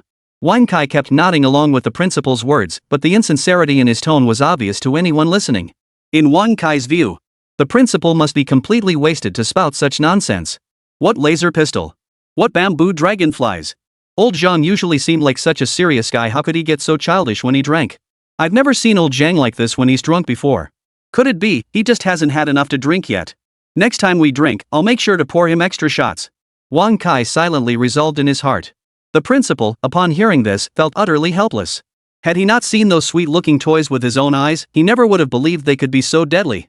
But no matter how he tried to explain it to Wang Kai now, it seemed like he thought he was drunk. Thinking of Tian Tian still playing with the bamboo dragonfly in Li Mingxia's office, the principal came up with a plan. Old Wang, check your WeChat. Watch the video I sent you and you'll see. The principal hurried back to his office, filmed a video of Tian Tian, and sent it to Wang Kai. Then he hurriedly found a quiet spot. He called Wang Kai back. What's up? Now you believe everything I said is true? That bamboo dragonfly can really make people fly. And there's a whole table full of toys, I'm too scared to even touch them now. If anything happens, I'll never be able to take responsibility as principal. Please, old Wang, hurry over. Wang Kai, who had seen the short video, was also a bit bewildered at this point. Watching the video, there wasn't a trace of editing. Besides, the principal wouldn't go to the trouble of hiring someone to make such a video just for fun. Just to trick me into coming to the school. Wang Kai tentatively asked the principal, Old Zhang, should I document this matter of yours? And come in person? Record it right away. Come over quickly. Hearing this, Wang Kai finally confirmed it. The principal had been completely serious. He wasn't joking. Something terrible had happened at the school. Chapter 161, Su Mucho was stunned. One of the central figures in this incident was the little girl seen soaring through the sky in this video. You must understand, when the word record is mentioned, it's no joke. It's like when the assembly whistle sounds in the military, everyone drops what they're doing and stands at attention. Once this incident is officially documented, military personnel must be dispatched to investigate the school. Following that, inspection teams and review panels would conduct military-style self-audits, poring over the records to verify the details. Even if the principal was drunk, he couldn't possibly make such a basic mistake. If what the principal just said is true, then the items in Tian Tian's backpack were all lethal weapons. The slightest mishap could endanger everyone's lives. Wang Kai instantly grasped the gravity of the situation. He re-watched the video the principal had sent him. Wang Kai suddenly thought of something and spoke with a complex expression. This little girl couldn't possibly have procured all these things on her own. You say she just enrolled today? And her parents? Where are her parents? What positions? What status? Your registration forms must have that information. Notify her parents immediately. A child doesn't understand anything, her parents should know something. Upon hearing Wang Kai's words, the principal suddenly realized. Right. Tian Tian couldn't have just sprung out of a rock. Especially since she just enrolled today. If we bring her parents here, we'll surely find out what's really going on. What on earth had happened? The principal was blaming himself for making a mistake in the rush. He'd forgotten such a crucial matter. If not for Wang Kai's reminder, he might never have thought of it until the very end. As the principal contacted Su Muqiu, Wang Kai was rushing back to school at top speed. In the office, Li Mingxia and the dean of students watched Tian Tian fluttering around the office. They stared at each other in silence, both at a loss for words. Originally, the dean of students had thought he had recruited an excellent student. Not only did she come from a good family, but the little girl was also exceptionally cute. But judging by her current behavior, the principal realized. This wasn't just a little girl he'd recruited. This was like bringing home a little tyrant. The principal had made it perfectly clear just now. If he didn't return, the head of academic affairs and Li Mingxia would never have been able to hold a private meeting. The principal had even confiscated her phone. This only made the two women feel even more awkward as they looked at the items laid out on the table. At that moment, Li Mingxia composed herself and smiled warmly at Tian Tian. Tian Tian, are all these things here self-defense tools your dad gave you? Hearing Li Mingxia's question, Tian Tian, who had been happily flying through the air, paused and landed on the floor. She shook her head at Li Mingxia. Some of them are toys Daddy made for Tian Tian. Just like this bamboo dragonfly. It's so much fun. Teacher Li, would you like to play too? No. I'd rather not, teacher. Li Mingxia quickly replied. Tian Tian, can you separate your toys from your weapons? Teacher wants to see what toys Tian Tian has. Tian Tian obediently began sorting the pile of items on the table. As she sorted, she explained the purpose of each item to Li Mingxia. This is Lanlan's car key. Daddy says if anything happens, I can talk to Lanlan, and Lanlan will come to protect me. This is Tian Tian's watch. It seems like if someone tries to attack Tian Tian, this watch will automatically activate and protect her from bullets and stuff. This is a little shield. She pressed a button on the shield. The shield immediately began transforming, growing over 10 times larger than before. Even without testing it, Li Mingxia could tell this shield was no ordinary item. The principal beside her, witnessing Tian Tian's classification, couldn't help but break out in a cold sweat. If these things were truly unleashed, they might just blow the entire school to smithereens. This is terrifying. Meanwhile, Su Muqiu hadn't been gone from the school for long. He received a call from the principal. And upon hearing the principal's words, Su Muqiu was momentarily stunned. But she quickly regained her composure. Having followed Yining for so long, Su Muqiu had witnessed Yining's extraordinary abilities time and again. Even though she knew nothing about Yining's preparations, upon hearing the principal's slightly panicked tone and the words he'd just shared with her, Su Muqiu realized it was likely something brought by Tian Tian that had startled the school officials. It made sense, really. After all, hadn't Tian Tian just transformed her mecha right at the school gate earlier? Yining hadn't stopped her, he'd even encouraged it. He was practically a doting father. By now, Su Muqiu understood this matter was beyond his control. His mother was an imposter.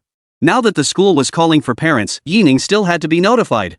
Grabbing her phone, Su Muqiu dialed Yining directly. As Su Muqiu called Yining, who was conducting an experiment, heard his smart brain announce the call beside his ear. Su Muqiu calling. Do you wish to answer? Decline. Tell Su Muqiu to discuss any matters with the people around me. Without hesitation, Yining spoke up. His experiment had reached its most critical stage. He simply had no energy to take anyone's call. Yining then poured all his energy back into his research. The AI relayed Yining's exact words to Su Muqiu. Sumuchyo had no choice but to pick up the phone again and dial the Northwest Flight Test Center. He intended to contact Yining's assistant or someone else. Without much trouble, Sumuchyo managed to reach an assistant assigned to Yining by the White Tiger military region. While continuously communicating with Yining, Sumuchyo eventually arrived at Liberation Elementary School. Originally, Sumuchyo believed he had some degree of preparation in his heart. He believed he had already witnessed some of the astonishing abilities possessed by both Yining and Yi Tiantian, the older and younger siblings. Moreover, the principal had only mentioned a handgun and a bamboo dragonfly in his phone call. Were nothing more than two small toys. Nothing to worry about. He called Yining because Yining was Tianqi's legitimate guardian, while he was just a fake. Besides, he hadn't invented these things himself, so he couldn't overstep his bounds. But when Sumuchyo arrived at Tiantian's office, she was stunned. What were all these dazzling items covering the desk? They looked quite sophisticated. Could they all be from Tiantian's backpack? Chapter 162, The School's Concerns. Better to transfer. Sumuchyo stared at the dean of students in utter astonishment. The principal's mouth twitched slightly, as if he knew exactly what Sumuchyo was thinking. He addressed her directly. Yes. These are all. After a long pause, the principal finally managed to squeeze out 3 words. Contraband. These aren't just contraband, they're dangerous weapons. One careless mistake, and the entire Liberation Elementary School could be blown to smithereens. The principal phrased it rather diplomatically. But Li Mingxia cut straight to the heart of the matter. Just being able to stand here talking to Sumuchyo now felt like a miracle to Li Mingxia. Pulling Sumuchyo aside, she noticed Tiantian hadn't noticed the commotion here. Li Mingxia fired off a barrage of questions at Sumuchyo. You're Tiantian's mother, how could you be so careless?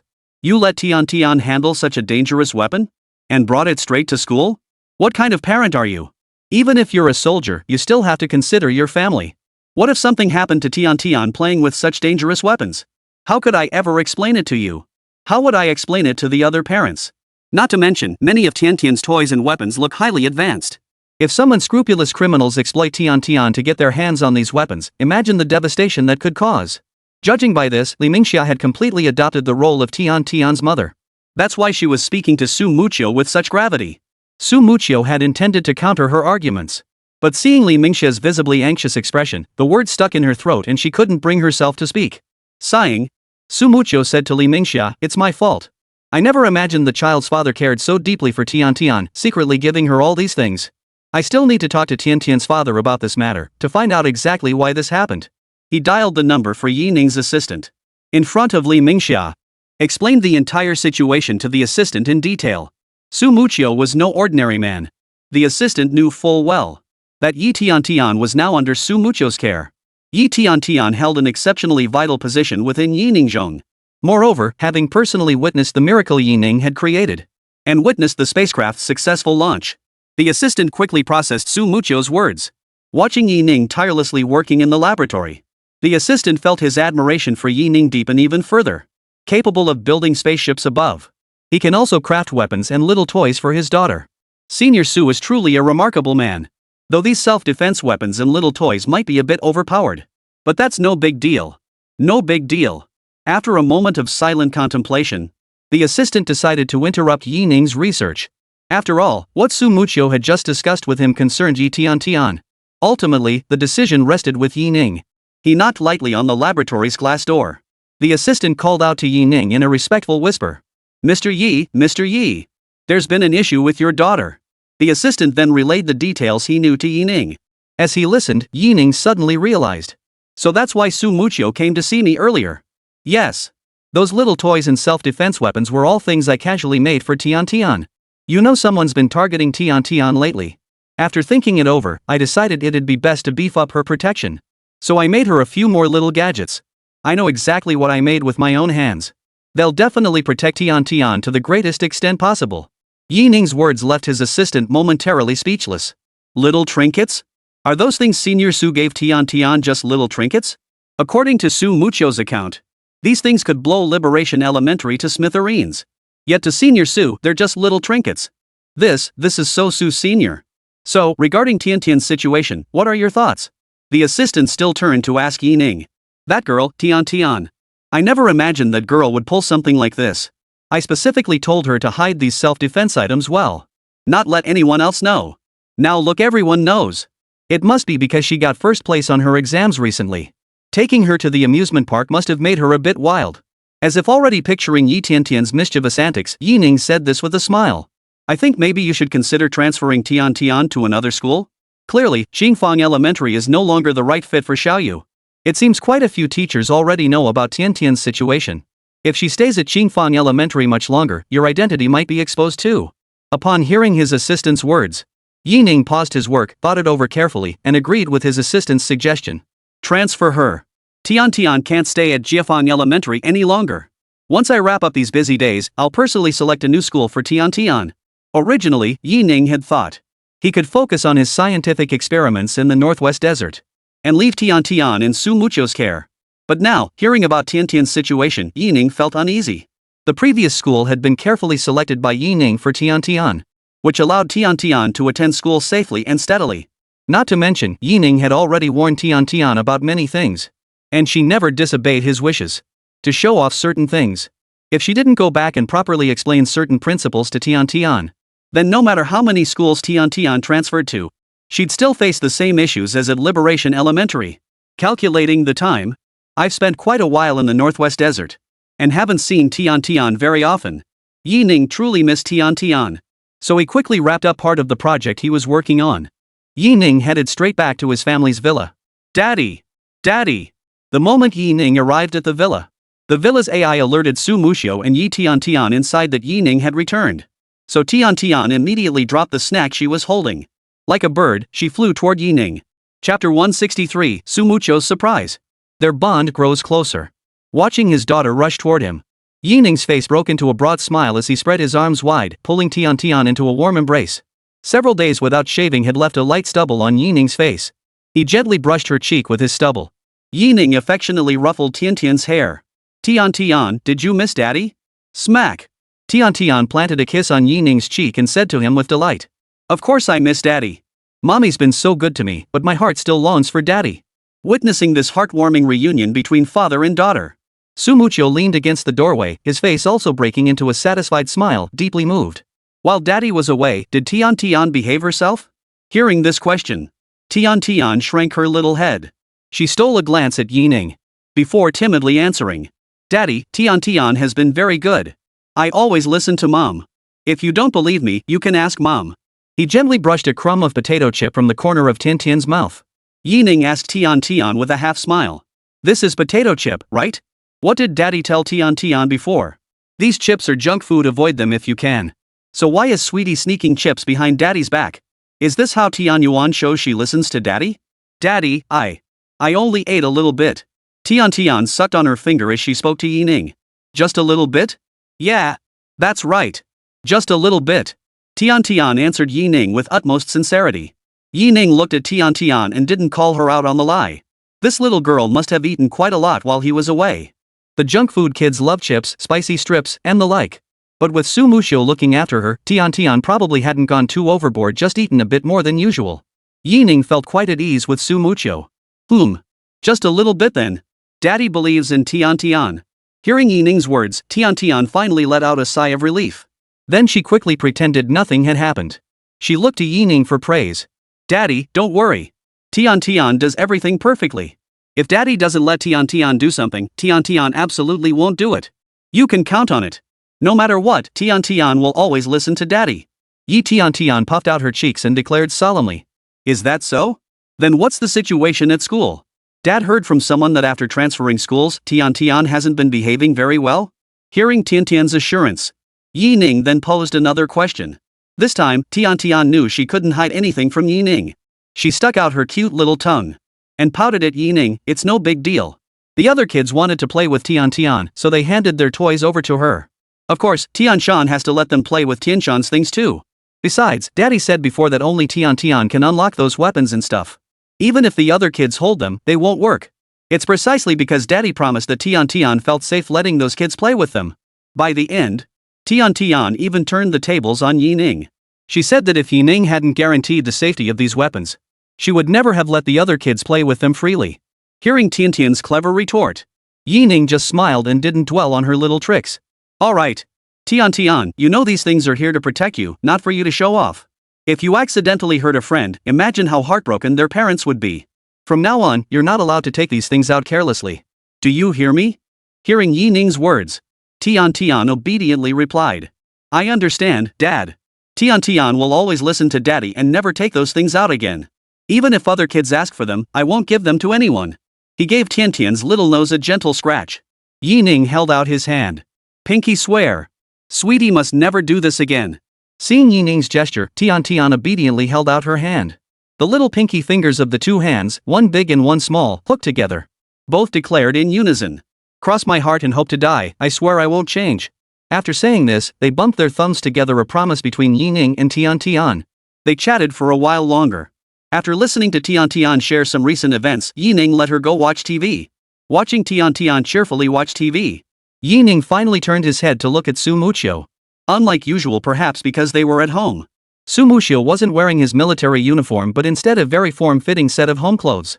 The top was a black silk V-neck, paired with simple gray trousers and white slippers on his feet. Even though the overall style of this outfit leaned toward the casual side, it couldn't conceal Su Muqiu's formidable presence, diminishing his military bearing and amplifying his feminine charm.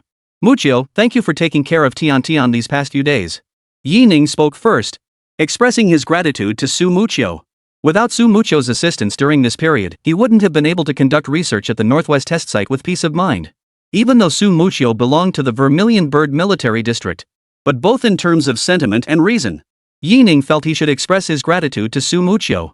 Upon hearing Yi Ning's words, Su Muqiu felt a sudden flutter of unease. Muqiu? Muqiu. This was the first time Yi Ning had ever addressed him by his full name. Even though Su Muqiu knew Yi Ning was merely expressing gratitude, but her heart still fluttered with a flutter of excitement. 4. A change in how one addresses you could signal the next step in their relationship. During this period, Su Muqiu had also confirmed he had never encountered a man like Yi Ning before. Even though he had a child with him, the child called him mom the moment they met. Utterly adorable. This truly made it impossible for Su Muqiu to refuse. Chapter 164, Future Visions. Interstellar War. As for Yi Ning himself, he was showered with countless honors. Wherever he went, Yi Ning was the brightest star. Yi Ning was the most important figure in Dragon Nation's scientific research community. Yi Ning is the unsung hero in the hearts of countless people. It's only natural for beauties to adore heroes. Su Muqiu felt it was only natural to have feelings for Yi Ning. Yi Ning is simply too outstanding. He's so much more outstanding than all those who pursued her before. It's safe to say they weren't even in the same league. Su Muqiu had thought it through clearly. If there was even the slightest chance of success with Yi Ning, he would give it his all. Someone this exceptional, if he missed this chance, he'd never find another like it. With Xiao Nua's divine assistance, Yi Ning actually had a real chance to be with her. Muqiu? Muqiu. Seeing Su Muqiu seeming distracted, Yi Ning felt a bit puzzled but still called out to ask her directly. Ah. No trouble at all. It's the least I could do. Hearing Yi Ning call his name, Su Muqiu's face flushed a little redder. He hurriedly replied to Yi Ning. That's good. But what's wrong? Did something happen? Is there anything I can help with? Seeing Su Muqiu struggling to keep his composure, Yi Ning voiced his concern. Nothing. Honestly, nothing at all. Sensing Yi Ning's tendency to probe deeper, he abruptly changed the subject. How's your research at the White Tiger Military District going? I saw the spacecraft launch successfully on TV. What happened after that? Why haven't we heard anything since? Su Muqiu's attempt to change the subject worked. Hearing Su Muqiu's question, Yi Ning responded from a highly professional perspective. During this period, my spacecraft did ascend into space. To be precise, it has already made 5 round trips between Earth and space. Previously, the farthest our manned spacecraft had ever gone was the Moon. But in our spacecraft experiments, the Moon is far from the final destination. These recent experiments primarily aimed to determine the range within which the spacecraft maintains stable signal transmission. We also collected soil samples from other celestial bodies. Most importantly, the spacecraft conducted multiple experiments. We placed animals like monkeys and pigs directly inside the spacecraft to test and evaluate its gravity systems, oxygen systems, and more. My vision for this spacecraft is to break through existing constraints to enable it to operate in outer space with its own gravity system and independent oxygen supply, while also conducting various experiments. Yi Ning spoke at length. Su Muqiu, meanwhile, sank lazily into the sofa, leaning forward, both hands propping up his head, and kept glancing at Yi Ning. At this moment, what Yi Ning was saying no longer mattered. What mattered was that Yi Ning was willing to share these things with him.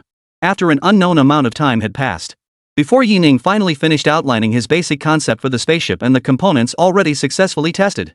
After pondering for a moment, Su Muqiu offered a suggestion. Why don't we just send a dummy into space to collect the data? Subject it to pressure, outer space sunlight, gravity, and other tests. If the dummy passes, doesn't that mean real people can go up too? This time, Yi Ning's gaze toward Su Muxio held a hint of approval. You're absolutely right this time. My goal in all this preliminary work has always been to build a human simulacrum. But it's different from what you imagine. My plan is to create an incredibly lifelike humanoid. It will have data nearly identical to a human body, allowing us to test how different organs react in space. More importantly, this android will possess human-like cognitive abilities capable of assessing the level of danger posed by its current environment. I've already submitted the project proposal to the Northwest Military Region. I expect a response from higher up soon. When Yi Ning's proposal for the humanoid project reached the high command of the White Tiger Military District, the senior officers who learned of it were overjoyed. Through mecha, through spacecraft, they had already recognized Yi Ning's significance. Especially upon reviewing the sections concerning artificial intelligence systems within the submitted Android report.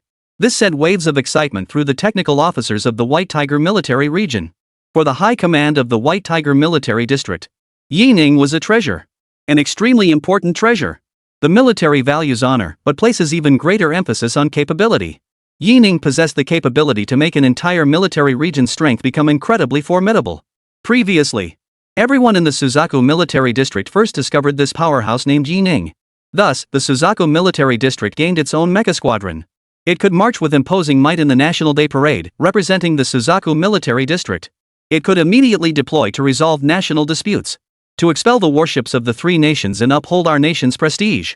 Don't be fooled by the leaders of other military districts who, upon hearing of the Vermilion Bird's recent achievements, claim it's nothing special. These commanders are practically green with envy. They're consumed with envy. Why does the Vermilion Bird military region get Mr. Yi Ning's assistance? And let the Suzaku military district's leaders show off in front of me. It's only because Mr. Yi Ning just happens to be within the Suzaku military district's jurisdiction. If Mr. Yi Ning could assist their own military region, would the Suzaku military district still be able to show off? Impossible. Absolutely impossible. The leaders of the White Tiger military district were already seething with envy and resentment. But when Yi Ning established a test flight site in the Northwest Desert under the White Tiger military region's jurisdiction, and then conducted a live broadcast of the spacecraft's test flight before a national audience, the White Tiger military region's leadership began to perk up. No matter how advanced your mechs are, can they compare to a spaceship? The future belongs to interstellar warfare. Interstellar battlefields. Mechs and such? Step aside. Especially when it came to the military district that launched the world's first spacecraft. As they flexed in front of other military district leaders, the White Tiger district commanders finally understood exactly how the Vermilion Bird district had felt all along. It felt absolutely exhilarating. Especially since only the White Tiger military district possessed the capabilities to conduct spacecraft test flights. Didn't this mean that Yi Ning, the big shot, would be making frequent appearances in the White Tiger military district from now on? Having tasted the benefits, after experiencing the sweet rewards, the White Tiger military region immediately agreed to Yi Ning's request upon receiving it. Chapter 165 Decision. Activating Artificial Intelligence. On one hand, the Bionic Human project, if successful, would be truly impressive, a chance for the White Tiger military district to flex its muscles once more. On the other hand, a large number of White Tiger military region technicians strongly supported Yi Ning's request. The term artificial intelligence holds immense significance for these technicians. Other fields may not require artificial intelligence, but in the military domain, it is absolutely essential. Take coastal defense guns protecting naval vessels at sea, for instance. This represents the final line of defense for all vessels. When enemy missiles are launched, our ship's radars detect their trajectory and launch interceptor missiles. If interception fails, the missile will strike our vessels at maximum speed. At this critical moment, shore defense artillery is immediately activated, unleashing a dense barrage of bullets to destroy the enemy missile. Keep in mind, each coastal defense shell costs 2,000 yuan to intercept a missile, calculated at a missile speed of 1 to 3 Mach. The shore defense guns would need to fire at least 8,000 to 10,000 rounds per minute just to execute the first intercept attempt. Remember, high-velocity bullets behave just like in the movies. From a god's eye view, the bullet curtain appears curved. The bullets literally chase the missile. To achieve a hit, you must fire in advance, forming a dense network of fire. If the first intercept fails, then a second intercept is required. One bullet costs 2,000 yuan. 10,000 bullets means 20 million yuan. That's merely what a coastal defense gun fires in a single minute. This is the cost of war. If a warship is hit, the losses will far exceed 20 million. This fire must be opened, no matter what. If artificial intelligence exists, The moment the radar activates, it would calculate the enemy missile's trajectory and launch interceptors. There would be no need to fire shore defense guns at all. Even if the shore defense guns were activated, the AI would swiftly calculate the optimal interception trajectory, avoiding such a costly expenditure. This is merely a minor application of AI aboard naval vessels. Within the military, artificial intelligence finds even broader applications, especially within the White Tiger Military District, which bears the critical responsibility of satellite launches. The entire White Tiger military region boasts over a dozen satellite launch sites. The volume of data requiring computation and processing is exceptionally massive. If artificial intelligence is successfully developed, it can be utilized as a tool by a large number of researchers.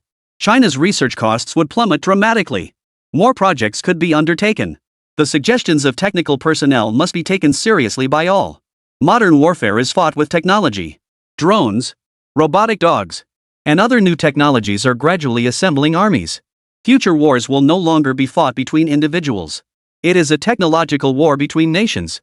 Therefore, the High Command of the White Tiger Military Region, acting on behalf of the military region, issued a massive call for AI experts and researchers within the military and civilian sectors.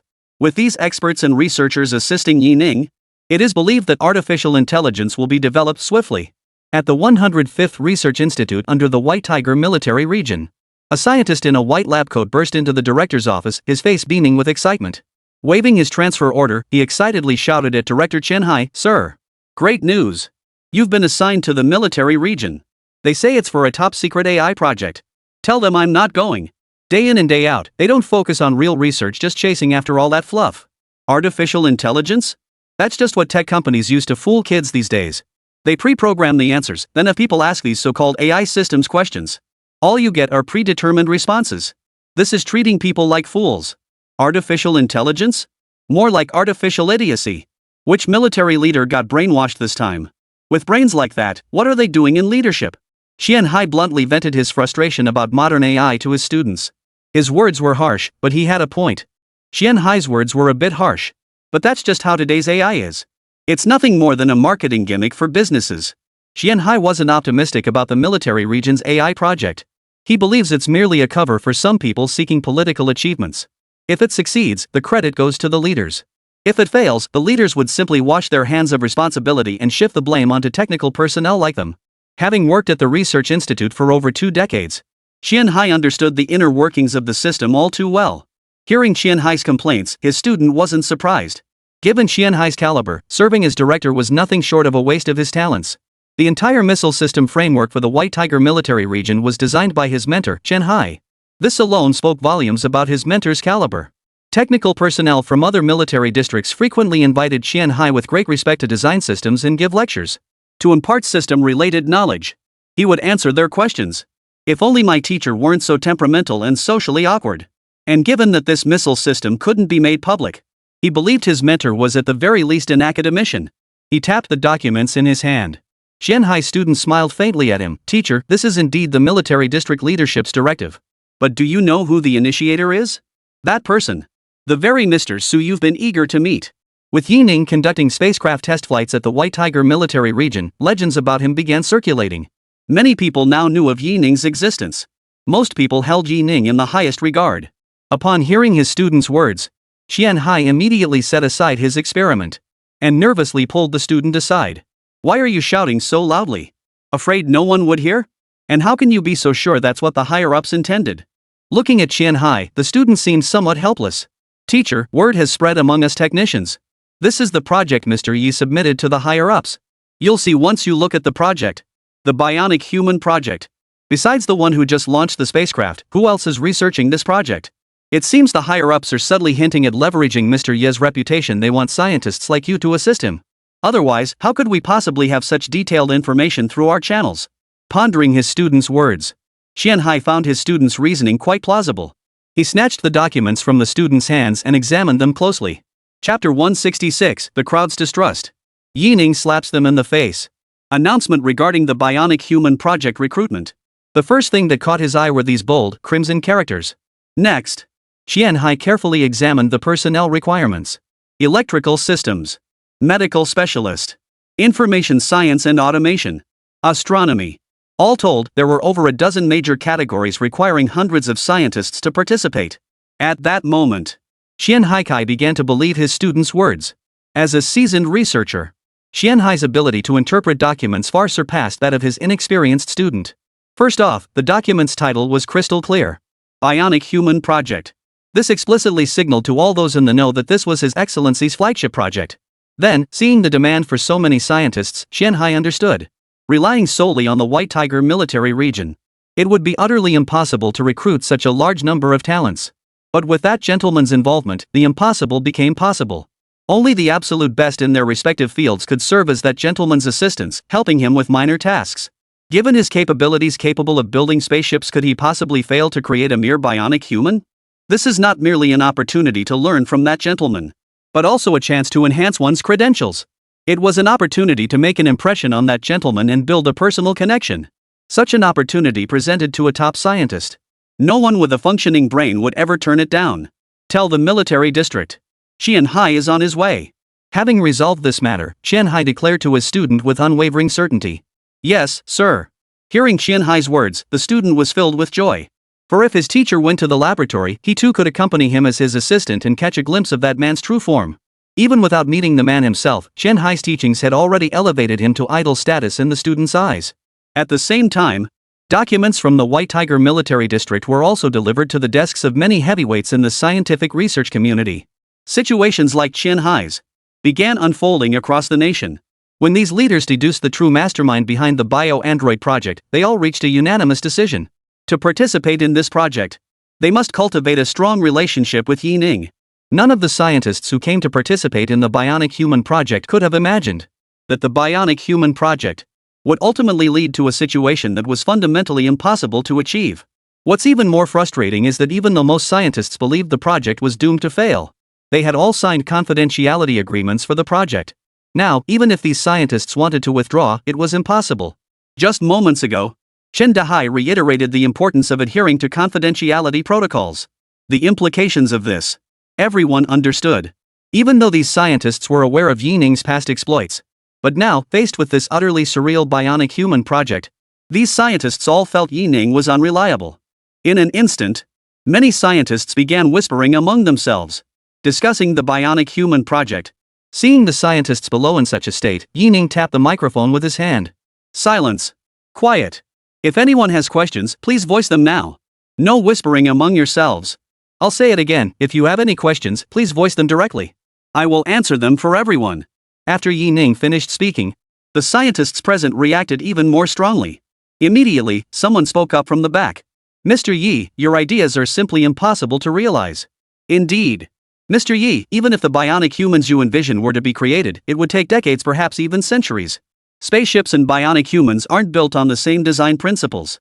Especially when you factor in organ cultivation and transplantation. I don't believe the bionic human project can be executed according to your vision. The human body is far too complex.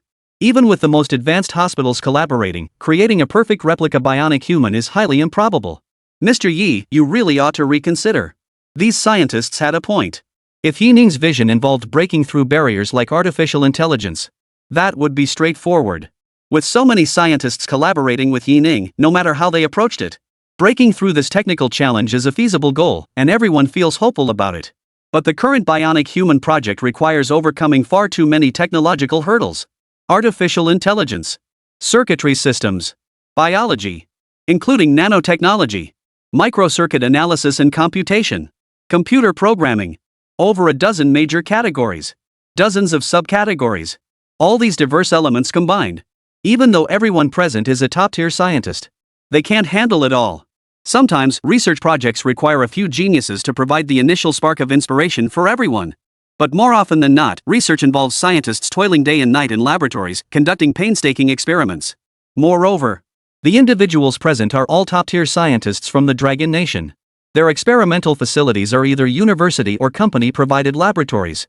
Some even conduct their research in national-level laboratories. Each scientist serves as the core of a team. And the projects and technologies they tackle involve teams ranging from dozens to hundreds of people. This is what fuels the technological advancement across all industries in Dragon Nation today. But this time, coming to the White Tiger military district, it was impossible for such large teams to accompany them. Moreover, some academicians have set aside their current projects, while their team members continue their previous research. Those capable of assisting these scientists with their research or serving as support staff are even fewer. In the scientific community, strength truly lies in numbers. Even the most skilled cook can't make a meal without rice. Don't be fooled by their status as top-tier scientists. Without support to complete their projects, they simply couldn't succeed. Once someone spoke up, more people voiced their concerns. Once more scientists voiced their concerns and reflections. Everyone present strongly agreed with these scientists' words. Seeing that all the scientists present shared this situation. There are problems, and we must solve them. There are difficulties, and we must overcome them. Before, the White Tiger military region told me that everyone invited was among the very best in the Dragon Nation. But seeing this now, I'm deeply disappointed. Is this what China's top talent looks like, spotting problems and immediately avoiding them? Instead of solving problems, they only think about retreating? Yi Ning spoke up. His voice wasn't loud. Even with the microphone, it couldn't compete with the clamor in the conference room. Yet those few words from Yi Ning instantly silenced the vast conference room. Hearing Yi Ning's words, shame flashed across the faces of many scientists. Yi Ning's words cut like a sharp sword, piercing straight through them. If anyone else dared to speak to them like that, these scientists would certainly not have given them a friendly look. But this man was Yi Ning, the man who built the spaceship. Indeed. No matter how difficult creating bionic humans may be, could it possibly be harder than building a spaceship? Chapter 167, Artificial Intelligence. Mr. Yi has succeeded. How many problems did Mr. Yi face while researching the spaceship?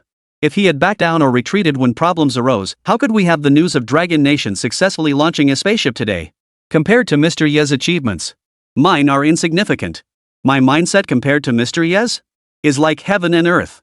While I was running away, Mr. Yi was focused on solving the problem, ensuring it would no longer be a stumbling block in his path. Perhaps this is the gap between myself and Mr. Yi. A difference in mindset inevitably leads to different outcomes. That's why Mr. Yi is Mr. Yi. He is the recipient of that supreme honor, that highest medal in the Dragon Nation. He is the officially recognized national treasure. Many scientists now held Yi Ning in even greater esteem. Previously, they had sought to discuss their academic challenges with Yi Ning, hoping to establish a positive connection. Now, upon hearing Yi Ning's words, many scientists learned from Yi Ning the true mindset a scientist should possess. That is, when facing setbacks, never abandon or give up. Only by first rectifying one's mindset can one achieve success in scientific research. Here I am, a man in my 40s, yet I still can't see things as clearly as Mr. Yi, who's barely in his 20s. Pursuit of truth is the most vital spirit for scientists. They reject ethereal notions of spirits and deities, each a steadfast materialist. When they recognize their own mindset is flawed, and when they realize they're wrong, they readily apologize to Yi Ning in front of everyone.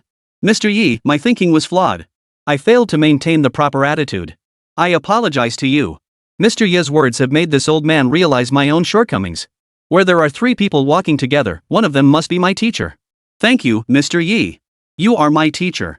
As these scientists began apologizing one by one, the atmosphere in the conference room grew more lively. Originally, these scientists had believed the bionic human project to be extremely difficult. But now, after just a few words from Yi Ning, they all came to see the bionic human project as nothing more than a paper tiger. With unity and determination, they could easily overcome this challenge.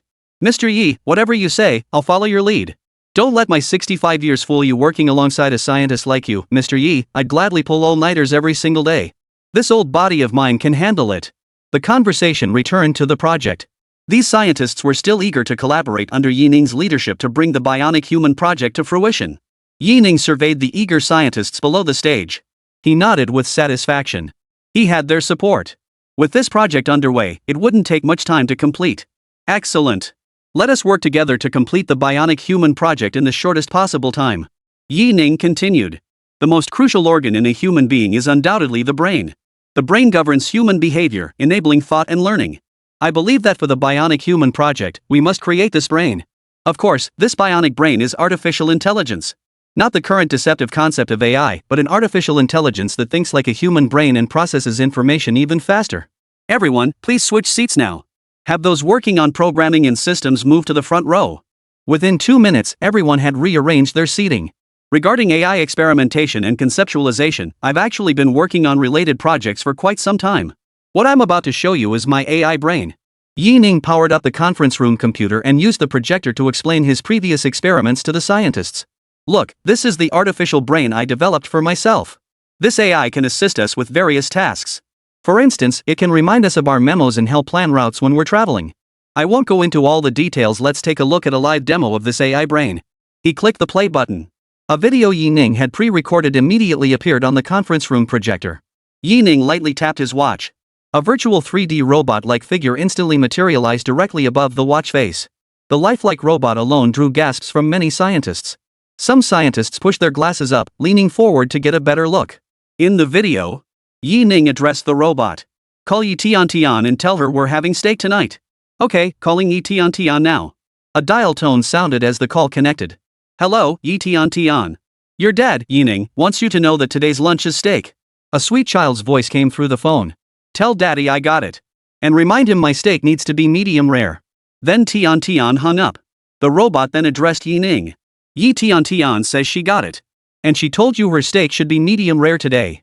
The scientists who witnessed this scene felt as if they were in a dream. This robot is just like a human, isn't it? Except for that electronic, mechanical voice, it was practically indistinguishable from a real person. As if reading the scientists' minds. Yi Ning addressed the scientists, this merely appears to be artificial intelligence. In reality, its operational logic is no different from that of current AI assistants like DAI Tongxue or Xiaovi. It's all about pre-programming commands and responses into the system, which makes my AI brain appear robotic. But it lacks independent thinking. It can only follow commands and can't do anything else. Yi Ning made it sound effortless. But the heavyweights in the AI field knew better. The technical difficulty involved is no small feat. It only appears simple. If it were truly that simple, the AI would have long since become as lifelike as this AI. Mr. Yi Ning built this system entirely by himself, yet achieved such lifelike realism that's pretty unmatched, right? Regarding the programming and code for this AI, I'll share the relevant materials with you shortly. It includes a logical language I developed myself, which can significantly boost your work efficiency. Now I'll share my vision for enabling AI to think independently. Given our current circumstances, I still believe traditional logic remains crucial. The most challenging part is building an immense database. All information must be fed into this database so that when AI faces decisions, it can draw relevant experience from it. Then we'll conduct further experiments to explore just how far artificial intelligence can truly go. Alright. That concludes my remarks on artificial intelligence. The materials will be distributed to you shortly. Next, please adjust your seating arrangements. Scientists specializing in integrated circuits and mechanical design, please move forward to the front seats. Let me share my approach to integrated circuits with you. How can we actually manufacture this circuit? Chapter 168, The Terrifying Sage. All correct. Vote for me. Upon seeing Yi Ning's demonstration video of his AI brain, the scientists in the field of artificial intelligence could no longer sit still. This AI brain was precisely the direction of their research. Only by thoroughly understanding this AI brain could they develop artificial intelligence for androids. When the technical documentation was released that day, many bigwigs immediately threw themselves into mastering the materials, neglecting sleep and meals. Whenever they encountered confusion, they immediately fired up their computers to run the programs and observe their effects. While continuously studying and researching, these scientists also constantly exchanged ideas with those around them. Finally, after a week had passed, these top scientists had fully grasped the underlying programming principles. They began programming the new artificial intelligence according to Yi Ning's arrangements and vision. In just 3 days, the wise super AI burst onto the scene. Though the Sage AI had only just been developed, the collaborating scientists unanimously agreed that the Sage super AI is an exceptionally formidable artificial intelligence. They were confident in this assessment. The news of Zhizha's successful development was relayed to Yi Ning. The scientists present were all eager to test it out, eager to witness the full extent of the AI's capabilities. Professor Zhang, it's your turn. Over the past 10 days, within the AI team of the Bionic Human Project, had established each member's role, and all agreed that Zhang Hairu, vice president of the Longhua Research Institute, would serve as the team leader. In terms of official rank, Zhang Hairu held the highest position among them. In terms of age, Zhang Hairu was 83, making him the second oldest. In terms of scholarly knowledge, Zhang Hairu deeply impressed everyone present. Therefore, everyone unanimously agreed that the first test for the Sage should be conducted by Zhang Hairu. Alright. Thank you all. I'll gladly step up to the plate. Upon hearing the scientists speak thus, Zhang Hairu accepted without hesitation. He had some expectations about the AI's capabilities, but it hadn't been tested in real life. No one knew just how powerful this AI truly was. Zhang Hairu was also eager to see just how formidable the AI created through the collaboration of so many top scientists would be. Alright. Recorders, begin logging. First, let's test the AI's computational speed. Check the instruments. Connect the equipment. Speed measurement instruments ready. Wisdom system inspection complete. All systems operational. Testing may commence. After Zhang Hairu issued the commands, the test personnel began reporting the status of their respective machines. Upon hearing the confirmation that everything was normal, Zhang Hairu issued the command. Begin testing. The moment Zhang Hairu's words faded, the numbers on the processing speed test instrument began racing upward. The numbers on the screen were dizzying to watch. After 1 minute had passed, the tester immediately reported the results to Zhang Hairu. Professor Zhang, our AI's peak processing speed reached 4.369 quadrillion operations per second, with a minimum of 3.716 quadrillion. The average speed was 3.866 quadrillion. Hearing these staggering figures, every single person present sucked in a sharp breath. Quintillion operations. 1 quadrillion operations. Currently, only one thing possesses such terrifying speed. Supercomputers. The world's fastest supercomputer today barely reaches 40 quadrillions of calculations per second. Ranking second is the supercomputer from the United States, clocking in at over 10 quadrillion operations. Now, just with the computational speed of the Sage, it has already reached the level of a supercomputer. This is utterly astonishing. Upon hearing these figures, even the usually composed Zhang Hairu couldn't help but gape in astonishment. That's quadrillions of calculations. Wang, are you sure you didn't misread that? That's terahertz, not petahertz?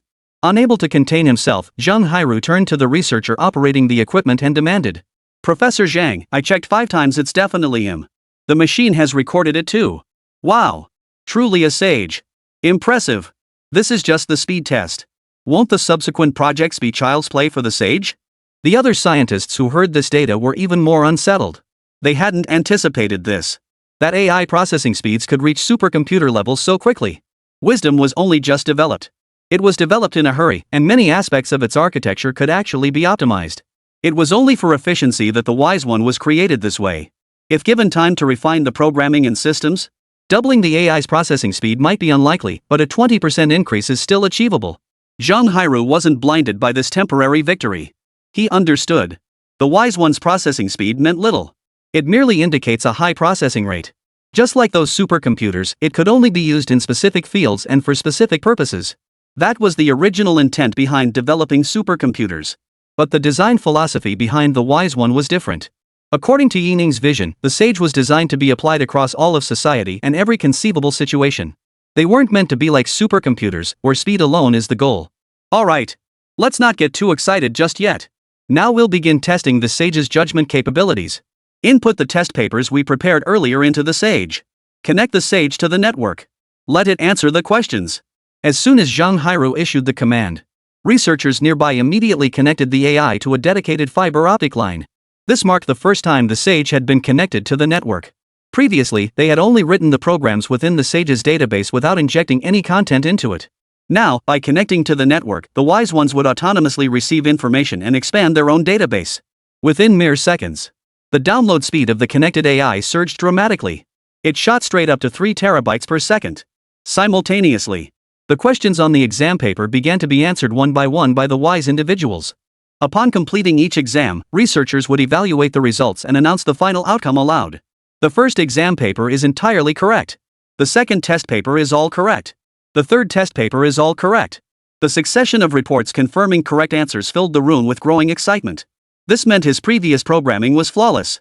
The Sage's ability to acquire information was correct. His ability to output information was also correct. Finally, all 50 exam papers had been flawlessly completed by the Sage, without a single error. Chapter 169, The Great Invention. The Sage. At this moment, many in the laboratory were already celebrating their success. After these 2 crucial tests, they had concluded that the Sage now functioned flawlessly in every respect, and had met all the requirements of the design. Only minor adjustments to the program and logic were needed in the later stages. Next, Zhang Hairu proceeded with the tests for the AI one by one, following the original plan. As expected by everyone, the Sage passed all tests with outstanding results. At that moment, every member of the AI team wore satisfied smiles. Seeing all these tests succeed, curiosity began to stir within Zhang Hairu. He wanted to know just how intelligent the Sages truly were. He pressed the communication button. Zhang Hairu addressed the Sage, "Hello, Sage." A virtual cartoon boy instantly appeared on the computer running the Sage. "Hello? Zhang Hairu." Zhang Hairu looked utterly bewildered. How did the Wise One know my name is Zhang Hairu? For a moment, Zhang Hairu felt a bit disoriented. As if sensing Zhang Hairu's confusion, Zhang Hairu, citizen of Dragon Nation. Academician of the Dragon Nation Academy of Sciences. Studied at Beihua University, where he received the National First-Class Scholarship. As the sage recited Zhang Hairu's life story word for word, every single person present was stunned. But this wasn't even the most shocking part. What followed? The words that came out of the wise man's mouth left them utterly speechless. Chen Dajiang, your resume is Yu Huawei. Then, the wise man proceeded to recite the resumes of everyone present. At the end, he even added, "It's a pleasure to meet you all." Tentatively, Zhang Hairu asked the sage, "So do you know who you are?" "I am the artificial intelligence you speak of, a good friend to humanity." "What should one do when it rains?" "On rainy days, you can use an umbrella, wear a raincoat, or take shelter under an eave." X squared equals 16. What is x? X equals plus or minus 4. If I want to go to Beihua University now, how should I get there? Beihua University is 1,325 kilometers from your current location. We strongly advise against cycling there. Driving would take 1,503 kilometers, passing through 8 highway toll gates with a total toll of 355 yuan. This is the fastest option. By train, board at the station 53 kilometers away and take the K3184 direct to Beihua. Today's flights are fully booked. Tomorrow, there are 7 flights to Beihua. Zhang Hairu's questions had absolutely nothing to do with each other. They seemed utterly illogical. But this was precisely how Zhang Hairu judged the AI. He wanted to see whether the AI would truly think like a human being. Like a human being. But the AI ended up outperforming humans. Any question posed to it was instantly answered. Seeing Zhang Hairu's approach, the others understood his intent. One by one, they joined Zhang Hairu in posing questions to the AI. Initial questions remained everyday topics, answered effortlessly. Later on, these academicians and professors directly presented the intractable problems from their respective fields to the AI. The sage pondered without hesitation, delivering flawless answers to every question. Those who witnessed this scene were utterly astonished. The sage had only been designed today. He had only been connected to the network an hour ago. The process of connecting the sage's database began. It was teaching the sage the rules of this world. But now, in just 1 hour, the sage has become a versatile expert. Not only can he answer any question about everyday life, but he can also effortlessly tackle specialized fields. Just as the AI team developed the sage the most powerful artificial intelligence. At the same time, other teams were also absorbing the insights and documents Yining had provided them. They pondered how to overcome challenges within their respective fields. Within 10 days, many teams made significant progress. All these newly developed items were first submitted to the White Tiger Military District by their respective teams. Before the White Tiger Military District submitted them to Yining. Yining then provided guidance and made the final decisions. Yining served as the final decision maker. He determines whether each team's research direction is correct. Resources from all teams were then consolidated to proceed with development. But for the White Tiger Military District, upon seeing the research outcomes of these bionic human projects, they realized one thing. This bionic human project might no longer be confined to mere space experimentation. Every team working on the bionic human project employs top-tier experts. These experts were now advancing and breaking through the most cutting-edge technologies. Take the artificial intelligence under Zhang Hairu's purview, for instance. When Zhang Hairu's report was submitted to the White Tiger Military Region, the researchers responsible for coordinating with the AI team at the White Tiger Military District nearly jumped for joy. What does it mean for an AI to achieve this level of capability? It means that with just minor adjustments to the underlying logic and programming, it could be fully integrated into military systems. Take coastal defense artillery, for instance. With a more advanced AI system, calculating the trajectory chain to predict the direction and impact point of enemy missiles would become a simple matter. Launching missiles. When launching satellites, AI can constantly adjust the trajectory of missiles and satellites in real time, making it easier for these high-precision systems to hit their targets. Not to mention, when applied to civilian life, the emergence of such AI systems enables the creation of clearer citizen information profiles, enabling Longway to manage citizen information more efficiently. When pursuing fugitives, authorities can preemptively predict their escape routes based on known personality traits and behavioral patterns. This makes apprehending criminals significantly easier. In scientific research, artificial intelligence can serve as a human assistant. Not only is it highly loyal, but its computational speed far surpasses that of ordinary researchers by an immeasurable margin. This is merely one application of an AI brain once developed. There are many more benefits. It can be further developed. Further exploration is possible. Combined with the research data. At the current pace of progress, It's not hard for the White Tiger military region to conclude. Bionic humans may soon carve out a place for themselves in human society. Of course, bionic humans in human society won't possess organs like those capable of launching into space. Instead, they'll resemble the clunky metal contraptions seen in movies and TV shows. You could say these are the true intelligent robots. Still, that's quite remarkable. How much convenience would intelligent robots bring to human society? The possibilities are endless. Intelligent robots could assist homemakers by picking up children and handling household chores. They could also accompany single women during nighttime outings, ensuring their safety. They can perform tasks in factories and high-risk work environments, completely freeing humans from such roles. Even with the right programming, these AI robots can replace humans on the battlefield, achieving zero casualties for Dragon Nation's military personnel. Chapter 170 almost came to blows. Please vote. The most challenging AI. That is, the wise ones have already completed their research. What remains to be developed are the hydraulic systems, balance systems, and impact resistance capabilities of intelligent robots. At the current pace, creating a fully intelligent robot is merely a matter of days or a couple of weeks. Compared to the bionic humans sent to outer space for testing, the difficulty level is slightly lower. Therefore, the White Tiger military region dispatched Chen Dahai to locate Yi Ning. They presented Yi Ning with their concept for an AI robot, to see if Yi Ning believed the project was feasible. Would he agree to it? Faced with Chen Dahai's question, Yi Ning didn't hesitate for a moment and immediately agreed. According to Chen Dahai's relay of the White Tiger military region's stance, this artificial intelligence was merely modifying certain aspects of bionic humans. Once he had the time, resolving this modification was a minor issue for Yi Ning. It could be done in a matter of days. The White Tiger military region had done him such a tremendous favor. Returning the favor to the White Tiger military district was only right. Upon hearing Yi Ning's response, Chen Dahai truthfully relayed the answer to the White Tiger military region's higher-ups. Mr. Yi Ning has agreed to design the intelligent robot. This matter is now certain. This was the unanimous view among the White Tiger military region's leadership. How about having Mr. Yi Ning develop a few prototypes first? Let our Wolfang Special Forces brothers train with these prototypes? This will enhance our Wolfang Special Forces capabilities. And with our Wolfang Special Forces getting stronger, the White Tiger military region will naturally gain prestige. Are you out of your mind? Why should Wolfang get them first? They must go to our Black Tiger Special Forces Brigade. Treasures like this belong to us Black Tigers. News of Yi Ning agreeing to design intelligent robots for the White Tiger military region had barely spread. Immediately, someone recognized the immense value within this intelligent robot. The commander of the Wolfang Special Forces Brigade demanded the robots outright during a meeting. He believed Yi Ning's creations are always top-notch. The Wolfang Special Forces Brigade was determined to secure these intelligent robots.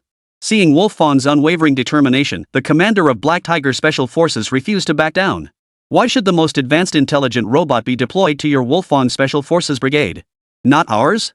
The Black Tiger Special Forces Brigade is a renowned unit within the White Tiger military district. We've completed numerous high-difficulty missions for the White Tiger military region and are renowned even in other military regions. In terms of achievements, they are far superior to the Wolfang Special Forces Brigade. And what's more, the commander of the Black Tiger Special Forces Brigade recalled the imposing sight of the Suzaku military district's Mets during the recent National Day Parade. If these intelligent robots were to be deployed by the Black Tiger Special Forces Brigade, wouldn't they become just like the Suzaku military district's mecha forces? They'd turn heads wherever they went. Ha! With us Wolfang here, you Black Tigers can step aside. We demand priority deployment for Wolfang. Upon hearing the Black Tiger commander's words, the Wolfang Special Forces commander was displeased. How dare you cut in line like that? It's like jumping on the bandwagon and killing the original creator. Unexpectedly, the Black Tiger commander was even more unyielding. How about we stage a drill? Let's show you how the Black Tiger Brigade conquers you with sheer strength. Bring it on. We're not afraid of anyone. High-level meeting at the White Tiger military district. The atmosphere was thick with tension. Enough. This is a high-level military conference. What kind of spectacle is this? Two officers bickering here. Finally, the deputy commander of the military region could no longer tolerate it, and slammed his fist on the table. Only then did the two commanders fall silent. Today's meeting has two objectives. First, to make you aware that in the near future, our military may also deploy these combat robots. They will serve as auxiliary forces in our operations. Second, maintain strict confidentiality. And above all, ensure the safety of Mr. Yi Ning. Raise the entire military region's security alert level by 1 tier. This is a critical period. We cannot allow any information to leak out of the White Tiger military region. That's all. Dismissed. The deputy commander shot a fierce glare at the two arguing officers. He then abruptly declared the meeting adjourned. However, with the deputy commander present, the two men held their tongues. The moment he left, their verbal sparring resumed. Both were elite units of the White Tiger Military District. It was common knowledge that the leaders of these two units had long harbored mutual animosity. Thus, soldiers who witnessed the quarrel could only salute respectfully before making a beeline for the nearest safe distance. The White Tiger Military District's orders had barely been issued. A higher-ranking official directly dialed the White Tiger Military District's line. They inquired about Yi Ning's current research progress. Though Yi Ning was currently conducting research at the White Tiger Military District, the core leadership of Dragon Nation remained deeply invested in his research progress. Yi Ning had proven with his capabilities what constitutes a groundbreaking invention. When Yi Ning's project was initiated, the White Tiger Military Region had directly reported the original intent and objectives of the Bionic Human program to higher authorities. Upon hearing this news, the higher-ups remained silent. However, today, when the White Tiger Military Region presented the new possibilities of the current Bionic Human project to the higher-ups, this piqued the higher-ups' interest. It must be understood that the White Tiger Military Region focused solely on the military applications of intelligent robots. Whether it's artificial intelligence or intelligent robots, all serve the White Tiger Military Region's strategic objectives. But for the higher-ups, their focus lies entirely on national policy. Every national policy profoundly impacts every citizen of the Dragon Nation. Intelligent robots in the White Tiger Military Region can only be used for warfare. Yet in the eyes of the higher-ups, this is akin to new energy vehicles, a burgeoning industry that benefits both the nation and its people. More importantly, under Yi Ning's guidance, this industry requires no massive state investment to cover corporate trial and error.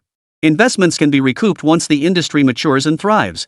With Yi Ning at the helm, this industry starts with top-tier products and top-tier design, capable of generating enormous profits for the Dragon Nation.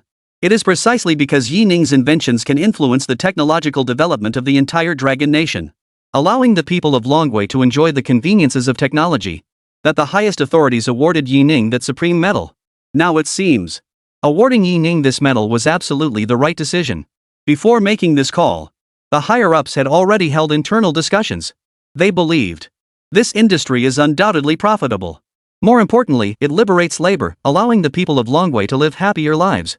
Simultaneously, the advent of intelligent robots enhances societal safety by reducing casualties among frontline military personnel and police officers. There are countless other benefits like these. We must thoroughly investigate the details of this intelligent robot. If mass production is feasible, these intelligent robots must be widely deployed. This is the consensus reached at the highest levels. That's precisely why the higher-ups proactively contacted the White Tiger Military Region to inquire about the specific progress. Chapter 171, Convening a Meeting. Discussing the AI brain. The higher-ups had only seen the report submitted by the White Tiger Military Region and were unaware of the actual circumstances. After the phone call with the White Tiger Military Region, and obtained the ongoing experiments and related documents, the High Command of Dragon Nation was plunged into utter shock. It turned out, the Bionic Human project had advanced to this stage. The Super AI Sage now achieved supercomputer-level processing speeds. Hydraulic and circuit systems for bionic humans had also achieved significant breakthroughs. Combined with research on human anatomy from visiting experts and professors at top hospitals, this made the bionic humans more lifelike and flexible, almost indistinguishable from real people. These breakthroughs and applications in bionic technology can still be applied across numerous industries in Dragon Nation. Successfully completing the Bionic Human project will drive substantial development across most industries in Dragon Nation. Since the Bionic Human project is already halfway complete, combined with the current progress of the Bionic Human development, and reviewing the military-grade intelligent robotics plan submitted by the White Tiger Military District, China's high-level officials gained a more intuitive understanding of this document. Let's do it! We absolutely must develop intelligent robots, not only for military applications, but also to integrate these intelligent robots into civilian life. To that end, the Dragon Nation's High Command convened a secret meeting to deliberate on every aspect concerning these intelligent robots. Wangjing, the capital of Dragon Nation. Inside a top-secret conference room. On the map, the location of this meeting room appeared to be an ordinary residential building. But upon approaching the building, one could discern its extraordinary nature. Numerous security personnel were stationed around its perimeter. They swiftly moved to identify the individuals. If they are ordinary citizens of the Dragon Nation, they would be informed that this was company property and not open to outsiders. At the building's entrance, a squad of security personnel stood at attention. They continuously inspect everyone entering. At that moment, a seemingly ordinary black car slowly pulled up in front of the residential building. The security guards waved it down. To outsiders, the vehicle appeared utterly ordinary, indistinguishable from any other standard sedan costing around $10,000. But to the security guards, this car held secrets within. The modifications on these black sedans were borrowed from others, so they were quite familiar with such vehicles. The chassis of this black sedan had clearly been reinforced. It was clearly the work of their in-house technicians. The engine has also been modified, capable of accelerating from 0 to 100 km per hour in 5 seconds under special conditions. The windows were bulletproof glass. The vehicle's chassis, wheels. Every possible reinforcement had been applied. The only things left unchanged were the car's color and model, so that to anyone else, this sedan would appear to be nothing more than an ordinary vehicle. Credentials. The driver produced a pass from his person and presented it to the security personnel conducting the inspection. After carefully examining the embossed seal and the special anti-counterfeiting markings on the pass, the security guard finally relaxed a bit. Even though the pass was flawless, the security guard remained vigilant, constantly peering into the vehicle. One security guard examined the pass, while 2 others picked up their instruments. They scanned beneath the vehicle's undercarriage repeatedly, fearing the vehicle might be fitted with tracking devices or explosives. Another security guard shone a flashlight into the vehicle, scanning for any suspicious individuals inside. When the security guard with the flashlight spotted a familiar face from television sitting in the right rear seat, he immediately snapped to attention and saluted the vehicle before waving to the other security personnel. Shortly after the seemingly ordinary sedan entered the compound, another black sedan approached the entrance of the residential building. The same inspection procedure repeated itself. This was the 437th time. Inside was another familiar-looking leader. These ordinary sedans, one after another, they drove into the residential building. At first, the security personnel remained diligent and vigilant. After all, despite the low-key approach, the visitors were all high-ranking officials. Gradually, however, the security personnel began to grow numb. Even with their professional training, at first, no one could handle such a scene. But after witnessing it countless times, no one could take it seriously anymore. Each one moved like a machine, repeating the same robotic face shield checks, dutifully following protocol. Many security personnel speculated about why these bigwigs had gathered today. Something major must have happened in the Dragon Kingdom. As for what exactly had transpired, they could only keep their speculations to themselves, not daring to utter a word. This seemingly ordinary residential building had undergone meticulous security checks before entry. More screening procedures lay ahead, but the security personnel lacked the clearance to know. The moment these leaders stepped out of their vehicles, the building's surveillance cameras had already begun capturing their movements and facial expressions to verify their identities. Next, they must undergo additional verification, including iris scans and fingerprint checks, before they could safely reach the secret meeting room. One by one, the bigwigs entered the conference room, and it took about half an hour before every seat was filled. At that moment, the senior executive presiding over the meeting spoke up. "Let's cut to the chase. I've gathered everyone here today because something very important has happened. This concerns the White Tiger Military District's research report on intelligent robots. Please take a look." Many present were utterly baffled. After all, numerous high-ranking officials from Dragon Nation were present. Yet within Longwa, each person had their assigned role. Individuals in different positions typically do not interact with others outside their sphere. Take the Ministry of Transportation and the military, for instance. Beyond local coordination exercises, they have little interaction. Conversely, the constabulary and the military frequently collaborate during fugitive apprehensions, maintaining much closer ties. The White Tiger Military District's report had been delivered directly to the most senior leaders through a dedicated channel. The others truly knew little about the matter concerning the intelligent robots. The voice emanating from the microphone. Many high-ranking officials in the Dragon Nation harbored doubts, though they did not voice them. For them, the senior official who summoned them to this meeting certainly wouldn't do so out of sheer idleness. The fact that they were summoned meant this report must be crucial. Chapter 172, Intelligent Robots. Widespread Adoption in Dragon Nation. For a moment, the conference room echoed with the rustling sound of papers being flipped through. A leader from the Constabulary Bureau attended the meeting, and upon recognizing the military representative as an old partner, he discreetly nudged the military representative with his elbow. "What's going on with your White Tiger Military District? What major incident has occurred? Why are high-ranking officials sending us to discuss your White Tiger Military Region's documents? It makes sense for us from the Constabulary Bureau to be here, but now representatives from Civil Affairs, Defense, Transportation, Commerce, all these departments are present. When did the White Tiger Military District gain such influence that it could summon representatives from so many departments? If there's ever a perk, remember us constabulary first. Don't forget last year's May 23rd explosion case and the August 15th powder case. Those were jointly supervised by our Constabulary Bureau and your military. The year before that, the September 17th murder case was also a collaboration. The bureau chief ranted on and on. The representative from the White Tiger Military District, hearing this, interrupted with an exasperated look. All right, enough already. I have no idea what's going on. The White Tiger Military District has so many projects. How am I supposed to know which one it is? I can't figure out what the White Tiger Military District has that would make the higher-ups call us to a meeting. Enough. Just read the documents. Everything's in there. Seeing the military representative speak so decisively. At that moment, the Constabulary Bureau officials found it hard to say anything more. They silently turned their attention to the documents in their hands. Yet the more he read, the more stunned he became. Even though some technical data had been redacted from the document. Judging by the details revealed about this so-called bionic human project, if it succeeds, then perfecting the artificial intelligence robot project would be a matter of minutes. The possibility of realizing artificial intelligence robots became clear. The leader of the Constabulary Bureau's hands trembled slightly. If such intelligent robots truly materialize, even if I have to set aside my pride, I must secure the first batch of these intelligent robots. To have these robots serve the Constabulary Bureau. You must understand. Unlike other departments, the Constabulary is a violent law enforcement agency. This means that when circumstances permit, the Bureau will resort to force to achieve its objectives. Every year, many officers sacrifice their lives on the front lines battling criminals. If intelligent robots existed, then far fewer constables would die. How many constable families would be spared? Their children would no longer mourn their fathers, and their wives and parents would no longer yearn for their husbands and sons. At the mere thought of this possibility, even the usually composed leader of the Constabulary found himself growing restless. He forced himself to suppress the surge of emotion welling up inside. He fought to keep certain thoughts buried deep within him from escaping his lips. He too wanted to know what standing this intelligent robot held in the minds of Longwa's high-ranking officials. Could it truly lead to the existence of intelligent robots within society? The matters this Constable Bureau leader could contemplate.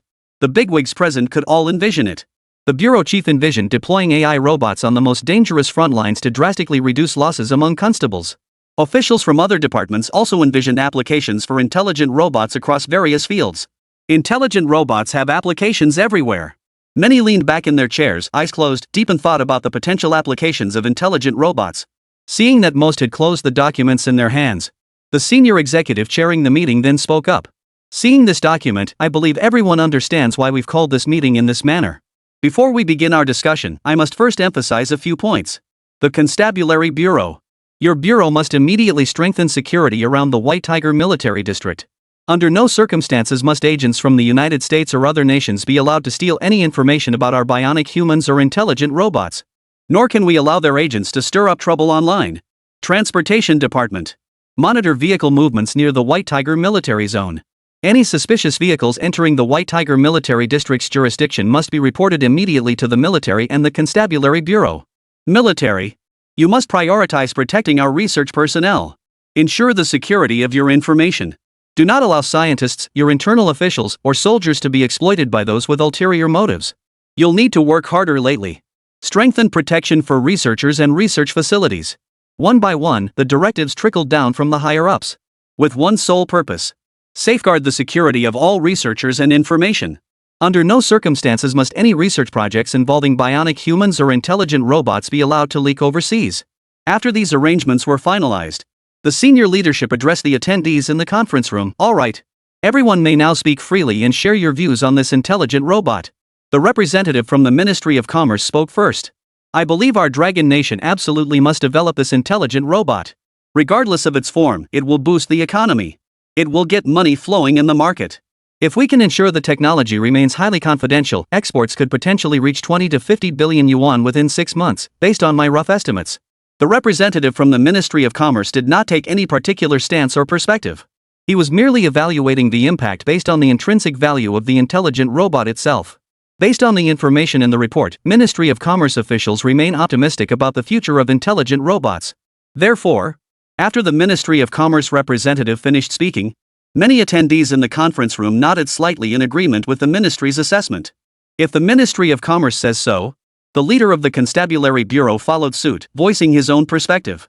I believe intelligent robots should be prioritized for deployment within the Constabulary Bureau. As everyone knows, our bureau relies most heavily on frontline personnel. Fighting on the front lines, many face constant danger. Once these intelligent robots are developed, we can deploy them to the most hazardous front lines based on operational needs, allowing them to fight in place of our personnel. Therefore, I remain quite optimistic about intelligent robots. The head of the Transportation Department also spoke up. The Ministry of Transportation also supports intelligent robots. While our department doesn't suffer the casualties of the constabulary, everyone knows that every year, countless frontline employees in our department remain steadfast at their posts. Take our railway workers, for instance. Every Lunar New Year, they're forced to stay on trains, unable to reunite with their families. Some haven't shared a single reunion dinner with their loved ones in over a decade. If intelligent robots can be successfully developed, it would be the best possible news for our frontline workers. Subsequently, attendees from numerous departments voiced their thoughts and opinions. Their consensus was clear. Intelligent robots must be developed. This would bring tremendous convenience. Just as everyone was in agreement, an official from the Ministry of Civil Affairs frowned and voiced his objection. Excuse me. I must share my perspective. I think what you're saying all makes sense, but there's one thing I'm not sure if you've considered it. That is the ethical dilemma we'll face. If these intelligent robots are truly developed based on the specifications in these documents, I have reason to believe they would be virtually indistinguishable from humans. Intelligent robots don't need sleep or rest, they work non-stop. But have you considered this? If we create such a thing, we might not even get to enjoy its convenience for long before the robots turn on us. Or what if these robots perform flawlessly, and people start treating them as their boyfriends or girlfriends? Our rapid development has been fueled by demographic dividends. Introducing robots could drastically lower our birth rate. As soon as the representative from the Ministry of Civil Affairs spoke these words, everyone present fell into deep contemplation. It was indeed a problem. Chapter 173, Scheming. Teach Sakura country a lesson. Not in that position, not concerned with those matters. They had previously focused solely on the benefits of intelligent robots, never once considering their potential drawbacks. Now that the representative from the Ministry of Civil Affairs had spoken, they too recognized the gravity of the situation. As the Ministry of Civil Affairs official stated, the situation is indeed dire. The emergence of intelligent robots truly presents a profound ethical dilemma. Especially since these robots currently lack emotions. If they ever develop sentience, the future could become truly unpredictable. Upon hearing the Ministry of Civil Affairs remarks, smiled and shook their heads. What you're saying we've already discussed it with Mr. Yi Ning. Regarding intelligent robots, Mr. Yi Ning has prepared contingency measures. Should any robot malfunction, it can be remotely neutralized immediately. It poses no threat whatsoever. As for ethical concerns, we've thoroughly discussed those matters among ourselves. It's like people keeping cats and dogs at home. They serve to fulfill emotional needs. Our vision for intelligent robots is that they can fulfill people's emotional needs like pets, while also assisting with household chores, picking up children, and offering practical utility. This is how we position robots, and we believe ordinary people can distinguish right from wrong. People won't mistake a cold, lifeless robot for an emotional anchor. They'll treat them like cats and dogs. Besides, you should know that the intelligent robots we're talking about aren't all human-shaped. We can customize robots to meet different people's needs. They can take human form, or the form of cats and dogs. In short, whatever form they take is entirely up to the public to customize. It's all about meeting people's needs to the greatest extent possible. You heard what others said earlier too. The constabulary needs robots to shield them from bullets and charge the front lines. Transportation Ministry employees also need to return home for the new year. Robots can seamlessly take over their shifts, allowing these workers to reunite with their families and enjoy a joyful holiday. The emergence of intelligent robots in human society brings more benefits than drawbacks. Of course, the Ministry of Civil Affairs has also made sound considerations. It's possible some people might develop emotional attachments to robots. But prioritizing these individuals over the broader populace who could benefit from robotics is misguided. As department heads present, you all understand the meaning behind my words. Upon hearing the high-ranking official's words, the official from the Ministry of Civil Affairs who had raised objections understood. The meaning behind the leadership's words was crystal clear. The advent of intelligent robots brings immense benefits. Even if there are some drawbacks, for the Dragon Nation, these disadvantages are negligible and can be overcome. As the high-ranking official had just stated, for the sake of some people, we've abandoned the hope of saving lives for those on the front lines. We've abandoned the possibility of train attendants reuniting with their families. This is simply unacceptable. The current discussion is about the overall level. What everyone is weighing is the gain or loss of collective interests, not individual interests. Understood. I grasp your perspective, sir. Having grasped this, the Ministry of Civil Affairs official sat silently at his desk. The benefits of deploying intelligent robots in society are immense. The solution proposed by senior management addressed the issues he raised, leaving him with no grounds for objection. Then, this matter is settled. All departments, go back and organize your thoughts on intelligent robots. We'll forward your suggestions to Mr. Yining, who will produce a batch of customized intelligent robots for a trial run. The reason I called you all here today was to hear your opinions. Remember to maintain strict confidentiality. I trust everyone has the necessary vigilance, but I must emphasize this point again here. This intelligent robot project must remain confidential. If the United States finds out that Mr. Yining has quietly developed such a significant research breakthrough, they might resort to even more reckless actions. To be honest, not long ago, American agents directly attacked our facilities, stole data on Mr. Yining's daughter, and then launched an attack against her. Fortunately, we had some defenses in place beforehand. Otherwise, if something had happened, we truly would have become accomplices to their crimes. Everyone must understand, it is because of Mr. Yining that we have spaceships and intelligent robots. In the future, Dragon Nation will gain even more. Those present were all high-ranking officials of the Dragon Nation. They were all more or less aware of Yining's achievements. Ever since the spacecraft successfully launched into space, these high-ranking officials became aware of Yining's existence. They were deeply impressed that Yining had single-handedly developed the spacecraft, had propelled Dragon Nation's space program far ahead of other nations. They held him in high regard. What they hadn't anticipated, however, Mr. Yining's daughter had actually been attacked by agents from the United States. It turns out, the United States' infiltration of the Dragon Nation had proven so effective. Upon realizing this, the leaders present kept nodding in agreement with the higher-ups' directives. Their hearts were now filled with vigilance. Under no circumstances could any information about Mr. Yining be leaked. Otherwise, they would truly become criminals. Seeing the solemn expressions on the faces of the leaders present, the higher-ups knew their words had taken effect. Just as they were about to adjourn the meeting, suddenly, the person in charge of the animation sector spoke up. Hearing you say that, an idea has come to mind. While we can't retaliate against the United States, targeting their junior partner, Japan, would be highly effective. Hitting Japan where it hurts will make the US feel the pinch. It's like getting some interest back for Mr. Yining. Upon hearing the manager's words, many leaders in the conference room lit up with excitement. Speak up. How dare the pretty country treat Mr. Yining's daughter like this? We're willing to fully support you in anything that causes them trouble. Making Japan suffer is good too. We'll take them down one by one, and one day we'll get to the United States. Is this really happening? We're ready to assist you. Dragon Nation's strength has grown considerably. These leaders no longer minced words in certain settings, openly declaring the Dragon Nation's resolve to confront the pretty country head-on. What goes around comes around. The time has come for the Dragon Nation to rise. Chapter 174, Dragon Nation's Countermeasures. Many people were saying this. The speaker organized his thoughts, then addressed the senior officials presiding over the meeting. We've discovered that Sakura Nation's cultural influence on our country has become extremely severe recently. Originally, the United States exported its individual heroism to the world, making many people in other countries feel favorable toward it. But now it seems Japan has learned this tactic too. Over the past 2 years, they've been relentlessly exporting their culture to our country all through anime, manga, and these so-called idols. This has caused many young people in our country to become deeply obsessed with these cultural products. Everyone has their youth. If our young people in the Dragon Nation had real-life idols, I believe it would be quite necessary. Because many celebrities and singers truly live up to their responsibilities. Not only do they produce excellent work, but they also set very positive values for our youth. Having such role models for the youth is a positive thing. I wholeheartedly agree. But now, they're going absolutely crazy over some flat character. I just don't get it. Especially since these anime characters are specifically created by the land of cherry blossoms. They've even brought over all sorts of questionable cultural trends just to make money off us Chinese people. Young people are the future of our Dragon Nation, our hope. Just like that saying goes, when the youths are strong, the nation is strong. Now those producers from Sakura country aren't just corrupting our youth's minds, they're also raking in massive profits from our Dragon country. Isn't that a cancerous tumor? I believe we can accept positive anime from Japan, but we won't support these producers and idols. Now that Mr. Yining has developed intelligent robots, I've come up with a solution. That is, to fight fire with fire. Compared to Japan, our Dragon Nation's anime culture and otaku culture aren't nearly as deeply ingrained. Most people in Japan today are obsessed with these paper dolls largely due to the economic bubble bursting.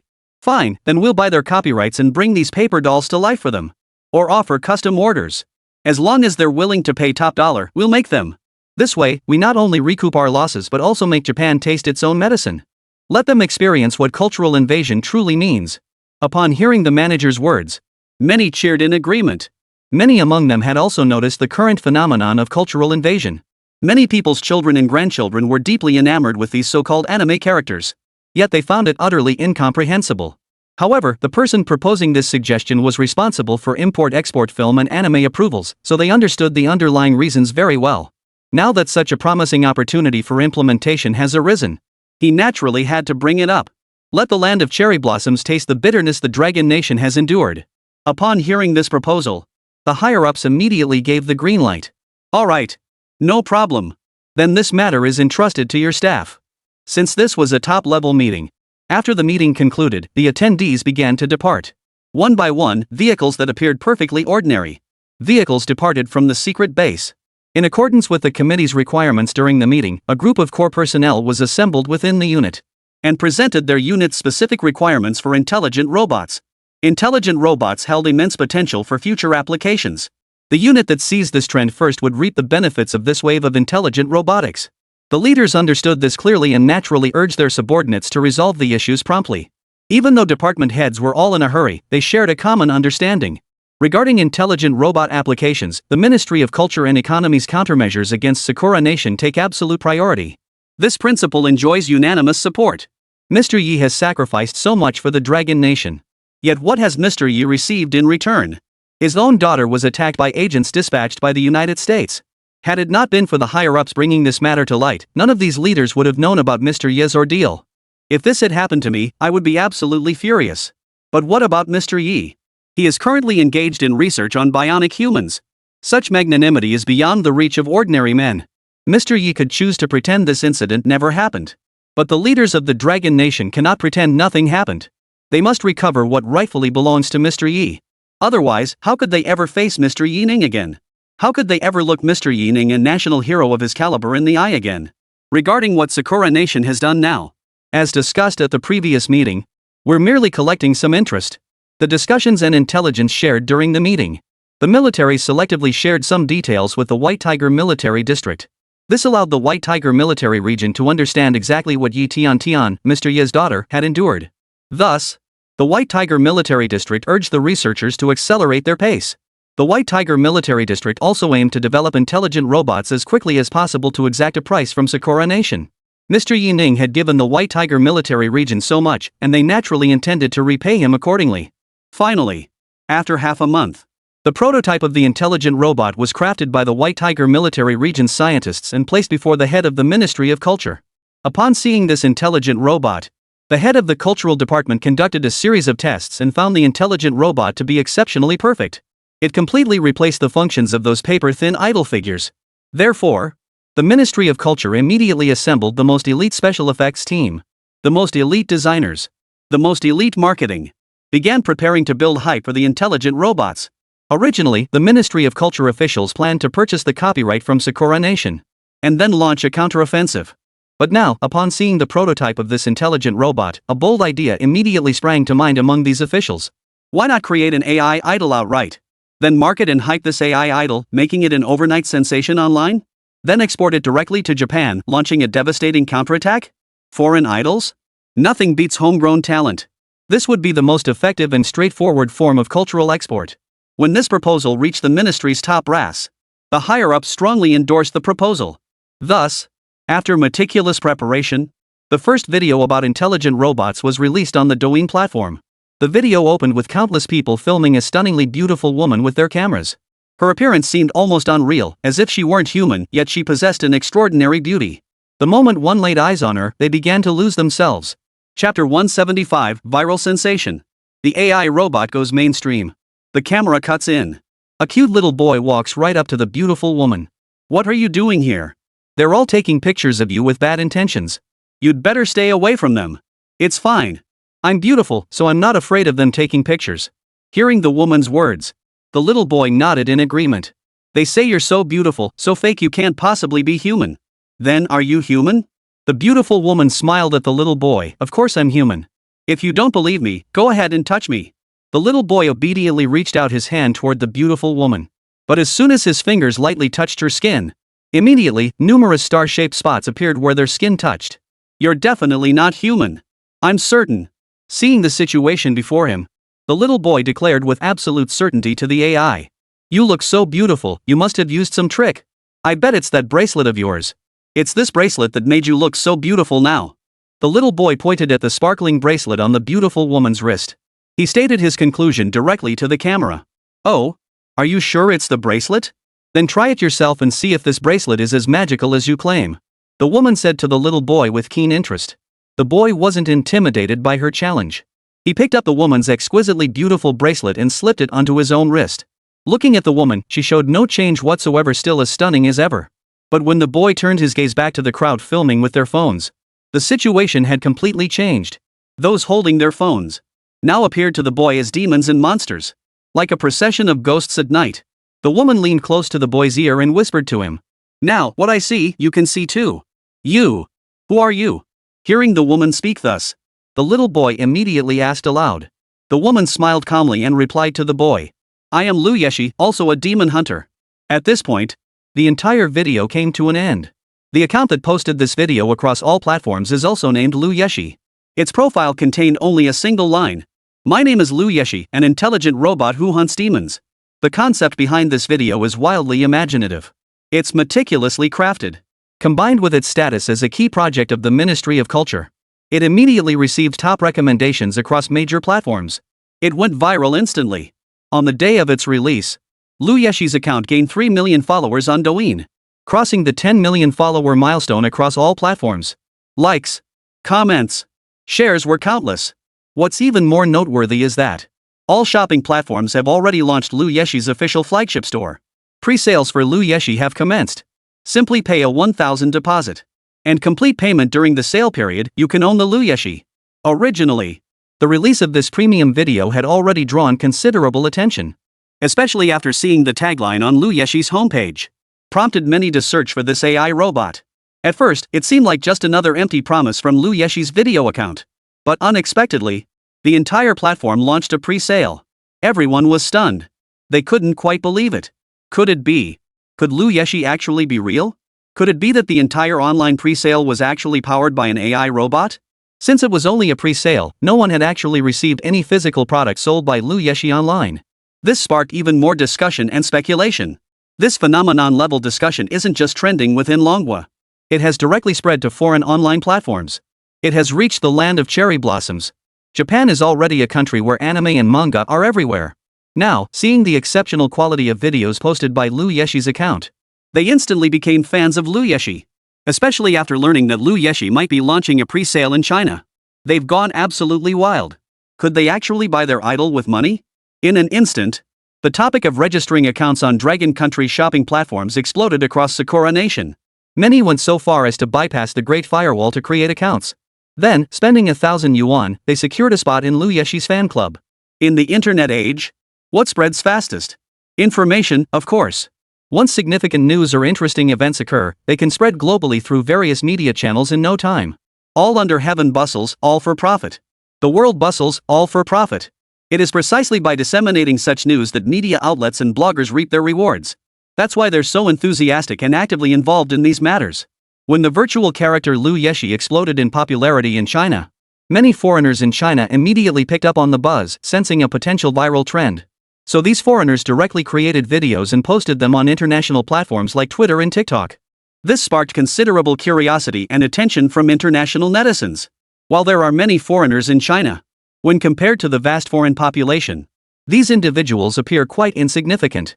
With China's rise in recent years, people abroad have grown increasingly curious about the country and yearn to experience life there for a while. Thus, when these bloggers share glimpses of their daily lives in China, fans of Chinese culture eagerly tune in. Sensing potential buzz, an account named Tom was the first to upload videos about Lu Yeshi, along with their commentary and evaluation of her, to their TikTok account. This account, Tom eats his way through China, already had over 1 million followers on TikTok, making it a mid-tier creator on the platform. Once his video passed review, TikTok immediately pushed it to his over 1 million followers. As a mid-tier creator, Tom had mastered certain techniques in video production. He knew how to grab viewers' attention instantly. Right at the beginning of the video, the content creator addressed the camera directly. Hey everyone! I'm Tom. Today, I'm not here to share Dragon Country cuisine. Instead, I'm introducing a new phenomenon in Dragon Country, Lu Yeshi.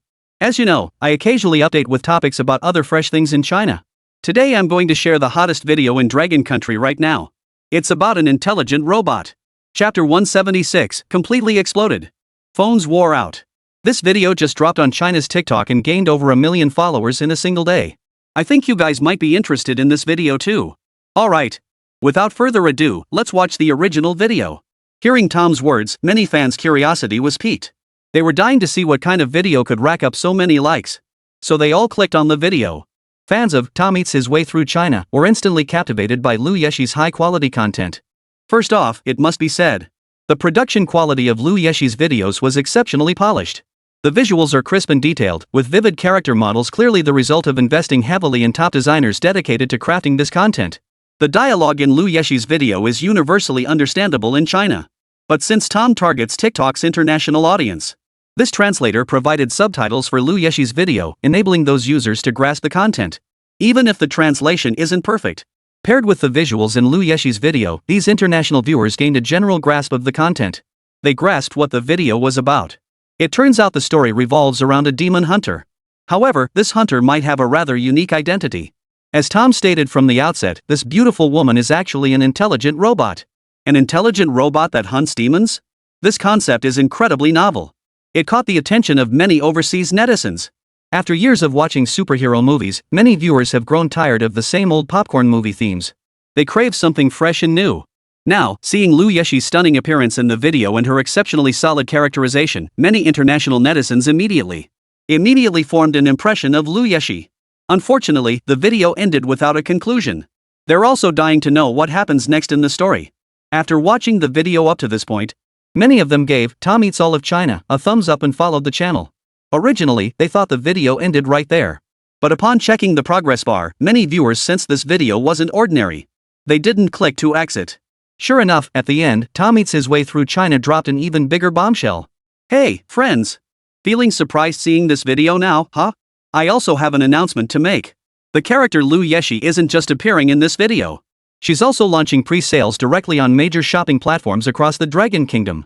The pre-sale price is 1,000 Dragon Country currency, less than $200. Remember when I shared Lu Yeshi's profile with you? An intelligent robot that hunts demons. Now that this AI robot is available for pre-order, have you considered buying one from Longway to bring home? But Lu Yeshi is only in pre-sale right now. No influencer has received the actual unit yet, myself included. Of course, as the blogger who loves fans the most, I pre-ordered Lu Yeshi right away. If I receive Lu Yeshi and pay the final installment, I'll make a video right away to share my experience with you all. At the end of the video, please hit that follow button, leave a precious like, comment, and share. Your simple actions are what fuel a creator's passion. Then the video ended. Tom's final line sent viewers into a frenzy. Fans who watched the video immediately flooded Tom's account with comments. Oh my god. Tom, are you serious? This Lu Yeshi is actually an AI robot? Quick, give me the online purchase link for this Lu Yeshi. As long as she doesn't cost more than 10,000 bucks, I'll buy her. China's tech is so advanced now. They can develop AI this easily? Oomph. I think this is just a gimmick to attract attention. They'll never actually sell it. I think this so-called AI robot is probably just a collectible figure. They'll slap on some voice packs and sell it for 700 or 800 bucks. Comments under the account Tom Eats His Way Through China. Support and anticipation. Others expressed disdain and skepticism. And conspiracy theories, among other things. But all these people left their comments under the account Tom Eats His Way Through the Dragon Kingdom to voice their opinions. In doing so, Tom's goal was achieved. As a content creator, he was merely stating objective facts to garner views, likes, comments, and other metrics. Seeing the video achieve significantly better metrics than his previous ones right after release, Tom felt quite pleased. What Tom didn't know, however, about 30 minutes after his video went live, the video was once again presented to the review team. Simply because the video's metrics were outstanding. It garnered an overwhelming number of likes and comments. The completion rate was also staggering. It's safe to say that once someone clicks on this video, over half of them watch at least 80% of the content. All the video's metrics were immediately captured. This signals to TikTok that the video has viral potential. After another round of review, TikTok decides whether to push it into a larger traffic pool. After dozens of reviewers simultaneously assessed the video, all gave it the green light. Thus, the video immediately received a prime recommendation spot, reaching a wider audience. Sure enough, the data matched TikTok's algorithmic projections. As soon as it was pushed out, it immediately caught the attention of many people. More people came to like and comment on this video. When Tom opened his TikTok account hours later, he realized his TikTok account had exploded. The moment he opened it, the ding-dong sound of private messages flooded in, even though Tom was using the latest Apple phone. But now, no phone could handle it. After the entire phone froze solid, the Apple phone rebooted itself. Tom's mind was filled with question marks. What the heck just happened? Chapter 177, It's Too Hot. The internet's ablaze. So, after his phone rebooted, Tom finally opened his TikTok again. He looked at his profile page. Tom was stunned. His follower count had been over 1.2 million. But now, his follower count had skyrocketed to over 2,500,000. Rubbing his eyes, Tom could hardly believe it. Is this real? He took a nap and gained that many followers? Over 1 million new followers out of nowhere? The DMs were even more terrifying. The moment Tom opened it, he saw countless people sending him messages. Scrolling down, his DMs stretched endlessly. Forget 99 plus notifications. If you told Tom it was 999 plus now, he'd actually believe you. This is terrifying. It's absolutely terrifying. While Tom was clearing his private messages, he kept receiving surprise gifts delivered right to him. At this moment, Tom was truly experiencing a mix of pain and pleasure. His inner world is incredibly complex. After finally clearing his private messages and those who had tagged him, Tom finally had time to check out the video he'd posted. The video had already garnered over 1 million likes. Hundreds of thousands of comments. Opening the comments section. Every single one was discussing Lu Yeshi. His comments section had completely split into two camps. One side refuses to believe Lu Yeshi will ever release an AI robot, insisting he's just a gimmick. The other camp consists of Lu Yeshi's staunch supporters, who firmly believe this figure will definitely appear. Both factions had turned Tom's comments section into a battlefield. Every minute, every second, they relentlessly flood the comments with their opinions. If this keeps up, this video might end up with more comments than likes. Seeing that someone had tagged him, urging him to speak up, Tom quietly logged out of his TikTok, refusing to get involved in the mess. Seeing Tom's video, other content creators seemed to have unlocked a secret formula for success. They posted videos about Lu Yeshi on their own accounts. Though none reached Tom's level of buzz. Still, it helped their accounts gain a wave of new followers. Overseas netizens also began buzzing about Lu Yeshi, with many eager to know how the situation would unfold.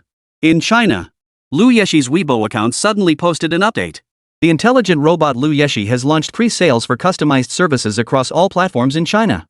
Please visit the platforms to make your selections. Currently, Lu Yeshi's videos are the hottest trend in Dragon Country. Numerous bloggers have even released real-life cosplay versions to ride the wave of Lu Yeshi's popularity. But most people are still focused on Lu Yeshi's official accounts across various platforms. They want to know how the situation unfolds in the end. Not only fans eager to buy Lu Yeshi's robot, but also countless self-media accounts and marketing channels. It's simple, Lu Yeshi is hot right now. Riding his coattails could mean big bucks. These self-media outlets aren't stupid. Why waste brainpower inventing content when ready-made material is available? After Lu Yeshi posted this Weibo content, countless self-media accounts immediately screenshotted it and reposted the screenshot on their own accounts. They even added their own interpretations and commentary. It's true. Lu Yeshi is really launching. Lu Yeshi's release is anticipated by all. How much do you think a smart robot will cost? Lu Yeshi's launch is imminent. When people saw this news flooding social media, hordes of people flooded major shopping platforms, searching for Lu Yeshi's official flagship store. They wanted to know, is this Lu Yeshi smart robot real or fake? Could it really be customized? The result? Upon seeing the official flagship store's display, many were stunned. Unlike the Lu Yeshi in the videos, the official flagship store presented Lu Yeshi in 6 distinct styles. The Lu Yeshi in the video exuded an aloof, cool vibe, radiating sophistication in her distinctly retro attire. But now, the official flagship store's Lu Yeshi isn't just a cool, aloof AI robot, but also featured a cute, childlike version of Lu Yeshi, showcasing her adorable side. Plus 4 additional Lu Yeshi-themed designs. Upon closer inspection of the official flagship store's description, we arrive at the detailed product page. The flagship store's description is also quite straightforward. Lu Yeshi fully supports personalized customization. You can download the relevant software to create your own model at home, and the flagship store will produce the item based on your successful model. Alternatively, you can leave your requirements with customer service, and they will provide a design sketch. Of course, this option comes at a higher price, as it includes design fees. Once you've selected the desired style and design, you can proceed directly with your order.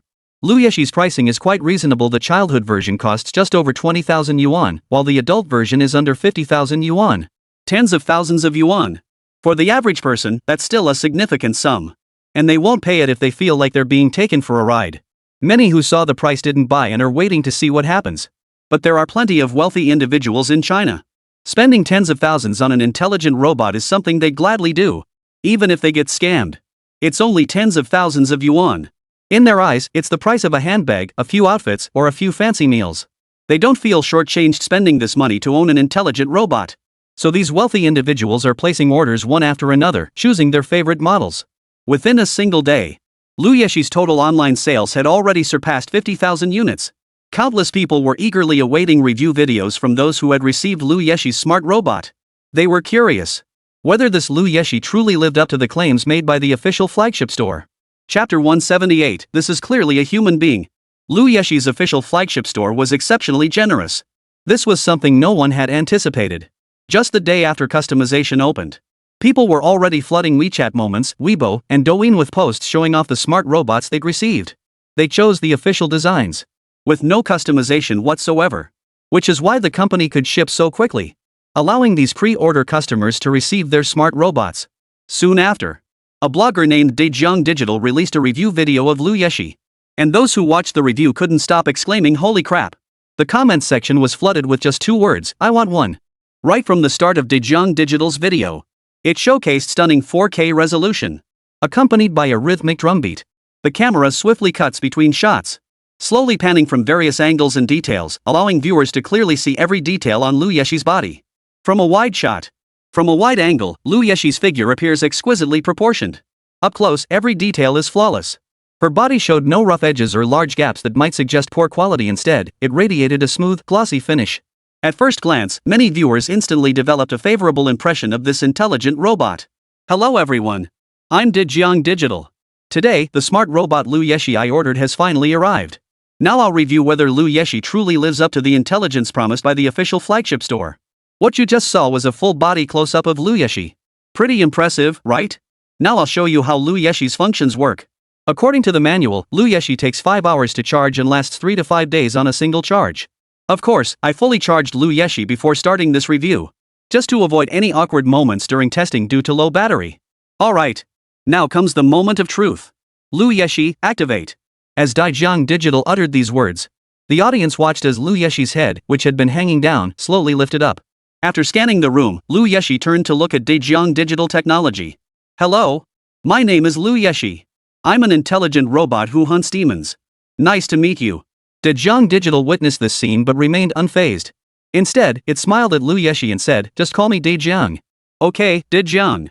Leaning close to the camera, Daejiang Digital whispered, "Holy crap! Lu Yeshi's character design is seriously awesome, man. And this girl's voice is so nice. I feel like I'm starting to have feelings for a robot." Watching Lu Yeshi stare curiously at the scene, it took him a while to finally blurt out, Find a place to sit down. That's a sofa. You probably haven't sat on one before. Give it a try. I think you'll like it." Unexpectedly, Lu Yeshi tilted her head toward Daejiang, then pointed at the camera. "Daejiang, are you filming a video? Do you need my help?" Hearing this, Daejiang quickly declined. No need. How about I get you a glass of water first?" "Ahem. Sorry. Forgot you shouldn't be drinking water anymore."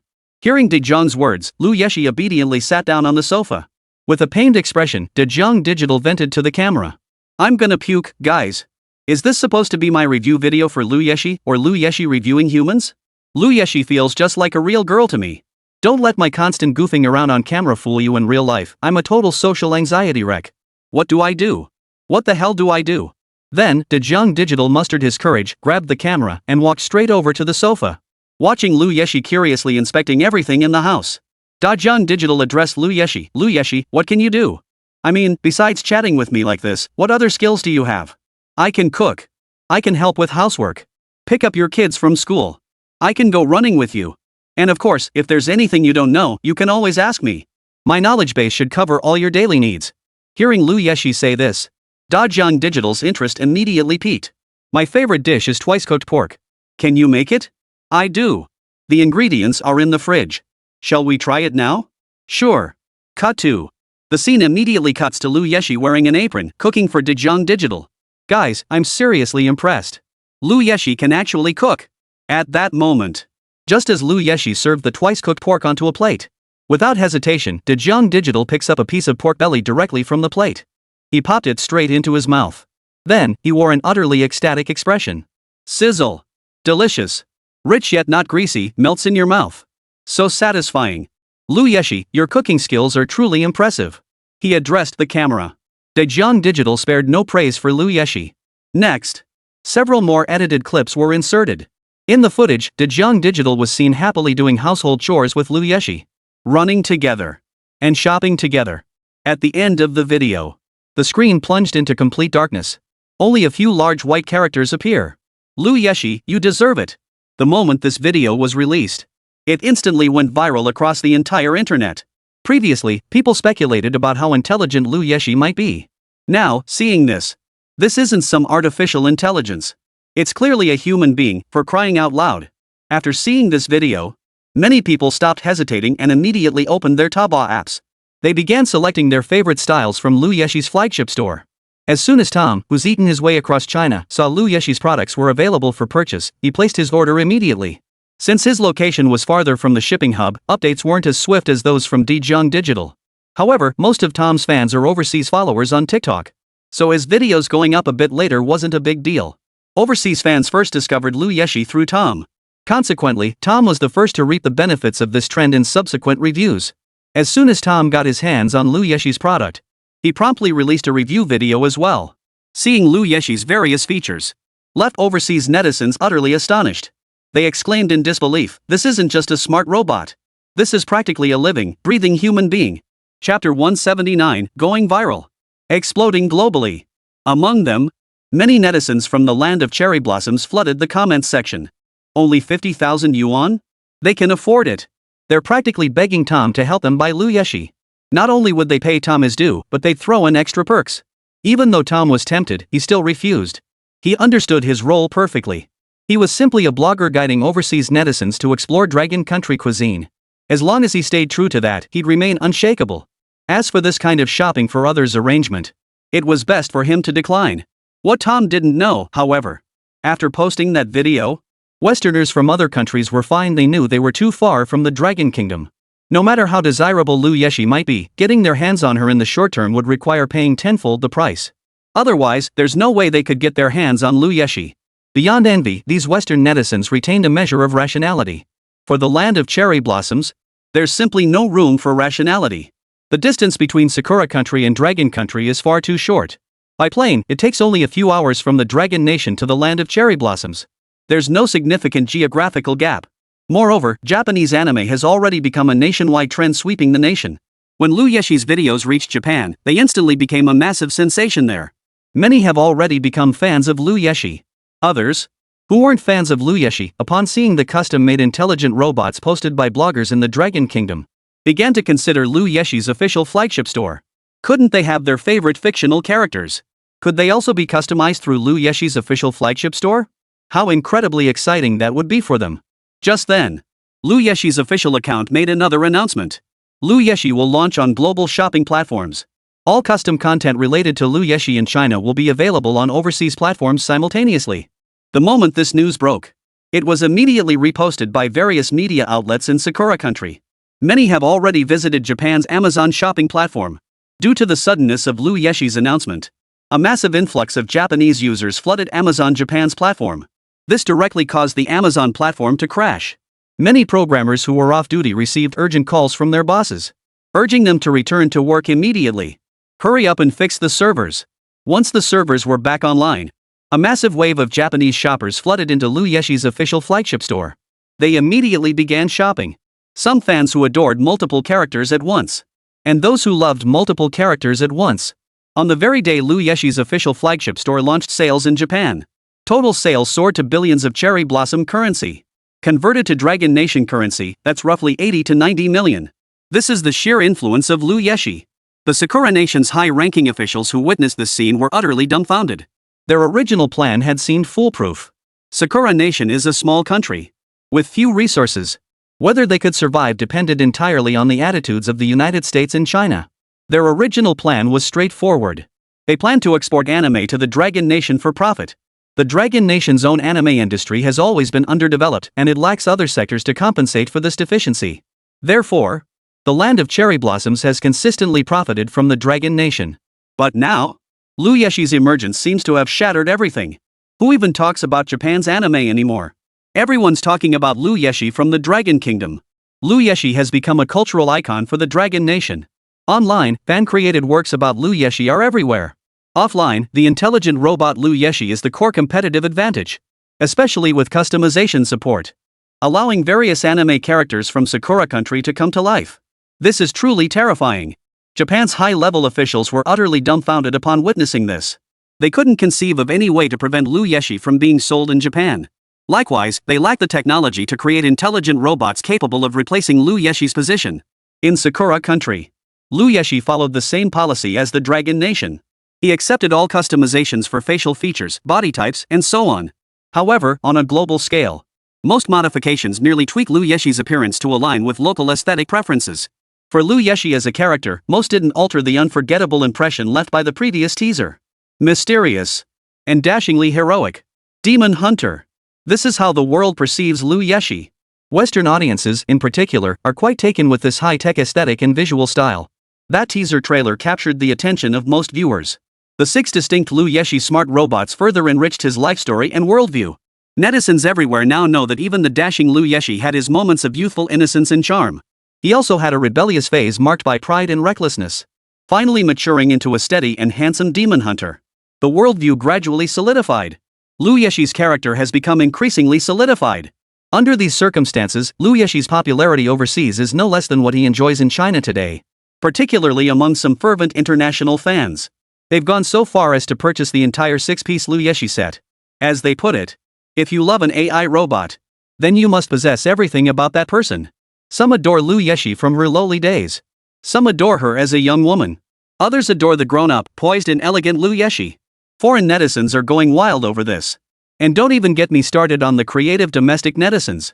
Some have dressed Liu Yeshi in ancient-style attire, making her look like a noblewoman from a wealthy family in olden times. Others have dressed her up as a bunny girl, looking incredibly cute. Others have styled her as a secretary, dressed in a professional OL outfit that perfectly highlights her graceful figure. Through these creative outfits for Liu Yeshi, many have even expanded the world of Liu Yeshi with their creations. To hunt demons, Liu Yeshi went undercover at the demon overlord's company. In ancient times, she lured demons to attack her during the Lantern Festival. In short, Liu Yeshi has completely gone viral. Chapter 180, Cultural Export. Let the Dragon Nation rise. If we say, Liu Yeshi's previous fame was merely akin to that of internet celebrities who'd caught the current trend. It seemed like she had a lot of attention. But if she stuck to formulaic content without consistent output, then Liu Yeshi's fame would only last for a limited time. Perhaps days, or a few months. But once that period passes, no one will remember Liu Yeshi anymore. But as it happens, Liu Yeshi's offline smart robot went on sale. This AI robot truly lived up to its prior hype. It lived up to the reputation of smart robots. It directly helped Liu Yeshi solidify his persona. Meanwhile, the flagship store has expanded its world building, allowing everyone to understand Liu Yeshi more deeply and gain clearer insight into her past endeavors. Online videos combined with offline physical AI robots have made Liu Yeshi a household name. She's gone completely viral. Whether spotted on the street or at a friend's home, these impressive smart robots, no matter who you are, 3 words echo in their mind. Liu Yeshi. Unmatched product excellence speaks for itself, granting the Liu Yeshi IP unparalleled influence throughout the entire incident. China's top officials initially believed they'd need to invest significant effort and time in promoting Liu Yeshi before the public would accept her. According to prior discussions, the success of the Liu Yeshi character could retaliate against Sakura Nation and enable the Dragon Nation to pioneer a new industry, reaping substantial profits. It could also be exported overseas, demonstrating Dragon Nation's scientific capabilities to other nations. This is why they initially mobilized official resources to launch Liu Yeshi's career through videos. This generated substantial promotion. What the Dragon Nation's leadership never anticipated, however, the developments following their promotion would unfold completely differently from their expectations. It was completely beyond their control. The moment Liu Yeshi's character was unveiled, it instantly exploded online. Capitalizing on this viral momentum, the official Liu Yeshi flagship store launched pre-sales and customization services. The results were exceptionally strong. This had absolutely nothing to do with the Dragon Nation's high-level officials. What the higher-ups had originally assumed. It would be difficult for the public to accept Liu Yeshi's existence. But now they're learning that a global Lu Yeshi craze has erupted. So many people adore Lu Yeshi. They don't need to do any promotion or publicity at all. All of this is thanks to Mr. Yining. If it weren't for Mr. Yining designing the intelligent robot, how could Lu Yeshi have become a symbol of our dragon nation? Exactly. All thanks to Mr. Yining. This smart robot is extraordinary. The moment it launched, my daughter wouldn't stop pestering me to buy her one. Dragon Nation's high-level officials were constantly discussing the impact the intelligent robot had brought to their lives. The higher their positions, they understood all too well what changes intelligent robots have truly wrought upon human life. Now, it's not just the Lu Yeshi model that has gained recognition nationwide and even globally. Custom-built intelligent robots, developed according to departmental requirements, have quietly begun working across various industries in the Dragon Nation. According to feedback from various departments, these intelligent robots demonstrate high efficiency. They have left a very favorable impression. Reflecting on this, a high-ranking official of the Dragon Nation couldn't help but exclaim, "Truly, the future belongs to the technological age. Technology speaks for itself. Technology equals status. It's what makes a nation stronger. Now that we've developed an intelligent robot, we're enjoying so many conveniences. If Mr. Yining creates more useful inventions in the future, won't that propel our nation directly to new heights?" The other high-ranking official beside him wholeheartedly agreed with this viewpoint. But he considered another angle. "You know, with this Lu Yeshi smart robot being so popular now, we really ought to do something about it, don't you think? How about we appoint Lu Yeshi as a cultural ambassador to spread our Chinese culture abroad? Let them experience the profound, 5,000-year-old civilization of China. Thwart some of those beautiful country schemes. What do you think?" Hearing this proposal from the higher-ups, the others expressed strong agreement. Well said. If the United States can export individual heroism to the world, then our Dragon Nation can certainly convey our traditional culture to the global audience. This idea is excellent. I support it. With Lu Yeshi being so popular right now, this idea has a real chance of succeeding. Alright. It's settled then. Have the departments below prepare. It's time for others to see what true Dragon Nation culture is all about. After the Dragon Nation's leadership made their decision, immediately, the subordinate departments began executing the plan. They began minor reprogramming of Lu Yeshi. The goal was to make certain modifications to Lu Yeshi. They aimed to equip Lu Yeshi with foundational knowledge of the Dragon Nation's traditional culture, such as calligraphy and Dragon Nation mythology. While Lu Yeshi's vast knowledge base already contained some of this, however, no systematic network had been established for this knowledge repository. Lu Yeshi's knowledge was scattered across a vast database. With new requirements emerging, manual intervention became necessary. Now, only minor modifications to Lu Yeshi's program are required. After running this program, Lu Yeshi can now crawl information online based on specific keywords, gaining more knowledge. Soon, netizens who purchased the Lu Yeshi smart robot noticed its upgrade. The IP address of the content on Lu Yeshi's self-media account was also updated. Remember? My name is Lu Yeshi, and I'm a demon hunter. So today, I'll tell you all about the origins of demons. If you want to know how demons came to be, just ask Lu Yeshi beside you about the history of demons. The history of demons? These 4 simple words instantly piqued the curiosity of many. They hadn't forgotten Lu Yeshi's identity as a demon hunter. Upon seeing this announcement, many immediately asked their Lu Yeshi AI robots, "Lu Yeshi, look up the origins of demons. What made Lu Yeshi go viral in the first place?" Content. Sophisticated video production techniques were merely one factor in Lu Yeshi's meteoric rise. Chapter 181, A Vast Worldview. Shocking everyone. The primary reason was Lu Yeshi's character concept. A demon hunter. An intelligent robot. Now, everyone can already feel the charm of Lu Yeshi as an intelligent robot. Many who've purchased Lu Yeshi have freed themselves from daily chores, enjoying the genuine convenience she provides. At home, Lu Yeshi helps with cooking and household chores. When you're tired, she can even give you a massage. Outside the home, Lu Yeshi can help with picking up and dropping off children, walk the dog, and even accompany them during workouts. Lu Yeshi's presence has allowed many people to experience the charm of intelligent robots. But don't forget, in the initial videos, Lu Yeshi was introduced as a demon hunter. The reason so many people bought Lu Yeshi was precisely because of this IP. Their initial curiosity centered on Lu Yeshi's identity as a demon hunter. If we say that intelligent robots are products of technological advancement over the past century or two, then the existence of demons and monsters have accompanied the history of the Dragon Kingdom for thousands of years. Throughout every dynasty in history, legends of ghosts, demons, and spirits abound. Many stories have even been passed down for centuries. Many have been adapted into TV dramas, gaining wider recognition. Take the widely known tale of Baisuzhen, Shaoqing, and Fahai. Then there are the myriad tales of supernatural beings from Strange Tales from a Chinese studio. Even today, in the eastern province of the Dragon Kingdom, tales of the yellow-skin immortal persist. Compared to his role as an intelligent robot, his identity as a demon hunter arouses even greater curiosity. Even if many people don't believe in the existence of monsters, they still yearn to understand how Lu Yeshi maintains this worldview. Could they find attraction and charm within it? It is precisely because legends of monsters have proliferated for millennia. People are even more eager to discover. In Lu Yeshi's world, how does she capture monsters? Now, Lu Yeshi's official Weibo account has released an announcement.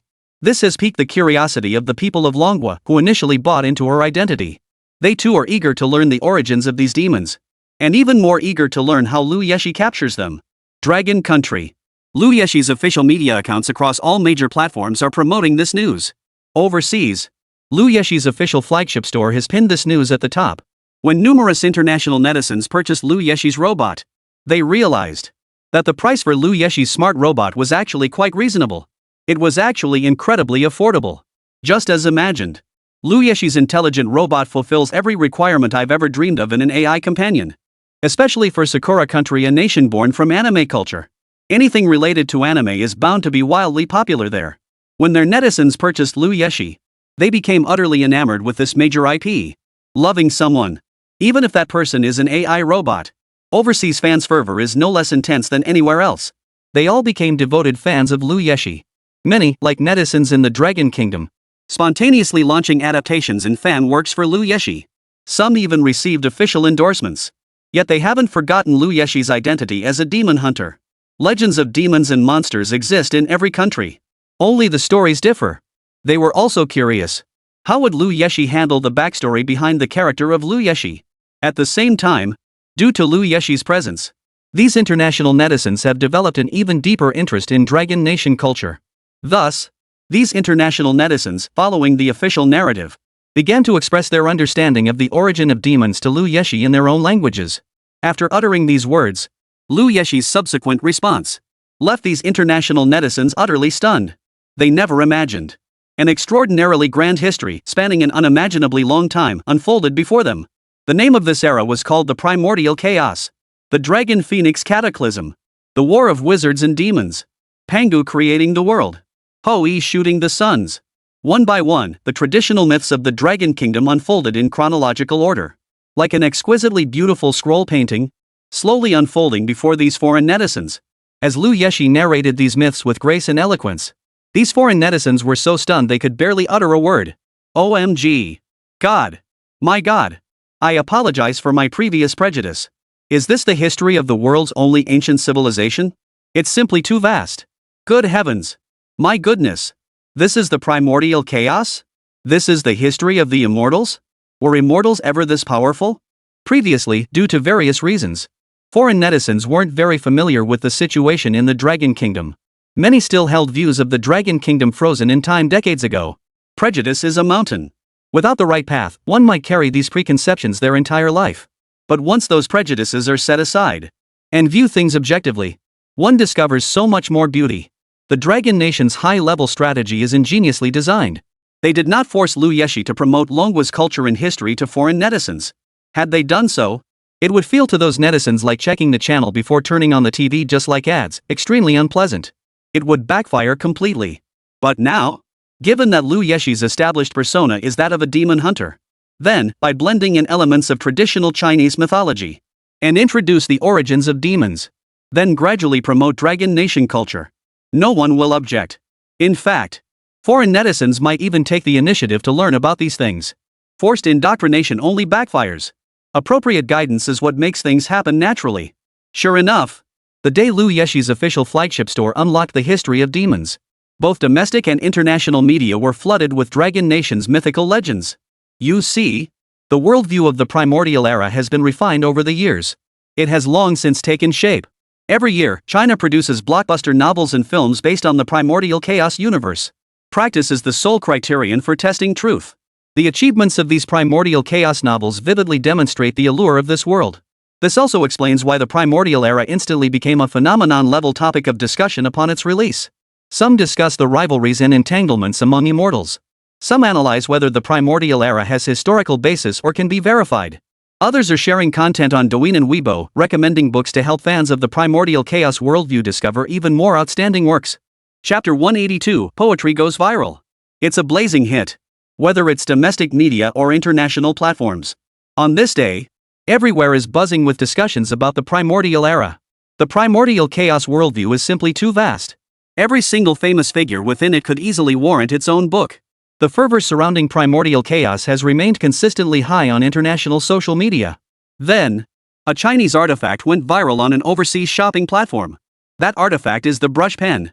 The reason for the brush's viral success? It all started with a video posted overseas by a Chinese blogger. In the primordial world, many talismans were drawn with brushes. You can experience the sensation of using a brush too. When you write or paint with a brush on Xian paper, you can feel inner peace. It's like having a direct conversation with ancient people from thousands of years ago. This Chinese blogger wore a pristine white training uniform. He looked distinctly ethereal and otherworldly. After delivering these lines in the video, he immediately picked up the brush beside him, and with sweeping strokes, wrote 4 large characters on the Xian paper. The great way is impartial. Next, the blogger retrieved his personal seal from nearby, dipped it in bright red ink, and stamped it directly onto the paper. He then presented his work to the audience watching the camera. Then, the blogger picked up his phone and began filming the surroundings of his home. Inside the house, meticulously framed calligraphy and paintings adorned every wall. Even if they couldn't decipher the meaning of these calligraphic works, these foreign netizens could sense their extraordinary quality. After this video went viral, the calligraphy brush instantly became a hit overseas.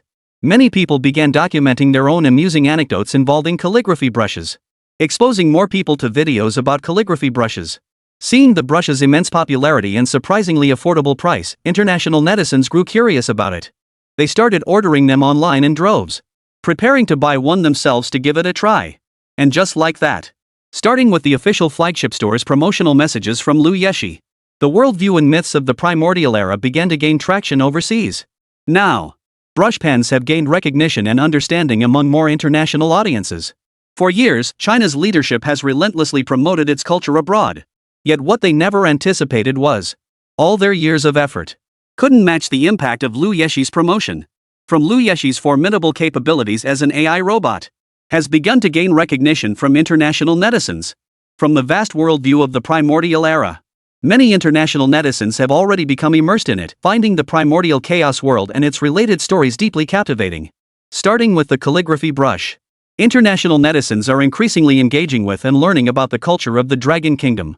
Many brush sellers have gifted online users with calligraphy practice sheets featuring classical poetry. Since these international netizens are beginners, giving them such materials not only helps them get started quickly, but also earns their goodwill and encourages repeat business. This was the initial strategy of brush sellers. However, they overlooked one crucial issue. Overseas netizens don't recognize Chinese characters, much less know how to write them. Faced with one Chinese character after another, many found themselves stumped. Fortunately, someone remembered Lu Yeshi's existence. After all, Lu Yeshi was originally a Dragon Country-made, Dragon Country-produced intelligent robot. So for Lu Yeshi, recognizing Chinese characters and teaching them how to write should be no problem, right? They also wanted to know what all these characters meant. Thus, another massive wave of people fell under the spell of Dragon Nation's traditional culture. The brush pen. As the nation's enduring writing implement have witnessed so much history, they have witnessed the rise and fall of countless dynasties. Those brush sellers didn't offer any standard gifts. Some gave basic calligraphy practice sheets. Some included ancient poetry anthologies. Others simply gave away a classic novel. This led to every international netizen who received a brush having a different question for Lu Yeshi. When some international netizens felt they'd mastered a bit of the art, they immediately posted their calligraphy works online.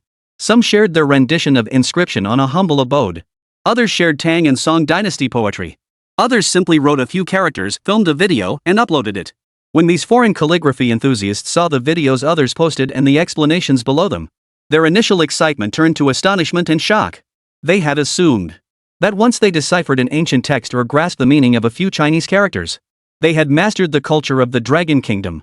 But now, seeing this, it was nothing like that at all. It turns out, the Dragon Kingdom also has poetry. A long column of smoke rises over the vast desert, the setting sun hangs round and full over the long river. How majestic! Clouds evoke thoughts of robes, flowers of beauty, spring breeze brushes the railings, dew glistens thick. What a vision of graceful beauty. This humble abode, yet to me alone it is fragrant.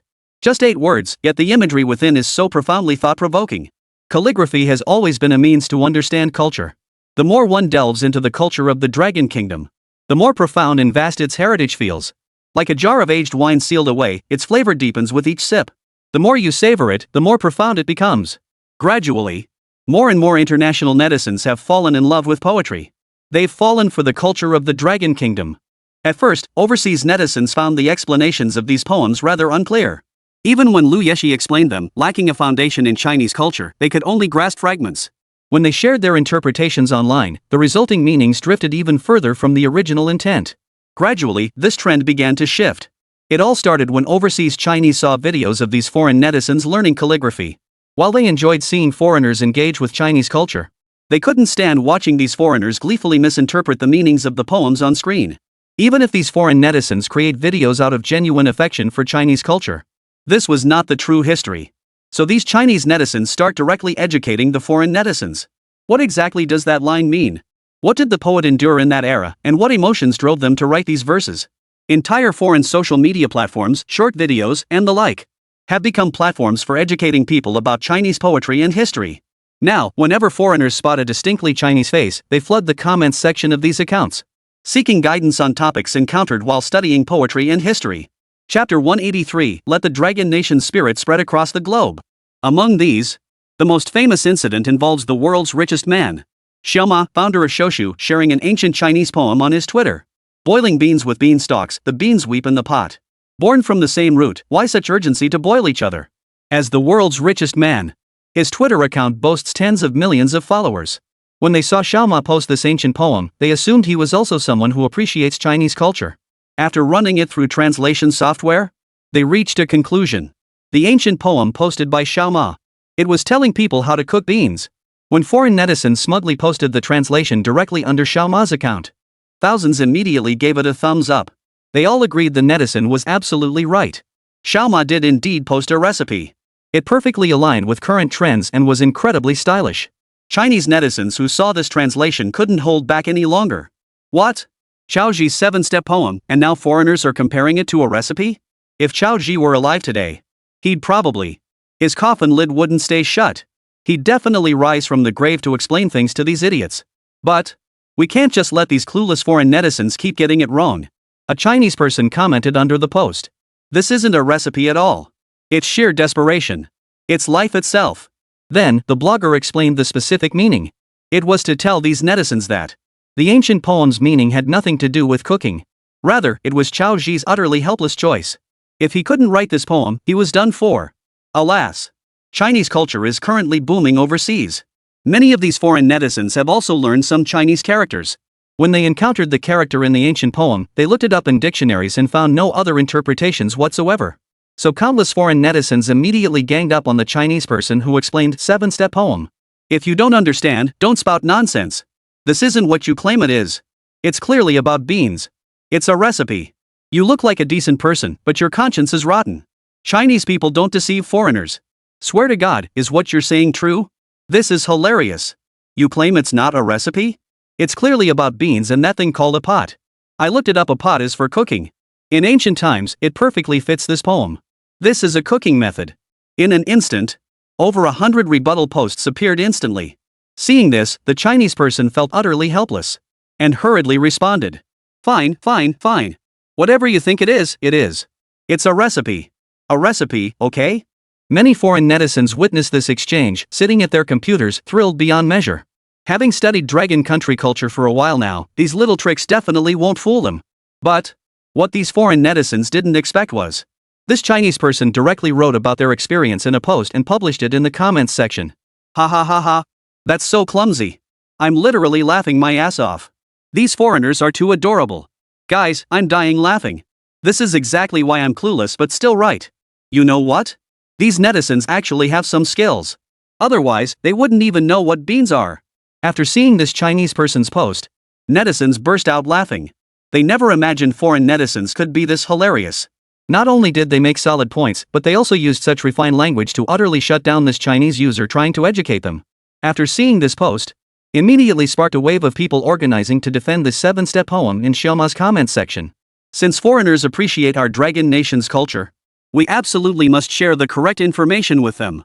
This time, netizens from Dragon Country prepared thoroughly beforehand before heading to Xiaoma's overseas post to educate others. Unlike those overseas Chinese, their preparations were exceptionally thorough. They not only clarified the historical context of what Xiao Ji faced at the time, they also detailed Xiao Ji's personal experiences and how he was evaluated in Chinese history. They further clarified the crisis at hand, revealing to international netizens that the beans and pots metaphor was actually Xiao Ji's veiled message. This wave of Chinese netizens' arrival. This finally made foreigners take these netizens' answers seriously. One by one, they became more eager to decipher the poem's meaning. Finally, after incorporating Lu Yeshi's interpretation into their analysis, foreign netizens gradually began to feel a bit elmowed. Originally, they thought that after studying Dragon Country culture for so long, they'd finally be able to show off their knowledge. But now that they saw it, it turned out to be nothing like they imagined. Their current level was like half-baked knowledge. Anything they said would sound like a joke to those in the know. Thankfully, there's Lu Yeshi.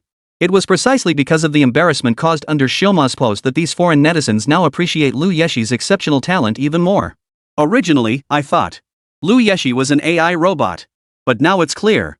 Lu Yeshi is actually the best bridge for learning Chinese culture. Got questions? Ask Lu Yeshi. Want to learn calligraphy? Whether it's clerical script, running script, or regular script, Lu Yeshi can write them all. Whether it's ancient poetry and prose or those obscure, hard-to-understand Chinese characters, Lu Yeshi can explain it clearly to you right away. He'll tell you the precise meaning behind them. Originally, they came to Lu Yeshi to learn calligraphy. Now they learn culture from Lu Yeshi.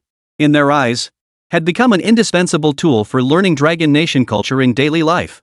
Without Lu Yeshi, they truly wouldn't have realized how captivating Dragon Country's culture is. So profoundly moving. Without a sound.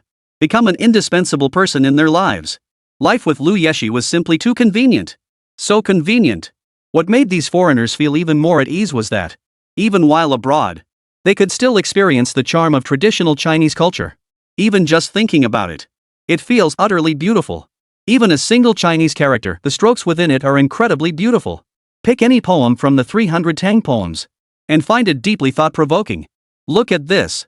Goose, goose, goose, neck curved, singing to the sky. White feathers float on green water, red webbed feet stir clear waves. This is a child's observation of the world. From this poem, one can glimpse a child's innocence. Childlike wonder. Look. A mother's thread in her hand, clothes for her wandering son. Before his departure, she stitches them tightly, fearing his slow return. This is a mother's care for her child about to journey far. Every stitch on the traveler's clothes is densely woven by the old mother's hands, all to make the garments more durable. This is the heartfelt care of an elderly mother. Look. Bright moonlight by my bedside, I mistook it for frost on the ground. I lift my head to gaze at the bright moon, then lower my head to think of my hometown. This is the longing for home felt by a traveler alone in a foreign land, gazing out his window. In just 20 words. Convey the bitterness and helplessness in this traveler's heart. This is the poetry of the Dragon Kingdom. This is the culture of the Dragon Kingdom. This is what makes the world marvel at the brilliance of the Dragon Kingdom. Now, there is only one Fong in the entire world. The Dragon Nation's Fong. Chapter 184, Cultural Export. A true dimensional strike. As the entire world spreads and learns Dragon Nation culture, netizens within Sakura Land are no exception. The written language within Sakura Nation evolved from Chinese characters. Nowadays, many Japanese characters allow those who have never visited Japan to instantly recognize the information conveyed by the text before them. This demonstrates how profoundly the profound influence of Dragon Nation's culture on Sakura Nation's culture. Now, Lu Yeshi has exploded in popularity. Compared to people from other countries, those in the land of cherry blossoms are more receptive to Lu Yeshi's cultural offerings. Especially since the nation's folklore of supernatural beings remains widespread throughout the land. Every region has its own local tales and stories about supernatural beings. Tales of the Snow Woman, Sadako, and the Yamata no Orochi serpent have spread to many countries. Once Lu Yeshi's identity as a demon hunter was exposed. Within the land of cherry blossoms, discussions about Lu Yeshi's identity intensified. The prank-loving media in the land of cherry blossoms even created a combat power ranking for Lu Yeshi. They set out to evaluate who would prevail between Lu Yeshi and the legendary monsters of Japan's folklore. The final verdict? Lu Yeshi is actually an SSS tier, max level demon hunter. Beyond the fact that Lu Yeshi is exceptionally handsome, his demon hunter identity also imposes a suppressing effect. It's like a shepherd boy in his youth, able to herd sheep with his little stubby legs. The very identity of a demon hunter grants Lu Yeshi that innate sense of bloodline dominance. He was inherently stronger than those demons. In his presence, these demons could only unleash 50 to 60% of their full power. This is precisely why Lu Yeshi sits atop the pinnacle of combat power. Powerful, handsome, and damn it, he even has this smart robot in his daily life. The Lu Yeshi IP exploded in popularity across Japan. He shot straight to the top of the virtual character rankings. And she claimed the top spot with an absolute advantage. Numerous anime industries in Japan, which serve as pillars of the economy, suffered a devastating blow. Many professionals in the field are crying. Unless they create Lu Yeshi fan content to attract traffic, they constantly face the risk of copyright infringement. Without creating Lu Yeshi fan content, they simply couldn't survive. Hardly anyone watches those anime anymore, let alone paying for official merchandise. Before Lu Yeshi, people in this cherry blossom country were quite willing to shell out money for anime merchandise and figurines. But after Lu Yeshi came along, why not save up and buy a Lu Yeshi figure instead? Isn't that better than buying these figurines? Can these figures chat with you? Go running with you? Cook for you? None of them can. Only Lu Yeshi excels at every single one. She's perfect. To these people from the land of cherry blossoms, Lu Yeshi is far superior to those virtual producers. Even with the global rise of Dragon Nation trends, more and more people in the land of cherry blossoms have come to recognize the power and history of Chinese characters. Many have taken to the streets petitioning for the restoration of Chinese characters. Compared to Chinese characters, Japan's characters pale in comparison. Since they lack the convenience of Chinese characters yet possess such rich history, why not use Chinese characters? In the end, this trend has gained momentum. Someone even launched a website where netizens could upload their petition signatures. In just 3 short days, the site garnered over 20 million page views. Over 500,000 netizens signed the petition on this platform. In no time, it became a major hot topic across the internet in the land of cherry blossoms. Now, Japan's top officials were completely stunned. They had originally believed that exporting their anime industry to the Dragon Nation would bring in substantial profits. But now, it's become China exporting Lu Yeshi to Japan, making money off Japan. This was terrifying. The problem is, with free trade between the two nations, it's not like you can profit from them without them profiting from you in return. If they really went through with this, who would dare do business with Japan anymore? Where's the dignity in that? Japan's problems don't stop there. Many netizens would gladly see Japan revert to using the Dragon Nation script. This issue is even bigger. It's even harder to resolve. When Japanese officials are asked about this by the media, they can only pretend they've never heard of it. They simply refuse to respond. Regardless, the problem must be resolved. Secret meetings convened time and again among Japan's top officials. No matter how many meetings they held, the Sakura Nation's high-ranking officials still had no idea how to resolve these issues. It's utterly hopeless. It's agonizing. The land of floating flowers doesn't realize that while it suffers, the United States and some Western nations are suffering too. From the very beginning, they've been wary of the Dragon Nation. For these nations with centuries of history, a nation with 5,000 years of history is simply too formidable. Just think about it. Even though the United States is already a powerful nation today, its internal conflicts remain intensely complex. Sometimes, to resolve these conflicts, they have no choice but to rely on external factors to address these issues. But these are merely temporary measures. They cannot last forever. Even a powerful nation like the United States finds it difficult to maintain stability, much less other nations. It is precisely through first-hand experience that one comes to understand how incredibly difficult it is to govern a great nation. One truly comprehends the formidable nature of the Dragon Nation. 5,000 years of unbroken history. That's 5,000 years its culture has never been interrupted. Not 50 years. Not 500 years. But 5,000 years. Over these 5,000 years, the Dragon Nation has witnessed over a dozen major dynasties and countless minor ones. Yet the pattern has always been, after prolonged division, unification inevitably follows. After prolonged unification, division inevitably follows. There has never been any break in continuity. It is the only nation in the world to have endured for 5,000 years. Precisely because they understand this fact. That vast sums of money flow out through the United States, all to cultivate a positive image and secure favorable fishing rights. Much like the previous era of individual heroism, it has become a cultural calling card exported by the United States to the world. These superheroes possess experiences and abilities beyond ordinary humans. They effortlessly accomplish the unimaginable. Initially, they certainly captured the attention of many. But after experiencing these superheroes, people's tastes began to grow weary.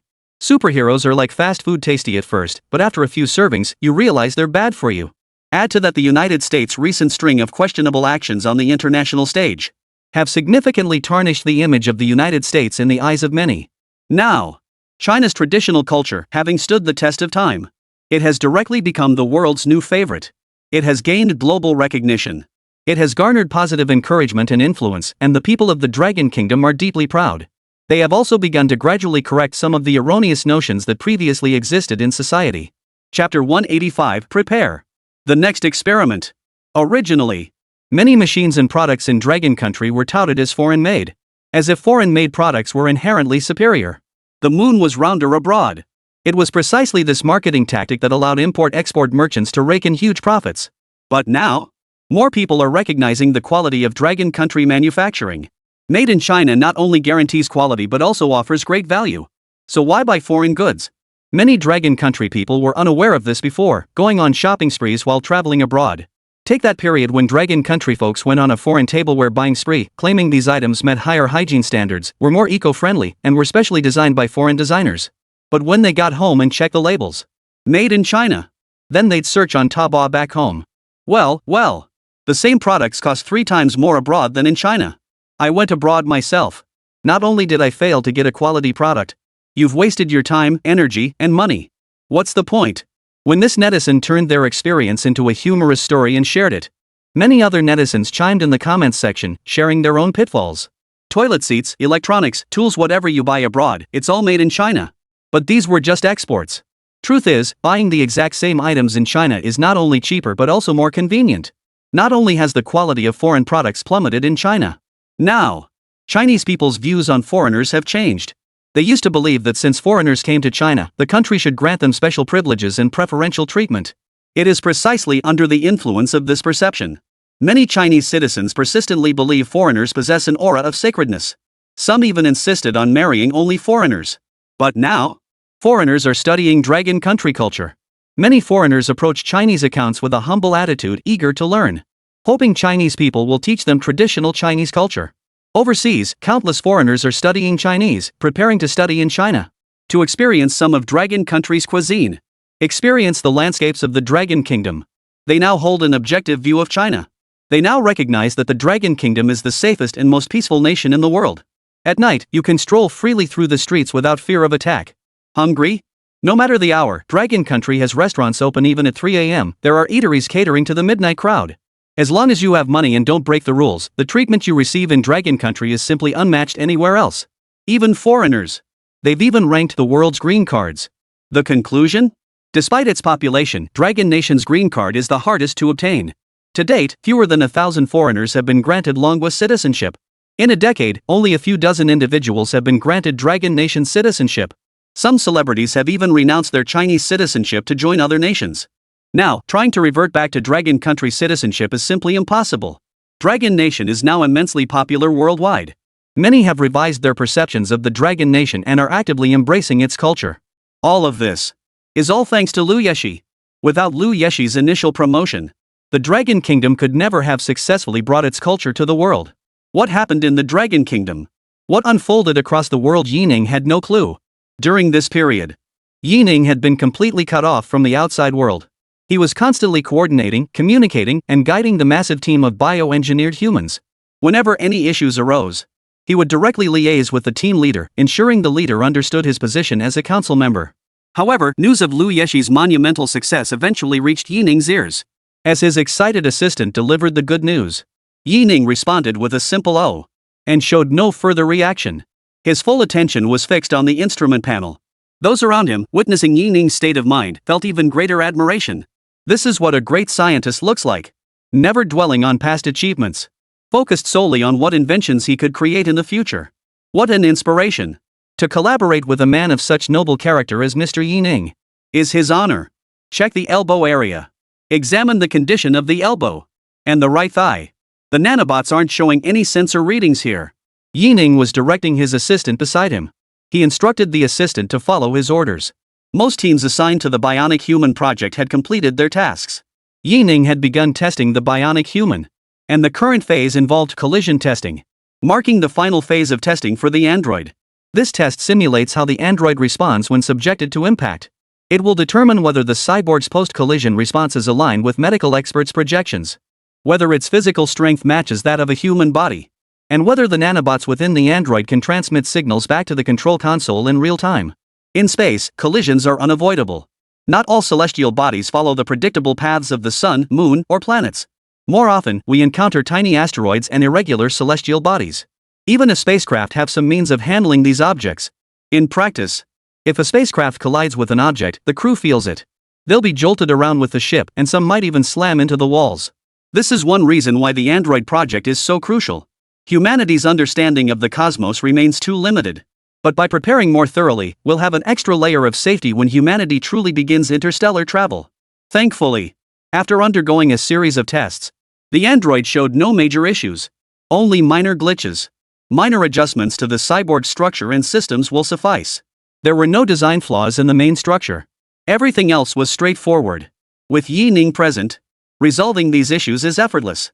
After making some adjustments, all the issues that arose with the androids were resolved by Yi Ning. Prepare for the next experiment. Yi Ning straightened his back and instructed his assistant beside him. Upon hearing Yi Ning's words, the assistant picked up the microphone nearby and announced directly within the laboratory. 13th collision experiment commencing.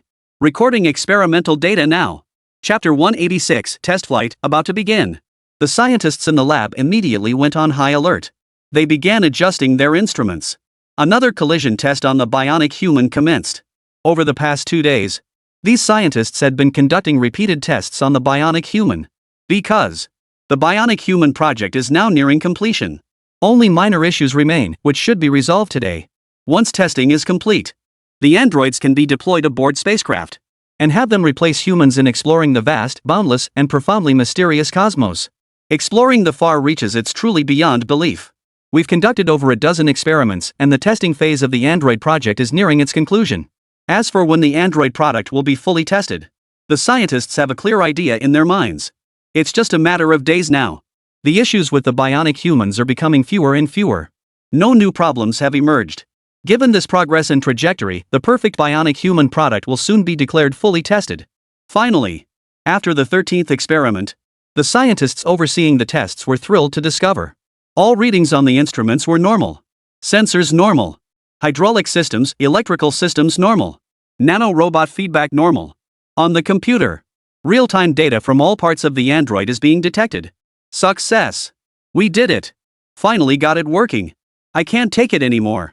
Today I'm going to sleep soundly and eat a proper meal.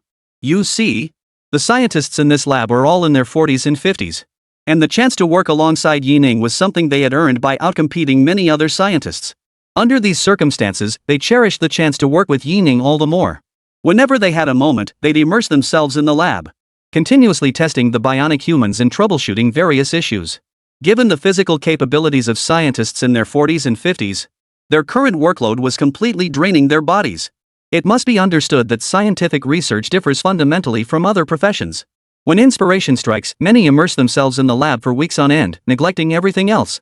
Endless all-nighters and relentless work have long taken a toll on their bodies. Despite being only in their 40s, they now appear to be in their 50s or 60s. This is not an isolated case in Dragon Country's scientific community. It's the norm. Precisely because Dragon Nation has fallen behind in recent decades, these patriotic scientists are sacrificing their health to accelerate the nation's technological advancement. To help the Dragon Nation keep pace with the times, though they've sacrificed their health. But for these scientists, they are willing. Collaborating with Yi Ning on research not only broadens their horizons, Yi Ning's few words of guidance, but also shatter their existing beliefs, as if a light bulb had gone off in their minds, revealing deeper truths. Even if it meant pushing their bodies to the limit. But to know the truth, to know whether the direction they pursued held any hope at all. That was what mattered most to these scientists. Many scientists, after working in the lab, they collapse into bed the moment they return to their dorms. They have no energy left to focus on anything else. They don't even have time to wash up. They're utterly exhausted. Even though they fall into a deep sleep every night, yet their sleeping faces still wore smiles. Every day brought new breakthroughs in their understanding and perspectives, learning fresh knowledge. This is an opportunity so many people long for but can never attain. Now that they have this chance, they must cherish it all the more. Especially since they get to work alongside Yi Ning, one of the world's foremost scientists. Finally, today, when these scientists heard the voice through the microphone, the bionic human project has succeeded. Some of the obsession in their hearts eased. Only now did they feel the exhaustion in their bodies. Two of the most fundamental physical sensations emerged. One urge was to sleep soundly. The other is craving a hearty meal. Grilled meat, hot pot, something like that. For such a long time, these scientists have been eating boxed meals. Because they were so busy with work, they rarely went to the cafeteria to eat.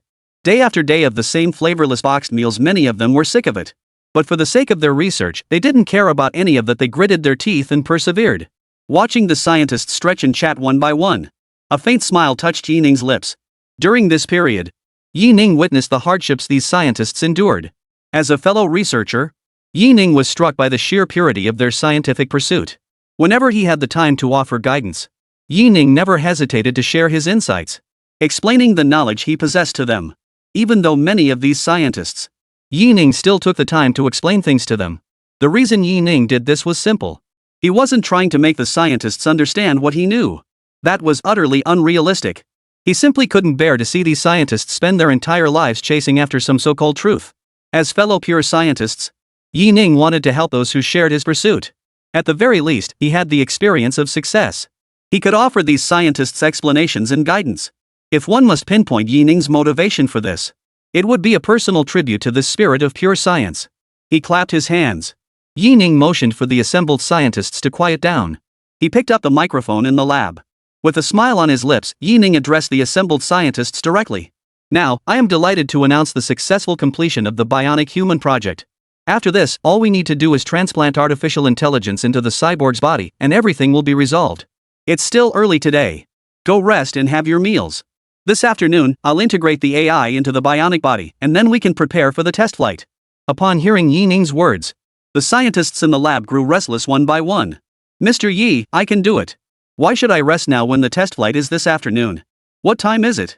I'll definitely be there. After all this hard work, it's to see how the bionic man reacts and performs in space. I'll stay right here. After finally getting to join such an amazing project, this old man is determined to follow every step. Don't make me sit on the sidelines until it's finished.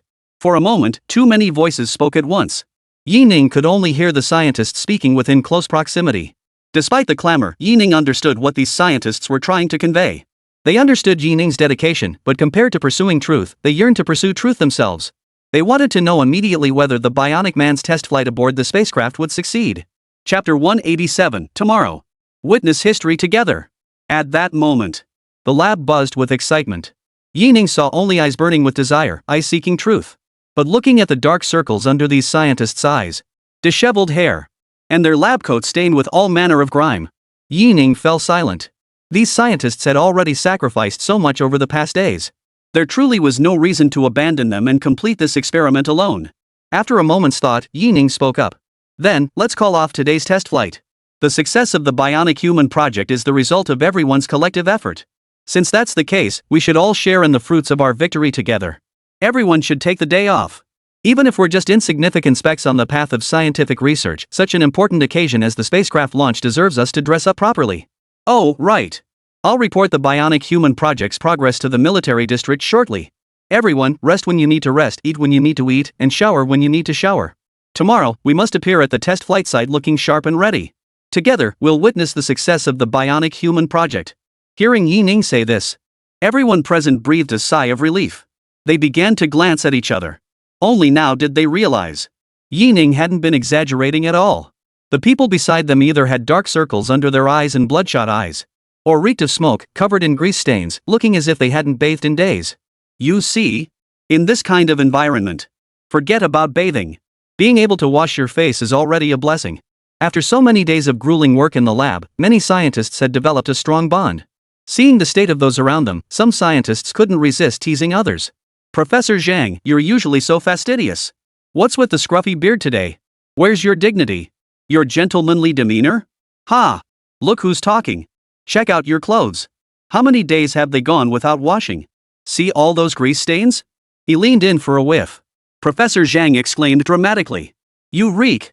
No wonder the lab's been smelling so bad these past few days. It's been coming from you. You. Didn't I give you face, Zhang Zhong? We may not have crossed paths much before, but I know you old fox inside out. Did you forget we went to the same school? Remember the freshman welcome party? Who tried to confess to the campus beauty but got so flustered he accidentally called out the advisor's name instead? Made a total fool of himself? Wasn't that you, Zhang Zhong? I'd wager our entire class remembers Zhang Zhong quite vividly. Professor Zhang, having his past exposed so bluntly, couldn't take it anymore. Yes. That Zhang Zhong was me. Am I the only one with skeletons in the closet? You think you don't have any? In sophomore year, you spent 3 months showing up with a guitar, singing songs and giving flowers to that girl. And got rejected for 3 months straight, wasn't that you? You guys know Lei Wencheng, right? But do you know what the most legendary thing academician Lei ever did was? As the two argued, Professor Zhang suddenly turned to the onlookers and began asking questions, transforming the argument into an interactive Q&A session. In the lab, mutual dissing was common.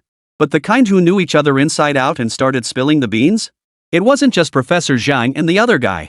Watching the two elderly men, everyone was intrigued. What were these two men, now appearing so venerable and respected, really like in their youth?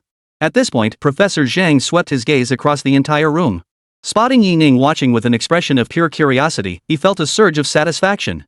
Speaking of this matter, even as a professor at a prestigious university, I must admit academician Lei is truly remarkable. There's a reason he earned his seat as an academician. Hearing this, several veteran scientists turned to Professor Zhang and urged, "Old Zhang, cut the suspense. Spill it. I'll cover for you with old Lei." Academician Lei, hearing this, flushed crimson. He glared angrily at Professor Zhang.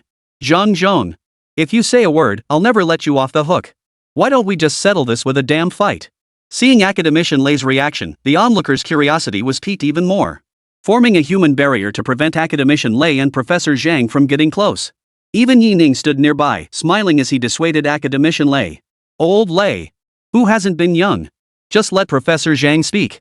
Even if Professor Zhang doesn't speak now, we'll find out everything when we ask him back later, won't we? Then your glorious deeds will likely be brought up again. Then it won't just be a few of us who know about that incident, everyone will know exactly what happened." Hearing Yi Ning's words, academician Lei hung his head like a defeated rooster. "Fine. Let them talk. Don't harbor any illusions.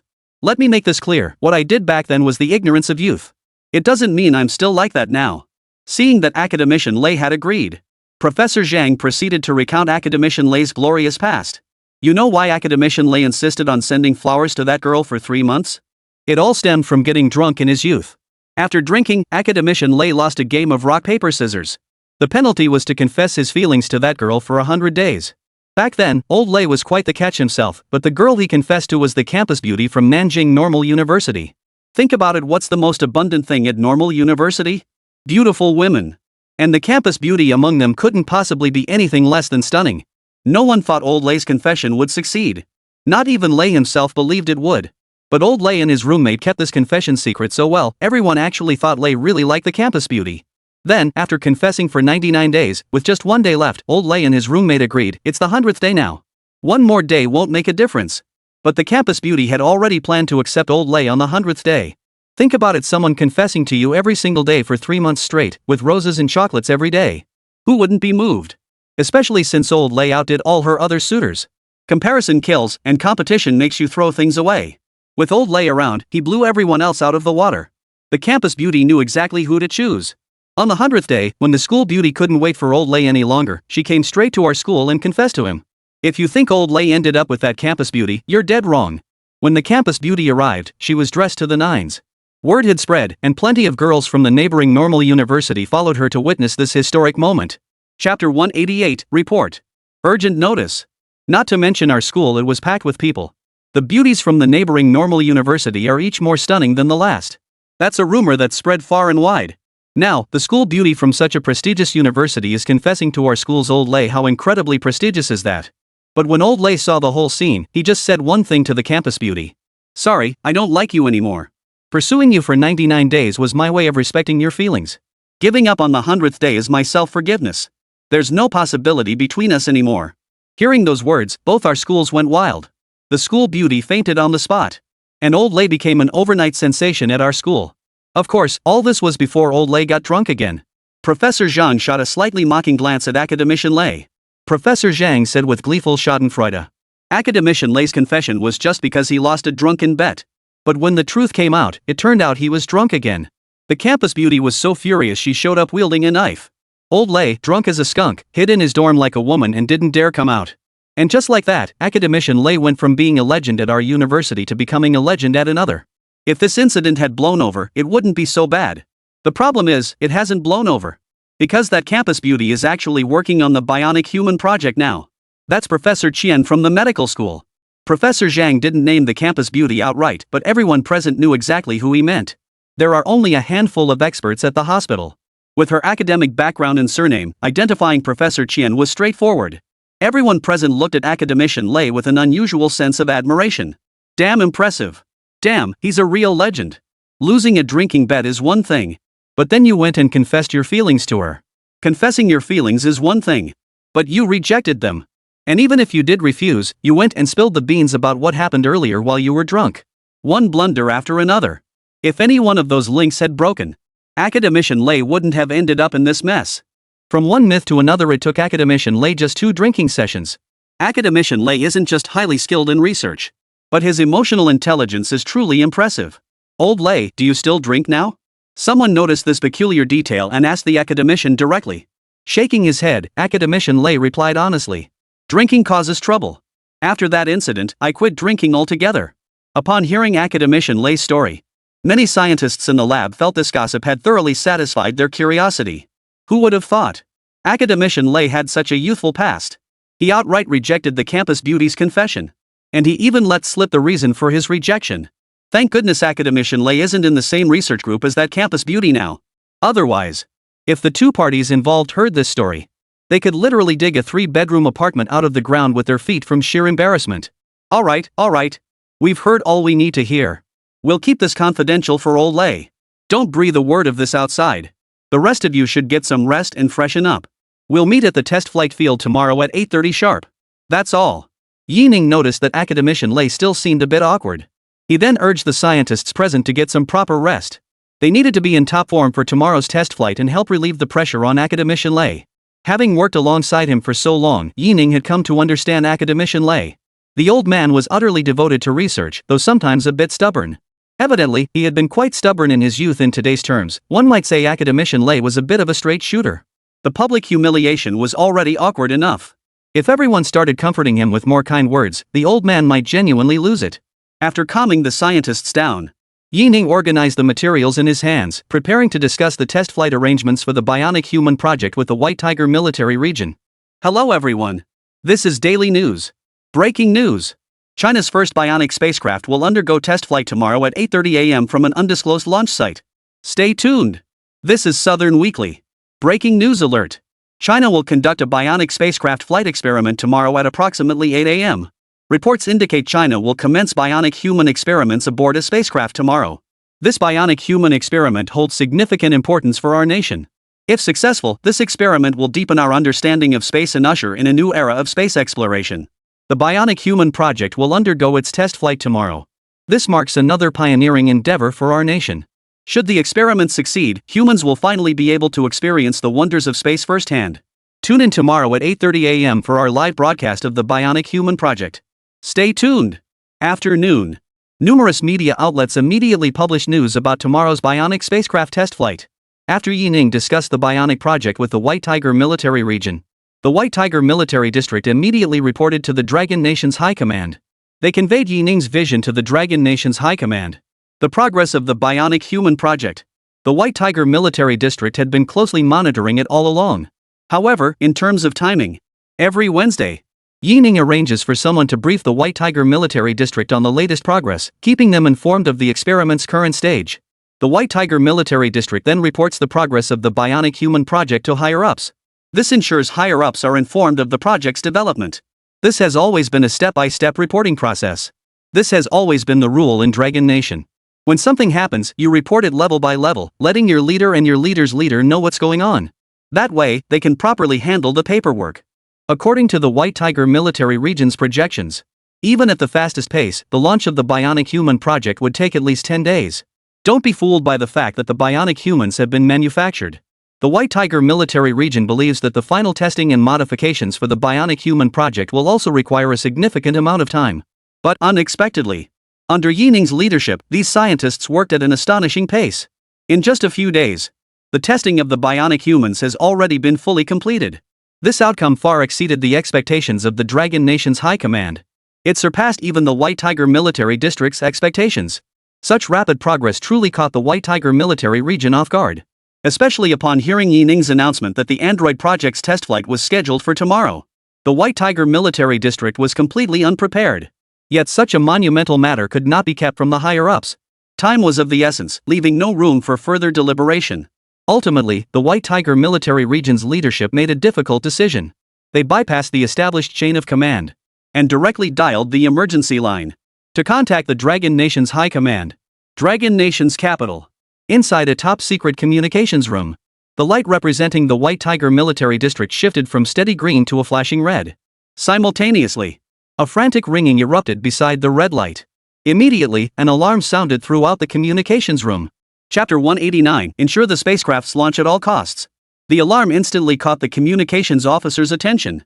Seeing the red alert, the communications officer's heart sank. According to the manuals and regulations they had studied before, a flashing red light signaled the most critical emergency. Green indicated routine operations. Ordinary situations were yellow. Special situations were indicated by red. Only the most critical and paramount situations warrant this flashing red signal.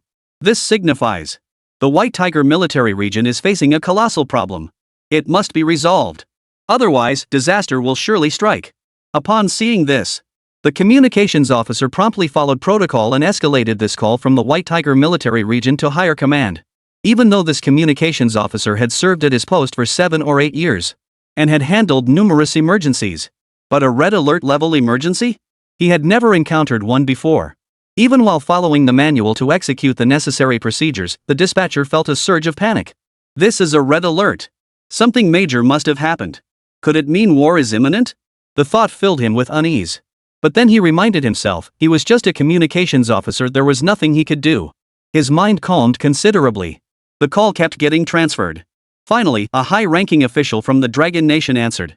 Upon seeing the call connected, the White Tiger Military Region personnel reported the current situation to the Dragon Nation's High Command in full detail. Upon hearing the White Tiger Military Region's report, the Dragon Nation's High Command was utterly shocked by the White Tiger Military Region's words. Even though they had long anticipated the possibility of a day when a bionic spaceship might undergo test flights, they never imagined this day would come so soon. So sudden. It caught them completely off guard. Upon hearing the news, the Dragon Nation's High Command was stunned. However, they quickly formulated countermeasures and relayed Dragon Nation's arrangements back to the White Tiger Military District via a return call from the White Tiger Military District. The most crucial task for your White Tiger Military District now is to fulfill every request made by Mr. Yi Ning. As long as it doesn't violate our principles, provide him with the very best of everything. Maintain strict vigilance over your surroundings. Guard against any meddling from the United States or the A-Triangle countries. Ensure the safety of our spacecraft and research personnel. Prepare yourselves. We will dispatch media personnel to your location. Let the media broadcast live once more. It was precisely the first spacecraft livestream that allowed the entire world to witness our Dragon Nation's technology. Our Dragon Nation's might. That's why Lu Yeshi enjoys such strong sales both domestically and internationally, spreading our Dragon Nation's culture across the globe. Now, with our bionic humans ascending to explore the entire galaxy, this is an even better opportunity for publicity. You must cooperate fully with the media. Leverage their power effectively. This is a crucial mission. We've emphasized this not to ask for guarantees, but to demand its completion. This mission absolutely cannot fail. Hearing the high-ranking officials speak on the other end of the line, the expressions of everyone in the White Tiger Military District grew uncontrollably grave. They understood the higher-up's meaning and grasped its gravity. They were well aware of the current domestic and international situation. The previous spacecraft and Lu Yeshi AI robot had already given the Dragon Nation a taste of success. The world's perception of Dragon Nation was gradually shifting. The entire world was studying Dragon Nation's culture. Therefore, if the Dragon Nation's bionic human project succeeds, it will leave a profound impression on those foreigners. It would shatter their preconceived notions. Tomorrow is not merely the launch of the bionic human project. It is the most crucial moment to showcase the Dragon Nation's strength to all nations worldwide. If it fails, all the hard work put in earlier could be destroyed in an instant. It would deal a severe blow to the Dragon Nation's credibility. It would further disrupt the Dragon Nation's strategic plans and blueprints. That's why the higher-ups insist tomorrow's test flight must succeed. Failure is not an option. Realizing this, the high command of the White Tiger Military Region felt the weight on their shoulders grow heavier still. The inaugural spacecraft launch brought a profound sense of honor to the White Tiger Military Region. We White Tiger Military Region finally have something to show off, something to brag about. This is excellent. It's excellent. But the second launch. The high-ranking officials of the White Tiger military region felt the weight of pressure bearing down on them. This pressure wasn't just coming from the Dragon Nation's higher-ups, it was also pressure they were putting on themselves. If tomorrow's test flight succeeds, everything will be fine. But if it fails, then for them, they would face immense pressure. They'll also have to deal with other complications. Right now, their priority isn't to seek Yining's confirmation on whether the project can be completed, but to focus on the military's own security measures to prevent any disruptions during launch. Given Mr. Yining's expertise and meticulous approach, his experiments have proven correct time and again. Nothing will go wrong on Mr. Yining's end. The crucial task now, to ensure security measures are in place. If even Mr. Yining's daughter could be targeted by American agents, where intent prevails over accident. If the White Tiger military region fails to bolster its defenses, then chaos could erupt tomorrow. Upon receiving the call from the Dragon Nation's High Command, the White Tiger military region immediately issued orders. Immediately elevate security clearance levels. All personnel entering or exiting required a passcode and pass. All officer leave was cancelled. Enter wartime readiness status. The Dragon Nation High Command's directives. This directive extends far beyond the White Tiger military district. On the fishing vessel, received orders from the top brass. The government has also begun building momentum for the bionic spacecraft. Major television networks and official media outlets have interrupted programming to announce that a bionic spacecraft will take flight tomorrow. Across social media, androids instantly trended across all major platforms. Lu Yeshi is now exploding in popularity. If the people of Dragon Nation previously had little concept of intelligent robots or androids, just look at Lu Yeshi right beside them. They instantly understand what a bionic human is. Lu Yeshi. She's the civilian version of a bionic human. Without all those intricate instruments and data. Not as lifelike. Nor is it packed with cutting-edge tech. The pinnacle of intelligent robotics technology is artificial intelligence. But for the bionic human project, AI is just one component. Every component of the body and all the various systems are equally crucial. Let me put it this way. Take any single research team's findings from the bionic human project and isolate them. Each holds influence no less significant than the AI known as Lu Yeshi. It's just that these technologies might not be as flashy as artificial intelligence. And, for security reasons, they haven't been publicized. That's why the public remains unaware of their existence. When news of the androids broke, this time, many bloggers have become quite astute. They immediately chose their own angles to explain the bionic humans. Chapter 190, Naming the Spaceship. Pangu. Seeking gold tickets. They've finally figured it out. How rapidly Dragon Nation's technology advances now. To unlock the wealth formula, it's not enough to just create content on the platform. It's about following the official's lead. Just look at this. Spacecraft. Artificial intelligence. Lu Yeshi. And the Dragon Nation culture spreading across the globe. All of this is officially promoted and organized. If left to my own thoughts, would I ever believe spaceships could be built so effortlessly? Could I believe that intelligent robots like Lu Yeshi would swiftly integrate into my daily life? Could you imagine the android project nearing its test flight? It's no longer a case of technology lagging behind human imagination. Rather, Dragon Nation's technological advancement has surpassed ordinary people's imagination. Once this realization dawned on them, many bloggers immediately shifted their account themes and content direction. They've gone straight into creating official fan content, collaborating with the company and raking in big profits. Just like Lu Yeshi before them, the company adopted stories created by some bloggers, further enriching the world of Lu Yeshi. Naturally, these creators also earned substantial profits and gained massive traffic. Now, upon hearing news that the Dragon Nation is preparing to send androids aboard spacecraft to explore the galaxy, many bloggers have immediately begun their own creative projects. Some creators have uploaded comics depicting bionic humans aboard spacecraft, fueled by their imagination. The title reads, "Go China." These posts garnered numerous likes, shares, and comments. Some bloggers have seized on this concept as a hook to start writing novels. Others analyze the androids based on previously leaked Dragon Nation spacecraft footage combined with Lu Yeshi's insights. In short, now centered around the official news, these bloggers have all launched their creative projects, while gaining more traffic, but also drawing greater attention. More people now know that tomorrow at 8:30 a.m., Dragon Nation will test fly its bionic spacecraft. As this bionic news spreads like wildfire across Dragon Nation, spies and netizens from numerous countries simultaneously relayed the news abroad. Upon learning this news, many foreigners were stunned. Is this still the Dragon? Did they just click the tech tree this year and nothing else? How did their tech advance so rapidly? How many days have passed? We have spaceships. We've got intelligent robots. Now they're going straight for androids. Look at our own country. We haven't even developed a 5th-generation fighter jet. While cursing their own country's leaders for inaction. These netizens are also intensely focused on Dragon Nation's bionic human test flight project. Dragon Nation's culture is now embraced by more foreigners. They're deeply invested in Dragon Nation's progress, eager to see if this test flight succeeds. And so, not long after the Dragon Nation's high-level officials released the news. Yet this news spread across the globe at a viral pace. Countless people became fascinated by the bionic human test flight. They also firmly memorized the live stream address. When the time came, they would immediately open their live streams to watch the Dragon Nation's bionic human test flight project. November 11th, 8 a.m. Cloudy. North wind, force 3-4. Humidity 73%. Air quality, 85. Visibility, 10.5 kilometers. The live broadcast has now begun.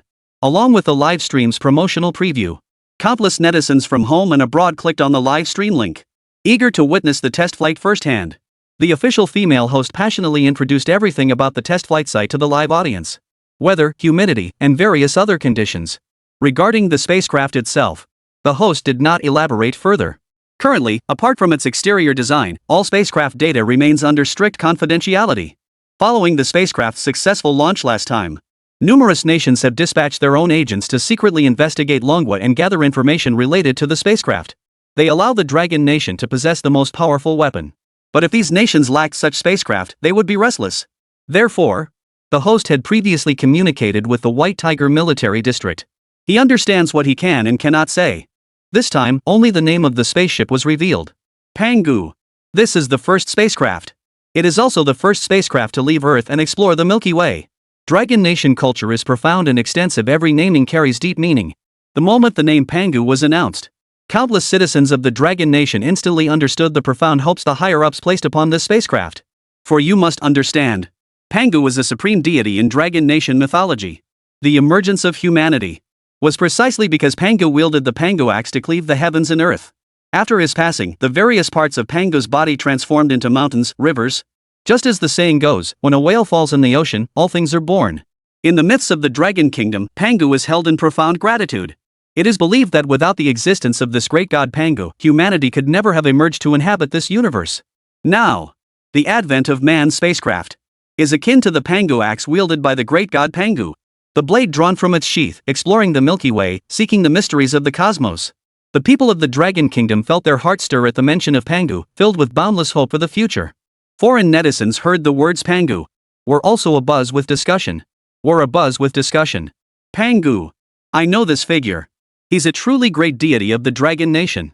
I hold profound respect for the great god Pangu. I know Pangu too. Dragon Nation's mythology is so imaginative. The idea that a single person could evolve into the entire world is brilliant. Some who understood Dragon Nation's naming conventions began explaining it to others. This sparked waves of astonished exclamations in the comments section. Expectations for the significance of the Pangu spacecraft. The hopes placed upon the Pangu spacecraft. It turns out the entire essence of the Dragon Nation is encapsulated within this name. Is this the romance of the Dragon Nation? This is the culture of the Dragon Nation. A figure from mythological lore, reborn in this form among humanity through the romantic spirit of the Dragon Nation. Many international netizens have praised the Dragon Nation's approach. Originally, they thought the 5,000-year-old Dragon Kingdom was traditional and closed off. But now it seems the people of Dragon Country aren't as stuck in their ways as some media portray them. They've woven their romantic spirit into their history and culture. As foreign netizens showered praise on the Dragon Kingdom in live streams, overseas Chinese felt immense pride. They proudly raised their heads in the live stream. They educated more international viewers about the history behind Dragon Nation's naming conventions for satellites and weapons. This sparked yet another wave of astonishment among foreign netizens. Chapter 191, Spacecraft Launches. The world erupts. The online buzz. The on-site host remained unaware. He was busy briefing the online audience about the test flight's progress. Hello, everyone. This time, our spacecraft's test flight won't follow the conventional speed like last time. Instead, we've installed cameras directly on the spacecraft, allowing everyone to witness the scenes of outer space firsthand. The previous live broadcast was to show everyone the first launch of our Dragon Nation spacecraft. This manned mission aims to conduct further tests on bionic humans. It lays the groundwork for humanity to truly board spacecraft and journey into space. The host's words left many unconvinced. In the eyes of these viewers, the previous speed was already fast enough. How much faster could this spacecraft possibly go? Couldn't the on-site cameras still capture its speed? The host was just being overly dramatic. Most netizens didn't take the host's words seriously. Discussions kept going in the live chat, predicting what the real galaxy and the true nature of the Milky Way. Truth be told, the host didn't quite believe the script he just delivered either. But through his earpiece, the director had instructed him to say it that way. So he had no choice but to read it out loud. Even though he witnessed the spacecraft's speed firsthand during the last live broadcast, the host still couldn't believe just how fast the Pango spacecraft could possibly be this time. How fast could it possibly go? Time ticked away, second by second. After a brief warm-up, 8:30 arrived quickly. Exactly as announced yesterday, the scheduled launch time for today. Watching the numbers beside the camera, the host declared with fervor into the camera, "Friends, we are about to witness the launch of the Pango Man spacecraft. The next perspective will be from the spacecraft's point of view. We'll witness firsthand how Pango leaves Earth and soars into space." The moment the host finished speaking, the camera's perspective shifted to the Pango spacecraft, revealing bright red numbers flashed on the spacecraft's console. Before the camera, the numbers were dazzling. 5, 4, 3, 2, 1. Countdown complete. The entire spacecraft vanished from its original position. The camera cut away. At this moment, viewers in the live stream could see the spacecraft instantly materialized above the test flight field. The image flickered. The spacecraft was now amidst thick white clouds. All the live stream viewers could see now was the white mist of the atmosphere. Nothing else could be seen. Before the live stream viewers could even process what was happening, the screen changed again. Within the live stream feed, within 2 or 3 seconds, the spacecraft had already flown away from Earth and entered outer space. In the camera's view, Earth barely filled half the frame. In the blink of an eye, before viewers could even get a proper look at Earth, they were stunned to discover Earth had shrunk to the size of a ping-pong ball, a pale blue sphere. It vanished completely from the screen. Outside the spacecraft now, nothing but a shimmering starry sky. Witnessing this scene, not only were domestic viewers stunned, but international netizens were utterly incredulous. They simply couldn't believe what they were seeing with their own eyes. China rocks. Unbelievable. Blasting off the planet in such a short time. After watching this live stream, I've earned the right to brag to my friends. Seeing the live footage, many international netizens were utterly stunned. So fast. So impressive. Forget about building spacecraft. Only a handful of countries can even manage manned spaceflight today. Other countries don't even have rockets. They're all envious that China managed to successfully launch such a massive thing. Even developed nations, their development is constrained by sheer land area alone. How could they possibly match China's vast territory and the sheer number of dedicated engineers willing to sacrifice for their nation? Their so-called development is merely economic. They can only prosper by being the United States lackeys. If these nations were tasked with building rockets or space stations, let alone whether they have enough scientists to support such endeavors, the costs of experimental rocket and space station construction alone would bankrupt them. They know their own situations best. It's precisely because they understand these realities that foreign netizens envy the Dragon Nation so much, seeing it as truly formidable. Especially after witnessing the true speed of today's spacecraft. In just over 10 seconds, it can escape Earth's gravitational field and soar directly into space. Combined with the Bionic Human project, doesn't this mean the people of Dragon Nation may soon have the possibility of interstellar travel? Yet they can only watch with envy from Earth as others roam freely through space. It turns out that Dragon Nation has quietly become so powerful. Unsurprisingly, foreign netizens couldn't help but exclaim in the live chat. Today's livestream is truly awe-inspiring. The existence of the Pango spacecraft shows me that a great power is rising on this planet. With such a marvel, the Dragon Nation now has the potential to navigate the vast ocean of stars in the cosmos. While our vision and plans remain confined to Earth, the people of the Dragon Kingdom are already exploring outer space. The coming era won't belong to the United States, nor to Earth, it will belong to the Dragon Nation. This is a new age of exploration. Today, I bear witness to the dawn of an unprecedented era. This day will surely be etched into the annals of history. Perhaps this aligns perfectly with the slogan the Dragon Nation proclaims. Realize the great rejuvenation of the Dragon Nation. Indeed, with the Pango spacecraft, the Dragon Nation has every right to say so. For the past century or two, Dragon Nation has lagged behind the world in many aspects. For Dragon Nation, it has endured far too long a period of slumber. Yet we thought this nation of 5,000 years of civilization was finished. Now, the Dragon Nation has proven through its own strength that when a sleeping lion is awakened, its roar will surely shake the entire world. Only now do we finally recall that throughout its 5,000 years of history, the Dragon Nation has always been the world's foremost power, the mightiest nation on Earth. Prejudice, arrogance, stubbornness, these will ultimately exact a price from us. Here, I urge our nation's people, we must cultivate strong relations with the Dragon Kingdom.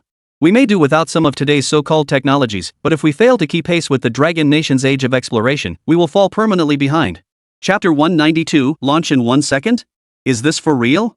This netizen's comment garnered countless likes in the livestream chat. Previously, many among them harbored prejudice and arrogance toward the Dragon Nation. They believed Dragon Nation was nothing special, nothing worth paying attention to.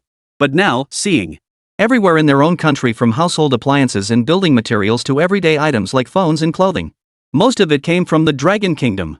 In truth, they had already become dependent on Dragon Country's manufacturing. They just didn't want to admit it before. But then came Liu Yeshi.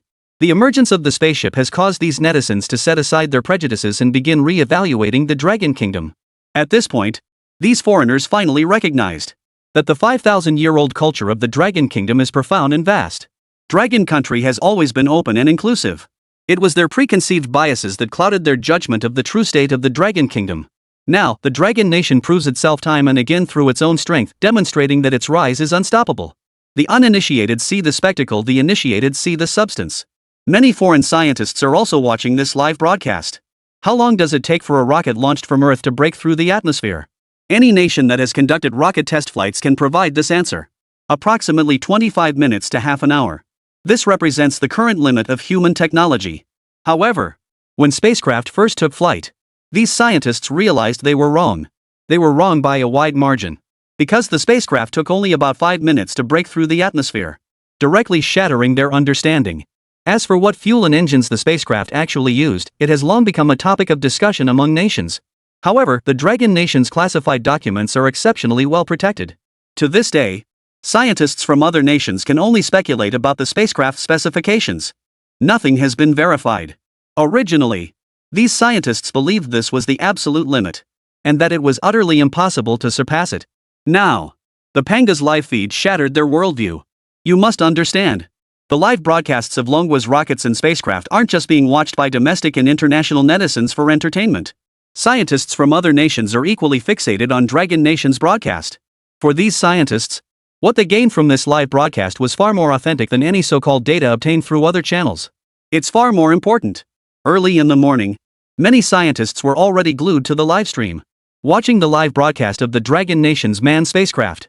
When they saw the spacecraft departing Earth in just over 10 seconds, these scientists went absolutely wild. How is this possible? Such a massive spacecraft leaving Earth in just 13 seconds? It must be fake. I believe Longwa wouldn't fake a global broadcast like this. But this time is absurd. In just over 10 seconds, the Pango spacecraft left Earth? How did Dragon Nation scientists achieve this? It's utterly unbelievable. After witnessing the footage of Pango's launch, could scarcely believe their eyes. As fellow scientists in the field, they knew all too well that spacecraft launches were no simple feat. Now the discussion isn't about what materials the spacecraft used to withstand such immense pressure and friction. The question now had become, how on earth did the Dragon Nation achieve such incredible speed? It completely overturned these scientists' worldviews. We're talking about just over 10 seconds. Just over 10 seconds. The spacecraft has already flown far away from Earth. Roughly speaking, in just over 10 seconds, the spacecraft had already traveled 400 or 500 kilometers. That's 40 to 50 kilometers per second. If one were to observe, in the final few seconds, one could still see the spacecraft hurtling directly into space, with Earth steadily shrinking in size. Then, the spacecraft's maneuvers in the preceding seconds were utterly incomprehensible to these scientists. They simply couldn't grasp why the spacecraft merely flashed by before suddenly materializing mid-air. It looked like this. It was like teleportation straight out of a novel. As if the spacecraft had suddenly materialized from the ground into mid-air. This was simply too unbelievable. Actually, these scientists weren't wrong after all. On the spacecraft, Yining had equipped the spacecraft with the same miniature spatial displacement devices used in the previous mecha. This was specifically designed to allow the spacecraft to shift position when facing potential collisions with celestial bodies in space, thus avoiding collisions. Right after launch, Yining also controlled the spacecraft to test it out, to test the device's effectiveness. This is why the spacecraft appeared out of nowhere. Yining knew all this, but these scientists didn't know. Many viewers lost interest in watching the rest of the live stream, and immediately edited out the first dozen seconds of the launch. They played it over and over. Some even brought in professional equipment to analyze the broadcast footage, playing it frame by frame. These scientists concluded. Sure enough, the spacecraft appeared out of nowhere at first. Only then did it move away from Earth. Why on earth would it do that? The scientists pondered intently, yet ultimately failed to arrive at a satisfactory conclusion. Foreign scientists, observing the current spacecraft launches, continuously analyze the live-streamed footage. They've come up with countless theories. Yet these speculations remain just that, speculations. Neither Yining nor the Dragon Nation. Neither bore any obligation to resolve their doubts. In truth, this is precisely the outcome the Dragon Nation's leadership desires, allowing foreign scientists to witness the nation's current technological prowess. Once that happens, if the right conditions arise, they could collaborate with these nations.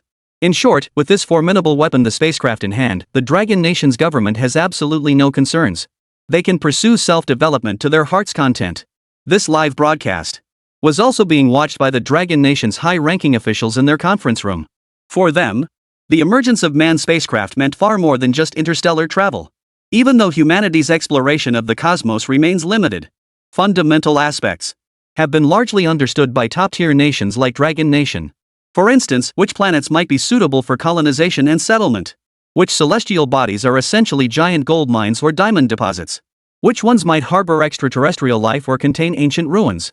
Chapter 193, Experiment Successful. Testing begins.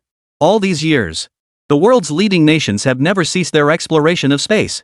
These nations all understand one fundamental truth. Earth is not humanity's future, the universe is humanity's future.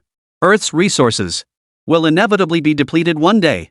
Only by exploring the boundless cosmos can new possibilities emerge. This is the only way to ensure the survival of human civilization. The possibility for humanity's civilization to advance further. The successful test flight of the spacecraft is merely the first step. It merely proves that spacecraft can reach space. If the bionic human experiment truly succeeds, that would signify humanity has gained the capability for interstellar travel. It would enable humanity to propagate on other planets. To survive. The Bionic Human Project. The high-ranking officials of the Dragon Nation view it as critically important, for their vision extends far beyond the confines of Earth. Inside the Dragon Nation's high-level conference room, 2 large screens dominated the space. One screen displayed the live feed visible to all viewers. The other screen displayed the monitoring feed of the bionic humans in Yining's laboratory. At this moment, the bionic human had materialized into a 3D image on the screen, and a dense array of numbers continuously appeared before everyone's eyes. Yining's calm voice came through the screen. Shut down the ship's thermostatic system now. Test the maximum temperature the android can withstand. Now open the spacecraft's portholes to expose the android directly to cosmic radiation. Disengage the gravity system to observe the android's condition within the spacecraft. Prepare for simulated collision testing. Observe the android's response to impact. The moment the words left his mouth, the executives in the conference room witnessed a small chamber within the spacecraft. The climate control system shut down. The thermometer read 25 degrees, quickly dropping to 23, 20. Finally reaching 0 degrees. In another chamber, the porthole slowly opened. The android's exposed skin immediately came into contact with the light outside the porthole. In a small chamber, the gravity system ceased, and the android slowly floated into midair. And so, within the vast spaceship, in various small compartments, androids were continuously subjected to experiments. The data from each experiment was meticulously recorded, awaiting final compilation and analysis. Observing the orderly operations within the spacecraft, the high-ranking officials of the Dragon Nation were thoroughly satisfied. Apart from their inability to bear children, the androids were now virtually indistinguishable from humans.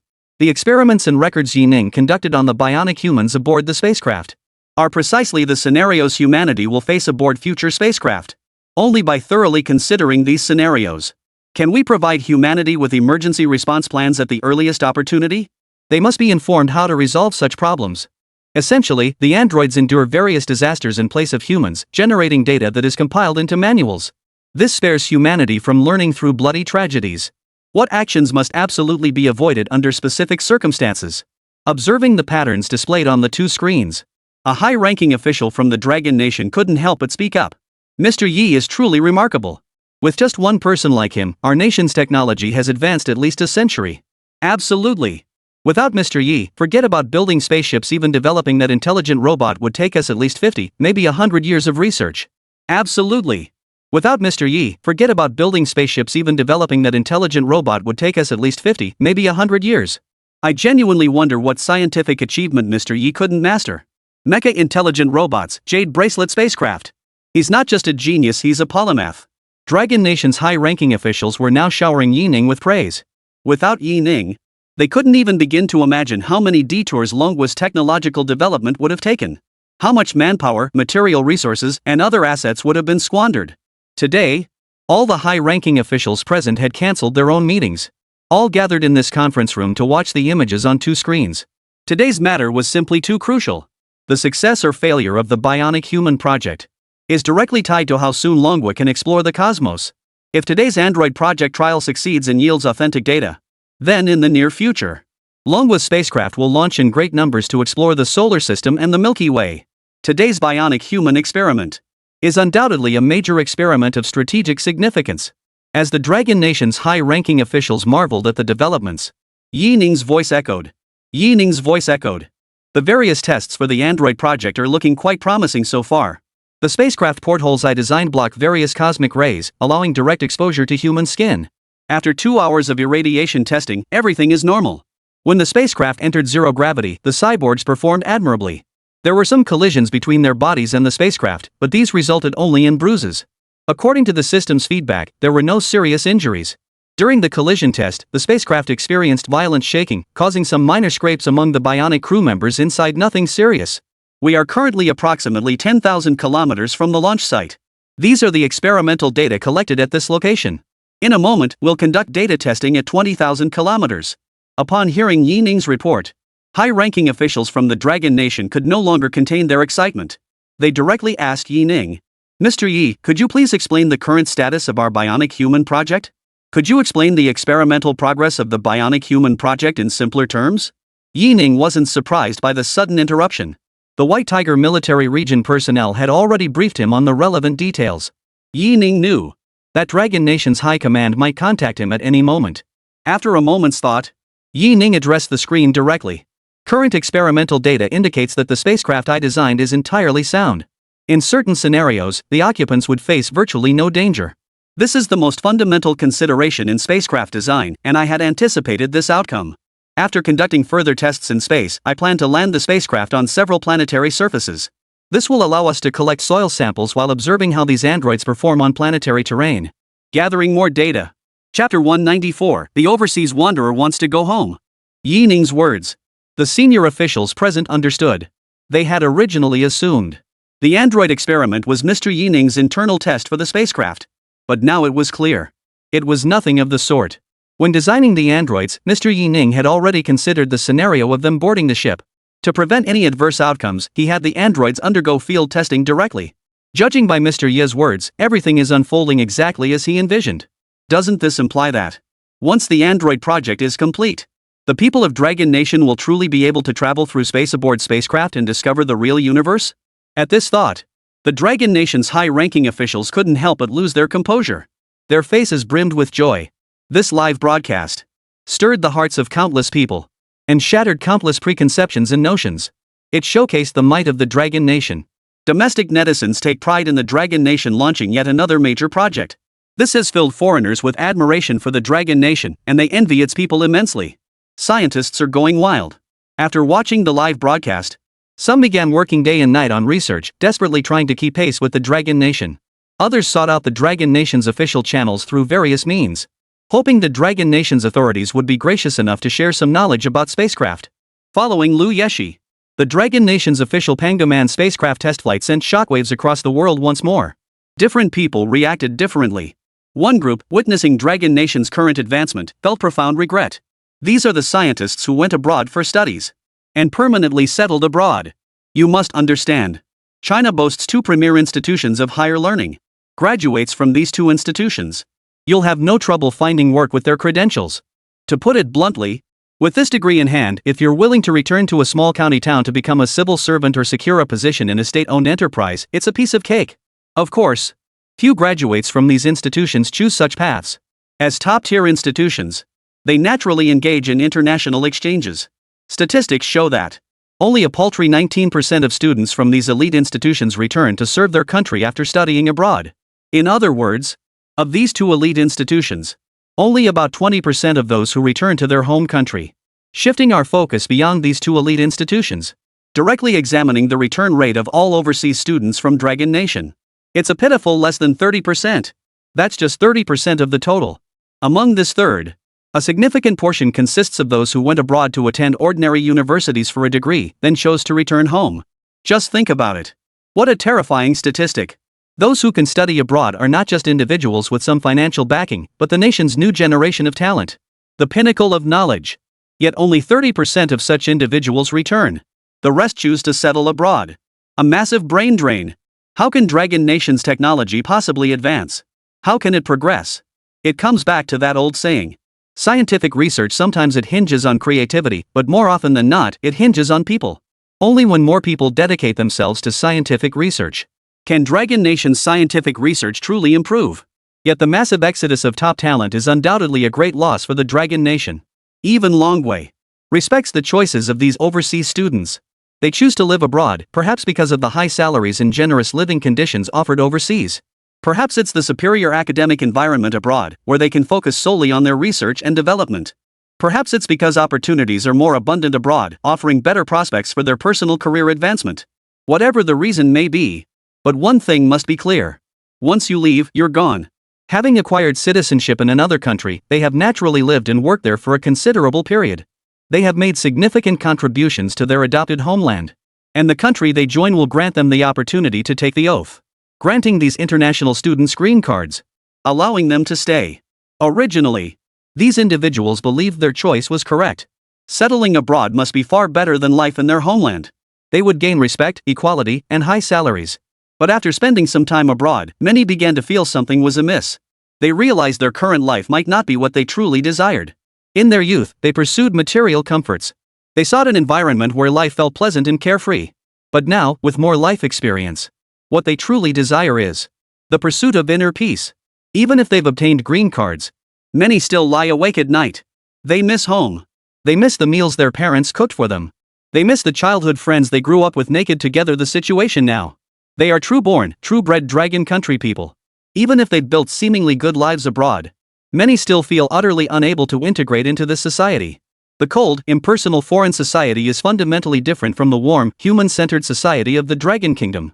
Especially when eating burgers and fries every day, while yearning for the delicacies back home. Thinking of their parents, relatives, and friends back home, they can't help but sigh endlessly. Many fantasize in their hearts. If only they could have another chance. They would never abandon their homeland for these material things. They have always been people of the Dragon Nation.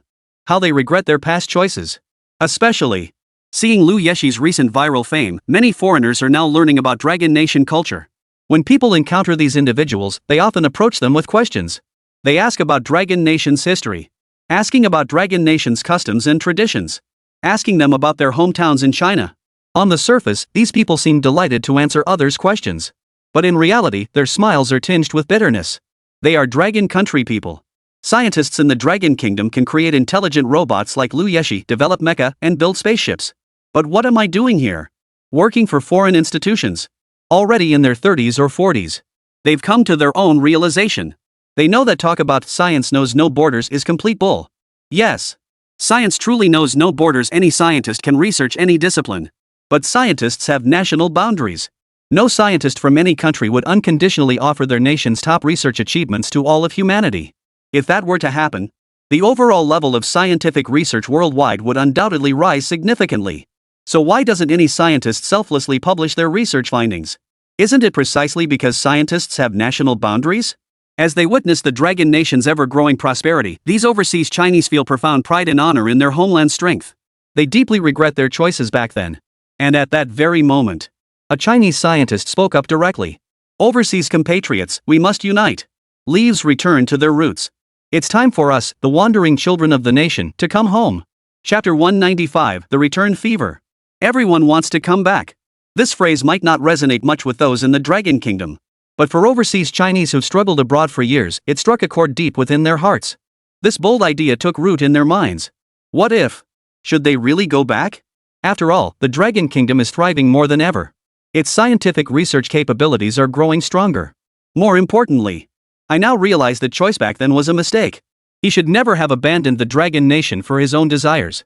Back then, after studying abroad, I should have resolutely stayed in the Dragon Kingdom and dedicated my efforts to its scientific research endeavors. In the past, I made the wrong choice. But now, I must return to the Dragon Kingdom. Fallen leaves return to their roots. Falling leaves return to their roots. No matter how wonderful it may be abroad, it is not my home. My home is that ordinary little town. It's the parents who cherish me. The childhood friends I grew up with.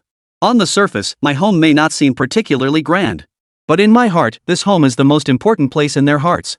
This scientist's post immediately garnered countless likes. They are all overseas Chinese. At this moment, they all share one purpose: to return to the Dragon Nation. To obtain the Dragon Nation's citizenship. Gradually, some began to form formal organizations. One by one, emails were sent to the Dragon Nation's official email address. Petition letters were mailed to local embassies. So many people yearned to return to the Dragon Nation. The further away from home, the more one appreciates the Dragon Kingdom's virtues. The more they witness the harsh realities abroad, the more intense their longing for the Dragon Kingdom becomes. Such a significant move. It quickly drew the attention of both official and domestic fishing vessels. Regarding these individuals, domestic opinion split into two camps. One faction vehemently opposed allowing such individuals to return, viewing them as opportunists who failed to contribute when the Dragon Nation was weak but now sought to return as its power grew, a scourge whose roots must be eradicated. They should never be allowed back. The other faction, however, that select individuals could be permitted to return under certain conditions. It must be recognized that many among those expressing a desire to return are leading experts in their fields abroad. Their return would advance Dragon Nation's scientific research. For these individuals, we should allow their return. Beyond the question of whether they should be allowed to return, many netizens in the Dragon Kingdom have opinions. Some have even directly raised discussions about the challenges China might face after these overseas Chinese return. Currently, the hottest topic online is the return of overseas Chinese. At this critical moment, the Dragon Nation government finally issued an official announcement. Notice regarding conditions for foreign nationals returning to the country. Upon seeing just these few words, countless overseas Chinese went wild. Could it be there was truly hope for returning home? At that very moment, every single one of them became incredibly excited and exhilarated. After all, those who could afford to go abroad possess certain talents, whether it be academic research or other abilities. Those who could settle abroad certainly possess exceptional qualities. Before leaving, these individuals never imagined would encounter so many challenges. Now, after leaving, they realize that the Dragon Country is still the best. Even if they live comfortably abroad, in the end, they still miss the Dragon Kingdom most. Moreover, it was only after leaving their homeland that they truly grasped how difficult it is to obtain Chinese citizenship. It has been over 20 years since China opened its citizenship to foreigners. Yet only about 1,000 people have acquired Chinese citizenship to date. Only a few dozen people per year. It was easy for them to renounce their Dragon Nation citizenship, but regaining it proved exceedingly difficult. Regarding the matter of reclaiming Longwa citizenship, they initially held no hope. It's too difficult. It's practically impossible. The list of those granted Longwa citizenship is published annually. Look at the foreigners who've obtained it. Either they've made extraordinary contributions to the Dragon Kingdom, or have worked in the Dragon Kingdom for an exceptionally long time.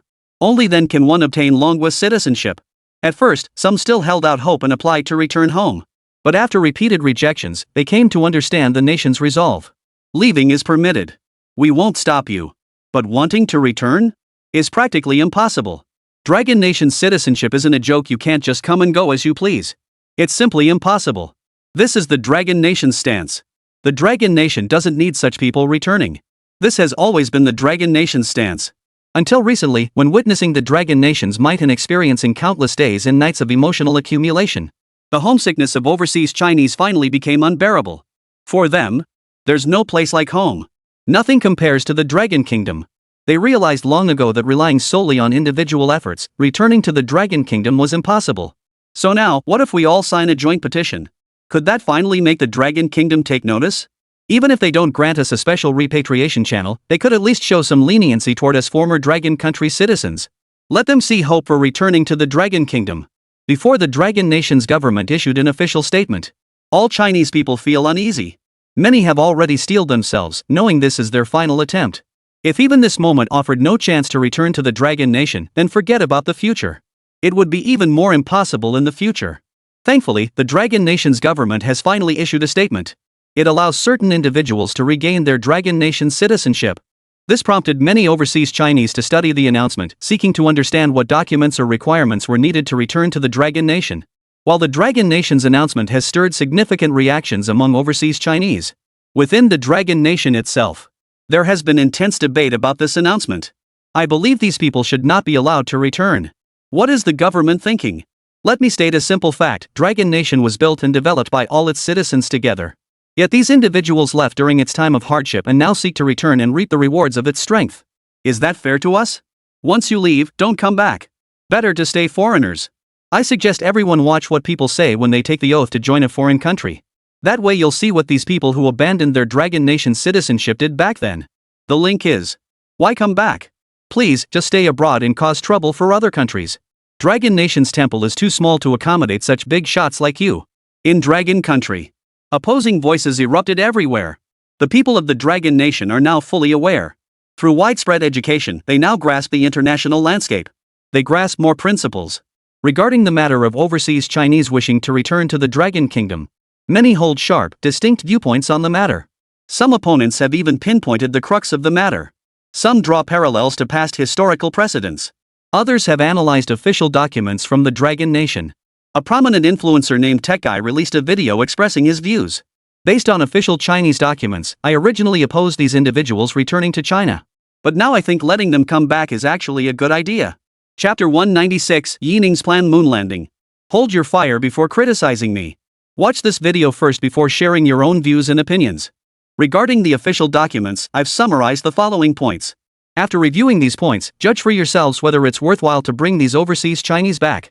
The first point and the most crucial one concerns the shortage of talent in country. Let me give you the most straightforward example.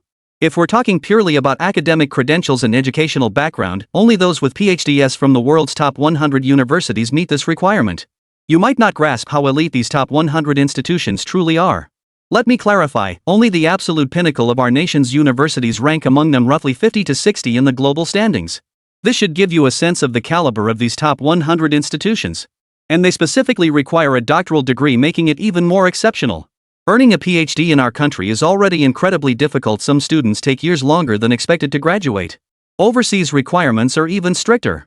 Especially at these top-tier institutions, you need to present experimental evidence and publish papers. Talent at this level is undoubtedly sought after by every country.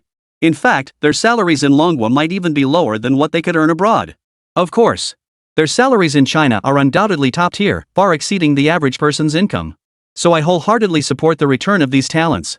Second point, equally crucial.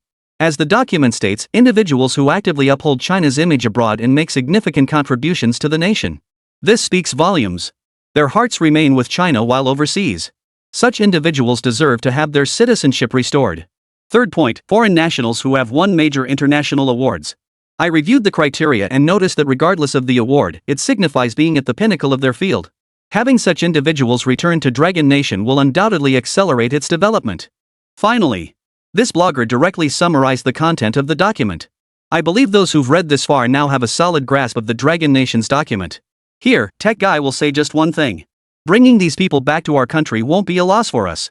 In the video, the blogger passionately outlined the criteria required for foreign nationals to return to the Dragon Nation. After seeing this video, people began to understand the government's approach. Originally, many online had only judged the matter of Chinese people wanting to restore the Dragon Nation. They were merely venting their emotions. They hadn't considered other issues at all. But this blogger made it very clear. He approaches the issue from the perspective of the Dragon Nation's national conditions and broader strategic directions. In other words, this blogger speculates on the deeper meaning behind the documents released by the Dragon Nation's leadership. Ultimately, he concludes, bringing these top talents back to China is a win-win for the country. Compared to other countries' naturalization requirements, Dragon Nations aren't just strict, they're hellishly difficult. Only those who pass such grueling tests would genuinely desire manhwa citizenship. Upon reading this blogger's remarks, now, many citizens of the Dragon Nation finally understood the government's approach.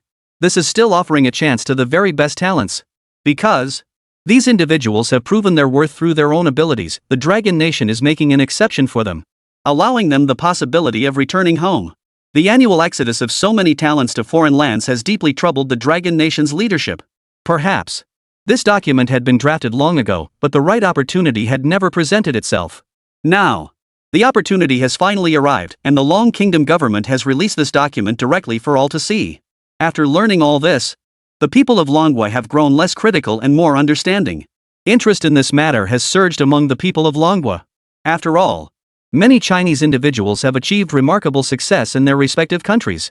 But among them, numerous Chinese businesspeople and scientists have won Nobel Prizes. If these individuals could truly return to their homeland, it would be an exceptionally positive development for the Dragon Nation. While the nation buzzed with heated debates over whether foreign nationals should return home, Yi Ning remained fully focused on his bionic human experiments. After conducting experiments at various distances, Yi Ning proved that his Pango spacecraft design was exceptionally sound and fully met the requirements for interstellar travel. At this moment, he initiated the second phase of his android project. That meant exploring various planets, simulating the true state of humans on these planets. At this moment, the android, acting on Yi Ning's orders, transmitted information to him via the Pango spacecraft. The first planet the androids reached was the moon. In the ancient myths of the Dragon Nation, many tales have been told about the moon. Chang'e flying to the moon, Wu Gang chopping the moon tree. Even in Journey to the West, there's the tale of General Tianpeng who violated heavenly laws by flirting with Chang'e. So much so that many people in the Dragon Kingdom, upon seeing the moon as children, would believe there lived a beautiful immortal named Chang'e, accompanied by a lively and adorable jade rabbit. On the moon dwells a giant named Wu Gang, who, having committed a transgression, was punished to perpetually chop wood on the lunar surface, enduring this hardship with no end in sight. Abandoning myth.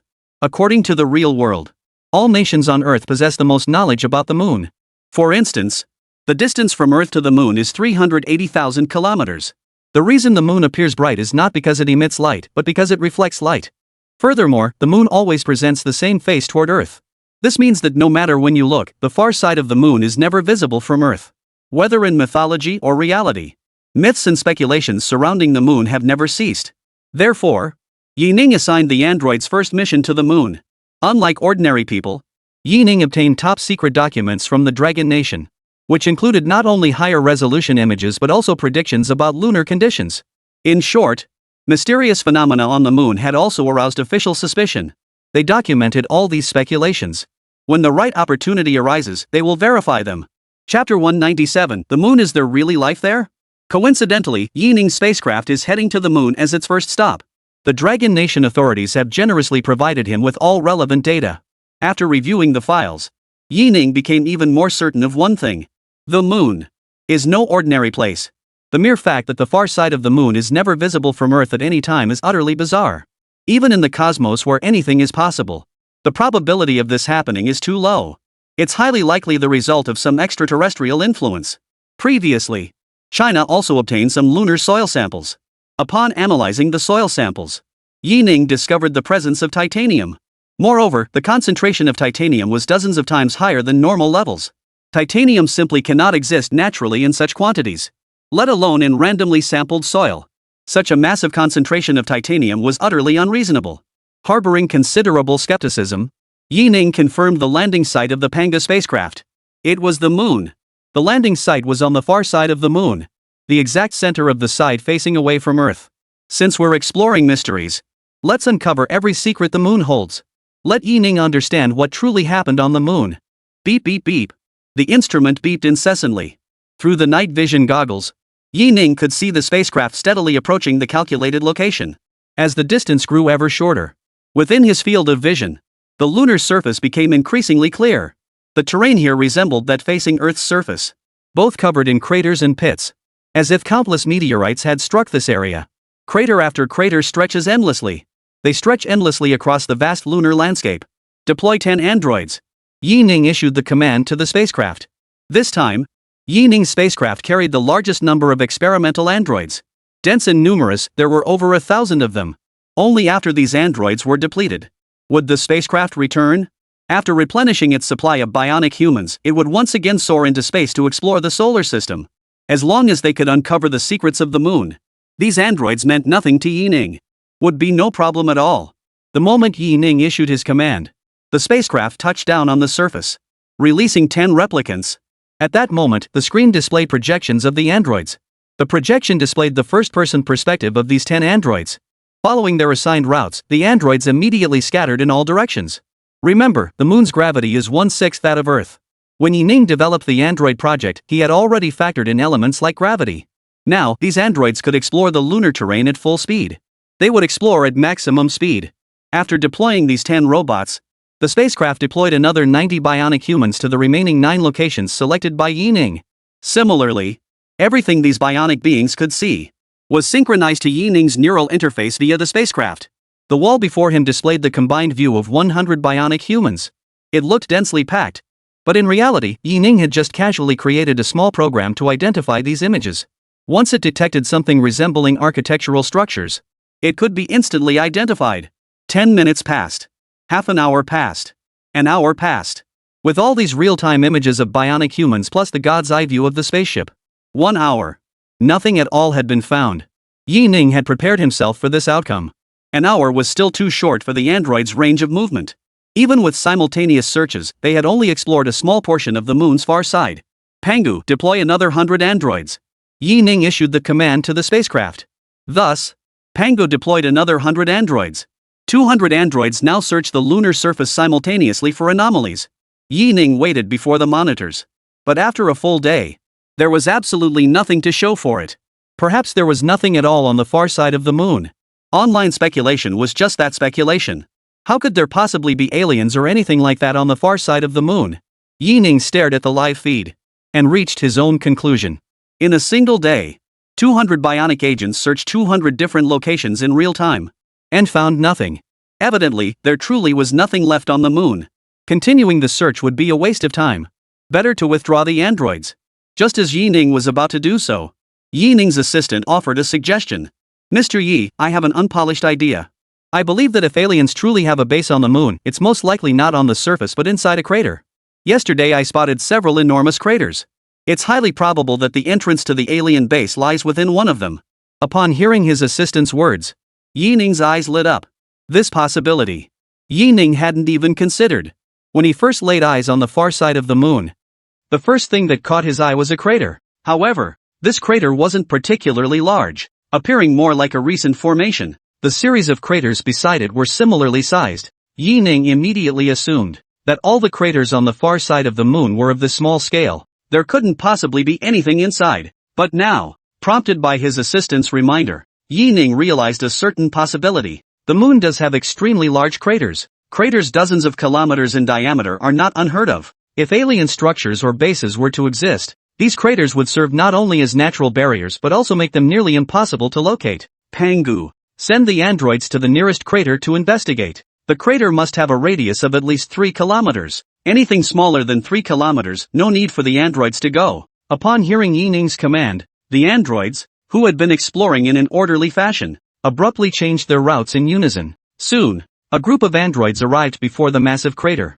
With a light leap, the android plunged into the crater. At first, the surroundings of the crater appeared perfectly normal, with no apparent flaws whatsoever. But, as the android descended slowly, the environment within the crater suddenly shifted, as if breaking through a barrier. Just moments ago, the landscape around him was that of a meteor crater. Now, beneath the android, a vast expanse of structures appeared. Although, these structures appeared far more dilapidated. But, this proves the speculations of many years. The moon truly once harbored life. Chapter 198, Decision. Announcement. Pangu, head straight to the location of the 118th bionic human. Upon reaching the designated location, release 50 bionic units to explore the area. Upon hearing Yi Ning's command, the spaceship swiftly descended to the bottom of the crater. 50 androids were deployed from the spacecraft. Armed and ready, they began exploring the area. Intently watching the bionic soldier's first-person view feed, Yi Ning instructed his assistant beside him,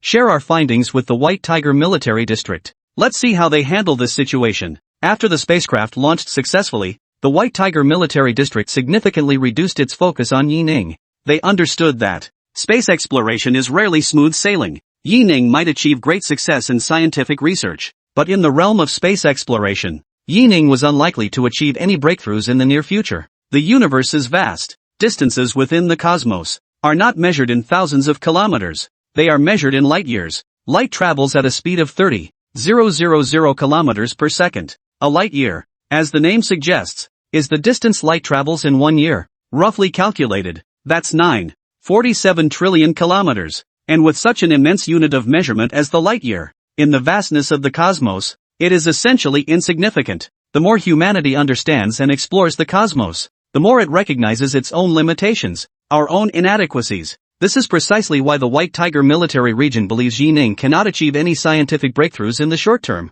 The universe is too vast. Success hinges entirely on luck. However, What the White Tiger Military District failed to anticipate in all its calculations was that Yining's first stop in his cosmic exploration was the moon. He even dove straight into the data, driven by the idea of whether aliens existed on the moon. The result? Yining actually confirmed it. Extraterrestrials had indeed existed on the moon. According to the video provided by Yining's assistant, it was clearly visible that before entering the crater, even the spacecraft's footage of the crater's interior showed a bottomless depth. If you hadn't gone inside, you'd have thought it was just a larger than average crater. Only when the spacecraft entered the crater's interior, the true state of the bottom could be seen. As Yining put it, this must be an alien trick. It's called a holographic simulation system. The purpose of this system is to create illusions akin to sleight of hand, preventing others from seeing the true nature within the crater. From the footage, the White Tiger military region personnel also witnessed the aliens' bizarre structures. Even if they didn't know the purpose of these structures,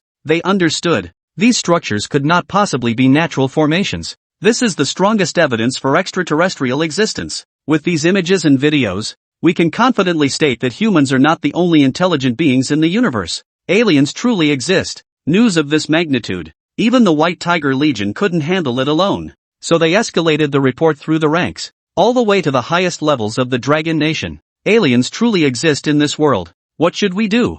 Even if we don't know where the aliens are now, the evidence Yining discovered on the moon, it was already possible to prove their existence. When such a grave reality was presented to the Dragon Nation's high-ranking officials, they all fell silent. Previous speculations about extraterrestrials were nothing more than conjecture. Without factual evidence, conjecture remains conjecture. But now, this evidence has been laid before them, unequivocally proving the existence of extraterrestrials. Why have the aliens abandoned their presence on the moon? Where are these aliens now? How can we contact these extraterrestrials? At this moment, a barrage of questions flashed through the minds of the Dragon Nation's high-ranking officials, watching the video continuously playing on the tablet. The officials fell into an even deeper silence. They must decide whether to release this footage publicly, letting the entire world know of this news. After deep contemplation, one of the Dragon Nation's high-ranking officials finally spoke up. We should release it. Regardless, it's time for everyone to know the truth. No sooner had the official finished speaking than someone immediately voiced opposition. What good will telling the public do? It will only make them more anxious. Besides, we don't even know where these aliens have gone. If any of them are hiding among us, wouldn't that mean we've given away our position? Some voiced support, while others opposed. Each person had their own reasons. At this moment, they were all trying to persuade the other side with their own arguments. But in the end, no one had convinced anyone else. Enough. Let's vote by show of hands. Seeing that both sides were deadlocked, a highly respected senior executive finally spoke up. He addressed the assembled crowd directly. Those in favor of revealing the truth, raise your hands. One by one, hands shot up. The senior official raised his own hand and counted the number of raised hands. Those opposed, raise your hands. Similarly, a significant number of hands went up. 15 votes in favor, 9 against, and 6 abstentions. Then according to the rules, we should make the truth public. Have our media prepare to make this discovery public. The Dragon Nation's high command made a decision. The media immediately began their coverage as ordered by the leadership. Only, this time required no investment whatsoever. Just a few simple announcements from official media outlets accompanied by a short video clip. This alone sent the entire Dragon Nation's social media into an uproar. Reports indicate the Pango spacecraft has discovered extraterrestrial ruins in a crater on the far side of the moon. This marks a significant achievement in our nation's exploration of outer space. It also confirms that humanity is not the only species in the universe. May we soon witness true extraterrestrials and achieve interstellar communication. The fewer words, the bigger the deal. This is the simplest way to gauge the significance of news in the Dragon Nation. Just these few brief lines of commentary sent viewers into a frenzy. The Pango spacecraft has discovered extraterrestrial ruins. How many days has the Pango been in space? And it's already discovered alien ruins? When many heard this news from friends, they dismissed it as fake news. Chapter 199, Astonishing Discovery. Aliens are real. The moment this news broke, every single person present was utterly dumbfounded. Or rather, they simply refused to believe it. How could such monumental news be released without warning? Only when they saw the internet flooded with coverage of this story. Only then did they believe it was real. Especially when the official media of the Dragon Nation deliberately released the footage of the spacecraft entering the meteor crater. Everyone could see the surrounding landscape transform. At that moment, the authorities added a note. This is highly suspected to be an entirely new projection system developed by extraterrestrials. Watching the video further, Those exotic-looking structures are also arranged in a highly regular pattern. Even an ordinary person watching this footage could discern the order and aesthetic harmony these structures adhere to. At first glance, it doesn't seem like something fabricated at random, especially since it was released as official media coverage. This has led more people to believe in the existence of extraterrestrials. In China, official media outlets are considered the most authoritative. Any news released by the government is considered final and definitive. This is a truth universally acknowledged, even if one's heart dares not believe it. Yet these netizens still accepted the existence of extraterrestrials in the world. Compared to netizens in the Dragon Kingdom, who went from initial disbelief to eventual acceptance of extraterrestrial existence, foreign netizens' reactions were not as open-minded. Some netizens who firmly believe in extraterrestrial life immediately took to social media and video platforms to share videos and posts expressing their views upon seeing this news. I told you so. Aliens exist on this planet. Now you believe it? Aliens on the moon. Pictures prove it, no more denying it. I knew it. I knew it. How could humans be the only ones in this world? The universe is so vast it makes perfect sense that aliens exist. Those who believe in extraterrestrials are posting relentlessly, as if in a frenzy, eager to proclaim the news of alien existence to the entire world. But some people simply refuse to believe in extraterrestrial life. Conspiracy theorists, meanwhile, used this video to post numerous sensationalist claims. I think this is just like the moon landing hoax back in the day. It's all a scam. Aliens can't possibly exist. If they could be discovered by humans, they would have been found long ago. Why wait until now? China is putting on a show. All this drama just to boost their image? Totally unnecessary. Such views have gained significant traction abroad as well. Supporters and opponents are locked in heated debates across international media. Mr. Yi, look at the footage. Could this be what aliens look like? It really does resemble those sci-fi movies. Yi Ning's assistant pointed at a small screen within the projection. His face lit up with excitement as he addressed Yi Ning. It seemed he had glimpsed the alien's form through the perspective of Clone 264. At that moment, Yi Ning's AI brain projected continuously onto the wall. The wall was covered in a dense array of small screens, each displaying the first-person view of a different bionic clone. Now, there were a total of 250 screens on the wall. On the lunar surface, Yi Ning's command for the androids to explore the crater continued to be executed. Building on the success of this crater discovery, 3 more androids have just discovered alien ruins beneath another crater. For the bionic people on the ground, Li Zhao's primary requirement was for them to locate more extraterrestrial ruins. Within the crater where the spacecraft lay, 50 androids persistently explored the alien ruins within the crater. For the androids within the 973 craters, Yi Ning intends to have these androids study the alien architectural style, the distinctive features of alien architecture, and to tread carefully, checking if any weapons lie dormant within the ruins. In short, the goal was for the 50 androids within the crater to gain experience, so they'll be prepared when exploring other alien sites. Even with Yi Ning's keen eyesight, simultaneously monitoring multiple screens was unrealistic. He could only pick certain screens to watch, and missing some was perfectly normal. Had his assistant not pointed excitedly at one particular screen, Yi Ning wouldn't have noticed that an alien figure had appeared on this very screen. This was an exceptionally large chamber within the ruins. Its size dwarfed all the other chambers, because, upon entering this ruin, Yi Ning, observing through the android's perspective, felt something odd from the very start. The android arrived at this ruin, felt like a giant stepping into Lilliput.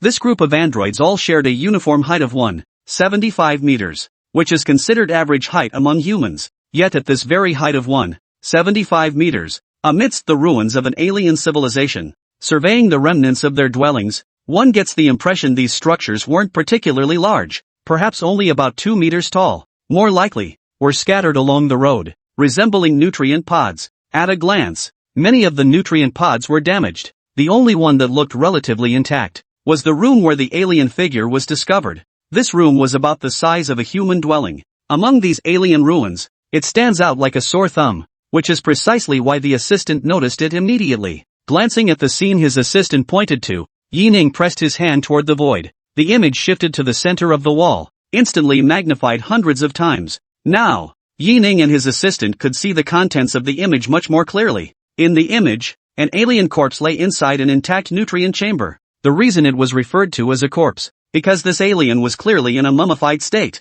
The image showed no normal skin luster, making it immediately apparent that this alien was dead. As the camera zoomed in, revealing greater detail, this alien has an oversized head and eyes, yet its body and torso are disproportionately small and thin. creating an extremely awkward appearance. It closely resembles the little gray aliens often depicted in online claims. Its hands are crossed, holding a book between them, but the text on this book were incomprehensible to Yi Ning and his assistant. After the android scanned the room's surroundings, Yi Ning felt an overwhelming sense of familiarity. Why did this room resemble a church on Earth so much? Both were equally spacious. Both were larger in scale than ordinary dwellings. Given this, it made perfect sense that bodies would be stored in churches. Just as Yi Ning pondered the purpose of this room, his assistant pointed to the image of Android 180. Mr. Yi, look, this must be the alien's machinery. Upon activating the viewpoint of Android 180, Yi Ning saw the machinery the assistant had mentioned. At first glance, its appearance bore a striking resemblance to a mecha suit.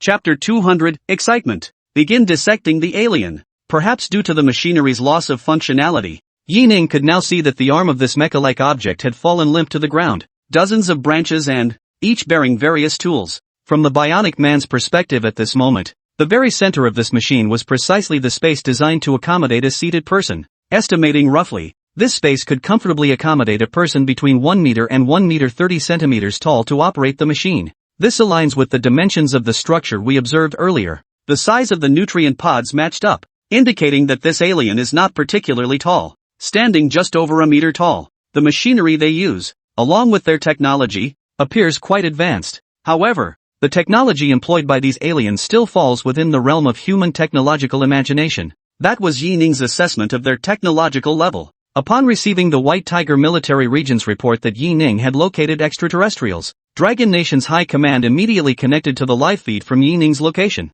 Simultaneously, a large number of scientists were mobilized to study these images. While Yi Ning remained unimpressed by this alien technology, the scientists of Dragon Nation were filled with gasps of astonishment at the alien technology. They never imagined the alien's appearance and technology would be like this. This provided them with invaluable reference material. Many quickly pulled out their notebooks to record various data points, to determine their research directions in future studies. One by one, esteemed scientists signed the agreement, joining the initiative to study alien technology. Originally, the Dragon Nation's leadership believed Yi Ning's interest in this alien technology, and appointed him as the chief director of this initiative. What the Dragon Nation's leadership did not anticipate, Yi Ning declined the offer. Faced with this outcome, the Dragon Nation's leadership did not lose heart, and proceeded to appoint others to commence research on the alien technology. When Yi Ning saw these so-called alien structures and technologies, instinctively, he immediately compared these so-called alien technologies with his own inventions.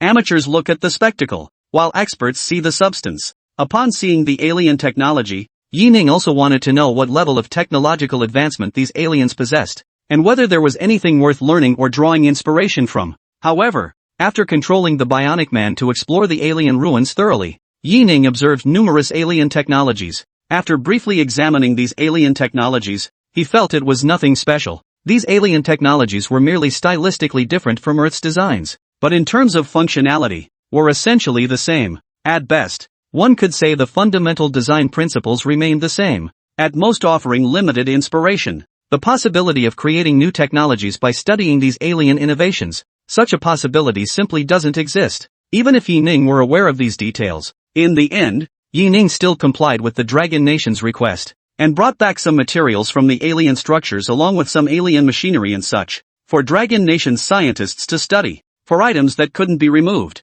Yi Ning filmed ample video footage and handed it over to the Dragon Nation, to decide how to allocate the materials. In short, Yi Ning had done everything within his power. The remaining analysis of the alien technology was of no concern to him. His sole focus remained on uncovering the truths of the universe and advancing his own scientific capabilities. However, what meant nothing to Yi Ning was treasured like a precious gem by the scientists of the Dragon Nation. At this moment, every scientist in Dragon Nation now knew the truth about the discovery of the alien ruins. Aliens had truly existed, and remnants of their civilization still lingered on the moon. Gazing at the images captured by the Pangdu spacecraft, every scientist with even the slightest connection to alien technology went wild. No further explanation from the Dragon Nation's leadership was needed. Countless scientists have already drafted emails and dispatched messengers directly to the Dragon Nation Academy of Sciences. These scientists are utterly fascinated by alien technology. They desperately wanted to know just how advanced this alien technology truly was. Could it lead to breakthroughs in Dragon Nation's technology,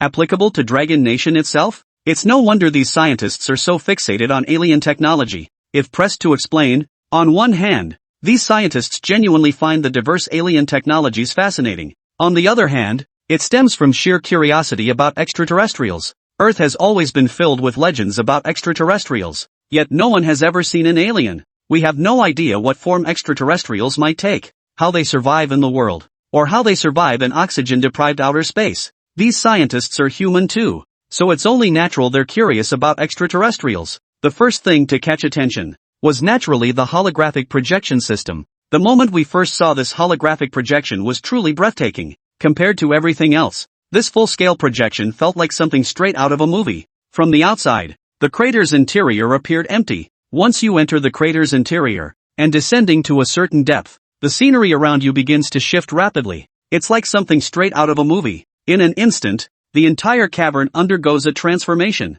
This was the first impression of alien technology. Scientists were naturally intrigued by this holographic projection system. Some were utterly fascinated by the entire projection system. Others focused their attention elsewhere. Scientists studying mechanical engineering and circuit analysis have directed their gaze toward the massive, mech-like machinery visible in the footage. For them, this machinery is the real treasure. They were fascinated by how it functioned and its operational efficiency. They wonder if studying this alien mechanical technology could help them break through the current limitations of their own projects. Can they replicate it to create an ecosystem of their own and apply for a patent? Some archaeologists are also fascinated by the aliens' architecture. These styles, which appear utterly bizarre to ordinary people, are like treasures to these archaeologists and experts studying alien cultures. Many experts have begun discussing alien societal structures, lifestyles, ethics, and morals based on footage captured by the Pangu spacecraft. Biologists have already donned protective suits and prepared sterilization equipment and dissection tools, ready to dissect the alien remains. To immediately dissect the alien remains. For them, dissecting the alien's body would provide them with a more direct understanding of how the alien survived, how they reproduce, and what their genetic makeup entails. This is highly beneficial for establishing an extraterrestrial genetic database, and enables these biologists to enhance humanity's understanding of extraterrestrial life from their own perspective. Scientists across various fields stand ready to dissect the aliens from their specialized perspectives at the very first opportunity. Chapter 201, compared to Yining, it's insignificant. First, get that mech-like machine down here. Our machinery is the top priority. Prioritize the alien corpse. Our biological research can't afford delays. What about the debris from the alien structure? Did you bring it back? No one could have imagined. China's most elite scientists now resembled haggling grandpas and grandmas at the wet market. Each of them, disregarding their dignity, constantly demanding the materials they needed for their research from the orderly researchers maintaining the scene.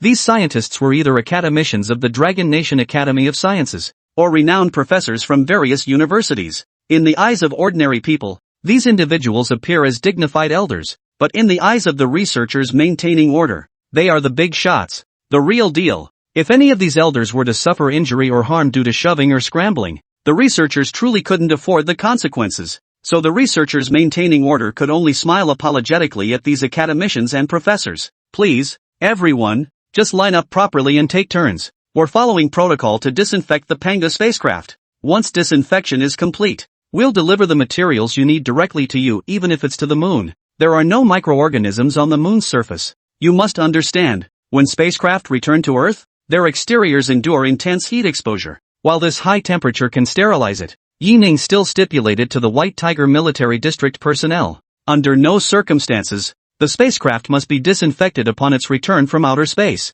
No complacency, no negligence. Yining's words were taken very seriously by the White Tiger Military District personnel. Therefore, no one is permitted to approach the spacecraft. No one is permitted to approach the spacecraft. After all, the spacecraft's sheer size is undeniable. Even after the White Tiger Military District dispatched 3 platoons of soldiers to clean it up, after 2 hours had passed, they hadn't even finished cleaning half of it. This was unbearable for the scientists who had been waiting outside the entire time. Somehow, word got out. In any case, as soon as the spacecraft returned to the White Tiger Military District, these scientists were already stationed here, demanding their materials from the researchers providing technical oversight. After waiting this long, even the most patient scientists could no longer contain their frustration. They were all demanding that the researchers hand over the materials they needed first. No matter what tactics these scientists employed, the researchers held firm to their principles. They did not hand over the materials. Instead, They waited until the sterilization process was complete,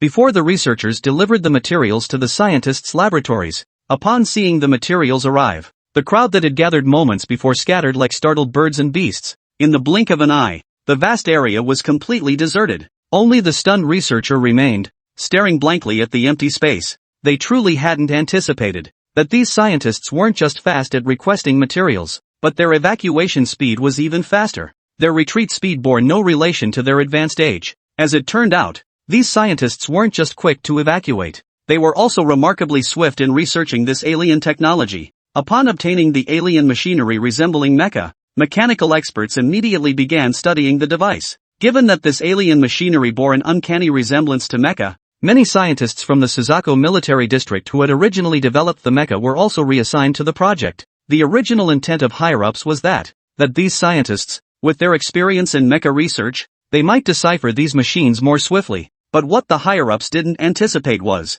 they grasped it far too quickly. Within a week, the scientists from the White Tiger military region directly submitted their research reports to the desks of the Dragon Nation's High Command. Now, with the Dragon Nation's high-level officials now prioritizing the alien issue, all matters concerning extraterrestrials is now delivered to the Dragon Nation's high-level offices immediately. Upon hearing that research findings on alien machinery had emerged, senior officials even canceled several meetings, rushed back to their offices, to pore over the Suzaku Military District scientists' report on alien technology. The more they read, the higher-ups' expressions grew increasingly grim. Faced with rows upon rows of formulas and data, the high-ranking officials harbored no doubts about the authenticity of this content. The most crucial components of these machines had been successfully reverse-engineered. It was clear these scientists hadn't arrived at their conclusions lightly. However, beyond the analysis of this machinery, the scientists of the Vermilion Bird Military District have each added their own commentary on this machinery. Exquisitely designed with broad applicability, it still falls far short when compared to the mecha designed by Mr.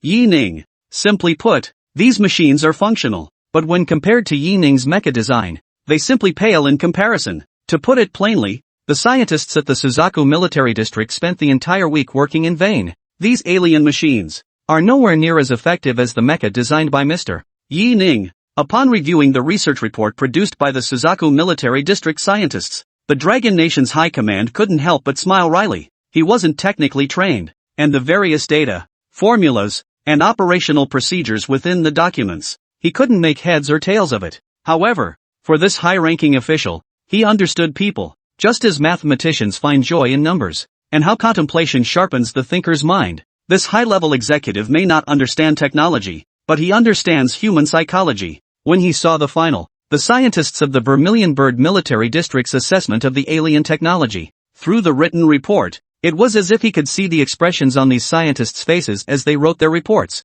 This is supposed to be alien technology? Compared to Mr. Yi Ning's invention, it's simply incomparable. In fact, it shouldn't even be compared to Mr. Yi Ning's invention, for Mr. Yi Ning is nothing short of sacrilege. Even if these scientists didn't say it outright, this high-level official could sense that this is precisely what these scientists think. Their understanding of extraterrestrial technology was precisely this, and they held Mr. Yi Ning in the highest regard. This high-ranking official in Dragon Nation has always held Yi Ning in the highest regard, yet he never imagined that the scientists of the Vermilion Bird Military District held Yi Ning's inventions in such profound esteem. Unconsciously, this high-ranking official subconsciously began to question the importance of extraterrestrial technology. Originally, when other high-ranking officials proposed researching alien technology, history, and countermeasures, this official had been quite supportive. In his view, the fact that aliens could establish a base on the moon so early on, regardless of their motives, the fact remains, their technology far surpasses humanity's. Otherwise, it would have become a human base by now. First, establish a presence on the moon. Chapter 202, Economic Conference. Deliberations. In the eyes of high-level officials, researching these alien artifacts holds immense value. If certain aspects are thoroughly researched, it could potentially revolutionize human technology. Yi Ning is now the world's foremost scientist, a prized asset in the eyes of the Dragon Nation's high-ranking officials. Back then, these high-ranking officials regretted Yi Ning's absence from the research on extraterrestrial technology, believing he was somewhat resistant to others' opinions. While his current research achievements are impressive, his future research path might become less smooth. Yet what this official failed to anticipate, after the scientists of the Vermilion Bird Military District studied the alien machinery, had reached a conclusion so astonishing. The technology employed in the extraterrestrial ruins on the moon didn't involve the mech ox Yining had been researching. No wonder Mr. Yining refused to participate in the research on alien technology. He simply looked down on this alien technology. Just as this high-ranking official was thinking this, another research report was delivered to his desk. This one was from the team researching full-spectrum projection. When did alien technology become so easy to decipher? Upon seeing this report, the executive's eyelid twitched. A suspicion began to form in their minds. This time, he navigated it with ease. Skipping over the data and diagrams, he went straight to the final conclusions. Sure enough, for other scientists, these holographic projections held research value, but for scientists who've worked with Yining, what kind of systems are these? Even a dog would shake its head at this. This report was also prepared by scientists collaborating with Yining. The conclusion is the same. The alien technology looks sophisticated, but in reality, it can't hold a candle to what Mr. Yining designed. The members of this full-spectrum projection team are different from those scientists at the White Tiger Military District. They're all university professors and such, not part of the system. Their reports are far more casual, directly comparing alien technology's design with Yining's. According to their analysis, the so-called full-spectrum projection technology of the aliens actually relies on hundreds of extremely fine laser cameras projecting within the crater to achieve such lifelike effects. Without this vast network of cameras, such lifelike imagery would be impossible. But what was Yining's design? Yining's design directly uses cameras to generate a real-time 3D panoramic image. If the alien system is a full-spectrum projection system, then Yining's is a mimetic projection system. Full system projection merely projects static images, but the mimetic system is far more intuitive and vivid. Simply put, full series projection is 2D, while the mimetic system is 3D. Both display patterns, yet the effects are entirely different. Mr. Yining's design is far superior to these alien-inspired creations. Fearing that Dragon Nation's leadership might not grasp the concept, the team researching full system projection specifically created image and video files to illustrate the differences between the two. After briefly reviewing these materials, the Dragon Nation's high-ranking official immediately grasped the gap between them. Yining's design is simply superior. The alien technology was indeed lacking. Upon witnessing all this, felt a mix of emotions. Extremely complex. Is this the world of top geniuses? Skipping straight ahead in the technological era? The mecha he casually built for his daughter surpassed alien technology. The mimetic bionic system he built himself was a full technological tier ahead of the alien's full-spectrum projection system. And those are just the 2 points I've seen so far. What about what comes after that? Doesn't it seem like the more Mr. Yining creates, the more astonishing, astounding? How long has Mr. Yining been conducting research? How long have alien technologies been in development? Mr. Yining's current inventions already surpass alien technology. What if Mr. Yining were given more time? Even if these two reports were placed before the highest echelons of the Dragon Nation, his mind kept racing, and his emotions remain unsettled for a long time. All of this has already surpassed his comprehension. At that moment, he realized it wasn't just him. Perhaps no one in this world could keep up with Yining's train of thought. Their thoughts remained confined to the limitations of Earth and human understanding. Yet Mr. Yining's designs had transcended Earth, and even that of extraterrestrials. Mr. Yining's vision, Mr. Yining's vast cosmos, have already been embodied in his designs. But these mere mortals simply cannot comprehend Mr.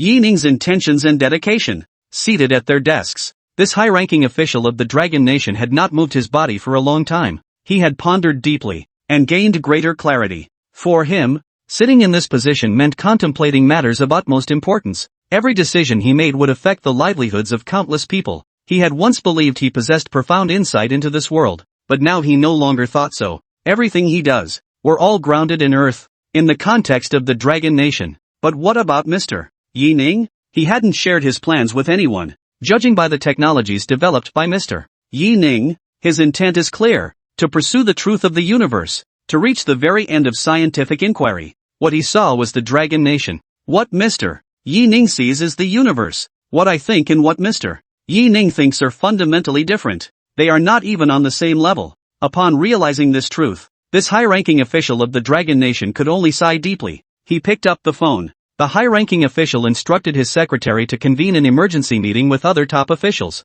On his own, he simply couldn't fathom what Mr. Yining was thinking. This high-ranking official, on the 483rd floor, was banking on the strength of numbers, hoping to gauge how other executives viewed the matter. At that moment, It was already 10 o'clock at night, a time when most people in the Dragon Nation were resting. For the Dragon Nation's high-ranking officials, holding meetings at this hour was commonplace. At their level, they must be prepared at any moment to drop everything and handle emergencies. Upon receiving the call from the senior executive secretary, the others arrived at the conference room without complaint. Within half an hour, everyone had gathered in the conference room, and with everyone present, the Dragon Nation executive shared everything he knew, along with the report that had just been delivered. Upon hearing the executive's words, many sucked in a sharp breath. They knew that unless something significant had occurred, they wouldn't have been assembled at this hour. But now, hearing the gravity of the situation, they were still stunned. All the top brass placed great importance on alien technology and alien culture.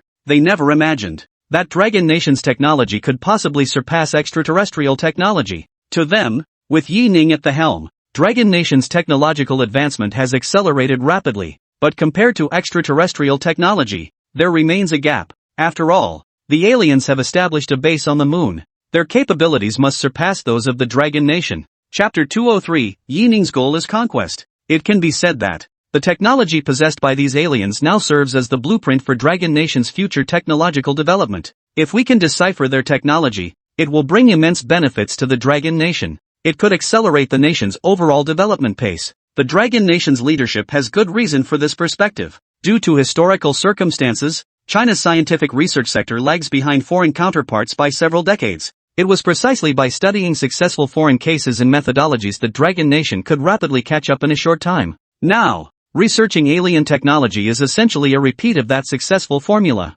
Undoubtedly, this approach will also bring about change in the Dragon Nation's scientific community. And it is precisely this belief that Manhwa has spared no effort in having many scientists set aside their current research projects and redirect them to study alien technology. They never imagined that after studying it, these scientists would tell them that alien technology wasn't as advanced as Mr. Yi Ning's. This truly exceeded their comprehension. They could grasp that Yi Ning possessed formidable research capabilities, standing as the world's foremost authority. But what they couldn't grasp, how Yi Ning's individual research achievements surpassed those of an entire species, a level of scientific achievement that rivals an entire civilization. No wonder we were too narrow-minded. We misjudged Mr. Yi Ning. Upon understanding these truths, and grasped these truths, someone in the conference room spoke up directly. Seeing all eyes turn to him, the speaker explained his reasoning. I believe old Zhang made a valid point earlier, but he only sees one side of the story. Mr. Yi Ning isn't thinking about surpassing alien technology or anything like that.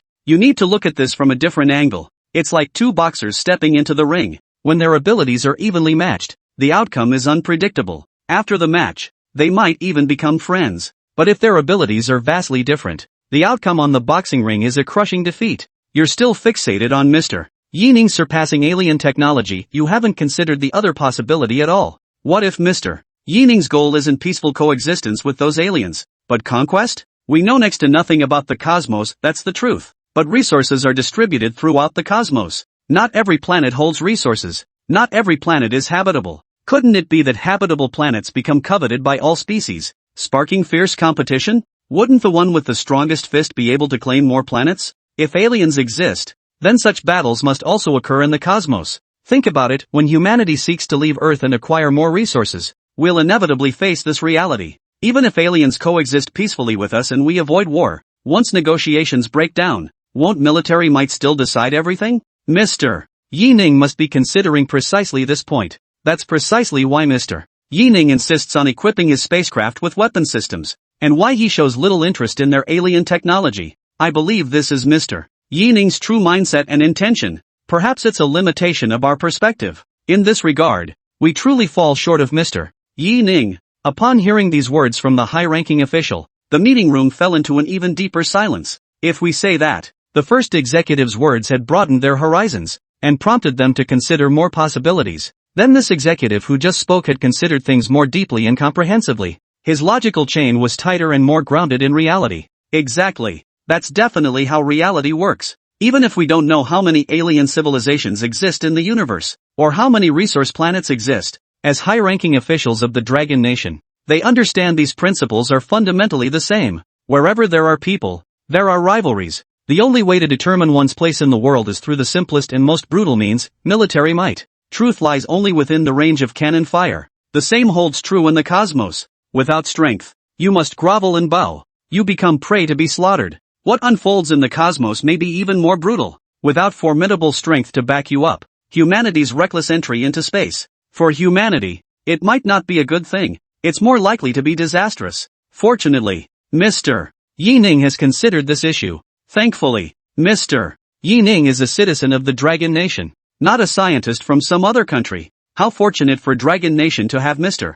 Yi-Ning. This was the sentiment shared by all the high-ranking officials in the conference room, until someone pointed out Yi-Ning's strategic positioning in the interstellar war. It was as if a door to a new world had been opened, and only then did the Dragon Nation's high-ranking officials truly grasp what they were discussing now. This wasn't just planning for the next few months or even years, but rather the blueprint for space exploration over the next decade or even decades. If executed successfully, it could very well make a significant mark in history. This was the Dragon Nation's first true step in establishing a presence in space, and the most crucial one. Without Yi-Ning's existence, Dragon Nation might never have been able to build a spacecraft, and never taken this crucial first step. It is precisely because of Yi-Ning that the Dragon Nation's leadership could expand their thinking and strategize within existing constraints, striving to barely keep pace with Yi-Ning's vision, keep pace with Yi-Ning's progress. The Dragon Nation's high-level meeting ran late into the night, not until the break of dawn the next day, and the distant sky began to show the faintest hint of dawn. Did the meeting finally conclude?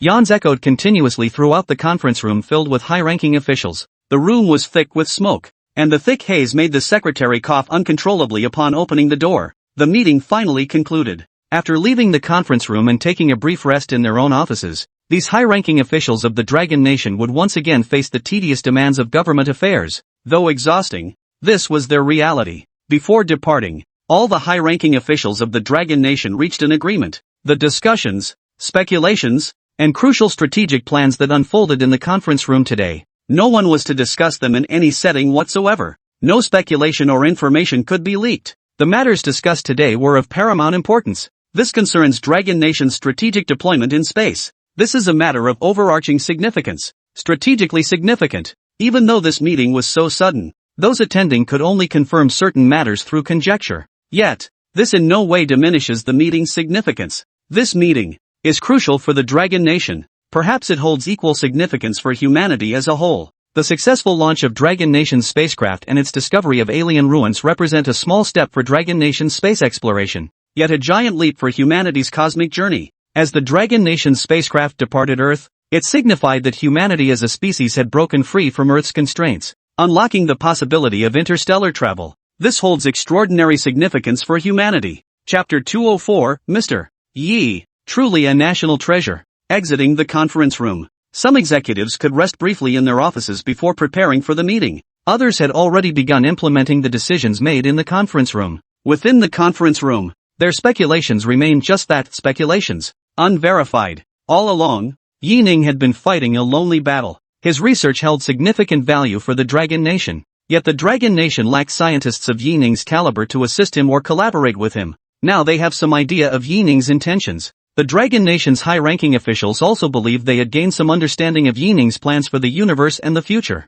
Previously, they couldn't keep pace with Yi-Ning's intellectual strides. They could only passively follow his lead. Now, these high-ranking officials in the Dragon Nation believe they have discerned some of Yi-Ning's considerations. They also wish to assist Yi-Ning, accelerate the realization of his ideas and plans. If Yi-Ning's ideas and research succeed, this is absolutely advantageous for the Dragon Nation. After working with Yi-Ning for so long, these high-ranking officials of the Dragon Nation had come to understand Yi-Ning's character. Yi-Ning sought neither fame, he sought neither profit, he seeks only two things. The first is the pursuit of scientific research. The second is his affection for Yi Tian Tian. A scientist like this is truly a blessing for Manhwa, is truly a blessing for the Dragon Nation. Therefore, some have already planned to indirectly probe Yi-Ning's intentions. Seeing that Yi-Ning has already built a spaceship and is exploring space, what does he intend to do next? Does he need resources for scientific research? Or is he preparing to mass-produce troops for war? Or something else entirely? The Dragon Nation's high command contacted Yi-Ning. The line immediately went busy. The call was transferred to the White Tiger Military District. All he could hear was the awkward explanation from the White Tiger Military District. It turned out that Mr. Yi-Ning had embarked on a new round of scientific research. As for what exactly he was researching, judging by the White Tiger Military Region's evasive attitude, the Dragon Nation's high command had come to realize. The White Tiger military region simply couldn't comprehend what Yi Ning was researching. Even if Yi Ning explained it to them clearly, these people wouldn't understand. It was like a graduate student trying to explain Lagrange's middle value theorem to an 8 or 9-year-old child. No matter what the graduate student said, the child simply couldn't grasp the concepts. It was like listening to gibberish. Therefore, the Dragon Nation's high command understood the White Tiger military region's predicament. After asking a few concerned questions, they hung up the phone. Truly, Mr. Su, he hadn't let the success of the spaceship and bionic human projects go to his head. It was as if those honors weren't even earned by Mr. Yi Ning. After completing one critically important project after another, he carries on with the next one as if nothing happened. That's what a true scientist looks like. Never wallowing in past glory. Always clear-headed. Always humble. Mr.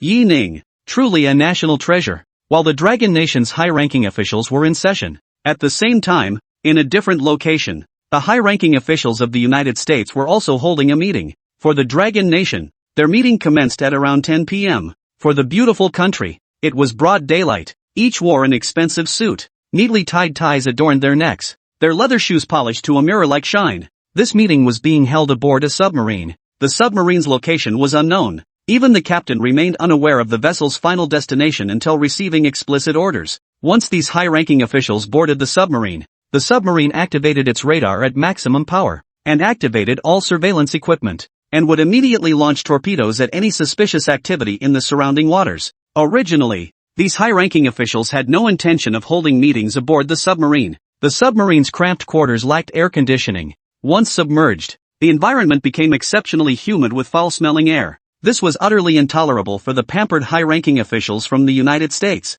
If they had any other choice, they certainly wouldn't be holding their meeting here. All because Dragon Nation has been too formidable lately. Mecha, artificial intelligence, spaceships, and bionic humans. These are all research projects China has already successfully developed. Dragon Nation has even discovered an alien base. Faced with Dragon Nation's cutting-edge technology, the high-ranking officials of the United States are terrified. They fear that their meetings on the ground could be bugged by Dragon Nation. Even in the air, they feel unsafe. After all, the Dragon Nation's greatest strength now lies in its aerial technological prowess. After much deliberation, they plan to hold their meetings at sea, using the sea as their natural and primary barrier. Only beneath this barrier, did they feel their meeting could be kept as confidential as possible. The content of today's meeting is equally crucial. One agenda item concerns the future spatial deployment of the United States. The other is to discuss how to handle the aliens within the United States. It is true that the Dragon Nation discovered an alien base on the moon, but for the United States, the existence of aliens here is undeniable. They have long been aware of extraterrestrial life, and it is precisely with the assistance of these aliens that the United States has achieved such remarkable technological advancement over the past century or so. Otherwise, how could a nation founded nearly 2 centuries ago, could it have become the world's strongest power solely through its immigrants? Clearly impossible. This was all achieved with external assistance. The source of this external force is aliens. In fact, the United States had good reason to keep this meeting under wraps. First, the attendees were all genuine high-ranking officials from the United States. Present were the nation's foremost scientific authority, Kruv, director of the U.S. Secret Service, Det-Sun, and the United States Admirals Paul and Robal. Beyond these individuals, the attendees are representatives from various departments of the United States. In short, every single person present here is a heavyweight in the United States. For routine matters, any one of them could handle it. But faced with the rapid technological advancements of the Dragon Nation lately, no single individual could handle these challenges alone. Only by joining forces can they hope to find a solution. Seated within the cramped, fishy-smelling submarine, even before the meeting began, someone was already coughing uncontrollably, desperate to leave the submarine. It's unbearable. But no matter how unbearable it is, today's meeting must proceed. The United States must make a choice. Otherwise, the path ahead for the United States will only grow more treacherous. The United States built its empire on technology. They cannot tolerate any nation surpassing them technologically and trampling them underfoot. Director Det-Sun of the Secret Service spoke first. Everyone, speak up. What should we do now? Chapter 205, The Meeting. Seeking cooperation with the Dragon Nation. Should we collaborate with the Dragon Nation to build a spacecraft? Or wait for those aliens? If we partner with the Dragon Nation, we might have to give up quite a lot. As for those aliens, I still don't know what their demands truly are. We've had far too little communication with them. Upon hearing Daterson's words, The high-ranking officials of the United States fell into silence. For them, the situation was what it was. But making a decision was still incredibly difficult. First, regarding cooperation with the Dragon Nation, the cost would be far from insignificant. It would be a price that even the U.S. government would find painful. If we don't cooperate with the Dragon Nation, and instead choose those aliens, for the United States, this choice would be even more unreliable. For the United States, the aliens don't seem like partners. It's a superior-subordinate relationship. Whatever matters arise, they issue direct orders to the United States. The beautiful country must obey. Only when the United States complies with these alien rules will they deign to bestow some technology upon the United States. Moreover, whenever these aliens are lucid, they casually declare, "You three-dimensional creatures could never comprehend higher-dimensional beings." Such words, the contempt in their tone, is plain for anyone to see.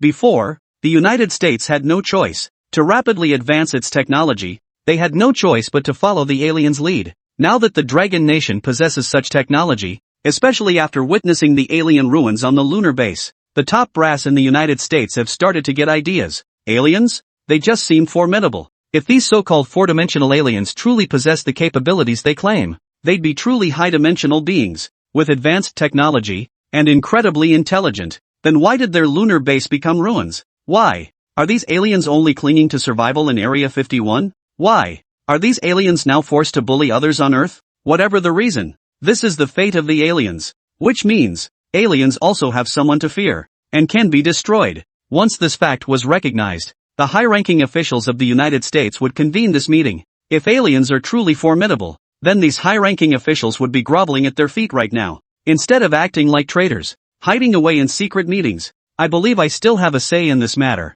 Even if Dragon Nation now possesses spacecraft enabling space exploration, I still don't believe Dragon Nation's technology surpasses that of the aliens. We should prioritize building good relations with the aliens. What the aliens can offer us far exceeds what Dragon Nation can provide. Harif frowned deeply as he addressed the assembled crowd, enunciating each word deliberately. But, after Hruv uttered these words, the high-ranking officials of the United States present understood perfectly well, understood precisely why Hruv had spoken thus. Harif had risen to become the top figure in the United States precisely through his research into alien technology, but at the right moment, Krulov joined the extraterrestrial research program. That's how he attained his current status and achievements. Most of it was granted by the aliens themselves. It's only natural that Hruv speaks out now. Opposing the aliens, in a sense, means opposing his scientific achievements. It means opposing his standing. Hruv's piercing gaze swept relentlessly across the entire room. He hoped someone would speak up to support his words. Everyone present was well aware of Hruv's ulterior motives.